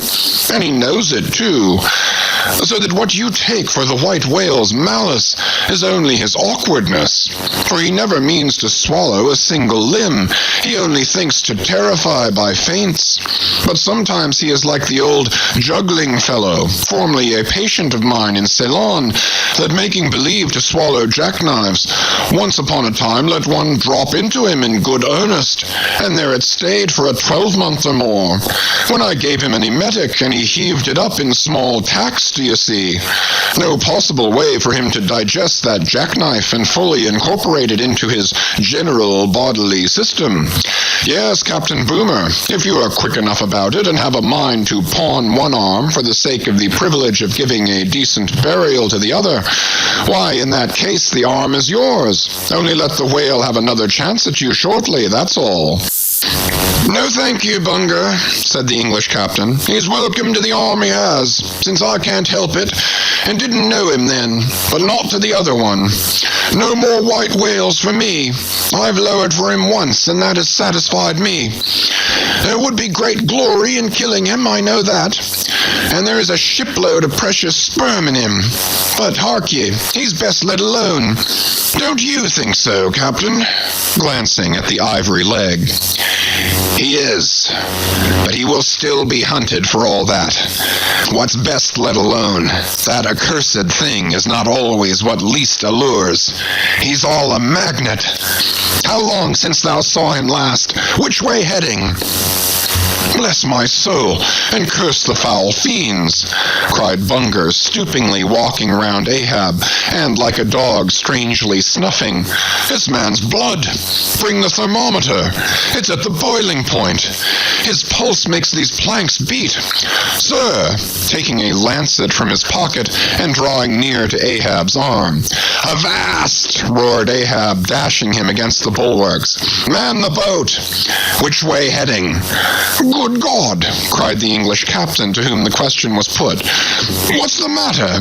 He was heading east, I think. Is your captain crazy? Whispering Fedallah. But Fedallah, putting a finger on his lips, slid over the bulwark to take the boat's steering oar, and Ahab, swinging the cutting tackle towards him, commanded the ship's sailors to stand by to lower. In a moment he was standing in the boat's stern, and the Manila men were springing to their oars. In vain the English captain hailed him. With back to the stranger ship, and face set like a flint to his own, Ahab stood upright till alongside of the Pequod. End of chapters 97 to 100. Chapters 101 to 104. Chapter 101. The Decanter. Ere the English ship fades from sight, be it set down here that she hailed from London, and was named after the late Samuel Enderby, merchant of that city, the original of the famous whaling house of Enderby and Sons, a house which, in my poor whaleman's opinion, comes not far behind the united royal houses of the Tudors and Bourbons in point of real historical interest. How long prior to the year of our Lord 1775 this great whaling house was in existence, my numerous fish documents do not make plain.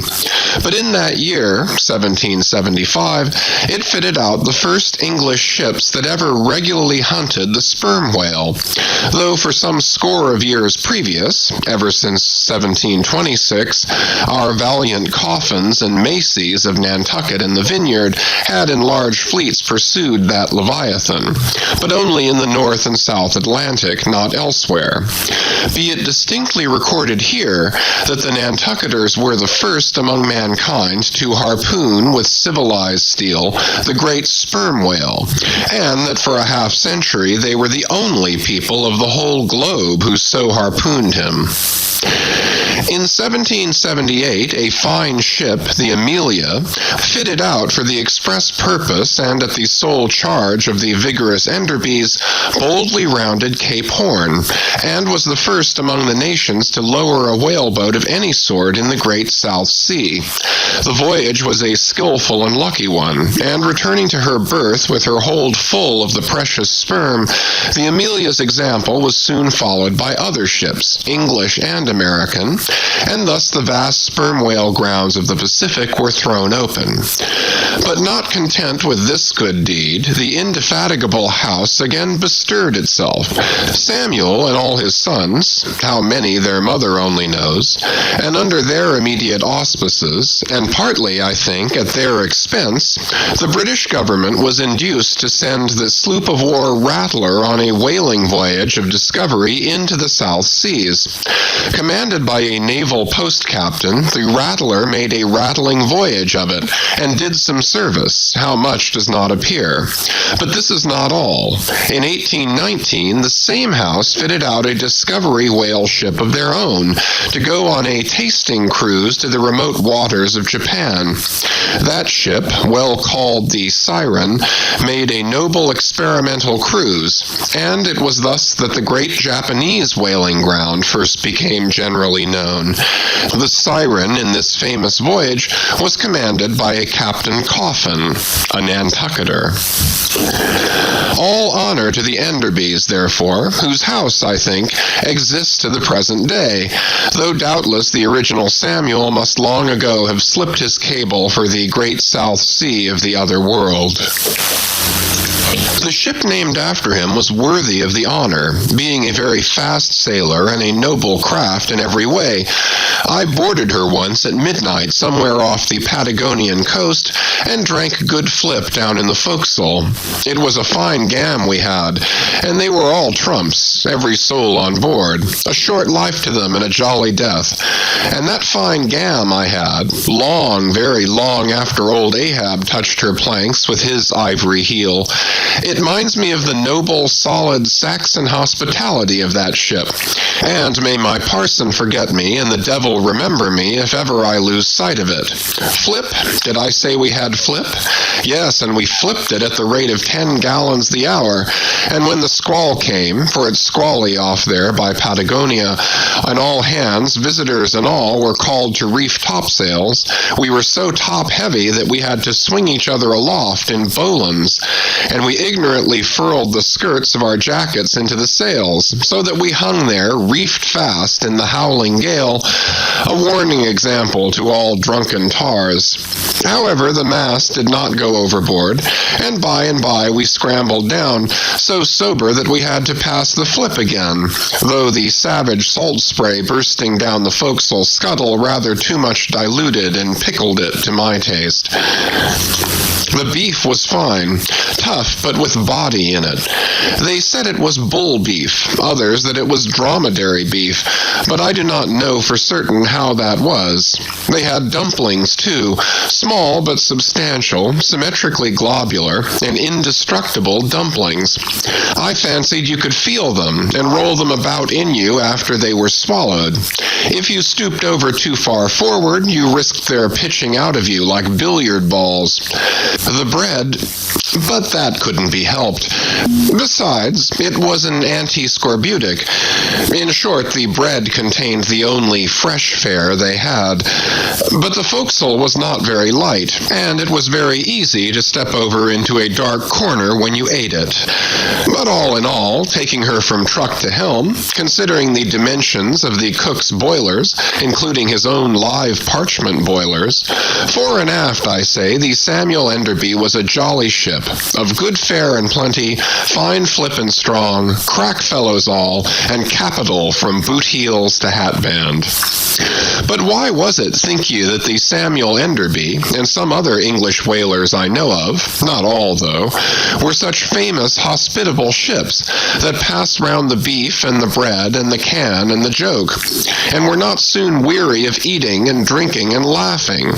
I will tell you, the abounding good cheer of these English whalers is a matter for historical research, nor have I been at all sparing of historical whale research when it has seemed needed. The English were preceded in the whale fishery by the Hollanders, Zealanders, and Danes, from whom they derived many terms still extant in the fishery, and what is yet more, their fat old fashions, touching plenty to eat and drink. For, as a general thing, the English merchant ship scrimps her crew, but not so the English whaler. Hence, in the English, this thing of whaling good cheer is not normal and natural, but incidental and particular, and therefore must have some special origin, which is here pointed out, and will be still further elucidated.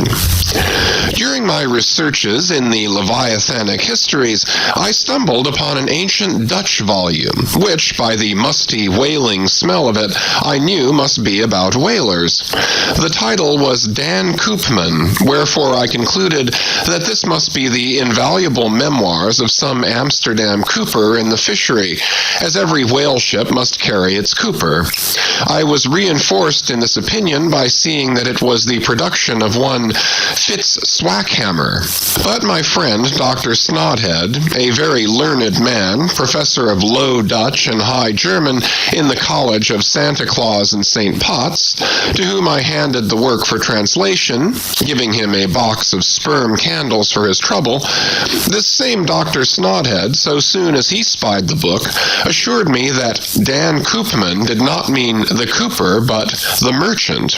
In short, this ancient and learned Low Dutch book treated of the commerce of Holland, and, among other subjects, contained a very interesting account of its whale fishery.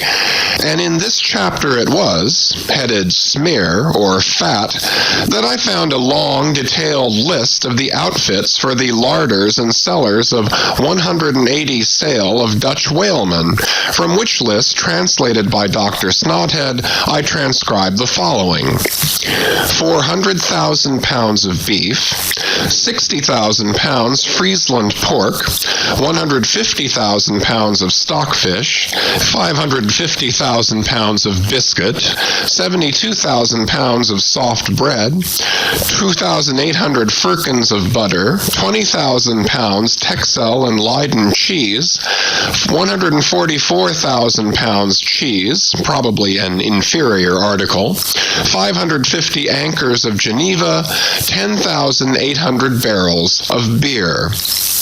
Most statistical tables are parchingly dry in the reading. Not so in the present case, however, where the reader is flooded with whole pipes, barrels, quarts, and gills of good gin and good cheer. At the time, I devoted 3 days to the studious digesting of all this beer, beef, and bread, during which many profound thoughts were incidentally suggested to me, capable of a transcendental and Platonic application. And furthermore, I compiled supplementary tables of my own, touching the probable quantity of stockfish, etc., consumed by every Low Dutch harpooneer in that ancient Greenland and Spitzbergen whale fishery. In the first place, the amount of butter and Texel and Leyden cheese consumed seems amazing. I impute it, though, to their naturally unctuous natures, being rendered still more unctuous by the nature of their vocation, and especially by their pursuing their game in those frigid polar seas on the very coasts of that Eskimo country where the convivial natives pledge each other in bumpers of train oil. The quantity of beer, too, is very large, 10,800 barrels. Now, as those polar fisheries could only be prosecuted in the short summer of that climate, so that the whole cruise of one of these Dutch whalemen, including the short voyage to and from the Spitzbergen Sea, did not much exceed 3 months, say, and reckoning 30 men to each of their fleet of 180 sail, we have 5,400 Low Dutch seamen in all. Therefore, I say, we have precisely 2 barrels of beer per man for a 12 weeks' allowance, exclusive of his fair proportion of that 550 anchors of gin. Now, whether these gin and beer harpooneers, so fuddled as one might fancy them to have been, were the right sort of men to stand up in a boat's head and take good aim at flying whales, this would seem somewhat improbable. Yet they did aim at them, and hit them too. But this was very far north, be it remembered, where beer agrees well with the Constitution. Upon the equator, in our southern fishery, beer would be apt to make the harpooneer sleepy at the masthead and boozy in his boat, and grievous loss might ensue to Nantucket and New Bedford.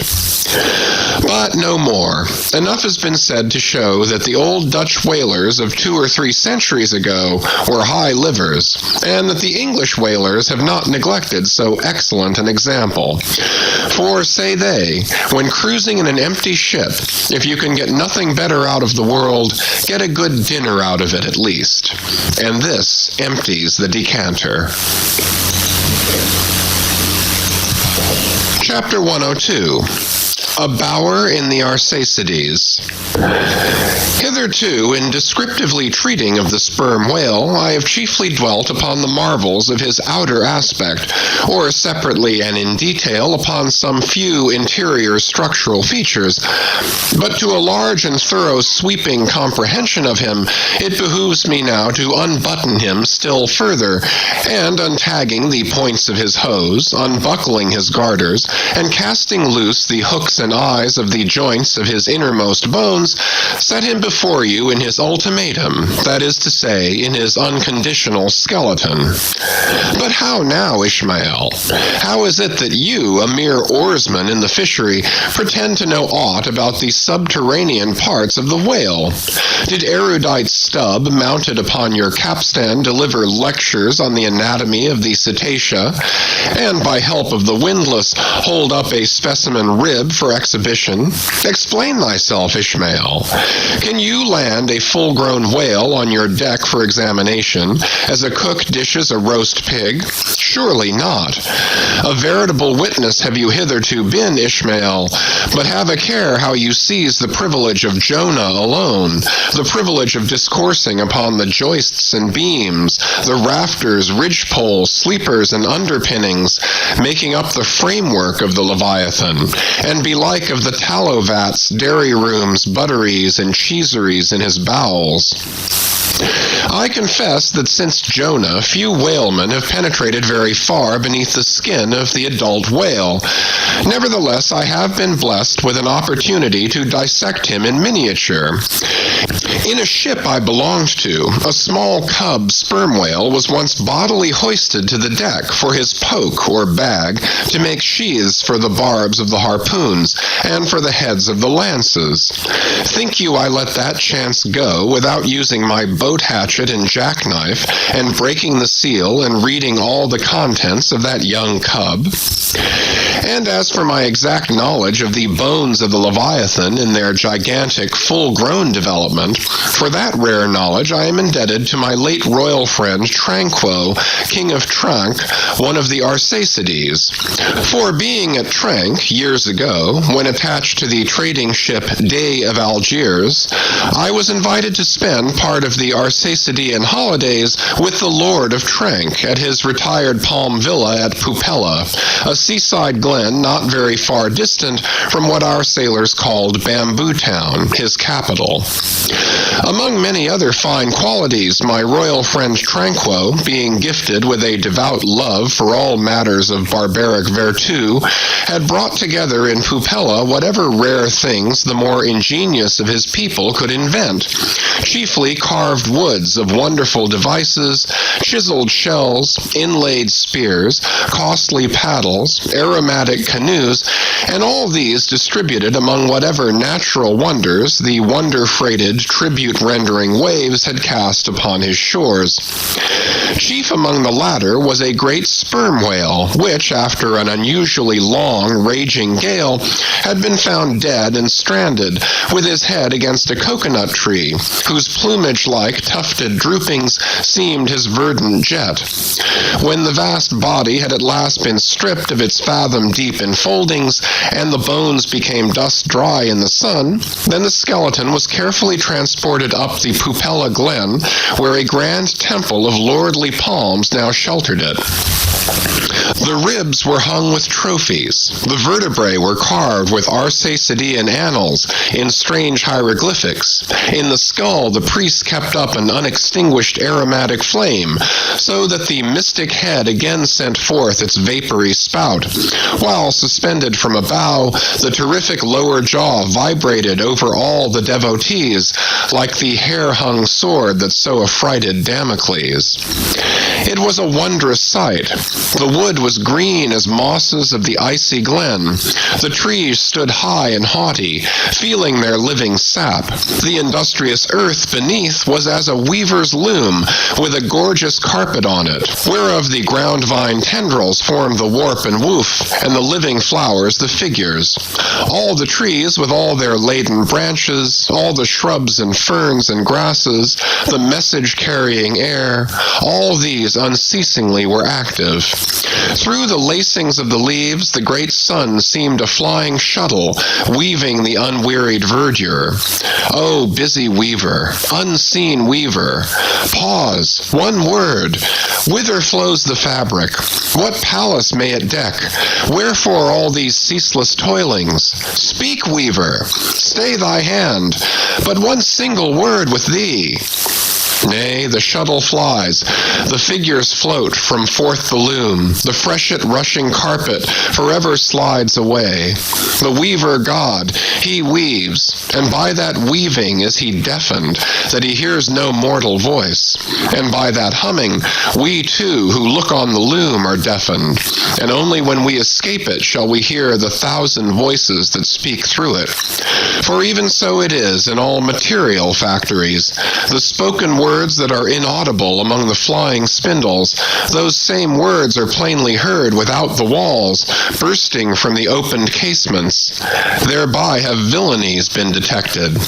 Ah, mortal, then be heedful, for so in all this din of the great world's loom, thy subtlest thinkings may be overheard afar. Now, amid the green, life-restless loom of that Arsacidean wood, the great, white, worshipped skeleton lay lounging, a gigantic idler. Yet, as the ever-woven, verdant warp and woof intermixed and hummed around him, the mighty idler seemed the cunning weaver, himself all woven over with the vines, every month assuming greener, fresher verdure, but himself a skeleton. Life folded death, death trellised life, the grim god wived with youthful life, and begat him curly-headed glories. Now, when with the royal Tranquo I visited this wondrous whale, and saw the skull and altar and the artificial smoke ascending from where the real jet had issued, I marveled that the king should regard a chapel as an object of virtu. He laughed. But more I marveled that the priest should swear that smoky jet of his was genuine. To and fro I paced before this skeleton, brushed the vines aside, broke through the ribs, and with a ball of Arsacidean twine, wandered, eddied long amid its many winding, shaded colonnades and arbors. But soon my line was out, and following it back, I emerged from the opening where I entered. I saw no living thing within, naught was there but bones. Cutting me a green measuring rod, I once more dived within the skeleton. From their arrow slit in the skull, the priests perceived me taking the altitude of the final rib. "How now?" they shouted. "Darest thou measure this, our god? That's for us." "Aye, priests. Well, how long do you make him, then?" But hereupon a fierce contest rose among them concerning feet and inches. They cracked each other's sconces with their yardsticks. The great skull echoed, and seizing that lucky chance, I quickly concluded my own admeasurements. These admeasurements I now propose to set before you. But first be it recorded that, in this matter, I am not free to utter any fancied measurement I please, because there are skeleton authorities you can refer to test my accuracy. There is a Leviathanic museum, they tell me, in Hull, England, one of the whaling ports of that country, where they have some fine specimens of finbacks and other whales. Likewise, I have heard that in the Museum of Manchester in New Hampshire, they have what the proprietors call, quote, the only perfect specimen of a Greenland or river whale in the United States, end quote. Moreover, at a place in Yorkshire, England, Burton Constable by name, a certain Sir Clifford Constable has in his possession the skeleton of a sperm whale, but of moderate size, by no means of the full-grown magnitude of my friend King Tranquo's. In both cases, the stranded whales to which these two skeletons belonged were originally claimed by their proprietors upon similar grounds, King Tranquo seizing his because he wanted it, and Sir Clifford because he was lord of the seigneuries in those parts. Sir Clifford's whale has been articulated throughout, so that like a great chest of drawers, you can open and shut him in all of his bony cavities, spread out his ribs like a gigantic fan, and swing all day upon his lower jaw. Locks are to be put upon some of his trap doors and shutters, and a footman will show round future visitors with a bunch of keys at his side. Sir Clifford thinks of charging tuppence for a peep at the whispering gallery in the spinal column, 3d to hear the echo of the hollow of his cerebellum, and 6d for the unrivaled view from his forehead. The skeleton dimensions I shall now proceed to set down are copied verbatim from my right arm, where I had them tattooed, as in my wild wanderings at that period there was no other secure way of preserving such valuable statistics, but as I was crowded for space and wished the other parts of my body to remain a blank page for a poem I was then composing, at least what untattooed parts might remain, I did not trouble myself with the odd inches, nor indeed should inches at all enter into to a congenial admeasurement of the whale. Chapter 103. Measurement of the whale's skeleton. In the first place, I wish to lay before you a particular plain statement touching the living bulk of this Leviathan, whose skeleton we are briefly to exhibit. Such a statement may prove useful here. According to a careful calculation I have made, and which I partly base upon Captain Scoresby's estimate of 70 tons for the largest size Greenland whale of 60 feet in length, according to my careful calculation, I say, a sperm whale of the largest magnitude, between 85 and 90 feet in length, and something less than 40 feet in its fullest circumference, such a whale will weigh at least 90 tons, so that reckoning 13 men to a ton, he would considerably outweigh the combined population of a whole village of 1,100 inhabitants. Think you not, then, that brains like yoked cattle should be put to this Leviathan to make him at all budge to any landsman's imagination? Having already in various ways put before you his skull, spout hole, jaw, teeth, tail, forehead, fins, and divers other parts, I shall now simply point out what is most interesting in the general bulk of his unobstructed bones. But as the colossal skull embraces so very large a proportion of the entire extent of the skeleton, as it is by far the most complicated part, and as nothing is to be repeated concerning it in this chapter, you must not fail to carry it in your mind or under your arm as we proceed. Otherwise, you will not gain a complete notion of the general structure we are about to view. In length, the sperm whale's skeleton at Trank measured 72 feet, so that when fully invested and extended in life, he must have been 90 feet long. For in the whale, the skeleton loses about 1/5 in length compared with the living body. Of this 72 feet, his skull and jaw comprised some 20 feet, leaving some 50 feet of plain backbone. Attached to this backbone, for something less than a third of its length, was the mighty circular basket of ribs which once enclosed his vitals. To me, this vast ivory-ribbed chest, with the long, unrelieved spine extending far away from it in a straight line, not a little resembled the hull of a great ship new laid upon the stocks, when only some 20 of her naked bow ribs are inserted, and the keel is otherwise, for the time, but a long, disconnected timber. The ribs were 10 on a side. The first, to begin from the neck, was nearly 6 feet long. The second, third, and fourth were each successively longer, till you came to the climax of the fifth, or one of the middle ribs, which measured 8 feet and some inches. From that part the remaining ribs diminished, till the 10th and last only spanned 5 feet and some inches. In general thickness they all bore a seemly correspondence to their length. The middle ribs were the most arched. In some of the Arsacides they are used for beams whereon to lay footpath bridges over small streams. In considering these ribs, I could not but be struck anew with the circumstance, so variously repeated in this book, that the skeleton of the whale is by no means the mold of his invested form. The largest of the Trank ribs, one of the middle ones, occupied that part of the fish which, in life, is greatest in depth.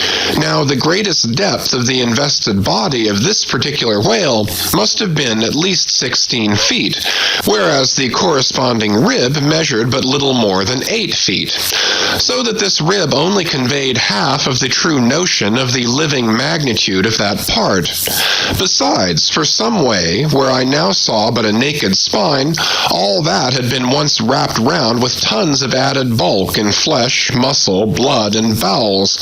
Still more, for the ample fins, I here saw but a few disordered joints, and, in place of the weighty and majestic, but boneless flukes, an utter blank. How vain and foolish, then, thought I, for timid, untraveled man to try to comprehend aright this wondrous whale by merely poring over his dead, attenuated skeleton, stretched in this peaceful wood.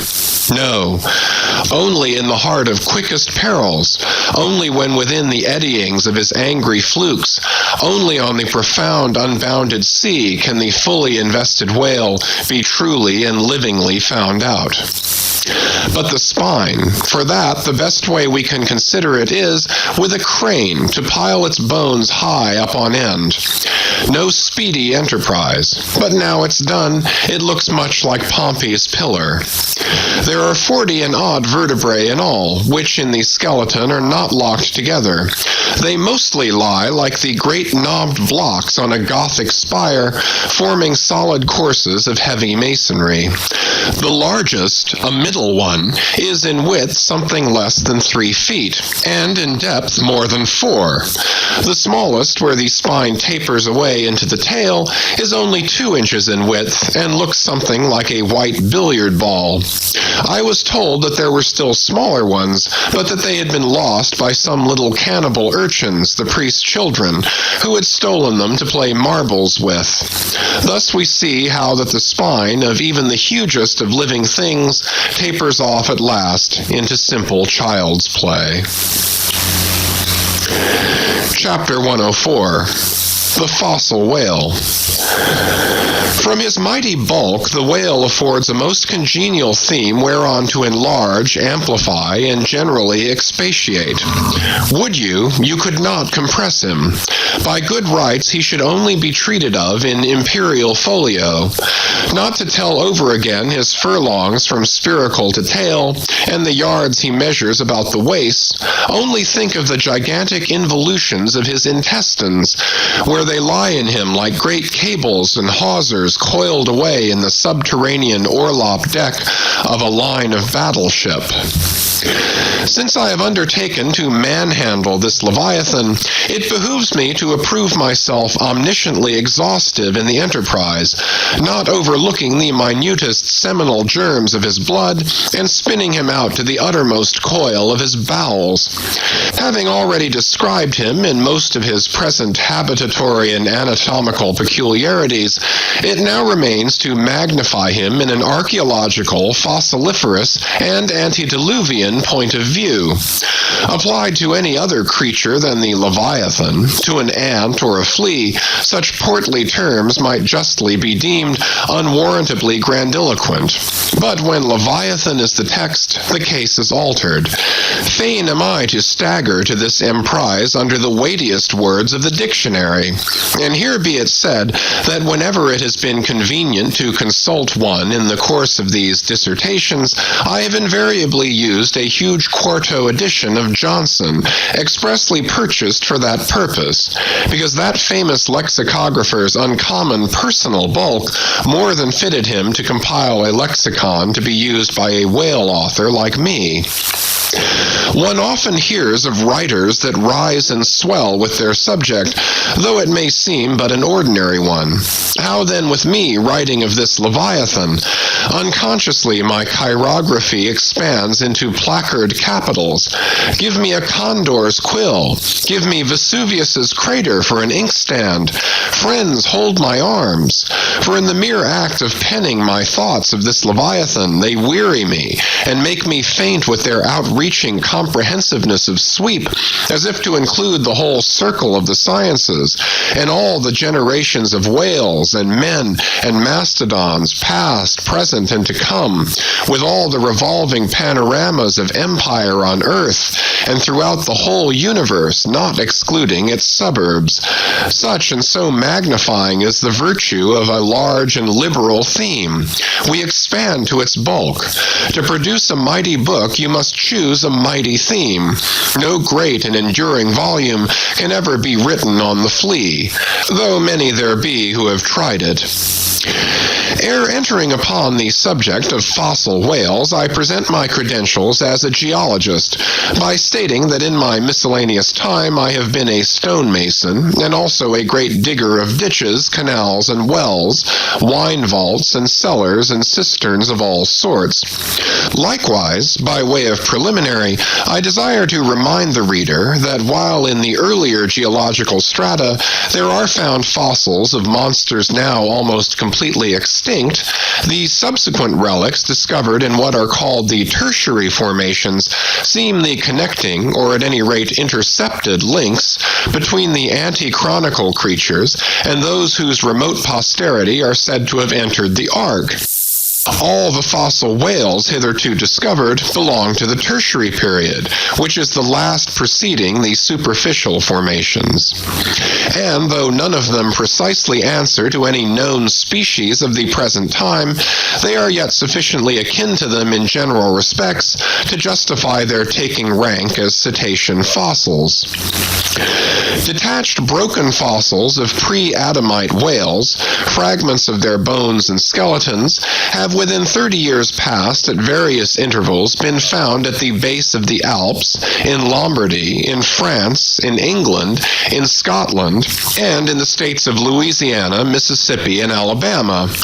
Among the more curious of such remains is part of a skull, which in the year 1779 was disinterred in the Rue Dauphine in Paris, a short street opening almost directly upon the Palace of the Tuileries, and bones disinterred in excavating the great docks of Antwerp in Napoleon's time. Cuvier pronounced these fragments to have belonged to some utterly unknown leviathanic species. But by far the most wonderful of all cetacean relics was the almost complete vast skeleton of an extinct monster found in the year 1842 on the plantation of Judge Cree in Alabama. The awe-stricken, credulous slaves in the vicinity took it for the bones of one of the fallen angels.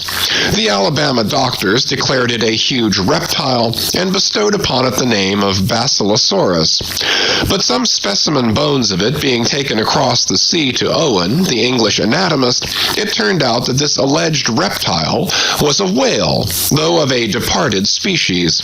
A significant illustration of the fact, again and again repeated in this book, that the skeleton of the whale furnishes but little clue to the shape of his fully invested body. So Owen rechristened the monster Zeuglodon, and in his paper, read before the London Geological Society, pronounced it in substance one of the most extraordinary creatures which the mutations of the globe have blotted out of existence.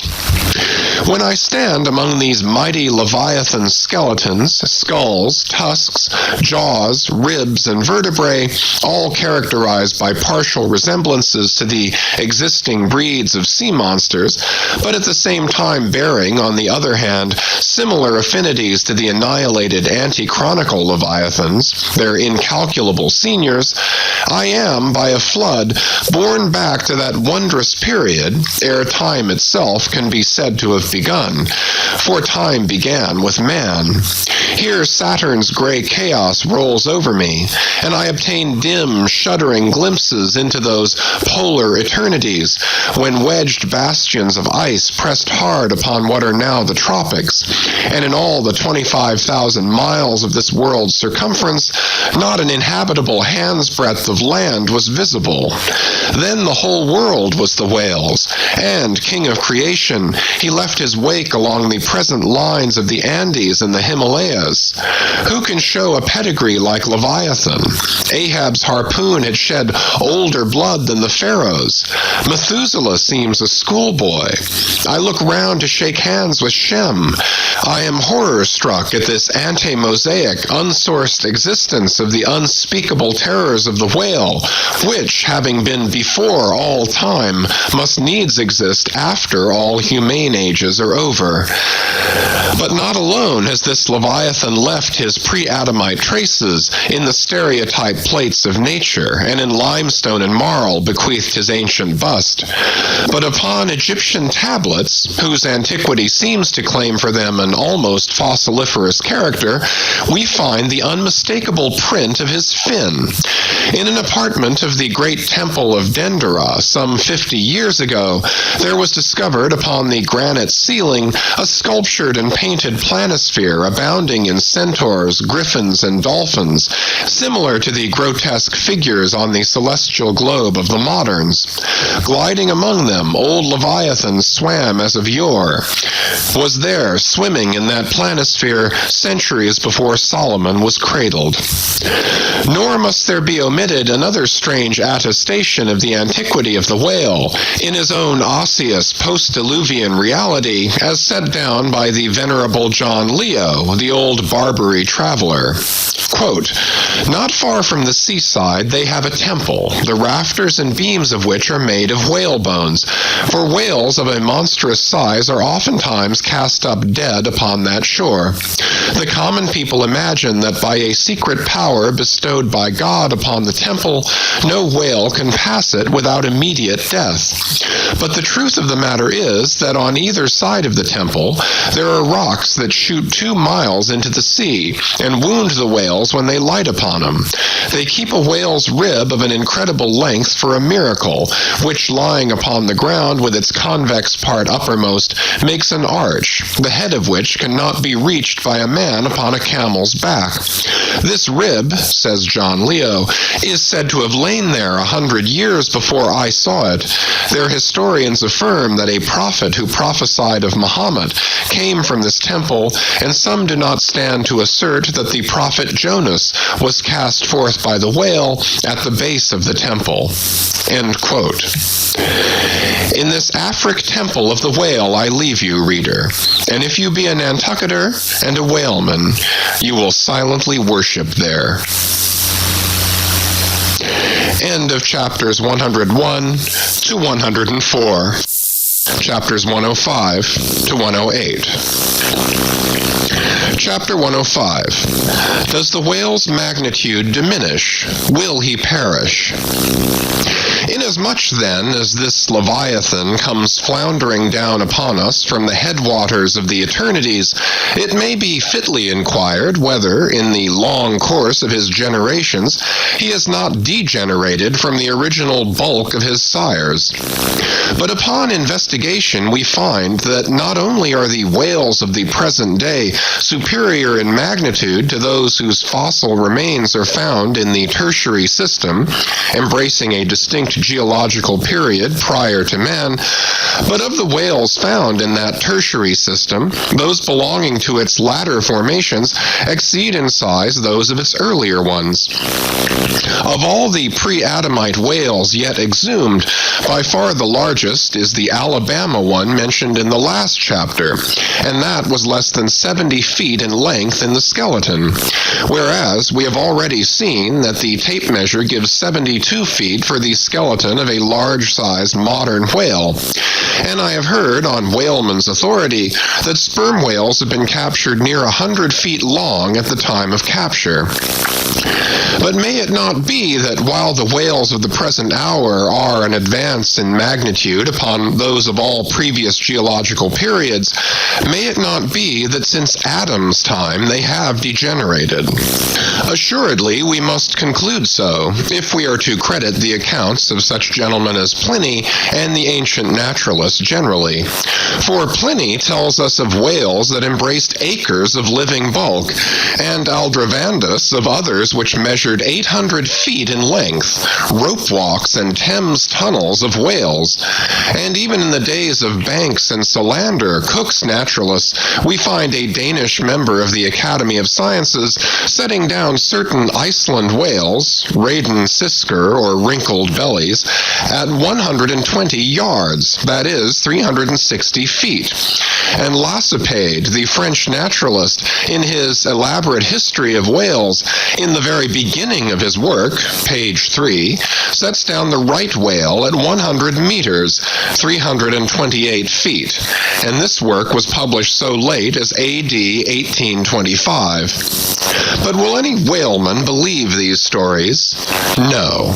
The whale of today is as big as his ancestors in Pliny's times, and if ever I go where Pliny is, I, a whaleman, more than he was, will make bold to tell him so, because I cannot understand how it is that while the Egyptian mummies that were buried thousands of years before even Pliny was born do not measure so much in their coffins as a modern Kentuckian in his socks, and while the cattle cattle and other animals sculptured on the oldest Egyptian and Nineveh tablets by the relative proportions in which they are drawn, just as plainly prove that the high-bred, stall-fed, prize cattle of Smithfield not only equal, but far exceed in magnitude the fattest of Pharaoh's fat kine.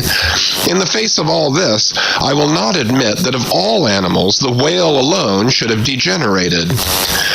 But still another inquiry remains, one often agitated by the more recondite Nantucketers, whether owing to the almost omniscient lookouts at the mastheads of the whale ships, now penetrating even through Bering Straits and into the remotest secret drawers and lockers of the world, and the 1,000 harpoons and lances darted along all continental coasts, the moot point is whether Leviathan can long endure so wide a chase and so remorseless a havoc, whether he must not at last be exterminated from the waters, and the last whale, like the last man, smoke his last pipe, and then himself evaporate in the final puff.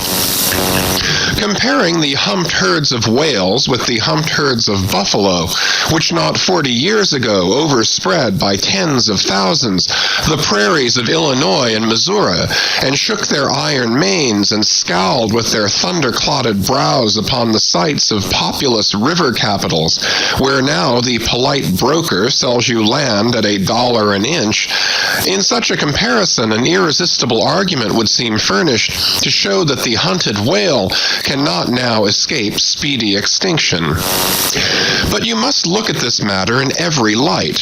Though so short a period ago, not a good lifetime, the census of the buffalo in Illinois exceeded the census of men now in London, and though at the present day not one horn or hoof of them remains in all that region, and though the cause of this wondrous extermination was the spear of man, yet the far different nature of the whale hunt peremptorily forbids so inglorious an end to the Leviathan.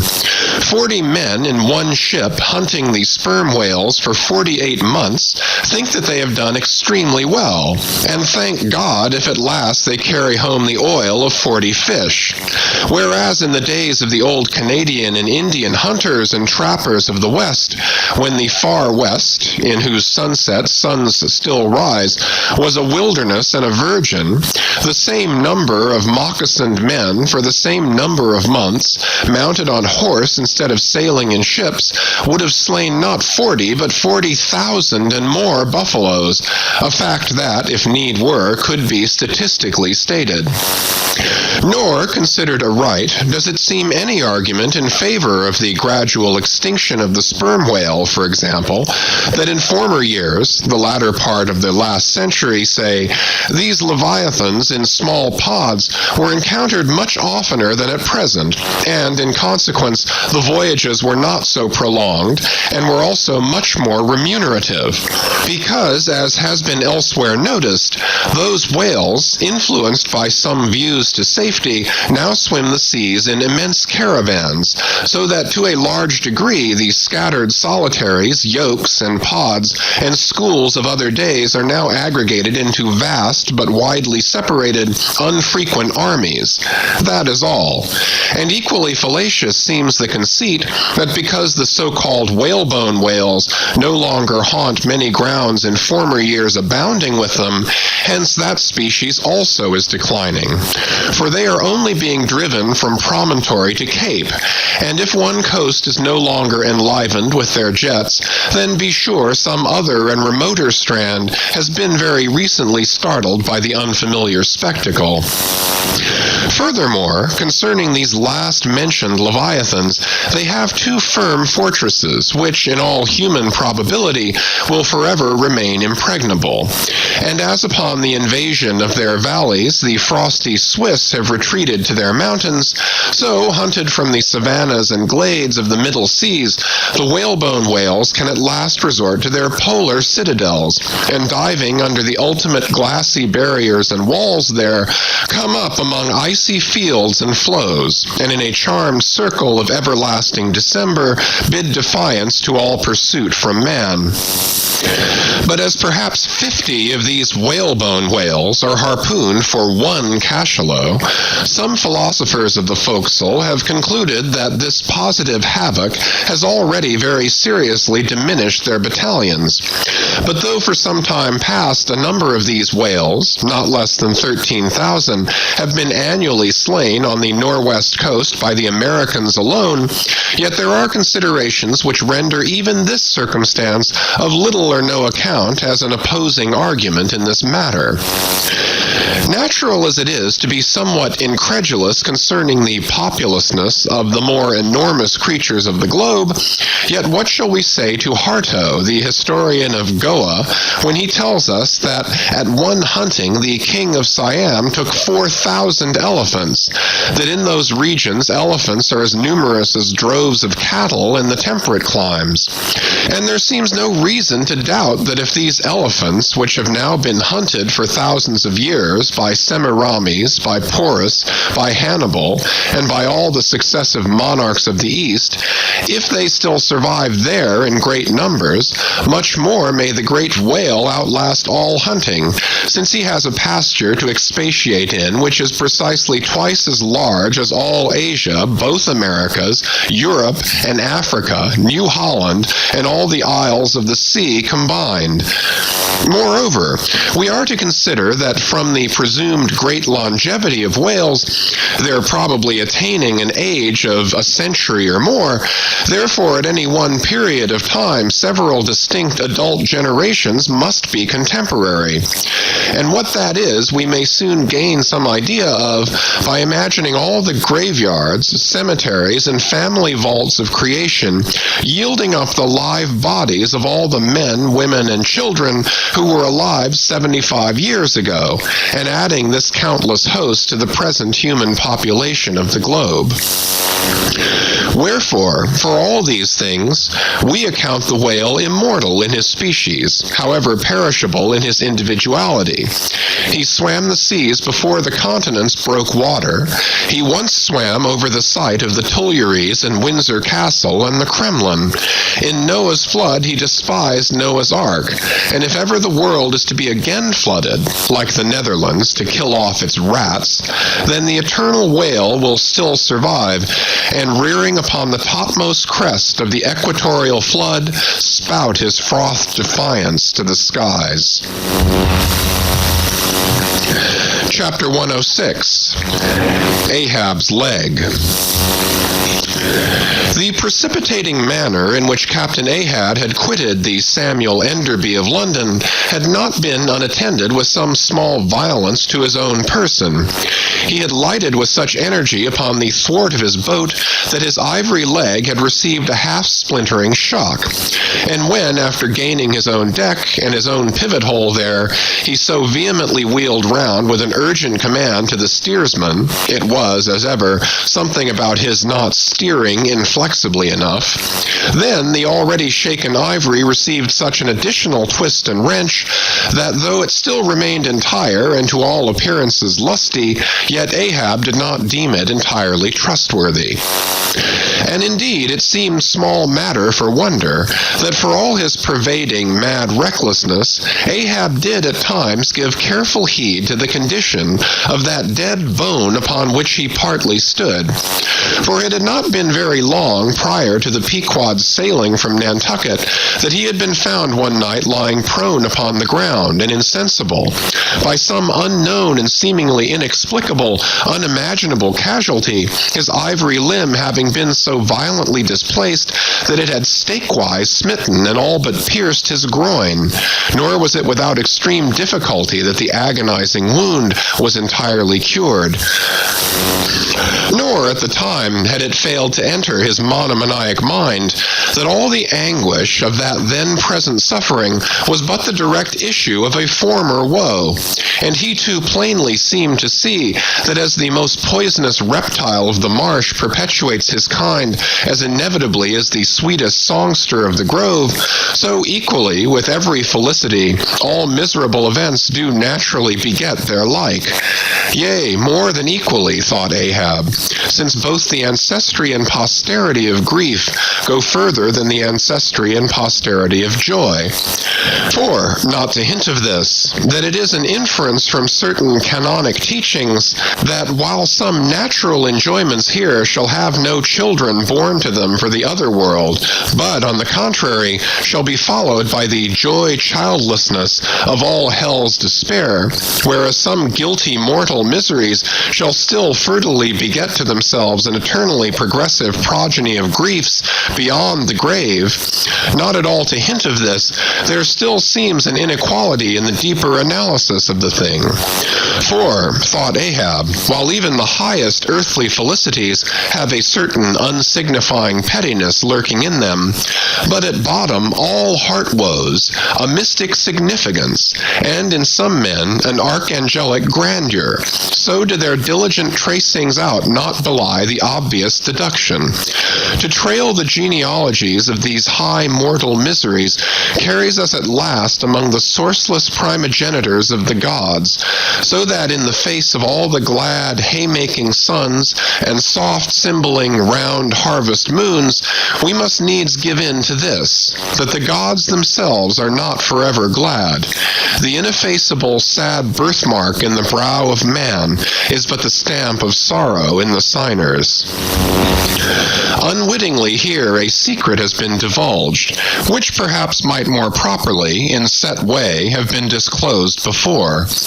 With many other particulars concerning Ahab, always had it remained a mystery to some why it was that for a certain period, both before and after the sailing of the Pequod, he had hidden himself away with such grand llama-like exclusiveness, and for that one interval sought speechless refuge, as it were, among the marble senate of the dead.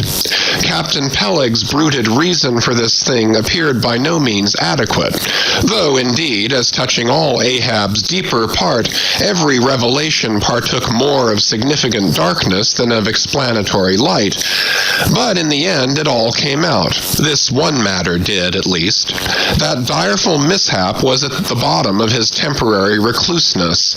And not only this, but to that ever-contracting, dropping circle ashore, who for any reason possessed the privilege of a less banned approach to him, to that timid circle the above-hinted casualty, remaining as it did, moodily unaccounted for by Ahab, invested itself with terrors not entirely underived from the land of spirits and of whales, so that, through their zeal for him, they had all conspired, so far as in them lay, to muffle up the knowledge of this thing from others, and hence it was that not till a considerable interval had elapsed did it transpire upon the Pequod's decks.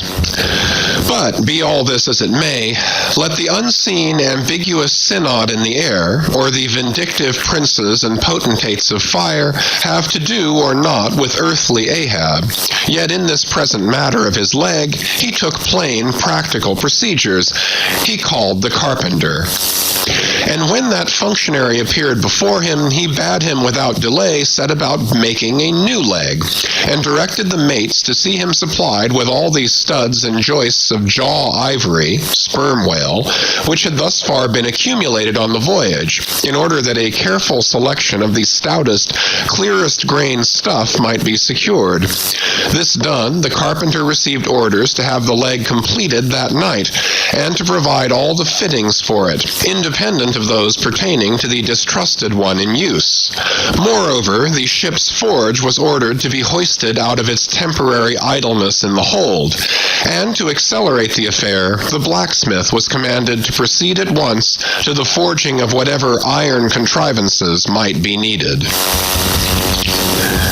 Chapter 107. The Carpenter. Seat thyself sultanically among the moons of Saturn, and take high abstracted man alone, and he seems a wonder, a grandeur, and a woe. But from the same point, take mankind in mass, and for the most part they seem a mob of unnecessary duplicates, both contemporary and hereditary. But most humble though he was, and far from furnishing an example of the high humane abstraction, the Pequod's carpenter was no duplicate. Hence he now comes in person on this stage. Like all seagoing ship carpenters, and more especially those belonging to whaling vessels, he was, to a certain offhanded practical extent, alike experienced in numerous trades and callings collateral to his own, the carpenter's pursuit being the ancient and outbranching trunk of all those numerous handicrafts which more or less have to do with wood as an auxiliary material. But besides the application to him of the generic remark above, this carpenter of the Pequod was singularly efficient in those 1,000 nameless mechanical emergencies continually recurring in a large ship upon a 3 or 4 years' voyage in uncivilized and far distant seas.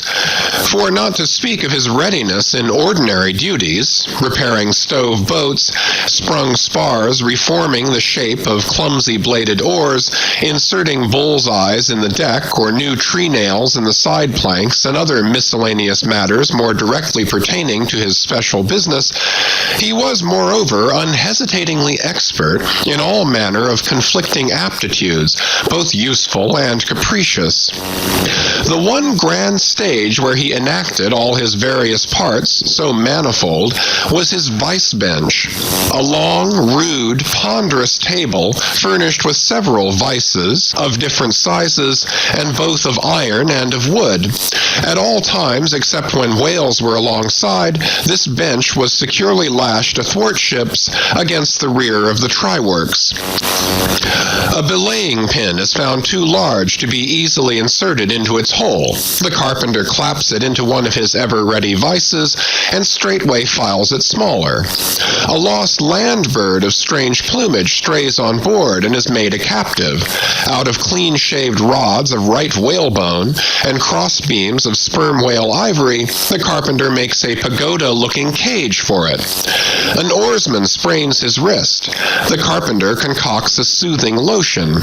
Stubb longed for vermilion stars to be painted upon the blade of his every oar. Screwing each oar in his big vise of wood, the carpenter symmetrically supplies the constellation.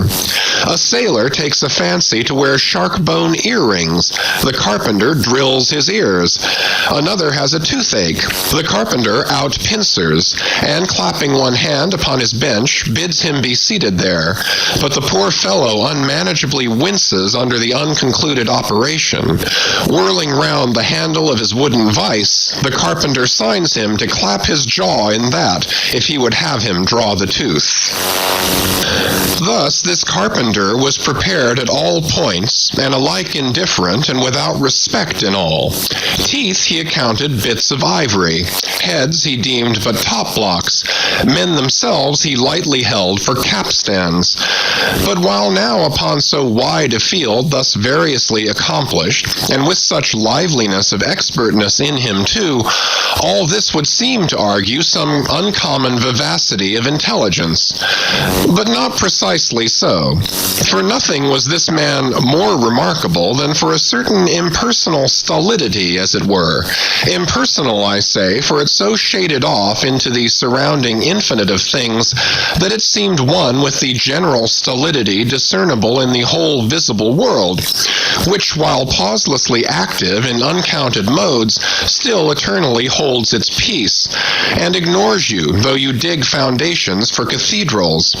Yet was this half-horrible stolidity in him, involving too, as it appeared, an all-ramifying heartlessness, yet was it oddly dashed at times with an old, crutch-like, antediluvian, wheezing humorousness, not unstreaked now and then with a certain grizzled wittiness, such as might have served to pass the time during the midnight watch on the bearded forecastle of Noah's Ark. Was it that this old carpenter had been a lifelong wanderer, whose much rolling to and fro not only had gathered no moss, but, what is more, had rubbed off whatever small outward clingings might have originally pertained to him? He was a stripped abstract, an unfractioned integral, uncompromised as a newborn babe, living without premeditated reference to this world or the next. You might almost say that this strange uncompromisedness in him involved a sort of unintelligence, for in his numerous trays he did not seem to work so much by reason or by instinct, or simply because he had been tutored to it, or by any intermixture of all these, even or uneven, but merely by a kind of deaf and dumb, spontaneous, literal process. He was a pure manipulator. His brain, if he had ever had one, must have early oozed along into the muscles of his fingers. He was like one of those unreasoning but still highly useful, multum in parvo, Sheffield contrivances, assuming the exterior, though a little swelled, of a common pocket knife, but containing not only blades of various sizes, but also screwdrivers, corkscrews, tweezers, awls, pens, rulers, nail filers, countersinkers. So, if his superiors wanted to use the carpenter for a screwdriver, all they had to do was to open that part of him and the screw was fast, or if for tweezers, take him up by the legs, and there they were. Yet, as previously hinted, this omni-tooled, open and shut carpenter was, after all, no mere machine of an automaton. If he did not have a common soul in him, he had a subtle something that somehow anomalously did its duty. What that was, whether essence of quicksilver or a few drops of hartshorn, there was no telling. But there it was, and there it had abided for now some 60 years or more. And this it was, this same unaccountable, cunning life principle in him, this it was that kept him a great part of the time soliloquizing, but only like an unreasoning wheel, which also hummingly soliloquizes. Or rather, his body was a sentry box, and this soliloquizer on guard there, and talking all the time to keep himself awake. Chapter 108. Ahab and the Carpenter. The deck. First night watch. Carpenter standing before his vice bench, and by the light of 2 lanterns, busily filing the ivory joist for the leg, which joist is firmly fixed in the vice. Slabs of ivory, leather straps, pads, screws, and various tools of all sorts lying about the bench. Forward, the red flame of the forge is seen, where the blacksmith is at work. Drat the file and drat the bone. That is hard which should be soft, and that is soft which should be hard. So we go who file old jaws and shin bones. Let's try another. Aye, now this works better. Sneezes. Hello, this bone dust is... Sneezes. Why, it's... Sneezes. Yes, it's... Sneezes. Bless my soul, it won't let me speak. That is what an old fellow gets now for working in dead lumber. Saw a live tree, and you don't get this dust. Amputate a live bone, and you don't get it. Sneezes. Come, come, you, old smut. There, bear a hand, and let's have that ferrule and buckle screw. I'll be ready for them presently. Lucky now, sneezes, there's no knee joint to make. That might puzzle a little, but a mere shin bone, why, it's as easy as making hop poles, only I should like to put a good finish on. Time. If I but only had the time, I could turn him out as neat a leg now as ever, sneezes, scraped to a lady in a parlor. Those buckskin legs and calves of legs I've seen in shop windows wouldn't compare at all. They soak water, they do, and of course get rheumatic and have to be doctored, sneezes, with washes and lotions, just like live legs. There. Before I saw it off now, I must call his old mogul ship and see whether the length will be all right. Too short, if anything, I guess. Ha! That's the heel. We are in luck. Here he comes. Or it's somebody else, that's certain. Ahab, advancing. During the ensuing scene, the carpenter continues, sneezing at times. Well, man-maker? Just in time, sir. If the captain pleases, I will now mark the length. Let me measure, sir.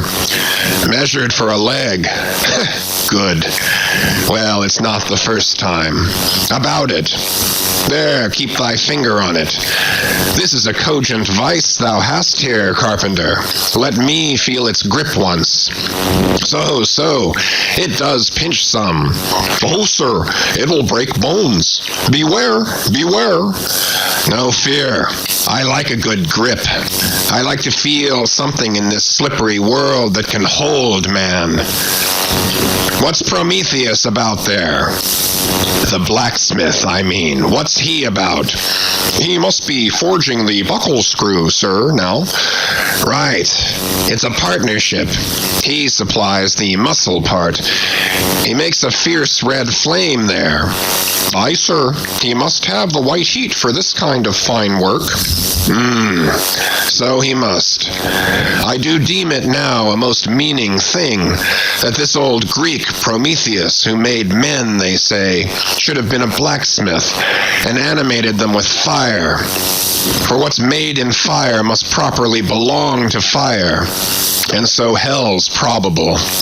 How the soot flies! This must be the remainder the Greek made the Africans of. Carpenter, when he's through with that buckle, tell him to forge a pair of steel shoulder blades. There's a peddler aboard with a crushing pack. Sir, hold. While Prometheus is about it, I'll order a complete man after a desirable pattern. Imprimis, 50 feet high in his socks. Then chest modeled after the Thames Tunnel. Then legs with roots to 'em to stay in one place. Then arms 3 feet through the wrist. No heart at all. Brass forehead. And about 1/4 acre of fine brains. And let me see. Shall I order eyes to see outwards? No, but put a skylight on top of his head to illuminate inwards. There, take the order and away. Now what's he speaking about, and who's he speaking to? I should like to know. Shall I keep standing here? Aside. 'Tis but indifferent architecture to make a blind dome. Here's one. No. I must have a lantern. Ho, that's it, eh? Here are two, sir. One will serve my turn. What art thou thrusting that thief-catcher into my face for, man? Thrusted light is worse than presented pistols. I thought, sir, that you spoke to Carpenter. Carpenter? Why, that's... But no. A very tidy, and I may say an extremely gentlemanlike sort of business thou art in here, Carpenter. Or wouldst thou rather work in clay? Sir, clay? Clay, sir? That's mud. We leave clay to ditchers, sir. The fellow's impious. What art thou sneezing about? Bone is rather dusty, sir. Take the hint, then, and when thou art dead, never bury thyself under living people's noses. Sir? I guess so. Yes. Dear. Look ye, Carpenter. I dare say thou callest thyself a right good, workmanlike workman, eh? Well then, will it speak thoroughly well for thy work, if, when I come to mount this leg thou makest, I shall nevertheless feel another leg in the same identical place with it. That is, Carpenter, my old lost leg, the flesh and blood one, I mean. Canst thou not drive that old Adam away? Truly, sir, I begin to understand somewhat now. Yes, I have heard something curious on that score, sir. How a dismasted man never entirely loses the feeling of his old spar, but it will be still pricking him at times. May I humbly ask if it really be so, sir? It is, man. Look, put thy live leg here in the place where mine once was. So, now, here is only one distinct leg to the eye, yet two to the soul. Where thou feelest tingling life, there, exactly there to a hair do I. Is it a riddle? I should humbly call it a poser, sir. Hiss then. How dost thou know that some entire, living, thinking thing may not be invisibly and uninterpenetratingly standing precisely where thou now standest? Aye, and standing there in thy spite. In thy most solitary hours, then, dost thou not fear eavesdroppers? Hold, don't speak. And if I still feel the smart of my crushed leg, though it be now so long dissolved, then why mayest not thou, carpenter, feel the fiery pains of hell forever, and without a body? Huh? Good Lord. Truly, sir, if it comes to that, I must calculate over again. I think I didn't carry a small figure, sir. Look ye, Puddinghead should never grant premises. How long before the leg is done? Perhaps an hour, sir. Bungle away at it then, and bring it to me. Turns to go. Oh, life. Here I am, proud as a Greek god, and yet standing debtor to this blockhead for a bone to stand on. Cursed be that mortal inter-indebtedness, which will not do away with ledgers. I would be free as air, and I'm down in the whole world's books. I am so rich I could have given bid for bid with the wealthiest praetorians at the auction of the Roman Empire, which was the world's. And yet I owe for the flesh in the tongue I brag with. By heavens, I'll get a crucible, and into it, and dissolve myself down to one small compendious vertebra. So... Carpenter, resuming his work. Well. Stubb knows him best of all, and Stubb always says he's queer. Says nothing but that one sufficient little word. Queer. He's queer, says Stubb. He's queer. Queer. And keeps dinning it into Mr. Starbuck all the time. Queer, sir. Queer. Very queer. And here's his leg. Yes, now that I think of it, here's his bedfellow. He has a stick of whale's jawbone for a wife, and this is his leg. He'll stand on this. What was that now about one leg standing in 3 places, and all the 3 places standing in one hell? How was that? Oh, I don't wonder he looked so scornful at me. I'm a sort of strange-thoughted sometimes, they say, but that's only haphazard-like. Then a short, little old body like me should never undertake to wade out into deep waters with tall, heron-built captains. The water chucks you under the chin pretty quick, and there's a great cry for lifeboats. And here's the heron's leg, long and slim, sure enough. Now, for most folks, one pair of legs lasts a lifetime, and that must be because they use them mercifully, as a tender-hearted old lady uses her roly-poly old coach horses. But Ahab, oh, he's a hard driver. Look, driven one leg to death and spavined the other for life, and now wears out bone legs by the cord. Hello there, you smut! Bear a hand there with those screws, and let's finish it before the resurrection fellow comes a-calling with his horn for all legs, true or false, as brewery men go round collecting old beer barrels to fill 'em up again. What a leg this is. It looks like a real live leg, filed down to nothing but the core. He'll be standing on this tomorrow. He'll be taking altitudes on it. Hello, I almost forgot the little oval slate, smooth ivory, where he figures up the latitude. So, chisel, file, and sandpaper now. End of chapters 105 to 108. Chapters 109 to 113. Chapter 109, Ahab and Starbuck in the cabin. According to usage, they were pumping the ship the next morning, and lo, no inconsiderable oil came up with the water. The casks below must have sprung a bad leak. Much concern was shown, and Starbuck went down into the cabin to report this unfavorable affair. Footnote: in sperm whalemen with any considerable quantity of oil on board, it is a regular semi-weekly duty to conduct a hose into the hold and drench the casks with seawater, which afterwards at varying intervals is removed by the ship's pumps. Hereby the casks are sought to be kept damply tight, while by the changed character of the withdrawn water the mariners readily detect any serious leakage in the precious cargo. End of footnote. Now, from the south and west, the Pequod was drawing nigh to Formosa and the Bashee Isles, between which lies one of the tropical outlets from the China waters into the Pacific. And so Starbuck found Ahab with a general chart of the Oriental archipelagos spread before him, and another separate one representing the long eastern coasts of the Japanese islands, Niphon, Matsumai, and Shikoke. With his snow-white new ivory leg braced against the screwed leg of his table, and with a long pruning hook of a jackknife in his hand, the wondrous old man, with his back to the gangway door, was wrinkling his brow and tracing his old courses again. "Who's there?" hearing the footstep at the door, but not turning round to it. "On deck! Be gone!" "Captain Ahab mistakes. It is I. The oil in the hold is leaking, sir.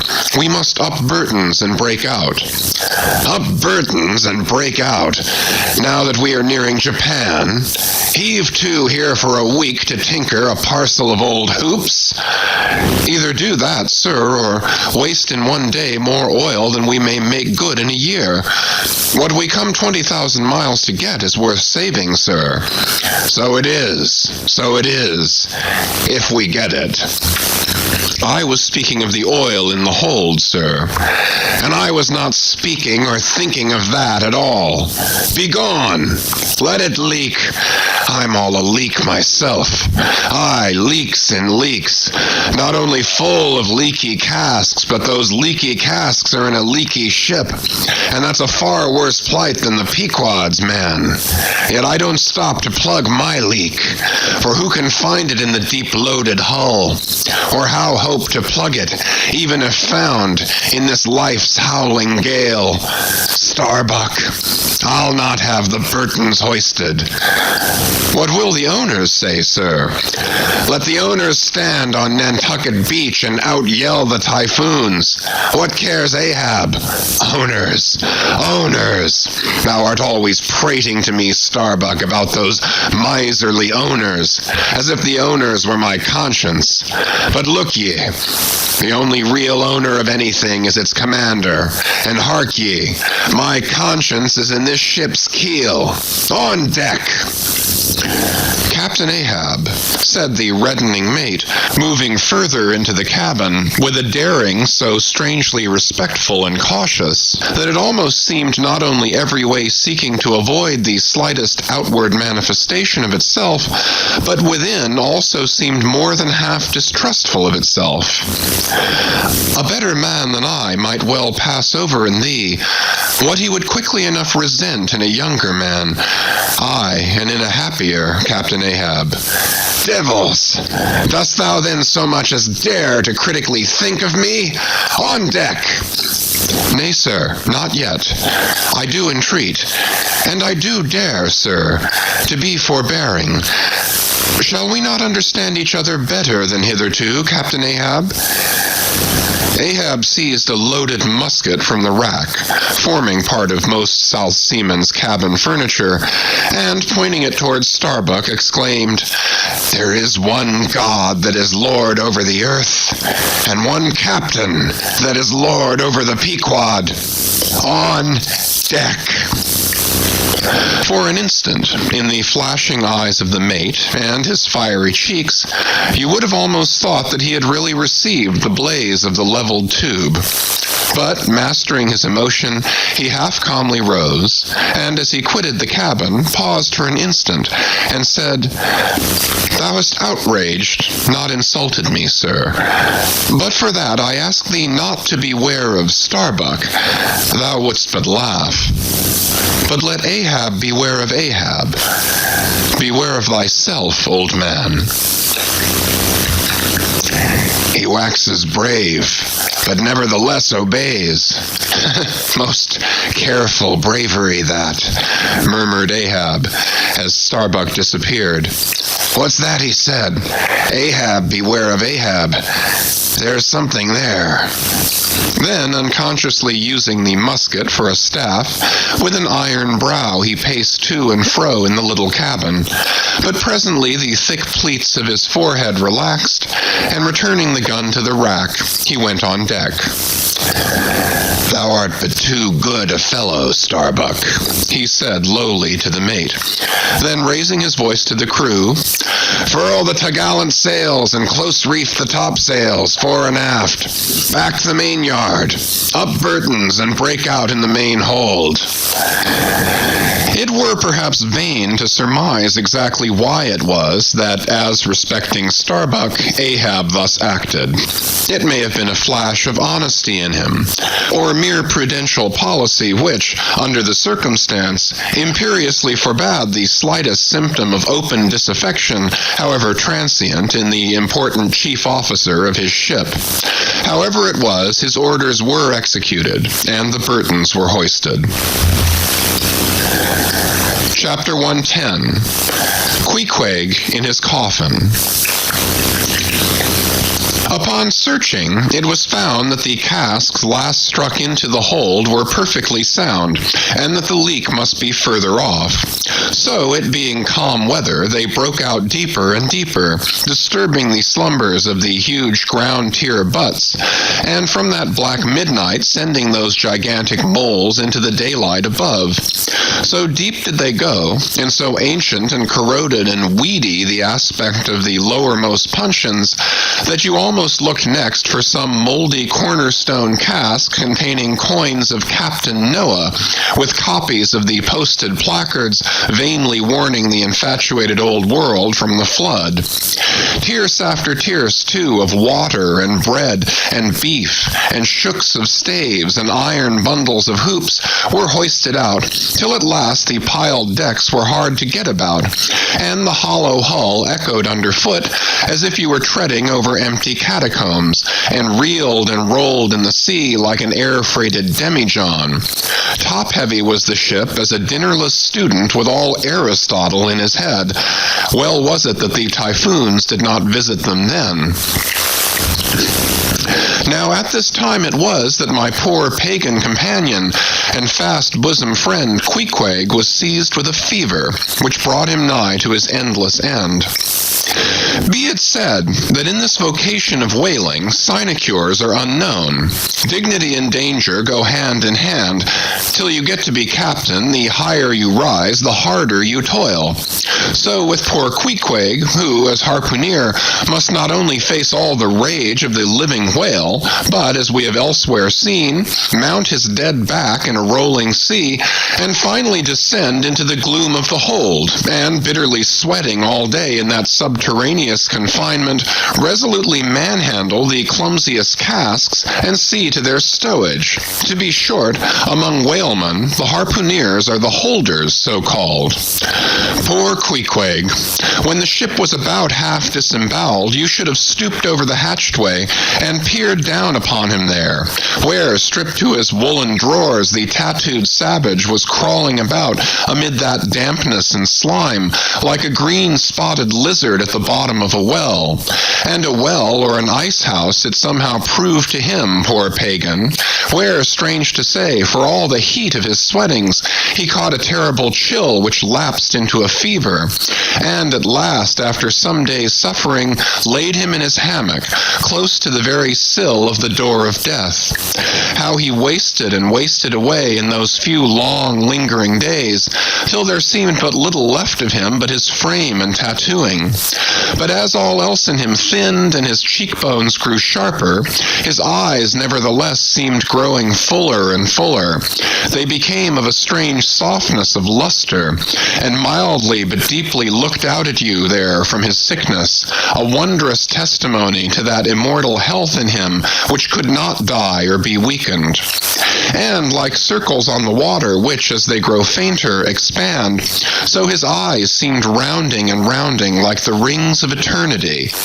An awe that cannot be named would steal over you, as you sat by the side of this waning savage, and saw as strange things in his face as any beheld who were bystanders when Zoroaster died. For whatever is truly wondrous and fearful in man, never yet was put into words or books. And the drawing near of death, which alike levels all, alike impresses all with a last revelation, which only an author from the dead could adequately tell. So that, let us say it again, no dying Chaldee or Greek had higher and holier thoughts than those whose mysterious shades you saw creeping over the face of poor Queequeg, as he quietly lay in his swaying hammock, and the rolling sea seemed gently rocking him to his final rest, and the ocean's invisible flood tide lifted him higher and higher towards his destined heaven. Not a man of the crew but gave him up, and as for Queequeg himself, what he thought of the case was forcibly shown by a curious favor he asked.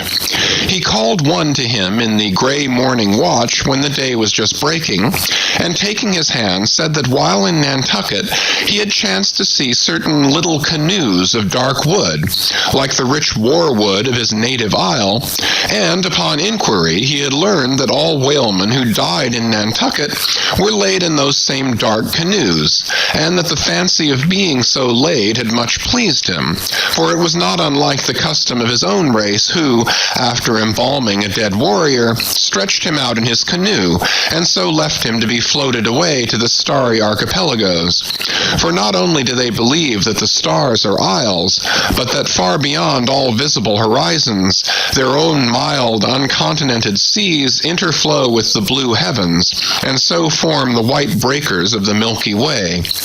He added that he shuddered at the thought of being buried in his hammock, according to the usual sea custom, tossed like something vile to the death-devouring sharks.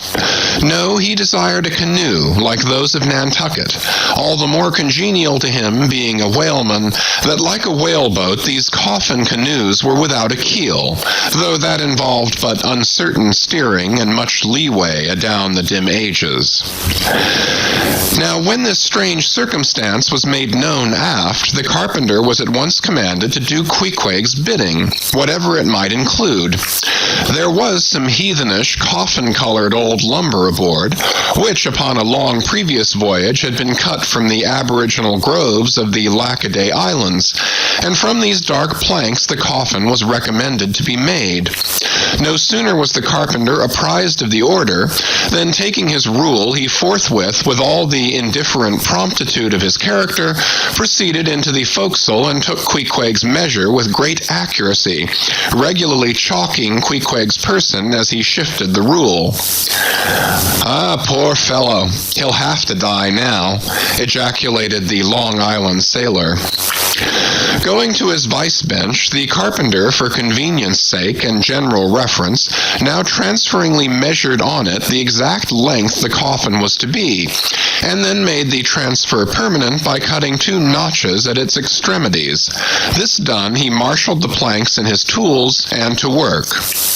When the last nail was driven and the lid duly planed and fitted, he lightly shouldered the coffin and went forward with it, inquiring whether they were ready for it yet in that direction. Overhearing the indignant but half-humorous cries with which the people on deck began to drive the coffin away, Queequeg, to everyone's consternation, commanded that the thing should be instantly brought to him, nor was there any denying him, seeing that of all mortals some dying men are the most tyrannical, and certainly since they will shortly trouble us so little forevermore, the poor fellows ought to be indulged. Leaning over in his hammock, Queequeg long regarded the coffin with an attentive eye. He then called for his harpoon and had the wooden stock drawn from it, and then had the iron part placed in the coffin along with one of the paddles of his boat. All by his own request also, biscuits were then ranged round the sides within. A flask of fresh water was placed at the head, and a small bag of woody earth scraped up in the hold at the foot, and a piece of sailcloth being rolled up for a pillow, Queequeg now entreated to be lifted into his final bed, that he might make trial of its comforts, if any it had. He lay without moving a few minutes, then told one to go to his bag and bring out his little god, Yojo. Then, crossing his arms on his breast with Yojo between, he called for the coffin lid, hatch he called it, to be placed over him. The head part turned over with a leather hinge, and there lay Queequeg in his coffin, with little but his composed countenance in view. "Rarmai, it will do. It is easy," he murmured at last, and signed to be replaced in his hammock. But ere this was done, Pip, who had been slyly hovering nearby all this while, drew nigh to him where he lay, and with soft sobbings took him by the hand, in the other holding his tambourine. "Poor rover, will ye never have done with all this weary roving? Where go ye now? But if the currents carry ye to those sweet Antilles, where the beaches are only beat with water lilies, will ye do one little errand for me? Seek out one Pip, who's now been missing long. I think he's in those far Antilles. If you find him, then comfort him, for he must be very sad. For look, he's left his tambourine behind. I found it. Rig-a-dig-dig. Now Queequeg die, and I'll beat your dying march." "I have heard," murmured Starbuck, gazing down the scuttle, "that in violent fevers men, all ignorance, have talked in ancient tongues, and that when the mystery is probed, it turns out always that in their wholly forgotten childhood those ancient tongues had been really spoken in their hearing by some lofty scholars. So to my fond faith, poor Pip, in this strange sweetness of his lunacy, brings heavenly vouchers of all our heavenly homes. Where learned he that but there? Hark, he speaks again, but more wildly now. Form 2 and 2. Let's make a general of him. Oh, where's his harpoon? Lay it across here. Rig-a-dig-dig. Huzzah! Oh, for a gamecock now to sit upon his head and crow. Queequeg dies game. Mind ye that. Queequeg dies game. Take ye good heed of that. Queequeg dies game, I say. Game, game, game. But base little Pip, he died a coward. Died all a shiver. Out upon Pip. Hark ye, if you find Pip, tell all the Antilles he's a runaway. A coward, a coward, a coward. Tell them he jumped from a whaleboat. I'd never beat my tambourine over base Pip and hail him general if he were once more dying here. No, no, shame upon all cowards. Shame upon them. Let him go drown like Pip that jumped from a whaleboat. Shame, shame. During all this, Queequeg lay with closed eyes, as if in a dream. Pip was led away, and the sick man was replaced in his hammock. But now that he had apparently made every preparation for death, now that his coffin was proved a good fit, Queequeg suddenly rallied. Soon there seemed no need of the carpenter's box, and thereupon, when some expressed their delighted surprise, he, in substance, said that the cause of his sudden convalescence was this. At a critical moment, he had just recalled a little duty ashore, which he was leaving undone, and therefore had changed his mind about dying. He could not die yet, he averred. They asked him then whether to live or die was a matter of his own sovereign will and pleasure. He answered, certainly. In a word, it was Queequeg's conceit that if a man made up his mind to live, mere sickness could not kill him. Nothing but a whale or a gale, or some violent, ungovernable, unintelligent destroyer of that sort. Now, there is this noteworthy difference between savage and civilized, that while a sick civilized man may be 6 months convalescing, generally speaking, a sick savage is almost half well again in a day. So, in good time, my Queequeg gained strength, and at length, after sitting on the windlass for a few indolent days, but eating with a vigorous appetite, he suddenly leaped to his feet, threw out his arms and legs, gave himself a good stretching, yawned a little bit, and then springing into the head of his hoisted boat, and poising a harpoon, pronounced himself fit for a fight. With a wild whimsiness, he now used his coffin for a sea chest, and emptying into it his canvas bag of clothes, set them in order there. Many spare hours he spent in carving the lid with all manner of grotesque figures and drawings, and it seemed that hereby he was striving, in his rude way, to copy parts of the twisted tattooing on his body.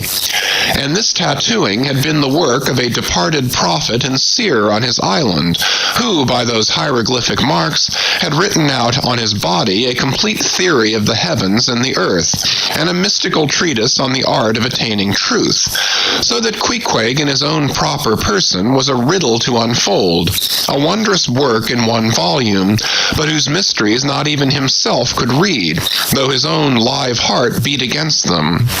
And these mysteries were therefore destined in the end to molder away with the living parchment whereon they were inscribed, and so be unsolved to the last.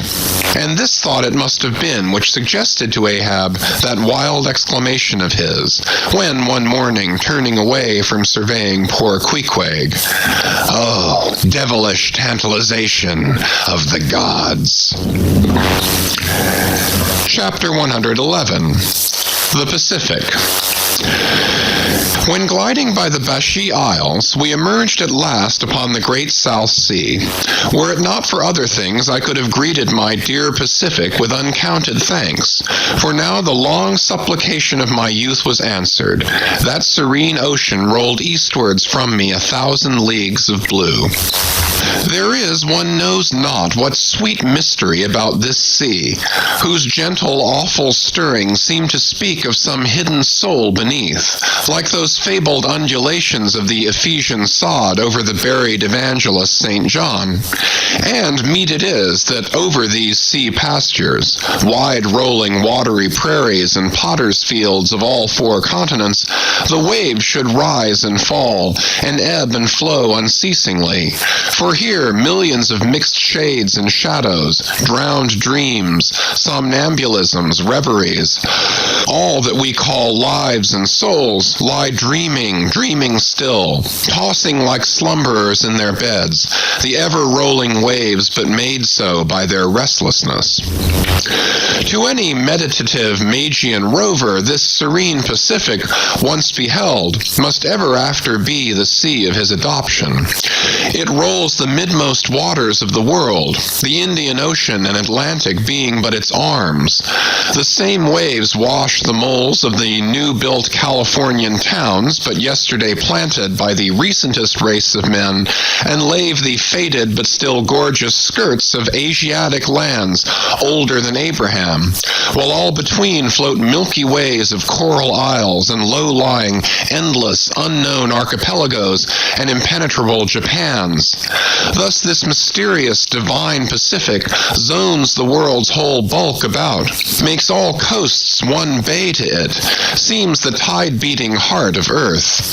Lifted by those eternal swells, you needs must own the seductive god, bowing your head to Pan. But few thoughts of Pan stirred Ahab's brain, as, standing like an iron statue at his accustomed place beside the mizzen rigging, with one nostril he unthinkingly snuffed the sugary musk from the Bashi Isles, in whose sweet woods mild lovers must be walking, and with the other consciously inhaled the salt breath of the new-found sea, that sea in which the hated white whale must even then be swimming. Launched at length upon these almost final waters, and gliding towards the Japanese cruising ground, the old man's purpose intensified itself. His firm lips met like the lips of a vice. The delta of his forehead's veins swelled like overladen brooks. In his very sleep, his ringing cry ran through the vaulted hull. "Stern all! The white whale spouts thick blood!" Chapter 112. The Blacksmith. Availing himself of the mild summer cool weather that now reigned in these latitudes, and in preparation for the peculiarly active pursuit shortly to be anticipated, Perth, the begrimed, blistered old blacksmith, had not removed his portable forge to the hold again after concluding his contributory work for Ahab's leg, but still retained it on deck, fast lashed to ring bolts by the foremast, being now almost incessantly invoked by the headsmen and harpooneers and bowsmen to do some little job for them, altering or repairing or new shaping their various weapons and boat furniture. Often he would be surrounded by an eager circle, all waiting to be served, holding boat spades, pike heads, harpoons, and lances, and jealously watching his every sooty movement as he toiled. Nevertheless, this old man's was a patient hammer wielded by a patient arm. No murmur, no impatience, no petulance did come from him. Silent, slow, and solemn, bowing over still further his chronically broken back, he toiled away, as if toil were life itself, and the heavy beating of his hammer the heavy beating of his heart. And so it was. Most miserable. A peculiar walk in this old man, a certain slight but painful appearing yawing in his gait, had at an early period of the voyage excited the curiosity of the mariners, and to the importunity of their persisted questionings he had finally given in. So it came to pass that everyone now knew the shameful story of his wretched fate. Belated and not innocently, one bitter winter's midnight, on the road running between two country towns, the blacksmith half stupidly felt the deadly numbness stealing over him, and sought refuge in a leaning, dilapidated barn.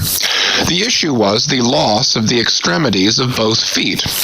Out of this revelation, part by part, at last came out the 4 acts of the gladness, and the one long and as yet uncatastrophed 5th act of the grief of his life's drama. He was an old man who, at the age of nearly 60, had postponedly encountered that thing in sorrow's technicals called ruin. He had been an artisan of famed excellence, and with plenty to do, owned a house and garden, embraced a youthful, daughter-like, loving wife, and 3 blithe, ruddy children, every Sunday went to a cheerful-looking church planted in a grove. But one night, under cover of darkness, and further concealed in a most cunning disguisement, a desperate burglar slid into his happy home and robbed them all of everything. And darker yet to tell, the blacksmith himself did ignorantly conduct this burglar into his family's heart. It was the bottle conjurer. Upon the opening of that fatal cork, forth flew the fiend and shriveled up his home. Now, for prudent, most wise, and economic reasons, the blacksmith's shop was in the basement of his dwelling, but with a separate entrance to it, so that always had the young and loving, healthy wife listened with no unhappy nervousness, but with vigorous pleasure, to the stout ringing of her young-armed old husband's hammer, whose reverberations, muffled by passing through the floors and walls, came up to her not unsweetly in her nursery, And so to stout labor's iron lullaby the blacksmith's infants were rocked to slumber. Oh, woe on woe! O death, why canst thou not sometimes be timely? Hadst thou taken this old blacksmith to thyself ere his full ruin came upon him, then had the young widow had a delicious grief, and her orphans a truly venerable, legendary sire to dream of in their after years, and all of them a care-killing competency. But death plucked down some virtuous elder brother, on whose whistling daily toil solely hung the responsibilities of some other family, and left the worse than useless old man standing, till the hideous rot of life should make him easier to harvest. Why tell the whole? The blows of the basement hammer every day grew more and more between, and each blow every day grew fainter than the last. The wife sat frozen at the window, with tearless eyes, glitteringly gazing into the weeping faces of her children. The bellows fell, the forge choked up with cinders, the house was sold, the mother dived down into the long churchyard grass, her children twice followed her thither, and the houseless, familyless old man staggered off a vagabond in crape, his every woe unreverenced, his gray head a scorn to flaxen curls. Death seems the only desirable sequel for a career like this, but death is only a launching into the region of the strange untried. It is but the first salutation to the possibilities of the immense remote, the wild, the watery, the unshored. Therefore, to the death-longing eyes of such men, who still have left in them some interior compunctions against suicide, does the all-contributed and all-receptive ocean alluringly spread forth his whole plain of unimaginable, taking terrors and wonderful new life adventures. And from the hearts of infinite Pacifics, the thousand mermaids sing to them, "Come hither, broken-hearted. Here is another life without the guilt of intermediate death. Here are wonders supernatural, without dying for them. Come hither, bury thyself in a life which, to your now equally abhorred and abhorring landed world, is more oblivious than death. Come hither, put up thy gravestone too within the churchyard, and come hither till we marry thee." Hearkening to these voices, east and west, by early sunrise and by fall of eve, the blacksmith's soul responded, I come. And so Perth went a-wailing. Chapter 113. The Forge. With matted beard and swathed in a bristling sharkskin apron, about midday, Perth was standing between his forge and anvil, the latter placed upon an ironwood log, with one hand holding a pike-head in the coals, and with the other at his forge's lungs, when Captain Ahab came along, carrying in his hand a small, rusty-looking leathern bag. While yet a little distance from the forge, moody Ahab paused, till at last Perth, withdrawing his iron from the fire, began hammering it upon the anvil, the red mass sending off the sparks in thick, hovering flights, some of which flew close to Ahab. "Are these thy Mother Carey's chickens, Perth? They are always flying in thy wake. Birds of good omen, too, but not to all. Look here, they burn, but thou livest among them without a scorch." "Because I am scorched all over, Captain Ahab," answered Perth, resting for a moment on his hammer. "I am past scorching. Not easily canst thou scorch a scar." Well, no more. Thy shrunk voice sounds too calmly, sanely woeful to me. In no paradise myself, I am impatient of all misery in others that is not mad. Thou shouldst go mad, blacksmith. Say, why dost thou not go mad? How canst thou endure without being mad? Do the heavens yet hate thee, that thou canst not go mad? What wert thou making there? "Welding an old pikehead, sir. There were seams and dents in it." "And canst thou make it all smooth again, blacksmith, after such hard usage as it had?" "I think so, sir."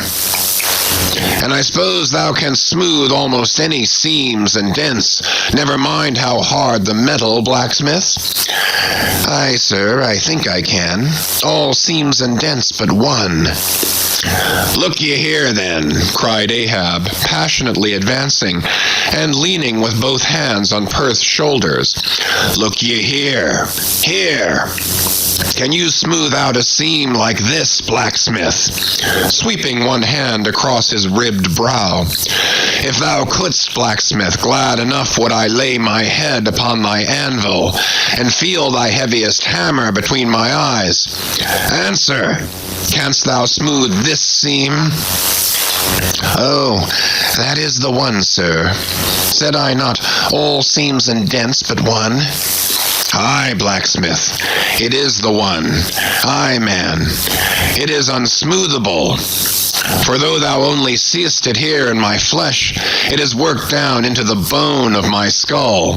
That is all wrinkles. But away with child's play. No more gaffs and pikes today. Look ye here," jingling the leathern bag as if it were full of gold coins. "I, too, want a harpoon made. One that 1,000 yoke of fiends could not part, Perth. Something that will stick in a whale like his own fin bone. There's the stuff," flinging the pouch upon the anvil. "Look ye, blacksmith, these are the gathered nail stubs of the steel shoes of racing horses." "Horseshoe stubs, sir? Why, Captain Ahab, thou hast there then the best and stubbornest stuff we blacksmiths ever work." "I know it, old man. These stubs will weld together like glue from the melted bones of murderers. Quick, forge me the harpoon, and forge me first 12 rods for its shank. Then wind and twist and hammer these 12 together like the yarns and strands of a tow line. Quick, I'll blow the fire." When at last the 12 rods were made, Ahab tried them one by spiraling them with his own hand round a long, heavy iron bolt. A flaw, rejecting the last one. "Work that over again, Perth." This done, Perth was about to begin welding the 12 into one when Ahab stayed his hand and said he would weld his own iron. As then, with regular gasping hems, he hammered on the anvil, Perth passing to him the glowing rods, one after the other, and the hard-pressed forge shooting up its intense straight flame, the Parsee passed silently, and bowing over his head towards the fire, seemed invoking some curse or some blessing on the toil. But as Ahab looked up, he slid aside. "What's that bunch of lucifers dodging about there for?" muttered Stubb, looking on from the forecastle. "That Parsee smells fire like a fusee, and smells of it himself like a hot musket's powder pan." At last the shank in one complete rod received its final heat, and as Perth, to temper it, plunged it all hissing into the cask of water nearby, the scalding steam shot up into Ahab's bent face. "Wouldst thou brand me, Perth?" wincing for a moment with the pain. "Have I been but forging my own branding iron, then?" "Pray God, not that. Yet I fear something, Captain Ahab. Is not this harpoon for the white whale?" "For the white fiend. But now for the barbs. Thou must make them thyself, man. Here are my razors, the best of steel. Here, and make the barbs sharp as the needle sleet of the icy sea." For a moment the old blacksmith eyed the razors as though he would fain not use them. "Take them, man. I have no need for them, for I now neither shave, sup, nor pray till... But here, to work. Fashioned at last into an arrowy shape, and welded by Perth to the shank, the steel soon pointed the end of the iron, and as the blacksmith was about giving the barbs their final heat prior to tempering them, he cried to Ahab to place the water cask near. No, no water for that. I wanted of the true death temper. Ahoy there, Tashtego, Queequeg, Dagu. What say ye, pagans? Will you give me as much blood as will cover this barb? Holding it high up. A cluster of dark nods replied, yes. 3 punctures were made in the heathen flesh, and the white whale's barbs were then tempered. Ego non baptizo te in nomine Patris, sed in nomine Diaboli, deliriously howled Ahab as the malignant iron scorchingly devoured the baptismal blood. Now, mustering the spare poles from below and selecting one of hickory, with the bark still investing it, Ahab fitted the end to the socket of the iron. A coil of new tow line was then unwound, and some fathoms of it taken to the windlass and stretched to a great tension. Pressing his foot upon it till the rope hummed like a harp string, then eagerly bending over it and seeing no strandings, Ahab exclaimed, "Good! And now for the seizings." At one extremity the rope was unstranded, and the separate spread yarns were all braided and woven round the socket of the harpoon. The pole was then driven hard up into the socket. From the lower end, the rope was traced halfway along the pole's length, and firmly secured so, with intertwistings of twine. This done, pole, iron, and rope, like the 3 fates, remained inseparable, and Ahab moodily stalked away with the weapon, the sound of his ivory leg and the sound of the hickory pole both hollowly ringing along every plank. But ere he entered his cabin, light, unnatural, half-bantering, yet most piteous sound was heard.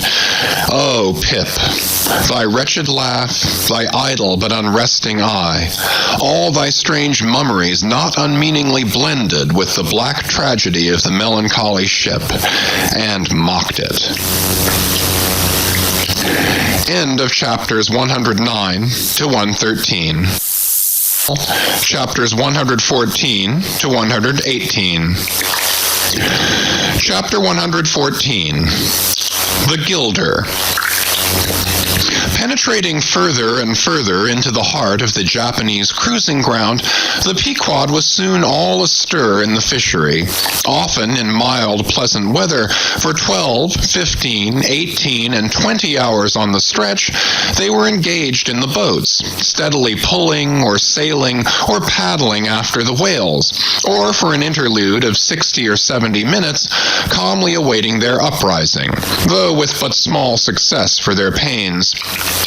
At such times, under an unabated sun, afloat all day upon smooth, slow, heaving swells, seated in his boat light as a birch canoe, and so sociably mixing with the soft waves themselves that like hearthstone cats they purr against the gunwale. These are the times of dreamy quietude, when beholding the tranquil beauty and brilliancy of the ocean's skin, one forgets the tiger heart that pants beneath it, and would not willingly remember that this velvet paw but conceals a remorseless fang. These are the times when in his whaleboat the rover softly feels a certain filial, confident, land-like feeling towards the sea, that he regards it as so much flowery earth, and the distant ship, revealing only the tops of her masts, seems struggling forward not through high rolling waves, but through the tall grass of a rolling prairie, as when the Western immigrants' horses only show their erected ears, while their hidden bodies widely wade through the amazing verdure. The long-drawn virgin vales, the mild blue hillsides, as over these there steals the hush, the hum, you almost swear that play-wearied children lie sleeping in these solitudes in some glad Maytime, when the flowers of the woods are plucked. And all this mixes with your most mystic mood, so that fact and fancy, halfway meeting, interpenetrate and form one seamless whole. Nor did such soothing scenes, however temporary, fail of at least as temporary an effect on Ahab. But if these secret golden keys did seem to open in him his own secret golden treasuries, yet did his breath upon them prove but tarnishing. O grassy glades, O ever vernal endless landscapes in the soul, in ye, though long parched by the dead drought of the earthly life, in ye men yet may roll, like young horses in new morning clover, and for some few fleeting moments feel the cool dew of the life immortal on them. Would to God these blessed calms would last, but the mingling threads of life are woven by warp and woof, calms crossed by storms, a storm for every calm. There is no steady, unretracing progress in this life. We do not advance through fixed gradations, and at the last one pause. Through infancy's unconscious spell, boyhood's thoughtless faith, adolescence's doubt, the common doom, then skepticism, then disbelief, resting at last in manhood's pondering repose of if. But once gone through, we trace the round again, and are infants, boys, and men, and ifs eternally. Where lies the final harbor, whence we unmoor no more? In what rapt ether sails the world, of which the weariest will never weary? Where is the foundling's father hidden? Our souls are like those orphans whose unwedded mothers die in bearing them. The secret of our paternity lies in their grave, and we must there to learn it. And that same day, too, gazing far down from his boat's side into that same golden sea, Starbuck lowly murmured, "Loveliness unfathomable, as ever lover saw in his young bride's eye. Tell me not of thy teeth-tiered sharks and thy kidnapping cannibal ways. Let faith oust fact, let fancy oust memory. I look deep down and do believe." And Stubb, fish-like, with sparkling scales, leaped up in that same golden light. I am Stubb, and Stubb has his history, but here Stubb takes oaths that he has always been jolly. Chapter 115. The Pequod Meets the Bachelor. And jolly enough were the sights and sounds that came bearing down before the wind some few weeks after Ahab's harpoon had been welded. It was a Nantucket ship, the Bachelor, which had just wedged in her last cask of oil and bolted down her bursting hatches, and now in glad holiday apparel was joyously, though somewhat vaingloriously, sailing round among the widely separated ships on the ground, previous to pointing her prow for home. The three men at her masthead wore long streamers of narrow red bunting at their hats.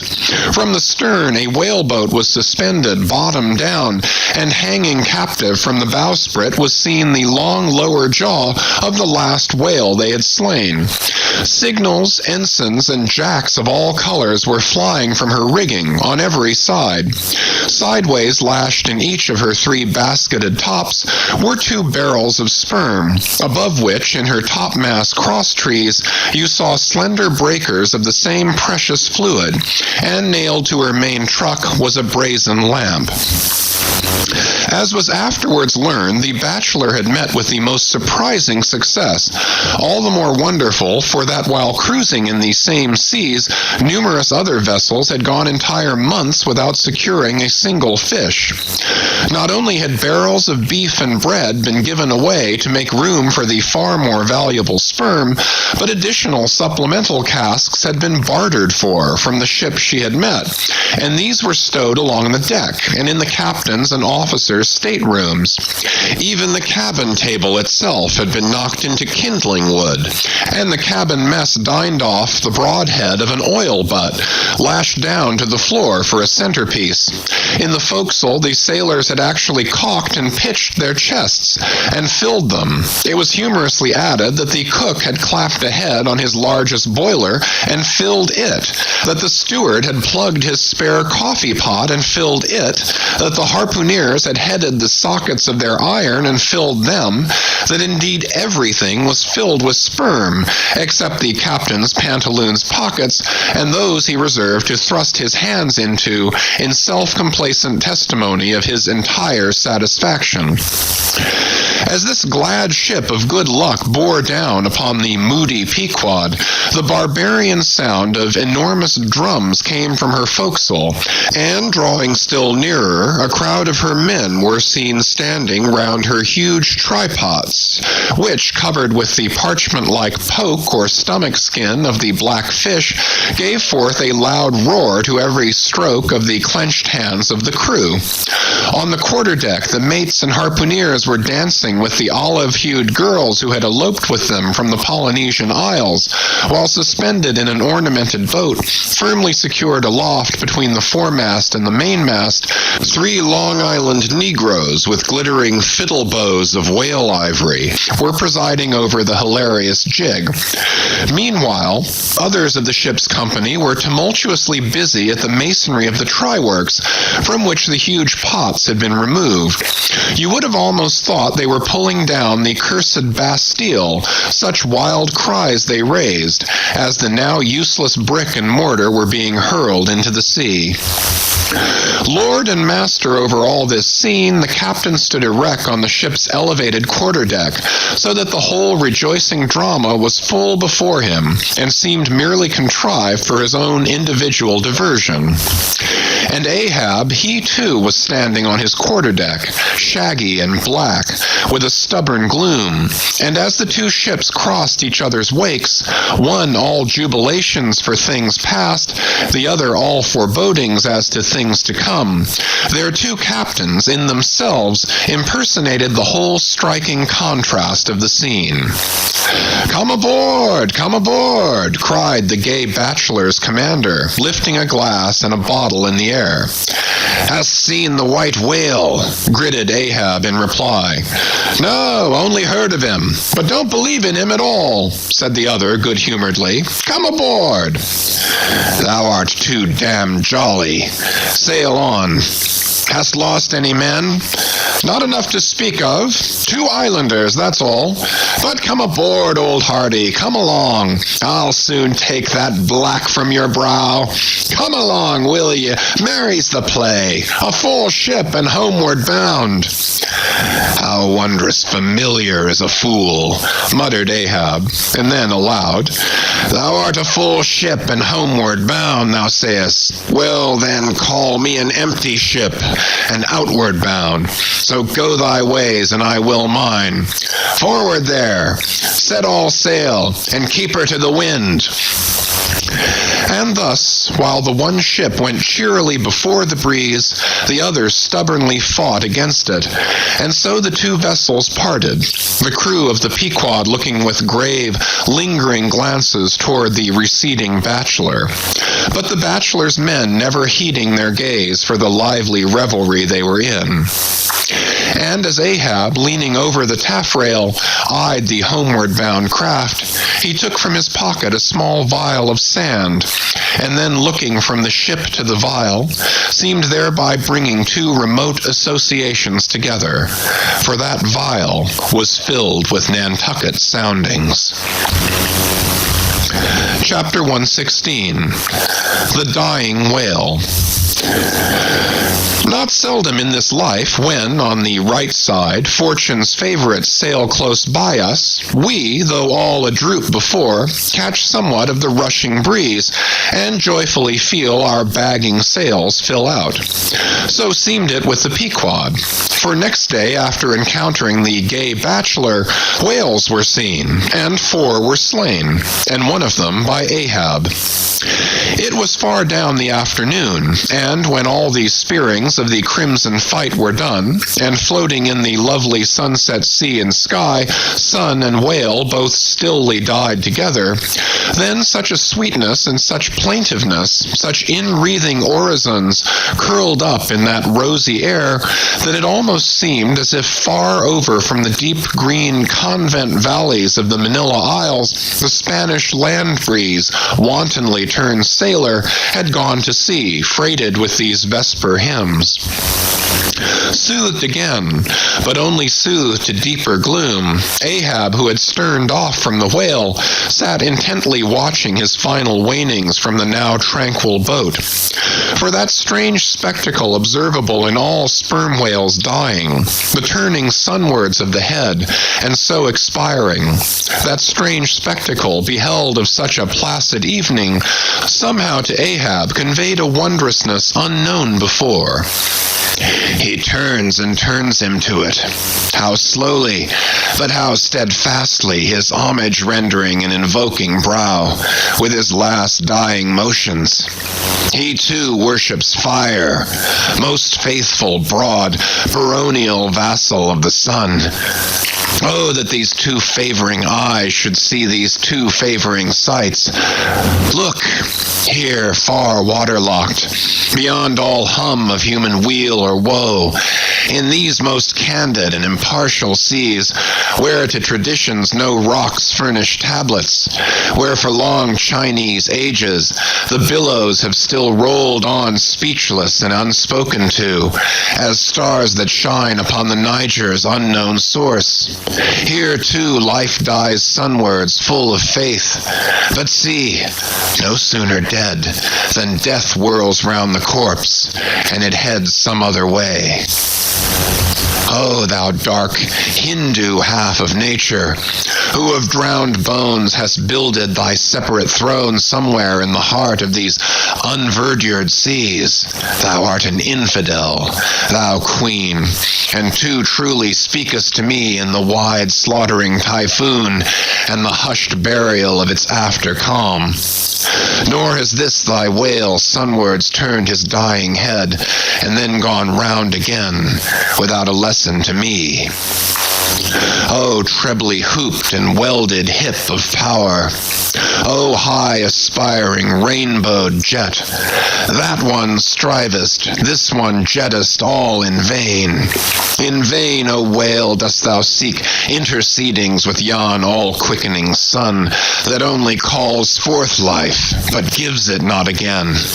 Yet dost thou, darker half, rock me with a prouder if a darker faith.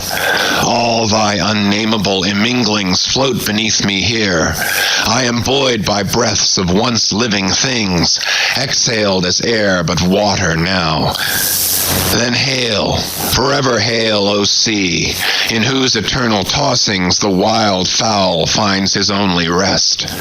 Born of earth, yet suckled by the sea, though hill and valley mothered me, you billows are my foster brothers.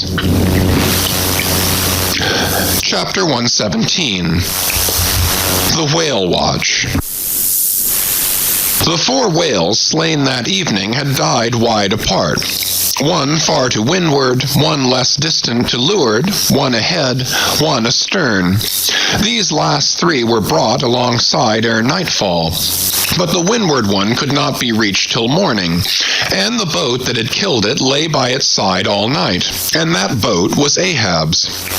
The waif pole was thrust upright into the dead whale's spout hole, and the lantern hanging from its top cast a troubled, flickering glare upon the black, glossy back, and far out upon the midnight waves, which gently chafed the whale's broad flank, like soft surf upon a beach.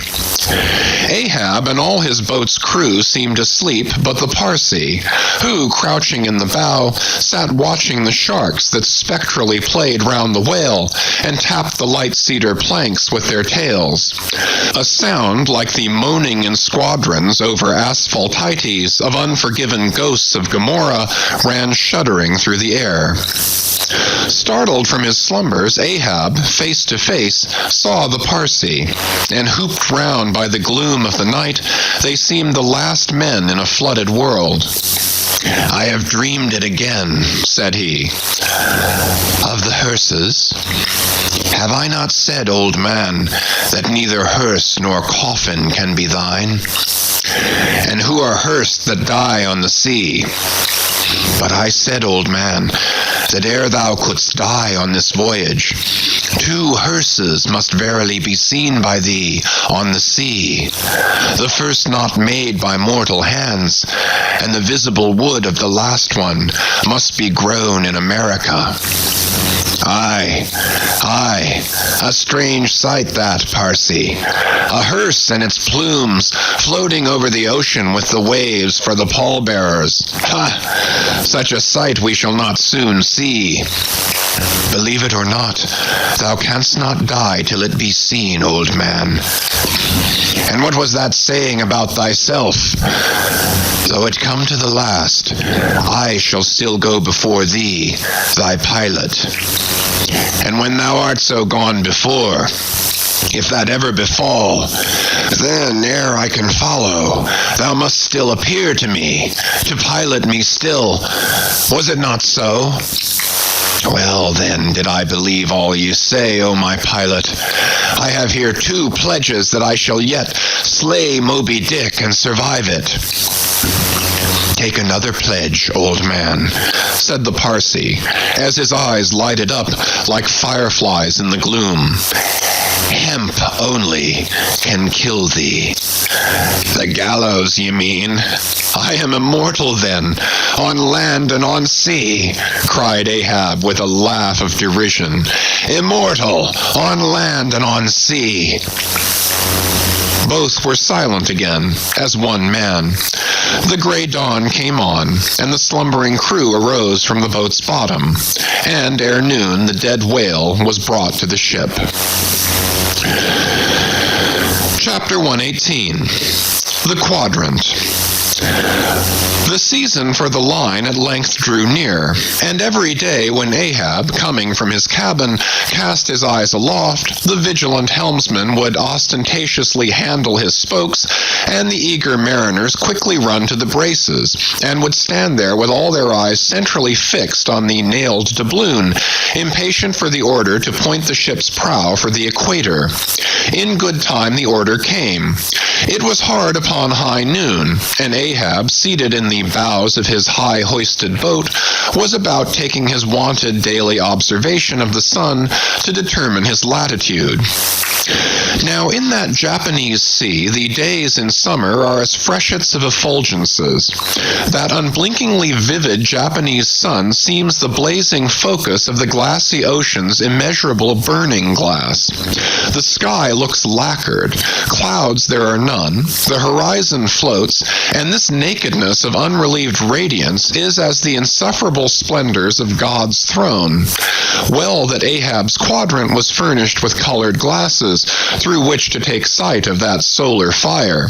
So, swinging his seated form to the roll of the ship, and with his astrological-looking instrument placed to his eye, he remained in that posture for some moments to catch the precise instant when the sun should gain its precise meridian. Meantime, while his whole attention was absorbed, the Parsi was kneeling beneath him on that ship's deck, and with face thrown up like Ahab's, was eyeing the same sun with him. Only the lids of his eyes half hooded their orbs, and his wild face was subdued to an earthly passionlessness. At length the desired observation was taken, and with his pencil upon his ivory leg, Ahab soon calculated what his latitude must be at that precise instant.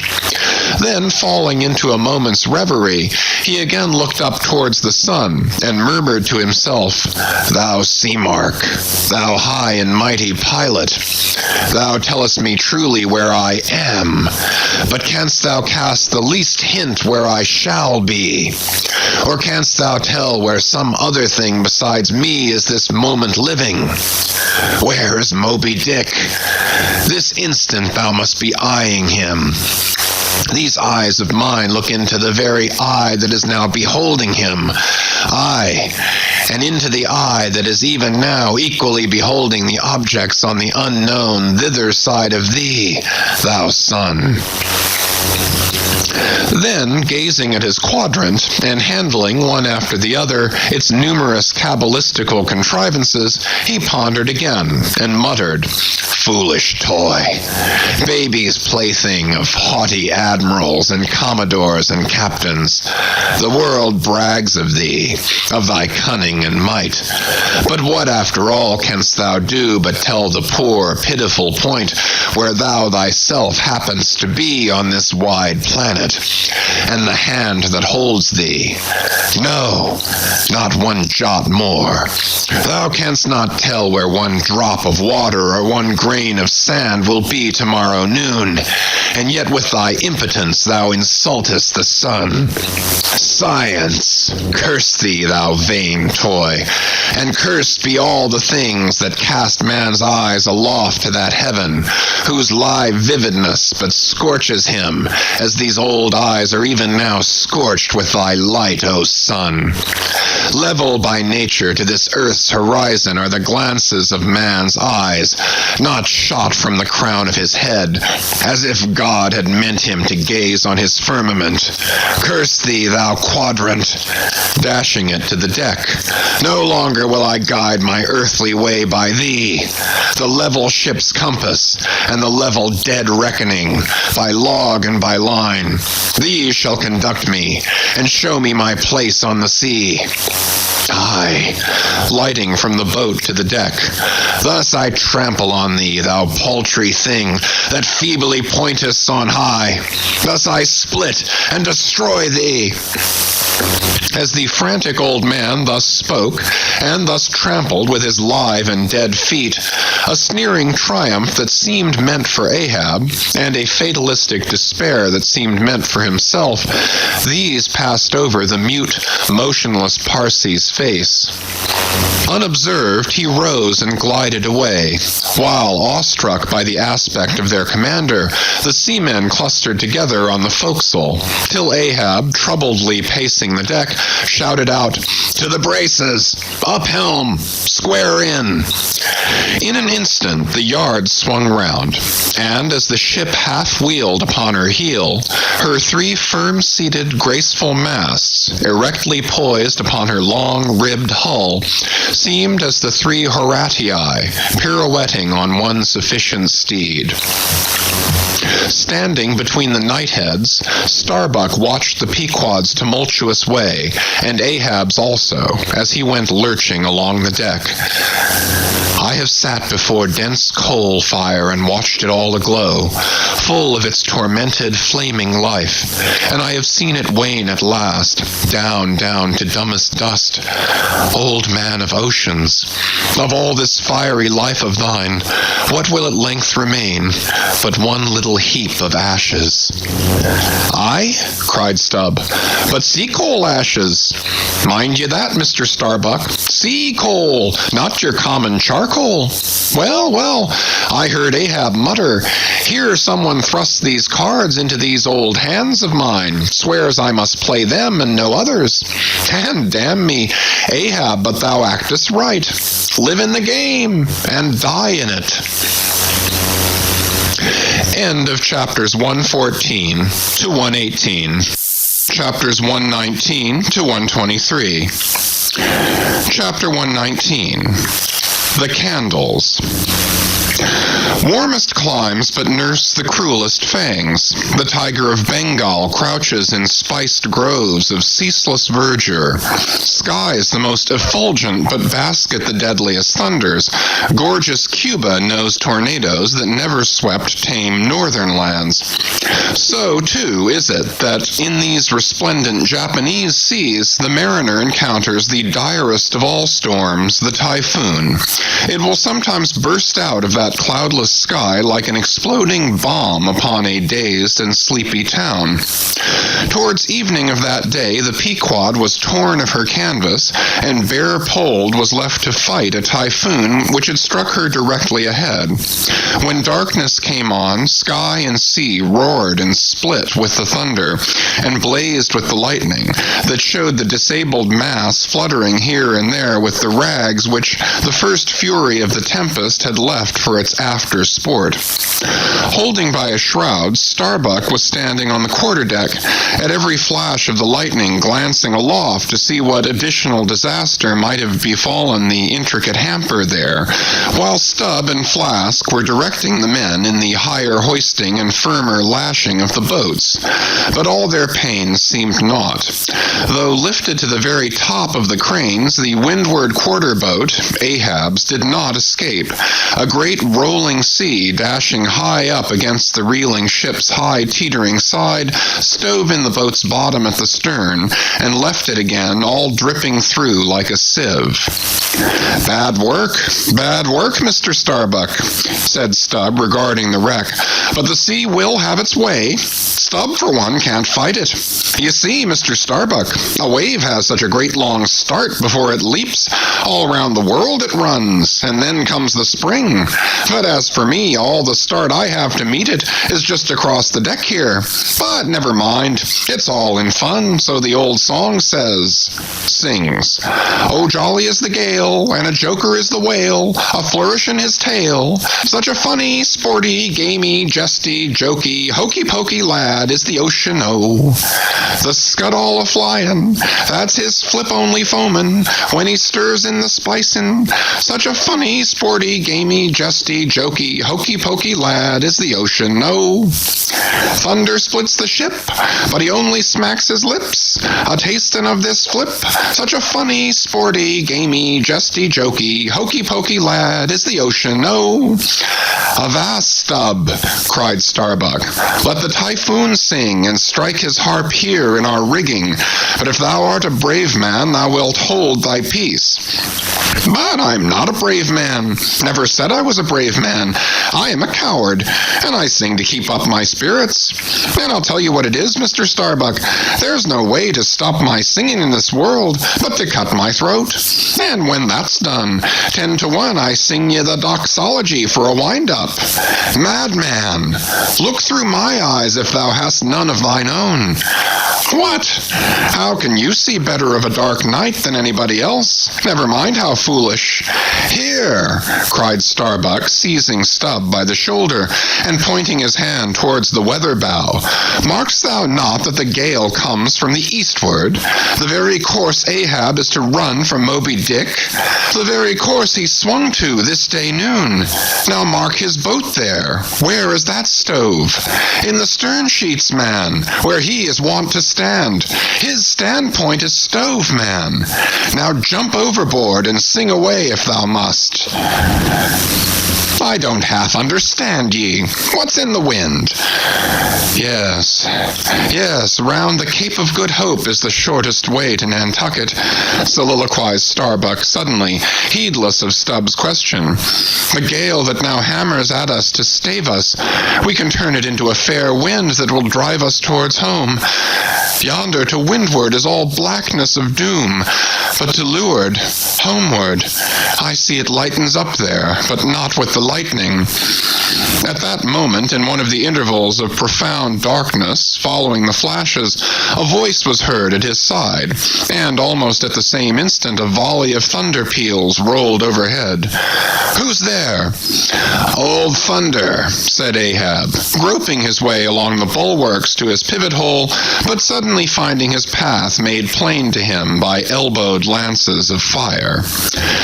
Now, as the lightning rod to a spire on shore is intended to carry off the perilous fluid into the soil, so the kindred rod which at sea some ships carry to each mast is intended to conduct it into the water. But as this conductor must descend to considerable depth, that its end may avoid all contact with the hull, and as, moreover, if kept constantly towing there, it would be liable to many mishaps, besides interfering not a little with some of the rigging, and more or less impeding the vessel's way in the water, because of all this, the lower parts of a ship's lightning rods are not always overboard, but are generally made in long, slender links, so as to be the more readily hauled up into the chains outside, or thrown down into the sea as occasion may require. "The rods! The rods!" cried Starbuck to the crew, suddenly admonished to vigilance by the vivid lightning that had just been darting flambeaux to light Ahab to his post. "Are they overboard? Drop them over, fore and aft! Quick!" "Avast!" cried Ahab. "Let's have fair play here, though we be the weaker side. Yet I'll contribute to raise rods on the Himalayas and Andes, that all the world may be secured, but out on privileges. Let them be, sir." "Look aloft!" cried Starbuck. "The corpusants! The corpusants!" All the yardarms were tipped with a pallid fire, and, touched at each tri-pointed lightning rod end with 3 tapering white flames, each of the 3 tall masts was silently burning in that sulphurous air, like 3 gigantic wax tapers before an altar. "Blast the boat! Let it go!" cried Stubb at this instant, as a swashing sea heaved up under his own little craft, so that its gunwale violently jammed his hand as he was passing a lashing. "Blast it!" But slipping backwards on the deck, his uplifted eyes caught the flames, and immediately shifting his tone, he cried, "The corpusants, have mercy on us all!" To sailors, oaths are household words. They will swear in the trance of the calm and in the teeth of the tempest. They will imprecate curses from the topsail yardarms when most they teeter over to a seething sea. But in all my voyagings, seldom have I heard a common oath when God's burning finger has been laid upon the ship, when his mene tekel upharsin has been woven into the shrouds and the cordage. While this pallidness was burning aloft, few words were heard from the enchanted crew, who in one thick cluster stood on the forecastle, all their eyes gleaming in that pale phosphorescence like a faraway constellation of stars. Relieved against the ghostly light, the gigantic jet negro, Dagu, loomed up to thrice his real stature, and seemed the black cloud from which the thunder had come. The parted mouth of Tashtego revealed his shark-white teeth, which strangely gleamed as if they too had been tipped by corpusants, while, lit up by the preternatural light, Queequeg's tattooing burned like satanic blue flames on his body. The tableau all waned at last with the pallidness aloft, and once more the Pequod and every soul on her decks were wrapped in a pall. A moment or two passed when Starbuck, going forward, pushed against someone. It was Stubb. "What thinkest thou now, man? I heard thy cry. It was not the same in the song." "No, it wasn't. I said, 'The corpusants have mercy on us all,' and I hope they will still. But do they only have mercy on long faces? Have they no bowels for a laugh? And look you, Mr. Starbuck, but it's too dark for a look. Hear me, then. I take that masthead flame we saw for a sign of good luck, for those masts are rooted in a hold that is going to be chock-a-block with sperm oil, do you see? And so all that sperm oil will work up into the masts like sap in a tree. Yes, our 3 masts will yet be as 3 spermaceti candles. That's the good promise we saw." At that moment, Starbuck caught sight of Stubb's face slowly beginning to glimmer into sight. Glancing upwards, he cried, "See? See?" And once more the high, tapering flames were beheld with what seemed redoubled supernaturalness in their pallor. "The corpusants have mercy on us all," cried Stubb again. At the base of the mainmast, full beneath the doubloon and the flame, the Parsee was kneeling in Ahab's front, but with his head bowed away from him, while nearby, from the arched and overhanging rigging, where they had just been engaged in securing a spar, a number of the seamen, arrested by the glare, now cohered together, and hung pendulous, like a knot of numbed wasps from a drooping orchard twig. In various enchanted attitudes, like the standing or stepping or running skeletons in Herculaneum. Others remained rooted to the deck, but all their eyes upcast. Aye, men, cried Ahab. Look up at it. Mark it well. The white flame but lights the way to the white whale. Hand me those mainmast links there. I would fain feel this pulse, and let mine beat against it. Blood against fire. So. Then, turning, the last link held fast in his left hand, he put his foot upon the Parsee, and with fixed upward eye and high-flung right arm, he stood erect before the lofty, tri-pointed trinity of flames. Oh, thou clear spirit of clear fire, whom on these seas I, as Persian, once did worship, till in the sacramental act so burned by thee, that to this hour I bear the scar. I now know thee, thou clear spirit, and I now know that thy right worship is defiance. To neither love nor reverence wilt thou be kind, and e'en for hate thou canst but kill, and all are killed. No fearless fool now fronts thee. I own thy speechless, placeless power, but to the last gasp of my earthquake life will dispute its unconditional, unintegral mastery in me. In the midst of the personified impersonal, a personality stands here, though but a point at best. Whencesoever I came, whencesoever I go, yet while I earthly live, the queenly personality lives in me and feels her royal rights. But war is pain and hate is woe.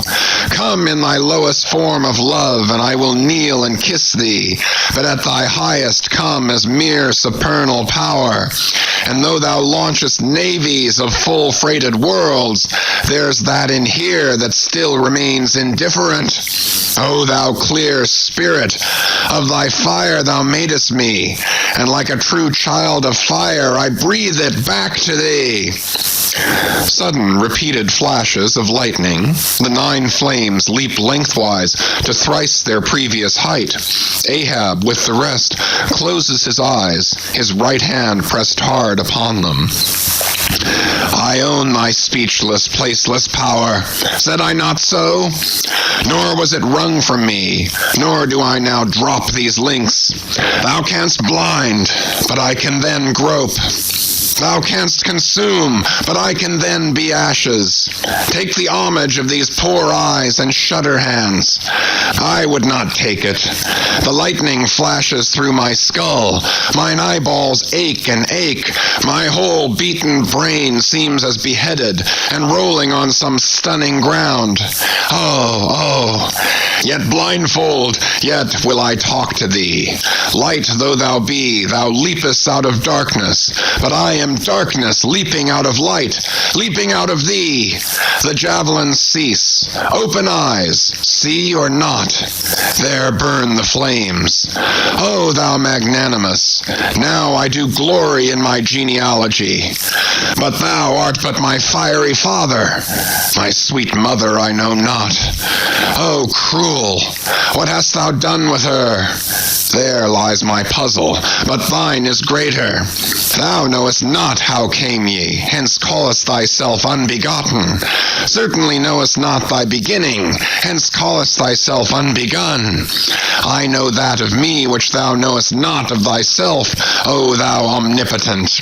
There is some unsuffusing thing beyond thee, thou clear spirit, to whom all thy eternity is but time, all thy creativeness mechanical. Through thee, thy flaming self, my scorched eyes do dimly see it. O thou foundling fire, thou hermit immemorial, thou too hast thy incommunicable riddle, thy unparticipated grief. Here again, with haughty agony, I read my sire. Leap, leap up and lick the sky. I leap with thee, I burn with thee, would fain be welded with thee. Defyingly, I worship thee. "The boat! The boat!" cried Starbuck. "Look at thy boat, old man!" Ahab's harpoon, the one forged at Perth's fire, remained firmly lashed in its conspicuous crotch, so that it projected beyond his whaleboat's bow. But the sea that had stove its bottom had caused the loose leather sheath to drop off, and from the keen steel barb there now came a leveled flame of pale, forked fire. As the silent harpoon burned there like a serpent's tongue, Starbuck grasped Ahab by the arm. God is against thee, old man. Forbear. 'Tis an ill voyage, ill begun, ill continued. Let me square the yards while we may, old man, and make a fair wind of it homewards, to go on a better voyage than this." Overhearing Starbuck, the panic-stricken crew instantly ran to the braces, though not a sail was left aloft. For the moment all the aghast mate's thoughts seemed theirs. They raised a half-mutinous cry, but dashing the rattling lightning links to the deck and snatching the burning harpoon, Ahab waved it like a torch among them, swearing to transfix with it the first sailor that but cast loose a rope's end. Petrified by his aspect, and still more shrinking from the fiery dart that he held, the men fell back in dismay, and Ahab again spoke. "All your oaths to hunt the white whale are as binding as mine, and heart, soul, and body, lungs and life, old Ahab is bound. And that ye may know to what tune this heart beats, look ye here. Thus I blow out the last fear." And with one blast of his breath, he extinguished the flame. As in the hurricane that sweeps the plain, men fly the neighborhood of some lone gigantic elm, whose very height and strength but render it so much the more unsafe, because so much the more a mark for thunderbolts. So at those last words of Ahab's, many of the mariners did run from him in a terror of dismay. Chapter 120. The deck towards the end of the first night watch. Ahab standing by the helm. Starbuck approaching him. "We must send down the main topsail yard, sir. The band is working loose, and the lee lift is half stranded. Shall I strike it, sir?" "Strike nothing. Lash it. If I had skysail poles, I'd sway them up now."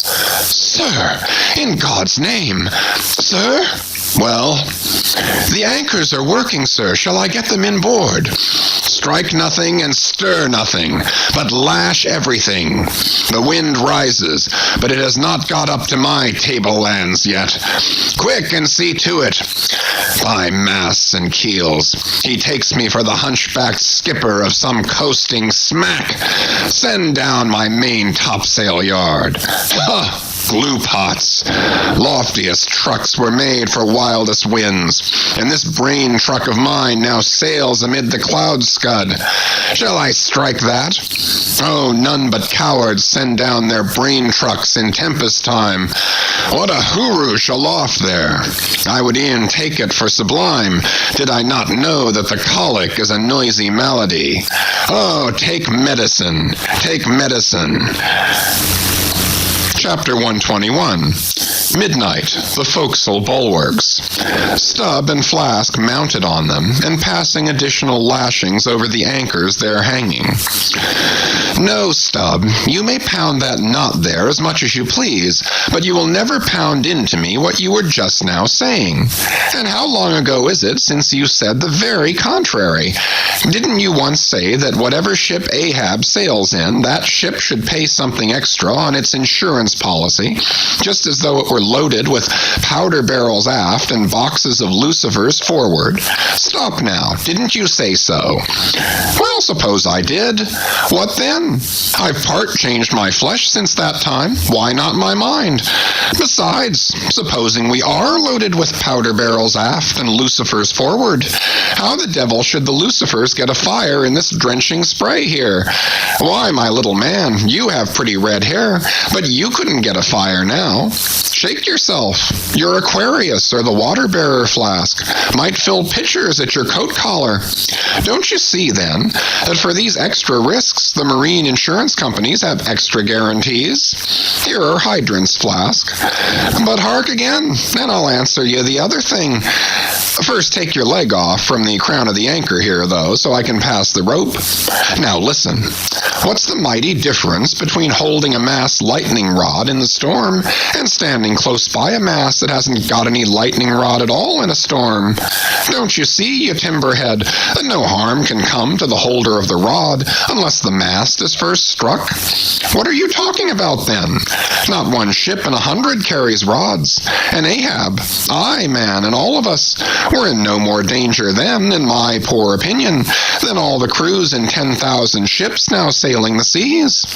Why, you, King Post, you, I suppose, would have every man in the world go about with a small lightning rod running up the corner of his hat, like a militia officer's skewered feather, and trailing behind like his sash. Why don't you be sensible, Flask? It's easy to be sensible. Why don't you, then? Any man with half an eye can be sensible.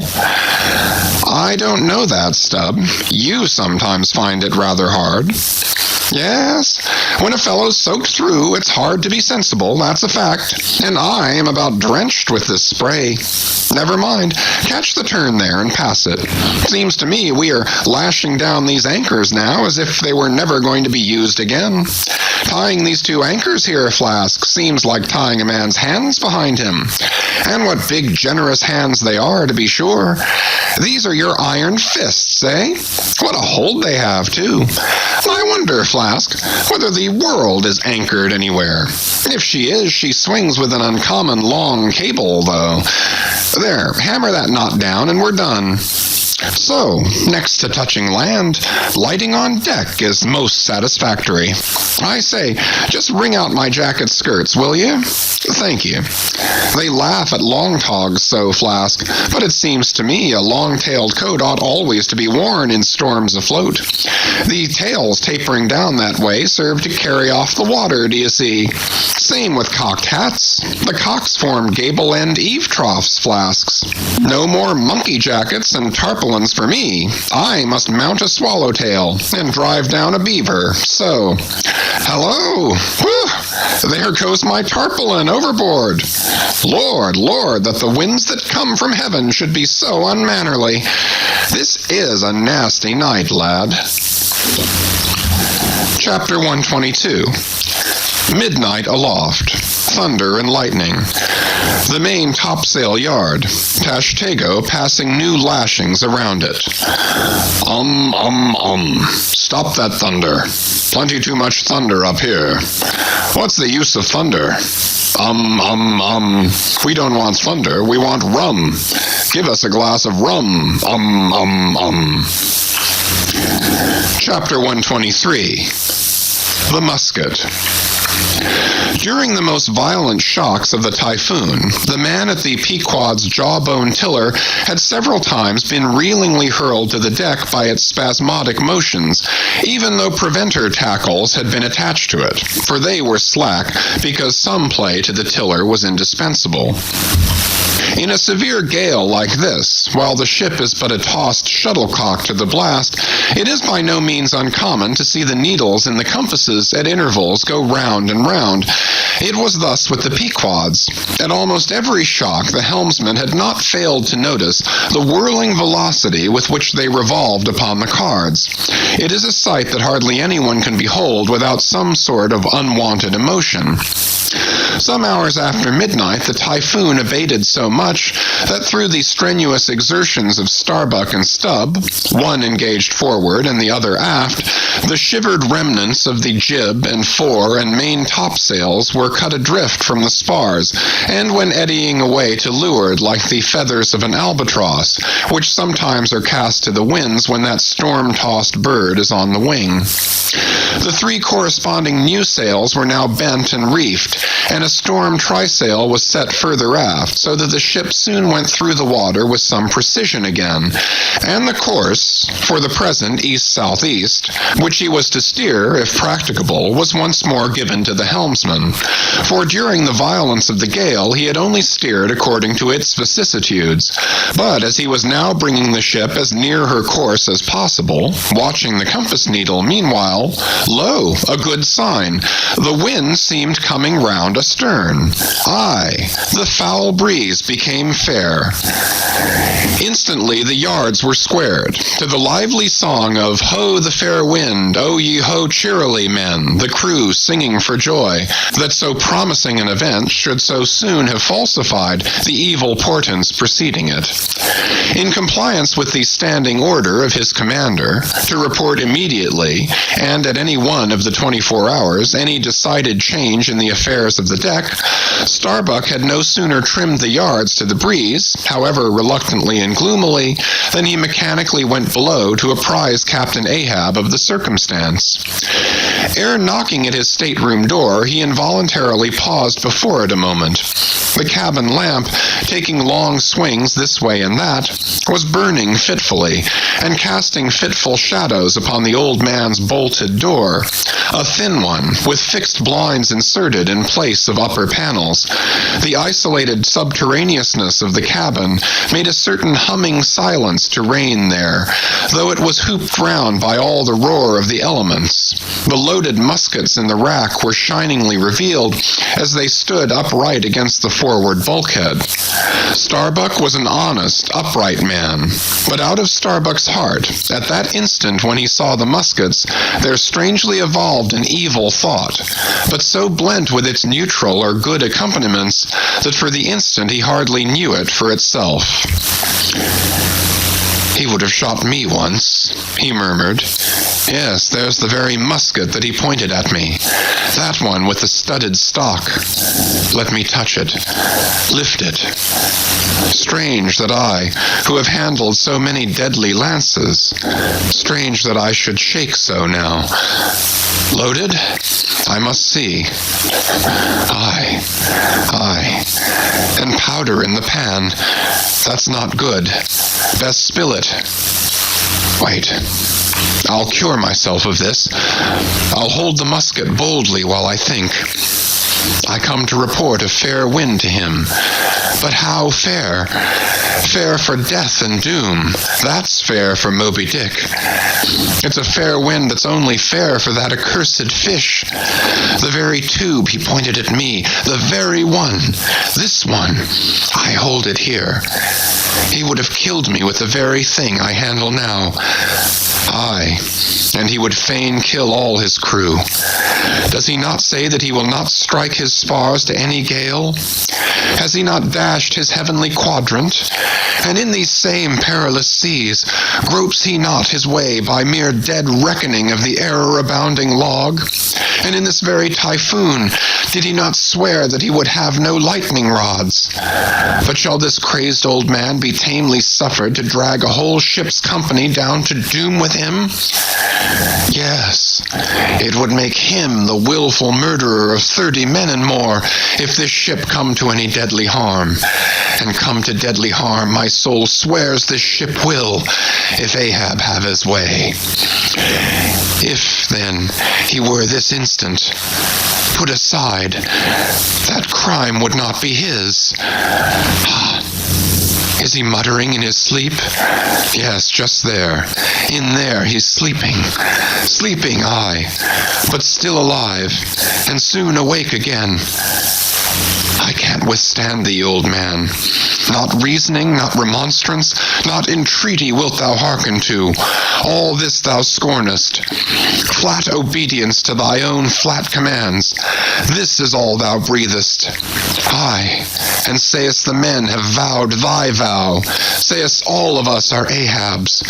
Great God forbid. But is there no other way? No lawful way? Make him a prisoner to be taken home? What? Hope to wrest this old man's living power from his own living hands? Only a fool would try it. Say he were pinioned even, knotted all over with ropes and hawsers, chained down to ring bolts on his cabin floor. He would be more hideous than a caged tiger then. I could not endure the sight, could not possibly fly his howlings. All comfort, sleep itself, inestimable reason would leave me on the long, intolerable voyage. What then remains? The land is hundreds of leagues away, and locked Japan the nearest. I stand alone here upon an open sea, with 2 oceans and a whole continent between me and law. Aye, 'tis so. Is heaven a murderer when its lightning strikes a would-be murderer in his bed, tindering sheets and skin together? And would I be a murderer then, if... And slowly, stealthily, and half sideways looking, he placed the loaded musket's end against the door. On this level, Ahab's hammock swings within, his head this way. A touch, and Starbuck may survive to hug his wife and child again. Oh, Mary, Mary, boy, boy, boy.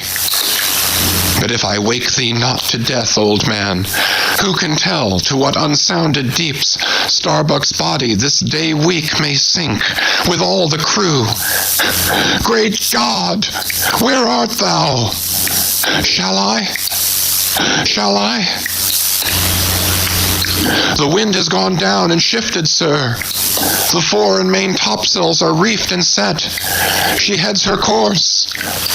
Stern all, O Moby Dick, I clutch thy heart at last. Such were the sounds that now came hurtling from out the old man's tormented sleep, as if Starbuck's voice had caused a long, dumb dream to speak.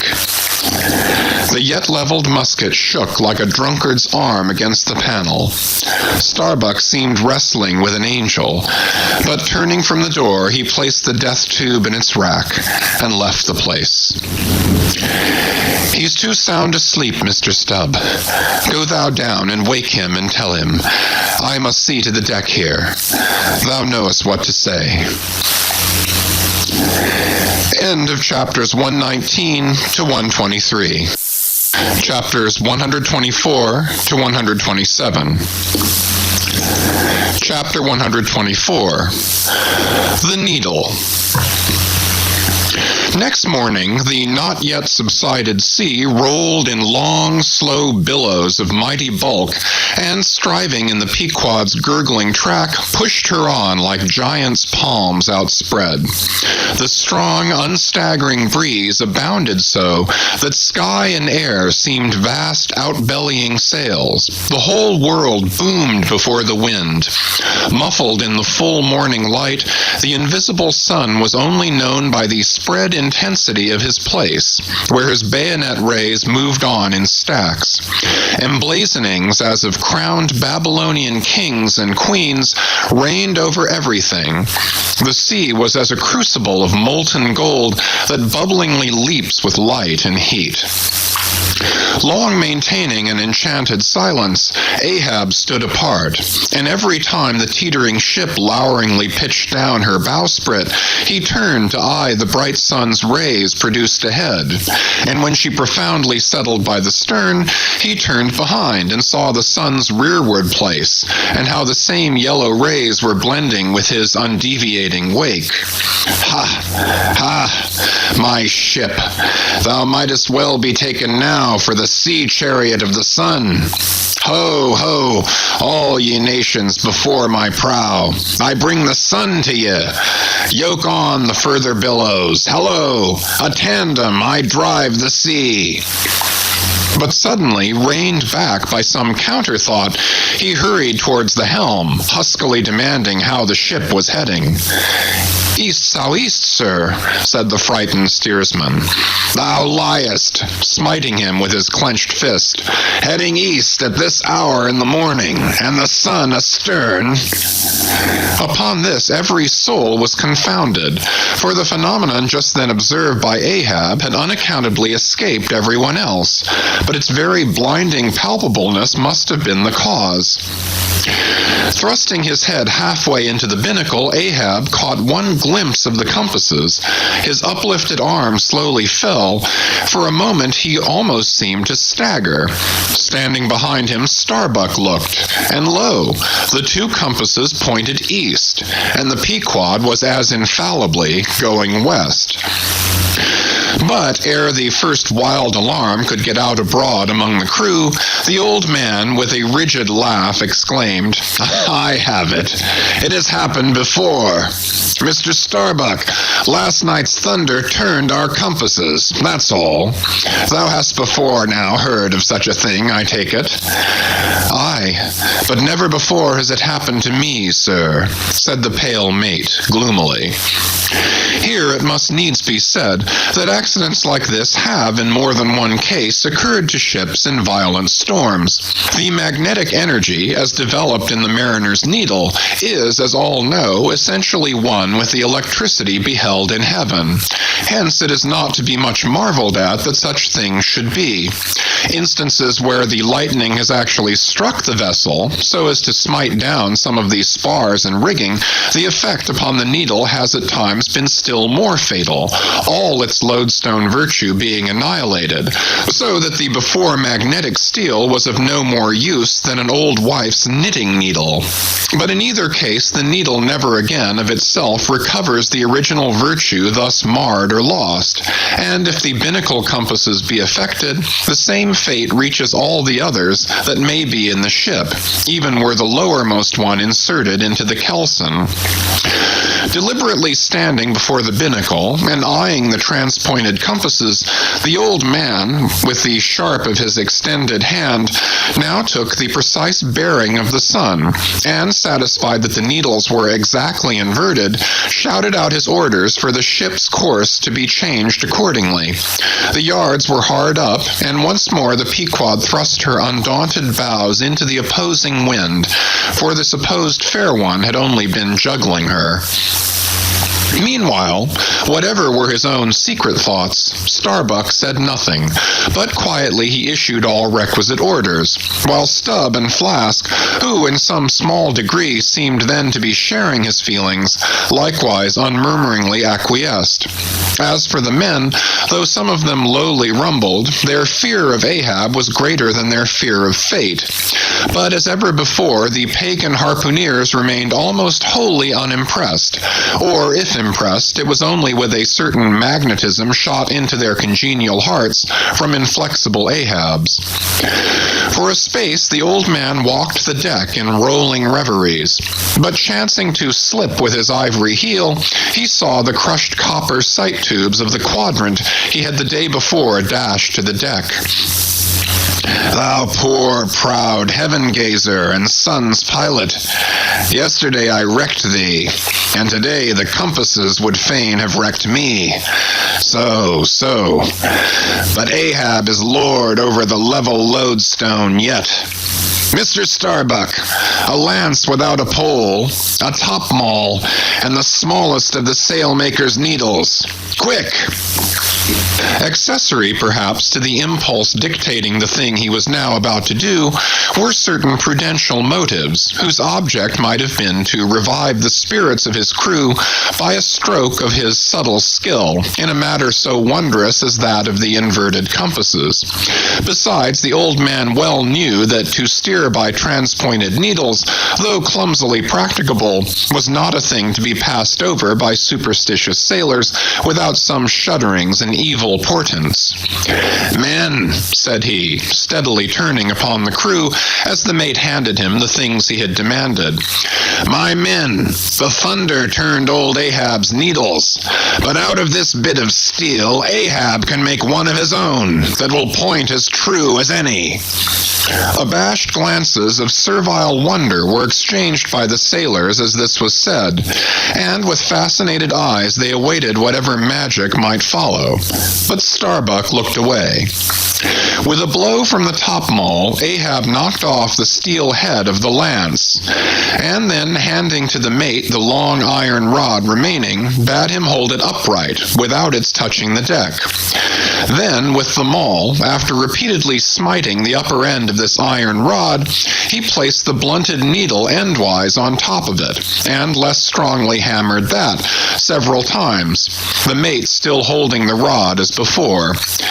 Then, going through some small strange motions with it, whether indispensable to the magnetizing of the steel or merely intended to augment the awe of the crew is uncertain, he called for linen thread, and moving to the binnacle, slipped out the two reversed needles there, and horizontally suspended the sail needle by its middle over one of the compass cards.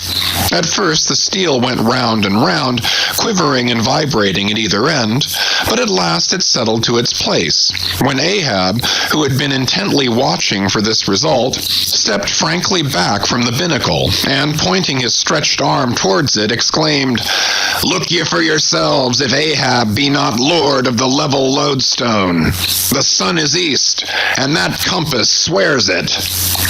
One after another they peered in, for nothing but their own eyes could persuade such ignorance as theirs, and one after another they slunk away. In his fiery eyes of scorn and triumph, you then saw Ahab in all his fatal pride. Chapter 125, The Log and Line. While now the fated Pequod had been so long afloat this voyage, the log and line had but very seldom been in use. Owing to a confident reliance on other means of determining the vessel's place, some merchantmen and many whalemen, especially when cruising, wholly neglect to heave the log, though at the same time, and frequently more for form's sake than anything else, regularly putting down upon the customary slate the course steered by the ship, as well as the presumed average rate of progression every hour. It had thus been with the Pequod. The wooden reel, an angular log attached, hung, long untouched, just beneath the railing of the after bulwarks. Rains and spray had damped it, sun and wind had warped it, all the elements had combined to rot a thing that hung so idly. But heedless of all this, his mood seized Ahab as he happened to glance upon the reel not many hours after the magnet scene, and he remembered how his quadrant was no more, and recalled his frantic oath about the level log and line. The ship was sailing plungingly, astern the billows rolled in riots. "Forward there! Heave the log!" Two seamen came, the golden-hued Tahitian and the grizzly Manxman. "Take the reel, one of ye. I'll heave." They went towards the extreme stern on the ship's lee side, where the deck, with the oblique energy of the wind, was now almost dipping into the creamy, sidelong rushing sea. The Manxman took the reel, and holding it high up by the projecting handle ends of the spindle, round which the spool of line revolved, so stood with the angular log hanging downwards, till Ahab advanced to him. Ahab stood before him, and was lightly unwinding some 30 or 40 turns to form a preliminary hand coil to toss overboard, when the old Manxman, who was intently eyeing both him and the line, made bold to speak. "Sir, I mistrust it. This line looks far gone. Long heat and wet have spoiled it." "'Twill hold, old gentleman. Long heat and wet, have they spoiled thee? Thou seemst to hold. Or truer, perhaps, life holds thee, not thou it. I hold the spool, sir, but just as my captain says, with these gray hairs of mine 'tis not worth while disputing, especially with a superior who'll ne'er confess. What's that? There now's a patched professor in Queen Nature's granite-founded college, but methinks he's too subservient. Where wert thou born? In the little rocky Isle of Man, sir. Excellent. Thou'st hit the world by that. I know not, sir, but I was born there. In the Isle of Man, eh? Well, the other way, it's good.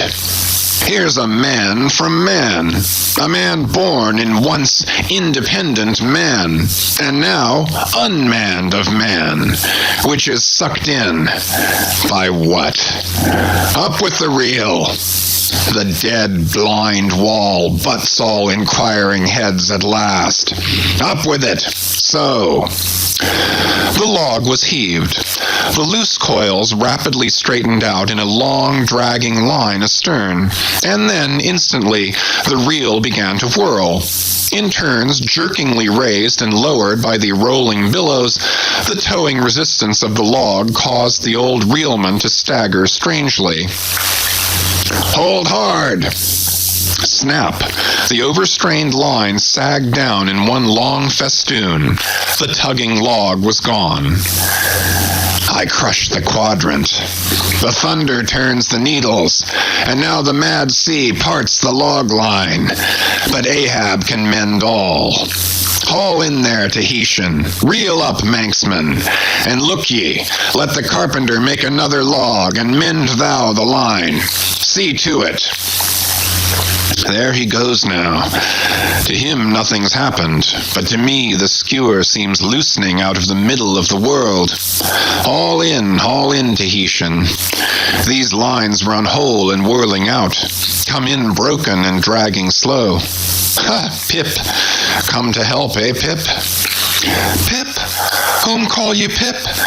Pip jumped from the whaleboat. Pip's missing.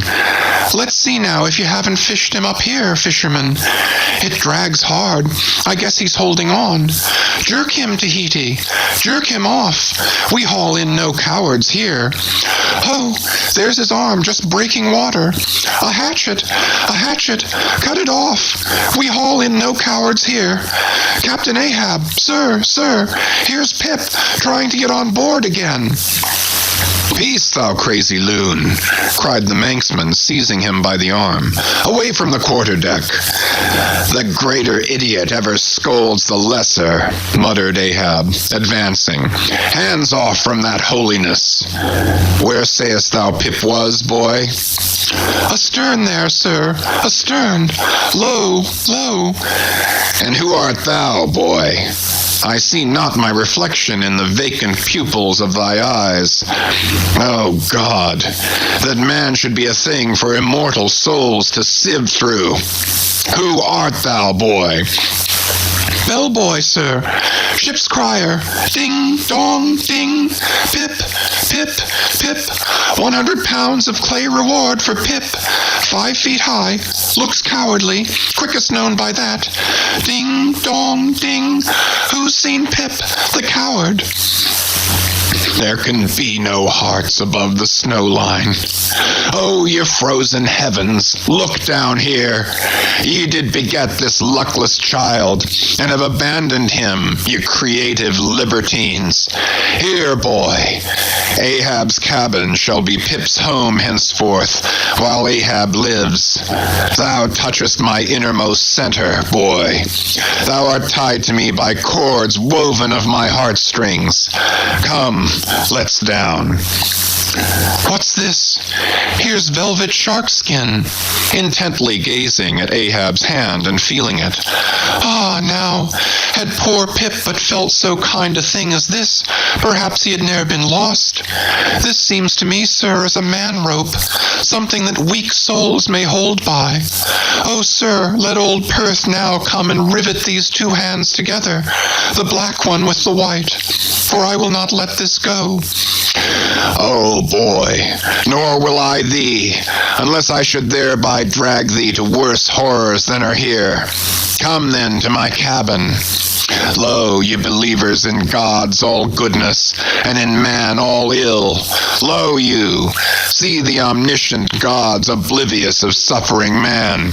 And man, though idiotic, and knowing not what he does, yet full of the sweet things of love and gratitude.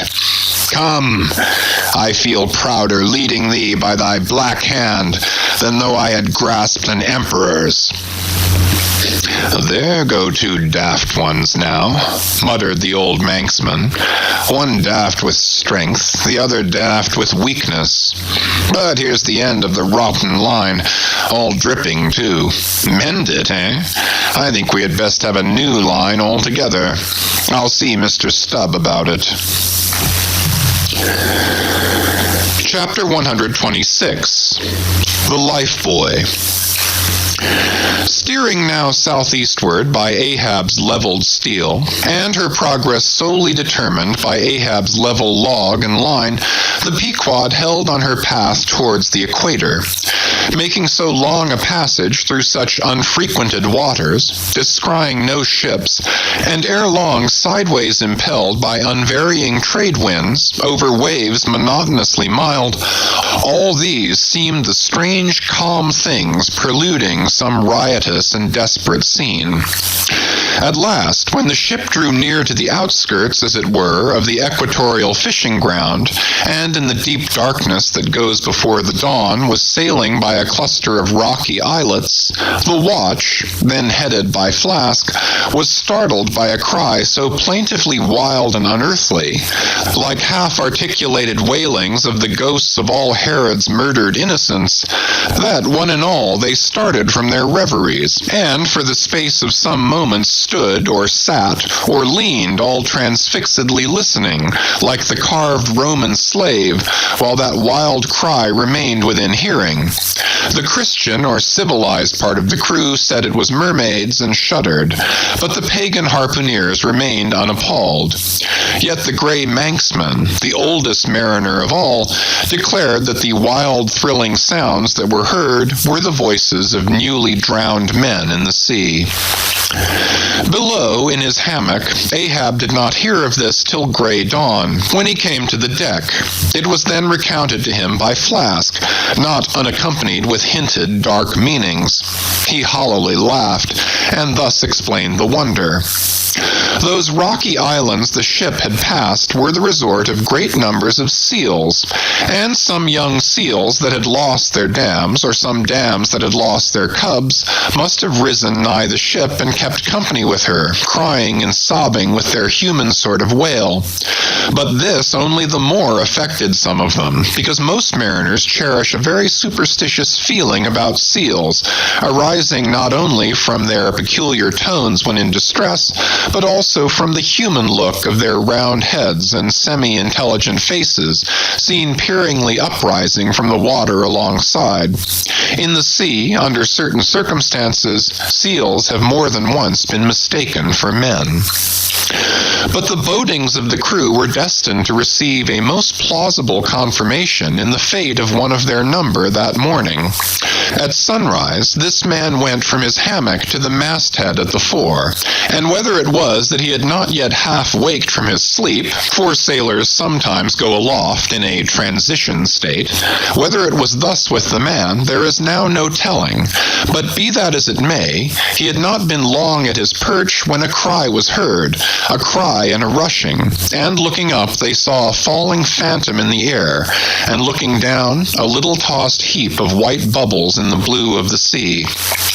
The lifebuoy, a long, slender cask, was dropped from the stern, where it always hung obedient to a cunning spring, but no hand rose to seize it, and the sun having long beat upon this cask, it had shrunken, so that it slowly filled, and that parched wood also filled at its every pore, and the studded, iron-bound cask followed the sailor to the bottom, as if to yield him his pillow, though in sooth but a hard one.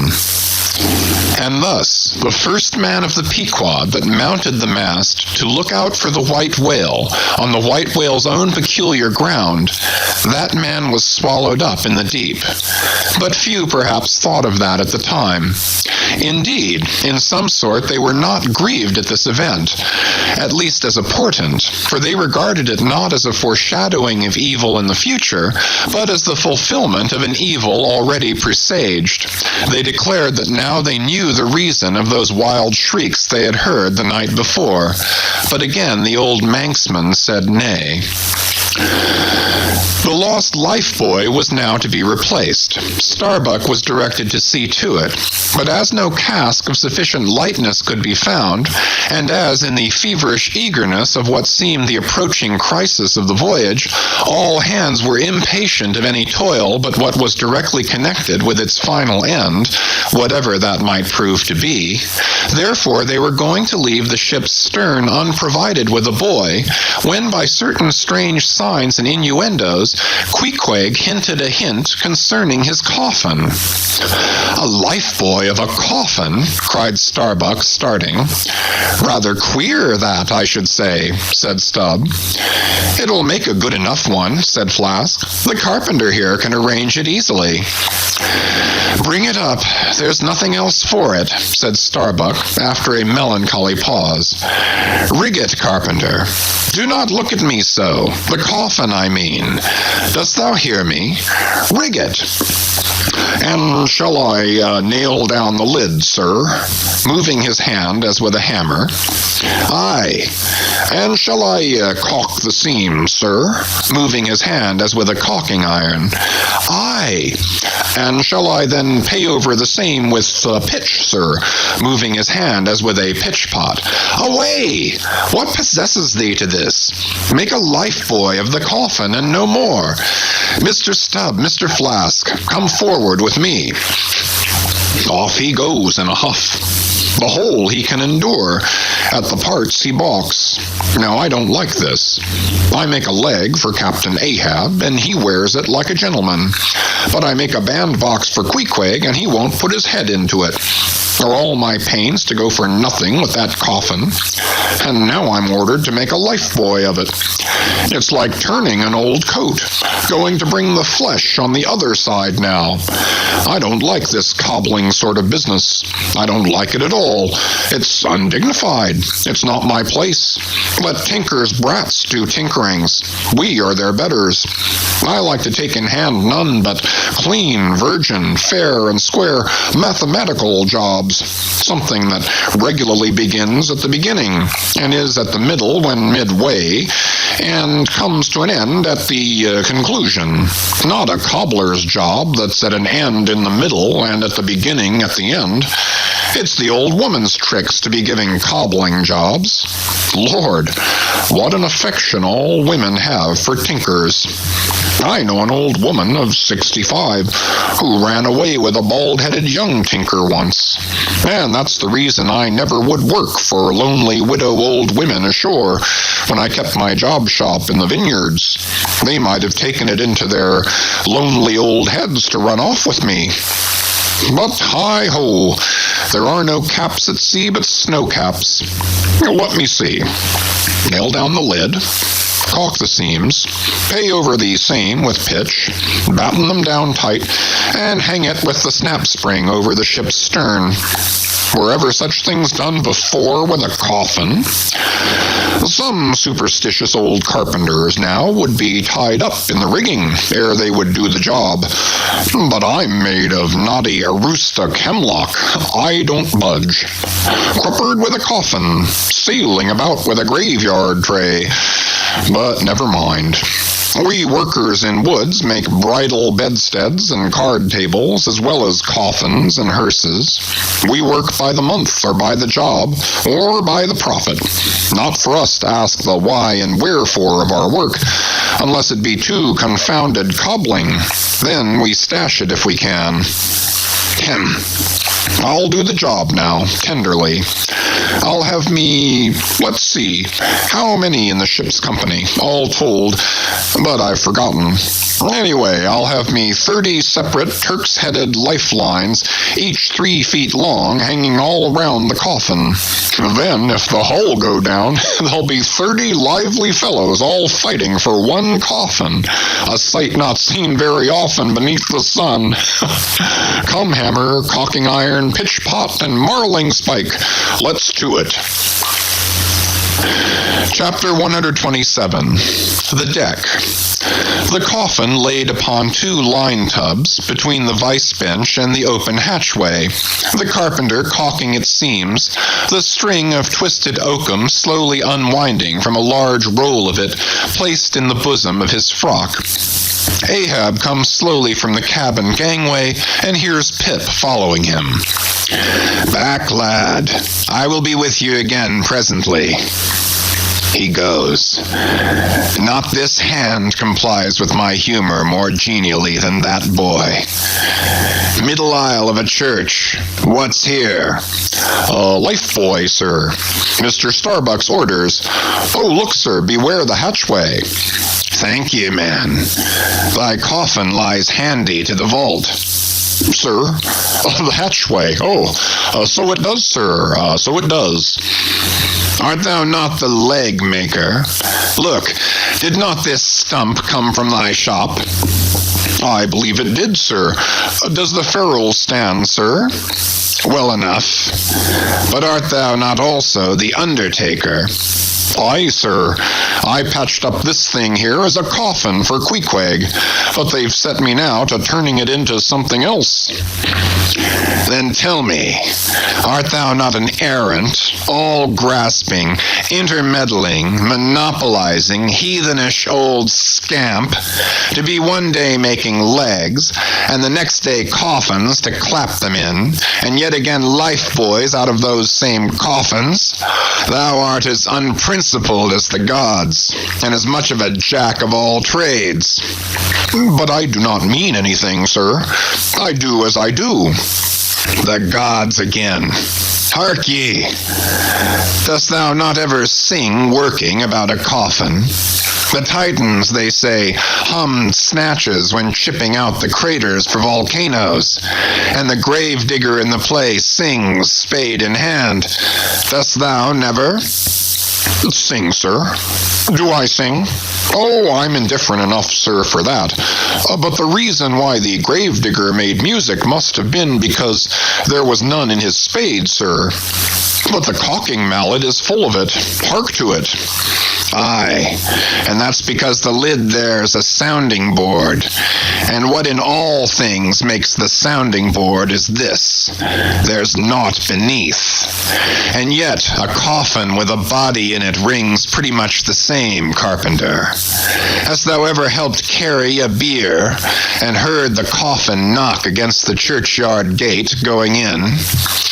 Faith, sir, Faith? What's that? Why, faith, sir, it's only a sort of exclamation like. That's all, sir. Go on. I was about to say, sir, that art thou a silkworm? Dost thou spin thy own shroud out of thyself? Look at thy bosom. Dispatch and get these traps out of sight. He goes aft. That was sudden now, but squalls come sudden in hot latitudes. I've heard that the Isle of Albemarle, one of the Galapagos, is cut by the equator right in the middle. It seems to me some sort of equator cuts yon old man, too, right in his middle. He's always under the line. Fiery hot, I tell you. He's looking this way. Come, Oakum, quick. Here we go again. This wooden mallet is the cork, and I'm the professor of musical glasses. Tap, tap. Ahab to himself. There's a sight. There's a sound. The gray-headed woodpecker tapping the hollow tree. Blind and dumb might well be envied now. See, that thing rests on 2 line tubs full of tow lines. A most malicious wag, that fellow. Rat, cat. So man's seconds tick. Oh, how immaterial are all materials. What things real are there but imponderable thoughts? Here now's the very dreaded symbol of grim death, by a mere hap made the expressive sign of the help and hope of most endangered life. A life buoy of a coffin. Does it go further? Can it be that in some spiritual sense, the coffin is, after all, but an immortality preserver? I'll think of that. But no, so far gone am I in the dark side of Earth, that its other side, the theoretic bright one, seems but uncertain twilight to me.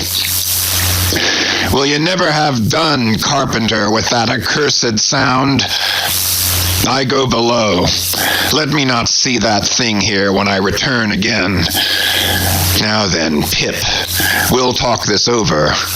I do suck most wondrous philosophies from thee. Some unknown conduits from the unknown worlds must empty into thee. End of chapters 124 to 127. Chapters 128 to 132. Chapter 128. The Pequod meets the Rachel. Next day, a large ship, the Rachel, was descried, bearing directly down upon the Pequod, all her spars thickly clustering with men. At the time, the Pequod was making good speed through the water, but as the broad-winged windward stranger shot nigh to her, the boastful sails all fell together as blank bladders that are burst, and all life fled from the smitten hull. Bad news, she brings bad news, muttered the old Manxman. But ere her commander, who with trumpet to mouth stood up in his boat, ere he could hopefully hail, Ahab's voice was heard. Hast seen the white whale?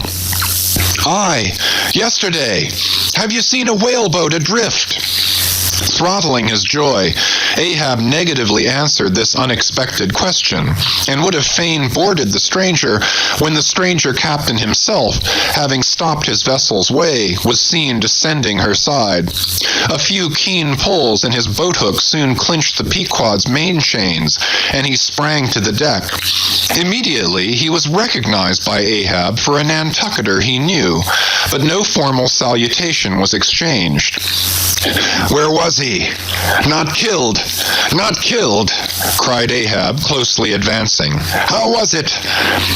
It seemed that somewhere late in the afternoon of the day previous, while three of the strangers' boats were engaged with a shoal of whales, which had led them some 4 or 5 miles from the ship, and while they were yet in swift chase to windward, the white hump and head of Moby Dick had suddenly loomed up out of the water, not very far to leeward, whereupon the fourth rigged boat, a reserved one, had been instantly lowered in chase. After a keen sail before the wind, this fourth boat, the swiftest keeled of all, seemed to have succeeded in fastening, at least as well as the man at the masthead could tell anything about it. In the distance he saw the diminished dotted boat, and then a swift gleam of bubbling white water, and after that nothing more, whence it was concluded that the stricken whale must have indefinitely run away with his pursuers, as often happens. There was some apprehension, but no positive alarm as yet. The recall signals were placed in the riggings, darkness came on, and forced to pick up her 3 far to windward boats, ere going in quest of the fourth one in the precisely opposite direction, the ship had not only been necessitated to leave that boat to its fate till near midnight, but for the time to increase her distance from it. But the rest of her crew being at last safe aboard, she crowded all sail, stunsail on stunsail, after the missing boat, kindling a fire in her tripods for a beacon, and every other man aloft on the lookout. But though when she had thus sailed a sufficient distance to gain the presumed place of the absent ones when last seen, though she then paused to lower her spare boats to pull all around her, and not finding anything, had again dashed on, again paused and lowered her boats, and though she had thus continued doing till daylight, yet not the least glimpse of the missing keel had been seen. The story told, the stranger captain immediately went on to reveal his object in boarding the Pequod. He desired that ship to unite with his own in the search, by sailing over the sea some 4 or 5 miles apart on parallel lines, and so sweeping a double horizon, as it were. I will wager something now, whispered Stubb to Flask, that someone in that missing boat wore off that captain's best coat, mayhap his watch. He's so so cursed anxious to get it back.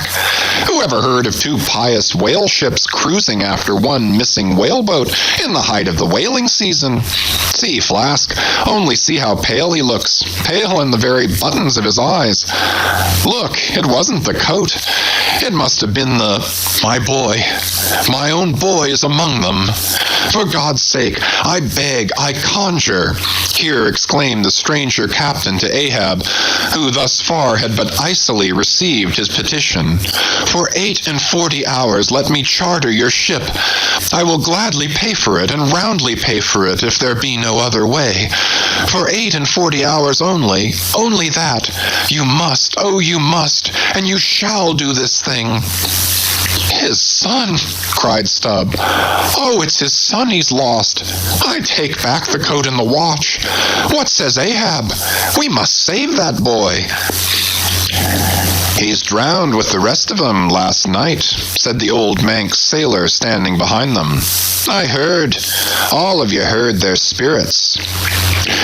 Now, as it shortly turned out, what made this incident of the Rachels the more melancholy was the circumstance that not only was one of the captain's sons among the number of the missing boat's crew, but among the number of the other boat's crews, and at the same time, but on the other hand, separated from the ship during the dark vicissitudes of the chase, there had been still another son, and that for a time the wretched father was plunged to the bottom of the cruelest perplexity, which was only solved for him by his chief mates instinctively adopting the ordinary procedure of a whale ship in such emergencies, that is, when placed between jeopardized but divided boats, always to pick up the majority first.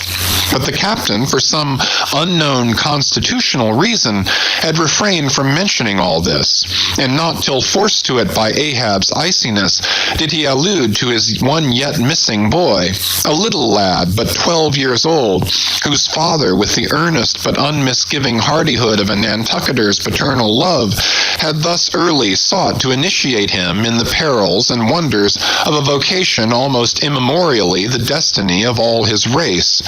Nor does it unfrequently occur that Nantucket captains will send a son of such tender age away from them for a protracted 3 or 4 years' voyage in some other ship than their own, so that their first knowledge of a whaleman's career shall be unenervated by any chance display of a father's natural but untimely partiality or undue apprehensiveness and concern. Meantime, now the stranger was still beseeching his poor boon of Ahab, and Ahab still stood like an anvil, receiving every shock, but without the least quivering of his own. I will not go, said the stranger, till you say aye to me. Do me as you would have me do to you in the like case, for you too have a boy, Captain Ahab, though but a child and nestling safely at home now, a child of your old age too. Yes, you relent. I see it. Run, men, now, and stand by to square in the yards. Avast, cried Ahab, touch not a rope yarn.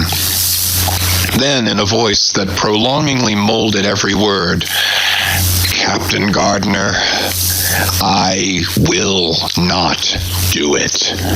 Even now I lose time. Goodbye.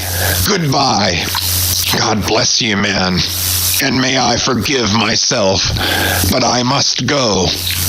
Mr. Starbuck, look at the binnacle watch, and in 3 minutes from this present instant, warn off all strangers. Then brace forward again and let the ship sail as before. Hurriedly turning, with averted face, he descended into his cabin, leaving the strange captain transfixed at this unconditional and utter rejection of his so earnest suit. But starting from his enchantment, Gardner silently hurried to the side, more fell than stepped into his boat, and returned to his ship. Soon the two ships diverged their wakes, and long as the strange vessel was in view, she was seen to yaw hither and thither at every dark spot, however small on the sea. This way and that, her yards were swung round, starboard and larboard, she continued to tack, Now she beat against a head sea, and again it pushed her before it, while all the while her masts and yards were thickly clustered with men, as 3 tall cherry trees when the boys are cherrying among the boughs. But by her still halting course and winding woeful way, you plainly saw that this ship that so wept with spray still remained without comfort. She was Rachel, weeping for her children, because they were not. Chapter 129. The Cabin. Ahab moving to go on deck. Pip catches him by the hand to follow. Lad, lad, I tell thee, thou must not follow Ahab now. The hour is coming when Ahab would not scare thee from him, yet would not have thee by him. There is that in thee, poor lad, which I feel too curing to my malady. Like cures like, and for this hunt my malady becomes my most desired health. Do thou abide below here, where they shall serve thee as if thou wert the captain.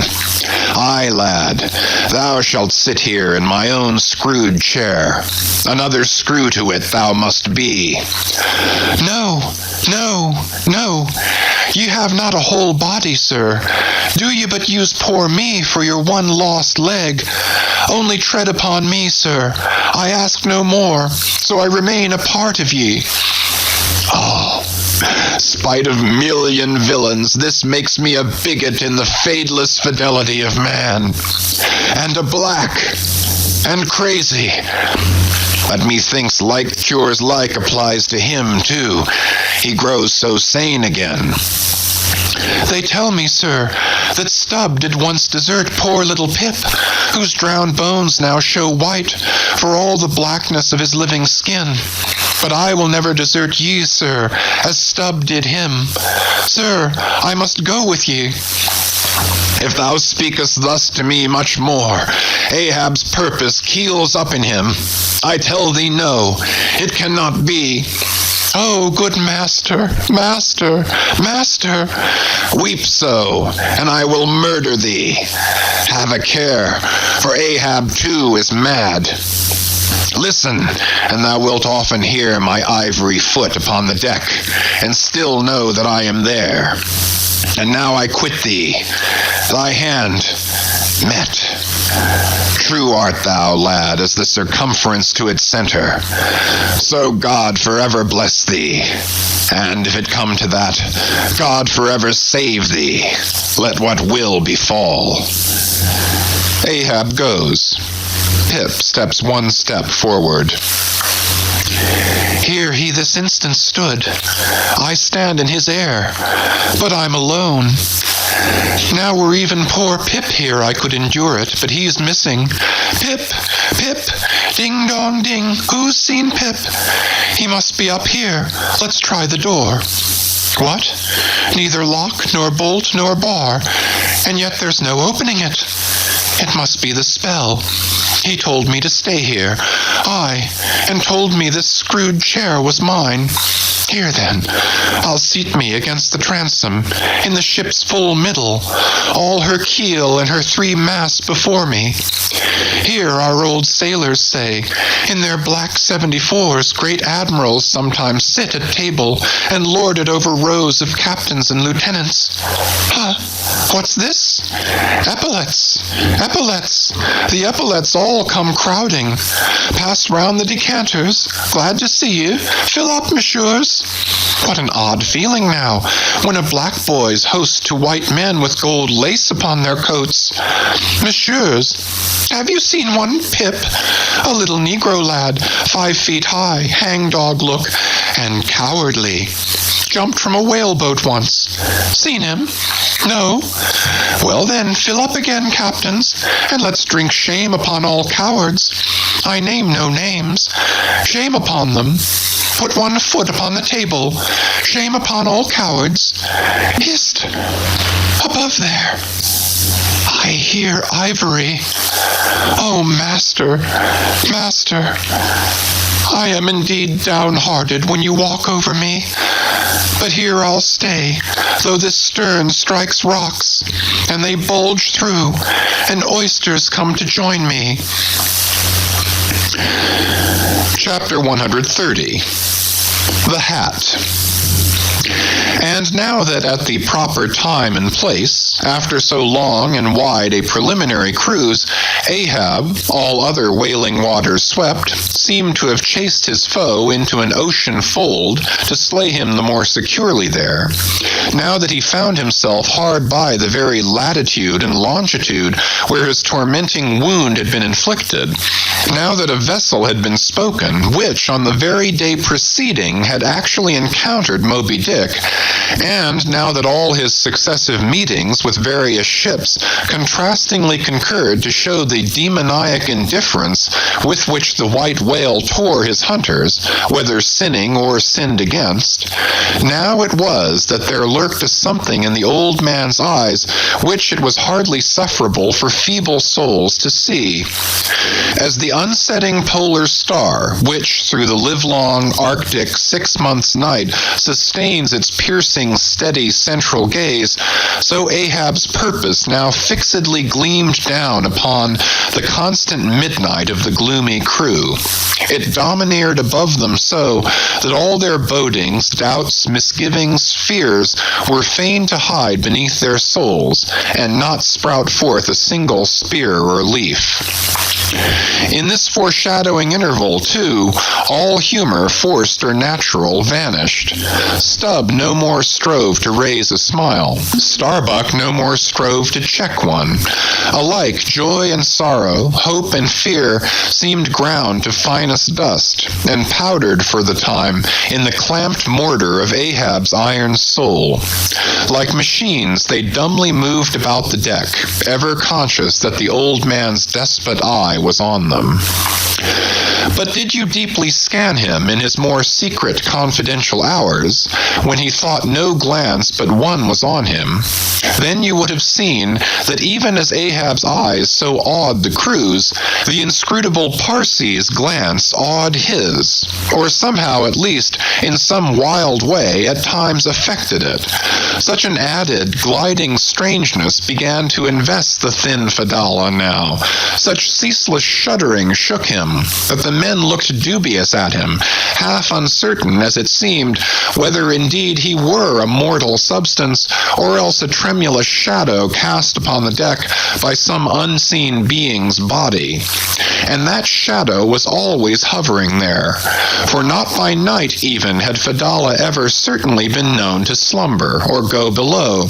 He would stand still for hours, but never sat or leaned. His wan but wondrous eyes did plainly say, "We two watchmen never rest."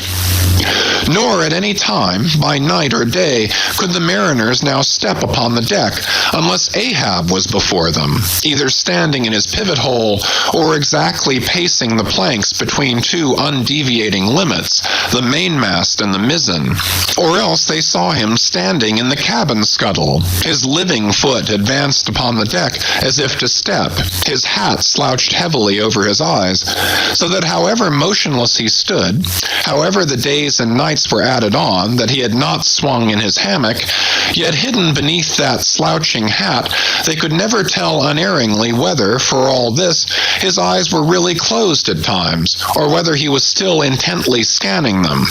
No matter, though he stood so in the scuttle for a whole hour on the stretch, and the unheeded night damp gathered in beads of dew upon that stone-carved coat and hat. The clothes that night had wet, the next day's sunshine dried upon him, and so day after day, and night after night, he went no more beneath the planks. Whatever he wanted from the cabin, that thing he sent for. He ate in the same open air, that is, his two only meals, breakfast and dinner. Supper he never touched, nor reaped his beard, which darkly grew all gnarled, as unearthed roots of trees blown over, which still grow idly on at naked base, though perished in the upper verdure. But though his whole life was now become one watch on deck, And though the Parsi's mystic watch was without intermission as his own, yet these two never seemed to speak, one man to the other, unless at long intervals some passing, unmomentous matter made it necessary. Though such a potent spell seemed secretly to join the twain, openly, and to the awestruck crew they seemed pole-like asunder. If by day they chanced to speak one word, by night dumb men were both, so far as concerned the slightest verbal interchange. At times, for longest hours, without a single hail, they stood far parted in the starlight, Ahab in his scuttle, the Parsi by the mainmast, but still fixedly gazing upon each other, as if in the Parsi Ahab saw his forethrown shadow, in Ahab the Parsi his abandoned substance.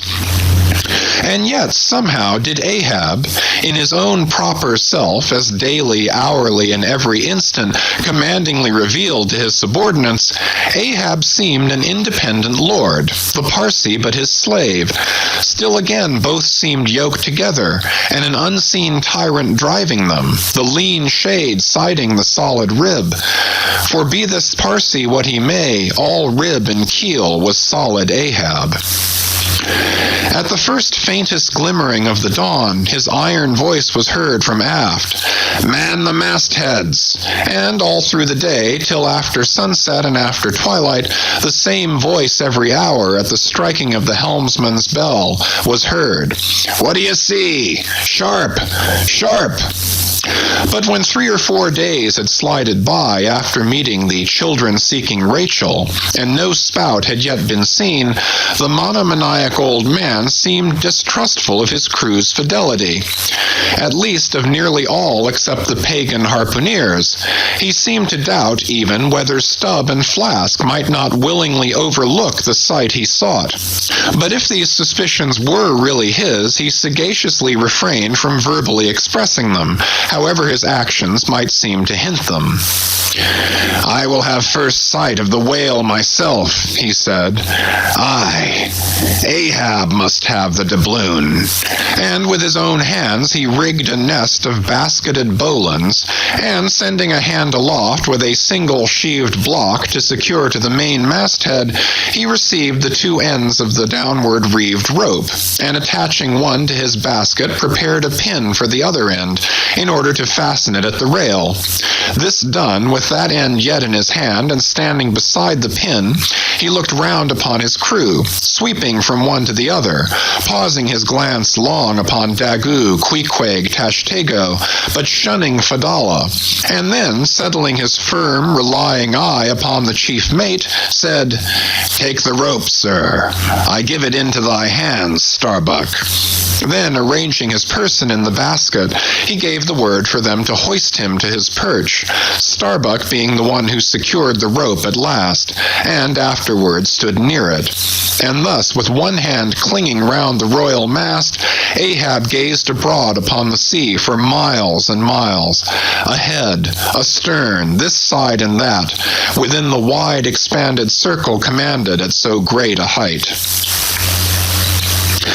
When, in working with his hands at some lofty, almost isolated place in the rigging, which chances to afford no foothold, the sailor at sea is hoisted up to that spot and sustained there by the rope, under these circumstances its fastened end on deck is always given in strict charge to some one man who has the special watch of it, because in such a wilderness of running rigging, whose various different relations aloft cannot always be infallibly discerned by what is seen of them at the deck, and when the deck ends of these ropes are being every few minutes cast down from the fastenings, it would be but a natural fatality if, unprovided with a constant watchman, the hoisted sailor should, by some carelessness of the crew, be cast adrift and fall all swooping to the sea.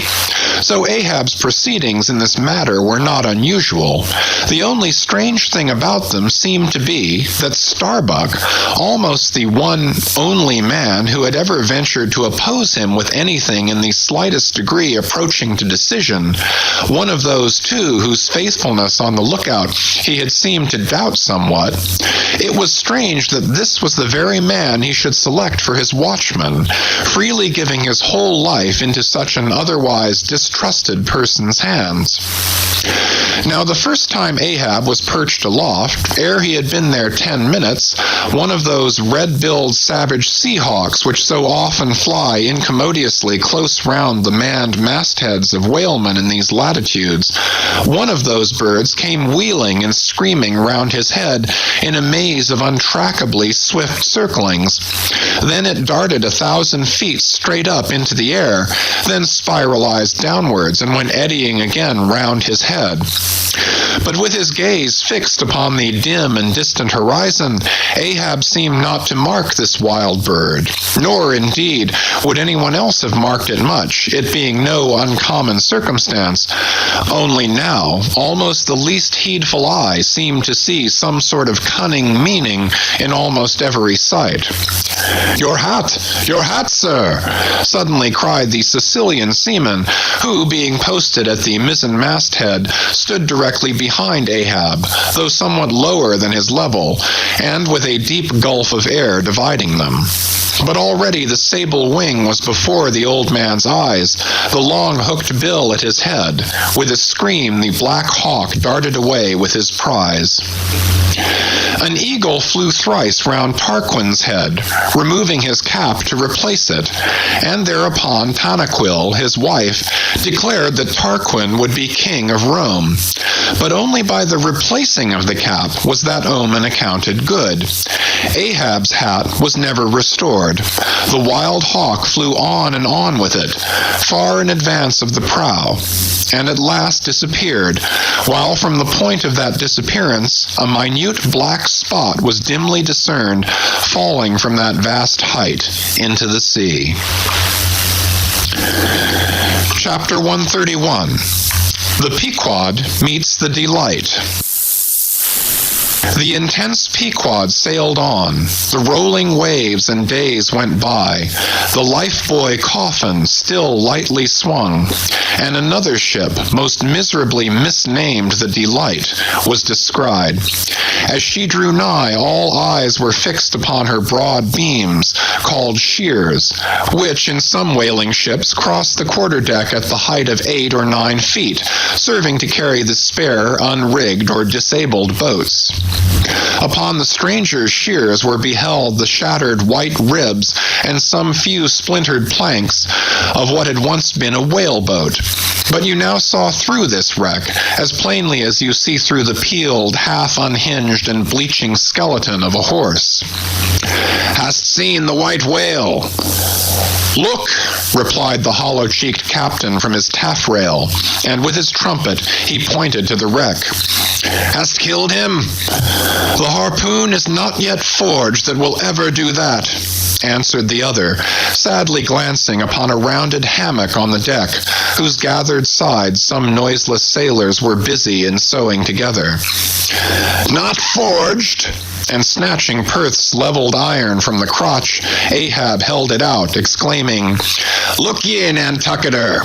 Here in this hand I hold his death. Tempered in blood and tempered by lightning are these barbs, and I swear to temper them triply in that hot place behind the fin, where the white whale most feels his accursed life. Then God keep thee, old man. Seest thou that?" Pointing to the hammock. "I bury but one of 5 stout men, who were alive only yesterday, but were dead ere night. Only that one I bury. The rest were buried before they died. You sail upon their tomb." Then turning to his crew, "Are you ready there? Place the plank then on the rail and lift the body. So then, oh God," advancing toward the hammock with uplifted hands, "may the resurrection and the life—" "Brace forward! Up helm!" cried Ahab like lightning to his men. But the suddenly started Pequod was not quick enough to escape the sound of the splash that the corpse soon made as it struck the sea. Not so quick indeed, but that some of the flying bubbles might have sprinkled her hull with their ghostly baptism. As Ahab now glided from the dejected Delight, the strange life-buoy hanging at the Pequod's stern came into conspicuous relief. "Ha! Yonder! Look yonder, men!" cried a foreboding voice in her wake. "In vain, O ye strangers, you fly our sad burial. You but turn us your taffrail to show us your coffin." Chapter 132. The Symphony. It was a clear, steel-blue day. The firmaments of air and sea were hardly separable in that all-pervading azure. Only the pensive air was transparently pure and soft, with a woman's look, and the robust and man-like sea heaved with long, strong, lingering swells as Samson's chest in his sleep. Hither and thither, on high, glided the snow-white wings of small, unspeckled birds. These were the gentle thoughts of the feminine air, but to and fro in the deeps, far down in the bottomless blue, rushed mighty leviathans, swordfish, and sharks, and these were the strong, troubled, murderous thinkings of the masculine sea. But though thus contrasting within, the contrast was only in shades and shadows without. Those two seemed one. It was only the sex, as it were, that distinguished them. Aloft, like a royal czar and king, the sun seemed giving this gentle air to this bold and rolling sea, even as bride to groom. And at the girdling line of the horizon, a soft and tremulous motion, most seen here at the equator, denoted the fond, throbbing trust, the loving alarms with which the poor bride gave her bosom away. Tied up and twisted, gnarled and knotted with wrinkles, haggardly firm and unyielding, his eyes glowing like coals that still glow in the ashes of ruin, untottering Ahab stood forth in the clearness of the morn, lifting his splintered helmet of a brow to the fair girl's forehead of heaven.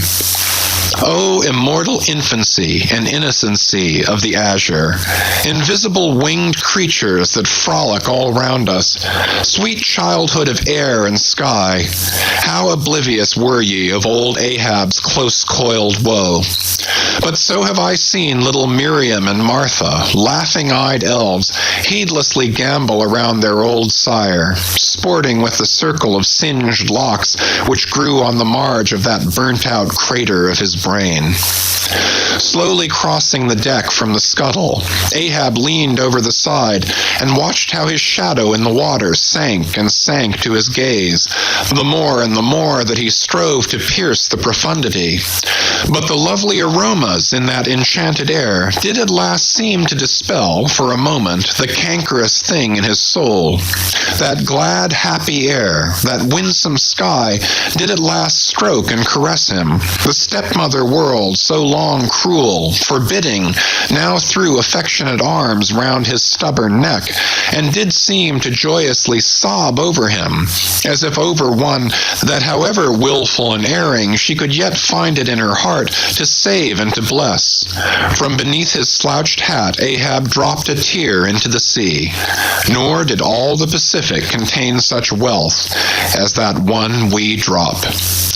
Starbuck saw the old man, saw him, how he heavily leaned over the side, and he seemed to hear in his own true heart the measureless sobbing that stole out of the center of the serenity around. Careful not to touch him or be noticed by him, he yet drew near to him and stood there. Ahab turned. "Starbuck, sir." "Oh, Starbuck, it is a mild, mild wind, and a mild-looking sky. On such a day, very much such a sweetness as this, I struck my first whale, a boy harpooner of 18, 40 years ago. 40 years of continual wailing, 40 years of privation and peril and storm time, 40 years on the pitiless sea. For 40 years has Ahab forsaken the peaceful land, for 40 years to make war on the horrors of the deep. Aye, and yes, Starbuck, out of those 40 years I have not spent 3 ashore. When I think of this life I have led, the desolation of solitude it has been, the masoned, walled town of a captain's exclusiveness, which admits but small entrance to any sympathy from the green country without. Oh, weariness, heaviness, Guinea Coast slavery of solitary command. When I think of all this, only half suspected, not so keenly known to me before, and how for 40 years I have fed upon dry, salted fare, fit emblem of the dry nourishment of my soul, when the poorest landsman has had fresh fruit to his daily hand, and broken the world's fresh bread to my moldy crusts. Away, whole oceans away from that young girl wife I wedded past 50, and sailed for Cape Horn the next day, leaving but one dent in my marriage pillow. Wife, rather a widow with her husband alive. Aye, I widowed that poor girl when I married her, Starbuck. And then the madness, the frenzy, the boiling blood and the smoking brow with which for 1,000 lowerings old Ahab has furiously, foamingly chased his prey. More a demon than a man. Aye, what a 40 years fool.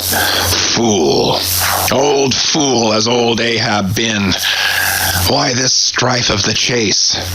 Why weary and palsy the arm at the oar, and the iron and the lance? How the richer or better is Ahab now? Behold, oh, Starbuck, is it not hard that with this weary load I bear, one poor leg should have been snatched from under me? Here, brush this old hair aside. It blinds me that I seem to weep. Locks so gray did never grow, but from out some ashes.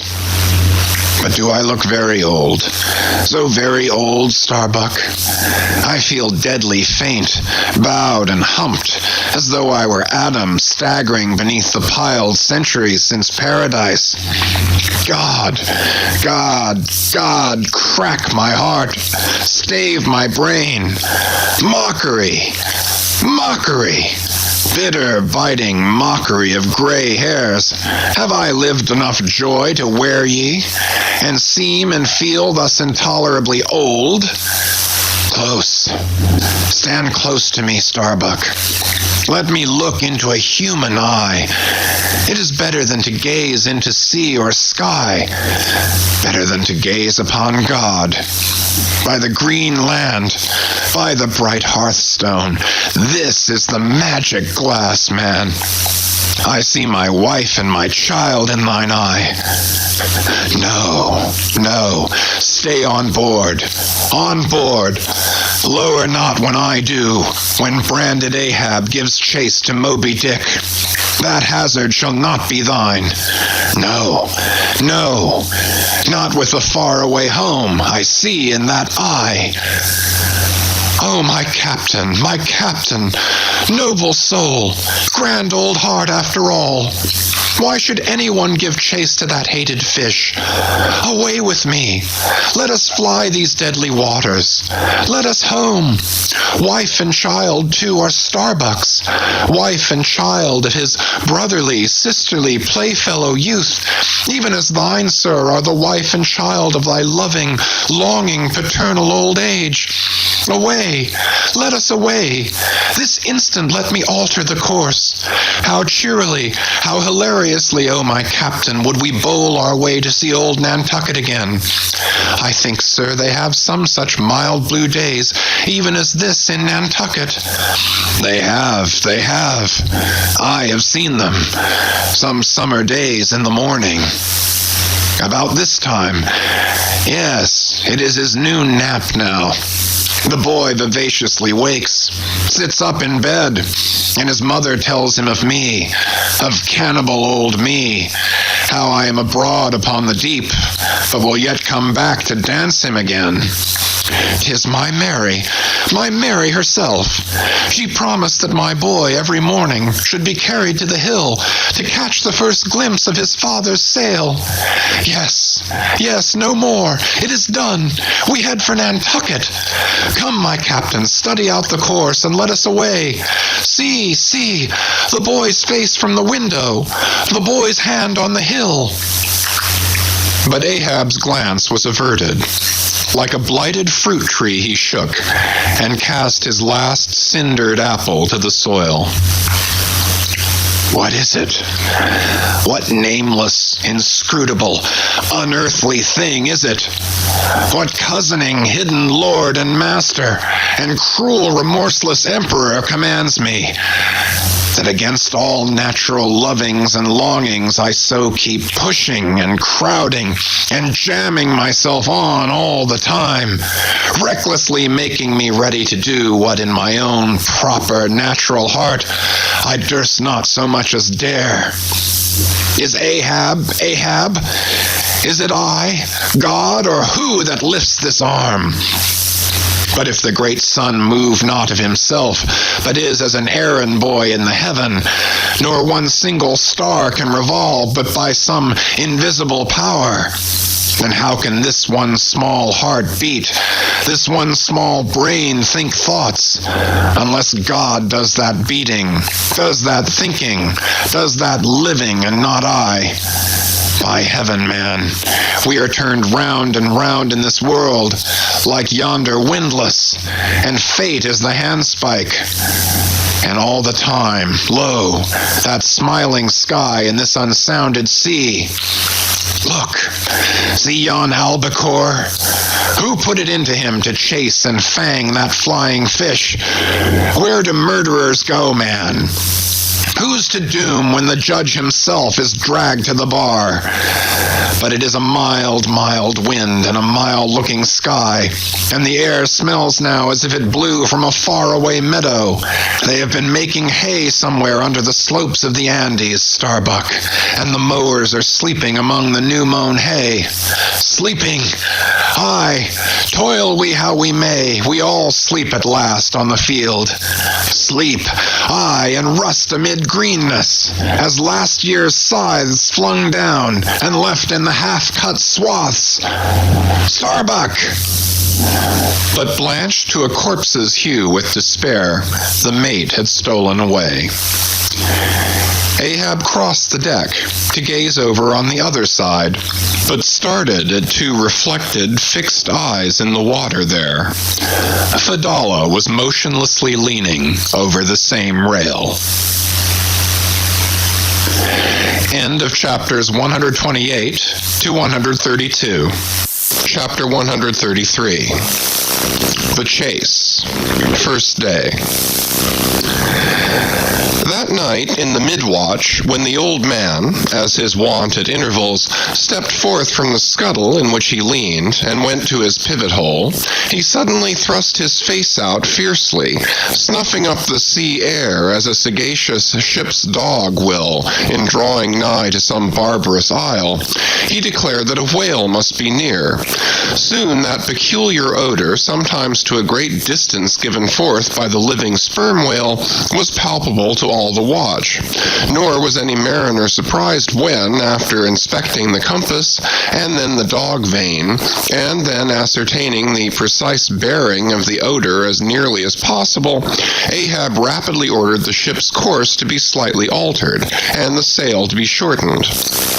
The acute policy dictating these movements was sufficiently vindicated at daybreak by the sight of a long sleek on the sea directly and lengthwise ahead, smooth smooth as oil, and resembling, in the pleated watery wrinkles bordering it, the polished metallic-like marks of some swift tide rip at the mouth of a deep, rapid stream. "Man the mastheads! Call all hands!" Thundering with the butts of 3 clubbed handspikes on the forecastle deck, Daggoo roused the sleepers with such judgment claps that they seemed to exhale from the scuttle, so instantaneously did they appear with their clothes in their hands. "What do you see?" cried Ahab, flattening his face to the sky. "Nothing, nothing, sir," was the sound hailing down in reply. "T'gallant sails, stunsails, alow and aloft, and on both sides." All sail being set, he now cast loose the lifeline reserved for swaying him to the main royal masthead, and in a few moments they were hoisting him thither, when, while but 2/3 of the way aloft, and while peering ahead through the horizontal vacancy between the main topsail and the t'gallant sail, he raised a gull-like cry in the air. "There she blows! There she blows! A hump like a snow hill! It is Moby Dick!" Fired by the cry, which seemed simultaneously taken up by the 3 lookouts, the men on deck rushed to the rigging to behold the famous whale they had so long been pursuing. Ahab had now gained his final perch, some feet above the other lookouts, Tashtego standing just beneath him on the cap of the t'gallant mast, so that the Indian's head was almost on a level with Ahab's heel. From this height the whale was now seen some mile or so ahead, at every roll of the sea revealing his high, sparkling hump, and regularly jetting his silent spout into the air. To the credulous mariners, it seemed the same silent spout they had so long ago beheld in the moonlit Atlantic and Indian Oceans. "And did none of you see it before?" cried Ahab, hailing the perched men all around him. "I saw him almost that same instant, sir, that Captain Ahab did, and I cried out," said Tashtego. "Not the same instant. Not the same. No, the doubloon is mine. Fate reserved the doubloon for me. I only. None of you could have raised the white whale first. There she blows! There she blows! There she blows! There again! There again!" he cried out in long-drawn, lingering, methodic tones, attuned to the gradual prolongings of the whale's visible jets. "He's going to sound! In stunsails! Down t'gallant sails! Stand by 3 boats! Mr. Starbuck, remember, stay on board and keep the ship! Helm there! Luff a point! So, steady, man, steady! There go flukes! No, only black water! Already the boat's there! Stand by! Stand by! Lower me, Mr. Starbuck! Lower, lower! Quicker! And he slid through the air to the deck. "He's heading straight to leeward, sir," cried Stubb. "Right away from us. Cannot have seen the ship yet." "Be dumb, man. Stand by the braces. Hard down the helm. Brace up. Shiver her, shiver her. So, well that. Boats! Soon all the boats but Starbuck's were dropped, all the boat sails set, all the paddles plying, with rippling swiftness shooting to leeward, and Ahab heading the onset. A pale death glimmer lit up Fadala's sunken eyes. A hideous motion gnawed his mouth. Like noiseless nautilus shells, their light prows sped through the sea, but only slowly they neared the foe. As they neared him, the ocean grew still more smooth, seemed drawing a carpet over its waves, seemed a noon meadow, so serenely it spread. At length the breathless hunter came so nigh his seemingly unsuspecting prey that his entire dazzling hump was distinctly visible, sliding along the sea as if an isolated thing, and continually set in a revolving ring of finest, fleecy, greenish foam. He saw the vast, involved wrinkles of the slightly projecting head beyond, Before it, far out on the soft, Turkish-rugged waters, went the glistening white shadow from his broad, milky forehead, a musical rippling playfully accompanying the shade, and behind the blue waters interchangeably flowed over into the moving valley of his steady wake, and on either hand bright bubbles arose and danced by his side.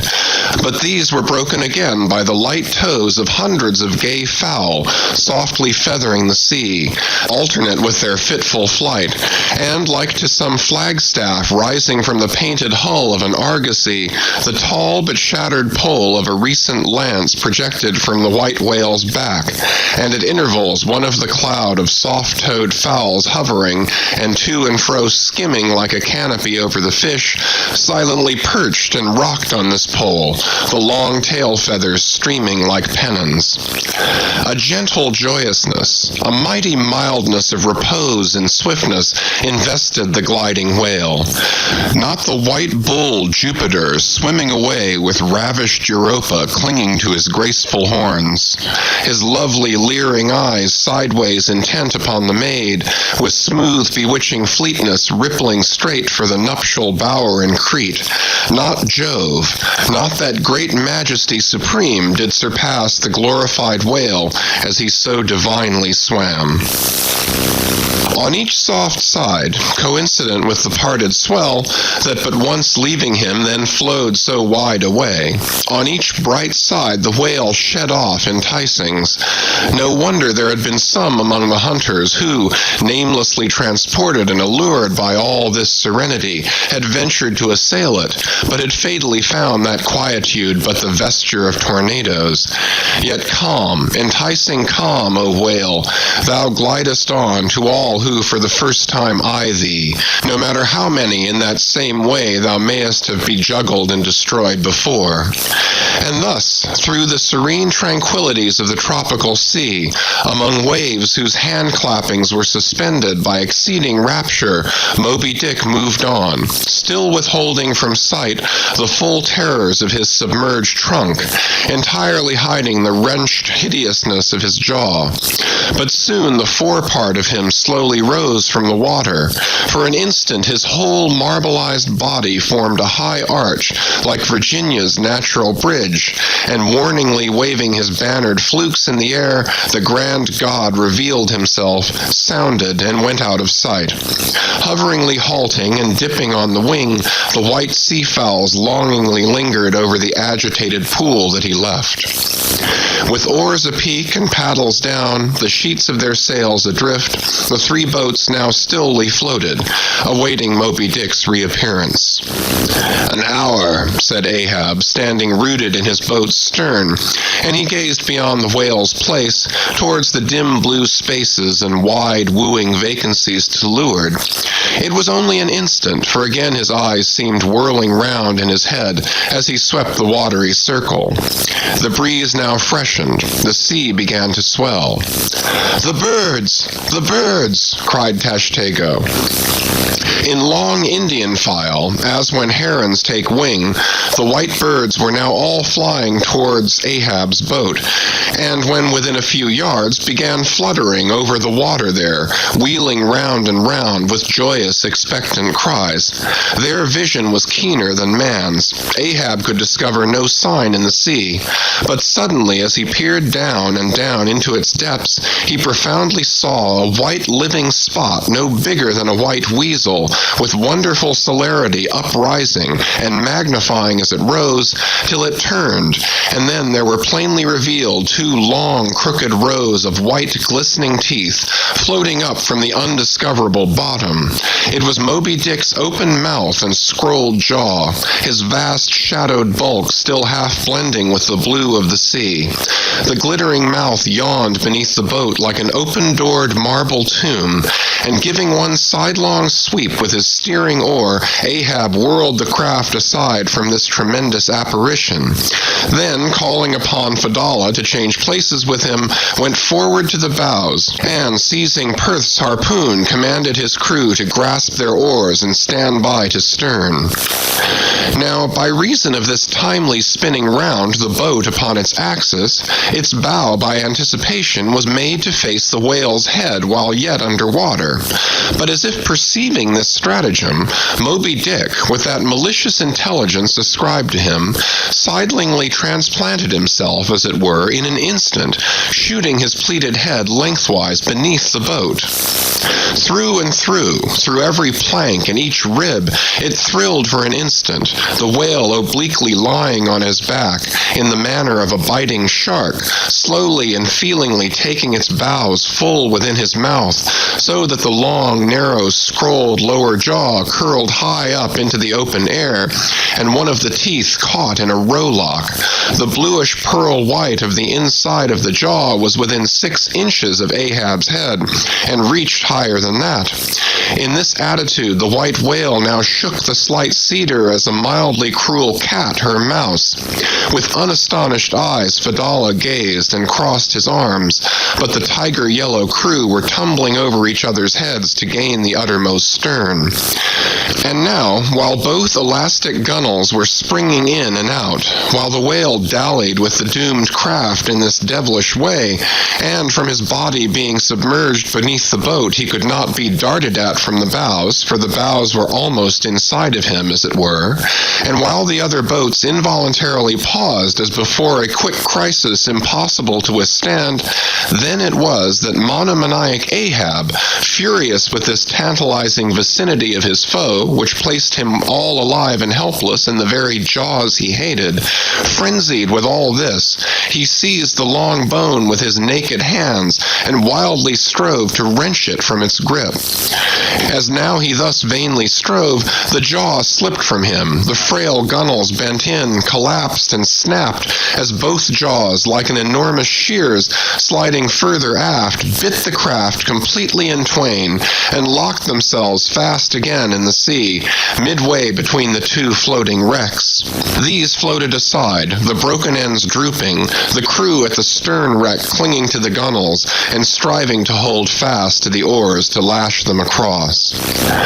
At that preluding moment, ere the boat was yet snapped, Ahab, the first to perceive the whale's intent by the crafty upraising of his head, a movement that loosed his hold for the time, at that moment his hand made one final effort to push the boat out of the bite, but only slipping further into the whale's mouth and tilting over sideways as it slipped, the boat had shaken off his hold on the jaw, spilled him out of it as he leaned to the push, and so he fell flat-faced upon the sea. Ripplingly withdrawing from his prey, Moby Dick now lay at a little distance, vertically thrusting his oblong white head up and down in the billows, and at the same time slowly revolving his whole spindled body, so that when his vast wrinkled forehead rose, some 20 or more feet out of the water, the now rising swells, with all their confluent waves, dazzlingly broke against it, vindictively tossing their shivered spray still higher in the air. So, in a gale, the but half-baffled channel billows only recoil from the base of the Eddystone, triumphantly to overleap its summit with their scud. Footnote: this motion is peculiar to the sperm whale. It receives its designation, pitch-poling, from its being likened to that preliminary up and down poise of the whale lance in the exercise called pitch-poling previously described. By this motion, the whale must best and most comprehensively view whatever objects may be encircling him. End of footnote. But soon resuming his horizontal attitude, Moby Dick swam swiftly round and round the wrecked crew, sideways churning the water in his vengeful wake, as if lashing himself up to still another and more deadly assault. The sight of the splintered boat seemed to madden him, as the blood of grapes and mulberries cast before Antiochus's elephants in the book of Maccabees. Meanwhile, Ahab, half smothered in the foam of the whale's insolent tail, and too much of a cripple to swim, though he could still keep afloat even in the heart of such a whirlpool as that, helpless Ahab's head was seen, like a tossed bubble which the least chance shock might burst. From the boat's fragmentary stern, Fedallah incuriously and mildly eyed him. The clinging crew at the other drifting end could not succor him. More than enough was it for them to look to themselves. For so revolvingly appalling was the white whale's aspect, and so planetarily swift the ever-contracting circles he made, that he seemed horizontally swooping upon them. And though the other boats, unharmed, still hovered hard by, still they dared not pull into the eddy to strike, lest that should be the signal for the instant destruction of the jeopardized castaways, Ahab and all, nor, in that case, could they themselves hope to escape. With straining eyes, then, they remained on the outer edge of the direful zone, whose center had now become the old man's head. Meantime, from the beginning, all this had been descried from the ship's mastheads, and, squaring her yards, she had borne down upon the scene, and was now so nigh that Ahab in the water hailed her. "Sail on the—" But that moment a breaking sea dashed on him from Moby Dick and whelmed him for the time. But struggling out of it again, and chancing to rise on the towering crest, he shouted, "Sail on the whale! Drive him off!" The Pequod's prows were pointed, and, breaking up the charmed circle, she effectually parted the white whale from his victim. As he sullenly swam off, the boats flew to the rescue. Dragged into Stubbs' boat with bloodshot, blinded eyes, the white brine caking in his wrinkles, the long tension of Ahab's bodily strength did crack, and helplessly he yielded to his body's doom, for a time lying all crushed in the bottom of Stubbs' boat, like one trodden underfoot of herds of elephants. Far inland, nameless wails came from him, as desolate sounds from out ravines. But this intensity of his physical prostration did but so much the more abbreviate it.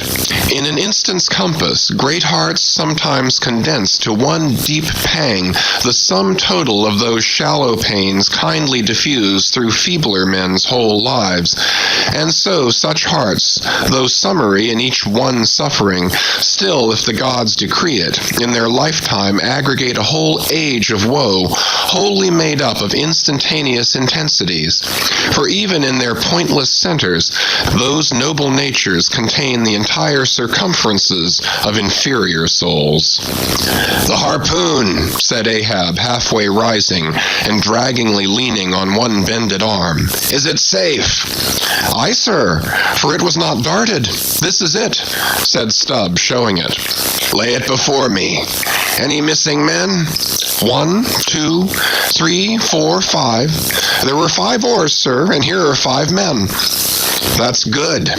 Help me, man. I wish to stand. So, I see him. There, going to leeward still. What a leaping spout. Hands off from me. The eternal sap runs up in Ahab's bones again. Set the sail. Out oars. The helm." It is often the case that when a boat is stove, its crew, being picked up by another boat, help to work that second boat, and the chase is thus continued with what is called double-banked oars. It was thus now. But the added power of the boat did not equal the added power of the whale, for he seemed to have treble-banked his every fin, swimming with a velocity which plainly showed that if now, under these circumstances, pushed on, the chase would prove an indefinitely prolonged, if not a hopeless one, nor could any crew endure for so long a period such an unintermitted, intense straining at the oar, a thing barely tolerable only in some one brief vicissitude. The ship itself, then, as it sometimes happens, offered the most promising intermediate means of overtaking the chase. Accordingly, the boats now made for her, and were soon swayed up to their cranes, the 2 parts of the wrecked boat having been previously secured by her. and then hoisting everything to her side, and stacking her canvas high up, and sideways outstretching it with stunsails like the double-jointed wings of an albatross, the Pequod bore down in the leeward wake of Moby Dick.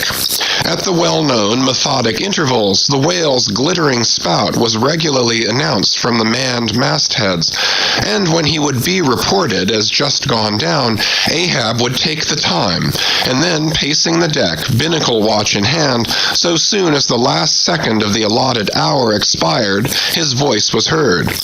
"Whose is the doubloon now? Do you see him?"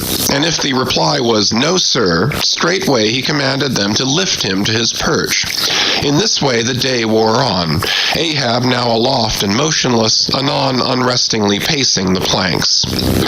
As he was thus walking, uttering no sound except to hail the men aloft, or to bid them hoist a sail still higher, or to spread one to a still greater breadth, thus to and fro pacing beneath his slouched hat, at every turn he passed his own wrecked boat, which had been dropped upon the quarter-deck, and lay there reversed, broken bow to shattered stern. At last he paused before it, and, as in an already overclouded sky fresh troops of clouds will sometimes sail across, so over the old man's face there now stole some such added gloom as this. Stubbs saw him pause, and perhaps intending, not vainly though, to evince his own unabated fortitude, and thus keep up a valiant place in his captain's mind, he advanced, and eyeing the wreck, exclaimed, "The thistle the ass refused. It pricked his mouth too keenly, sir. Ha ha! What soulless thing is this that laughs before a wreck? Man, man, did I not know thee brave as fearless fire, and as mechanical? I could swear thou wert a poltroon. Groan nor laugh should be heard before a wreck." "Aye, aye, sir," said Starbuck, drawing near. "'Tis a solemn sight, an omen and an ill one." "Omen, omen, the dictionary. If the gods think to speak outright to man, they will honorably speak outright, not shake their heads and give an old wives' darkling hint. Begone!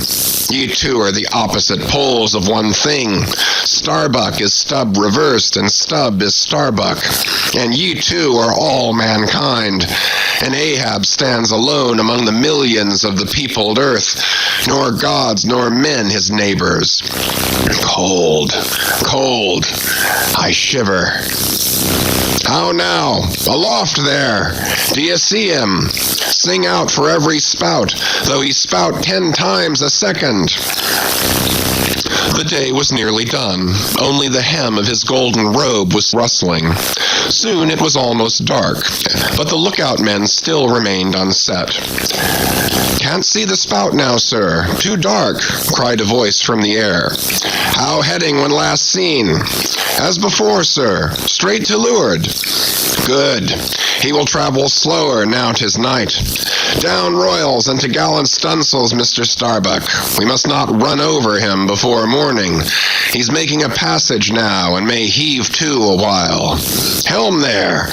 Keep her full before the wind. Aloft, come down. Mr. Stubbs, send a fresh hand to the fore-masthead, and see it manned till morning." Then, advancing toward the doubloon in the mainmast, "Men, this gold is mine, for I earned it, but I shall let it abide here till the white whale is dead. And then whosoever of you first raises him, upon the day he shall be killed. This gold is that man's. And if on that day I shall again raise him, then 10 times its sum shall be divided among all of ye. Away now. The deck is thine, sir." And so saying, he placed himself halfway within the scuttle, and slouching his hat, stood there till dawn, except when, at intervals, rousing himself to see how the night wore on. End of chapter 133. Chapter 134. The Chase. Second day. At daybreak, the three mastheads were punctually manned afresh. "Do you see him?" cried Ahab, after allowing a little space for the light to spread. "See nothing, sir." "Turn up all hands and make sail. He travels faster than I thought for. The t'gallant sails. Aye, they should have been kept on her all night. But no matter, 'tis but resting for the rush." Here be it said that this pertinacious pursuit of one particular whale, continued through day into night and through night into day, is a thing by no means unprecedented in the South Sea fishery. For such is the wonderful skill, prescience of experience, and invincible confidence acquired by some great natural geniuses among the Nantucket commanders, that from the simple observation of a whale when last described, they will, under certain given circumstances, pretty accurately foretell both the direction in which he will continue to swim for a time while out of sight, as well as his probable rate of progression during that period. And in these cases, somewhat as a pilot when about losing sight of the coast, whose general trending he well knows, and which he desires shortly to return to again, but at some further point, like as this pilot stands by his compass and takes the precise bearing of the cape at present visible, in order the more certainly to hit aright the remote unseen headland eventually to be visited, so does the fisherman at his compass with the whale. For after being chased and diligently marked through several hours of daylight, then when night obscures the fish, the creature's future wake through the darkness is almost as established to the sagacious mind of the hunter as the pilot's coast is to him. So that to this hunter's wondrous skill, the proverbial evanescence of a thing writ in water, awake, is to all desired purposes well nigh as reliable as the steadfast land. And as the mighty iron leviathan of the modern railway is so familiarly known in its every pace that with watches in their hands men time his rate as doctors that of a baby's pulse, and lightly say of it, the up train or the down train will reach such and such a spot at such and such an hour, even so almost there are occasions when these Nantucketers time that other leviathan of the deep according to the observed humor of his speed, and say to themselves, so many hours hence this whale will have gone 200 miles, will have about reached this or that degree of latitude or longitude. But to render this acuteness at all successful in the end, the wind and the sea must be the whaleman's allies. For of what present avail to the becalmed or windbound mariner is the skill that assures him that he is exactly 93 leagues and a quarter from his port? Inferable from these statements are many collateral subtle matters touching the chase of whales. The ship tore on, leaving such a furrow in the sea as when a cannonball, missent, becomes a plowshare and turns up the level field. "By salt and hemp," cried Stubb, "but this swift motion of the deck creeps up one's legs and tingles at the heart. This ship and I are two brave fellows, ha ha! Someone take me up and launch me spine-wise on the sea, for by live oaks my spine's a keel. Ha ha! We go the gait that leaves no dust behind. There she blows! She blows! She blows right ahead!" was now the masthead cry. "Aye, aye," cried Stubb. "I knew it. You can't escape. Blow on and split your spout, O whale. The mad fiend himself is after you. Blow your trump, blister your lungs.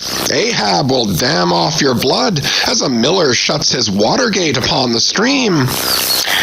And Stubb did but speak out for well nigh all the crew. The frenzies of the chase had by this time worked them bubblingly up, like old wine worked anew. Whatever pale fears and forebodings some of them might have felt before, these were not only now kept out of sight through the growing awe of Ahab, but they were broken up and on all sides routed, as timid prairie hares that scatter before the bounding bison. The hand of fate had snatched all their souls, and by the stirring perils of the previous day, the rack of the past night's suspense, the fixed, unfearing, blind, reckless way in which their wild craft went plunging toward its flying mark, by all these things their hearts were bowled along.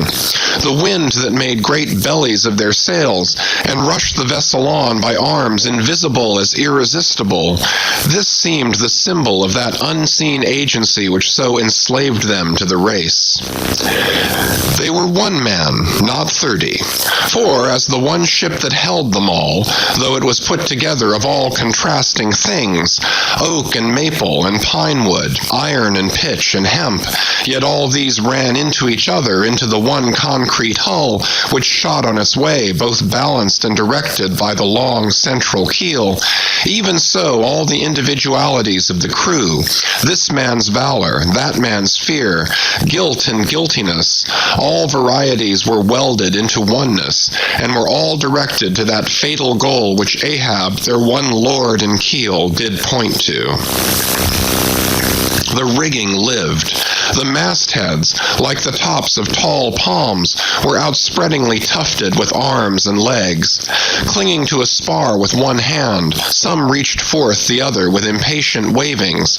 Others, shading their eyes from the vivid sunlight, sat far out on the rocking yards, all the spars in full bearing of mortals ready and ripe for their fate.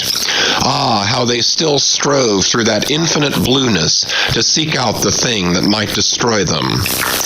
"Why sing ye not out for him, if ye see him?" cried Ahab, when, after the lapse of some minutes since the first cry, no more had been heard. "Sway me up, men.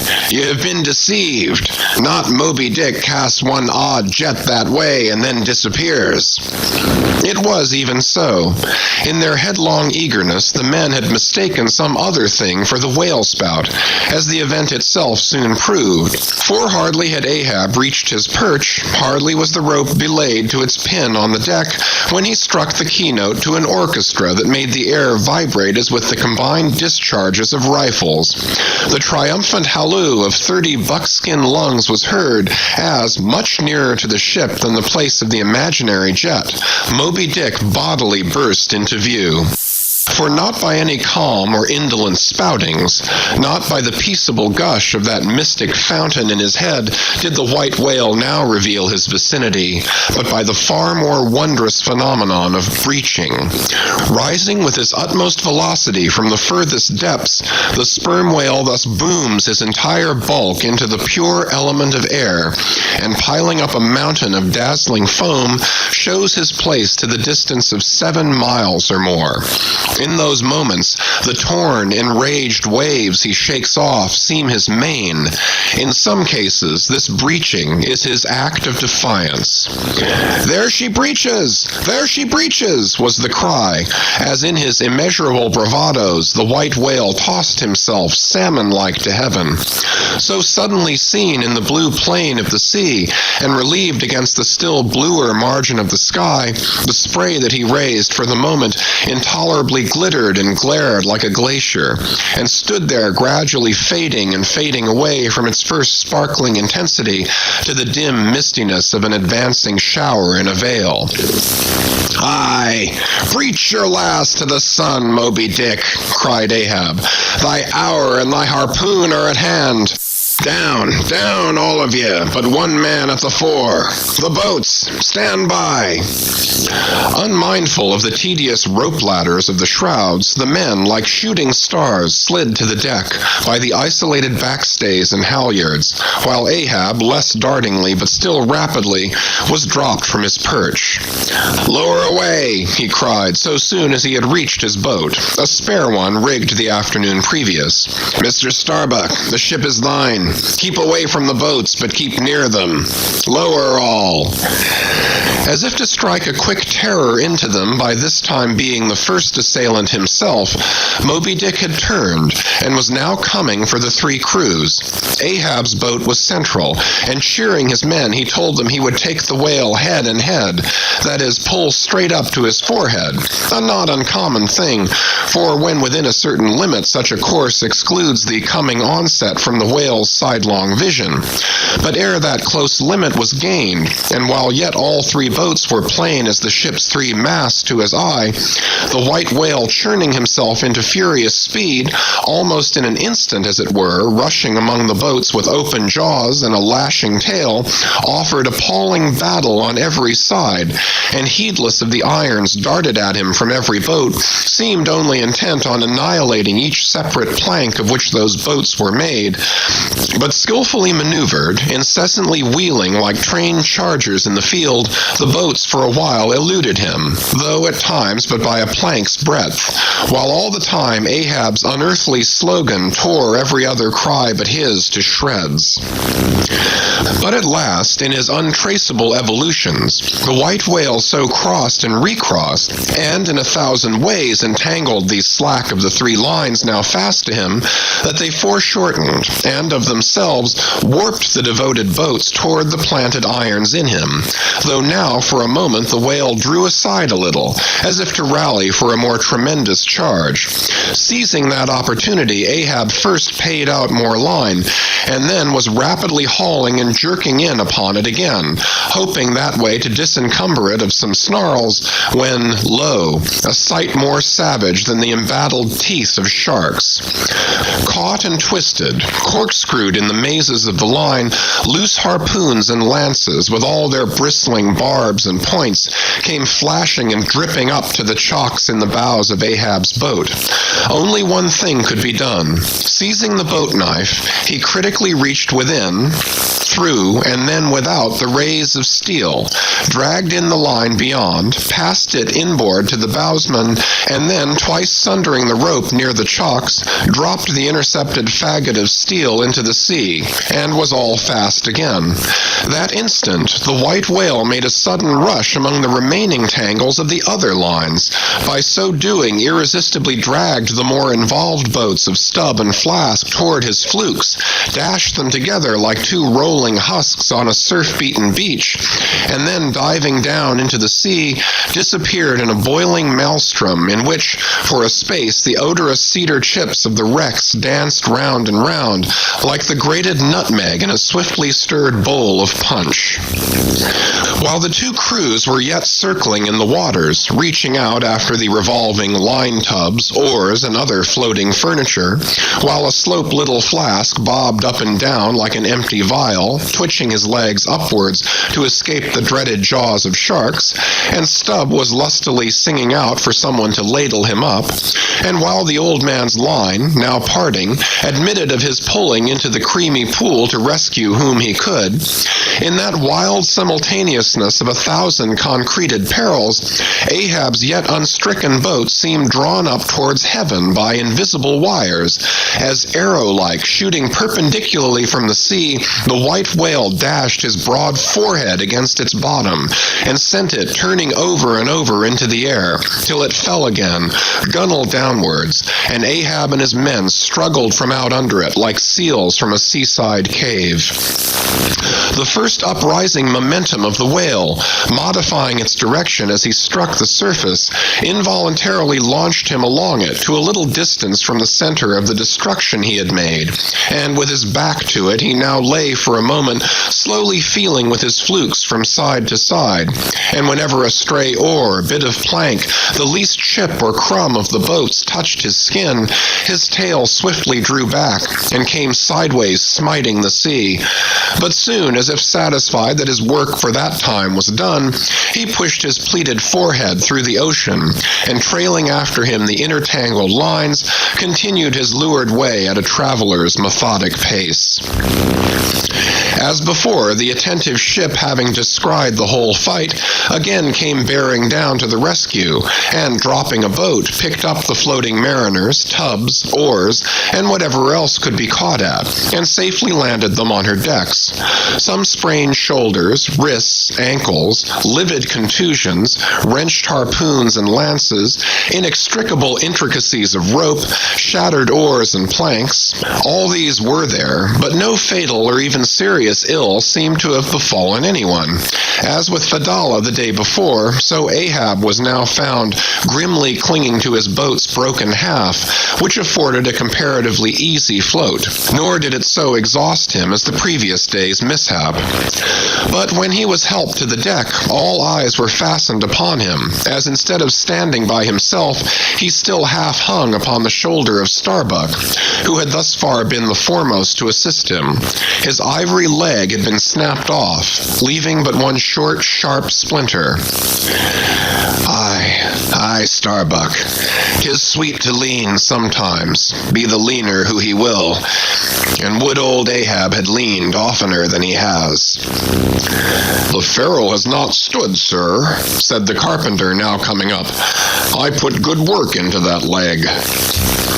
But no bones broken, sir, I hope, said Stubb, with true concern. Aye, and all splintered to pieces, Stubb. Do you see it?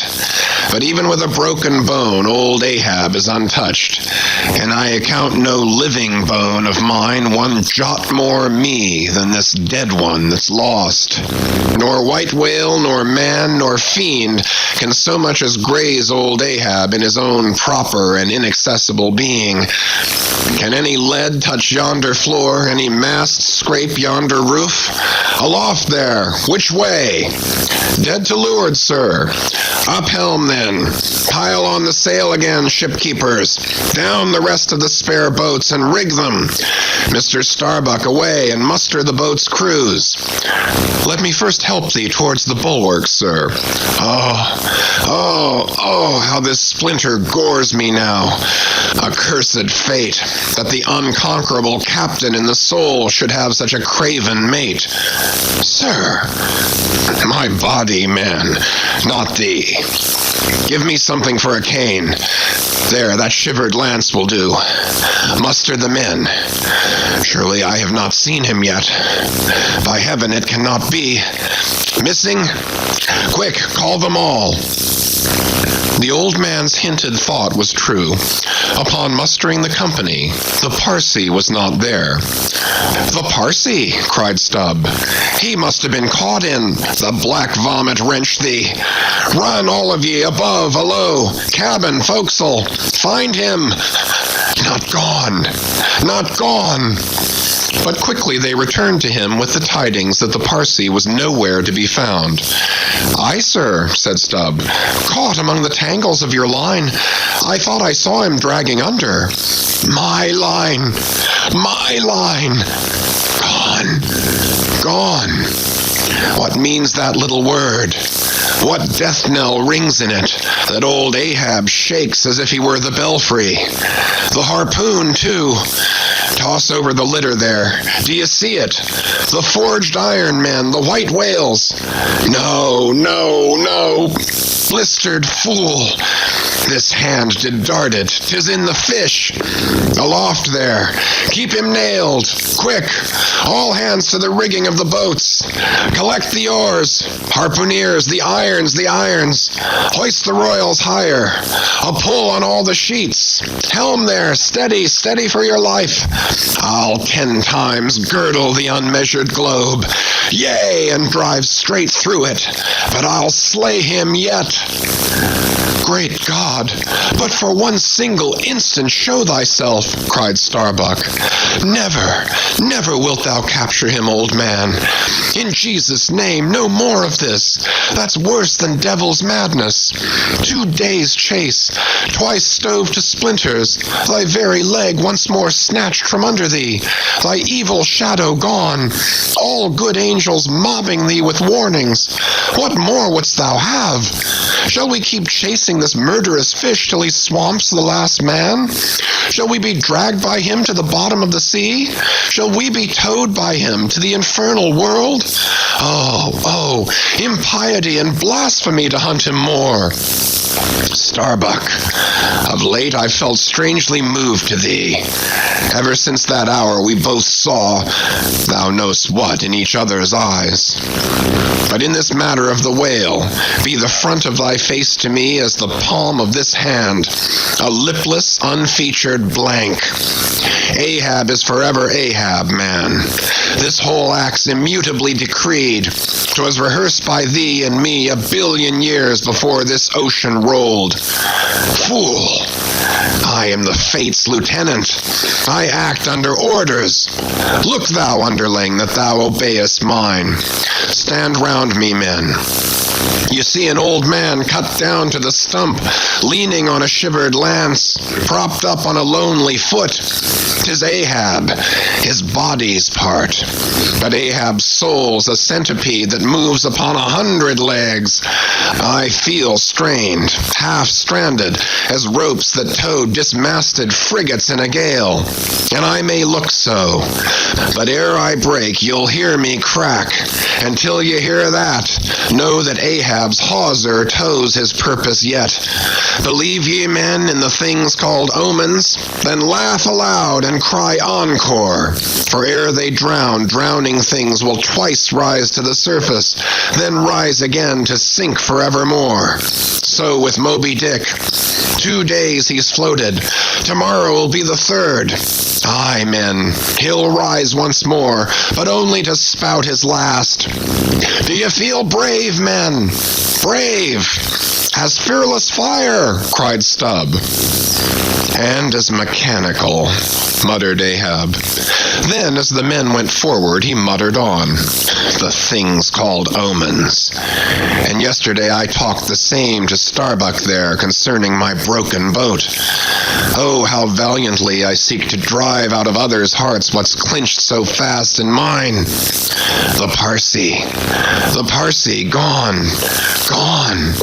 And he was to go before, but still was to be seen again ere I could perish. How's that? There's a riddle now might baffle all the lawyers backed by the ghosts of the whole line of judges. Like a hawk's beak, it pecks my brain. I'll solve it, though. When dusk descended, the whale was still in sight to leeward. So once more the sail was shortened, and everything passed nearly as on the previous night. Only the sound of hammers and the hum of the grindstone was heard till nearly daylight, as the men toiled by lanterns in the complete and careful rigging of the spare boats and sharpening their fresh weapons for the morrow. Meantime, of the broken keel of Ahab's wrecked craft, the carpenter made him another leg, while still as on the night before, slouched Ahab stood fixed within his scuttle, his hid heliotrope glance anticipatingly gone backward on its dial, sat due eastward for the earliest sun. End of chapter 134. Chapter 135 and Epilogue.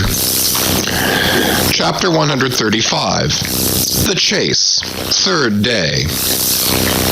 The morning of the 3rd day dawned fair and fresh, and once more the solitary nightman of the foremasthead was relieved by crowds of the daylight lookouts, who dotted every mast and almost every spar.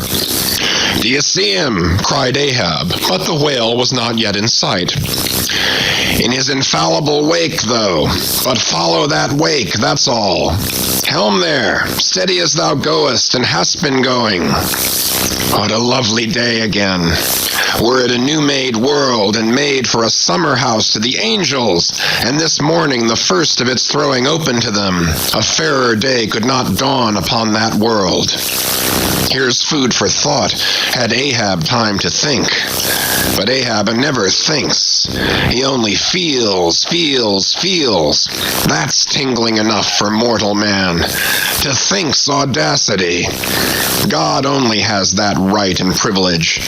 Thinking is, or ought to be, a coolness and a calmness. And our poor hearts throb, and our poor brains beat too much for that. And yet I've sometimes thought my brain was very calm, frozen calm. This old skull cracks so, like a glass in which the contents turn to ice and shiver it. And still this hair is growing now, this moment growing, and heat must breed it. But no, it's like that sort of common grass that will grow anywhere between the earthly clefts of Greenland ice or in Vesuvius's lava. How the wild winds blow it. They whip it about me as the torn shreds of split sails lash the tossed ship they cling to. A vile wind that has no doubt blown ere this through prison corridors and cells and wards of hospitals and ventilated them, and now comes blowing hither as innocent as fleeces. Out upon it! It's tainted. Were I the wind, I'd blow no more on such a wicked, miserable world. I'd crawl somewhere to a cave and slink there. And yet 'tis a noble and heroic thing, the wind. Whoever conquered it? In every fight it has the last and bitterest blow. Run tilting at it, and you but run through it. Ha! A coward wind that strikes stark naked men, but will not stand to receive a single blow. Even Ahab is a braver thing, a nobler thing than that. Would now the wind but had a body, but all the things that most exasperate and outrage mortal man, all these things are bodiless, but only bodiless as objects, not as agents. There's a most special, a most cunning, a most malicious difference. And yet I say again, and swear it now, that there's something all glorious and gracious in the wind, these warm trade winds at least, that in the clear heavens blow straight on, in strong and steadfast vigorous mildness, and veer not from their mark, however the baser currents of the sea may turn and tack, and mightiest Mississippis of the land swift and swerve about, uncertain where to go at last. And by the eternal poles, these same trades that so directly blow my good ship on, these trades are something like them, something so unchangeable and full as strong, blow my keeled soul along. To it! Aloft there! What do you see? Nothing, sir. Nothing. And noon at hand. The doubloon goes a-begging. See the sun. Aye, it must be so. I've oversailed him. How? Got the start. Aye, he's chasing me now, not I him. That's bad. I might have known it, too. Fool! The lines! The harpoons he's towing! Aye, I have run by him last night. About! Come down, all of you, but the regular lookouts. Man the braces! Steering as she had done, the wind had been somewhat on the Pequod's quarter, so that now, being pointed in the reverse direction, the braced ship sailed hard upon the breeze as she rechurned the cream in her own white wake. Against the wind he now steers for the open jaw, murmured Starbuck to himself as he coiled the new-hauled main brace upon the rail. God keep us, but already my bones feel damp within me, and from the inside wet my flesh. I misdoubt me that I disobey my God in obeying him. Stand by to sway me up, cried Ahab, advancing to the hempen basket. We should meet him soon. Aye, sir. And straightway Starbuck did Ahab's bidding, and once more Ahab swung on high. A whole hour now passed, gold beaten out to ages. Time itself now held long breaths with keen surprise. But at last, some 3 points off the weather bow, Ahab descried the spout again, and instantly from the 3 mastheads 3 shrieks went up, as if the tongues of fire had voiced it. Forehead to forehead I meet thee this 3rd time, Moby Dick. On deck there, brace sharper up. Crowd her into the wind's eye. He's too far off to lower yet, Mr. Starbuck. The sails shake. Stand over that helmsman with a topmaul. So. He travels fast, and I must down. But let me have one more good look round aloft here at the sea. There's time for that. An old, old sight, and yet somehow so young. Aye, and not changed a wink since I first saw it. A boy from the sand hills of Nantucket. The same to Noah as to me. There's a soft shower to leeward. Such lovely leewardings. They must lead somewhere, to something else than common land, more palmy than the palms. Leeward. The white whale goes that way. Look to windward then, the better if the bitterer quarter. But goodbye, goodbye, old masthead. What's this? Green? Aye, tiny mosses in these warped cracks. No such green weather stains on Ahab's head. There's the difference now between man's old age and matters. But I, old mast, we both grow old together. Sound in our hulls, though, are we not, my ship? Aye, minus a leg, that's all. By heaven, this dead wood has the better of my live flesh every way. I can't compare with it, and I've known some ships made of dead trees outlast the lives of men made of the most vital stuff of vital fathers. What's that he said? He should still go before me, my pilot, and yet to be seen again? But where? Will I have eyes at the bottom of the sea, supposing I descend those endless stairs? And all night I've been sailing from him, wherever he did sink to. Aye, aye. Like many more, thou toldst direful truth as touching thyself, O Parsi. But Ahab, there thy shot fell short. Goodbye, masthead. Keep a good eye upon the whale while I'm gone. We'll talk tomorrow, nay, tonight, when the white whale lies down there, tied by head and tail. He gave the word, and still gazing round him, was steadily lowered through the cloven blue air to the deck. In due time the boats were lowered, but as, standing in his shallop's stern, Ahab just hovered upon the point of the descent, he waved to the mate, who held one of the tackle ropes on deck, and bade him pause. "Starbuck." "Sir?" "For the third time my soul's ship starts upon this voyage, Starbuck." "Aye, sir. Thou wilt have it so. Some ships sail from their ports, and ever afterwards are missing, Starbuck." "Truth, sir. Saddest truth. Some men die at ebb tide, some at low water, some at the full of the flood. And I feel now like a billow that's all one crested comb, Starbuck. I am old. Shake hands with me, man." Their hands met, their eyes fastened, and Starbuck's tears the glue. "Oh, my captain, noble heart, go not, go not.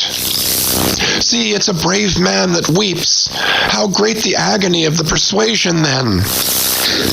"Lower away," cried Ahab, tossing the mate's arm from him. "Stand by the crew." In an instant the boat was pulling round close under the stern. "The sharks! The sharks!" cried a voice from the low cabin window there. "Oh, master, my master, come back!" But Ahab heard nothing, for his own voice was high lifted then, and the boat leaped on.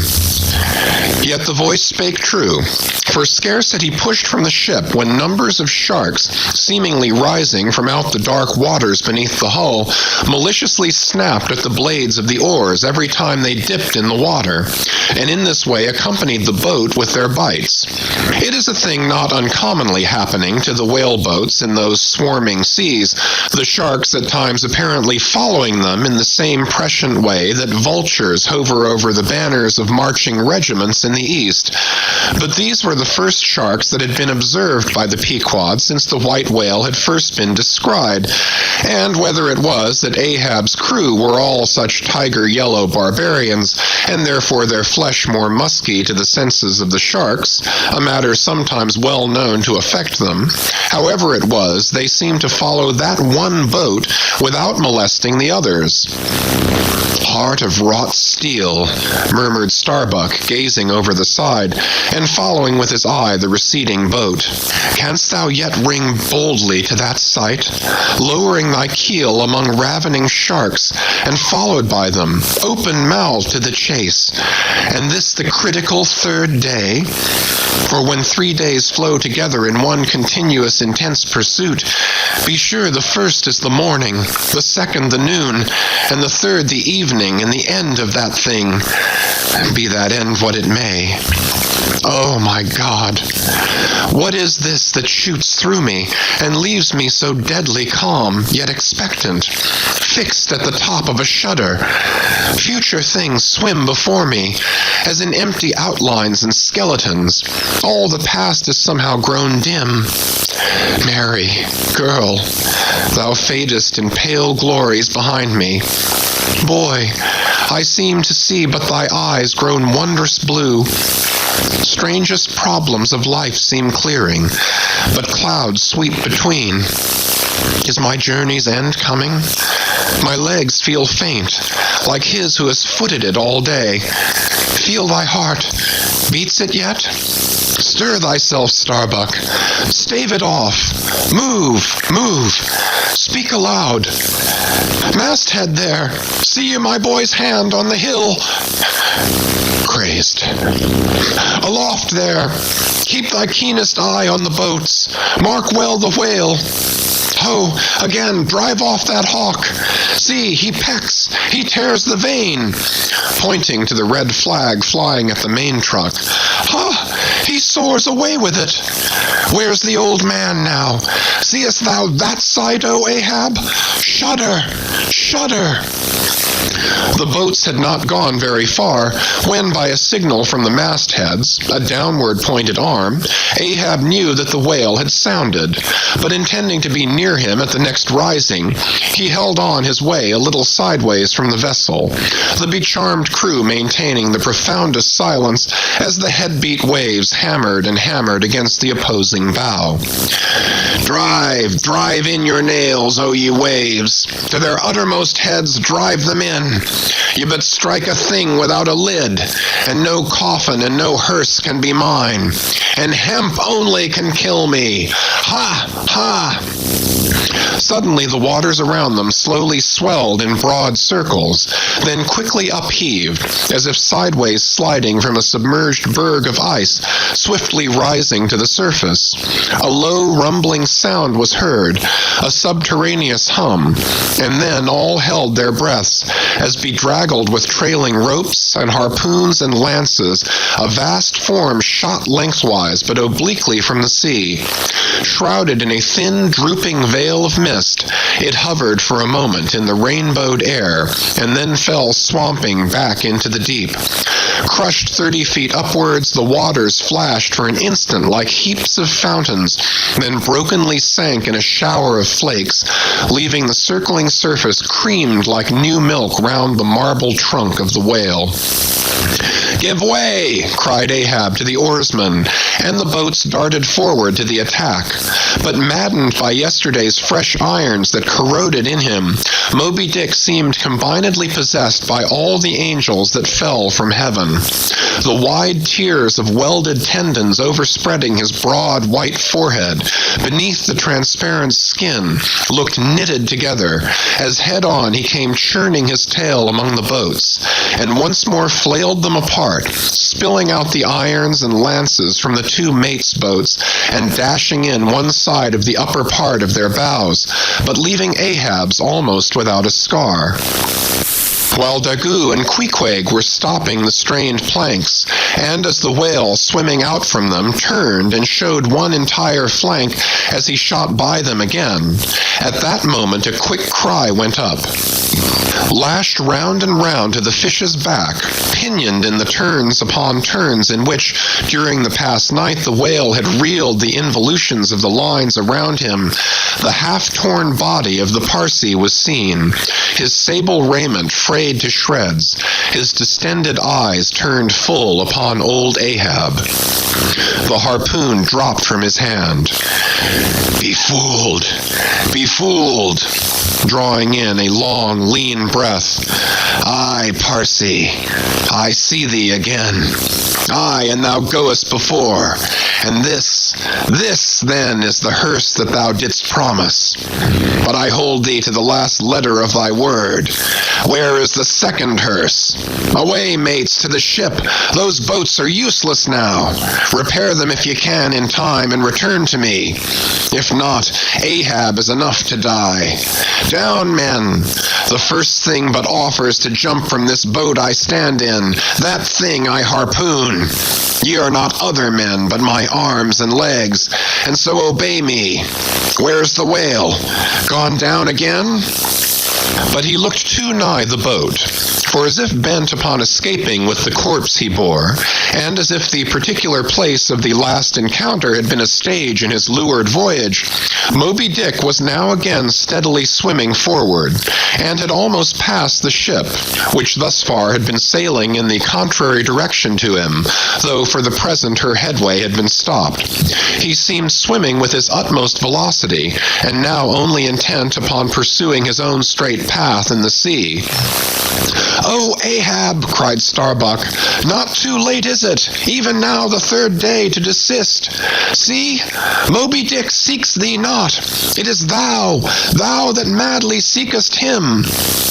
Setting sail to the rising wind, the lonely boat was swiftly impelled to leeward by both oars and canvas. And at last, when Ahab was sliding by the vessel, so near as to plainly distinguish Starbuck's face as he leaned over the rail, he hailed him to turn the vessel about and follow him, not too swiftly, at a judicious interval. Glancing upward, he saw Tashtego, Queequeg, and Daggoo eagerly mounting to the three mastheads, while the oarsmen were rocking in the two staved boats which had but just been hoisted to the side, and were busily at work in repairing them. One after the other, through the portholes as he sped, he also caught flying glimpses of Stubb and Flask, busying themselves on deck among bundles of new irons and lances. As he saw all this, as he heard the hammers in the broken boats, far other hammers seemed driving a nail into his heart. But he rallied, and now, marking that the vane or flag was gone from the main masthead, he shouted to Tashtego, who had just gained that perch, to descend again for another flag and a hammer and nails, and so nail it to the mast. Whether fagged by the 3 days' running chase and the resistance to his swimming in the knotted hamper he bore, or whether it was some latent deceitfulness and malice in him, whichever was true, the white whale's way now began to abate, as it seemed, from the boat so rapidly nearing him once more, though indeed the whale's last start had not been so long a one as before. And still, as Ahab glided over the waves, the unpitying sharks accompanied him, and so pertinaciously stuck to the boat, and so continually bit at the plying oars, that the blades became jagged and crunched, and left small splinters in the sea at almost every dip. "Heed them not.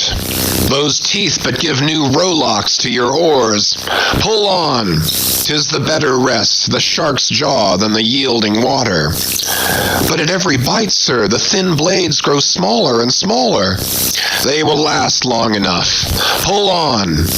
"But who can tell," he muttered, "whether these sharks swim to feast on the whale or on Ahab? But pull on. Aye, all alive. Now, we near him. The helm. Take the helm. Let me pass." And so saying, two of the oarsmen helped him forward to the bows of the still flying boat.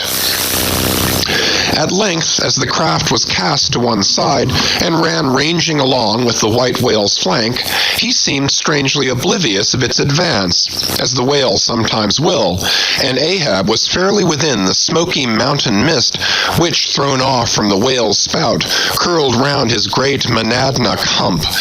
He was even thus close to him when, his body arched back and both arms lengthwise high lifted to the poise, he darted his fierce iron and his far fiercer curse into the hated whale. As both steel and curse sank into the socket, as if sucked into a morass, Moby Dick sideways writhed, spasmodically rolled his nigh flank against the bow, and without staving a hole in it, so suddenly canted the boat over that had it not been for the elevated part of the gunwale to which he then clung, Ahab would once more have been tossed into the sea. As it was, 3 of the oarsmen, who foreknew not the precise instant of the dart, and were therefore unprepared for its effects, these were flung out, but so fell that in an instant 2 of them clutched the gunwale again, and rising to its level on a combing wave, hurled themselves bodily inboard again, the 3rd man helplessly dropping astern, but still afloat and swimming. Almost simultaneously, with a mighty volition of ungraduated, instantaneous swiftness, the white whale darted through the weltering sea. But when Ahab cried out to the steersman to take new turns with the line, and hold it so, and commanded the crew to turn round on their seats, and tow the boat up to the mark, the moment the treacherous line felt that double strain and tug, it snapped in the empty air. What breaks in me? Some sinew cracks. 'Tis whole again. Oars! Oars! Burst in upon him! Hearing the tremendous rush of the sea-crashing boat, the whale wheeled round to present his blank forehead at bay. But in that evolution, catching sight of the nearing black hull of the ship, seemingly seeing in it the source of all his persecutions, bethinking it may be, a larger and nobler foe, of a sudden he bore down upon its advancing prow, smiting his jaws amid fiery showers of foam. Ahab staggered. His hand smote his forehead. I grow blind. Hands, stretch out before me that I may yet grope my way. Is it night? The whale, the ship, cried the cringing oarsman. Oars, oars, slope downward to thy depths, O sea, that ere it be forever too late, Ahab may slide this last time upon his mark. I see, the ship, the ship. Dash on, my men. Will ye not save my ship?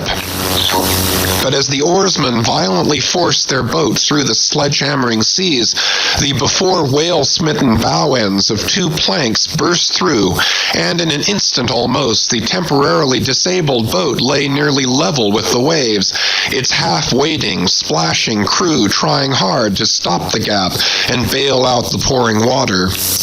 Meantime, for that one beholding instant, Tashtego's masthead hammer remained suspended in his hand, and the red flag, half wrapping him as with a plaid, then streamed itself straight out from him, as his own forward-flowing heart, while Starbuck and Stubbs, standing upon the bowsprit beneath, caught sight of the down-coming monster just as soon as he. The whale! The whale! Up helm! Up helm! Oh, all ye sweet powers of air, now hug me close. Let not Starbuck die, if die he must, in a woman's fainting fit. Up helm, I say. You fools, the jaw, the jaw. Is this the end of all my bursting prayers, all my lifelong fidelities? Oh, Ahab, Ahab, lo thy work. Steady, helmsman, steady. Nay, nay, up helm again. He turns to meet us. Oh, his unappeasable brow drives on toward one whose duty tells him he cannot depart. My God, stand by me now. Stand not by me, but stand under me, whoever you are that will now help Stubb. For Stubb, too, sticks here. I grin at thee, thou grinning whale.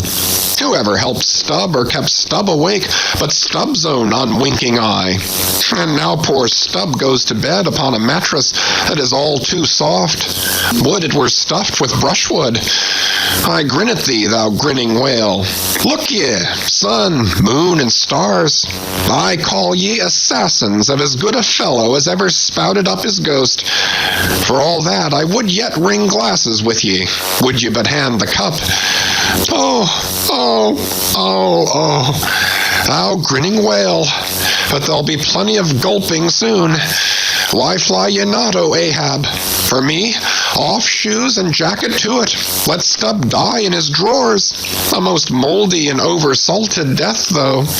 Cherries, cherries, cherries. Oh, Flask, for one red cherry ere we die. Cherries, I only wish that we were where they grow. Oh, Stubb, I hope my poor mother's drawn my part pay ere this. If not, few coppers will now come to her, for the voyage is up. From the ship's bows, nearly all the seamen now hung inactive. Hammers, bits of plank, lances, and harpoons mechanically retained in their hands, just as they had darted from their various employments, all their enchanted eyes intent upon the whale, which from side to side, strangely vibrating his predestinating head, sent a broad band of overspreading semicircular foam before him as he rushed. Retribution, swift vengeance, eternal malice were in his whole aspect, and spite of all that mortal man could do, the solid white buttress of his forehead smote the ship's starboard bow, till men and timbers reeled. Some fell flat upon their faces. Like dislodged trucks, the heads of the harpooneers aloft shook on their bull-like necks. Through the breach they heard the waters pour, as mountain torrents down a flume. The ship! The hearse! The second hearse! Cried Ahab from the boat. Its wood could only be American! Diving beneath the settling ship, the whale ran quivering along its keel, but turning underwater, swiftly shot to the surface again, far off the other bow, but within a few yards of Ahab's boat, where for a time he lay quiescent. I turn my body from the sun. What ho, Tashtego! Let me hear thy hammer! O ye three unsurrendered spires of mine, thou uncracked keel, and only God-bullied hull, thou firm deck and haughty helm, and pole-pointed prow, death-glorious ship, must ye then perish, and without me? Am I cut off from the last fond pride of meanest shipwrecked captains? O lonely death on lonely life! Oh, now I feel my topmost greatness lies in my topmost grief. Ho, ho! From all ye furthest bounds, pour ye now in, ye bold billows of my whole foregone life, and top this one-piled comber of my death. Towards thee I roll, thou all-destroying but unconquering whale. To the last I grapple with thee. From hell's heart I stab at thee. For hate's sake I spit my last breath at thee. Sink all coffins and all hearses to one common pool. And since neither can be mine, let me then tow to pieces while still chasing thee, though tied to thee, thou damned whale. Thus I give up the spear. The harpoon was darted. The stricken whale flew forward. With igniting velocity, the line ran through the grooves, ran foul. Ahab stooped to clear it. He did clear it, but the flying turn caught him round the neck, and voicelessly as Turkish mutes bowstring their victim, he was shot out of the boat, ere the crew knew he was gone. Next instant, the heavy eye splice in the rope's final end flew out of the stark, empty tub, knocked down an oarsman, and, smiting the sea, disappeared in its depths. For an instant, the tranced boat's crew stood still, then turned. The ship! Great God, where is the ship? Soon they, through dim, bewildering mediums, saw her sidelong fading phantom, as in the gaseous Fata Morgana, only the uppermost masts out of the water, while fixed by infatuation, or fidelity, or fate to their once lofty perches, the pagan harpooneers still maintained their sinking lookouts on the sea.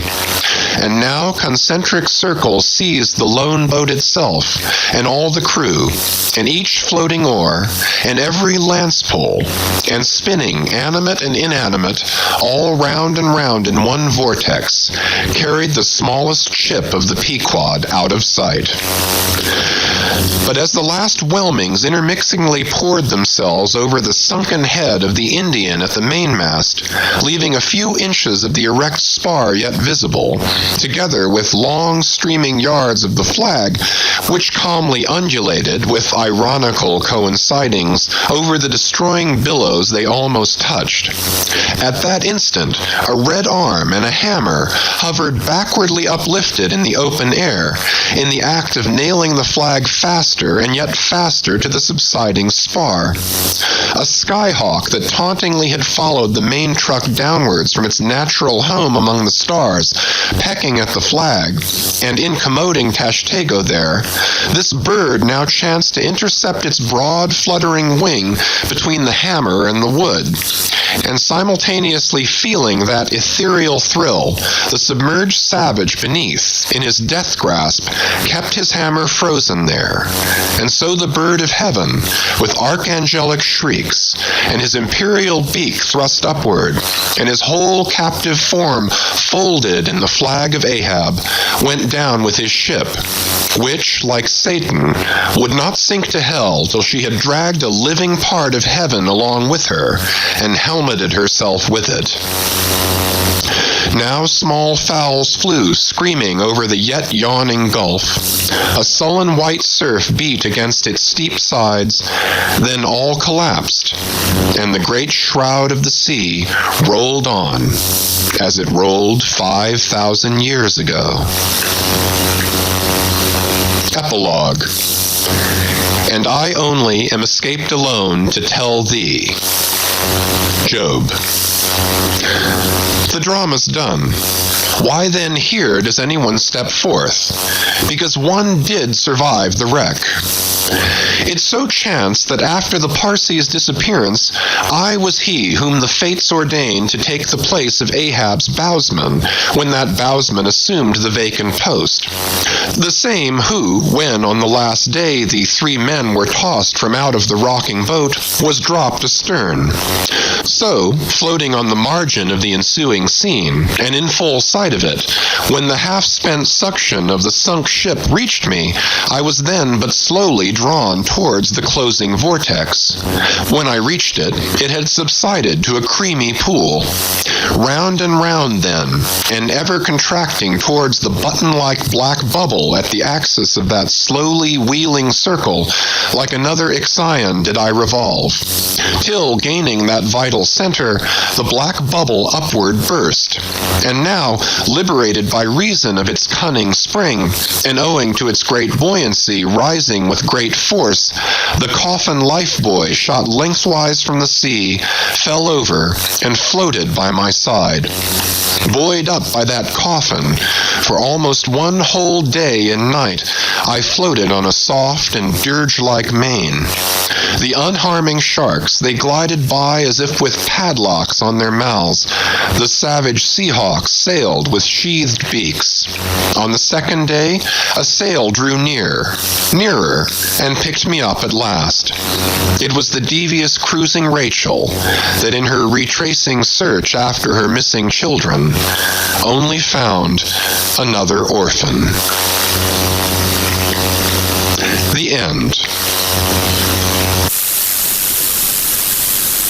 End of chapter 135, an epilogue, an end of Moby Dick.